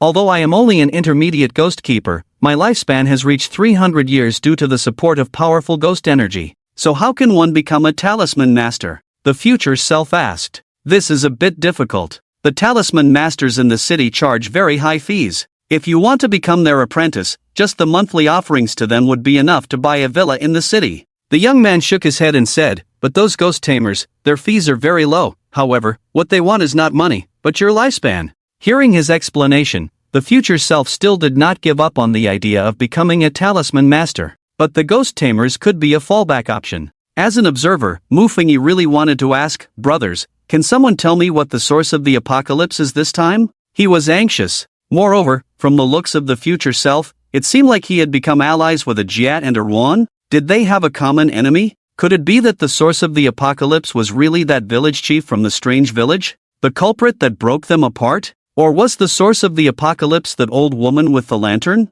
But Ajie's words suddenly paused. But what? The future self quickly asked. There's another profession you could try, but this profession usually only accepts those with fate. You can see if you have that kind of constitution, Ajie said hesitantly. What profession? Divine Spell Master. Divine Spell Master? Yes. Ajie explained, the Divine Spell Master is an extension of the Talisman Master profession, but I heard that a Divine Spell Master needs to bind with a deity in a temple. Only by relying on the power of that deity can one become a Divine Spell Master. Divine Spell Masters are all invincible beings of the same rank. Hearing this, the observing Mufingi felt a bit tempted. Perhaps he had the potential to become a Divine Spell Master? Forget it, I can't become a Divine Spell Master. The future self shook his head. Why not? Ajie couldn't help but ask, Brother Mu, don't you want to become stronger? The verification for a Divine Spell Master is free. Maybe you are the fated one among millions. I can't become a Divine Spell Master. The future self still shook his head. Let's talk about the Talisman Master. Observing Mufingi? No, why can't you become one? He wanted to see the future self's expression. Why not choose the best Divine Spell Master? Moreover, this Divine Spell Master sounded very powerful. The Talisman Master is someone who uses incantations to fight. You can think of them as mages. However, these mages have a weakness. Their physical fitness is very poor, and they are afraid of being approached by enemies.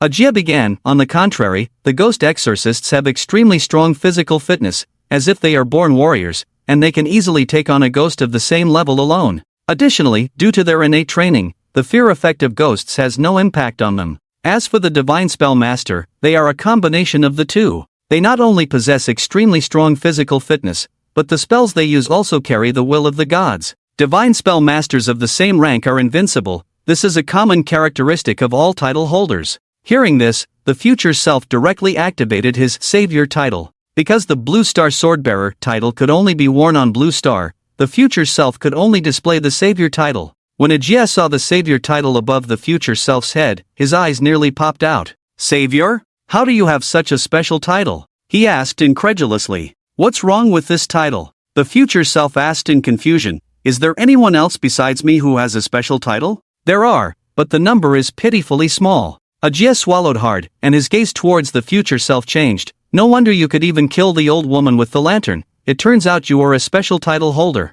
Watching the battle, Mufengi exclaimed, What? Killed the lantern old woman? Is it true? The lantern old woman is the source of the apocalypse. Seeing this, Mufengi's eyes lit up. He didn't expect the future self to actually follow his plan and first test by killing the lantern old woman, and it succeeded. I killed the lantern old woman. It has nothing to do with this title. You should first talk about the special title holders, the future self said, playing with the dagger of termination in his hand. The dagger of termination in the future self's hand indicated that after he killed the source of the apocalypse, the lantern old woman, the item had directly refreshed. A special title is only granted after doing something that impacts the world, Ajia said, his voice trembling. Before this, I only heard of one special title holder, Duke Shero of the Lock Empire. It is said that he once destroyed a bone dragon's lair and ultimately received the special title bestowed by heaven, Bone Dragon Terminator. This title of yours is directly Savior, I. At this point, he paused. Because no matter how one looked at it, this title of Savior seemed to be more impressive than Bone Dragon Terminator. What use does a special title holder have? The future self quickly asked. The usefulness is immense. Ajia lowered his voice a bit. I heard from my teacher that since Duke Shero obtained the title of Bone Dragon Terminator, every time he cultivates the Divine Spellmaster's divine consciousness, he achieves twice the result with half the effort. Moreover, when fighting against enemies, the Bone Dragon title holder suppresses all other titles. This matter involves all title holders. High-level title holders can suppress low-level title holders, while special titles suppress all titles. That's why there is a clear hierarchy among us title holders. It is rare, or even never happens, for the weak to defeat the strong. Mufengi, watching the battle, listened with great interest. This was something he had never heard of before. Now he even began to speculate about what role title holders actually played. After all, according to the previous system upgrade notifications, the apocalypse had opened multiple dimensions, and the power limit shackles for all players on Blue Star had been lifted, allowing everyone to break through their limits. He guessed that this might be his best opportunity to enhance his strength. He just didn't understand why the future self said he couldn't become a divine spellmaster. He hoped to get an answer later. But I have never felt that my special title has any effect. The future self frowned and asked, how do I activate it? You don't possess ghost power or divine power, so of course, you can't activate it. Besides, you're too weak. Although I don't know how your ability to manipulate leaves works, your ability can at most rank as low quality among the high quality level. Any high quality ghost could easily kill you, Ajia said matter-of-factly. How do I obtain ghost power and divine power? The future self asked. This brings us back to what we initially discussed. Ajia said, stroking the hair of Erwan beside him, chuckling. Become a ghost cultivator, exorcist, talismancer, or divine spell master. Except for the divine spell master, who cultivates divine power, the other three professions cultivate ghost power. The future self nodded in understanding, glancing at the ghost cultivator in his arms. I will first go out and try to see if I can become a talismancer. If that doesn't work, I'll come back to learn how to become a ghost cultivator, he said after some thought.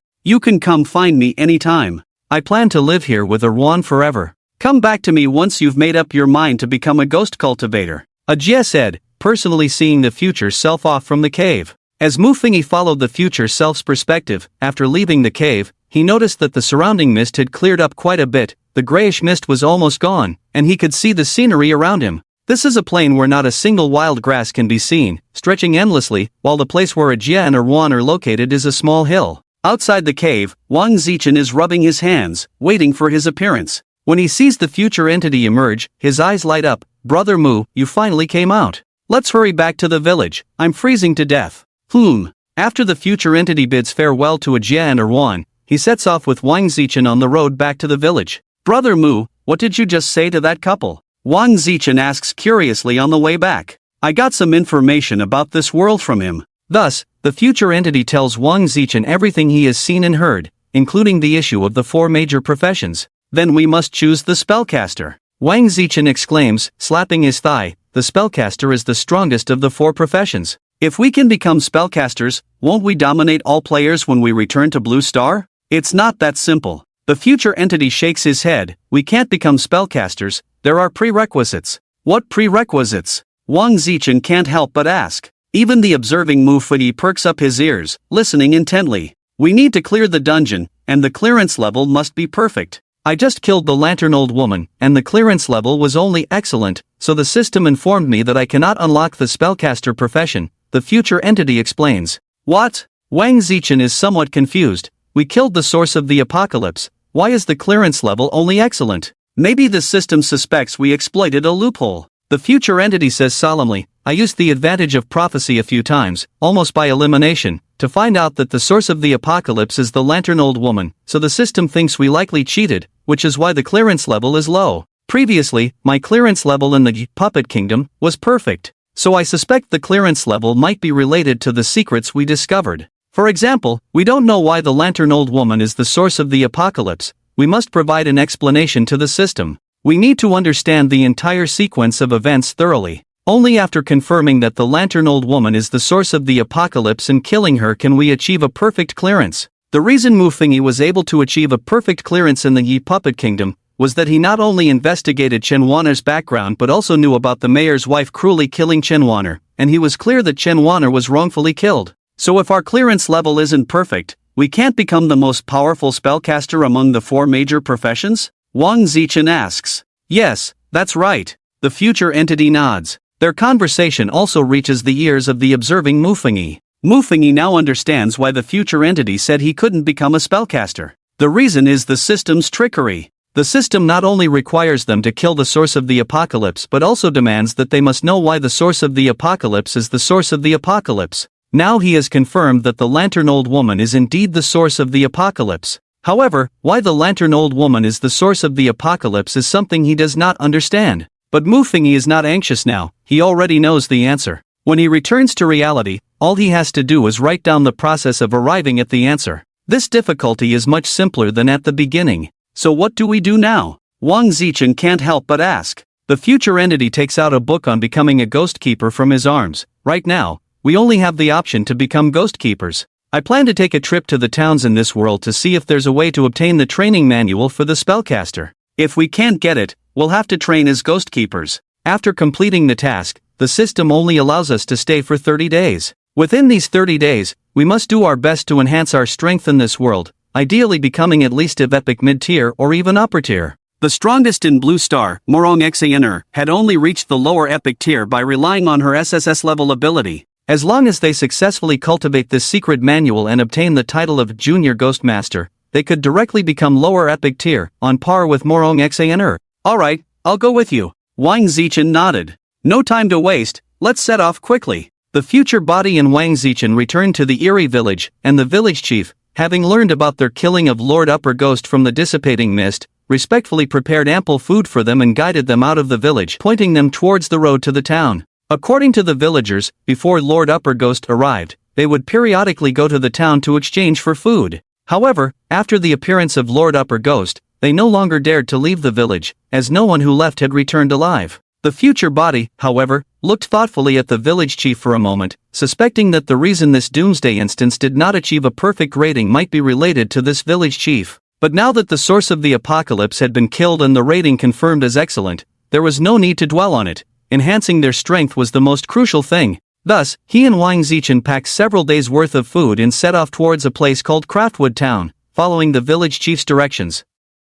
Upon seeing this, the observing Mu Fengyi suddenly realized, wait, this time, the future body killed the source of the apocalypse, yet the apocalypse did not end directly? Instead, it gave the future body and Wang Zichen a month to enhance their strength. Could this be the so-called newbie reward? However, the newbie reward was likely related to the difficulty of this Doomsday instance, and since they had cracked the source of the apocalypse, they wouldn't return to reality immediately, possibly related to breaking through their strength limits. That Eerie village was essentially their newbie village for entering the second phase of the instance. Just as Mu Fengyi was pondering why the future body hadn't returned, the future body suddenly saw darkness. A sharp pain surged throughout his body. The future body, dead. What the hell? Mu Fengyi jolted up from the bed. Wang Zichen, beside him, looked at him in confusion. Brother Mu, what's wrong?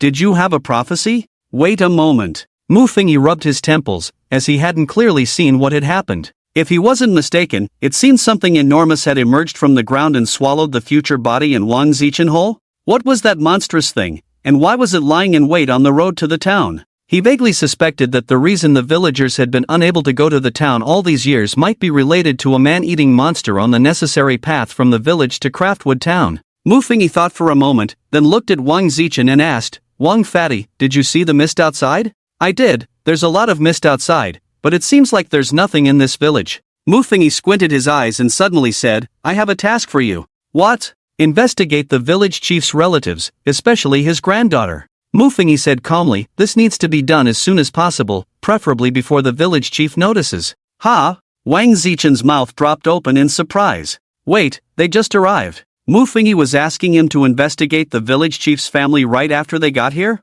But soon he understood, that's how prophecy-type players operated. Anyway, listening to Mu Fingyi is definitely the right choice. Following Mu Fingyi, he would surely be able to get a meal. So, he nodded, do you need me to negotiate with those villagers now?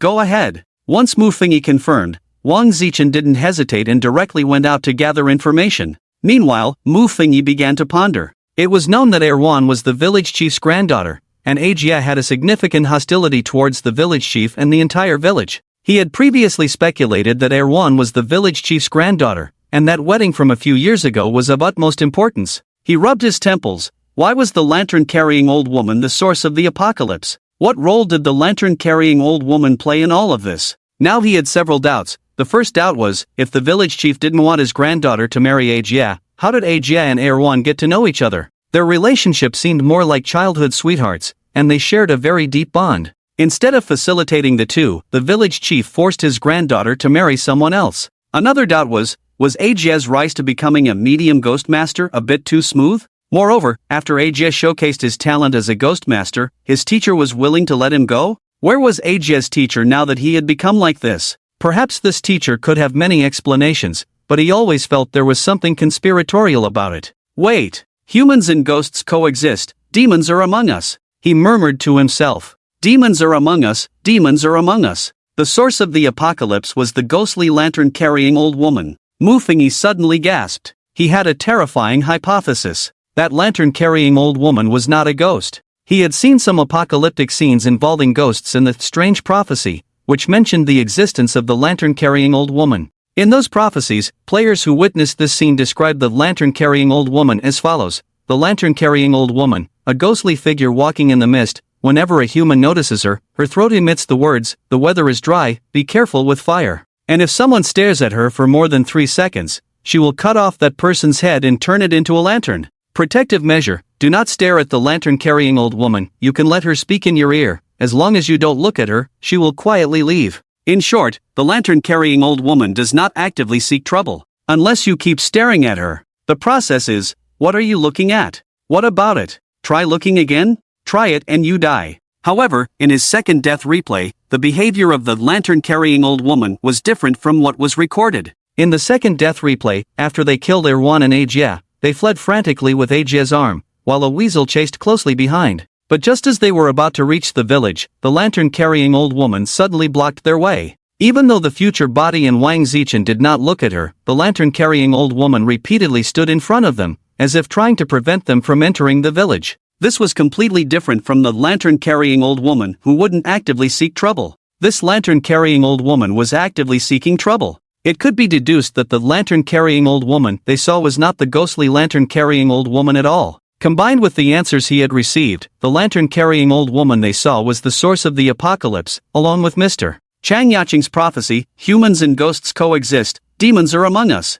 Demons are among us, which can now be translated to, in the world of humans, there exists a demon in their hearts. So, the lantern-carrying old woman they saw was a human disguised as a ghost. Thinking of this, goosebumps appeared on Mu Fingyi's skin. Yes, he should have thought of this during the second death replay. Because during the second death replay, that old woman with the lantern actively stopped them, not allowing them to bring the remaining arm of Ajia into the village. Was it not to let that arm be eaten by the blood-drinking rat, and then let those yellow weasels evolve into ghostly beings? Just thinking about the old woman with the lantern they saw being a transformed human suddenly flooded his mind with many thoughts. He finally understood why in every death replay, as long as the future body went to the cave, they would encounter that old woman with the lantern. That old woman was originally the final boss. She was just guarding her own territory, watching over a Jia and Erwan. But what was the purpose of that old woman? Why was she the source of the apocalypse? This was something Mu Fengyi did not understand. But it was clear that those yellow weasels might not be raised by a Jia, but rather intentionally made a Jia raise them by the old woman with the lantern. After those yellow weasels devoured their master, could the old woman achieve her own goals? There was still too little information. He can only rely on speculation for many things, hoping that Wang Zichen would bring him useful news soon. After all, with the lessons learned from the past, this time he had to understand the whole story's cause and effect, striving for a perfect level completion. He felt that the Divine Spellcaster was the newbie reward given to players after the system upgrade. He had to get it in his hands. He thought that with Wang Zichen's abilities, he would soon bring the information to him, but what he didn't expect was, when he saw the other party again, Wang Zichen was being carried to their room's door by a group of villagers. This group of villagers had a posture of seeking justice. "Another outsider, get out here!" A strong villager outside shouted angrily towards their room. Mu Fengyi looked out the window and saw Wang Zichen, bruised and battered, being held up by two young villagers, while the outside of his room was surrounded by the villagers of the Eerie village. He sighed and could only step forward to open the door. Upon seeing Mu Fengyi appear, the surrounding villagers became furious. "We kindly took you two in, yet you investigate our village chief." Someone shouted angrily, "Quickly say, what are your intentions?" The surrounding villagers glared at Mu Fengyi, as if they could swallow him alive at any moment. Mu Fengyi looked at the angry villagers around him, who seemed ready to act at any moment. "Humph." He frowned, coldly saying, "What do you want with my servant?" "Your servant?" The villagers were a bit confused, glancing at each other. Even the captured Wang Zichen was dumbfounded. When did he become Mu Fengyi's servant? However, he still rationally kept his mouth shut, sensing that Mu Fengyi had some purpose in saying this. "Your servant was just asking around about our village chief's private matters. We kindly hosted you, yet you investigate our affairs. What are your true intentions?" A villager's tone was still unfriendly. "I sent him to inquire," Mu Fengyi directly admitted with an indifferent expression. "You!" The crowd was enraged. This guy dared to admit it? "Brothers, let's take action and tie this guy up too," a villager shouted directly. "You dare to lay a hand on me?" Mu Fengyi suddenly shouted, and a shining title appeared above his head. From his pocket, hundreds of maple leaves flew out with a swish. These maple leaves surged wildly, beginning to spin above his head like a small tornado. This scene stunned all the villagers. One person even trembled as he spoke. He is a title holder." "Title holder?" All the villagers were taken aback, their originally fierce expressions turning harmless, as if a hungry wolf had suddenly transformed into a little lamb. "Lord Title Holder." The villagers, who had originally come to seek justice, suddenly began to feel anxious and uneasy. "Let go of my attendant," Mu Fengyi shouted angrily. The two young men holding Wang Zichen immediately released him and took 2 steps back. Wang Zichen, with a bruised face, stared blankly at Mu Fengyi, completely dumbfounded. What's going on? If he remembered correctly, Mu Fengyi should be weaker than him, right? But now, to be honest, he was a bit confused. Just a moment ago, this group of villagers had beaten him to the brink of death when he had transformed into the Iron-Eating Beast King, and now, facing someone weaker than him, they suddenly became respectful? Upon seeing the look in Mu Fengyi's eyes, he understood instantly and quickly ran behind him. "I am a title holder from Jiangmu Town. I have heard that your village is raising a group of weasels, and I have come to investigate." Mu Fengyi shouted loudly, pulling at his tiger skin. Upon hearing Mu Fengyi's words, the villagers' initial doubts vanished in an instant. Everyone hurriedly knelt on the ground and exclaimed, "We are wronged, my lord.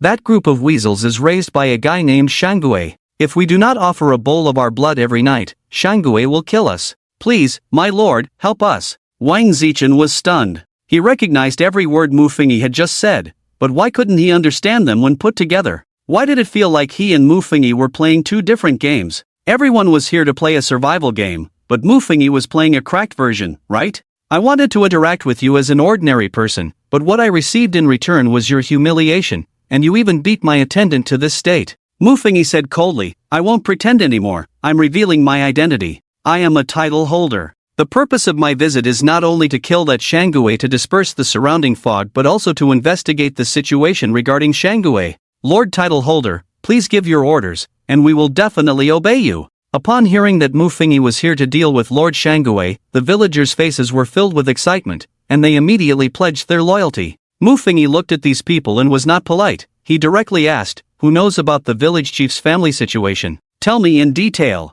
As soon as he finished asking, the villagers fell silent for a moment. They looked at each other, and no one spoke. Just as Mufengi was becoming a bit impatient, an old man, trembling and leaning on a cane, stepped out from the crowd. "Reporting to you, my lord, I grew up with the village chief and know a little about his situation," the old man said slowly. "Speak, the clearer, the better." Mufengi looked at the old man seriously. The village chief's original name was Song Nanmu. He lost both parents at a young age and grew up eating the village's communal meals. The old man began slowly. "Back then, my parents also helped him for a while. Later, his intelligence and talent were revealed. During his travels, he coincidentally saved the daughter of an exorcist master. That exorcist master's daughter fell in love with him at first sight, and out of gratitude for saving her life, she ultimately devoted herself to him. So, after the village chief and that exorcist master's daughter got together, they moved into the town. But the good times didn't last long. Later, that exorcist master was killed by a vengeful spirit during an exorcism. The village chief and his wife, fearing retaliation, returned to our village to live an ordinary life. A few years later, they had a daughter named Song Chin. After having Song Chin, due to the village chief's wife's health issues, she lost the ability to bear children, so they were particularly attentive to their only daughter, Song Chin. However, when Song Chin was 15, she fell in love with a poor boy from the neighboring Shurtsuan. The village chief and his wife looked down on that poor boy, worried that their daughter would suffer if she married him, so they did not agree to the marriage. However, their daughter Song Chin seemed determined to be with that poor boy and actually eloped with him. It is said that this incident nearly made the village chief's wife so angry she spat blood. At this point, the old man paused, his expression beginning to darken. Who would have thought this was just the beginning? 2 years after Song Chin eloped with that poor boy, a piece of bad news arrived. Song Chin and the poor boy must have offended someone, as they were ambushed by evil spirits while doing business. Only their daughter was left at home, miraculously surviving, cared for by a nanny they had hired. Following the clues left by the couple, the nanny traveled all the way from the town to our village, delivering their daughter, who was less than a year old, into the hands of the village chief and his wife.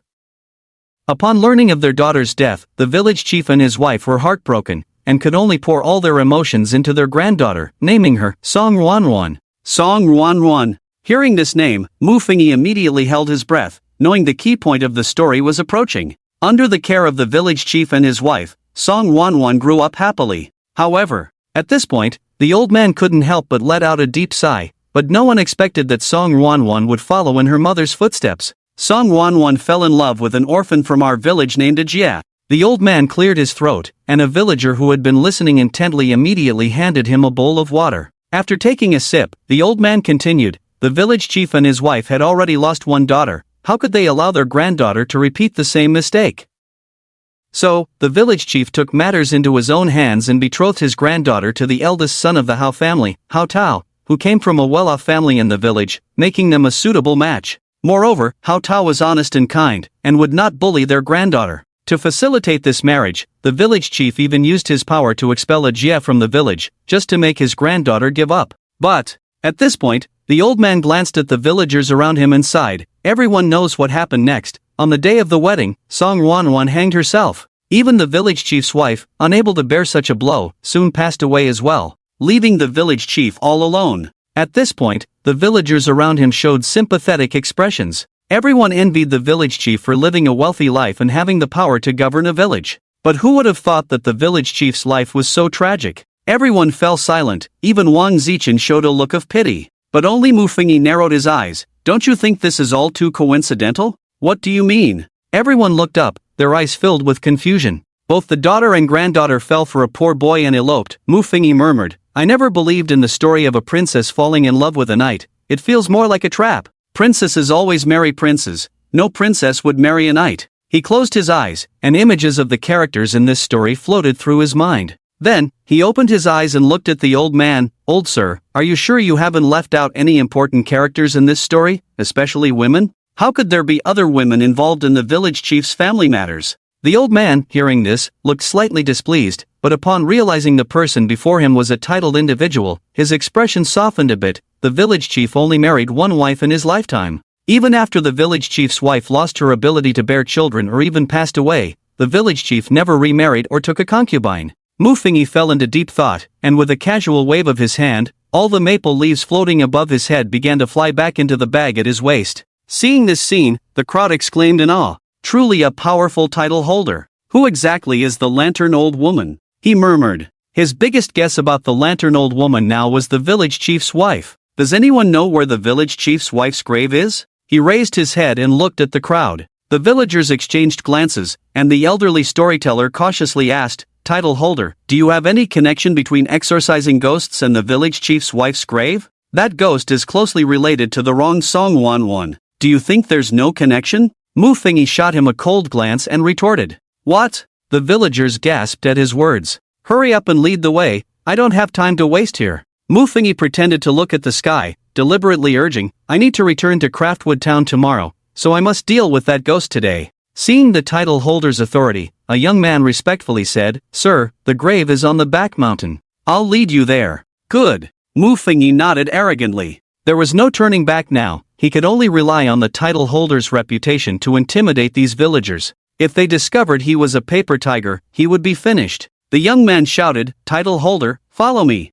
I need to run faster because we must return to the village before dark." "All right." Mu Fingyi patted Wang Zichen and whispered, "Transform and carry me." The villagers were running too fast, and he was afraid he wouldn't catch up. Wang Zichen immediately transformed into the iron-eating beast king, carrying him to catch up with the villagers ahead. Many villagers around also wanted to see the excitement and hurried to follow them. Meanwhile, a few villagers went to the village chief's house to inform him of the situation. Thus, the group of villagers marched towards the graveyard on the back mountain. After running for a good 5 or 6 minutes, they finally arrived at the graveyard. When they reached the grave, the leading young man brought Mu Fingyi to the innermost grave. Upon arriving, they saw the inscription on the tombstone, "Wife of Song Nanmu, Lu Shi.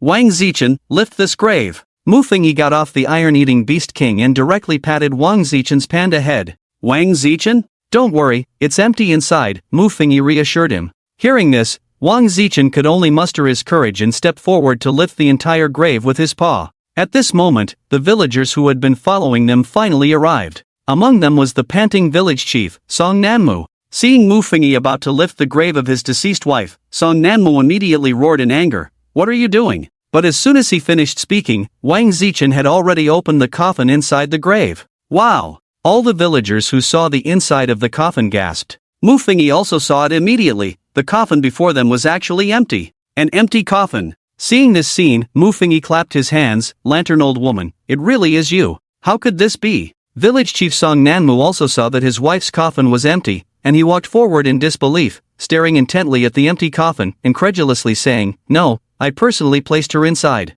How could she be gone?" The surrounding villagers began to murmur among themselves. "Song Nanmu, I have a few questions to ask you." Mu Fingyi turned to the village chief, his tone calm. "Do you still remember how your parents died?" Song Nanmu was stunned. He looked up at Mu Fingyi and, noticing the shining title above his head, he suddenly understood that this guy was the one the villagers had just told him about, the title holder who came to the village to exorcise demons. "My parents were killed by demons when I was very young." He gritted his teeth. The second question. Mu Fingyi scrutinized him. "Your wife's father should not be an exorcist, but rather a demon keeper, right?" Boom! Like a bolt from the blue, Song Nanmu's gaze shot up at him. "How do you know?" "What?" The surrounding villagers were incredulous upon hearing the village chief's admission. Mu Fingyi looked at the village chief, who had completely wilted, as if drained of all energy, and continued, "Because the reputation of demon keepers is so terrible, you lied to the outside world, claiming that your father-in-law is a great exorcist, when in fact he was not killed by a demon on the path of exorcism, but rather died from being backfired by the demons he raised.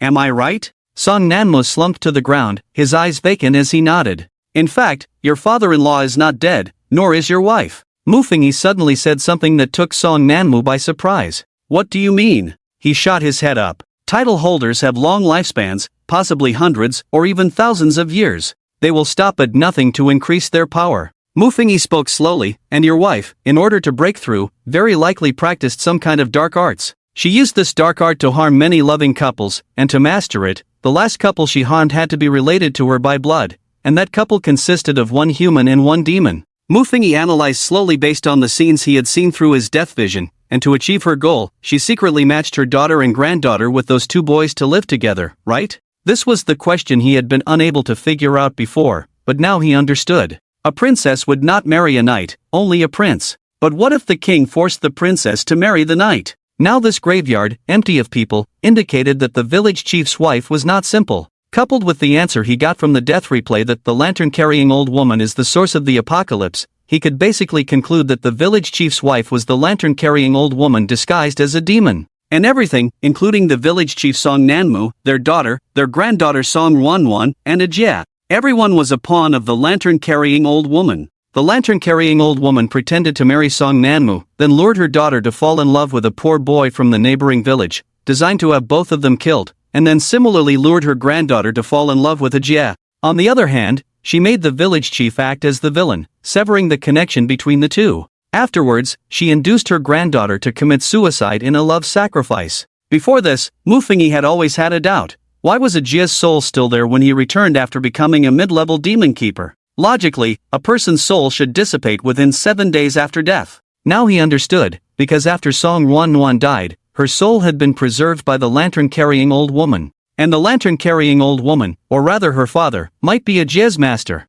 When Ajia returned to the village graveyard, the lantern-carrying old woman put Song Wanwan's soul back into her body, allowing Ajia to successfully extract it and turn it into a demon. Then the lantern-carrying old woman, in collaboration with her father, secretly told Ajia to raise weasels as food for nurturing demons. However, what Ajia did not know was that he and Song Wanwan were the real feed. A powerful demon keeper, with a lifespan of hundreds or thousands of years, could very well complete this series of plans to elevate his level in less than 100 years. And this is the entire process of this storyline. Activate the judgment scale. Mufengi silently recited in his heart. In his mind, the balance scale appeared again, half angel and half demon. What is the probability of me achieving a perfect clearance so far? He asked the judgment scale. As the little demon ascended, the angel side of the scale tipped down. Although it didn't fall to the bottom, it was very close. The weight of the little angel was greater than that of the little demon, indicating a high probability of perfect clearance, at least over 90%. This also suggested that his reasoning was mostly correct, but there were still some minor flaws. So, what was still missing? Let's go! Mufengi patted Wang Zichen and then shouted to the villagers, "Everyone, I'm going to the cave to deal with that upper ghost. You wait for my news back in the village." He speculated that the final part of the answer might lie with Ajia and Erwan. Upon hearing that Mufengi was finally willing to hunt the ghost, the villagers became excited. Ah, where to? Wang Zichen was confused. Hadn't they just arrived in this apocalypse?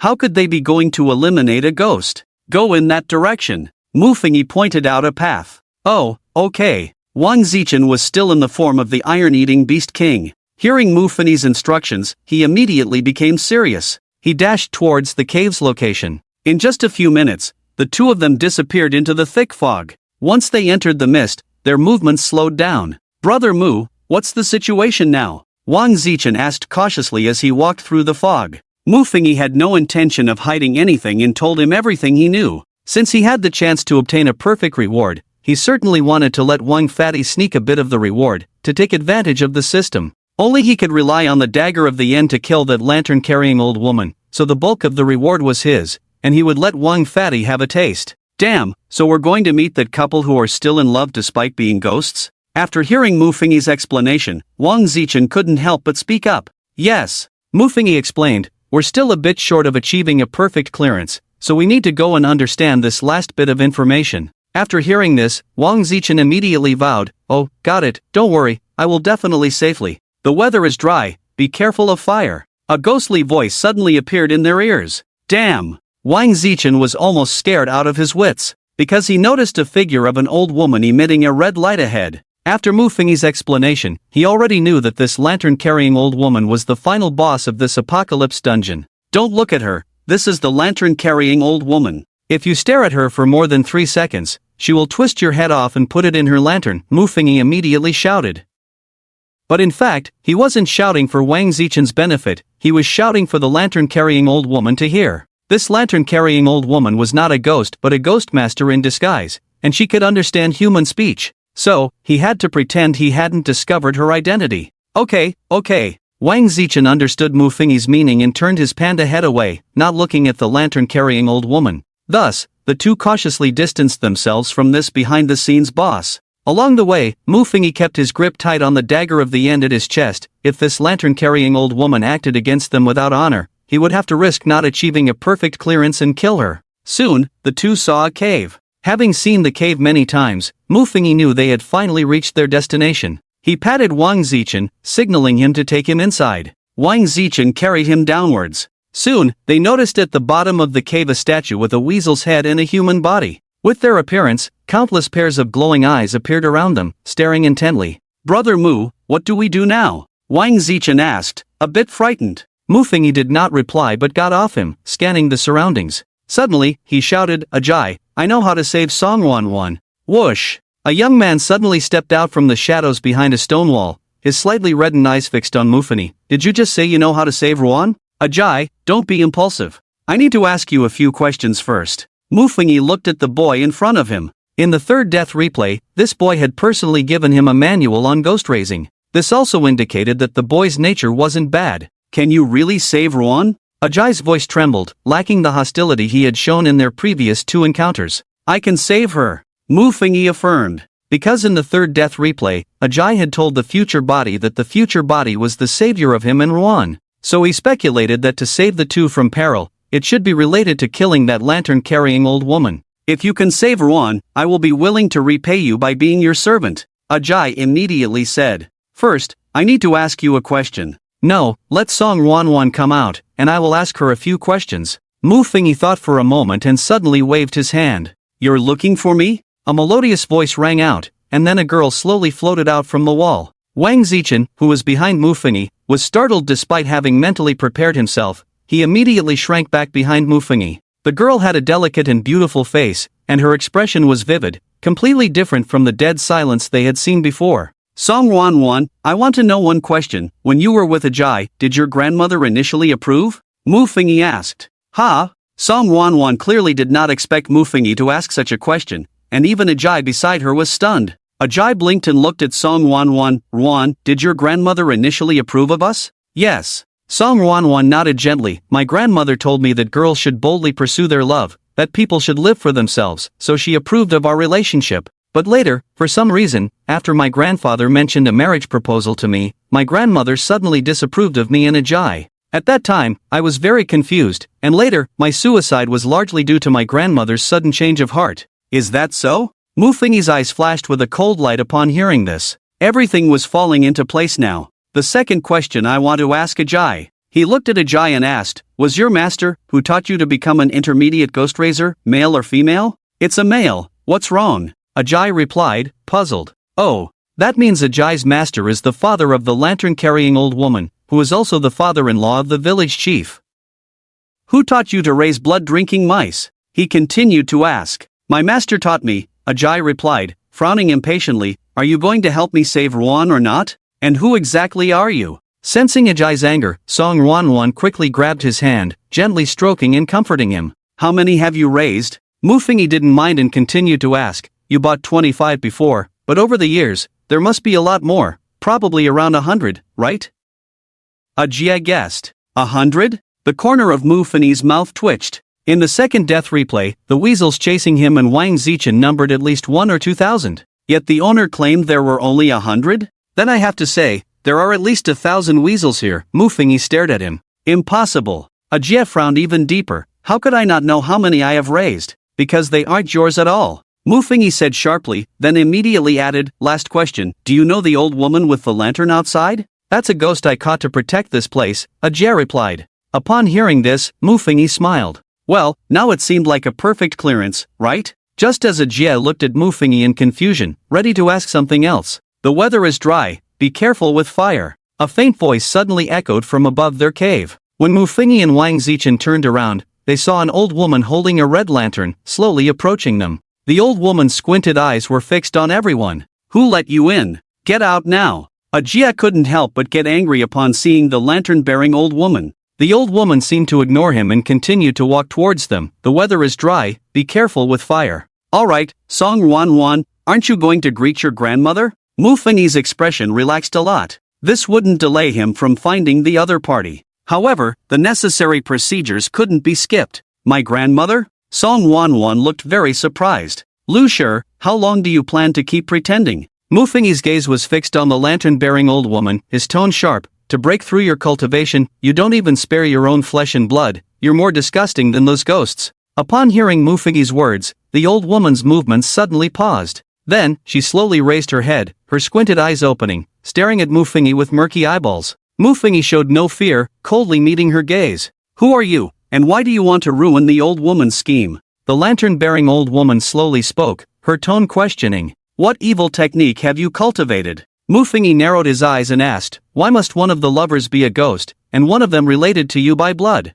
Why should I tell you? The old woman stopped pretending, letting out a shriek as her hands suddenly transformed into sharp blades, fiercely reaching for Mufingyi. Sigh, although I've already cleared it perfectly, I still want to add something as proof of clearance, but since you're seeking death, there's nothing I can do. Mufingyi sighed and took out the dagger of termination from around his neck. Go! He aimed the dagger of termination at the old woman who dropped the red lantern. Ding! Congratulations to the host Mufingyi for clearing the instance, human ghost taboo, clearance level, perfect. Ding! Congratulations to player Wang Zichen for assisting in clearing the instance, human ghost taboo, clearance level, perfect. Host Mufingyi's rewards will be distributed after this apocalypse ends, qualifying him to become the unrestricted deity spellcaster. Player Wang Zichen's rewards will be distributed after this apocalypse ends, qualifying her to become the low-level deity spellcaster. Players Mufingyi and Wang Zichen completed the instance in under 2 hours, unprecedented. Remaining time in this instance, 29 days 22 hours. Due to both players killing the daughter of the ghost-raising master Lumanian, both players will face hostility from the ghost-raising master Lumanian. Would you like to stay in this instance? Tip: if you choose no, both players will return to reality. The system's voice echoed, accompanied by the final dagger that had killed the lantern-wielding old woman returning to Mufingyi's hand. Looking at the corpse on the ground, Mufingyi curled his lips. At the same time, at the moment of the old woman's death, a stream of light suddenly flew out and surged into Song Wanwan's body. Her ghostly form visibly began to recover at an astonishing speed. Squeak, squeak, squeak. As Song Wanwan's body restored, the surrounding weasels let out cries of agony. Many of the yellow weasels disintegrated into ashes on the spot. After the true master's death, they could no longer maintain their original state and perished one after another. Feeling her transformation, Song Wanwan joyfully said to Ajia, I feel so much stronger now. All those restraints have disappeared, and I don't have to eat those weasels every day to maintain this state. Really? Ajia, trembling with excitement, touched her body. Alright, you two stop being lovey-dovey. Mufingyi, seeing their affectionate display, felt as if his heart had been shot through with 1,000 holes. I have something to ask you, and you must answer truthfully. Senior. Ajia suddenly turned around, kneeling on the ground with a thud, and knocked his head 3 times on the floor, saying, Senior, from now on you are my reborn parents.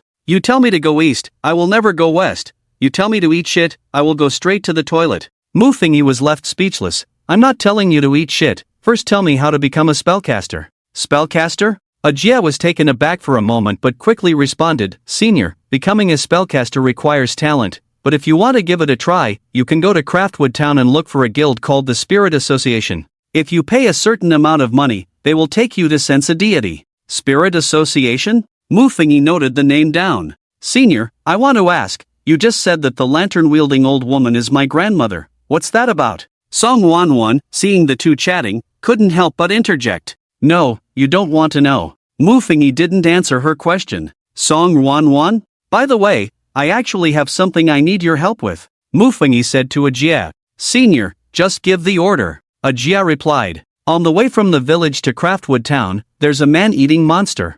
I need you to help me deal with it. Mufingyi looked at him. Can you do it? Senior, are you talking about the giant mouth-burrowing beast? Ajia recognized the name of the monster and immediately said, the giant mouth-burrowing beast is an epic-level medium monster. I can only match it in strength but cannot kill it. Let me do it. Song Wanwan, hearing their conversation, stepped forward. I feel like my power is now infinitely close to legendary level. I think I should be able to easily kill that monster. Arwan. Ajia said with some concern. Don't worry, I'm really strong now. Song Wanwan clenched her fists, her expression adorable. The two single men nearby couldn't bear to watch. Mufingyi and Wang Zichen both covered their eyes. Senior, when do you plan to deal with this giant mouth-burrowing beast? Ajia finally couldn't help but ask. Tomorrow, we'll set off in the morning, and I'll come to find you with this bear. Mufingyi confirmed the time, mainly because he wanted to wait for the Eye of Death to replay once, ensuring everything was in order before setting off. While improving strength was crucial, life was even more important. Anyway, they could stay here for another 30 days,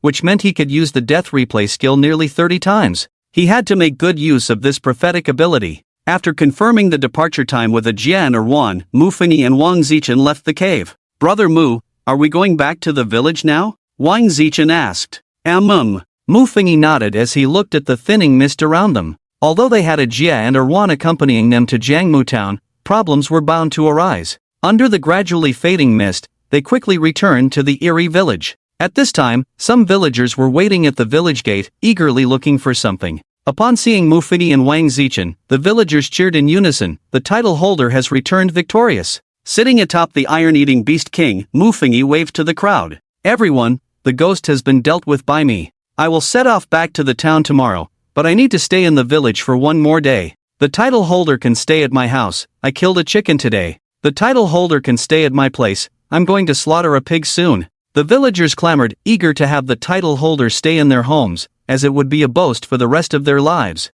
However, Mu Fengyi shook his head and said, I will stay in the same room as before. Please do not bring me food at night, and do not disturb me. After saying this, he took Wang Zichen back to the shabby little house where they had previously stayed. This won't do. How can the title holder stay in such a simple place? The villagers exchanged glances. When the two had first arrived, everyone had hastily found them a place to stay, not taking them too seriously. Who would have thought that one of them was a title holder here to exorcise ghosts? Mu Fengyi didn't care what the villagers thought. He returned to his room, took out some dried food he had brought back from reality, and began to eat with Wang Zichen. For the next while, the two stayed holed up in the room, waiting. There was a small incident. Many villagers had forgotten about Mu Fengyi killing the ghost and placed a bowl of their blood at their door. However, when they woke up the next day and saw the blood congealed in the bowl, everyone suddenly realized the ghost lord had been slain by the title holder. Ding, your death eye cooldown has ended. Mu Fengyi sat up from the hard bed, holding his waist, and silently recited, activate death eye.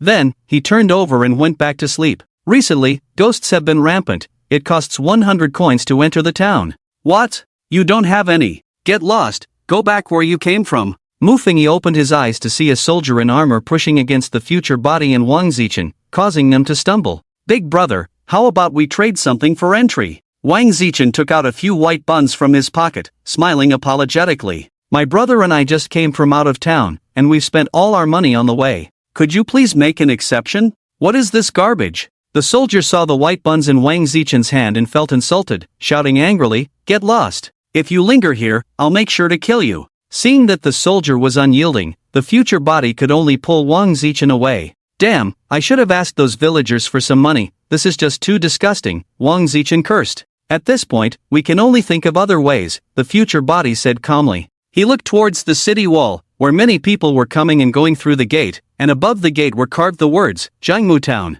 The city wall had a sense of age to it, giving one the feeling of traveling back to ancient times. How about we go back to the village and get some money? Wang Zichen suggested. As a dignified title holder, you can't even take out 101. What will the villagers think of us? Besides, it's getting late, and by the time we head back, it will probably be dark. The nights in this world are extremely dangerous. The future entity shook his head. Let's think of another way. Brother Mu, why don't you just reveal your savior title? Wouldn't those guards respectfully let you in? I am unworthy of the title. The future entity's eye twitched. If I had the strength of a special title holder, that would be one thing, but even a random villager could easily handle us right now. Do you want me to expose my special title in front of so many people? That's asking for death. So what do we do now? Wang Zichen was at a loss, his head drooping. The guard just said that recently, monsters have been rampant, which is why they require 101. The future entity said, so if we stay out here, we might get eaten by monsters.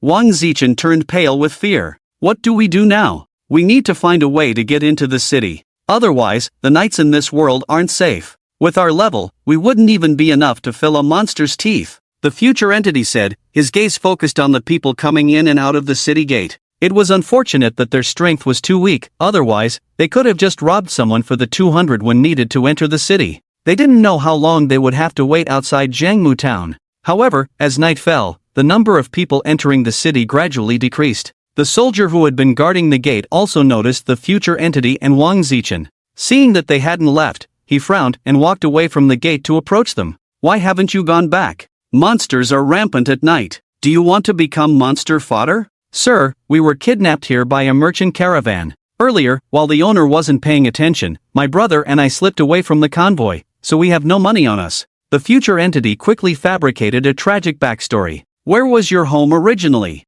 The soldier asked. Our home is in Geta village. My brother and I don't even know where that is. Sir, could you take us back to Geta village? The future entity let a few tears fall from the corner of his eye. What kind of place is Geta village? The soldier looked puzzled for a moment, then muttered, there isn't a place called Geta village near Jiangmu town. At this thought, a glimmer of insight flashed in the soldier's eyes, unnoticed by both the future entity and Wang Zichen. Sir, you. The future entity was about to say something more. Forget it. The soldier waved his hand, interrupting them. Staying out here is just waiting to die. I have a job available, 200 won a day. Do you want it? If you're willing, I'll take you into the town. Yes, yes. The future entity and Wang Zichen quickly nodded. Alright, you just stand at the gate. When it's time to close the gate, I'll call you. The soldier said seriously. By the way, my name is Zhao Dezuzu. You can call me Brother Zhao. Brother Zhao, you are truly a good person. The future entity quickly flattered him. Zhao Dezuzu pretended to nod modestly and turned back to the gate to continue checking the people coming in and out. By this time, most of the people were entering the city. After all, with nightfall, no one dared to venture outside. After waiting for another 10 minutes, it was finally time to close the gate, and Zhao Dezuzu took off his soldier's armor and approached the two. Come with me, he said, leading them into Jiangmu town. Finally, they had the chance to enter the city, and the future entity and Wang Zichen could hardly contain their excitement. Both of them had qualified to become spellcasters. As long as they found the guild that the spirit mentioned by Ajia, they would have the chance to sense the divine and become spellcasters. Jiangmu town, like the ancient city walls, was filled with buildings steeped in a strong sense of antiquity, with some aged marble laid out as streets, and on both sides of the streets were courtyards of various sizes. Unlike the eerie silence of the village at night, Jiangmu town was bustling, with glowing lanterns hanging on both sides of the streets and people coming and going. Brother Zhao, aren't you afraid of being devoured by ghosts when you go out at night? In our village, everyone hides in their rooms as soon as night falls, the future body asked, feigning surprise. Humph. Zhao Dezuzu's expression was somewhat disdainful. Your village just has a ghost-repelling talisman posted on the door, while in our city, we have a ghost-repelling formation personally arranged by the spellcasters. Can they be compared? Brother Zhao, what is a ghost-repelling formation? The future body asked. According to national regulations, every village needs to have a ghost-repelling talisman, and every town needs a ghost-repelling formation. The ghost-repelling talisman can only block some low-level and quality ghosts, but the ghost-repelling formation can suppress most legendary ghosts. Do you think this formation is powerful? Note, the levels are classified as ordinary, quality, epic, legendary, mythical, catastrophic, cosmic. Upon hearing Zhao Dezuzu's words, the future body did not blindly praise but continued to be puzzled. Brother Zhao, what are those shit-level and grease-level ghosts? Hearing the future body's inquiry, the last trace of Zhao Dezuzu's vigilance dissipated. He waved his hand. You know about titles, right? That's the classification of titles. Forget it, you don't know anything anyway. Just know that the ghost-repelling formation can block particularly powerful ghosts, while your village's ghost-repelling talisman can only block some weaker ghosts. Do you understand this explanation? The future body immediately nodded. Got it, got it. Meanwhile, Wang Zichen, who was huddled behind the future body, did not dare to speak. The place I'm taking you to now, you can do some odd jobs every day and have enough to eat, plus earn some money. Zhao Dezuzu walked down the street and specifically stopped at a wonton shop, shouting to the owner, hey, bring me 3 bowls of wontons. Okay, the owner replied. Then, Zhao Dezuzu smiled at the future body and Wang Zichen. Don't worry, this bowl of wontons is on me. Brother Zhao, you're really kind, the future body said, but internally, he became alert. There's no such thing as a free lunch in this world. Is this Zhao Dezuzu being a bit too nice to them? 3 bowls of wontons quickly arrived, and the future body looked at the clear wonton soup, hesitating a bit. However, Zhao Dezuzu took a sip of the soup and looked at the two who were sitting still, smiling as he said, eat up, I told you it's on me. The future body could only take a deep breath. This is a bustling city. Zhao Dezuzu wouldn't dare to drug him in front of so many people, right? Thinking this, he picked up the spoon and started eating. Wang Zichen saw him start and immediately began to eat as well. The 3 of them started slurping up the wontons. Suddenly, make way, make way. A horse-drawn carriage suddenly charged into the not-so-wide town street, and countless pedestrians, seeing the insignia on the carriage, moved respectfully to the sides of the street. Then, the carriage crashed through, passing by the wonton shop, and the future body and the other two saw it clearly from inside. The future body looked at Zhao Dizhu's and noticed the envious look in his eyes. "Brother Zhao, can carriages roam freely in the town?" he asked, pretending to be curious. In fact, he knew very well that carriages were absolutely not allowed to rampage through the town. Previously, he had seen several carriages enter the city gate and noticed that those driving the carriages all got down after entering the city. It was clear that driving carriages within the town of Jiangmu was prohibited. The owner of this carriage must have a distinguished identity. That is the renowned ghost exorcist master, Li Yuntian. Whether as a ghost exorcist or a talisman's master, he has the qualifications to drive a carriage in the town and to open an academy to recruit disciples, Zhao Dizhu explained. Then, with a tone full of envy, he said, if one could attain a master-level title, not only would they have their own courtyard, but they would also receive great benefits. Our master Li Yuntian not only has a large courtyard of over 200 square meters, but he has also married 12 beautiful concubines. The academy he runs has more than 100 disciples. You must know that each disciple pays 200 taels of silver to the academy every year. That money is enough to buy a small house on the outskirts of the city, not to mention over 100 disciples.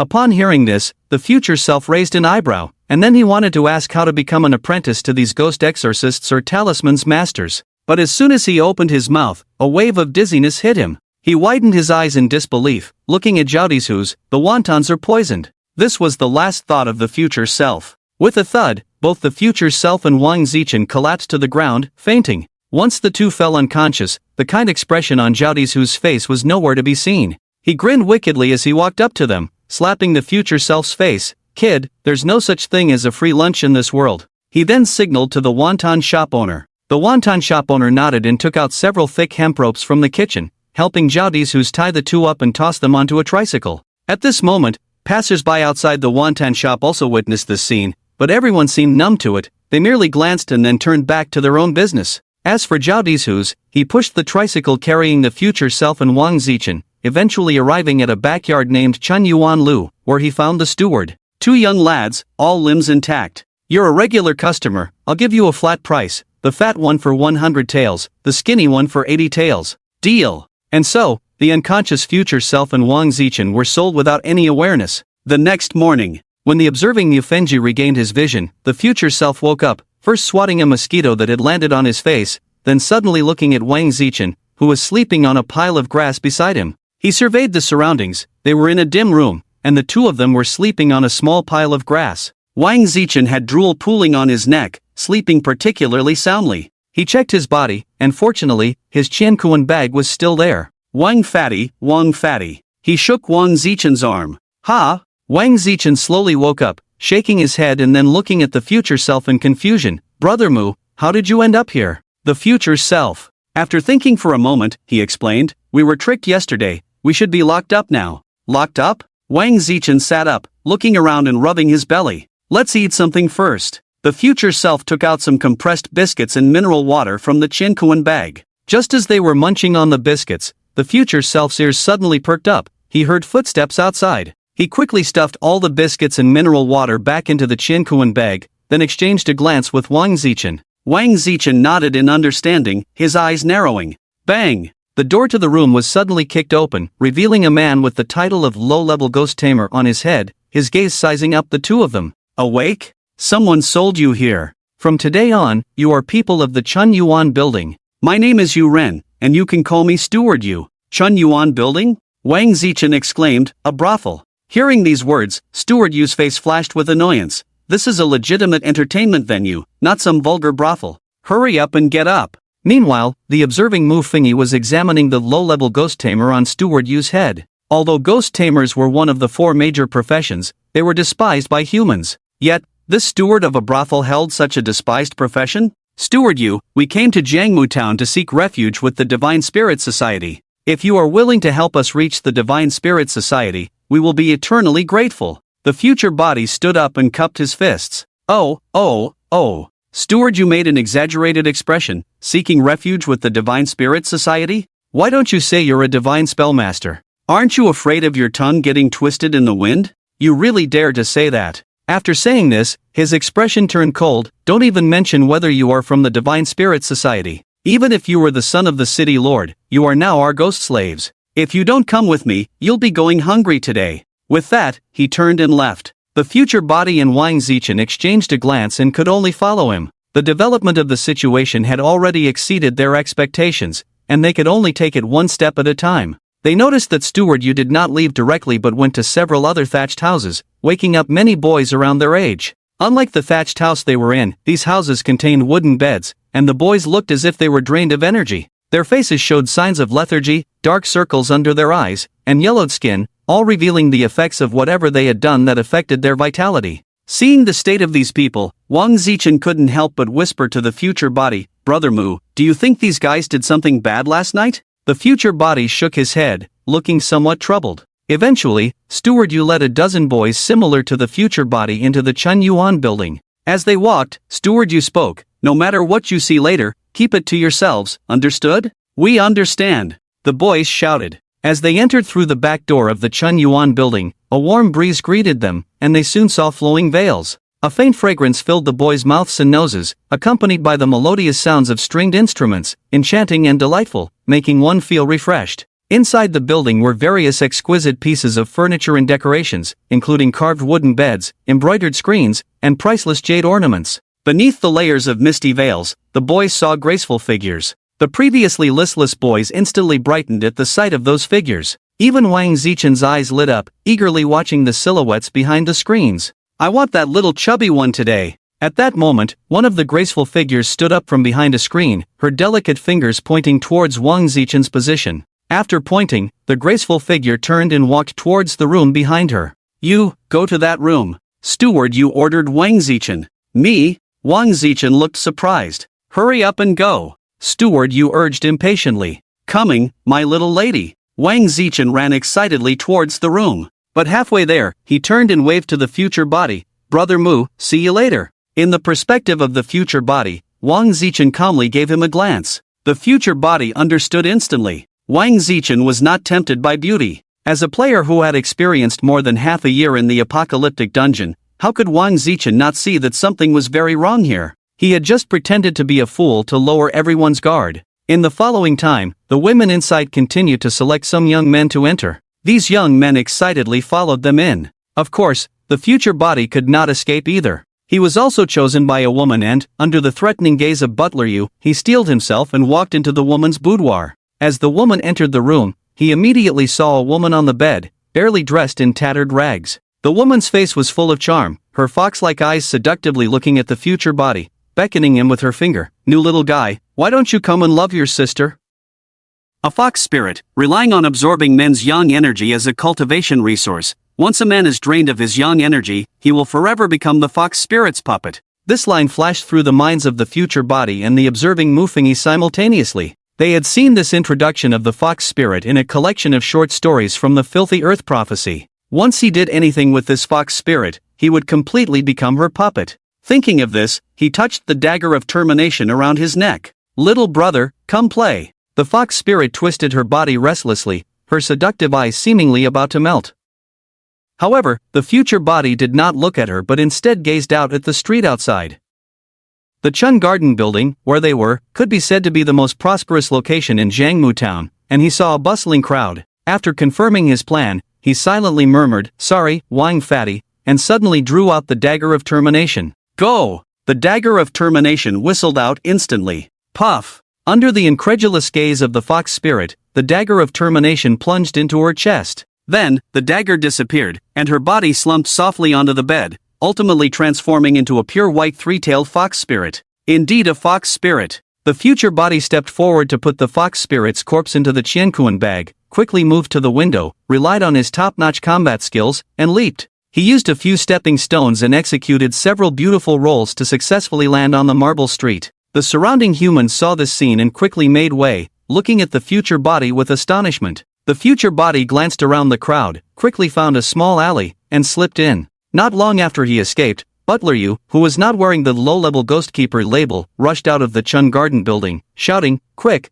catch that little thief! That little thief stole our valuables!" As soon as he finished shouting, a team of guards rushed out of the Chun Garden building, chasing after the future body. These guards charged through, knocking over many citizens blocking their path. Seeing the people from the Chun Garden building so reckless, the citizens on the street dared not voice their anger and could only retreat repeatedly. A few hours later, in front of a church in Jiangmu town. Is this the Divine Spirit Guild? The ragged future body looked up at the plaque in front of him, swallowing hard. For the past few hours, he had used various methods to evade the pursuit from the Chun Garden building: disguises, changing clothes. After asking for directions several times, he finally found this Divine Spirit Guild. Looking at the Divine Spirit Guild, which resembled a church building, he took a deep breath and walked inside. However, immediately a guard spotted him, blocking his way and stopping him. "What are you doing?" The future self spoke up. "I'm here to become a divine spellcaster." Upon hearing this, the guard's expression instantly turned to one of disdain. "Get lost.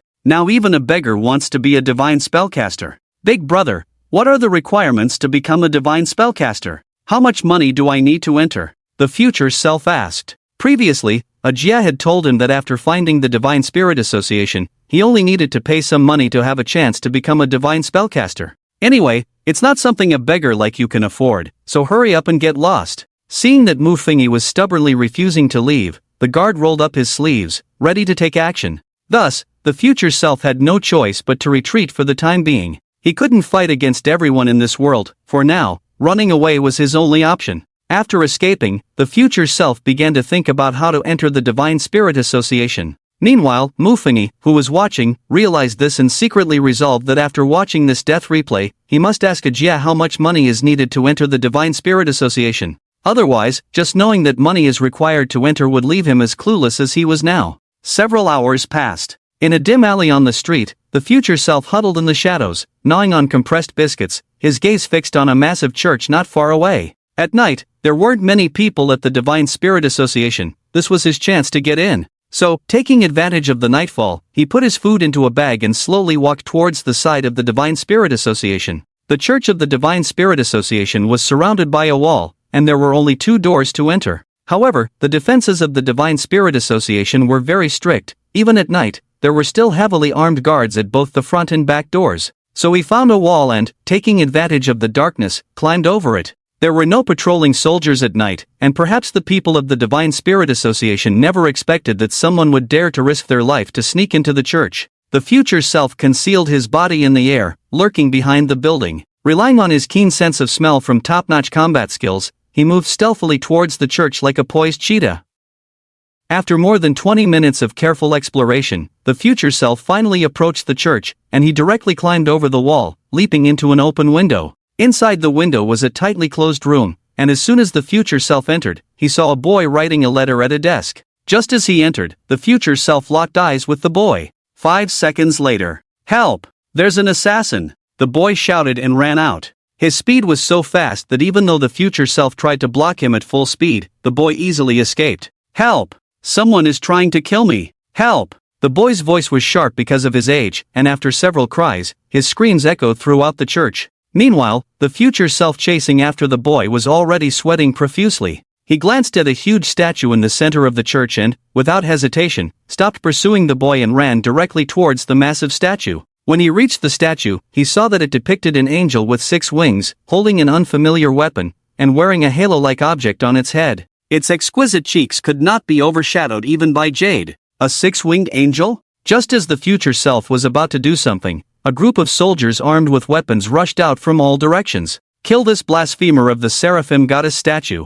they roared, quickly closing in on the future self, and countless sharp weapons instantly pierced his body. Yet, the future self's gaze remained fixed on the crystal statue before him, his hands weakly hanging over it. A statue of the seraphim goddess? He stared blankly at the eyes of the seraphim goddess statue, and suddenly a voice echoed in his mind. "Ding! Congratulations to the host for signing a contract with the deity, seraphim goddess, gaining a low-level divine status, seraphim goddess." The watching Mu Fengyi also heard this voice. Suddenly, a brilliant light burst forth from the future body. But at that moment, his life was already beginning to fade away. What? This guy actually awakened the fate of the seraphim goddess? The surrounding soldiers looked on in terror, their weapons clattering to the ground as they trembled at the sight. "If we kill the divine spellmaster, we will all go to hell." The soldiers' voices quivered. Who would have thought that this person would recklessly run in front of the seraphim goddess statue, fearlessly signing a contract with her? And here they were, the ones who had to kill the divine spellmaster, all destined to die.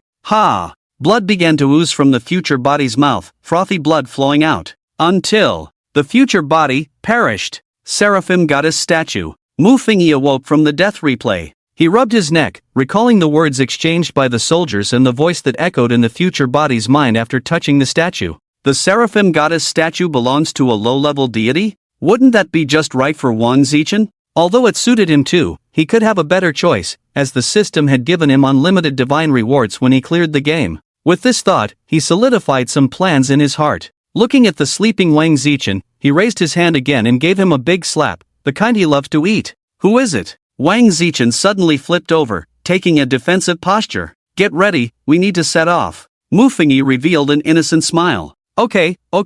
Wang Zichen tidied his hair with his hands. Mu Fingyi took out a notebook and a pen from his bag, pulled a sheet from the notebook, and a brand new white paper suddenly unfolded in front of them. He then began to draw on the white paper. Thanks to the thinking ability of a Rubik's Cube master, he had already memorized part of the general shape of Craftwood Town from the future body's escape scenes during the death replay. His sense of direction was excellent. As long as it was a place the future body had experienced, he could rely on his memory to draw it out. So, under Wang Zichen's astonished gaze, Mu Fingyi sketched out an incomplete map of Craftwood Town. Previously, after the future body escaped from Chun Garden Tower, it had passed through many places in the city. Brother Mu, what is this? Wang Zichen was stunned. This is the map of Craftwood Town. Mu Fingyi pointed to a large building in the center and said, this is the Divine Assembly, where there is a place called the Seraphim Goddess Statue. By touching the Seraphim Goddess Statue and looking into her eyes, you can establish a connection with her and awaken to become a divine spellmaster.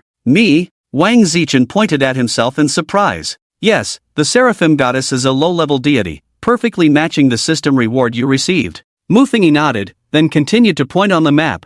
This is the East Gate. Everyone entering the city must pay 100 won, and then there's a tea house here that stays open until 2 in the morning. This tea house charges 50 won per person for unlimited tea. As long as you pay 50 won, you can stay here until 2 in the morning without any issue. And from 2 to 4 in the morning is the time when the Divine Assembly's defenses are weakest. It takes half an hour to get from the tea house to the Divine Assembly. If we leave the tea house at 2, we can sneak to the Divine Assembly. As long as you awaken as a divine spellmaster of the Seraphim Goddess statue, you will become a guest of honor at the Divine Assembly. Mu Fingyi's finger pointed from the tea house all the way to the location of the Divine Spirit Society, his gaze serious. There's no time to waste, we must act tonight. Mu Fingyi had actually considered whether to stay another day and use the Eye of Death once more to test the danger level, but after thinking it over, he abandoned that idea. Time waits for no one, he couldn't delay any longer. First, the Eye of Death showed him the scene of his next death, while the future self in the death replay was a real event he would experience later.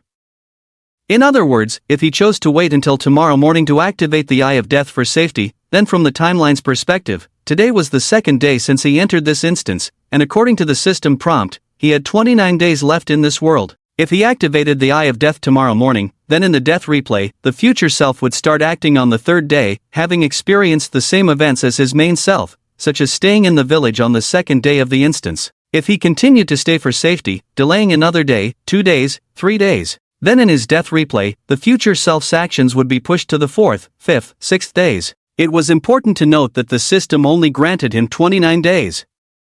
And these 29 days were the time for novice rewards, which was extremely precious. If he chose a cautious approach out of fear of death, his remaining time in the instance would shrink day by day. Therefore, he did not intend to stay in the eerie village for the sake of safety any longer. One use of the Eye of Death as a death replay was enough for him to refine his plan. He needed to do his utmost to gain more strength in this novice reward instance. Moreover, he had a divine resurrection coin, so he could afford to take some slightly risky attempts to enhance his power. After finalizing the plan, he patted Wang Zichen on the shoulder. You go ask the villagers for 500 won. Don't ask for too much, 500 won is just right. Okay. Wang Zichen turned and left the room. After about 10 minutes, he returned with 500 won. They gave a lot, but I only took 500 won, Wang Zichen said, putting the coins into a small pouch and handing it to Mu Fingyi. Alright, let's head out to find a Jia and her won. Mu Fingyi tucked the pouch into his bosom and gestured. On the way from the eerie village to Jiangmu town, there was a creature called the giant mouth burrowing beast,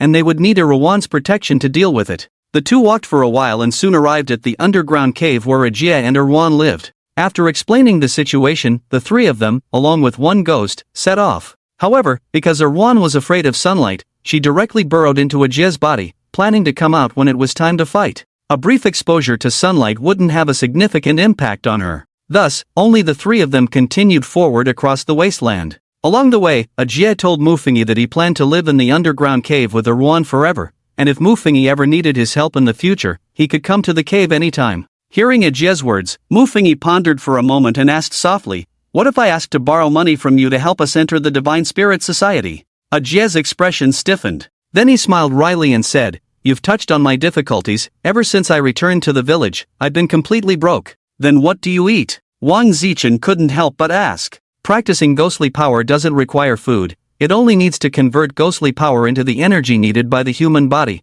which is also why our lifespans are much longer than ordinary people's, Ajie explained. "So that's how it is. Does that mean the divine power needed by the spellcaster no longer requires food?" Wang Zichen continued to ask. "Yes, but sufficient divine power is needed to maintain it. To reach the level of not needing to eat, one must at least be at the level of a mid-tier spellcaster." The three chatted as they walked, and when they reached the halfway point, Mufengi suddenly raised his hand to stop the two. "Right here, we're almost there." Previously, he and Wang Zichen had died right here. At that time, the future body hadn't reacted in time and was swallowed whole by the giant-mouthed burrowing beast. Erwan. Ajie decisively summoned Erwan, forming a hand seal. "Spirit, manifest." He formed the hand seal and quickly released a faint halo towards the front. The halo extended outwards and suddenly blossomed on a large area of ground, transforming into tiny glowing starlight that merged into the soil. Immediately, a miraculous scene occurred. As the starlight fell into the soil, a huge outline emitting blue light suddenly appeared in the originally dry and dark soil. The existence of that huge blue outline was the giant-mouthed burrowing beast, and these starlights had directly illuminated it from within the soil. Erwan. Okay. At that moment, Erwan, who had just appeared in the sunlight, took action. A long whip appeared in her hand, and she swung it fiercely onto the glowing spot on the soil. Crack! The whip struck the ground. "Awah!" The giant-mouthed burrowing beast beneath the soil let out a cry of pain, and its glowing body, covered in starlight, suddenly began to writhe violently. Mufengi and the others felt the ground beneath their feet start to tremble, as if an earthquake was occurring. Mufengi and Wang Zichen, being relatively weak, supported each other to barely avoid falling. Crack! Another whip. Erwan floated into the air, her delicate face now filled with coldness as she continuously swung the long whip, striking the ground again and again. The giant-mouthed burrowing beast kept howling in agony. They saw that the monster, knowing it was no match, actually began to flee into the distance. Erwan clearly had no intention of letting it go. She coiled the whip and charged out. Crack, crack, crack. A series of lightning-fast 5 consecutive whips fell, mercilessly striking the giant-mouthed burrowing beast beneath the soil. The giant-mouthed burrowing beast howled, but Erwan showed no mercy. Soon, Erwan and the giant-mouthed burrowing beast disappeared from the sight of the three. Wang Zichen stared in shock at the scene, then looked at Ajie with a complex expression tinged with pity.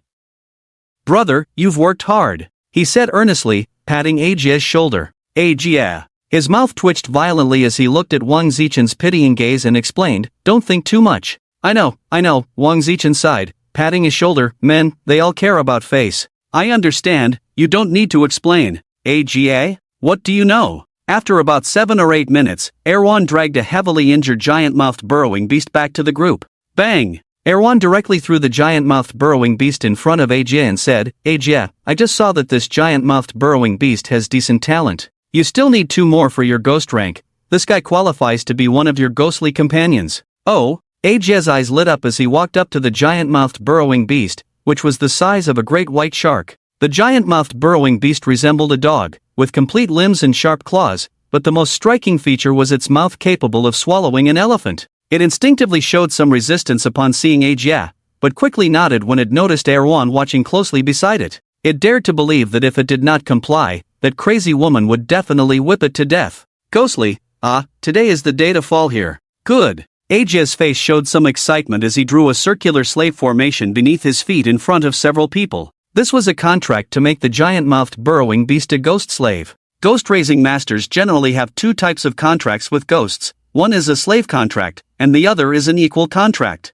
The slave contract means that the ghost ultimately becomes a slave of the ghost-raising master, and this contract can only be dissolved by the ghost-raising master. The ghost cannot unilaterally dissolve it. Moreover, if the ghost-raising master dies, the ghost bound by the slave contract will also vanish. The equal contract, on the other hand, means that the identities of the ghost-raising master and the ghost are equal, and both parties have the right to dissolve the contract at any time. Additionally, after the ghost-raising master dies, the ghost regains its freedom and does not accompany the master to the grave. Aja and Erwan signed this type of contract. This is also why, in the several death replays that Mufengi had seen before, after the future body killed Aja with the dagger of termination, Erwan did not die immediately but chose to die with Aja. Generally, if a ghost-raising master does not have a strong backing, the first contract with a ghost is usually an equal contract because they are too weak to qualify for a slave contract. Only those ghost-raising masters with a strong backing can threaten ghosts into signing a slave contract. Another point is that ghost-raising masters cannot sign contracts with ghosts of a higher level than themselves. When AGS signed the contract with Erwan was still a weak ghost, not even at the level of a low-level ghost-raising master.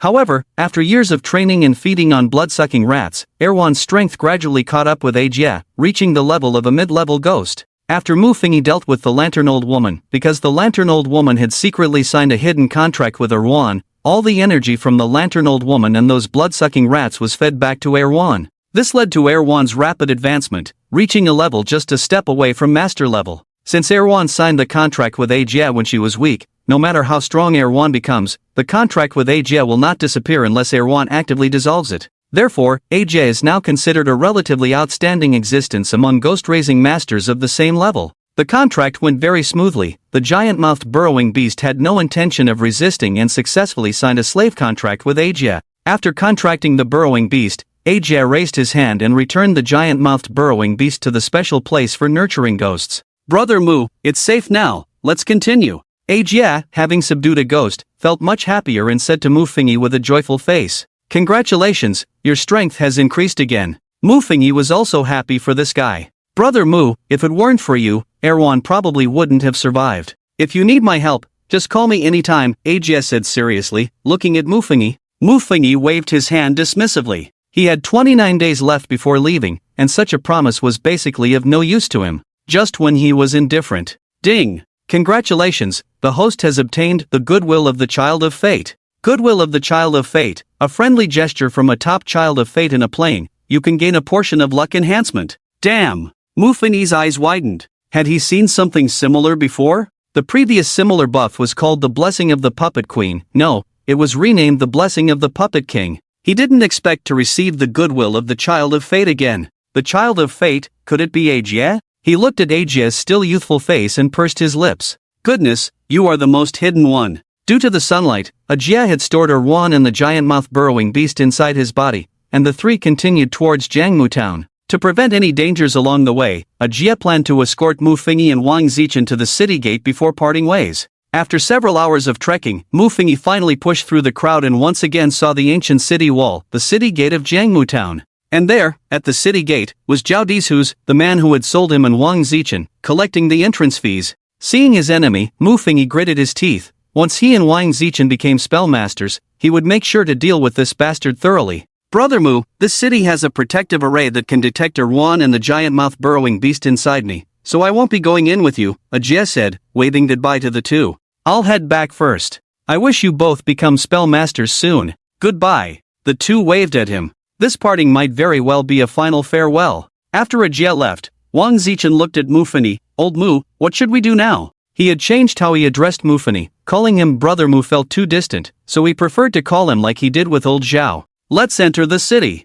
Mufengi took out 201 from his wallet and joined the queue to enter the city with Wang Zichen. There weren't many people entering, and they quickly reached the front. Mufengi handed the 201 to Zhao Dishus, who was guarding the city gate. Seeing two unfamiliar faces, a glint flashed in Zhao Dishus' eyes as he reached out to stop them. "Where are you two from?" Mufengi's eyes turned cold. This guy was indeed still eyeing them. Last time, he had concocted a fake place name called Geta Village, which led this guy to realize they had no background or identity, and he had directly colluded with the wonton shop owner to drug them and sell them to Chun Garden. "Officer, we are here to visit relatives. Our sister, Chen Rongrong, married the stewardly Shueli of the Peachwood Tavern 2 years ago." "Look," Mufengi explained with a smile, and the two people he mentioned were indeed real figures in Jiangmu town. Upon hearing Mufengi's explanation, a hint of regret flashed in Zhao Dishus' eyes. Then he smiled and said, "So you are the little brothers of Stewardly. Come on in, I won't charge you the 101. Please send my regards to Stewardly."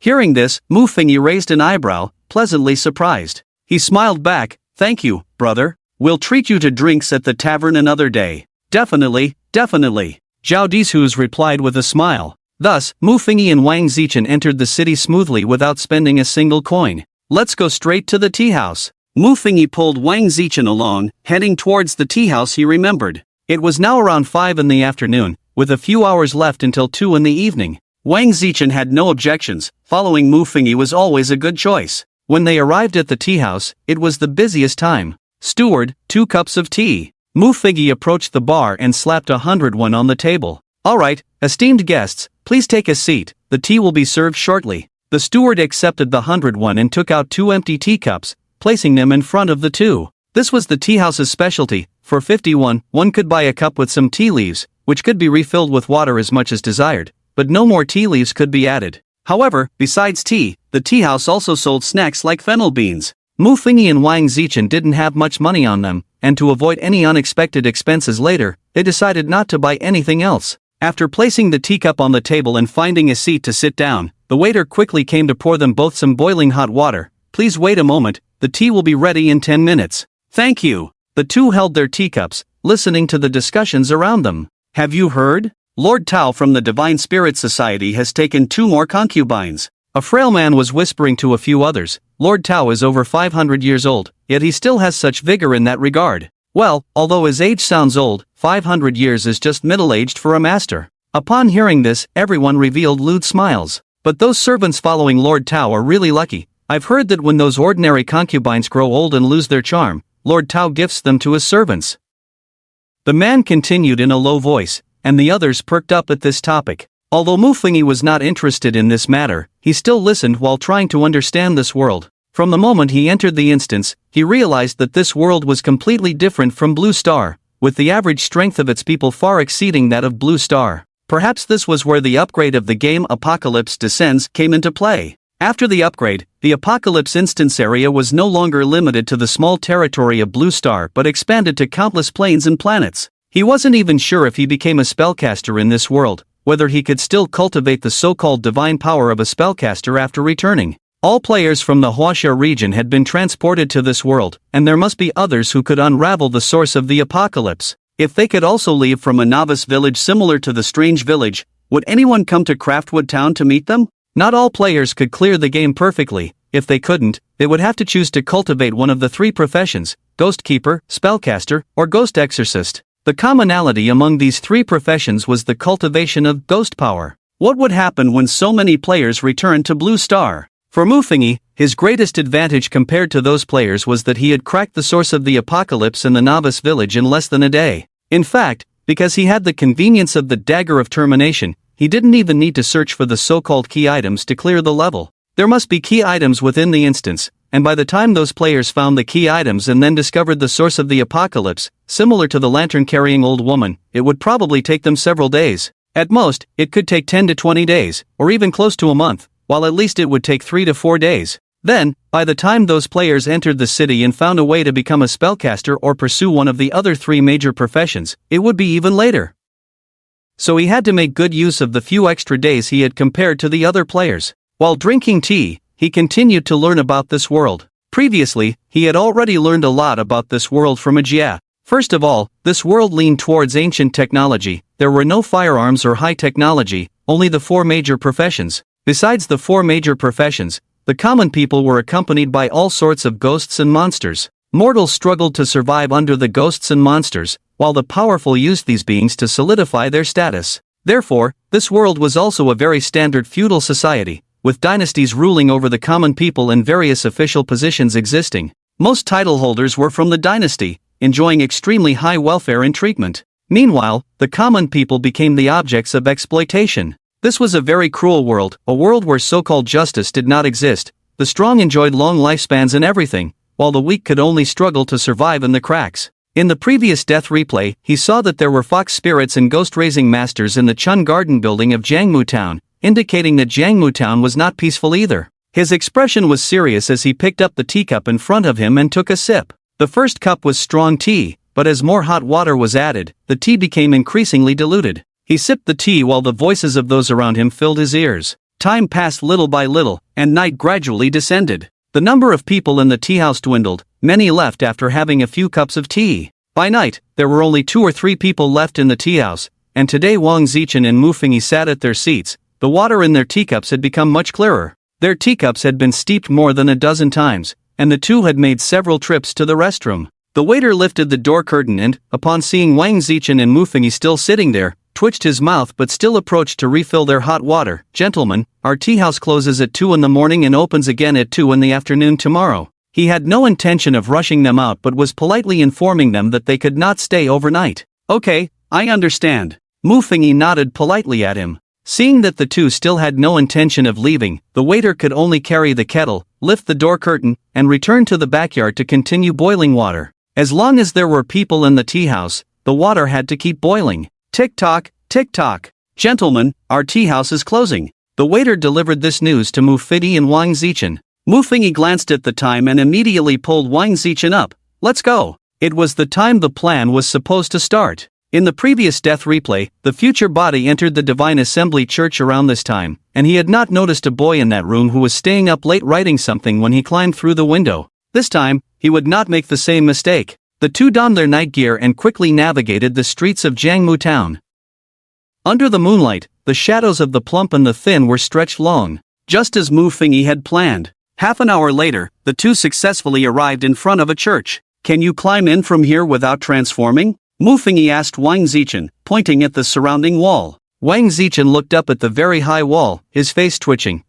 He wasn't confident about climbing in from here. But if he entered in the form of the iron-eating beast king, it would make a lot of noise. Damn it! Mu Fengyi cursed irritably and could only climb in first. There was no one else inside the wall, so he had to climb back out and then carry Wang Zichen on his back. Wang Zichen was heavy, but fortunately, he had the strength boost from his top-notch fighting skills, allowing him to barely carry him. "Don't move!" Mu Fengyi warned in a low voice, then exerted great effort to carry Wang Zichen inside. Bang! A slight sound. The two fell onto the grass inside. With Wang Zichen on top of him, Mu Fengyi felt like his bones were about to fall apart. He almost felt that his divine resurrection coin was going to be crushed by Wang Zichen's weight. "Sorry, old Mu." Wang Zichen helped him up. "Let's go." Mu Fengyi gritted his teeth, holding his waist and limping toward the church. Wang Zichen immediately followed. Soon, they arrived at the previously opened window. After making a shoe gesture to Wang Zichen, Mu Fengyi peeked inside the window. Sure enough, he saw a boy writing something at a table by candlelight.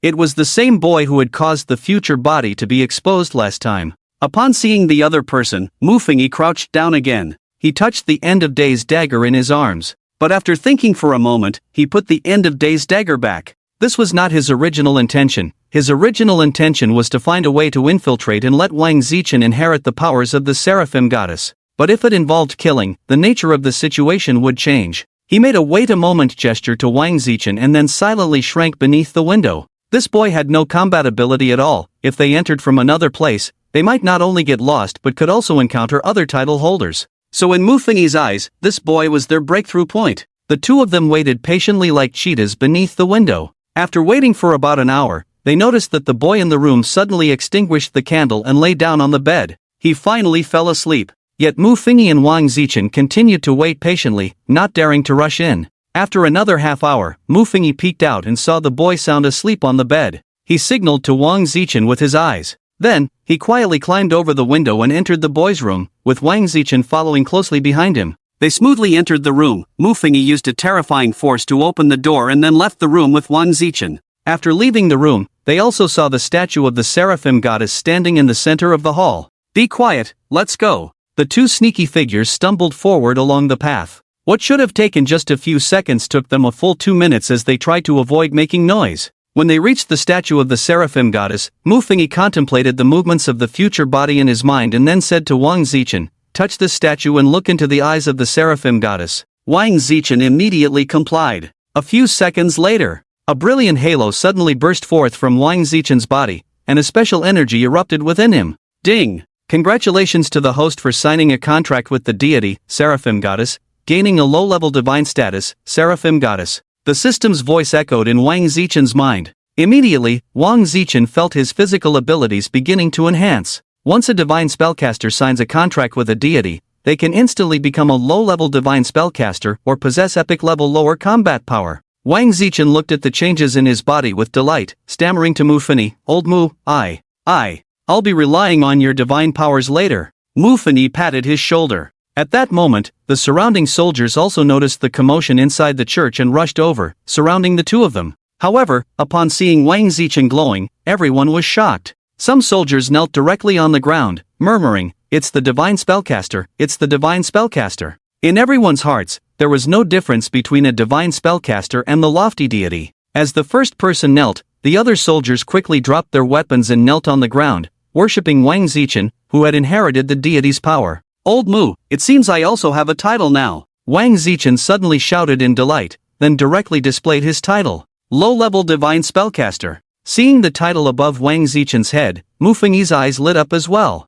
It seemed his guess was not wrong. At that moment, a man in a long robe pushed through the group of soldiers and walked in, coming to stand before Wang Zichen and Mu Fengyi. He saw the light surrounding Wang Zichen, and a hint of joy flashed in his eyes. But then his expression darkened. "How did you two get in here?" "Senior, my brother has always dreamed of becoming a divine spellcaster, but the money required to become one is too much for us to afford, so we had no choice but to resort to this method," Mu Fengyi quickly explained. "The number of spellcasters in this era is very few. This guy can't possibly cripple Wang Zichen as punishment, right?" Hearing his words, the man's expression improved significantly. He said in a low voice, "The money that needs to be paid cannot be less. You must ensure that this money is paid later." Then, he looked at Wang Zichen, his expression softened considerably. "My name is Zhan Hongxi, you can call me Old Zhan." "What is your name?" "Old Zhan, my name is Wang Zichen," Wang Zichen replied politely. "Good name, good name." Old Zhan laughed, his face blooming like a chrysanthemum.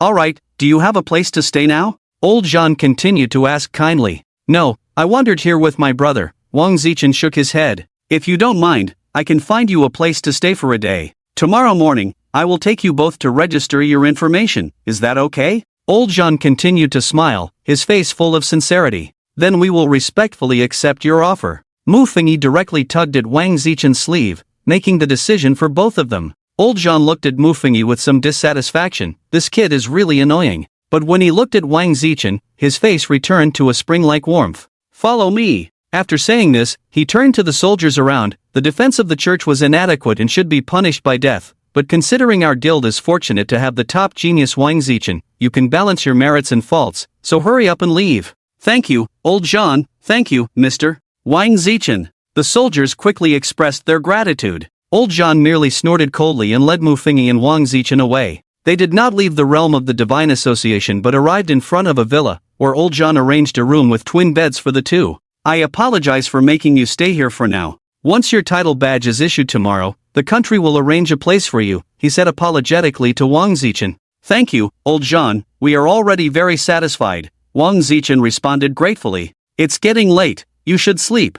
I'll come to wake you up tomorrow," Old Zhan said before closing the door and leaving. In the room, only Wang Zichen and Mu Fengyi remained. "Old Mu, we now. Craftsmanwood Town is still too small," Mu Fengyi said solemnly. "My deity has no restrictions. If possible, you need to use your title holder's convenience to take us to a bigger city to encounter stronger deity titles." "Alright," Wang Zichen agreed immediately. "Sleep now, today's plan is considered a success. Now we just wait for my prophecy tomorrow." After saying this, Mu Fengyi activated the judgment scale. "Judgment scale, what is the probability that Zhan Hongxi will cause Wang Zichen and me to die?" he asked the judgment scale. Subsequently, the side representing the angels flew into the air, while the side representing the little demons fell to the bottom. The weight of the demons was greater than that of the angels, indicating that the probability was very low, almost zero. This means that the probability of Zhan Hongxi causing their deaths is extremely low, almost non-existent, which also indicates that Old Zhan does not intend to harm them.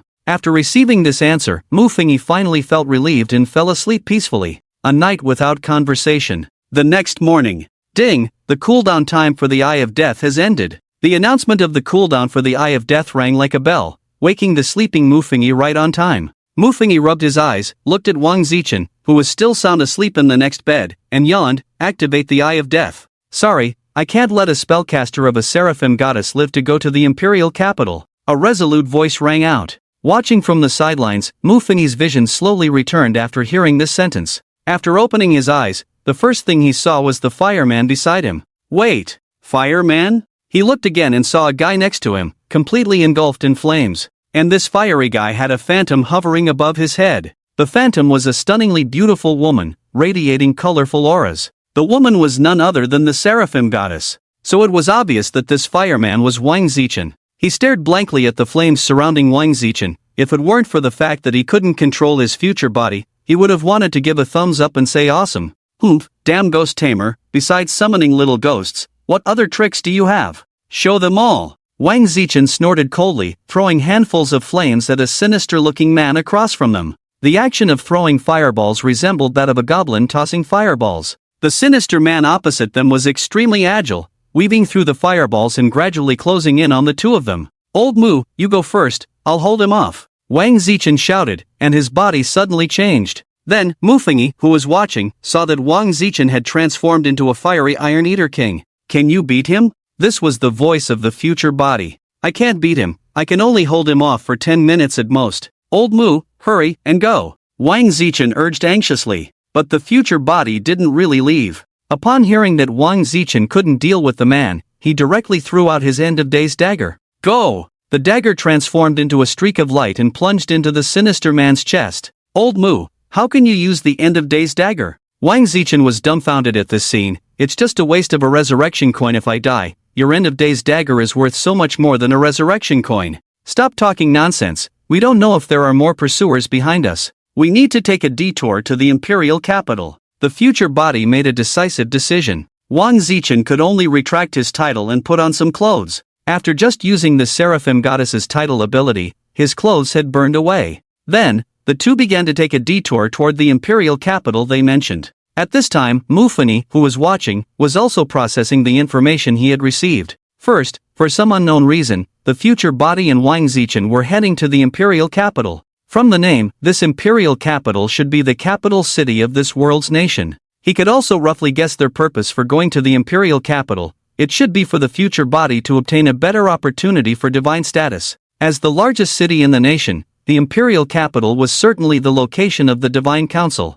Additionally, on their way, they were ambushed by an unknown ghost tamer. The ghost tamer had just said that the Seraphim Goddess's divine spellcaster must not reach the imperial capital, indicating that the target for the ambush was Wang Zichen. Furthermore, Wang Zichen's grasp of the divine status of the Seraphim Goddess was clearly not very proficient, otherwise, he wouldn't have just thrown fireballs like a goblin and, in a panic, transformed directly. After receiving all the information, he continued to watch. The future body and Wang Zichen escaped the scene after dealing with the corpse. Along the way, the future body took out a map of this world, selecting their route to the imperial capital. Meanwhile, the watching Mufengi memorized the entire map, engraving it in his mind. Then, the future body and Wang Zichen began to take a detour. They no longer dared to follow their previous route. Based on their conversation, the watching Mufengi learned another piece of information. This time, only a few people from Jiangmu town knew about their journey to the imperial capital, so the two suspected that a spy had revealed their whereabouts to a certain organization of ghost tamers.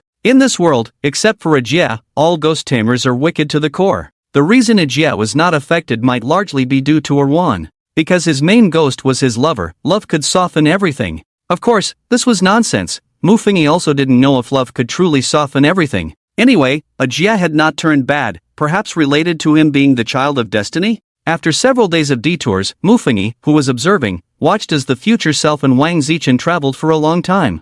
Along the way, they encountered powerful ghosts and other title holders. However, thanks to Wang Zichen's title as a divine spellcaster, they avoided some disasters. Finally, after experiencing 46 hardships, they arrived at the largest city of this dimensional empire, the imperial capital. Upon entering the city gate, Wang Zichen took out a letter of introduction from the Divine Spirit Association. After several guards checked it, they directly let the two of them in. There are only 7 days left until the end of this apocalypse, the future self murmured. We need to speed up and head straight to the Divine Spirit Association. Through several days of observation, Mufengi learned a fact. Originally, Wang Zichen had been staying in Jiangmu town, and that old man Zhan insisted that Wang Zichen master his divine power before allowing him to leave Jiangmu town. Thus, the two were forced to stay in Jiangmu town for nearly 20 days. A few days ago, old Zhan finally gave the two a letter of introduction and a token that could grant them access to the pantheon of the Divine Spirit Association. That token was for Mufengi. Its purpose was to allow him to enter the pantheon and see if he could establish a connection with the hundreds or thousands of statues inside. Of course, old Jean did not believe Mu Fingyi had a chance to become a divine spellcaster like Wang Zichen. Until today, with 7 days left until the end of the instance, the two finally entered the imperial capital smoothly. As soon as they arrived in the imperial capital, the future self eagerly followed the map, pulling Wang Zichen towards the location of the Divine Spirit Association headquarters. At this time, most players might have already cracked the Apocalypse instance and arrived in various major cities. Perhaps some players had already joined the Divine Spirit Association and awakened the statues. The area of the imperial capital far exceeded that of Jiangmu town. The two walked for a full 3 hours in the bustling city before finally reaching their destination, the headquarters of the Divine Spirit Association in the inner city of the imperial capital. It was a massive building resembling a palace, and when the future self and Wang Zichen first arrived, they wondered if they had gone to the wrong place and accidentally trespassed into royal territory. However, upon seeing the 5 large characters Divine Spirit Association headquarters at the palace gate, they confirmed they had not made a mistake. The future self and Wang Zichen exchanged glances. This Divine Spirit Association was indeed the home of divine spellcasters, and the architectural style was more reminiscent of the country's ruler. They wondered what the royal palace looked like here. Wang Zichen noticed that anyone entering or exiting had to display their credentials unless they illuminated the title representing a divine spellcaster above their heads. Since the two only had one credential, Wang Zichen displayed his title while the future self held the credential given to them by old Jean, and they walked into the Divine Spirit Association together. The staff member who received them was a young girl named Xiaowan. "You two, are you here to view the statues?" After receiving their letter of introduction, Xiaowan looked up in surprise, staring at the future self beside Wang Zichen. At that moment, Wang Zichen had the title of Junior Divine Spellcaster above his head, so the person mentioned in the letter as coming to view the statues was naturally the future self beside Wang Zichen. "Yes, we came this time to observe the statue. This letter is our introduction letter." The future entity pointed to the contents of the letter and said, "You are from 21 days ago." Xiaowan muttered, squinting her eyes, "If it were a week ago, with this introduction letter, you could have entered the temple, but a week ago there was a very serious accident that led to the temple being closed, prohibiting everyone from entering." "What serious accident?" the future entity asked repeatedly. "Oh." Xiaowan looked around and pulled the two into a secluded corner, then whispered to them, "This incident happened a week ago. At that time, the president of our Divine Association found a genius man in a certain town outside. It is said that the president discovered the potential to become a divine spell master in that man. So, the president personally brought that man back to the Divine Association. But who would have thought that this man turned out to be a disgusting white-eyed wolf? As soon as this white-eyed wolf entered the temple, he connected with the only strongest true god statue inside, the statue of Pangu. When we realized this, everyone was shocked by the talent of this white-eyed wolf. But before the president could be happy about finding a super genius, an unexpected event occurred. At this point, Xiaowan once again glanced around furtively, then lowered her voice and said to the two, "I was also at the scene." After that white-eyed wolf awakened the Pangu divine personality, countless divine personalities suddenly erupted from the temple, and numerous brilliant beams of light shone from the temple, ultimately shooting into the sky. Over 80% of the divine personalities inside the temple were actually taken away. The president sensed something was wrong and rushed into the temple, only to see a group of people led by that white-eyed wolf escaping through a portal. The president paid a great price to catch a foreigner from the portal. After interrogating that foreigner, he told the truth. At this point, Xiaowan paused for a moment. "What did that foreigner say?" Wang Zichen asked impatiently. Xiaowan rubbed their introduction letter with her fingers and explained, "That foreigner said they came from another world, and after completing certain specific tasks, they could have the opportunity to obtain divine personalities through the statue, and that white-eyed wolf was the same." Hearing this, Wang Zichen and the future entity exchanged glances. Could it be that the foreigner also came from Blue Star? He said they came from a country called Blue Star in Russia, and if someone becomes a divine spellmaster within 24 days and comes from a village, then there is a 99% chance that these people are from Blue Star. At this point, Xiaowan's previously cautious expression suddenly revealed a strange smile. "So, what do you say, two Blue Star people? What do you say, two Blue Star people?" The moment Xiaowan finished this sentence, bang! A huge shadow suddenly enveloped the two. A chill ran down their spines, and the future entity's pupils constricted as he pulled Wang Zichen to dodge to the side. But the speed of that huge shadow was simply too fast. Almost in an instant, it completely enveloped the future entity and Mu Fingyi. By the time Wang Zichen reacted, the two had already been locked inside an iron cage. "Two Blue Star people, this letter of introduction states that you come from a place called Geta Village, and that one of you awakened the Seraphim goddess, 21 days ago. Subsequently, the other person also needs to obtain divinity, which is why you have come to the imperial capital now. Xiaowan's face was cold as she walked to the cage and threw the letter in front of the two. What else do you have to say? Sensing the chill emanating from Xiaowan, Wang Zichen and the future body felt their minds shrink. They never expected that players would get ahead of them and that there would be a traitor who sold them out. Watching from the sidelines, Mu Fengyi felt a bitter pang in his heart. The future body had wasted too much time. Under normal circumstances, he and Wang Zichen would definitely be among the first players in the world to complete the mission, and they would have done so at a perfect level. This meant that when the dungeon world expanded to the entire plane, he and Wang Zichen would also be among the first to enter the plane, making them very likely to be the first to take the plunge. However, because Wang Zichen was held back by that old man Zhan after awakening the Seraphim goddess's divinity, their arrival at the imperial capital was delayed until the 24th day after the dungeon began. By this time, many players had already left the dungeon with perfect completion levels, like that Russian player, for example. That Russian player must have used a group teleportation item to bring most players into the sanctuary, snatching the divinity of the supreme god Pangu for himself, while allowing most of his followers to benefit as well, awakening 80% of the statues in the sanctuary all at once. This happened about a week ago, or on the 17th day after the dungeon time began. On the 17th day after the dungeon time began, that Russian player appeared in the sanctuary and obtained most of the statues. One must admit, he was ruthless. But this also put the future body and Wang Zichen in a bind. This incident also sounded an alarm in Mu Fengyi's heart. Time was always pressing, as his opponents included not only the natives of this world but also those players from Blue Star. Meanwhile, due to the imprisonment of the future body and Wang Zichen, the surrounding native spellcasters gathered around, looking at them with anger. How dare these outsiders come? Kill them! These beasts have taken so many of our divinities, they must not be allowed to get away with it. The surrounding noisy voices nearly drove the two mad. Just as everyone was pointing and cursing at them for 2 minutes, the clamor suddenly quieted down. An esteemed elder slowly emerged from the crowd, glanced coldly at the two, and said in a low voice, "That fat one is also a spellcaster. We can keep him to inquire for information, but the other skinny one should be killed directly." The moment his words fell, the cage surrounding the future body and Wang Zichen vanished. Wang Zichen was protected by a halo, while the future body was exposed to everyone. Looking at the countless angry gazes of the spellcasters around him, the future body let out a bitter smile, took out a dagger, and plunged it into his heart, ending his life. If he did not commit suicide, he would suffer even more. Under the gaze of all the spellcasters, the future body murmured, "Mainline self, I'm counting on you."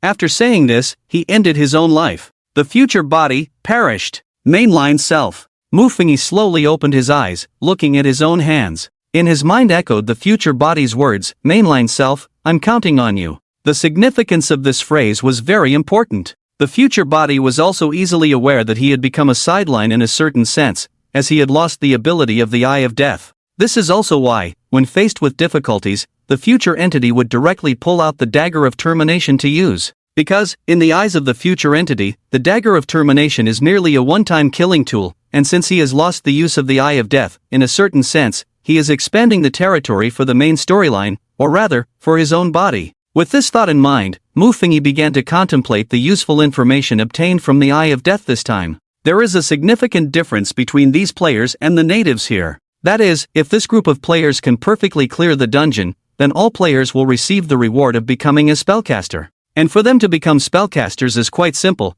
they just need to touch the statue while looking into the eyes of these statues. Then they can obtain divinity and become spellcasters. For the natives, becoming a spellcaster is a very difficult task, but for these players, they just need to find the statues to achieve it. Perhaps this is also part of the newbie reward? The current difficulty is that Wang Zichen probably won't be easily let go by that old man Zhan, if he has to rush to the capital. With this thought, he prepared to slap awake the sleeping Wang Zichen beside him. However, before his hand could reach, it was caught by Wang Zichen. "Old Mu, is this how you used to wake me up?" Wang Zichen looked at him with a wronged expression. "Mu Fengyi, let me tell you the plan first." He pretended as if nothing had happened and spoke seriously. "That old man Zhan will definitely want you to stay until you are familiar with the use of the spellcaster before letting you go. And that will waste a lot of my time." Saying this, he continued to take out his notebook, unfolded a new sheet of paper, and then sketched out a map. This map was the map of the entire country. Then he used his pen to draw a route,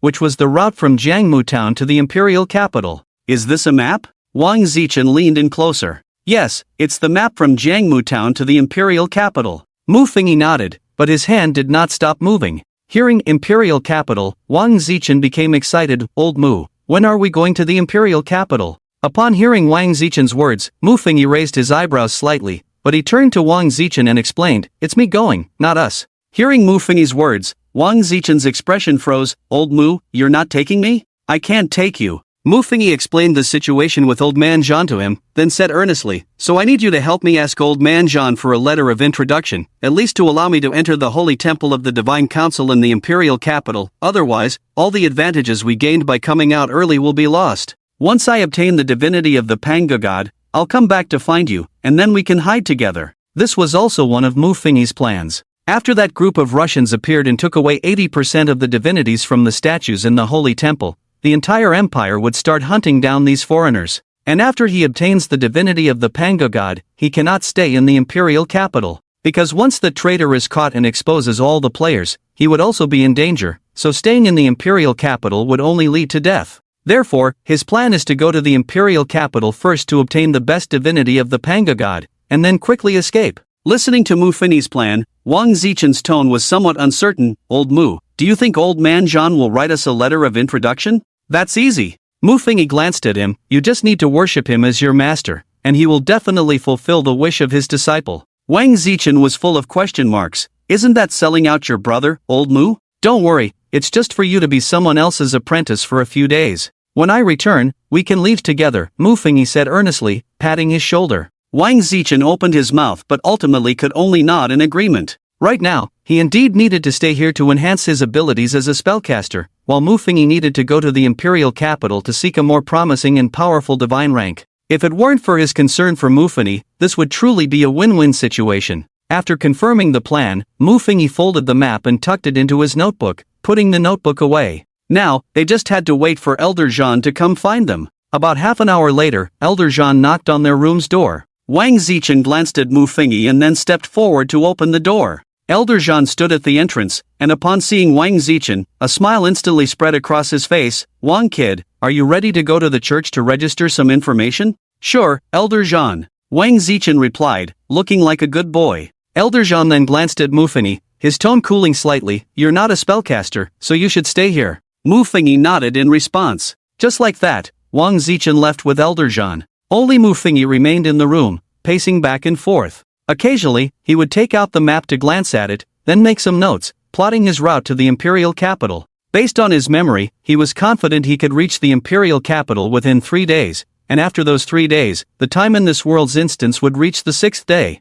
The Russian player who took most of the divine ranks would do so on the 17th day. 11 days ahead, the advantage is mine. Moreover, he could use the Eye of Death 3 or 4 more times. He couldn't fathom how he could lose. Now, all hope rested on Wang Zichen. As long as Wang Zichen managed to deal with Elder Zhan, he could leave Craftwood Town at any time. Wang Zichen did not disappoint him. During lunch, Wang Zichen returned with a letter and a pouch of money. "This is a letter of introduction allowing you to enter the Divine Council's main temple, and this pouch contains dozens of taels of silver, enough for your round-trip expenses." Wang Zichen handed him the items and said, "I just investigated the route to the imperial capital. It's said that this afternoon, a group of exorcists is forming a convoy to deliver some goods to the imperial capital. They have a route that will take 2 days to reach the capital, but it will cost 5 taels of silver for the fare. What do you think? Will you join that convoy or go on your own? 2 days to arrive?" Mu Fengyi felt a bit tempted, especially with a group of exorcists for protection.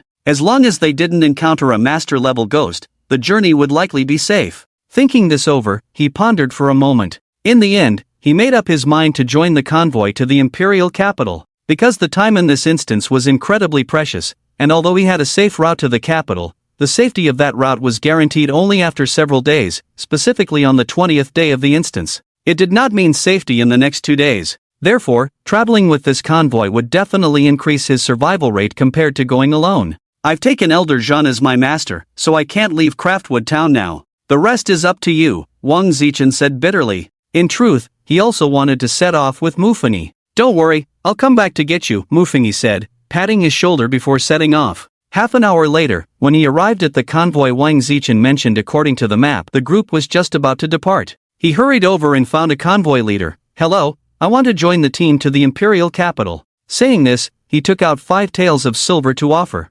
"Sorry, we're full now. You should head back." The person in charge shook his head and pushed his hand away. "I'll offer 10 taels. Mufengi immediately took out another 5 taels. "It's not about the money, this doesn't comply with the rules."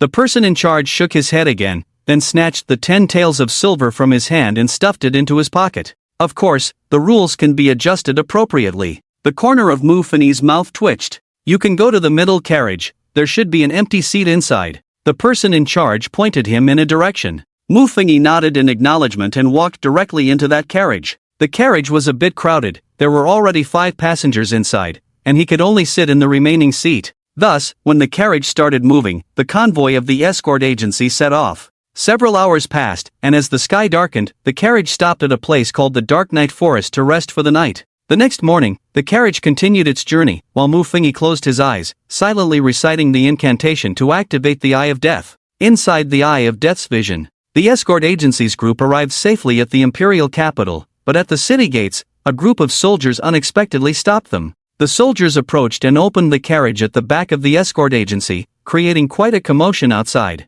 The future body and others poked their heads out of the carriage to see what was happening. However, as several elderly spellcasters appeared near the carriage, the future body and the others realized that things seemed to be taking a turn for the worse. It seemed that something extraordinary was hidden inside the escort agency's carriage. Following the inspection by the spellcasters, a terrifying ghost suddenly burst out from the carriage and fled into the distance. Several powerful spellcasters joined forces to eliminate the ghost on the spot. All the members of the escort agency, including the future body, who were suspected, were arrested and taken to the imperial capital's prison because of this powerful ghost. Everyone was thrown into prison. Later, even when the future body presented a letter of introduction, it was still of no use. This incident was simply too severe. Almost, the imperial capital, which had the strongest defenses in the empire, allowed a ghost to infiltrate. Therefore, everyone in the escort agency could not escape blame, and all would be sent to the guillotine. Later, the future body learned the main reason for this incident by bribing the jailer. It turned out that when their escort agency passed through a place called the Dark Night Forest, the ghost was tempted by a type of feed called sunset grass inside their carriage. So, the ghost lay inside the carriage, secretly eating the feed, and along the way, not a single person noticed anything unusual about the carriage. Until the escort agency arrived at the imperial capital, and then the subsequent events unfolded. That was the situation. Upon learning this, the observing Mufengi was completely stunned, because the place where their escort agency had spent the night was indeed the Dark Night Forest. In other words, that ghost had already gotten onto their carriage? He could only say, "Let me down, I want to get off the carriage." The subsequent events became much simpler. The future body and all the members of the escort agency were sent to the guillotine, ending their unfortunate lives. The future body, dead. Inside the carriage, Mufengi slowly opened his eyes. He looked at the 5 people beside him, all of whom were sound asleep, making him admire their quality of sleep. Sitting in such a narrow space, unable to stretch his legs, was more torturous than sitting on a hard train seat for 20 hours. He really didn't know how these people managed to endure it. According to the scenes in the death replay, this carriage would arrive at the imperial capital the next afternoon, and from now until then, the carriage was safe. Thinking of this, he closed his eyes again and rested. Today was the 4th day of the instance time, with 13 days left until the Russians broke into the temple. But what is certain is that those Russians definitely did not crack the source of the apocalypse in the novice village 13 days later. It is estimated that players have already deciphered the source of the apocalypse. After that group of Russians stormed the temple and seized 80% of the divine power, they were able to leave safely, which clearly indicates a conspiracy. He thought to himself that he would wait until tomorrow morning to watch the replay of the Eye of Death before figuring out a way to leave the escort agency, because staying with the agency was also a dead end. The creature in the carriage that was munching on fodder was not joking around. A day quickly passed during the journey. Early the next morning, Mufengi immediately activated the Eye of Death as soon as the cooldown ended. The future self successfully left the convoy, avoiding the fate of being searched and annihilated. However, when he entered the city with hope, found the Divine Council, and presented his letter of introduction to enter the temple and choose a statue, a piece of bad news came. Without a token, entry to the temple was not allowed. Because the future self was not qualified, entering the temple required 500 taels of silver. Of course, the only slight benefit of the letter of introduction was that he only needed to spend 100 taels of silver to enter the temple. But even so, this 100 taels was an astronomical sum for the future self. Wang Zichen had already given him all his money, but after spending 10 taels to enter the escort agency, he was left with just over 30 taels, which was still far from enough to enter the temple. With over 60 taels left, where could he get so much silver? Moreover, even if he managed to save up over 60 taels, by the time he did, other players would also arrive, and his Pango God statue could be snatched away at any moment. Returning to Craftwood Town to ask Wang Zichen for money, or asking Old John for a token, would take another 6 days back and forth. So he could only rely on himself. Watching from the sidelines, Mufengi suddenly realized. Right, Old John didn't give him a token this time. Previously, when Wang Zichen went to the imperial capital with him, Old John not only gave them a letter of introduction but also a token. But this time, Old John only used the letter to fool him. Perhaps it was because Wang Zichen wasn't with him? Thinking of this, he was so angry his teeth itched. So now you're trying to trick me, huh? In a few days, I'll definitely run off with your good apprentice. With this thought, he felt a bit despondent. He just wanted to become a spellcaster. Why did it have to be so complicated? On the other side, the future self was not idle either. He wanted to find a way to make money, but aside from earning a little income from working every day, getting the remaining 60 taels of silver was nearly impossible. And because he was too eager to make money, the future self was ultimately targeted by a group of scammers. The scammers told him there was a business opportunity that, if successful, would yield several times the profit. In the past, Mufengi might have seen through the scammers' tricks at a glance, but in front of the future self, who was desperate for money, he actually chose to believe the scammers. In the end, after the future self invested a large amount of silver, the scammers took his money and ran. Thus, the future self was left with no money, not even enough to stay in an inn. This forced him into a life of wandering and begging. From the time the future self arrived in the imperial capital with over 30 taels of silver to becoming a beggar with nothing, only 5 days had passed. At this time, the time in the instance had already reached the 11th day. The future self had been wandering for 3 days, and when the instance reached the 14th day, someone unexpected appeared, even surprising the watching Mufengi. The deputy director of the Huaxia Apocalypse Management Bureau, Lai Wenji. Lai Wenji found the future entity and told him that there would be a collaboration between Huaxia and Russia, which would turn most players who had perfectly cleared the game into spellcasters. Upon hearing this news, the future entity instantly understood that the recent upheaval was the result of the cooperation between Huaxia and Russia. Since part of Russia's territory is in Asia, a considerable number of Russians were also assigned to the Asian Doomsday instance. Lai Wenji then asked the future entity if he had achieved a perfect clearance. After receiving a positive response, Lai Wenji invited the future entity to join the organization. The future entity realized that he had lost his lead in time and could only agree to join the team composed of 2 top nations. Within the team, he also encountered the strongest individual in Huaxia, or even the world, Morong Xaner. Morong Xaner was also one of the planners of this operation. The final plan was to be executed by a Russian named Alec. This Alec possessed an A-level skill called breath simulation, which allowed him to mimic any aura. He spent some time learning to simulate the aura of a spellcaster. Subsequently, the players worked hard to find the action route of the president of the Divine Association and set up an ambush for Alec on the path the president would take. Then, the president of the Divine Association discovered Alec and was shocked to find that this mortal had the aura of a spellcaster. Amazed, he attempted to take Alec back to the imperial capital and placed him in the temple. At this moment, Alec, equipped with top-tier items from Huaxia, used the crowd teleportation device to transport everyone to the temple, where they all received divinity, awakened as spellcasters, and then left together. This was their entire plan. In a certain timeline before Mufengi, this plan was also perfectly executed. However, one unfortunate soul was left behind, and that unfortunate soul sold out all the players. To this day, he still does not know who that unfortunate soul was, nor does he know if that unfortunate soul ultimately died. When Morong Xiner saw the future entity, she pretended not to recognize him. Even when Lai Wenji introduced the future entity to everyone, he fabricated a name for him. After all, the name Mufengi was known to players worldwide and was too astonishing. Having cracked the Doomsday level and then the world-ending level, he was probably one of a kind globally. Therefore, Mufengi's identity was kept confidential, and Lai Wenji secretly told the future entity to quickly grab a stronger divinity once they reached the temple.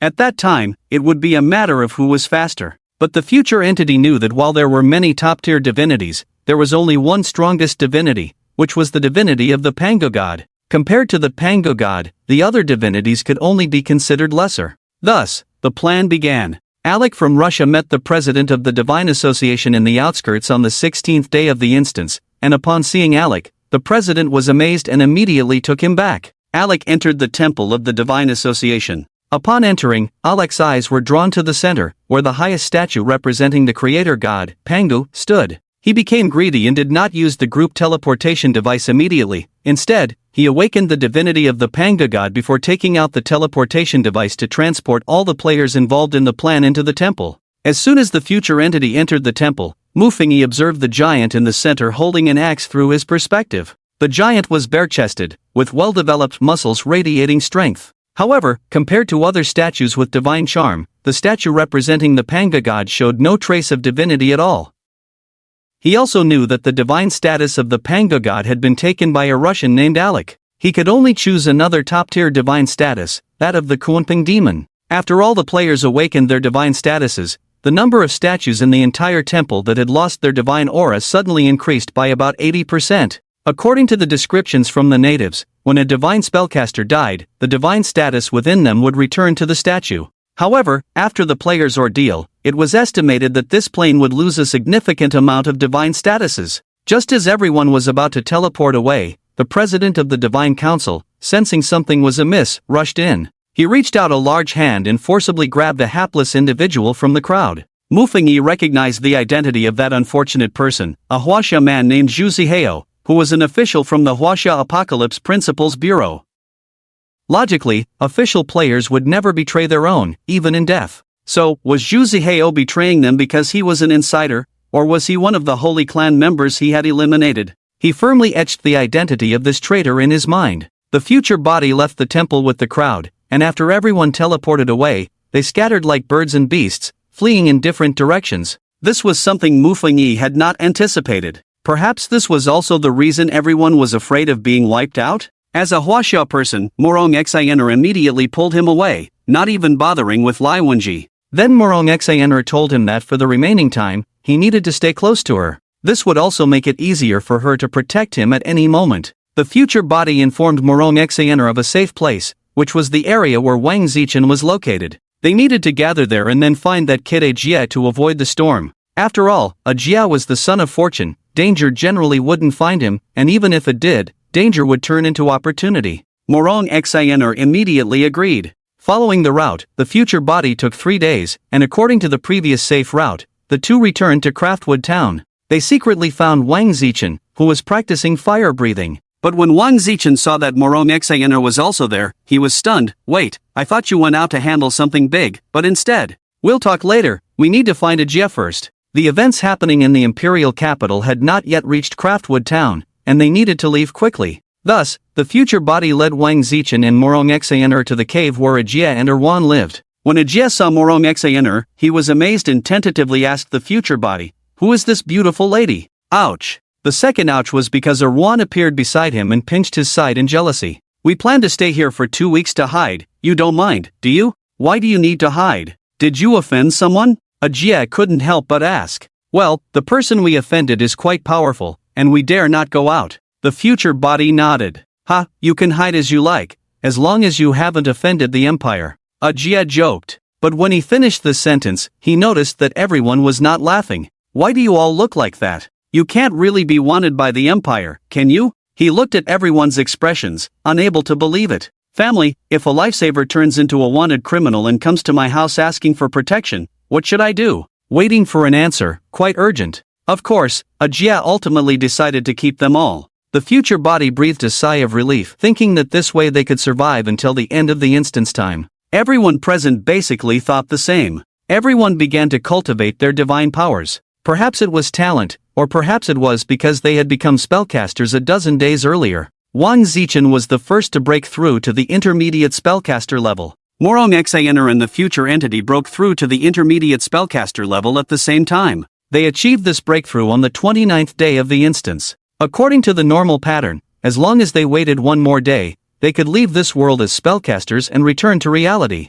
Even the future entity began to doubt whether their death in this side quest would lead to the next instance. After all, they had safely reached the last day. As long as they got through this final day, all players could return to reality. Of course, an unexpected event occurred. On the 30th day of the instance, just a few hours before it was set to end, a deep and massive vortex suddenly appeared high above the cave, in the sky. The vortex seemed to contain the vastness of the starry sky, and the future entity and the others clearly sensed that this vortex was coming for them. Run! The future entity slapped Wang Zichen, who immediately transformed into the Iron Beast King and led the group to flee into the distance. The starry vortex in the sky remained suspended, showing no signs of movement. The group raced across the wasteland at incredible speed. Just as they were about to leave the range of the starry vortex, bang! A loud explosion suddenly echoed from the sky. Then everyone noticed a massive spear piercing through the vortex, flying straight towards them. Swordbearer's Oracle, kill all stowaways. Put! The spear pierced through Morong Xaner and the future entity's bodies, as if threading through candied hawthorns, and it also directly killed Wang Zichen, who had transformed into the Iron Beast King beneath them.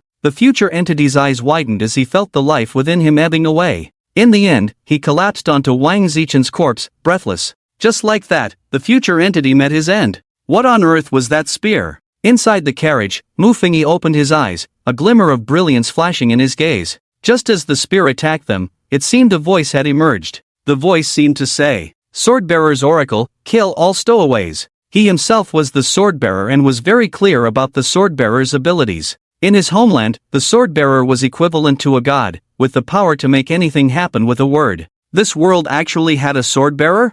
And that Swordbearer had struck them down just as they were about to leave. Kill all stowaways. Were they, the players, all stowaways? He touched his chest, where a spear had just pierced through. Back in Blue Star, the Doomsday arrival system had a saying, detection of a Swordbearer in Blue Star, the game enters the second phase. Now it seemed that this phrase indicated that only in a region where a Swordbearer existed could the game enter the second phase. What if there was no Swordbearer? He was unsure. If Blue Star had no Swordbearer after the game update, would the game remain in the first phase, or would Blue Star be destroyed? To be honest, if possible, he wanted to find the Swordbearer of this world to ask about matters between the various planes, because he was also uncertain whether his next instance of Doomsday would lead him to a plane with a Swordbearer like this one. Moreover, he had more thoughts to consider. First, the overall strength of this plane was 2 levels stronger than Blue Star, but what this plane had that Blue Star did not was the existence of those monsters. They had the opportunity to grow stronger in this plane.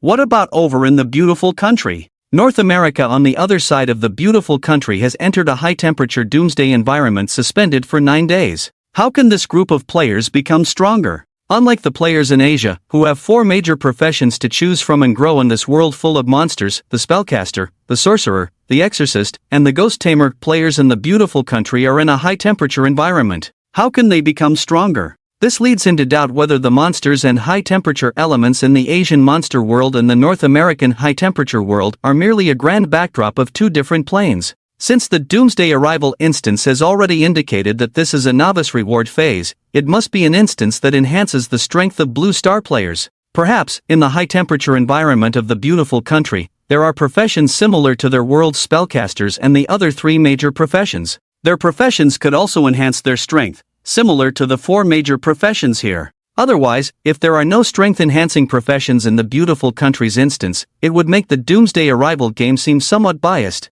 The game officials should not allow such an unfair situation to occur. As his thoughts gradually returned, Mu Fengyi began to reflect on what he experienced during his last death replay. In the last death replay, the future body struggled in the imperial capital due to lack of money. Ultimately, this led to the divine status of the creator god, Pangu, being taken away by the Russians. Therefore, this time, he absolutely cannot make the same decisions as before. How can he make money? He stroked his chin, and the image of a monster sneaking in to eat feed from the back of a cart appeared in his mind. It seemed there were many exorcists in the escort agency. With this thought, he took the opportunity to excuse himself to use the restroom, leaving the cart he was in and walking towards the cart transporting feed at the back. As he approached the cart, he perked up his ears. After listening for a while, he indeed heard the sound of gnawing coming from one of the carts. This sound must be from the monster that sneaked into the cart and almost harmed everyone. With this thought, he squinted his eyes. In the previous death replay, he had left the cart alone and ignored this monster, which led to the deaths of everyone in the cart and ultimately resulted in his imprisonment. But he also ended up without enough money to enter the temple and become a spellcaster.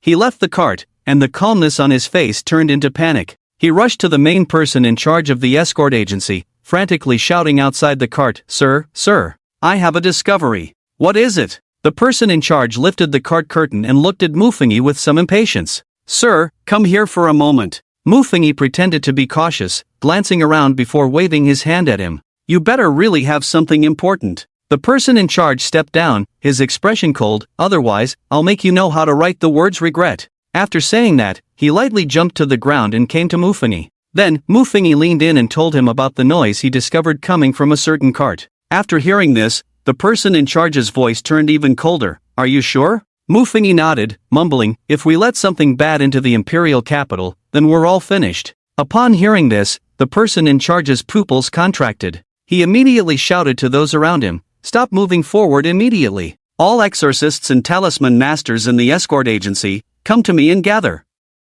As many people from the escort agency began to move, the person in charge patted Mufengi's shoulder. You come and identify the cart. If it really is as you said, this time you will have made a great contribution. With that, he pulled Mufengi towards the carriage at the back. The people in the escort agency also understood that something seemed to have happened, and they all poked their heads out of the carriage, curiously looking around. Except for the ghost hunters and talisman masters, they revealed their titles and followed the person in charge to the back of the carriage. When they reached the back, Mufengi immediately pointed to the carriage from which he had heard the sound. It's that one. I heard something gnawing inside. Everyone, be alert. The person in charge shouted, Amal, go lift the cover. The members of the escort agency immediately became vigilant, and one of them, named Amal, stepped forward and suddenly lifted the cover that concealed all the items. The moment the cover was lifted, a gray, monkey-like monster, gnawing on a piece of sunset grass, appeared before everyone. It's the Jimao monkey monster. Attack. The person in charge shielded Mufengi behind him, grabbed a weapon, and charged forward. The surrounding ghost hunters and talisman masters all exerted their strength. While the ghost hunters rushed in with weapons, some talisman masters took out talisman-like papers. They formed seals with their hands, channeling energy into the talismans, which instantly emitted dazzling light. Then, they threw the talismans at the carriage. Bang! Bang! A huge explosion sounded, and before the group of ghost hunters could rush in, the Jimao monkey monster and all the remaining sunset grass on the carriage were blown to ashes. Damn it, you bunch of talisman masters, you just destroyed everything. The person in charge cursed as he returned. Just like that, the monster that threatened the lives of everyone in the carriage was easily dealt with. After scolding the talisman masters, the person in charge, bearing the title of Ghost Exorcist Master, approached Mufengi. We will reach the imperial capital in a few hours. It will be hard for anyone to discover this Jimao monkey monster. You saved the lives of everyone in the carriage. Our entire escort agency owes you a favor. Hearing the person in charge's words, Mufengi weakly asked, can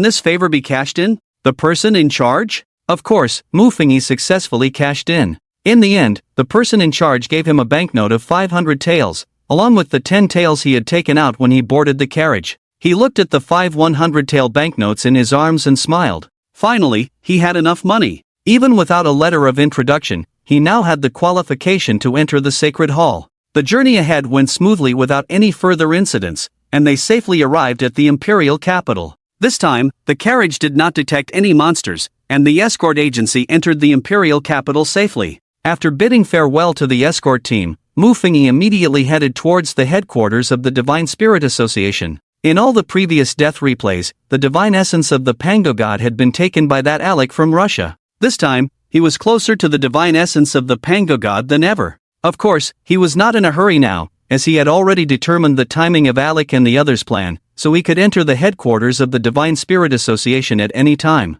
He planned to stay for one night and wait for tomorrow's Eye of Death to help him refine the next part of his plan. Thus, he settled down at a tavern near the headquarters of the Divine Spirit Association. Judgment Scale. What is the probability of me obtaining the divine essence of the Pango god? Before implementing the plan, he asked the Judgment Scale. The little angel inside the Judgment Scale outweighed the little devil. Seeing that the success rate reached over 90%, he felt much more at ease. A day passed. Early the next morning, as soon as the cooldown time of the Eye of Death ended, he immediately used it. Good child, would you like to take me as your master? As Mufengi regained his vision, he saw a familiar face in front of him. Having experienced several deaths and replays, he recognized the identity of the man at first glance. This man was none other than the president of the Divine Spirit Association. Disciple greets master. The future self immediately knelt on the ground with a thud, shouting the words, Master. Good, good, good. The president, with a face full of satisfaction, helped the future self up, patting him on the back. Good child, good child. Mufengi shared the same sensations as the future self, and when the president's large hands touched him, he felt a bit uncomfortable all over. Since ancient times, only one person has ever obtained the divine status of the Pango God. The president personally helped him up and said, "The Pango God can create and destroy, cutting through all obstacles. No one can teach you how to use the abilities of a divine spellcaster, not even me. Therefore, I can only do my best to help you familiarize yourself with the abilities of the Pango God, allowing you to quickly enhance your strength. Follow me." Then, the president took the future self to the headquarters of the Divine Spirit Association, gathering all the high-ranking members. He announced on the spot that the future self would be the next president of the Divine Spirit Association, and this appointment would take effect immediately upon his death. Moreover, the news of him personally taking the future self as his closed-door disciple would spread throughout the world. After the meeting, he took the future self away from there to a unique building behind the Divine Spirit Association. This building was somewhat similar to the pyramids on Blue Star, but when the future self entered, he found that the internal space was enormous, as large as a football field. "This is where I live. From today on, you will also live here, and I will personally guide you in your training every day." The president pointed to a hot spring-like pool outside the space, steaming, that is the Gathering Spirit Pool.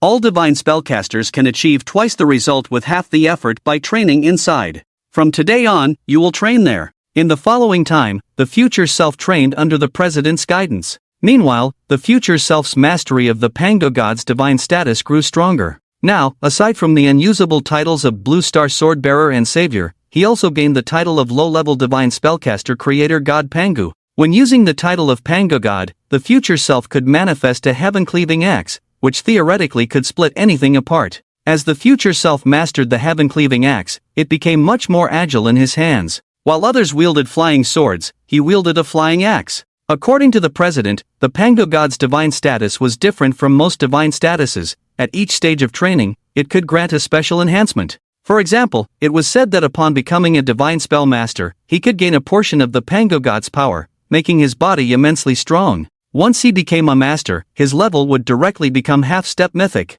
Ordinary level, quality level, epic level, legendary level, mythic level, catastrophic level, cosmic level. Although becoming a master was still a long way off, once he did, he would directly reach half-step mythic. Half-step mythic. Mythic was second only to catastrophic existence. Additionally, after these days of training, not only had the future self mastered the Pango God's divine status, but even Mufini, who was watching, had become proficient. The feelings between Mufini and the future self were interconnected, and he had a premonition that as long as he obtained the Pango God's divine status in reality, he would instantly master the powers of a divine spellcaster perfectly. Realizing this, Mufini vaguely felt that this seemed to be the true golden finger of the Eye of Death skill. The death replay is not merely a visual representation of death, it encompasses everything the future self experiences, allowing him to empathize with it, including the experiences gained by the future self. Thus, in the following 7 days, the future self spent his time in training. Since the future self's time as a divine spellcaster in the instance was on the 6th day,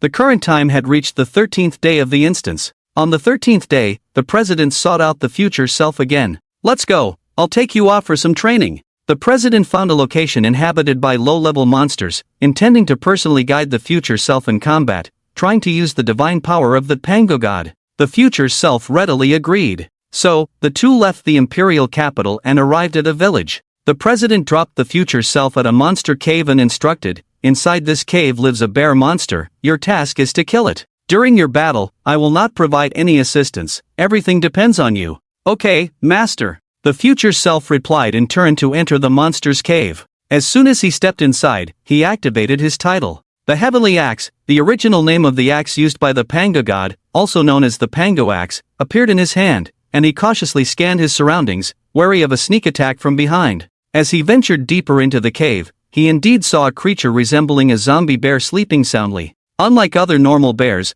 this bear had gray-black fur and bore various scars of different sizes. Some of these scars were oozing black blood, resembling the zombie bears from movies. He carefully approached the bear, but just when he was 5 meters away, a strong sense of heart palpitations surged through his body, and he instinctively rolled to the side, tumbling several times before finally coming to a stop.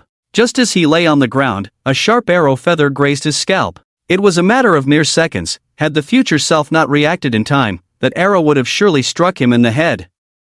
"Who goes there?" the future self shouted. At that moment, the sleeping bear in front of him slowly vanished. Seeing the disappearing monster bear, the future self realized, a monster tamer? The way this bear vanished was identical to how a Jia captured the giant mouth-burrowing beast earlier. A monster tamer was hiding here. Genius divine spellcaster, sorry, we can't let you grow. A figure slowly emerged from the shadows. The future self looked towards the shadow and couldn't help but retort, why do you monster tamers love to come out from the walls so much? A Jia had made a similar entrance back in the eerie village. Heh, die. An arrow feather shot towards the future self again. At this moment, Mufani, who was watching, also spotted the source of the arrow. Behind this monster tamer floated a little fallen angel with a black halo above her head. To be precise, it was a fallen little angel. The fallen little angel was about 50 centimeters tall, holding a bow and arrow aimed directly at the future self. Mufigi recognized this fallen little angel. She was a type of monster. In this world's dimension, there existed a group of little angels who used bows and arrows, living in a paradise, forming a race. However, if a little angel committed a grave mistake, they would be cast into the abyss. If fortunate enough to survive in the abyss, that little angel would become tainted by the aura of monsters, transforming into a fallen little angel. The fallen little angel is considered a type of monster that can be contracted by a ghost-raising master. The fallen little angel is one of the top-tier contracted monsters. And the ghost-raising master in front of me, besides having contracted a ghost bear, can even contract a fallen little angel? The future body felt a loud alarm ringing in its heart as it dodged the arrows of the fallen little angel and fled towards the cave entrance.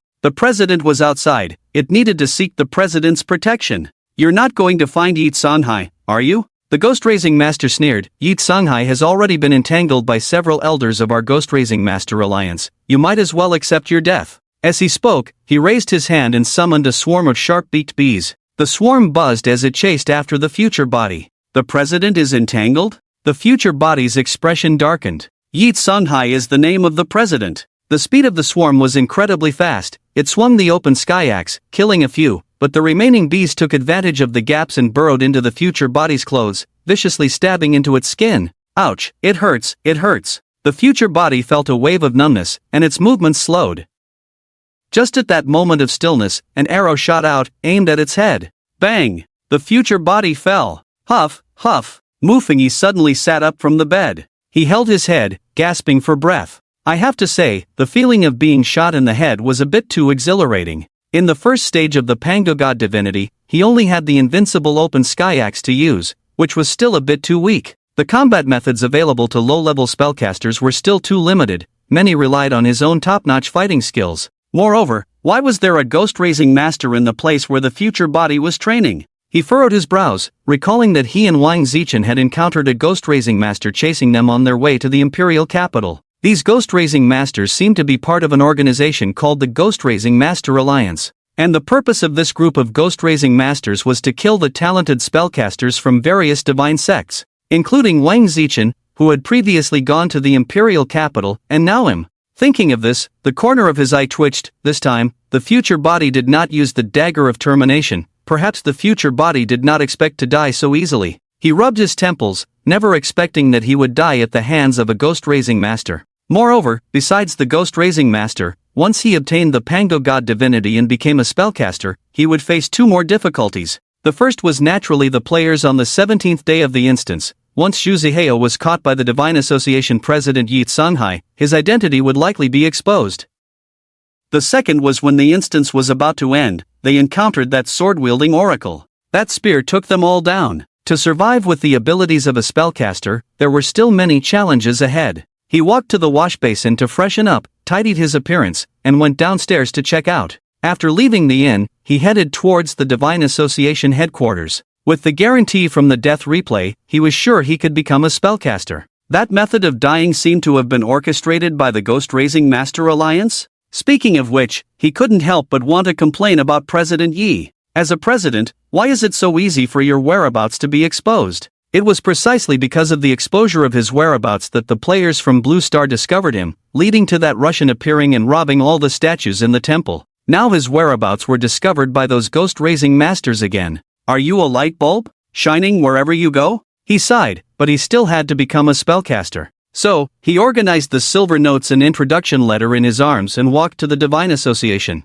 The gate of the Divine Association needed to be checked. He took out his introduction letter, and after the guard at the entrance read it, he was allowed to pass. Once he entered the Divine Association, he clearly aimed to find the way to the sanctuary. The sanctuary was a massive palace, and to prevent multiple divine spellcasters from appearing simultaneously and affecting each other's divine awakening, only one person could enter at a time for the awakening process. If you have an introduction letter, just pay 100 taels, but you have to wait in line, said the same young lady wearing a work badge. After glancing at Mu Fengyi's introduction letter, she pointed to a line of about 10 people in the distance. Seeing the line, Mu Fengyi's eyelid twitched. Each person could not stay in the sanctuary for more than 15 minutes, but generally, if no one was able to awaken inside, they would stay the full 15 minutes before coming out. 15 minutes meant he would have to wait outside for 4 hours? But there was no choice, he had to wait in line obediently. After paying 100 taels of silver, he stood quietly at the back of the line. Just as he had calculated, he waited for over 4 hours until someone in front of him walked out of the sanctuary, looking disheveled.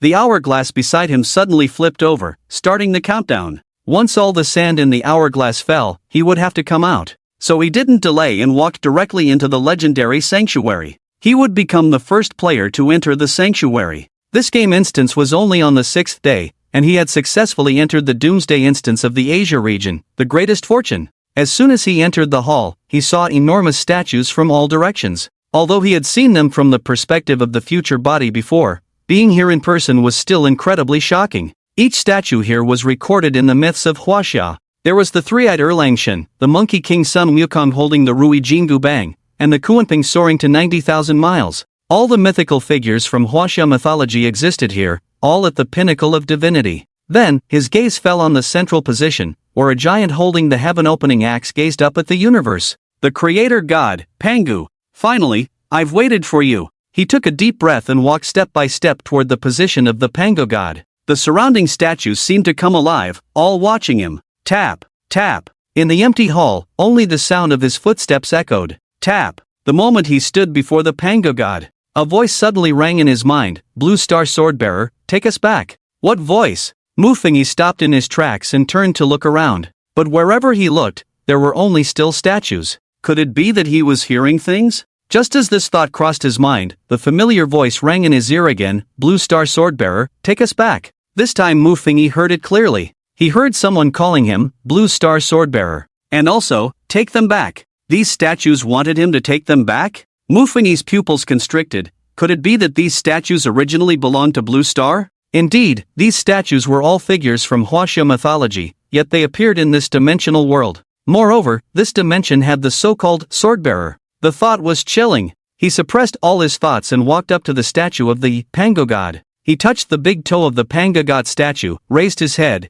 and locked eyes with the statue. After a moment, ding, beep, congratulations to the host for signing a contract with the creator god, Pangu god, obtaining the Blue Star Huaxia creator god status, Pangu god. Detected that the host possesses the title of Blue Star Swordbearer. The host's compatibility with the creator god Pangu is 99%. Note, this compatibility is the highest level. Once it reaches 100%, the host will completely transform into Pangu. Activate Hidden Special Mission. Hidden Special Mission, exclusive to Blue Star Swordbearers. You possess the ability of summoning troops. Please bring all Blue Star deities back to Blue Star. Summoning troops. When a player appears in front of the statue of a Chinese deity, you can designate them as the representative of that deity without the player needing to achieve a perfect rating in the instance. Note, you can control the divine qualifications of all the deities you summon. Tip, you can command them to transfer their divine status to others at any time. Holy crap, holy crap, holy crap.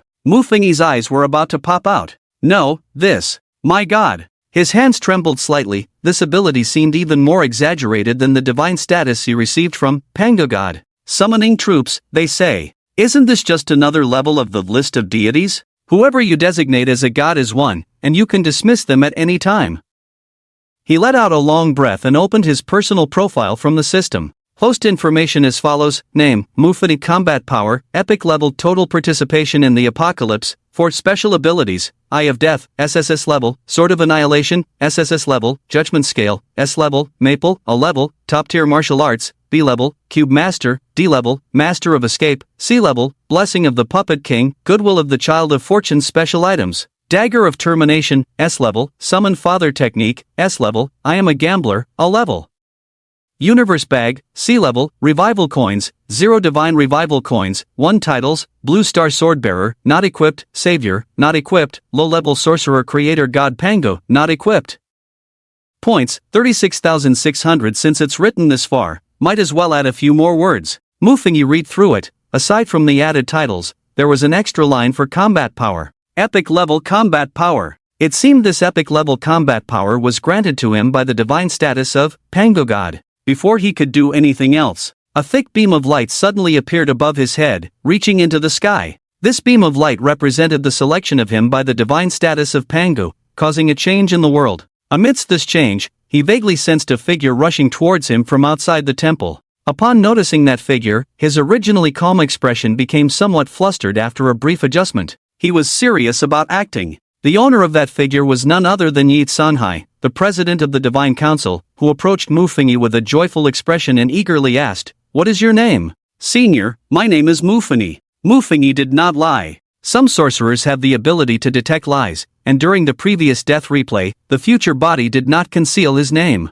"Good, do you wish to be my disciple?" Sss-Level looked at him with satisfaction. The following events unfolded just as they did in the Eye of Death. Muffingy successfully became Sss-Level's disciple, and Sss-Level convened an emergency meeting to announce nationwide that he had gained a top genius disciple. Finally, he took Muffingy to that pyramid, teaching him to master the divine status of Pangu as in the death replay. Since Muffingy had completely familiarized himself with the use of Pangu's divine status during the previous death replay, after a brief pretense of unfamiliarity, he no longer pretended and directly showcased his astonishing talent. Seeing such a genius, Sss-Level was astounded and taught Muffingy with even more care. After becoming a divine spellcaster, Muffingy felt his physical condition steadily improving. Each time he practiced, not only did the divine power within him grow stronger day by day, but his body was also undergoing changes. It was as if his internal organs had been tempered. He felt that even if a bullet were to pierce his abdomen, under the protection of his divine power, his organs would remain unharmed. Due to his cultivation of divine power, Muffingy always felt a sense of fullness, no longer needing to eat daily like an ordinary person to maintain his health. That night, Muffingy opened the judgment scale and asked, "What are the chances I can escape the imperial capital alone within a week?" The little demon on the scale outweighed the little angel by a significant margin. This represented that, given his currently sensitive identity, the probability of escaping the imperial capital alone was almost zero. Seeing this, his heart sank. A night passed in silence. The next morning marked the 7th day of the instance time. The moment the cooldown of the Eye of Death ended, Muffingy activated it. "What? You don't want to go to the trial?" Sss-Level's face appeared before Muffingy, looking somewhat dejected. "Can you tell me why you don't want to go to the trial?" Sss-Level's disappointed expression faded as he asked curiously, "Teacher, you might not believe what I'm about to say." The future body struggled to express, "Just when I decided to go to the trial with you, I suddenly felt a palpitation, as if it was a warning from the Pango God's divinity. It's like this trial will be very dangerous," he added. "The Pango God's divinity has such an ability?" Sss-Level was taken aback. But then, as if he thought of something, a glint of sharpness flashed in his eyes. "Wait here for a while, I'll go test it out." With that, Sss-Level's body vanished in an instant before the future body. At that moment, feeling Sss-Level's strength again, the future body vaguely guessed at Sss-Level's combat power. Legendary peak, perhaps even mythic level. Mythic is a rank below disaster level. Reaching this level means one could basically be considered a native on Blue Star. Realizing Sss-Level's strength, the future body dared not run away any longer. Sss-Level's absence was not long. After an hour, he returned, covered in blood. He calmly told the future body, "Fortunately, your divinity has the ability to sense danger. This trial site has been tampered with by that group of ghost masters from the Alliance. There must be traitors among the gods leaking my whereabouts. I need a few days to investigate. You can move freely during these days, but don't expose your identity when you go out." After saying this, he handed a token to the future body. "This is the token representing the president of the Divine Association. It can help you resolve most troubles." "Okay, teacher." The future body nodded in agreement. After the instructions, Sss-Level returned to his room, changed into clean clothes, and left the pyramid with a dark expression. This time, he did not close the large door of the pyramid behind him. The future body stroked his chin, looking at the token in his hand. He hadn't expected to gain an unexpected reward this time. Previously, Sss-Level had always prevented him from leaving, likely out of concern for his safety. However, after this incident, Yi Tsunghai mistakenly believed that his Panga god's divinity had the ability to foresee danger, so he no longer restrained him and instead granted him freedom. Now he could come and go from the temple at will. The future body did not leave immediately. Instead, he waited a day before leisurely departing the pyramid. At the same time, he left the Divine Association and walked onto the streets of the imperial capital. Of course, on the first day out, the future self did not rashly seek out other players but instead wandered around the city, buying a lot of delicious food and clothes before returning to the pyramid. On the second day, the future self continued to stroll around while discreetly observing if anyone was following him. After playing all day, he returned to the pyramid once again. When the third day arrived, which was also the 15th day of the instance time, he had skipped the trial on the 12th day, so 3 more days had passed. This time, the future self played for a while in the morning, and after noticing that no one was following him, he turned his steps directly towards the outer city. He had also visited the outer city in the past 3 days, but during those earlier visits, he had only gone to taste the exotic food. This time, he had a purpose. He followed the memory from a previous death replay and found a place where the Chinese players gathered. It was a tailor shop, and the deputy director of the Chinese Apocalypse Management Bureau, Lai Wenji, was working there, relying on a skill for making clothes to earn money. He entered the tailor shop and pretended to select some ready-made clothes.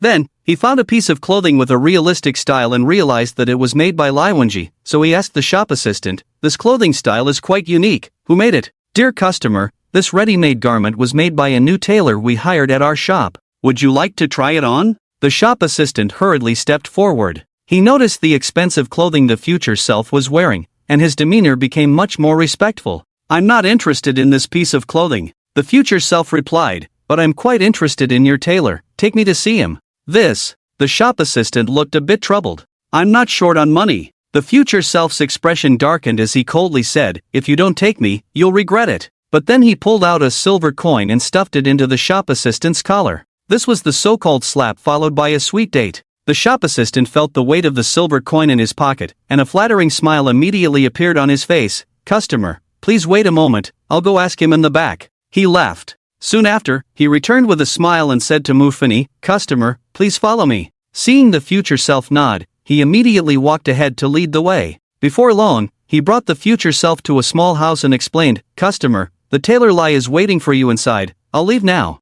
You go ahead." The future self waved his hand, signaling the shop assistant to leave. After the other's figure disappeared from view, the future self lifted his pant leg, opened the door, and stepped over the threshold into the room. Inside, the familiar figure of Lai Wenji was bowing his head, working on clothes. "Dear customer, may I ask what you need from me?" Lai Wenji asked without looking up. The future self surveyed the room's environment. In the previous death replay, it was Lai Wenji who had taken him in when he had turned into a beggar. During those days, he had hidden in this small room, and he even knew that there was a basement under the bed in the corner of the room. The future self walked around inside, the sound of his footsteps echoing, and teased, "Director Lai, how do you live in such a place?" Hearing the familiar voice, Lai Wenji couldn't help but look up. The moment he saw the future self, his face showed surprise. "Mufini, Director Lai, long time no see." The future self smiled. Old friends meeting again, tears in their eyes. "Mufini, I heard that you have joined the Divine Spirit Society and even taken the president of the society as your master.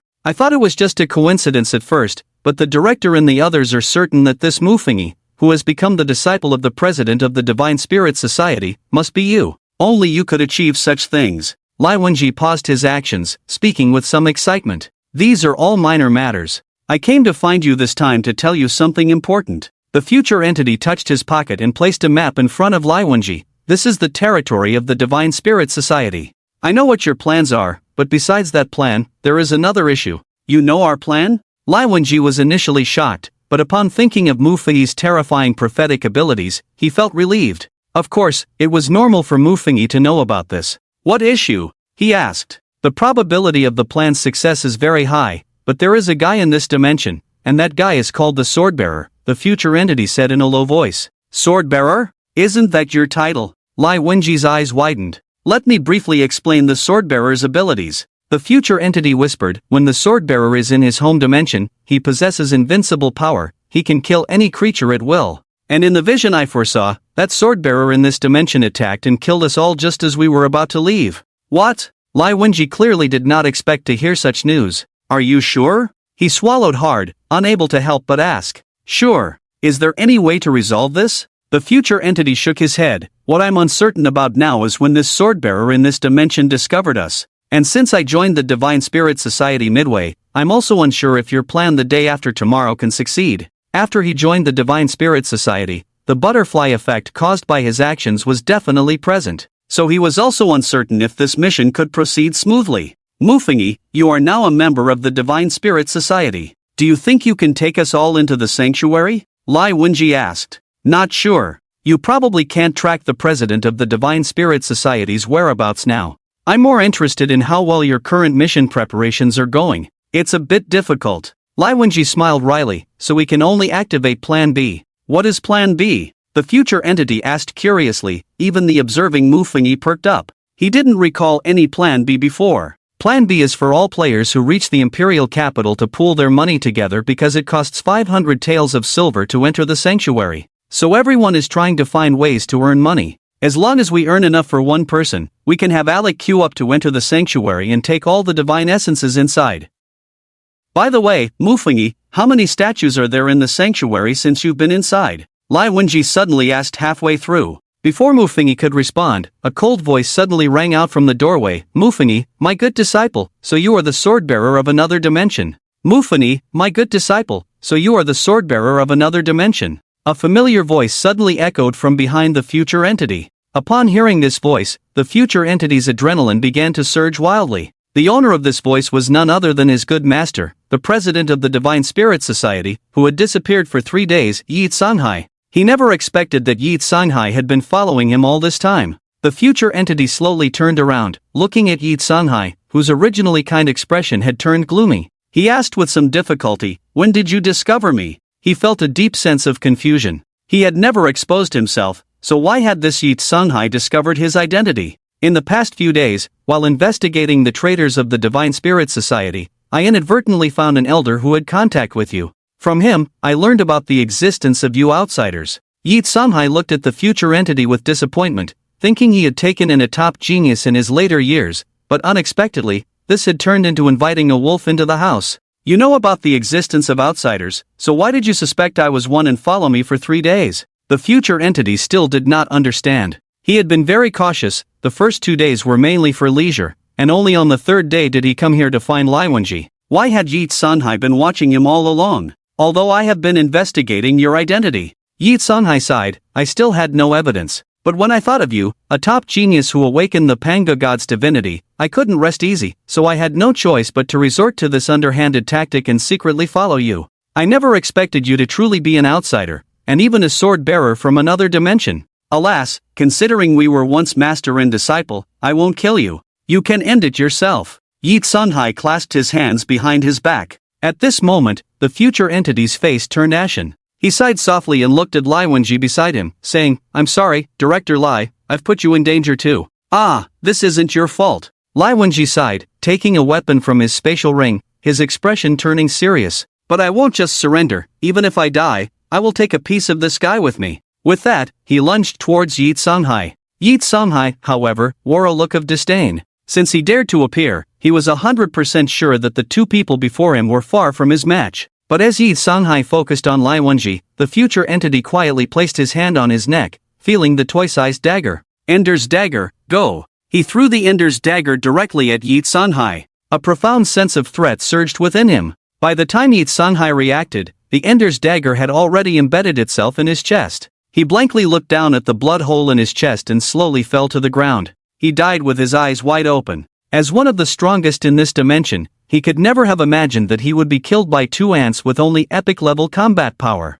After Yi Sanghai died, the future entity stepped forward and searched for the storage bag on his body. After putting the corpse inside, he turned to the dazed Lai Wenji. Stop staring, hurry and take me to find Morong Xaner and the others. Ah, okay. Lai Wenji, not bothering to change his clothes, grabbed his things from the room and left with the future entity. Mufengi, won't there be trouble for killing this guy so rashly? He asked anxiously as they walked. If we don't kill him, we will die. The future entity replied calmly. Yi Sanghai has always been elusive in the Divine Spirit Society. If there are no confirmed tools of his death within the society, his death might be concealed for a few days, and that time is our opportunity. He had to take the gamble. There was no turning back now. Lai Wenji could only nod heavily in agreement, quickly leading the way for the future entity. Before long, they arrived at an orphanage. This orphanage was where Morong Xian'er lived. However, Lai Wenji did not enter through the front door with the future body, but instead crawled in through a dog hole in the side wall. The future body, not caring about getting its clothes dirty, followed suit. Once inside the orphanage, they immediately headed towards the kitchen at the back. As for why they were going to the kitchen, because Morong Xiner's identity was the cook here, simply referred to as the kitchen lady. In fact, Mufengyi believed that Morong Xiner was more suited to being a masseuse, as her massage skills were top-notch. Previously, she had given him a massage that felt like a fate worse than death. When they arrived at the kitchen, the future body and Lai Wenji saw a middle-aged cook. The cook looked similar to those in university cafeterias, but the future body, having experienced several death replays, knew that this was Morong Xiner in disguise. Morong Xiner's original appearance was too beautiful and could easily attract trouble here. The cook lady. No, when Morong Xiner saw the future body, she was clearly surprised. "What are you doing here?" She took off her apron and approached the two. "Mufengyi just killed the president of the Divine Spirit Society," Lai Wenji said succinctly. "Will this affect our plan?" "The president of the Divine Spirit Society," Morong Xiner murmured, suddenly looking at the future body. "You killed the president of the Divine Spirit Society?" "I had no choice but to counterattack," the future body, Little Bear, shrugged. "Did you use the end blade?" Morong Xiner thought that with Mufengyi's strength, he probably had to use the end blade. "Yeah, but it doesn't matter." The future body appeared very calm, explaining, "Yi Sunhai's death cannot be hidden, so we need to advance our plan." "Our plan?" "Yes," said the future body. "You give me that group teleportation device, I will disguise my identity and bring it into the temple, then bring you all in. After you all receive your rewards, I will take you out." This plan is indeed much better than our previous one. Morong Xiner pondered, "But that means putting you in the most dangerous place. Haven't I been in the most dangerous places enough times?" The future body chuckled lightly. "The last world-ending apocalypse, the one before that, which one wasn't solved by me? Did I hide behind any of you during those 2 times? If he were afraid of danger, Blue Star would have long turned into a 2-dimensional world." Hearing the future body's words, Morong Xiner and Lai Wenji fell silent at the same time.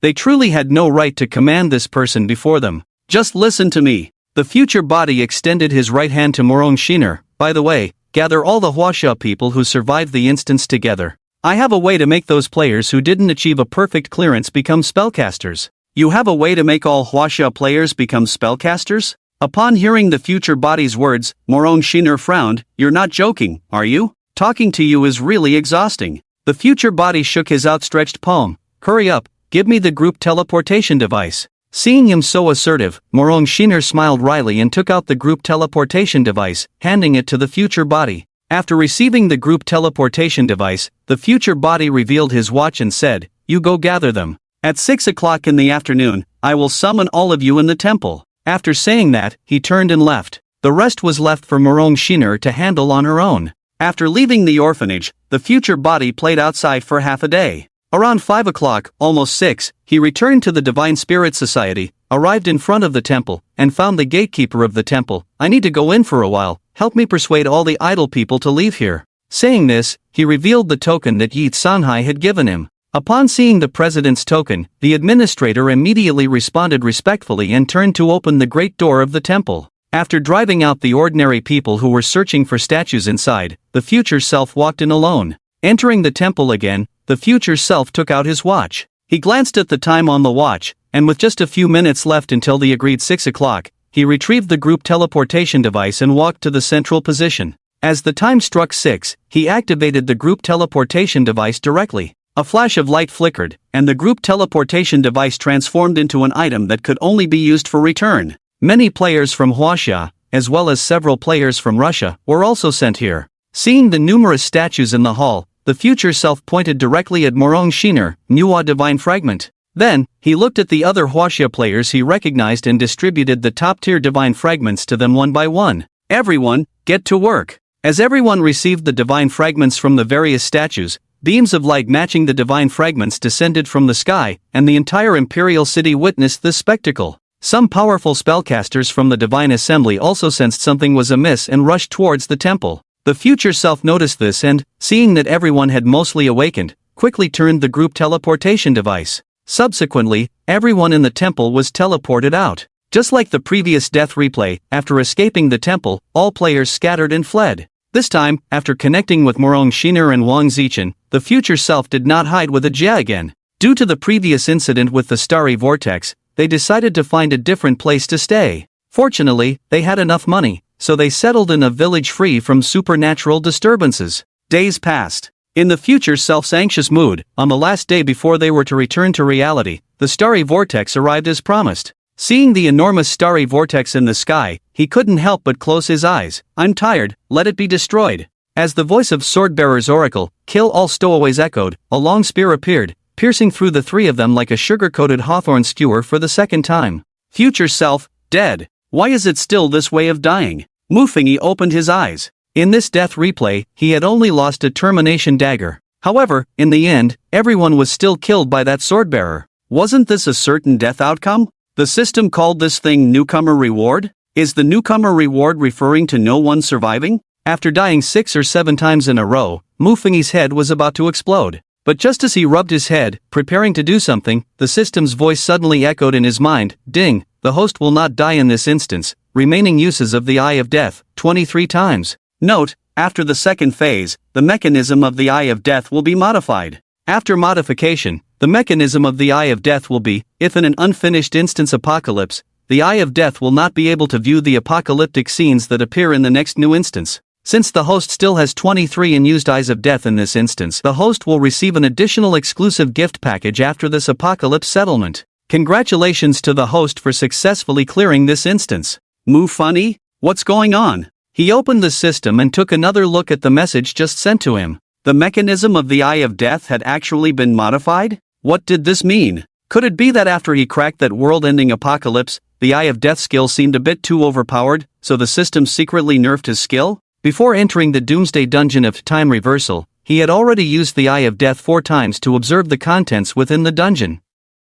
After entering the dungeon, he used the Eye of Death another 4 times. It can be said that he used the Eye of Death a total of 8 times to clear the dungeon. Because of this, the game system significantly weakened his overly powerful skill. After this system update, even his Eye of Death mechanism was updated. However, he didn't know what the exclusive reward mentioned by the system would be after this dungeon ended. He hadn't even received the perfect clearance reward for this dungeon yet. Besides the update to the Eye of Death mechanism, the system also informed him that he would not die again in this dungeon. He still hadn't figured out how to deal with that sword wielder and the Divine Association president, Yi Song-hai. What he needed to do was to clear the dungeon perfectly without using the Ender Dagger. Now that the Eye of Death could no longer be used, his mind felt shriveled. The prohibition of the Eye of Death also meant that he had no margin for error. What kind of situation was this? So how was he supposed to survive and leave? Mufengi swallowed hard. Wasn't this forcing him to use all his skills to stay alive?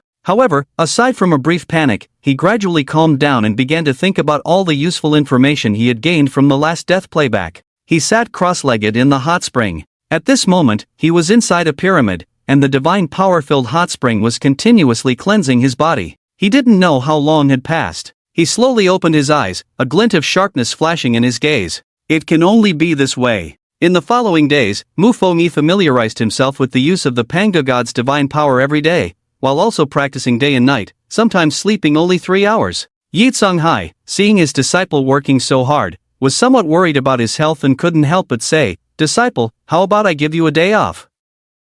If you keep training at this high intensity, your body will wear out." Mufengi refused, looking determined to train seriously. "Listen to me, I'll give you a day off. Go out and rest well today, excessive high-pressure training will wear your body out." Yi Song-hai firmly made the decision for Mufengi. In the end, Mufengi could only reluctantly agree. In fact, he hadn't expected that this time, due to his excessive training, there would be such a surprise. Finally, Yi Song-hai specifically sent his senior sister to protect him closely. This senior sister was also a divine spellcaster, named Ching. "Little junior brother, you must have just arrived in the imperial capital, right? Where do you want to go play? Senior sister will take you."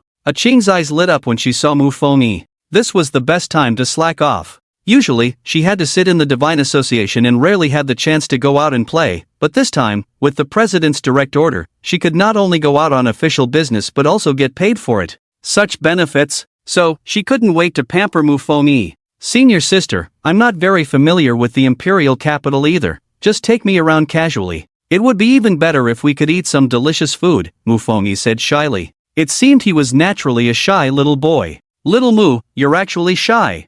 Ching couldn't help but tease when she saw Mufongyi's somewhat at a loss expression. Mufongyi's face turned even redder as he lowered his head. Of course, who was on the 5th floor and who was on the 1st floor remained unknown. Afterwards, Ching took Mufongyi around to play, and they visited all the places of interest in the imperial capital. However, there was a small incident along the way. When Mufongyi saw someone's clothes, he stepped forward to ask how the clothes were made. When that person saw that the two were spellcasters, his previously impatient expression instantly turned respectful, and he honestly told them the truth. He said that his clothes were ready-made and bought from a tailor shop on the outskirts of the city. Mufongyi pretended to remember that tailor shop. This also laid the groundwork for his visit to the tailor shop in search of Lai Wenji a few days later, because he was unsure if his cheap master was following him. A day of playtime quickly passed, and as soon as Mufongyi returned to the pyramid, he immediately began his cultivation, seemingly unwilling to waste even a minute. In the shadows, Yitsanhai watched him work hard, a look of satisfaction appearing on his face. After a few more days, on the 11th day of the instance time, Mufongyi said to Yitsanhai, "Master, I don't know why, but I feel my heart racing today, as if something is about to happen. Have you been overdoing it in your cultivation these past few days? Why don't you take another day off?" Mufongyi refused to rest, and Yitsanhai, due to the trial he was to conduct the next day, did not insist too hard. On the 12th day of the instance time, Yitsanhai arrived as scheduled to explain the trial. Mufongyi immediately began to act, pretending to have received a warning from the Panga god, just like the future self in the last death replay. As the scenes from the Eye of Death unfolded, Yitsanhai left with suspicion. An hour later, a bloodied Yitsanhai returned, giving Mufongyi a token that allowed him to leave at will. Of course, Mufongyi did not leave that day. Instead, after 2 days of cultivation, he left the Divine Assembly on the 14th day of the instance time. This time, he did not play around to attract attention but went directly to the tailor shop on the outskirts of the city with a clear purpose. Just like last time, he found a piece of clothing made by Lai Wenji and asked the shopkeeper who made it, as he wanted to have a custom piece made by this tailor. Finally, under the temptation of a few taels of silver, the shopkeeper took him to the backyard to meet Tailor Lai. Mufongyi saw Lai Wenji again, who was making clothes. This time, he held a rolled-up painting in his hands and knocked on the door. "What can I do for you, sir?" Lai Wenji said without looking up, just like last time. "The style of the clothes made by Tailor Lai is to my liking. I wonder if you could help me customize one according to my specifications." Mufongyi spoke softly. Hearing the familiar voice, Lai Wenji suddenly looked up, and upon seeing Mufongyi, he opened his mouth, about to say something. "Tailor Lai, is it possible?" Mufongyi interrupted him, his expression still indifferent. Sensing Mufongyi's demeanor, Lai Wenji instantly understood something. He cleared his throat and said, "I need to see what kind of clothes you want because I'm not sure if I can do it." So, Mufongyi directly unfolded the painting he had brought in front of Lai Wenji. The painting depicted a style of clothing similar to what the president of the Divine Assembly, Yitsanhai, usually wore. Moreover, this painting was drawn in front of Yitsanhai. He also wanted to wear something similar to his master to express his admiration for him, which was fake. Upon seeing the design, Lai Wenji blinked and said, "I can make it. Come back in 2 days at this time to pick it up." "Thank you, Tailor Lai. If it's done, there will surely be a generous reward." Mufongyi left 10 taels of silver and turned to leave the room. It seemed that this time he came just to have a custom piece made. 2 days later, it was the 16th day of the instance time. And the time for all players to start their actions was on the 17th day of the instance time. Not long after Mufongyi left, Lai Wenji took the painting scroll and caressed a garment primarily in black. However, when he touched a certain area, he suddenly felt a raised spot. Moreover, there were quite a few of these raised areas. Thinking of this, his gaze flickered slightly, and then he hung the scroll up, took out some black fabric, and began to create. When night fell, Lai Wenji set aside the unfinished garment, raised his hand to store the scroll in his spatial ring, and then left the tailor shop. On the street, he found an orphanage and squeezed through a dog hole in the side wall. Finally, he entered a kitchen inside the orphanage, where he saw Morong Shiner dressed as a cooking ant.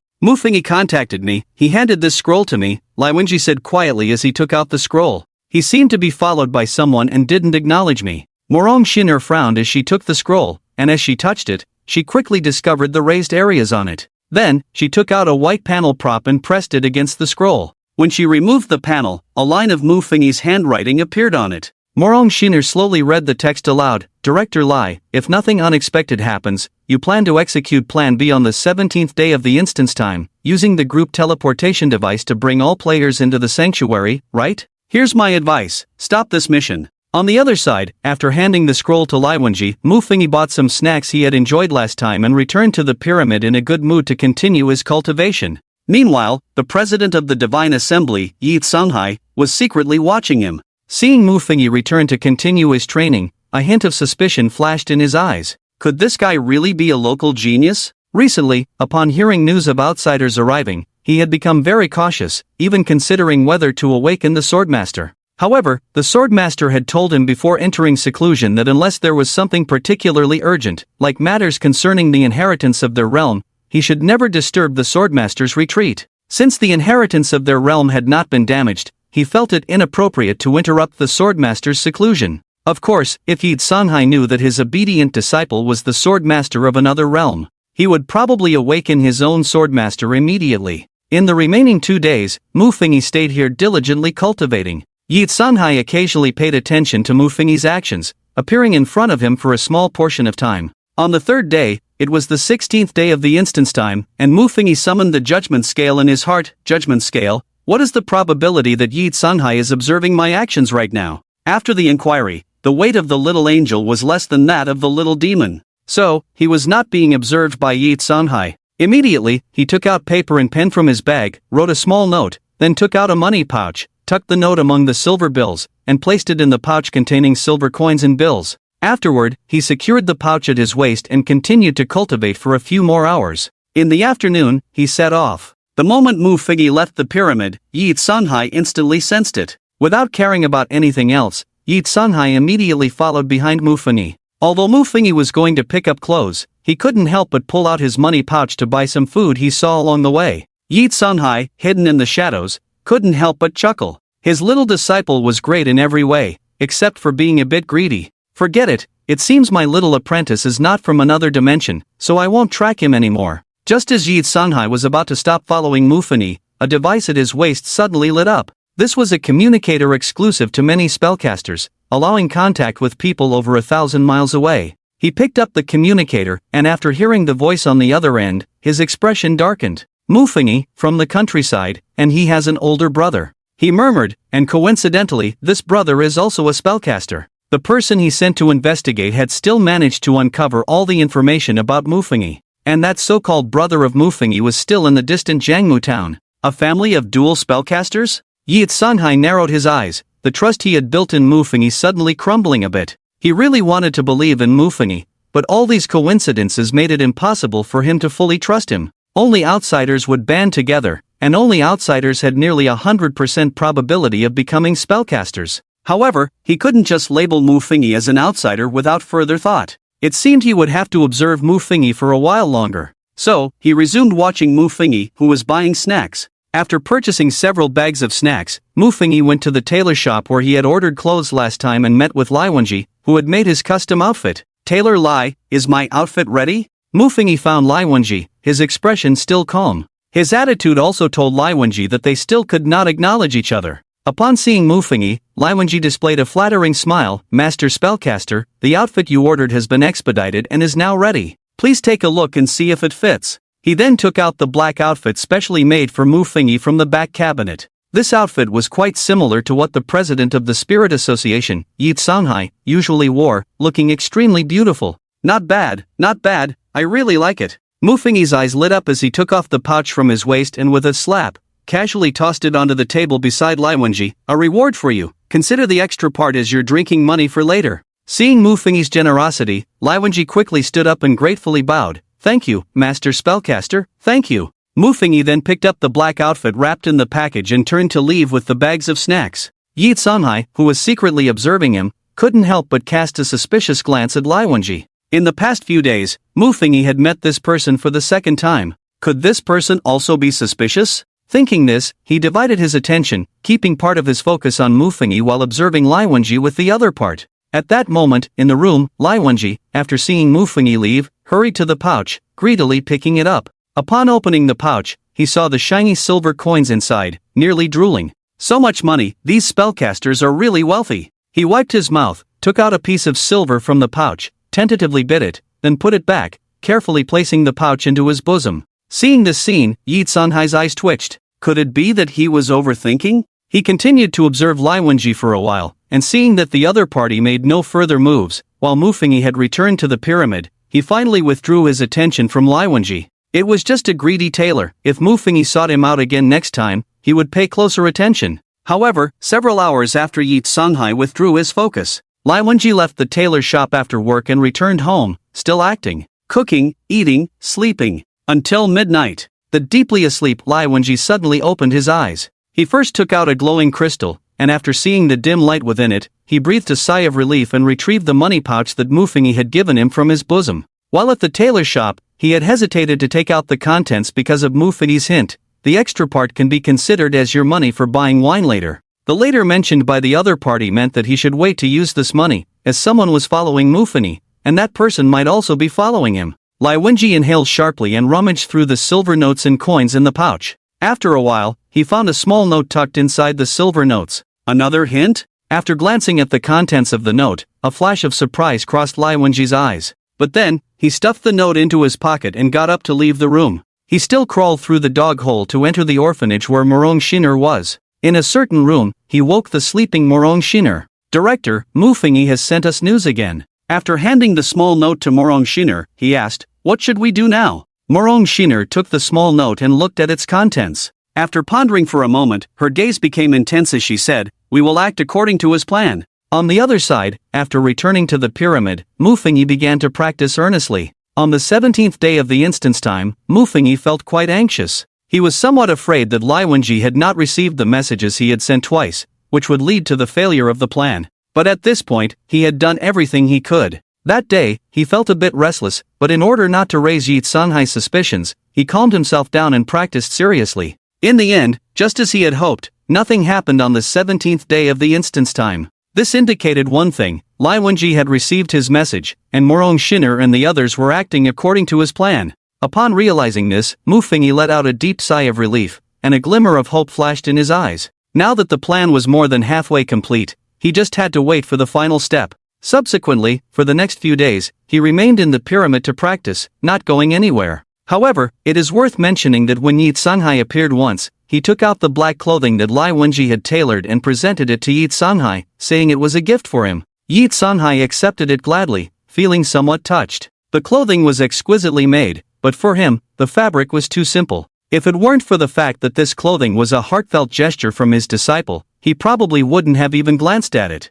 Of course, being touched didn't mean he abandoned his suspicions about Mufengi. After all, the divine status of the Panga god was too important for their realm. Panga was the creator god. If this divine status were stolen by an outsider, their losses would be immense. Fortunately, for a while afterward, Mufengi behaved very honestly. On the 21st day of the instance time, Yi Sunhai took Mufengi out for their first trial. This time, due to the elimination of traitors within the Divine Assembly, their whereabouts were not exposed, and Mufengi successfully showcased his extraordinary talent in front of Yi Sunhai. Thus, in the following days, Yi Sunhai took Mufengi out for trials every day. By the 25th day of the instance time, while fighting against ghosts and monsters, Mufengi broke through to become a mid-level divine spellcaster. His title also changed to Mid-Level Divine Spellcaster Creator God Pangu. Seeing Mufengi break through, Yi Sunhai genuinely felt happy for him. His suspicions about Mufengi had also diminished with Mufengi's performance over the past few days. After Mufengi broke through to an intermediate spellcaster, he gifted him a space ring as a reward for his breakthrough.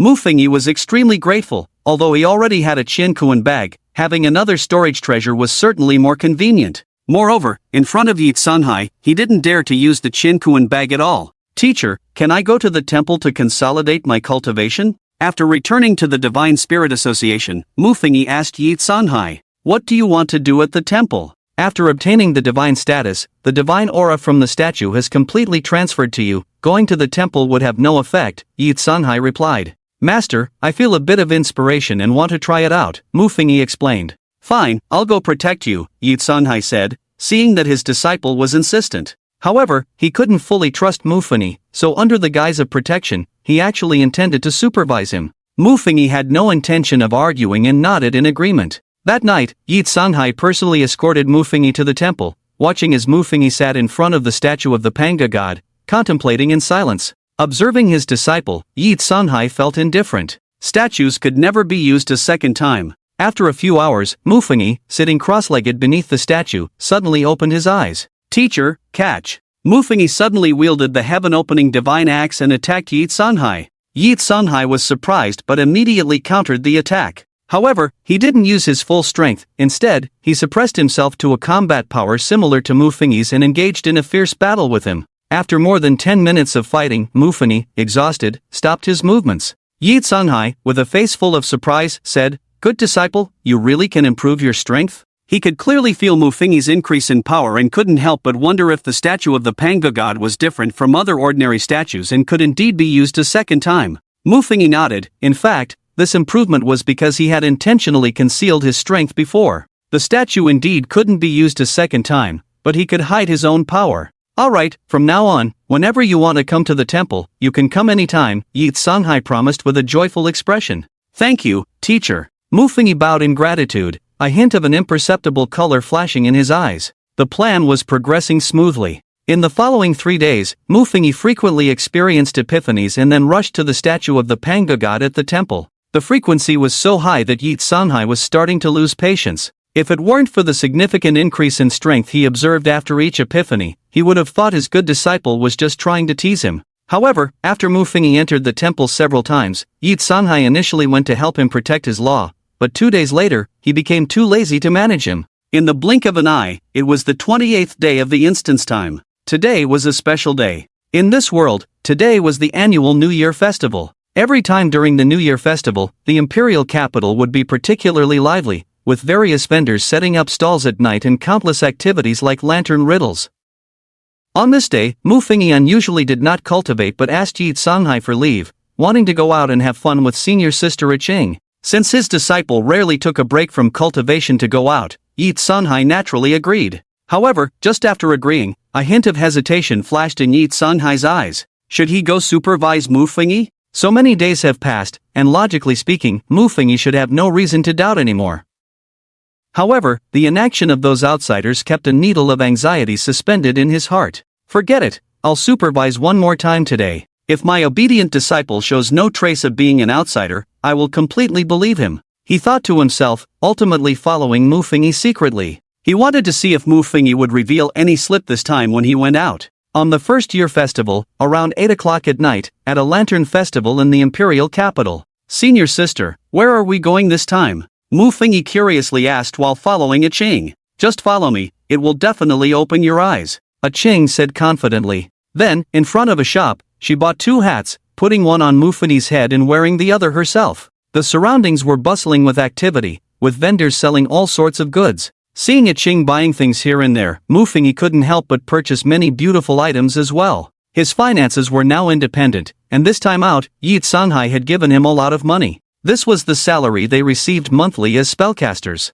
Spellcasters were the ones truly living off the royal rations here. Thus, Mufengi bought things while curiously looking around. But only he knew that although he was looking around, he was actually searching for certain people he wanted to see. Every time he passed by a vendor's cart, he would pause for a while. Iching took him to enjoy the Lantern Festival and even to guess riddles. As a university student from Blue Star, Mufengi's riddle-guessing skills were naturally top-notch. However, to avoid drawing attention, he pretended to be completely clueless, following Iching and watching her guess the riddles. They held some snacks in their hands, and the exquisite items they bought were stored in their spatial rings. Just then, Mufengi's gaze suddenly flickered as he caught sight of a roulette at a small stall. He walked up to the stall nonchalantly and picked up the roulette, asking, "How much is this?" 10 taels of silver. A mature woman at the stall looked up at him briefly before lowering her head and replying indifferently, "So expensive? Why don't you go rob someone?" Mufengi pretended to put it down. "If you're not buying, then move along. This roulette is a family heirloom, and it has silver inlay." The woman waved her hand. Seeing this scene, Iching immediately approached. Upon seeing the roulette Mufengi wanted to buy, she took out a 10-tael silver ingot and tossed it onto the stall, handing the roulette to Mufengi. "Shamu, here you go. Consider it a gift from your senior sister." "Senior sister, this thing seems a bit overpriced." Mufengi hesitated, not taking the roulette. "Oh come on, we're out to have fun, just accept it." Iching insisted, shoving the roulette into his hands and then bouncing away into the distance. Seeing this, Mufengi seemed a bit troubled as he stored the roulette in his spatial ring and hurried to catch up with the Qing. This was just a small episode in their night of fun. After playing for an entire evening, Mufengi returned to the pyramid after parting ways with the Qing. Meanwhile, Yi Tsunghai, who had been following him in the shadows for a long time, quietly left as well. Once Mufengi returned to his residence, he took out the items he had bought one by one to decorate his room. However, when he took out the roulette, a glimmer of gold flashed in his eyes. Ding! Obtained Sss-Level item. Group teleportation device. Group teleportation device. One-time use item. All individuals bound to the teleportation device can be transported to a designated location when the device is activated. Teleportation. This teleportation is bidirectional, and the user of the item can teleport all bound individuals back to a designated new location. This roulette is the group teleportation device. The vendor at the stall where the roulette was placed, that adult woman, was none other than the disguised Morong Xin. She personally delivered the group teleportation device into his hands. Everything was ready, only the east wind was missing. He glanced at the pitch-black night sky outside the window and put the roulette back into his spatial ring. In the following 2 days, Mufengi continued his training and maintained a rhythm of insight at the temple. His strength was steadily increasing. When the time reached midnight on the 30th day of the instance, ding! There are 8 hours left until returning to reality. The system's prompt echoed in his mind, but Mufengi, seemingly unaware, covered himself with the blanket and went straight to sleep. The next morning, Mufengi checked the time. It was 7:30 a.m. Only half an hour remained until returning to reality. He stretched, washed up, and began to feign training. 10 minutes later, 7:40. Seeing this time, Mufengi leisurely picked up the president's token and strolled out of the pyramid, heading towards the temple. Yi Tsunghai also noticed his departure immediately. However, after many previous experiences, this time Yi Tsunghai merely glanced at his actions and nonchalantly withdrew his gaze. After Mufengi spoke with the person in charge at the temple entrance, he entered the temple alone. 7:50. Ding! There are only 10 minutes left until all players return to reality. Mufengi walked into the temple and slowly took out the roulette he had purchased during the New Year festival, the group teleportation device. The most critical part of the plan is about to come, he murmured. This was his plan, and the purpose of doing all this was actually to evade the sword-bearer of this plane. The sword-bearer would use that spear to kill them all when they left. So he had a suspicion that someone had informed the sword-bearer about their stolen divine powers. And he had bet right. Now, with only 10 minutes left until returning to reality, the sword-bearer of this plane still had not appeared. This indicated one thing: the event of the sword-bearer killing them was not inevitable, unless certain conditions were triggered. But because of him, that condition did not occur, meaning the event of players stealing the divine powers here had not happened. What he needed to do was to take away all the divine powers in the last few minutes of instance time without raising Yi Tsunghai's suspicion. And at the moment they took the divine powers, the system would also teleport them all back to reality due to the end of this instance time. This way, the sword-bearer of this plane would not be able to keep them. So far, the plan was still being executed normally. None of Morong Xin and the others had exposed their identities as players, but were lying low in the imperial capital, waiting for this moment to arrive. With 3 minutes left until the end of the instance, used the group teleportation device. Mufengi directly activated the roulette. This was the limit time he had calculated. Inheriting the divine power would take about 2 minutes, and the extra minute was the margin of error he left for everyone. With a burst of golden light, countless figures slowly emerged from within. Everyone, you have 5 minutes left, Mufengi urged loudly. Mufengi declared, Morong Xin, Nuwa, divine power, Lai Wenji, Taishan Laojun, divine power. Most players quickly rushed towards the nearest statue, starting to choose their statues rapidly. But there was one exception, a Russian. Alex approached Mufengi, his eyes filled with suspicion as he looked at him. Are you the legendary Mufengi? Mufengi's name is known throughout the player community of Blue Star, a presence that no one is unaware of.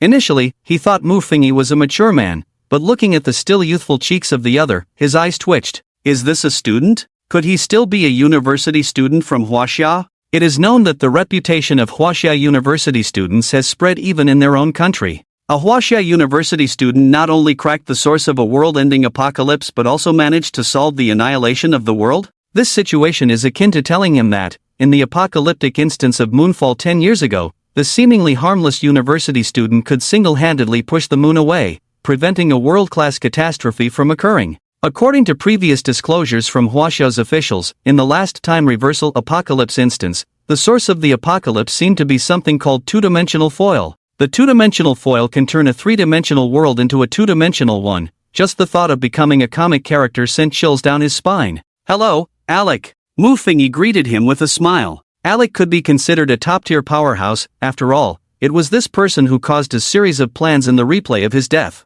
He was also the main orchestrator of the entire plan, while Morong Shinner and others were merely participants. "You know me?" Alec was somewhat excited when Mu Fingyi called out his name. Mu Fingyi actually knew him? It felt like a star he admired suddenly shouted his name in a crowd. He excitedly took out a piece of paper and a pen from his pocket, trembling as he held it out to Mu Fingyi, speaking in fluent Chinese. "Mr. Mu Fingyi, could you please give me an autograph?" Ding, there is 1 minute left until the end of this instance. The system's voice suddenly echoed in all players' minds. Mu Fingyi looked at him helplessly. "You'd better choose a statue to inherit the divine power now." Alec then realized that the matter at hand was urgent. He ran to a nearby statue that had not yet been inherited, preparing to inherit the divine power while turning to shout at Mu Fingyi, "Mr. Mu Fingyi, will we meet again?" Hearing Alec's shout, many players in the temple turned their heads to look at the legendary figure, Mu Fingyi. To all players, Mu Fingyi was like a character from mythology. Because his identity was absolutely confidential,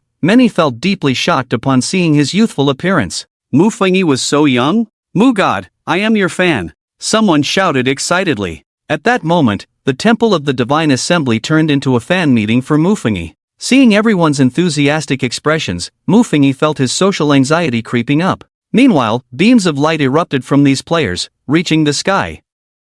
The awakening of countless divine powers made the entire temple begin to tremble. At the same time, Yi Tsunghai, who was cultivating inside the pyramid, sensed these auras and suddenly raised his head. Upon seeing that these auras were erupting from the temple, he roared in fury, "Mu Chen-yi!" The disciple he had gradually come to trust had actually betrayed him. The feeling of betrayal was so painful it nearly suffocated him. He suppressed the pain within and unleashed terrifying divine power. Under the influence of this terrifying divine power, his body instantly appeared in the temple. The surrounding staff of the Divine Assembly looked at him as if they had seen their backbone. Especially the person in charge of guarding the temple gate quickly stepped forward and said, "President, your disciple just went in." "I know," Yi Tsunghai said coldly, "you stay at the door and don't let anyone out." With that, he pushed the door open and walked in. But as soon as he entered, he saw a group of unfamiliar divine spellcasters tightly protecting his well-behaved disciple, Mu Fingyi, in the center. Seeing this scene, he smiled. Angrily smiled. "My good disciple, you really give your master a big surprise," he said coldly. "We don't belong to the same plane, sorry." Mu Fingyi showed an apologetic expression. "But you never really believed in me, did you? Those not of my race must have different hearts. Moreover, the statues he took might originally belong to Blue Star." He couldn't forget the words that had appeared in his mind before. "Blue Star's sword-bearer, take us back." He. Yi Tsunghai's expression turned cold. "Do you think you can escape?" "Who knows?" Mu Fingyi shrugged. There might have been a slight chance of escape, but the other party had chatted with him for a while. Ding, the time for this instance dungeon has ended. Players will be immediately teleported back to Blue Star. Hearing the pleasant voice in his mind, he smiled and waved to his chief master. "Goodbye, master, if we can meet again." The moment his words fell, a beam of light appeared in front of all the players, wrapping them up and flying towards the horizon. Seeing this scene, Yi Tsunghai's eyes widened, and he immediately used his divine power to intercept. But this teleportation was different from the group teleportation device. This time it was the system's plane teleportation. Relying on just himself, how could he stop Mu Fingyi and the others? Seeing his actions were ineffective, Yi Tsunghai, in panic, took out a token and quickly crushed it. The token transformed into specks of starlight, gradually condensing into a huge light gate in the air before him. And within the light gate, a figure sitting cross-legged was clearly visible. "What is it?" The figure slowly opened his eyes, looking at the president who had awakened him from his seclusion. "Swordbearer Lord, outsiders have escaped with a large number of our divine essences." Yi Tsunghai knelt on the ground, speaking respectfully. "Outsiders?" The owner of the figure was actually the swordbearer of this plane. He opened his eyes, slowly stepped through the light circle, and directly entered the temple. He glanced around at the lifeless statues and suddenly approached the man kneeling before him, questioning in a low voice, "Where are they?"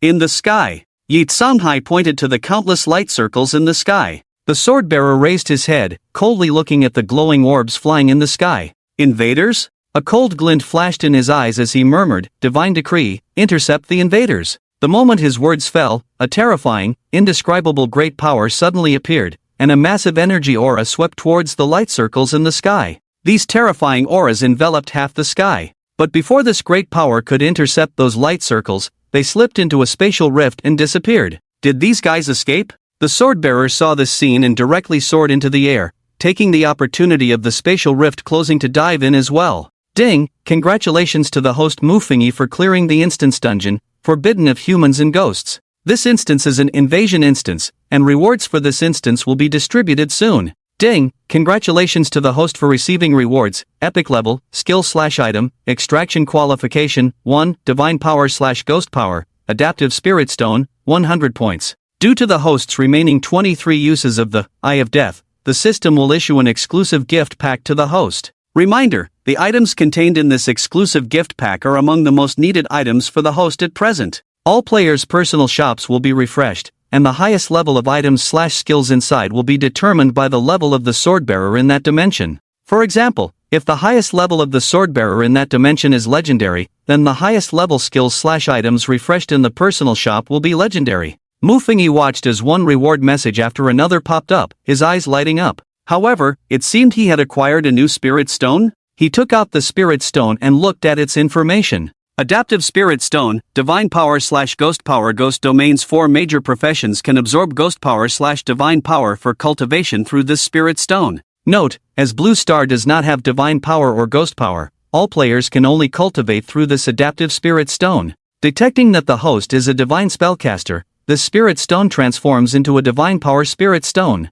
Divine Power Spirit Stone, one-time consumable, can be used by a Divine Spellcaster for full cultivation for 1 day. Goodness! Mufingi exclaimed in frustration, this thing could only support his cultivation for 1 day? He then turned his gaze to the exclusive gift pack. According to the system, this exclusive gift pack was a reward to compensate for the weakening of his Eye of Death skill. Without further ado, he opened it directly. Ding! Congratulations to the host for obtaining Divine Power Spring Water. Divine Power Spring Water contains a wealth of divine power for divine spellcasters to cultivate, allowing one divine spellcaster to cultivate infinitely for 1 year in a non-ghost domain interface. What a great item! Blue Star cannot cultivate divine power, and that divine power spirit stone is a consumable, used up in a day. It seems that although the system weakened part of his Eye of Death ability, this compensatory reward is still quite good. Moreover, in future dungeon games, if he can still retain the usage count of the Eye of Death, the system will continue to provide him with exclusive gift packs.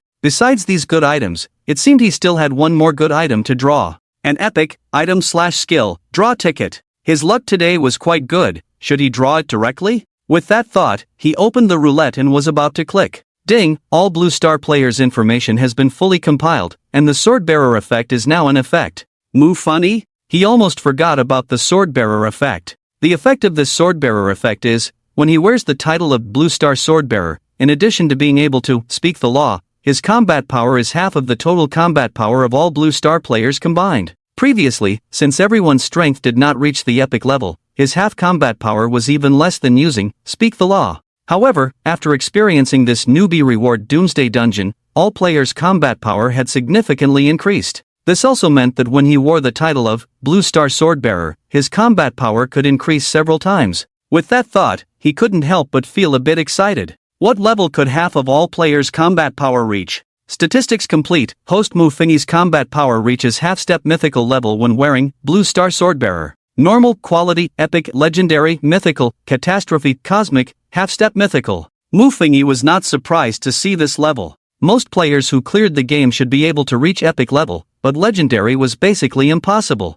Therefore, it was within his expectations that half of the combined combat power of countless players pushed him to half-step mythical level. However, after the next dungeon, perhaps his level would become mythical. After clearing a few more dungeons, his level could reach half-step catastrophe, and after a few more Doomsday dungeons, it could even reach catastrophe level. Even reaching the final cosmic level was not impossible. However, the unfortunate thing is that he cannot bring such combat power into the instance. Moreover, when wearing the title of Swordbearer, his inner desires are infinitely magnified, transforming him directly into a patriot and I don't eat beef. Old Mu, didn't you say you would come back to find me? At this moment, a somewhat resentful Wang Zichen walked in from the adjacent room. Ahem, there was a little accident on the way. Mufingi awkwardly retracted his gaze. I got an epic lottery ticket reward this time. I'll go check the forum for other players' rewards. Just as Wang Zichen finished speaking, a terrifying aura suddenly emerged from the sky. Mu Fengyi immediately looked up at the high sky outside the window.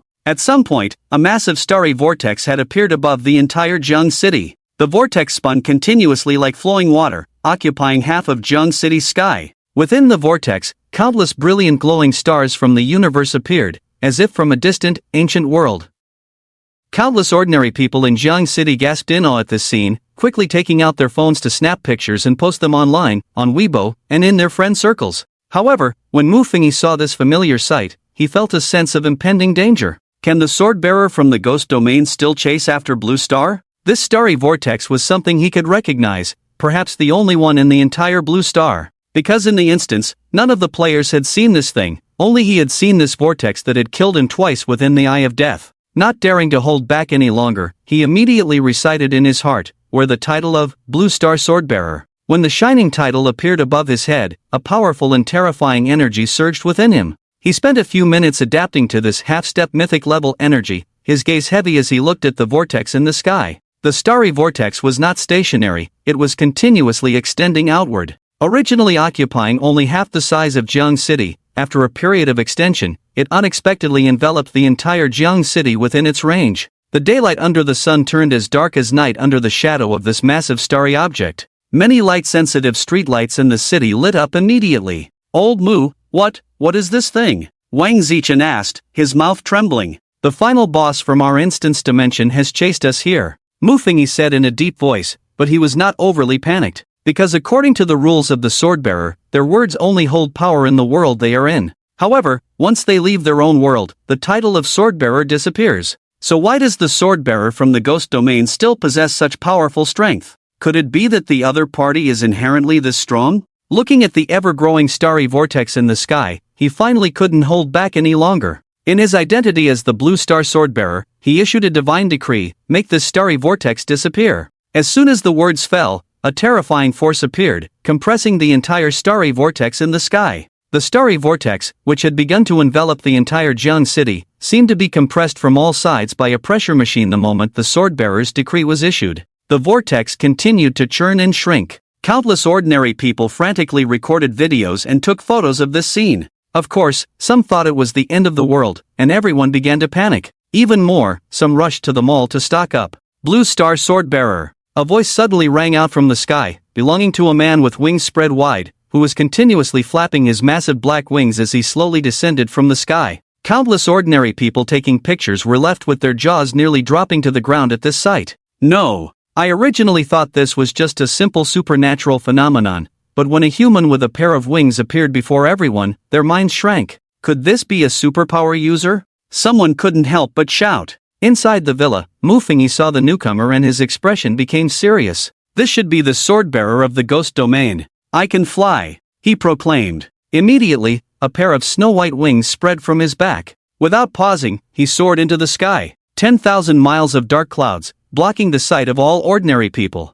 As soon as he said this, the sky was shrouded in increasingly thick dark clouds within just a few seconds. The sky was replaced by overcast weather. His body flickered a few times and appeared above the dark clouds, standing before the Swordbearer of the Ghost Domain. Half-step myth. The Swordbearer of the Ghost Domain sensed the aura around him, a glint of amusement flashing in his eyes. "Has your realm just entered the second stage? What reason do you have to intrude into our realm?" Mu Fengyi asked coldly. "You stole our realm's deities, and now you ask me as if I am the villain." The Swordbearer of the Ghost Domain chuckled lightly. "Are those really your realm's deities?" Mu Fengyi squinted, sneering. "I feel like those deities all belong to our Blue Star, but for some reason, you stole them all." As soon as he said this, the Swordbearer's expression darkened. "It seems I underestimated you, then let's see the true skills under your hands." He hovered in the sky, retrieving a spear from the still dissipating starry vortex beside him, aiming it at Mu Fengyi. Mu Fengyi didn't want to fight him, so he could only use his words to invoke the law, divine decree, send him back to his original world. "Hee, it seems you are not very familiar with the Swordbearer's abilities." Hearing Mu Fengyi's words, the amusement in the Swordbearer's eyes deepened. Being mocked so closely, a flicker of anger flashed in Mu Fengyi's eyes. "Damn it, you come to my place and still act so arrogant?" he whispered. "Grant me superhuman abilities." The power within him erupted instantly, and his muscles began to grow. But then he realized, the power of a superhuman seemed a bit weak. To be honest, the strength of a superhuman could barely reach half a step into legend. The sword-bearer's ability comes from imagination itself. The weakness of your realm also determines that the combat power you imagine is pitifully small. The sword-bearer of the ghost domain's expression turned colder as he continued. Now let all those who stole the divine powers commit suicide. Perhaps I can spare your realm. Slaughtering the beings of a realm does have some impact on me, but it won't be too great. Fuck you. Mu Fengyi cursed. Imagination, huh? He thought of a move from a movie, one that could block out the sun. So, as he clasped his hands together, a robe spread over him.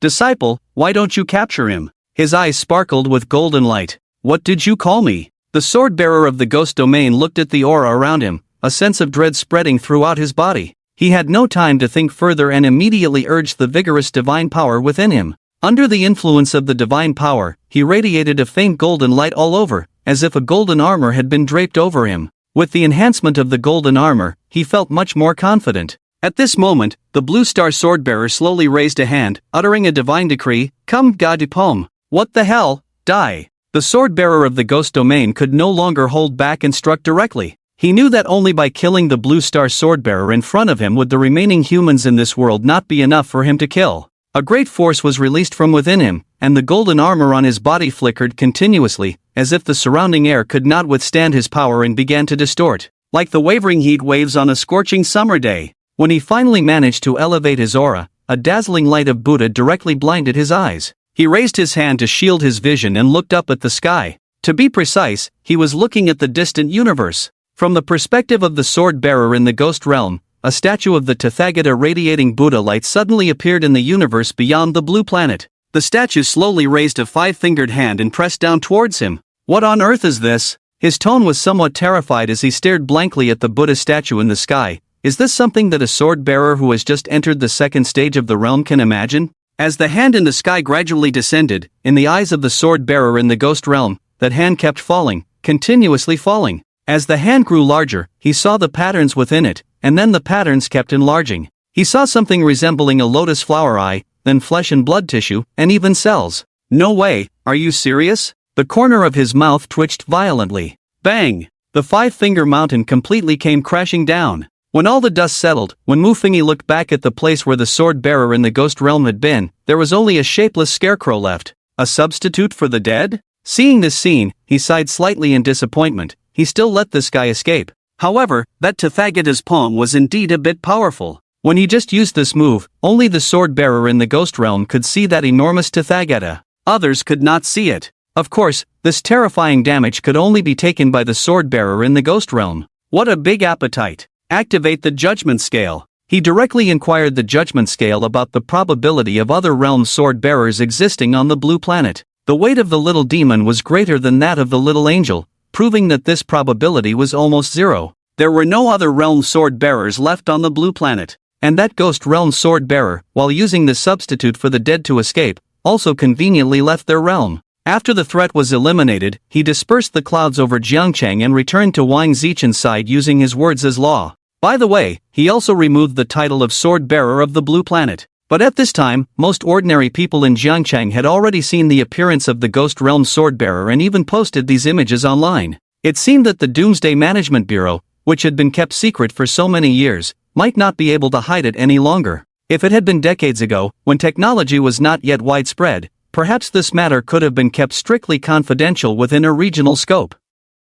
However, in this era of rampant technology, rumors about the emergence of superpowered individuals in Jiangcheng had probably already begun to circulate online. Of course, this was not something Mu Fengyi needed to consider. After returning to Wang Zichen's side, Mu Fengyi directly opened the lottery interface of the personal mall. Draw an epic level roulette. Ding, starting the draw. Congratulations, host, you have drawn the epic level item, Blackwing Nano Armor. Blackwing Nano Armor. Once activated, the host's body will be enveloped in a Blackwing armor. In the unactivated state, the armor appears on the host's hand in the form of a wristband. Note, this armor only has defensive power and flight capability, intended for players with mythic level combat power or below. When he drew this item, a black ordinary metal wristband appeared on Mu Fengyi's left wrist. What is this? Mu Fengyi raised the wristband and symbolically shouted, "Activate!" Creak! Metallic scales extended from the bracelet, beginning to envelop his body. His arms, waist, back, legs, head. In just a second, he was completely wrapped in metal. He even felt a piece of metal on his back that could extend into a pair of metallic wings according to his thoughts. He walked in front of the mirror, and when he saw the extremely cool black armor reflected back at him, his eyes lit up. This armor was simply the romance of a man. He tried to awaken the divinity of the Pango god. As his physical strength surged, he faintly sensed that this armor could absorb divine power and release it. According to the system, as long as his combat power did not exceed the mythic level, this armor could be used indefinitely. It seemed that before he reached the mythic level, he could continue to use this armor. After admiring himself in the mirror several times, he reluctantly transformed the armor back into the bracelet. Next, the usual routine: first activate the Eye of Death. Activate the Eye of Death. As he silently recited this phrase in his heart, his consciousness gradually sank. This time, there was no sound. When Mufengi regained his vision, the profound silence around him made him alert. The future body was in an endless darkness. He slightly raised his head and saw the twinkling stars in the night sky, like scattered diamonds adorning the darkness. Where was this place? Such a question flashed through his mind. Then, Mufengi noticed that the future body was lying flat on a piece of ground, its entire body pressed against the surface, making not a sound. What was the future body on guard against? He sensed that the future body was shrouded in a metallic armor, which wrapped it up, the very black nano armor he had just drawn. The wings of the nano armor were retracted within the armor on his back, not released. The silent environment made the newcomer observer Mufengi shiver. Judging by the surroundings, this should be within the range of Blue Star? Within the range of Blue Star, there were only two possibilities. One was that he had not entered the game instance and was still in reality. The other possibility was that the theme of the next Apocalypse instance was on Blue Star. The second possibility was more likely because in the last instance of Human Ghost Taboo, he had 23 uses left of the Eye of Death, and according to the rules of the Eye of Death, it could not see the content of the next instance while still in the current one. In other words, after leaving the Human Ghost Taboo instance, he did not die in reality, so the Eye of Death could not refresh. Therefore, it was confirmed that this was the new instance content. Moreover, the new instance location was within the range of Blue Star, proving that this instance was a normal disaster instance. Before the second phase of the system upgrade, the game Apocalypse Descends had only two modes. One was special instances, and the other was normal instances. Normal instances were similar to the first instance, Puppet Kingdom, the second instance, Deep Sea Behemoth, and the third instance, Global Freeze. Special instances were akin to real-life Werewolf and the time reversal he experienced in the fourth instance. After the system update, they had an additional type of instance. Human Ghost Taboo was a brand new type of instance, which the system named Invasion Instance. As the name suggests, an invasion instance involved invading another dimension with sword-bearers to plunder resources. However, it was unclear if there were other types of instances afterward, and so far, the types of instances that had appeared were only three: normal instances, special instances, and invasion instances. After realizing that this was an ordinary dungeon, Mufengi began to focus on the future self.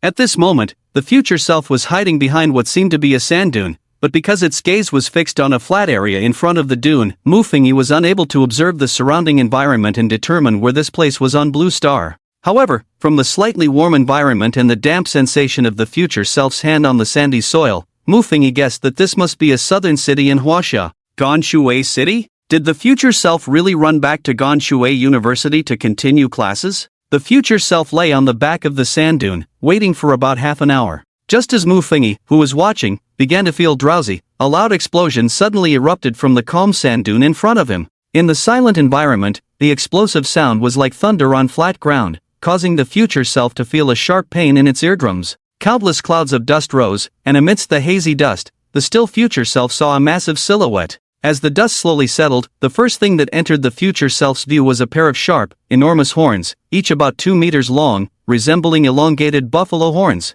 But once the outline of the horns became completely clear, it revealed a head shaped like a fan. As the dust completely dispersed, a giant beast revealed its true form. Mufengi, who was watching, was even more astonished because the giant beast in front of him was one he had only seen in embellished illustrations in children's books. Looking at the terrifying dragon head before him, he felt a primal fear that the food chain instilled in him. This giant beast was actually a pentagon dragon. And the most crucial part was that this pentagon dragon had actually emerged from the ground. The pentagon dragon clearly had not noticed the future self's presence. Its murky eyes, resembling a dirty water pool, scanned the surroundings. From the future self's perspective, he could even see the blood vessels in the dragon's eyes, as thick as loaches. Who?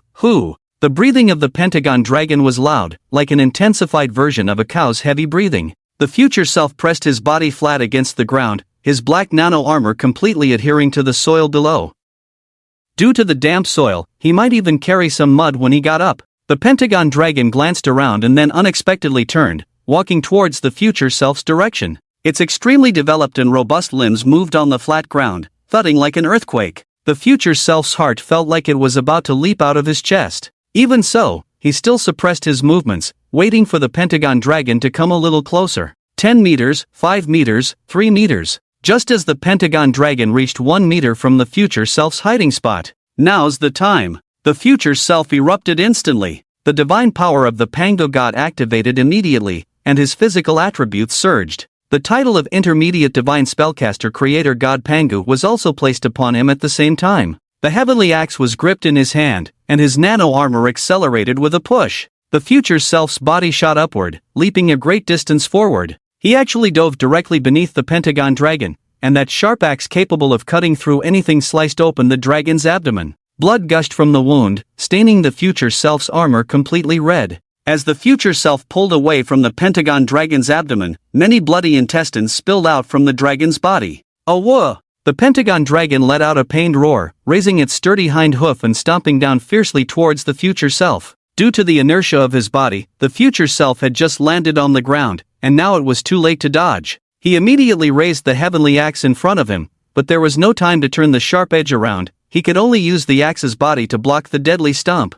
Bang! The immense force crushed the future body into the sand dune, with most of its body sinking into the ground under this terrifying power. Cough cough. The future body coughed up some blood foam. If it weren't for the strength boost from the Pango Divine Essence and the cushioning effect of the nano armor, that hoof could have crushed his life out. It felt as if his internal organs had shifted positions. The Pentagon Dragon clearly did not want to let go of this human who had inflicted serious injuries upon it, raising its hind hoof again to stomp down on the future body. This time, without the inertia to stop it, the future body quickly pulled itself out of the depression in the sand. After dodging the fatal stomp, the wings behind the nano armor suddenly spread open. With a gentle flap, the future body was lifted into the air by the nano armor. The black wings flapped, and the future body raised the axe once more, as if he had made a certain resolution, decisively swinging it toward the position of the Pentagon Dragon. Like Erlangshan rescuing his mother, he struck the axe hard against the Pentagon Dragon's rear. Ow woo! The Pentagon Dragon's rear exploded.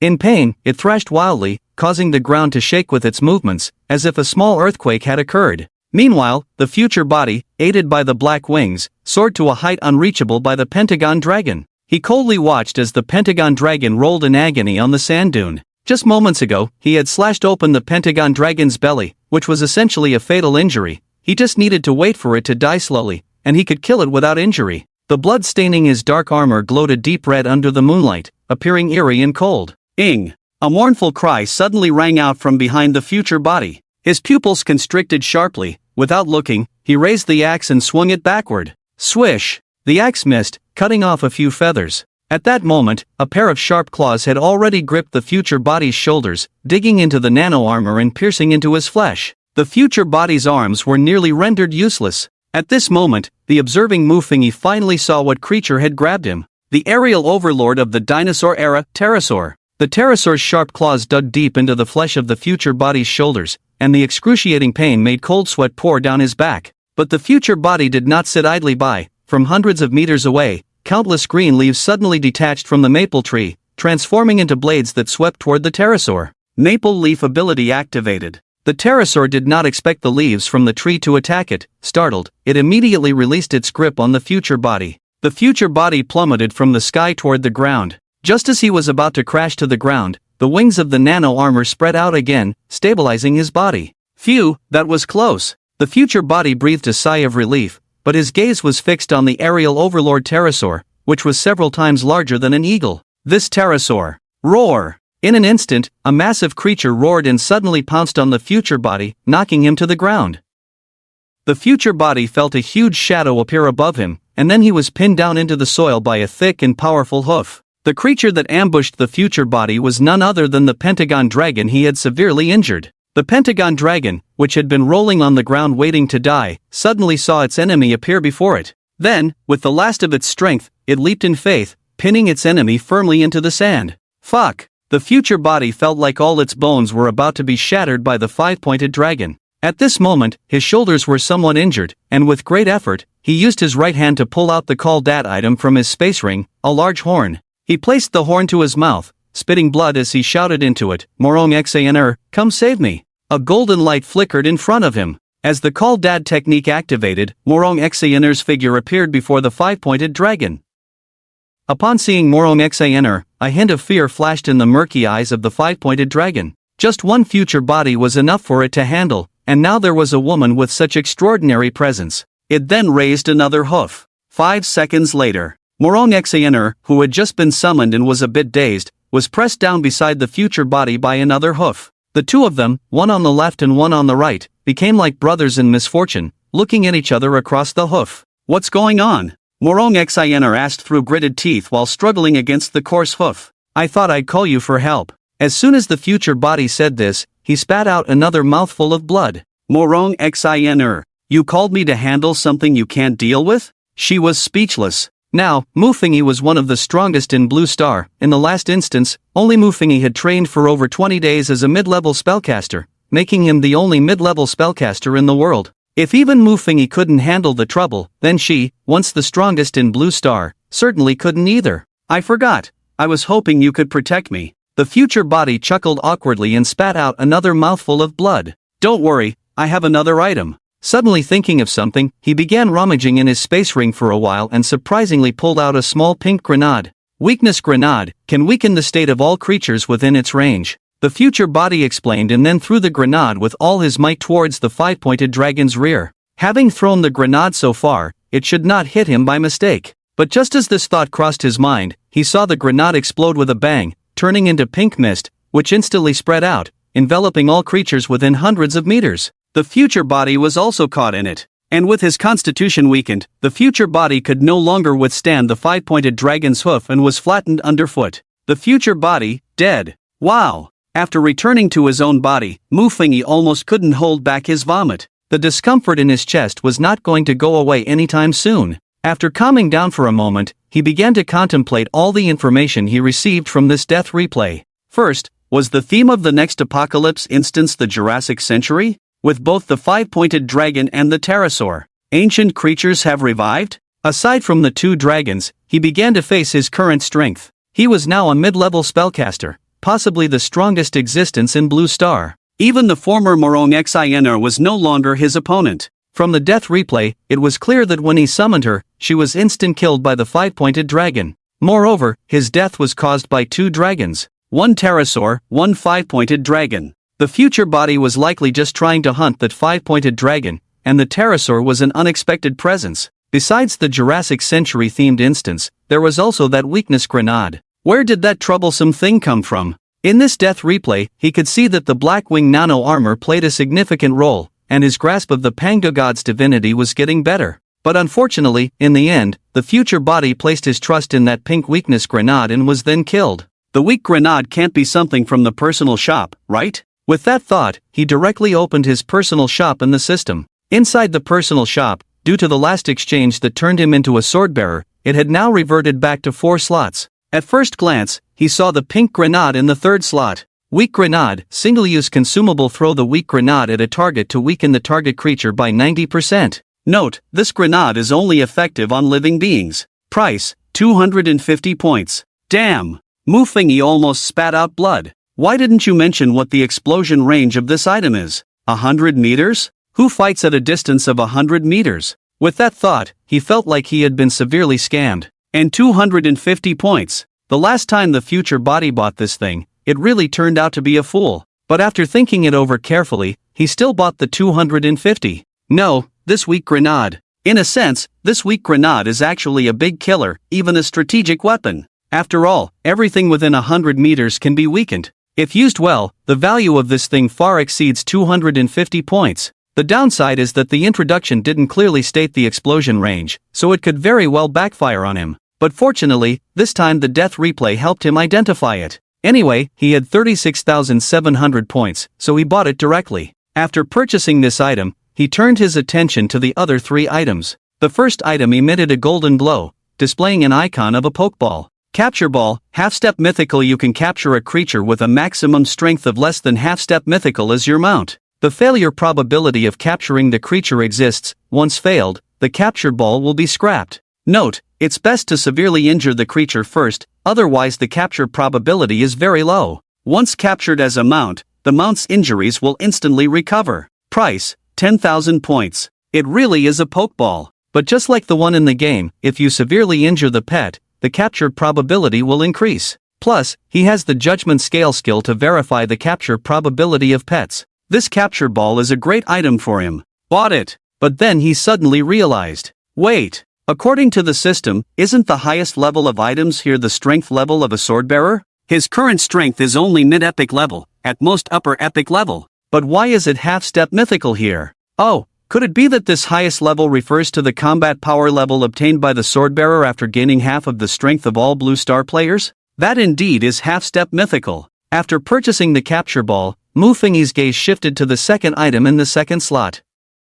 The icon of the second item was a colorful bar-like object, somewhat resembling a gold bar, but its surface was multicolored. Meteorite from beyond, space-type. Find a famous alchemist, and this meteorite can be made into many space rings. Note, this item seems useless to you, but if there's an alchemist, you might make a fortune. Price, 7,000 points. Mufing thought for a moment and chose to skip it. There shouldn't be any alchemists on Blue Star, and this meteorite is for making space rings. He already has space rings and a Qiankuan bag, so he doesn't need this. As for making money, he is a sword bearer. Everything available on Blue Star can be his. Besides, he has a lot of points, but he won't buy everything. If this thing were 500 points, he might have bought it. 8,000 points? Forget it. Then, he turned his gaze to the last item in the final slot. When he saw this item, he felt an itch on his scalp, as if he was about to grow a brain. Transgender Recombiner, disposable item can turn men into women and women into men. Note, painless gender reassignment surgery, you deserve it. Price, 500 points.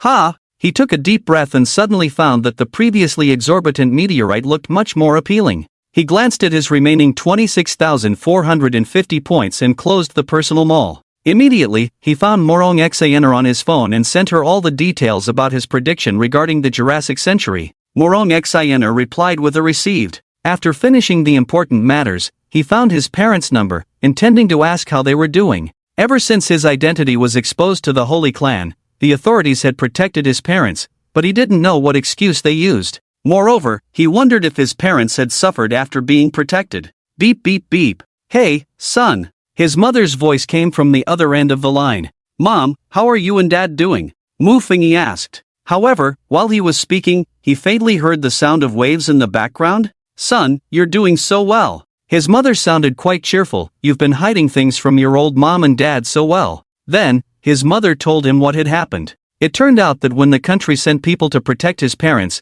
they informed the couple that Mufing was now a genius in national research, secretly working with many professors in a base on new technology. To prevent foreign spies from threatening Mufing's family, they sent people to protect his parents. And now, they had a dedicated person accompanying them on a trip to Sanya. This dedicated person was Lin Yuan. Lin Yuan was accompanying his parents on their travels, and Mu's mom and dad were enjoying happiness outside of work. Hearing his mother's cheerful voice and the sound of waves, Mufing's mouth twitched fiercely. The country did do a good job in this regard. Although he was risking his life outside, his parents were enjoying the benefits. Seeing the joy in his mother's tone, Mufing also breathed a sigh of relief and smiled. Alright then, Mom, enjoy your time with Dad. Once I finish this project, I'll come travel with you. He thought his mother would readily agree, but to his surprise, as soon as he said that, her enthusiasm suddenly dropped. You go play after you're done with your busy work. Your dad and I finally have some time alone. Why do you want to interfere? Mufuni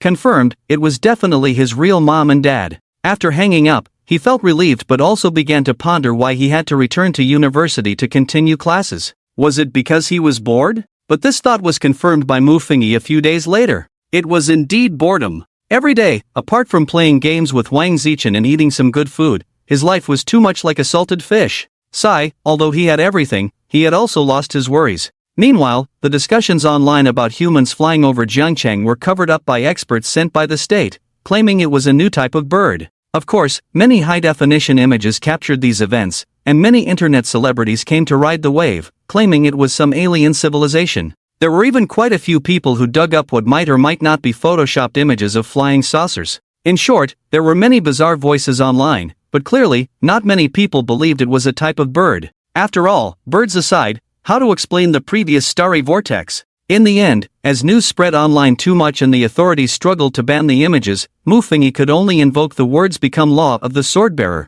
deleting all images related to the incident from the internet. This matter was thus left unresolved. Aside from this incident, the only highlight in Muffingy's life was when Wang Zichen took him to catch the woman hidden in old Zhao's house. They then discovered that the woman in old Zhao's house was actually his ex-wife, and the two rekindled their old flame. Besides this, Muffingy also learned that old Zhao had become a ghost keeper in the last instance of the human ghost taboo. It was said that old Zhao had perfectly cleared the level, but he did not intend to become a spellcaster. Instead, he had his eyes on a ghost called Shadow Ghost in their village, using his identity as a ghost keeper to contract it. The Shadow Ghost was a creature that lived in the dark and could help old Zhao solve many of his life's troubles, perfectly complementing old Zhao's top-notch hacking skills. At the same time, because old Zhao had just cracked the source of the apocalypse, he directly began cultivating as a ghost keeper, and after more than half a month of training, he had now become an intermediate ghost keeper. Old Zhao told Muffingy that at his age, he should be learning knowledge, not lying around at home like a salted fish. Only through learning could one continue to grow.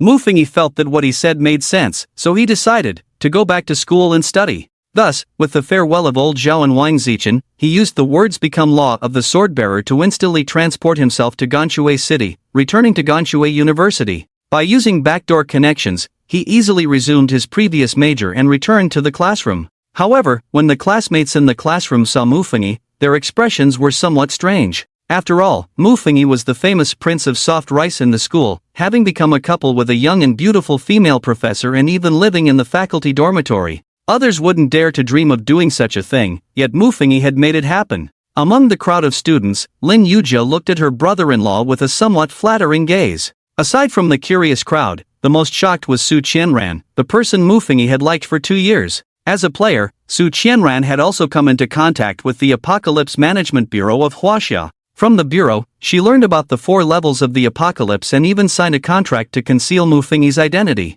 She had thought Muffingy was just a high-level player, like in the global freeze apocalypse. But she could never have imagined that the stunningly beautiful woman who once lived with Muffingy was actually the director of the Apocalypse Management Bureau. Not only that, in the previous apocalypse's world-ending event time reversal, Muffingy had become the only survivor and cracked it, directly upgrading the system. It could even be said that if it weren't for Muffingy, Blue Star would have been destroyed by now. The unfolding of these stories made it hard for her to imagine that all these things were done by her classmate. Muffingy was the globally representative, officially recognized strongest. Thinking of this, she couldn't help but look at Muffingy with a hint of resentment. Big brother, if I had known you were this amazing, who would have dared to keep you hanging for 2 years? She almost wanted to kneel before Muffingy. Su Qianran looked at Muffingy, who was seated in the last row, thought for a moment, picked up her backpack, and jogged to the back row, finally sitting down on Muffingy's right side before his roommate could.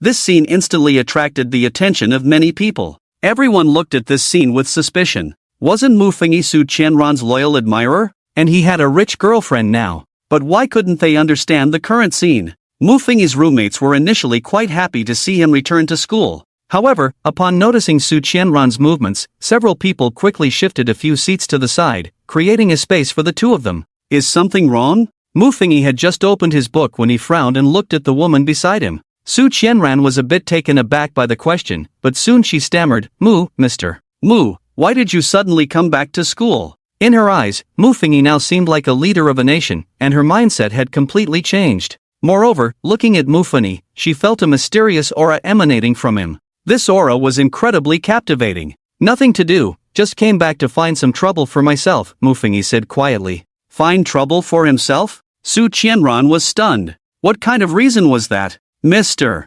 Mu, how long will you be staying at school this time? She asked softly. She had originally wanted to call him by his name, but thinking of his true power and status, she changed it to the title Lin Yuan used for him. Are you very free? Muffingy turned his head, a bit impatiently saying, if you have nothing to do, go run a few laps outside, don't buzz around my ears. The incessant chatter was driving him crazy. Feeling inexplicably scolded, Su Qianran closed her mouth in grievance and obediently sat beside him. A few minutes later, the substitute teacher appeared in the classroom and began the lesson. Muffingy took out a pen and started to take notes. 10 minutes later. Huff, huff. With even breathing, Muffingy lay on the desk and fell asleep.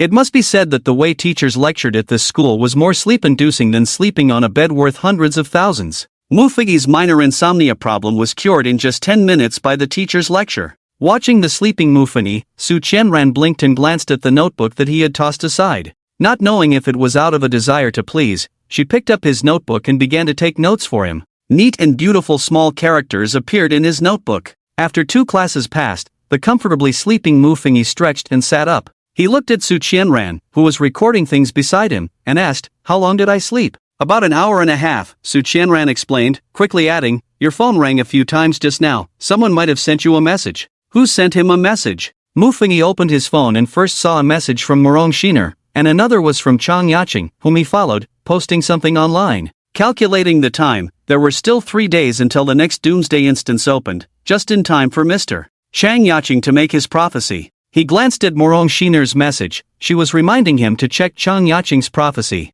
So he opened the public platform and saw the post with tens of thousands of likes. All things wither, prehistoric revival. This sentence was precisely Chang Yacheng's prophecy for the next instance. All things wither, prehistoric revival? Based on the images from the death replay, a scene suddenly appeared in his mind. The prehistoric revival was easy to understand. Creatures like pterosaurs and pentaceratops were all prehistoric beings that had been extinct for many years. He could even be certain that not only had dinosaurs revived, but many other large creatures that had gone extinct were likely to have revived as well. Besides the prehistoric revival, there was also the phrase "all things wither." What did all things wither mean? He found it hard to understand, and just as he pondered over this first sentence, a scene suddenly appeared in his mind. In the last death replay, the future body summoned a maple leaf from hundreds of meters away to confront the Sky Overlord pterosaur to make it release him, and he remembered that the maple leaf was withered and yellow, not the vibrant green of this season.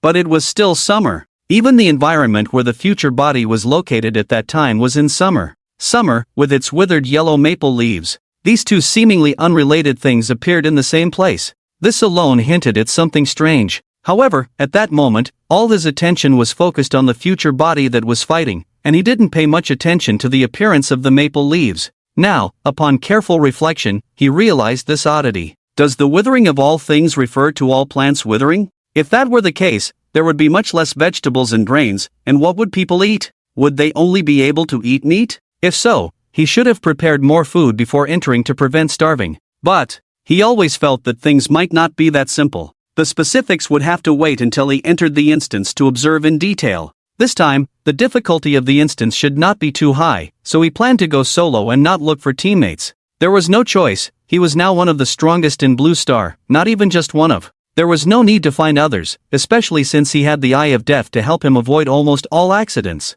Additionally, another reason for choosing to go solo was to activate the Eye of Death multiple times to enhance his own strength. If he were under the protection of a group of strong individuals, how would he have the opportunity to use the Eye of Death? Not to mention improving his strength through battle. As the sword-bearer, his strength must be at the forefront of everyone in Blue Star. He sent his speculations to Morong Xiner and Wang Zichen and others. After that, he began to enjoy campus life. Although he had to endure the torment of early 8 and a full schedule every day at school, the joy of having dinner and playing games with his roommates at night far outweighed the troubles of the day. Of course, he did not give up on his training as a spellcaster. He had a spiritual spring for cultivation, so he could practice every day. Now he was already an intermediate spellcaster, but to become a senior spellcaster, he probably needed about another month. It must be said that this life was much more fulfilling than slacking off with Wang Zichen in Zhang City. One thing that surprised him was that Su Qianran helped him take notes in every class. It was hilarious, as if he would study seriously. Just like that, 3 days of campus time passed in the blink of an eye. At 10 o'clock on Saturday night, the Doomsday instance arrived on time. Muffingy, who had gone to bed early in the dormitory, also fell into a deep sleep at the first opportunity. Ding, welcome player Muffingy to this Doomsday. Introduction to the background of this Doomsday. Due to some changes in the spiritual energy of heaven and earth, many creatures on Blue Star have become strange, even plants seem to have undergone something. The main quest of this Doomsday is, survive for 30 days. Friendly reminder, by killing some creatures, you can obtain the things you desire the most.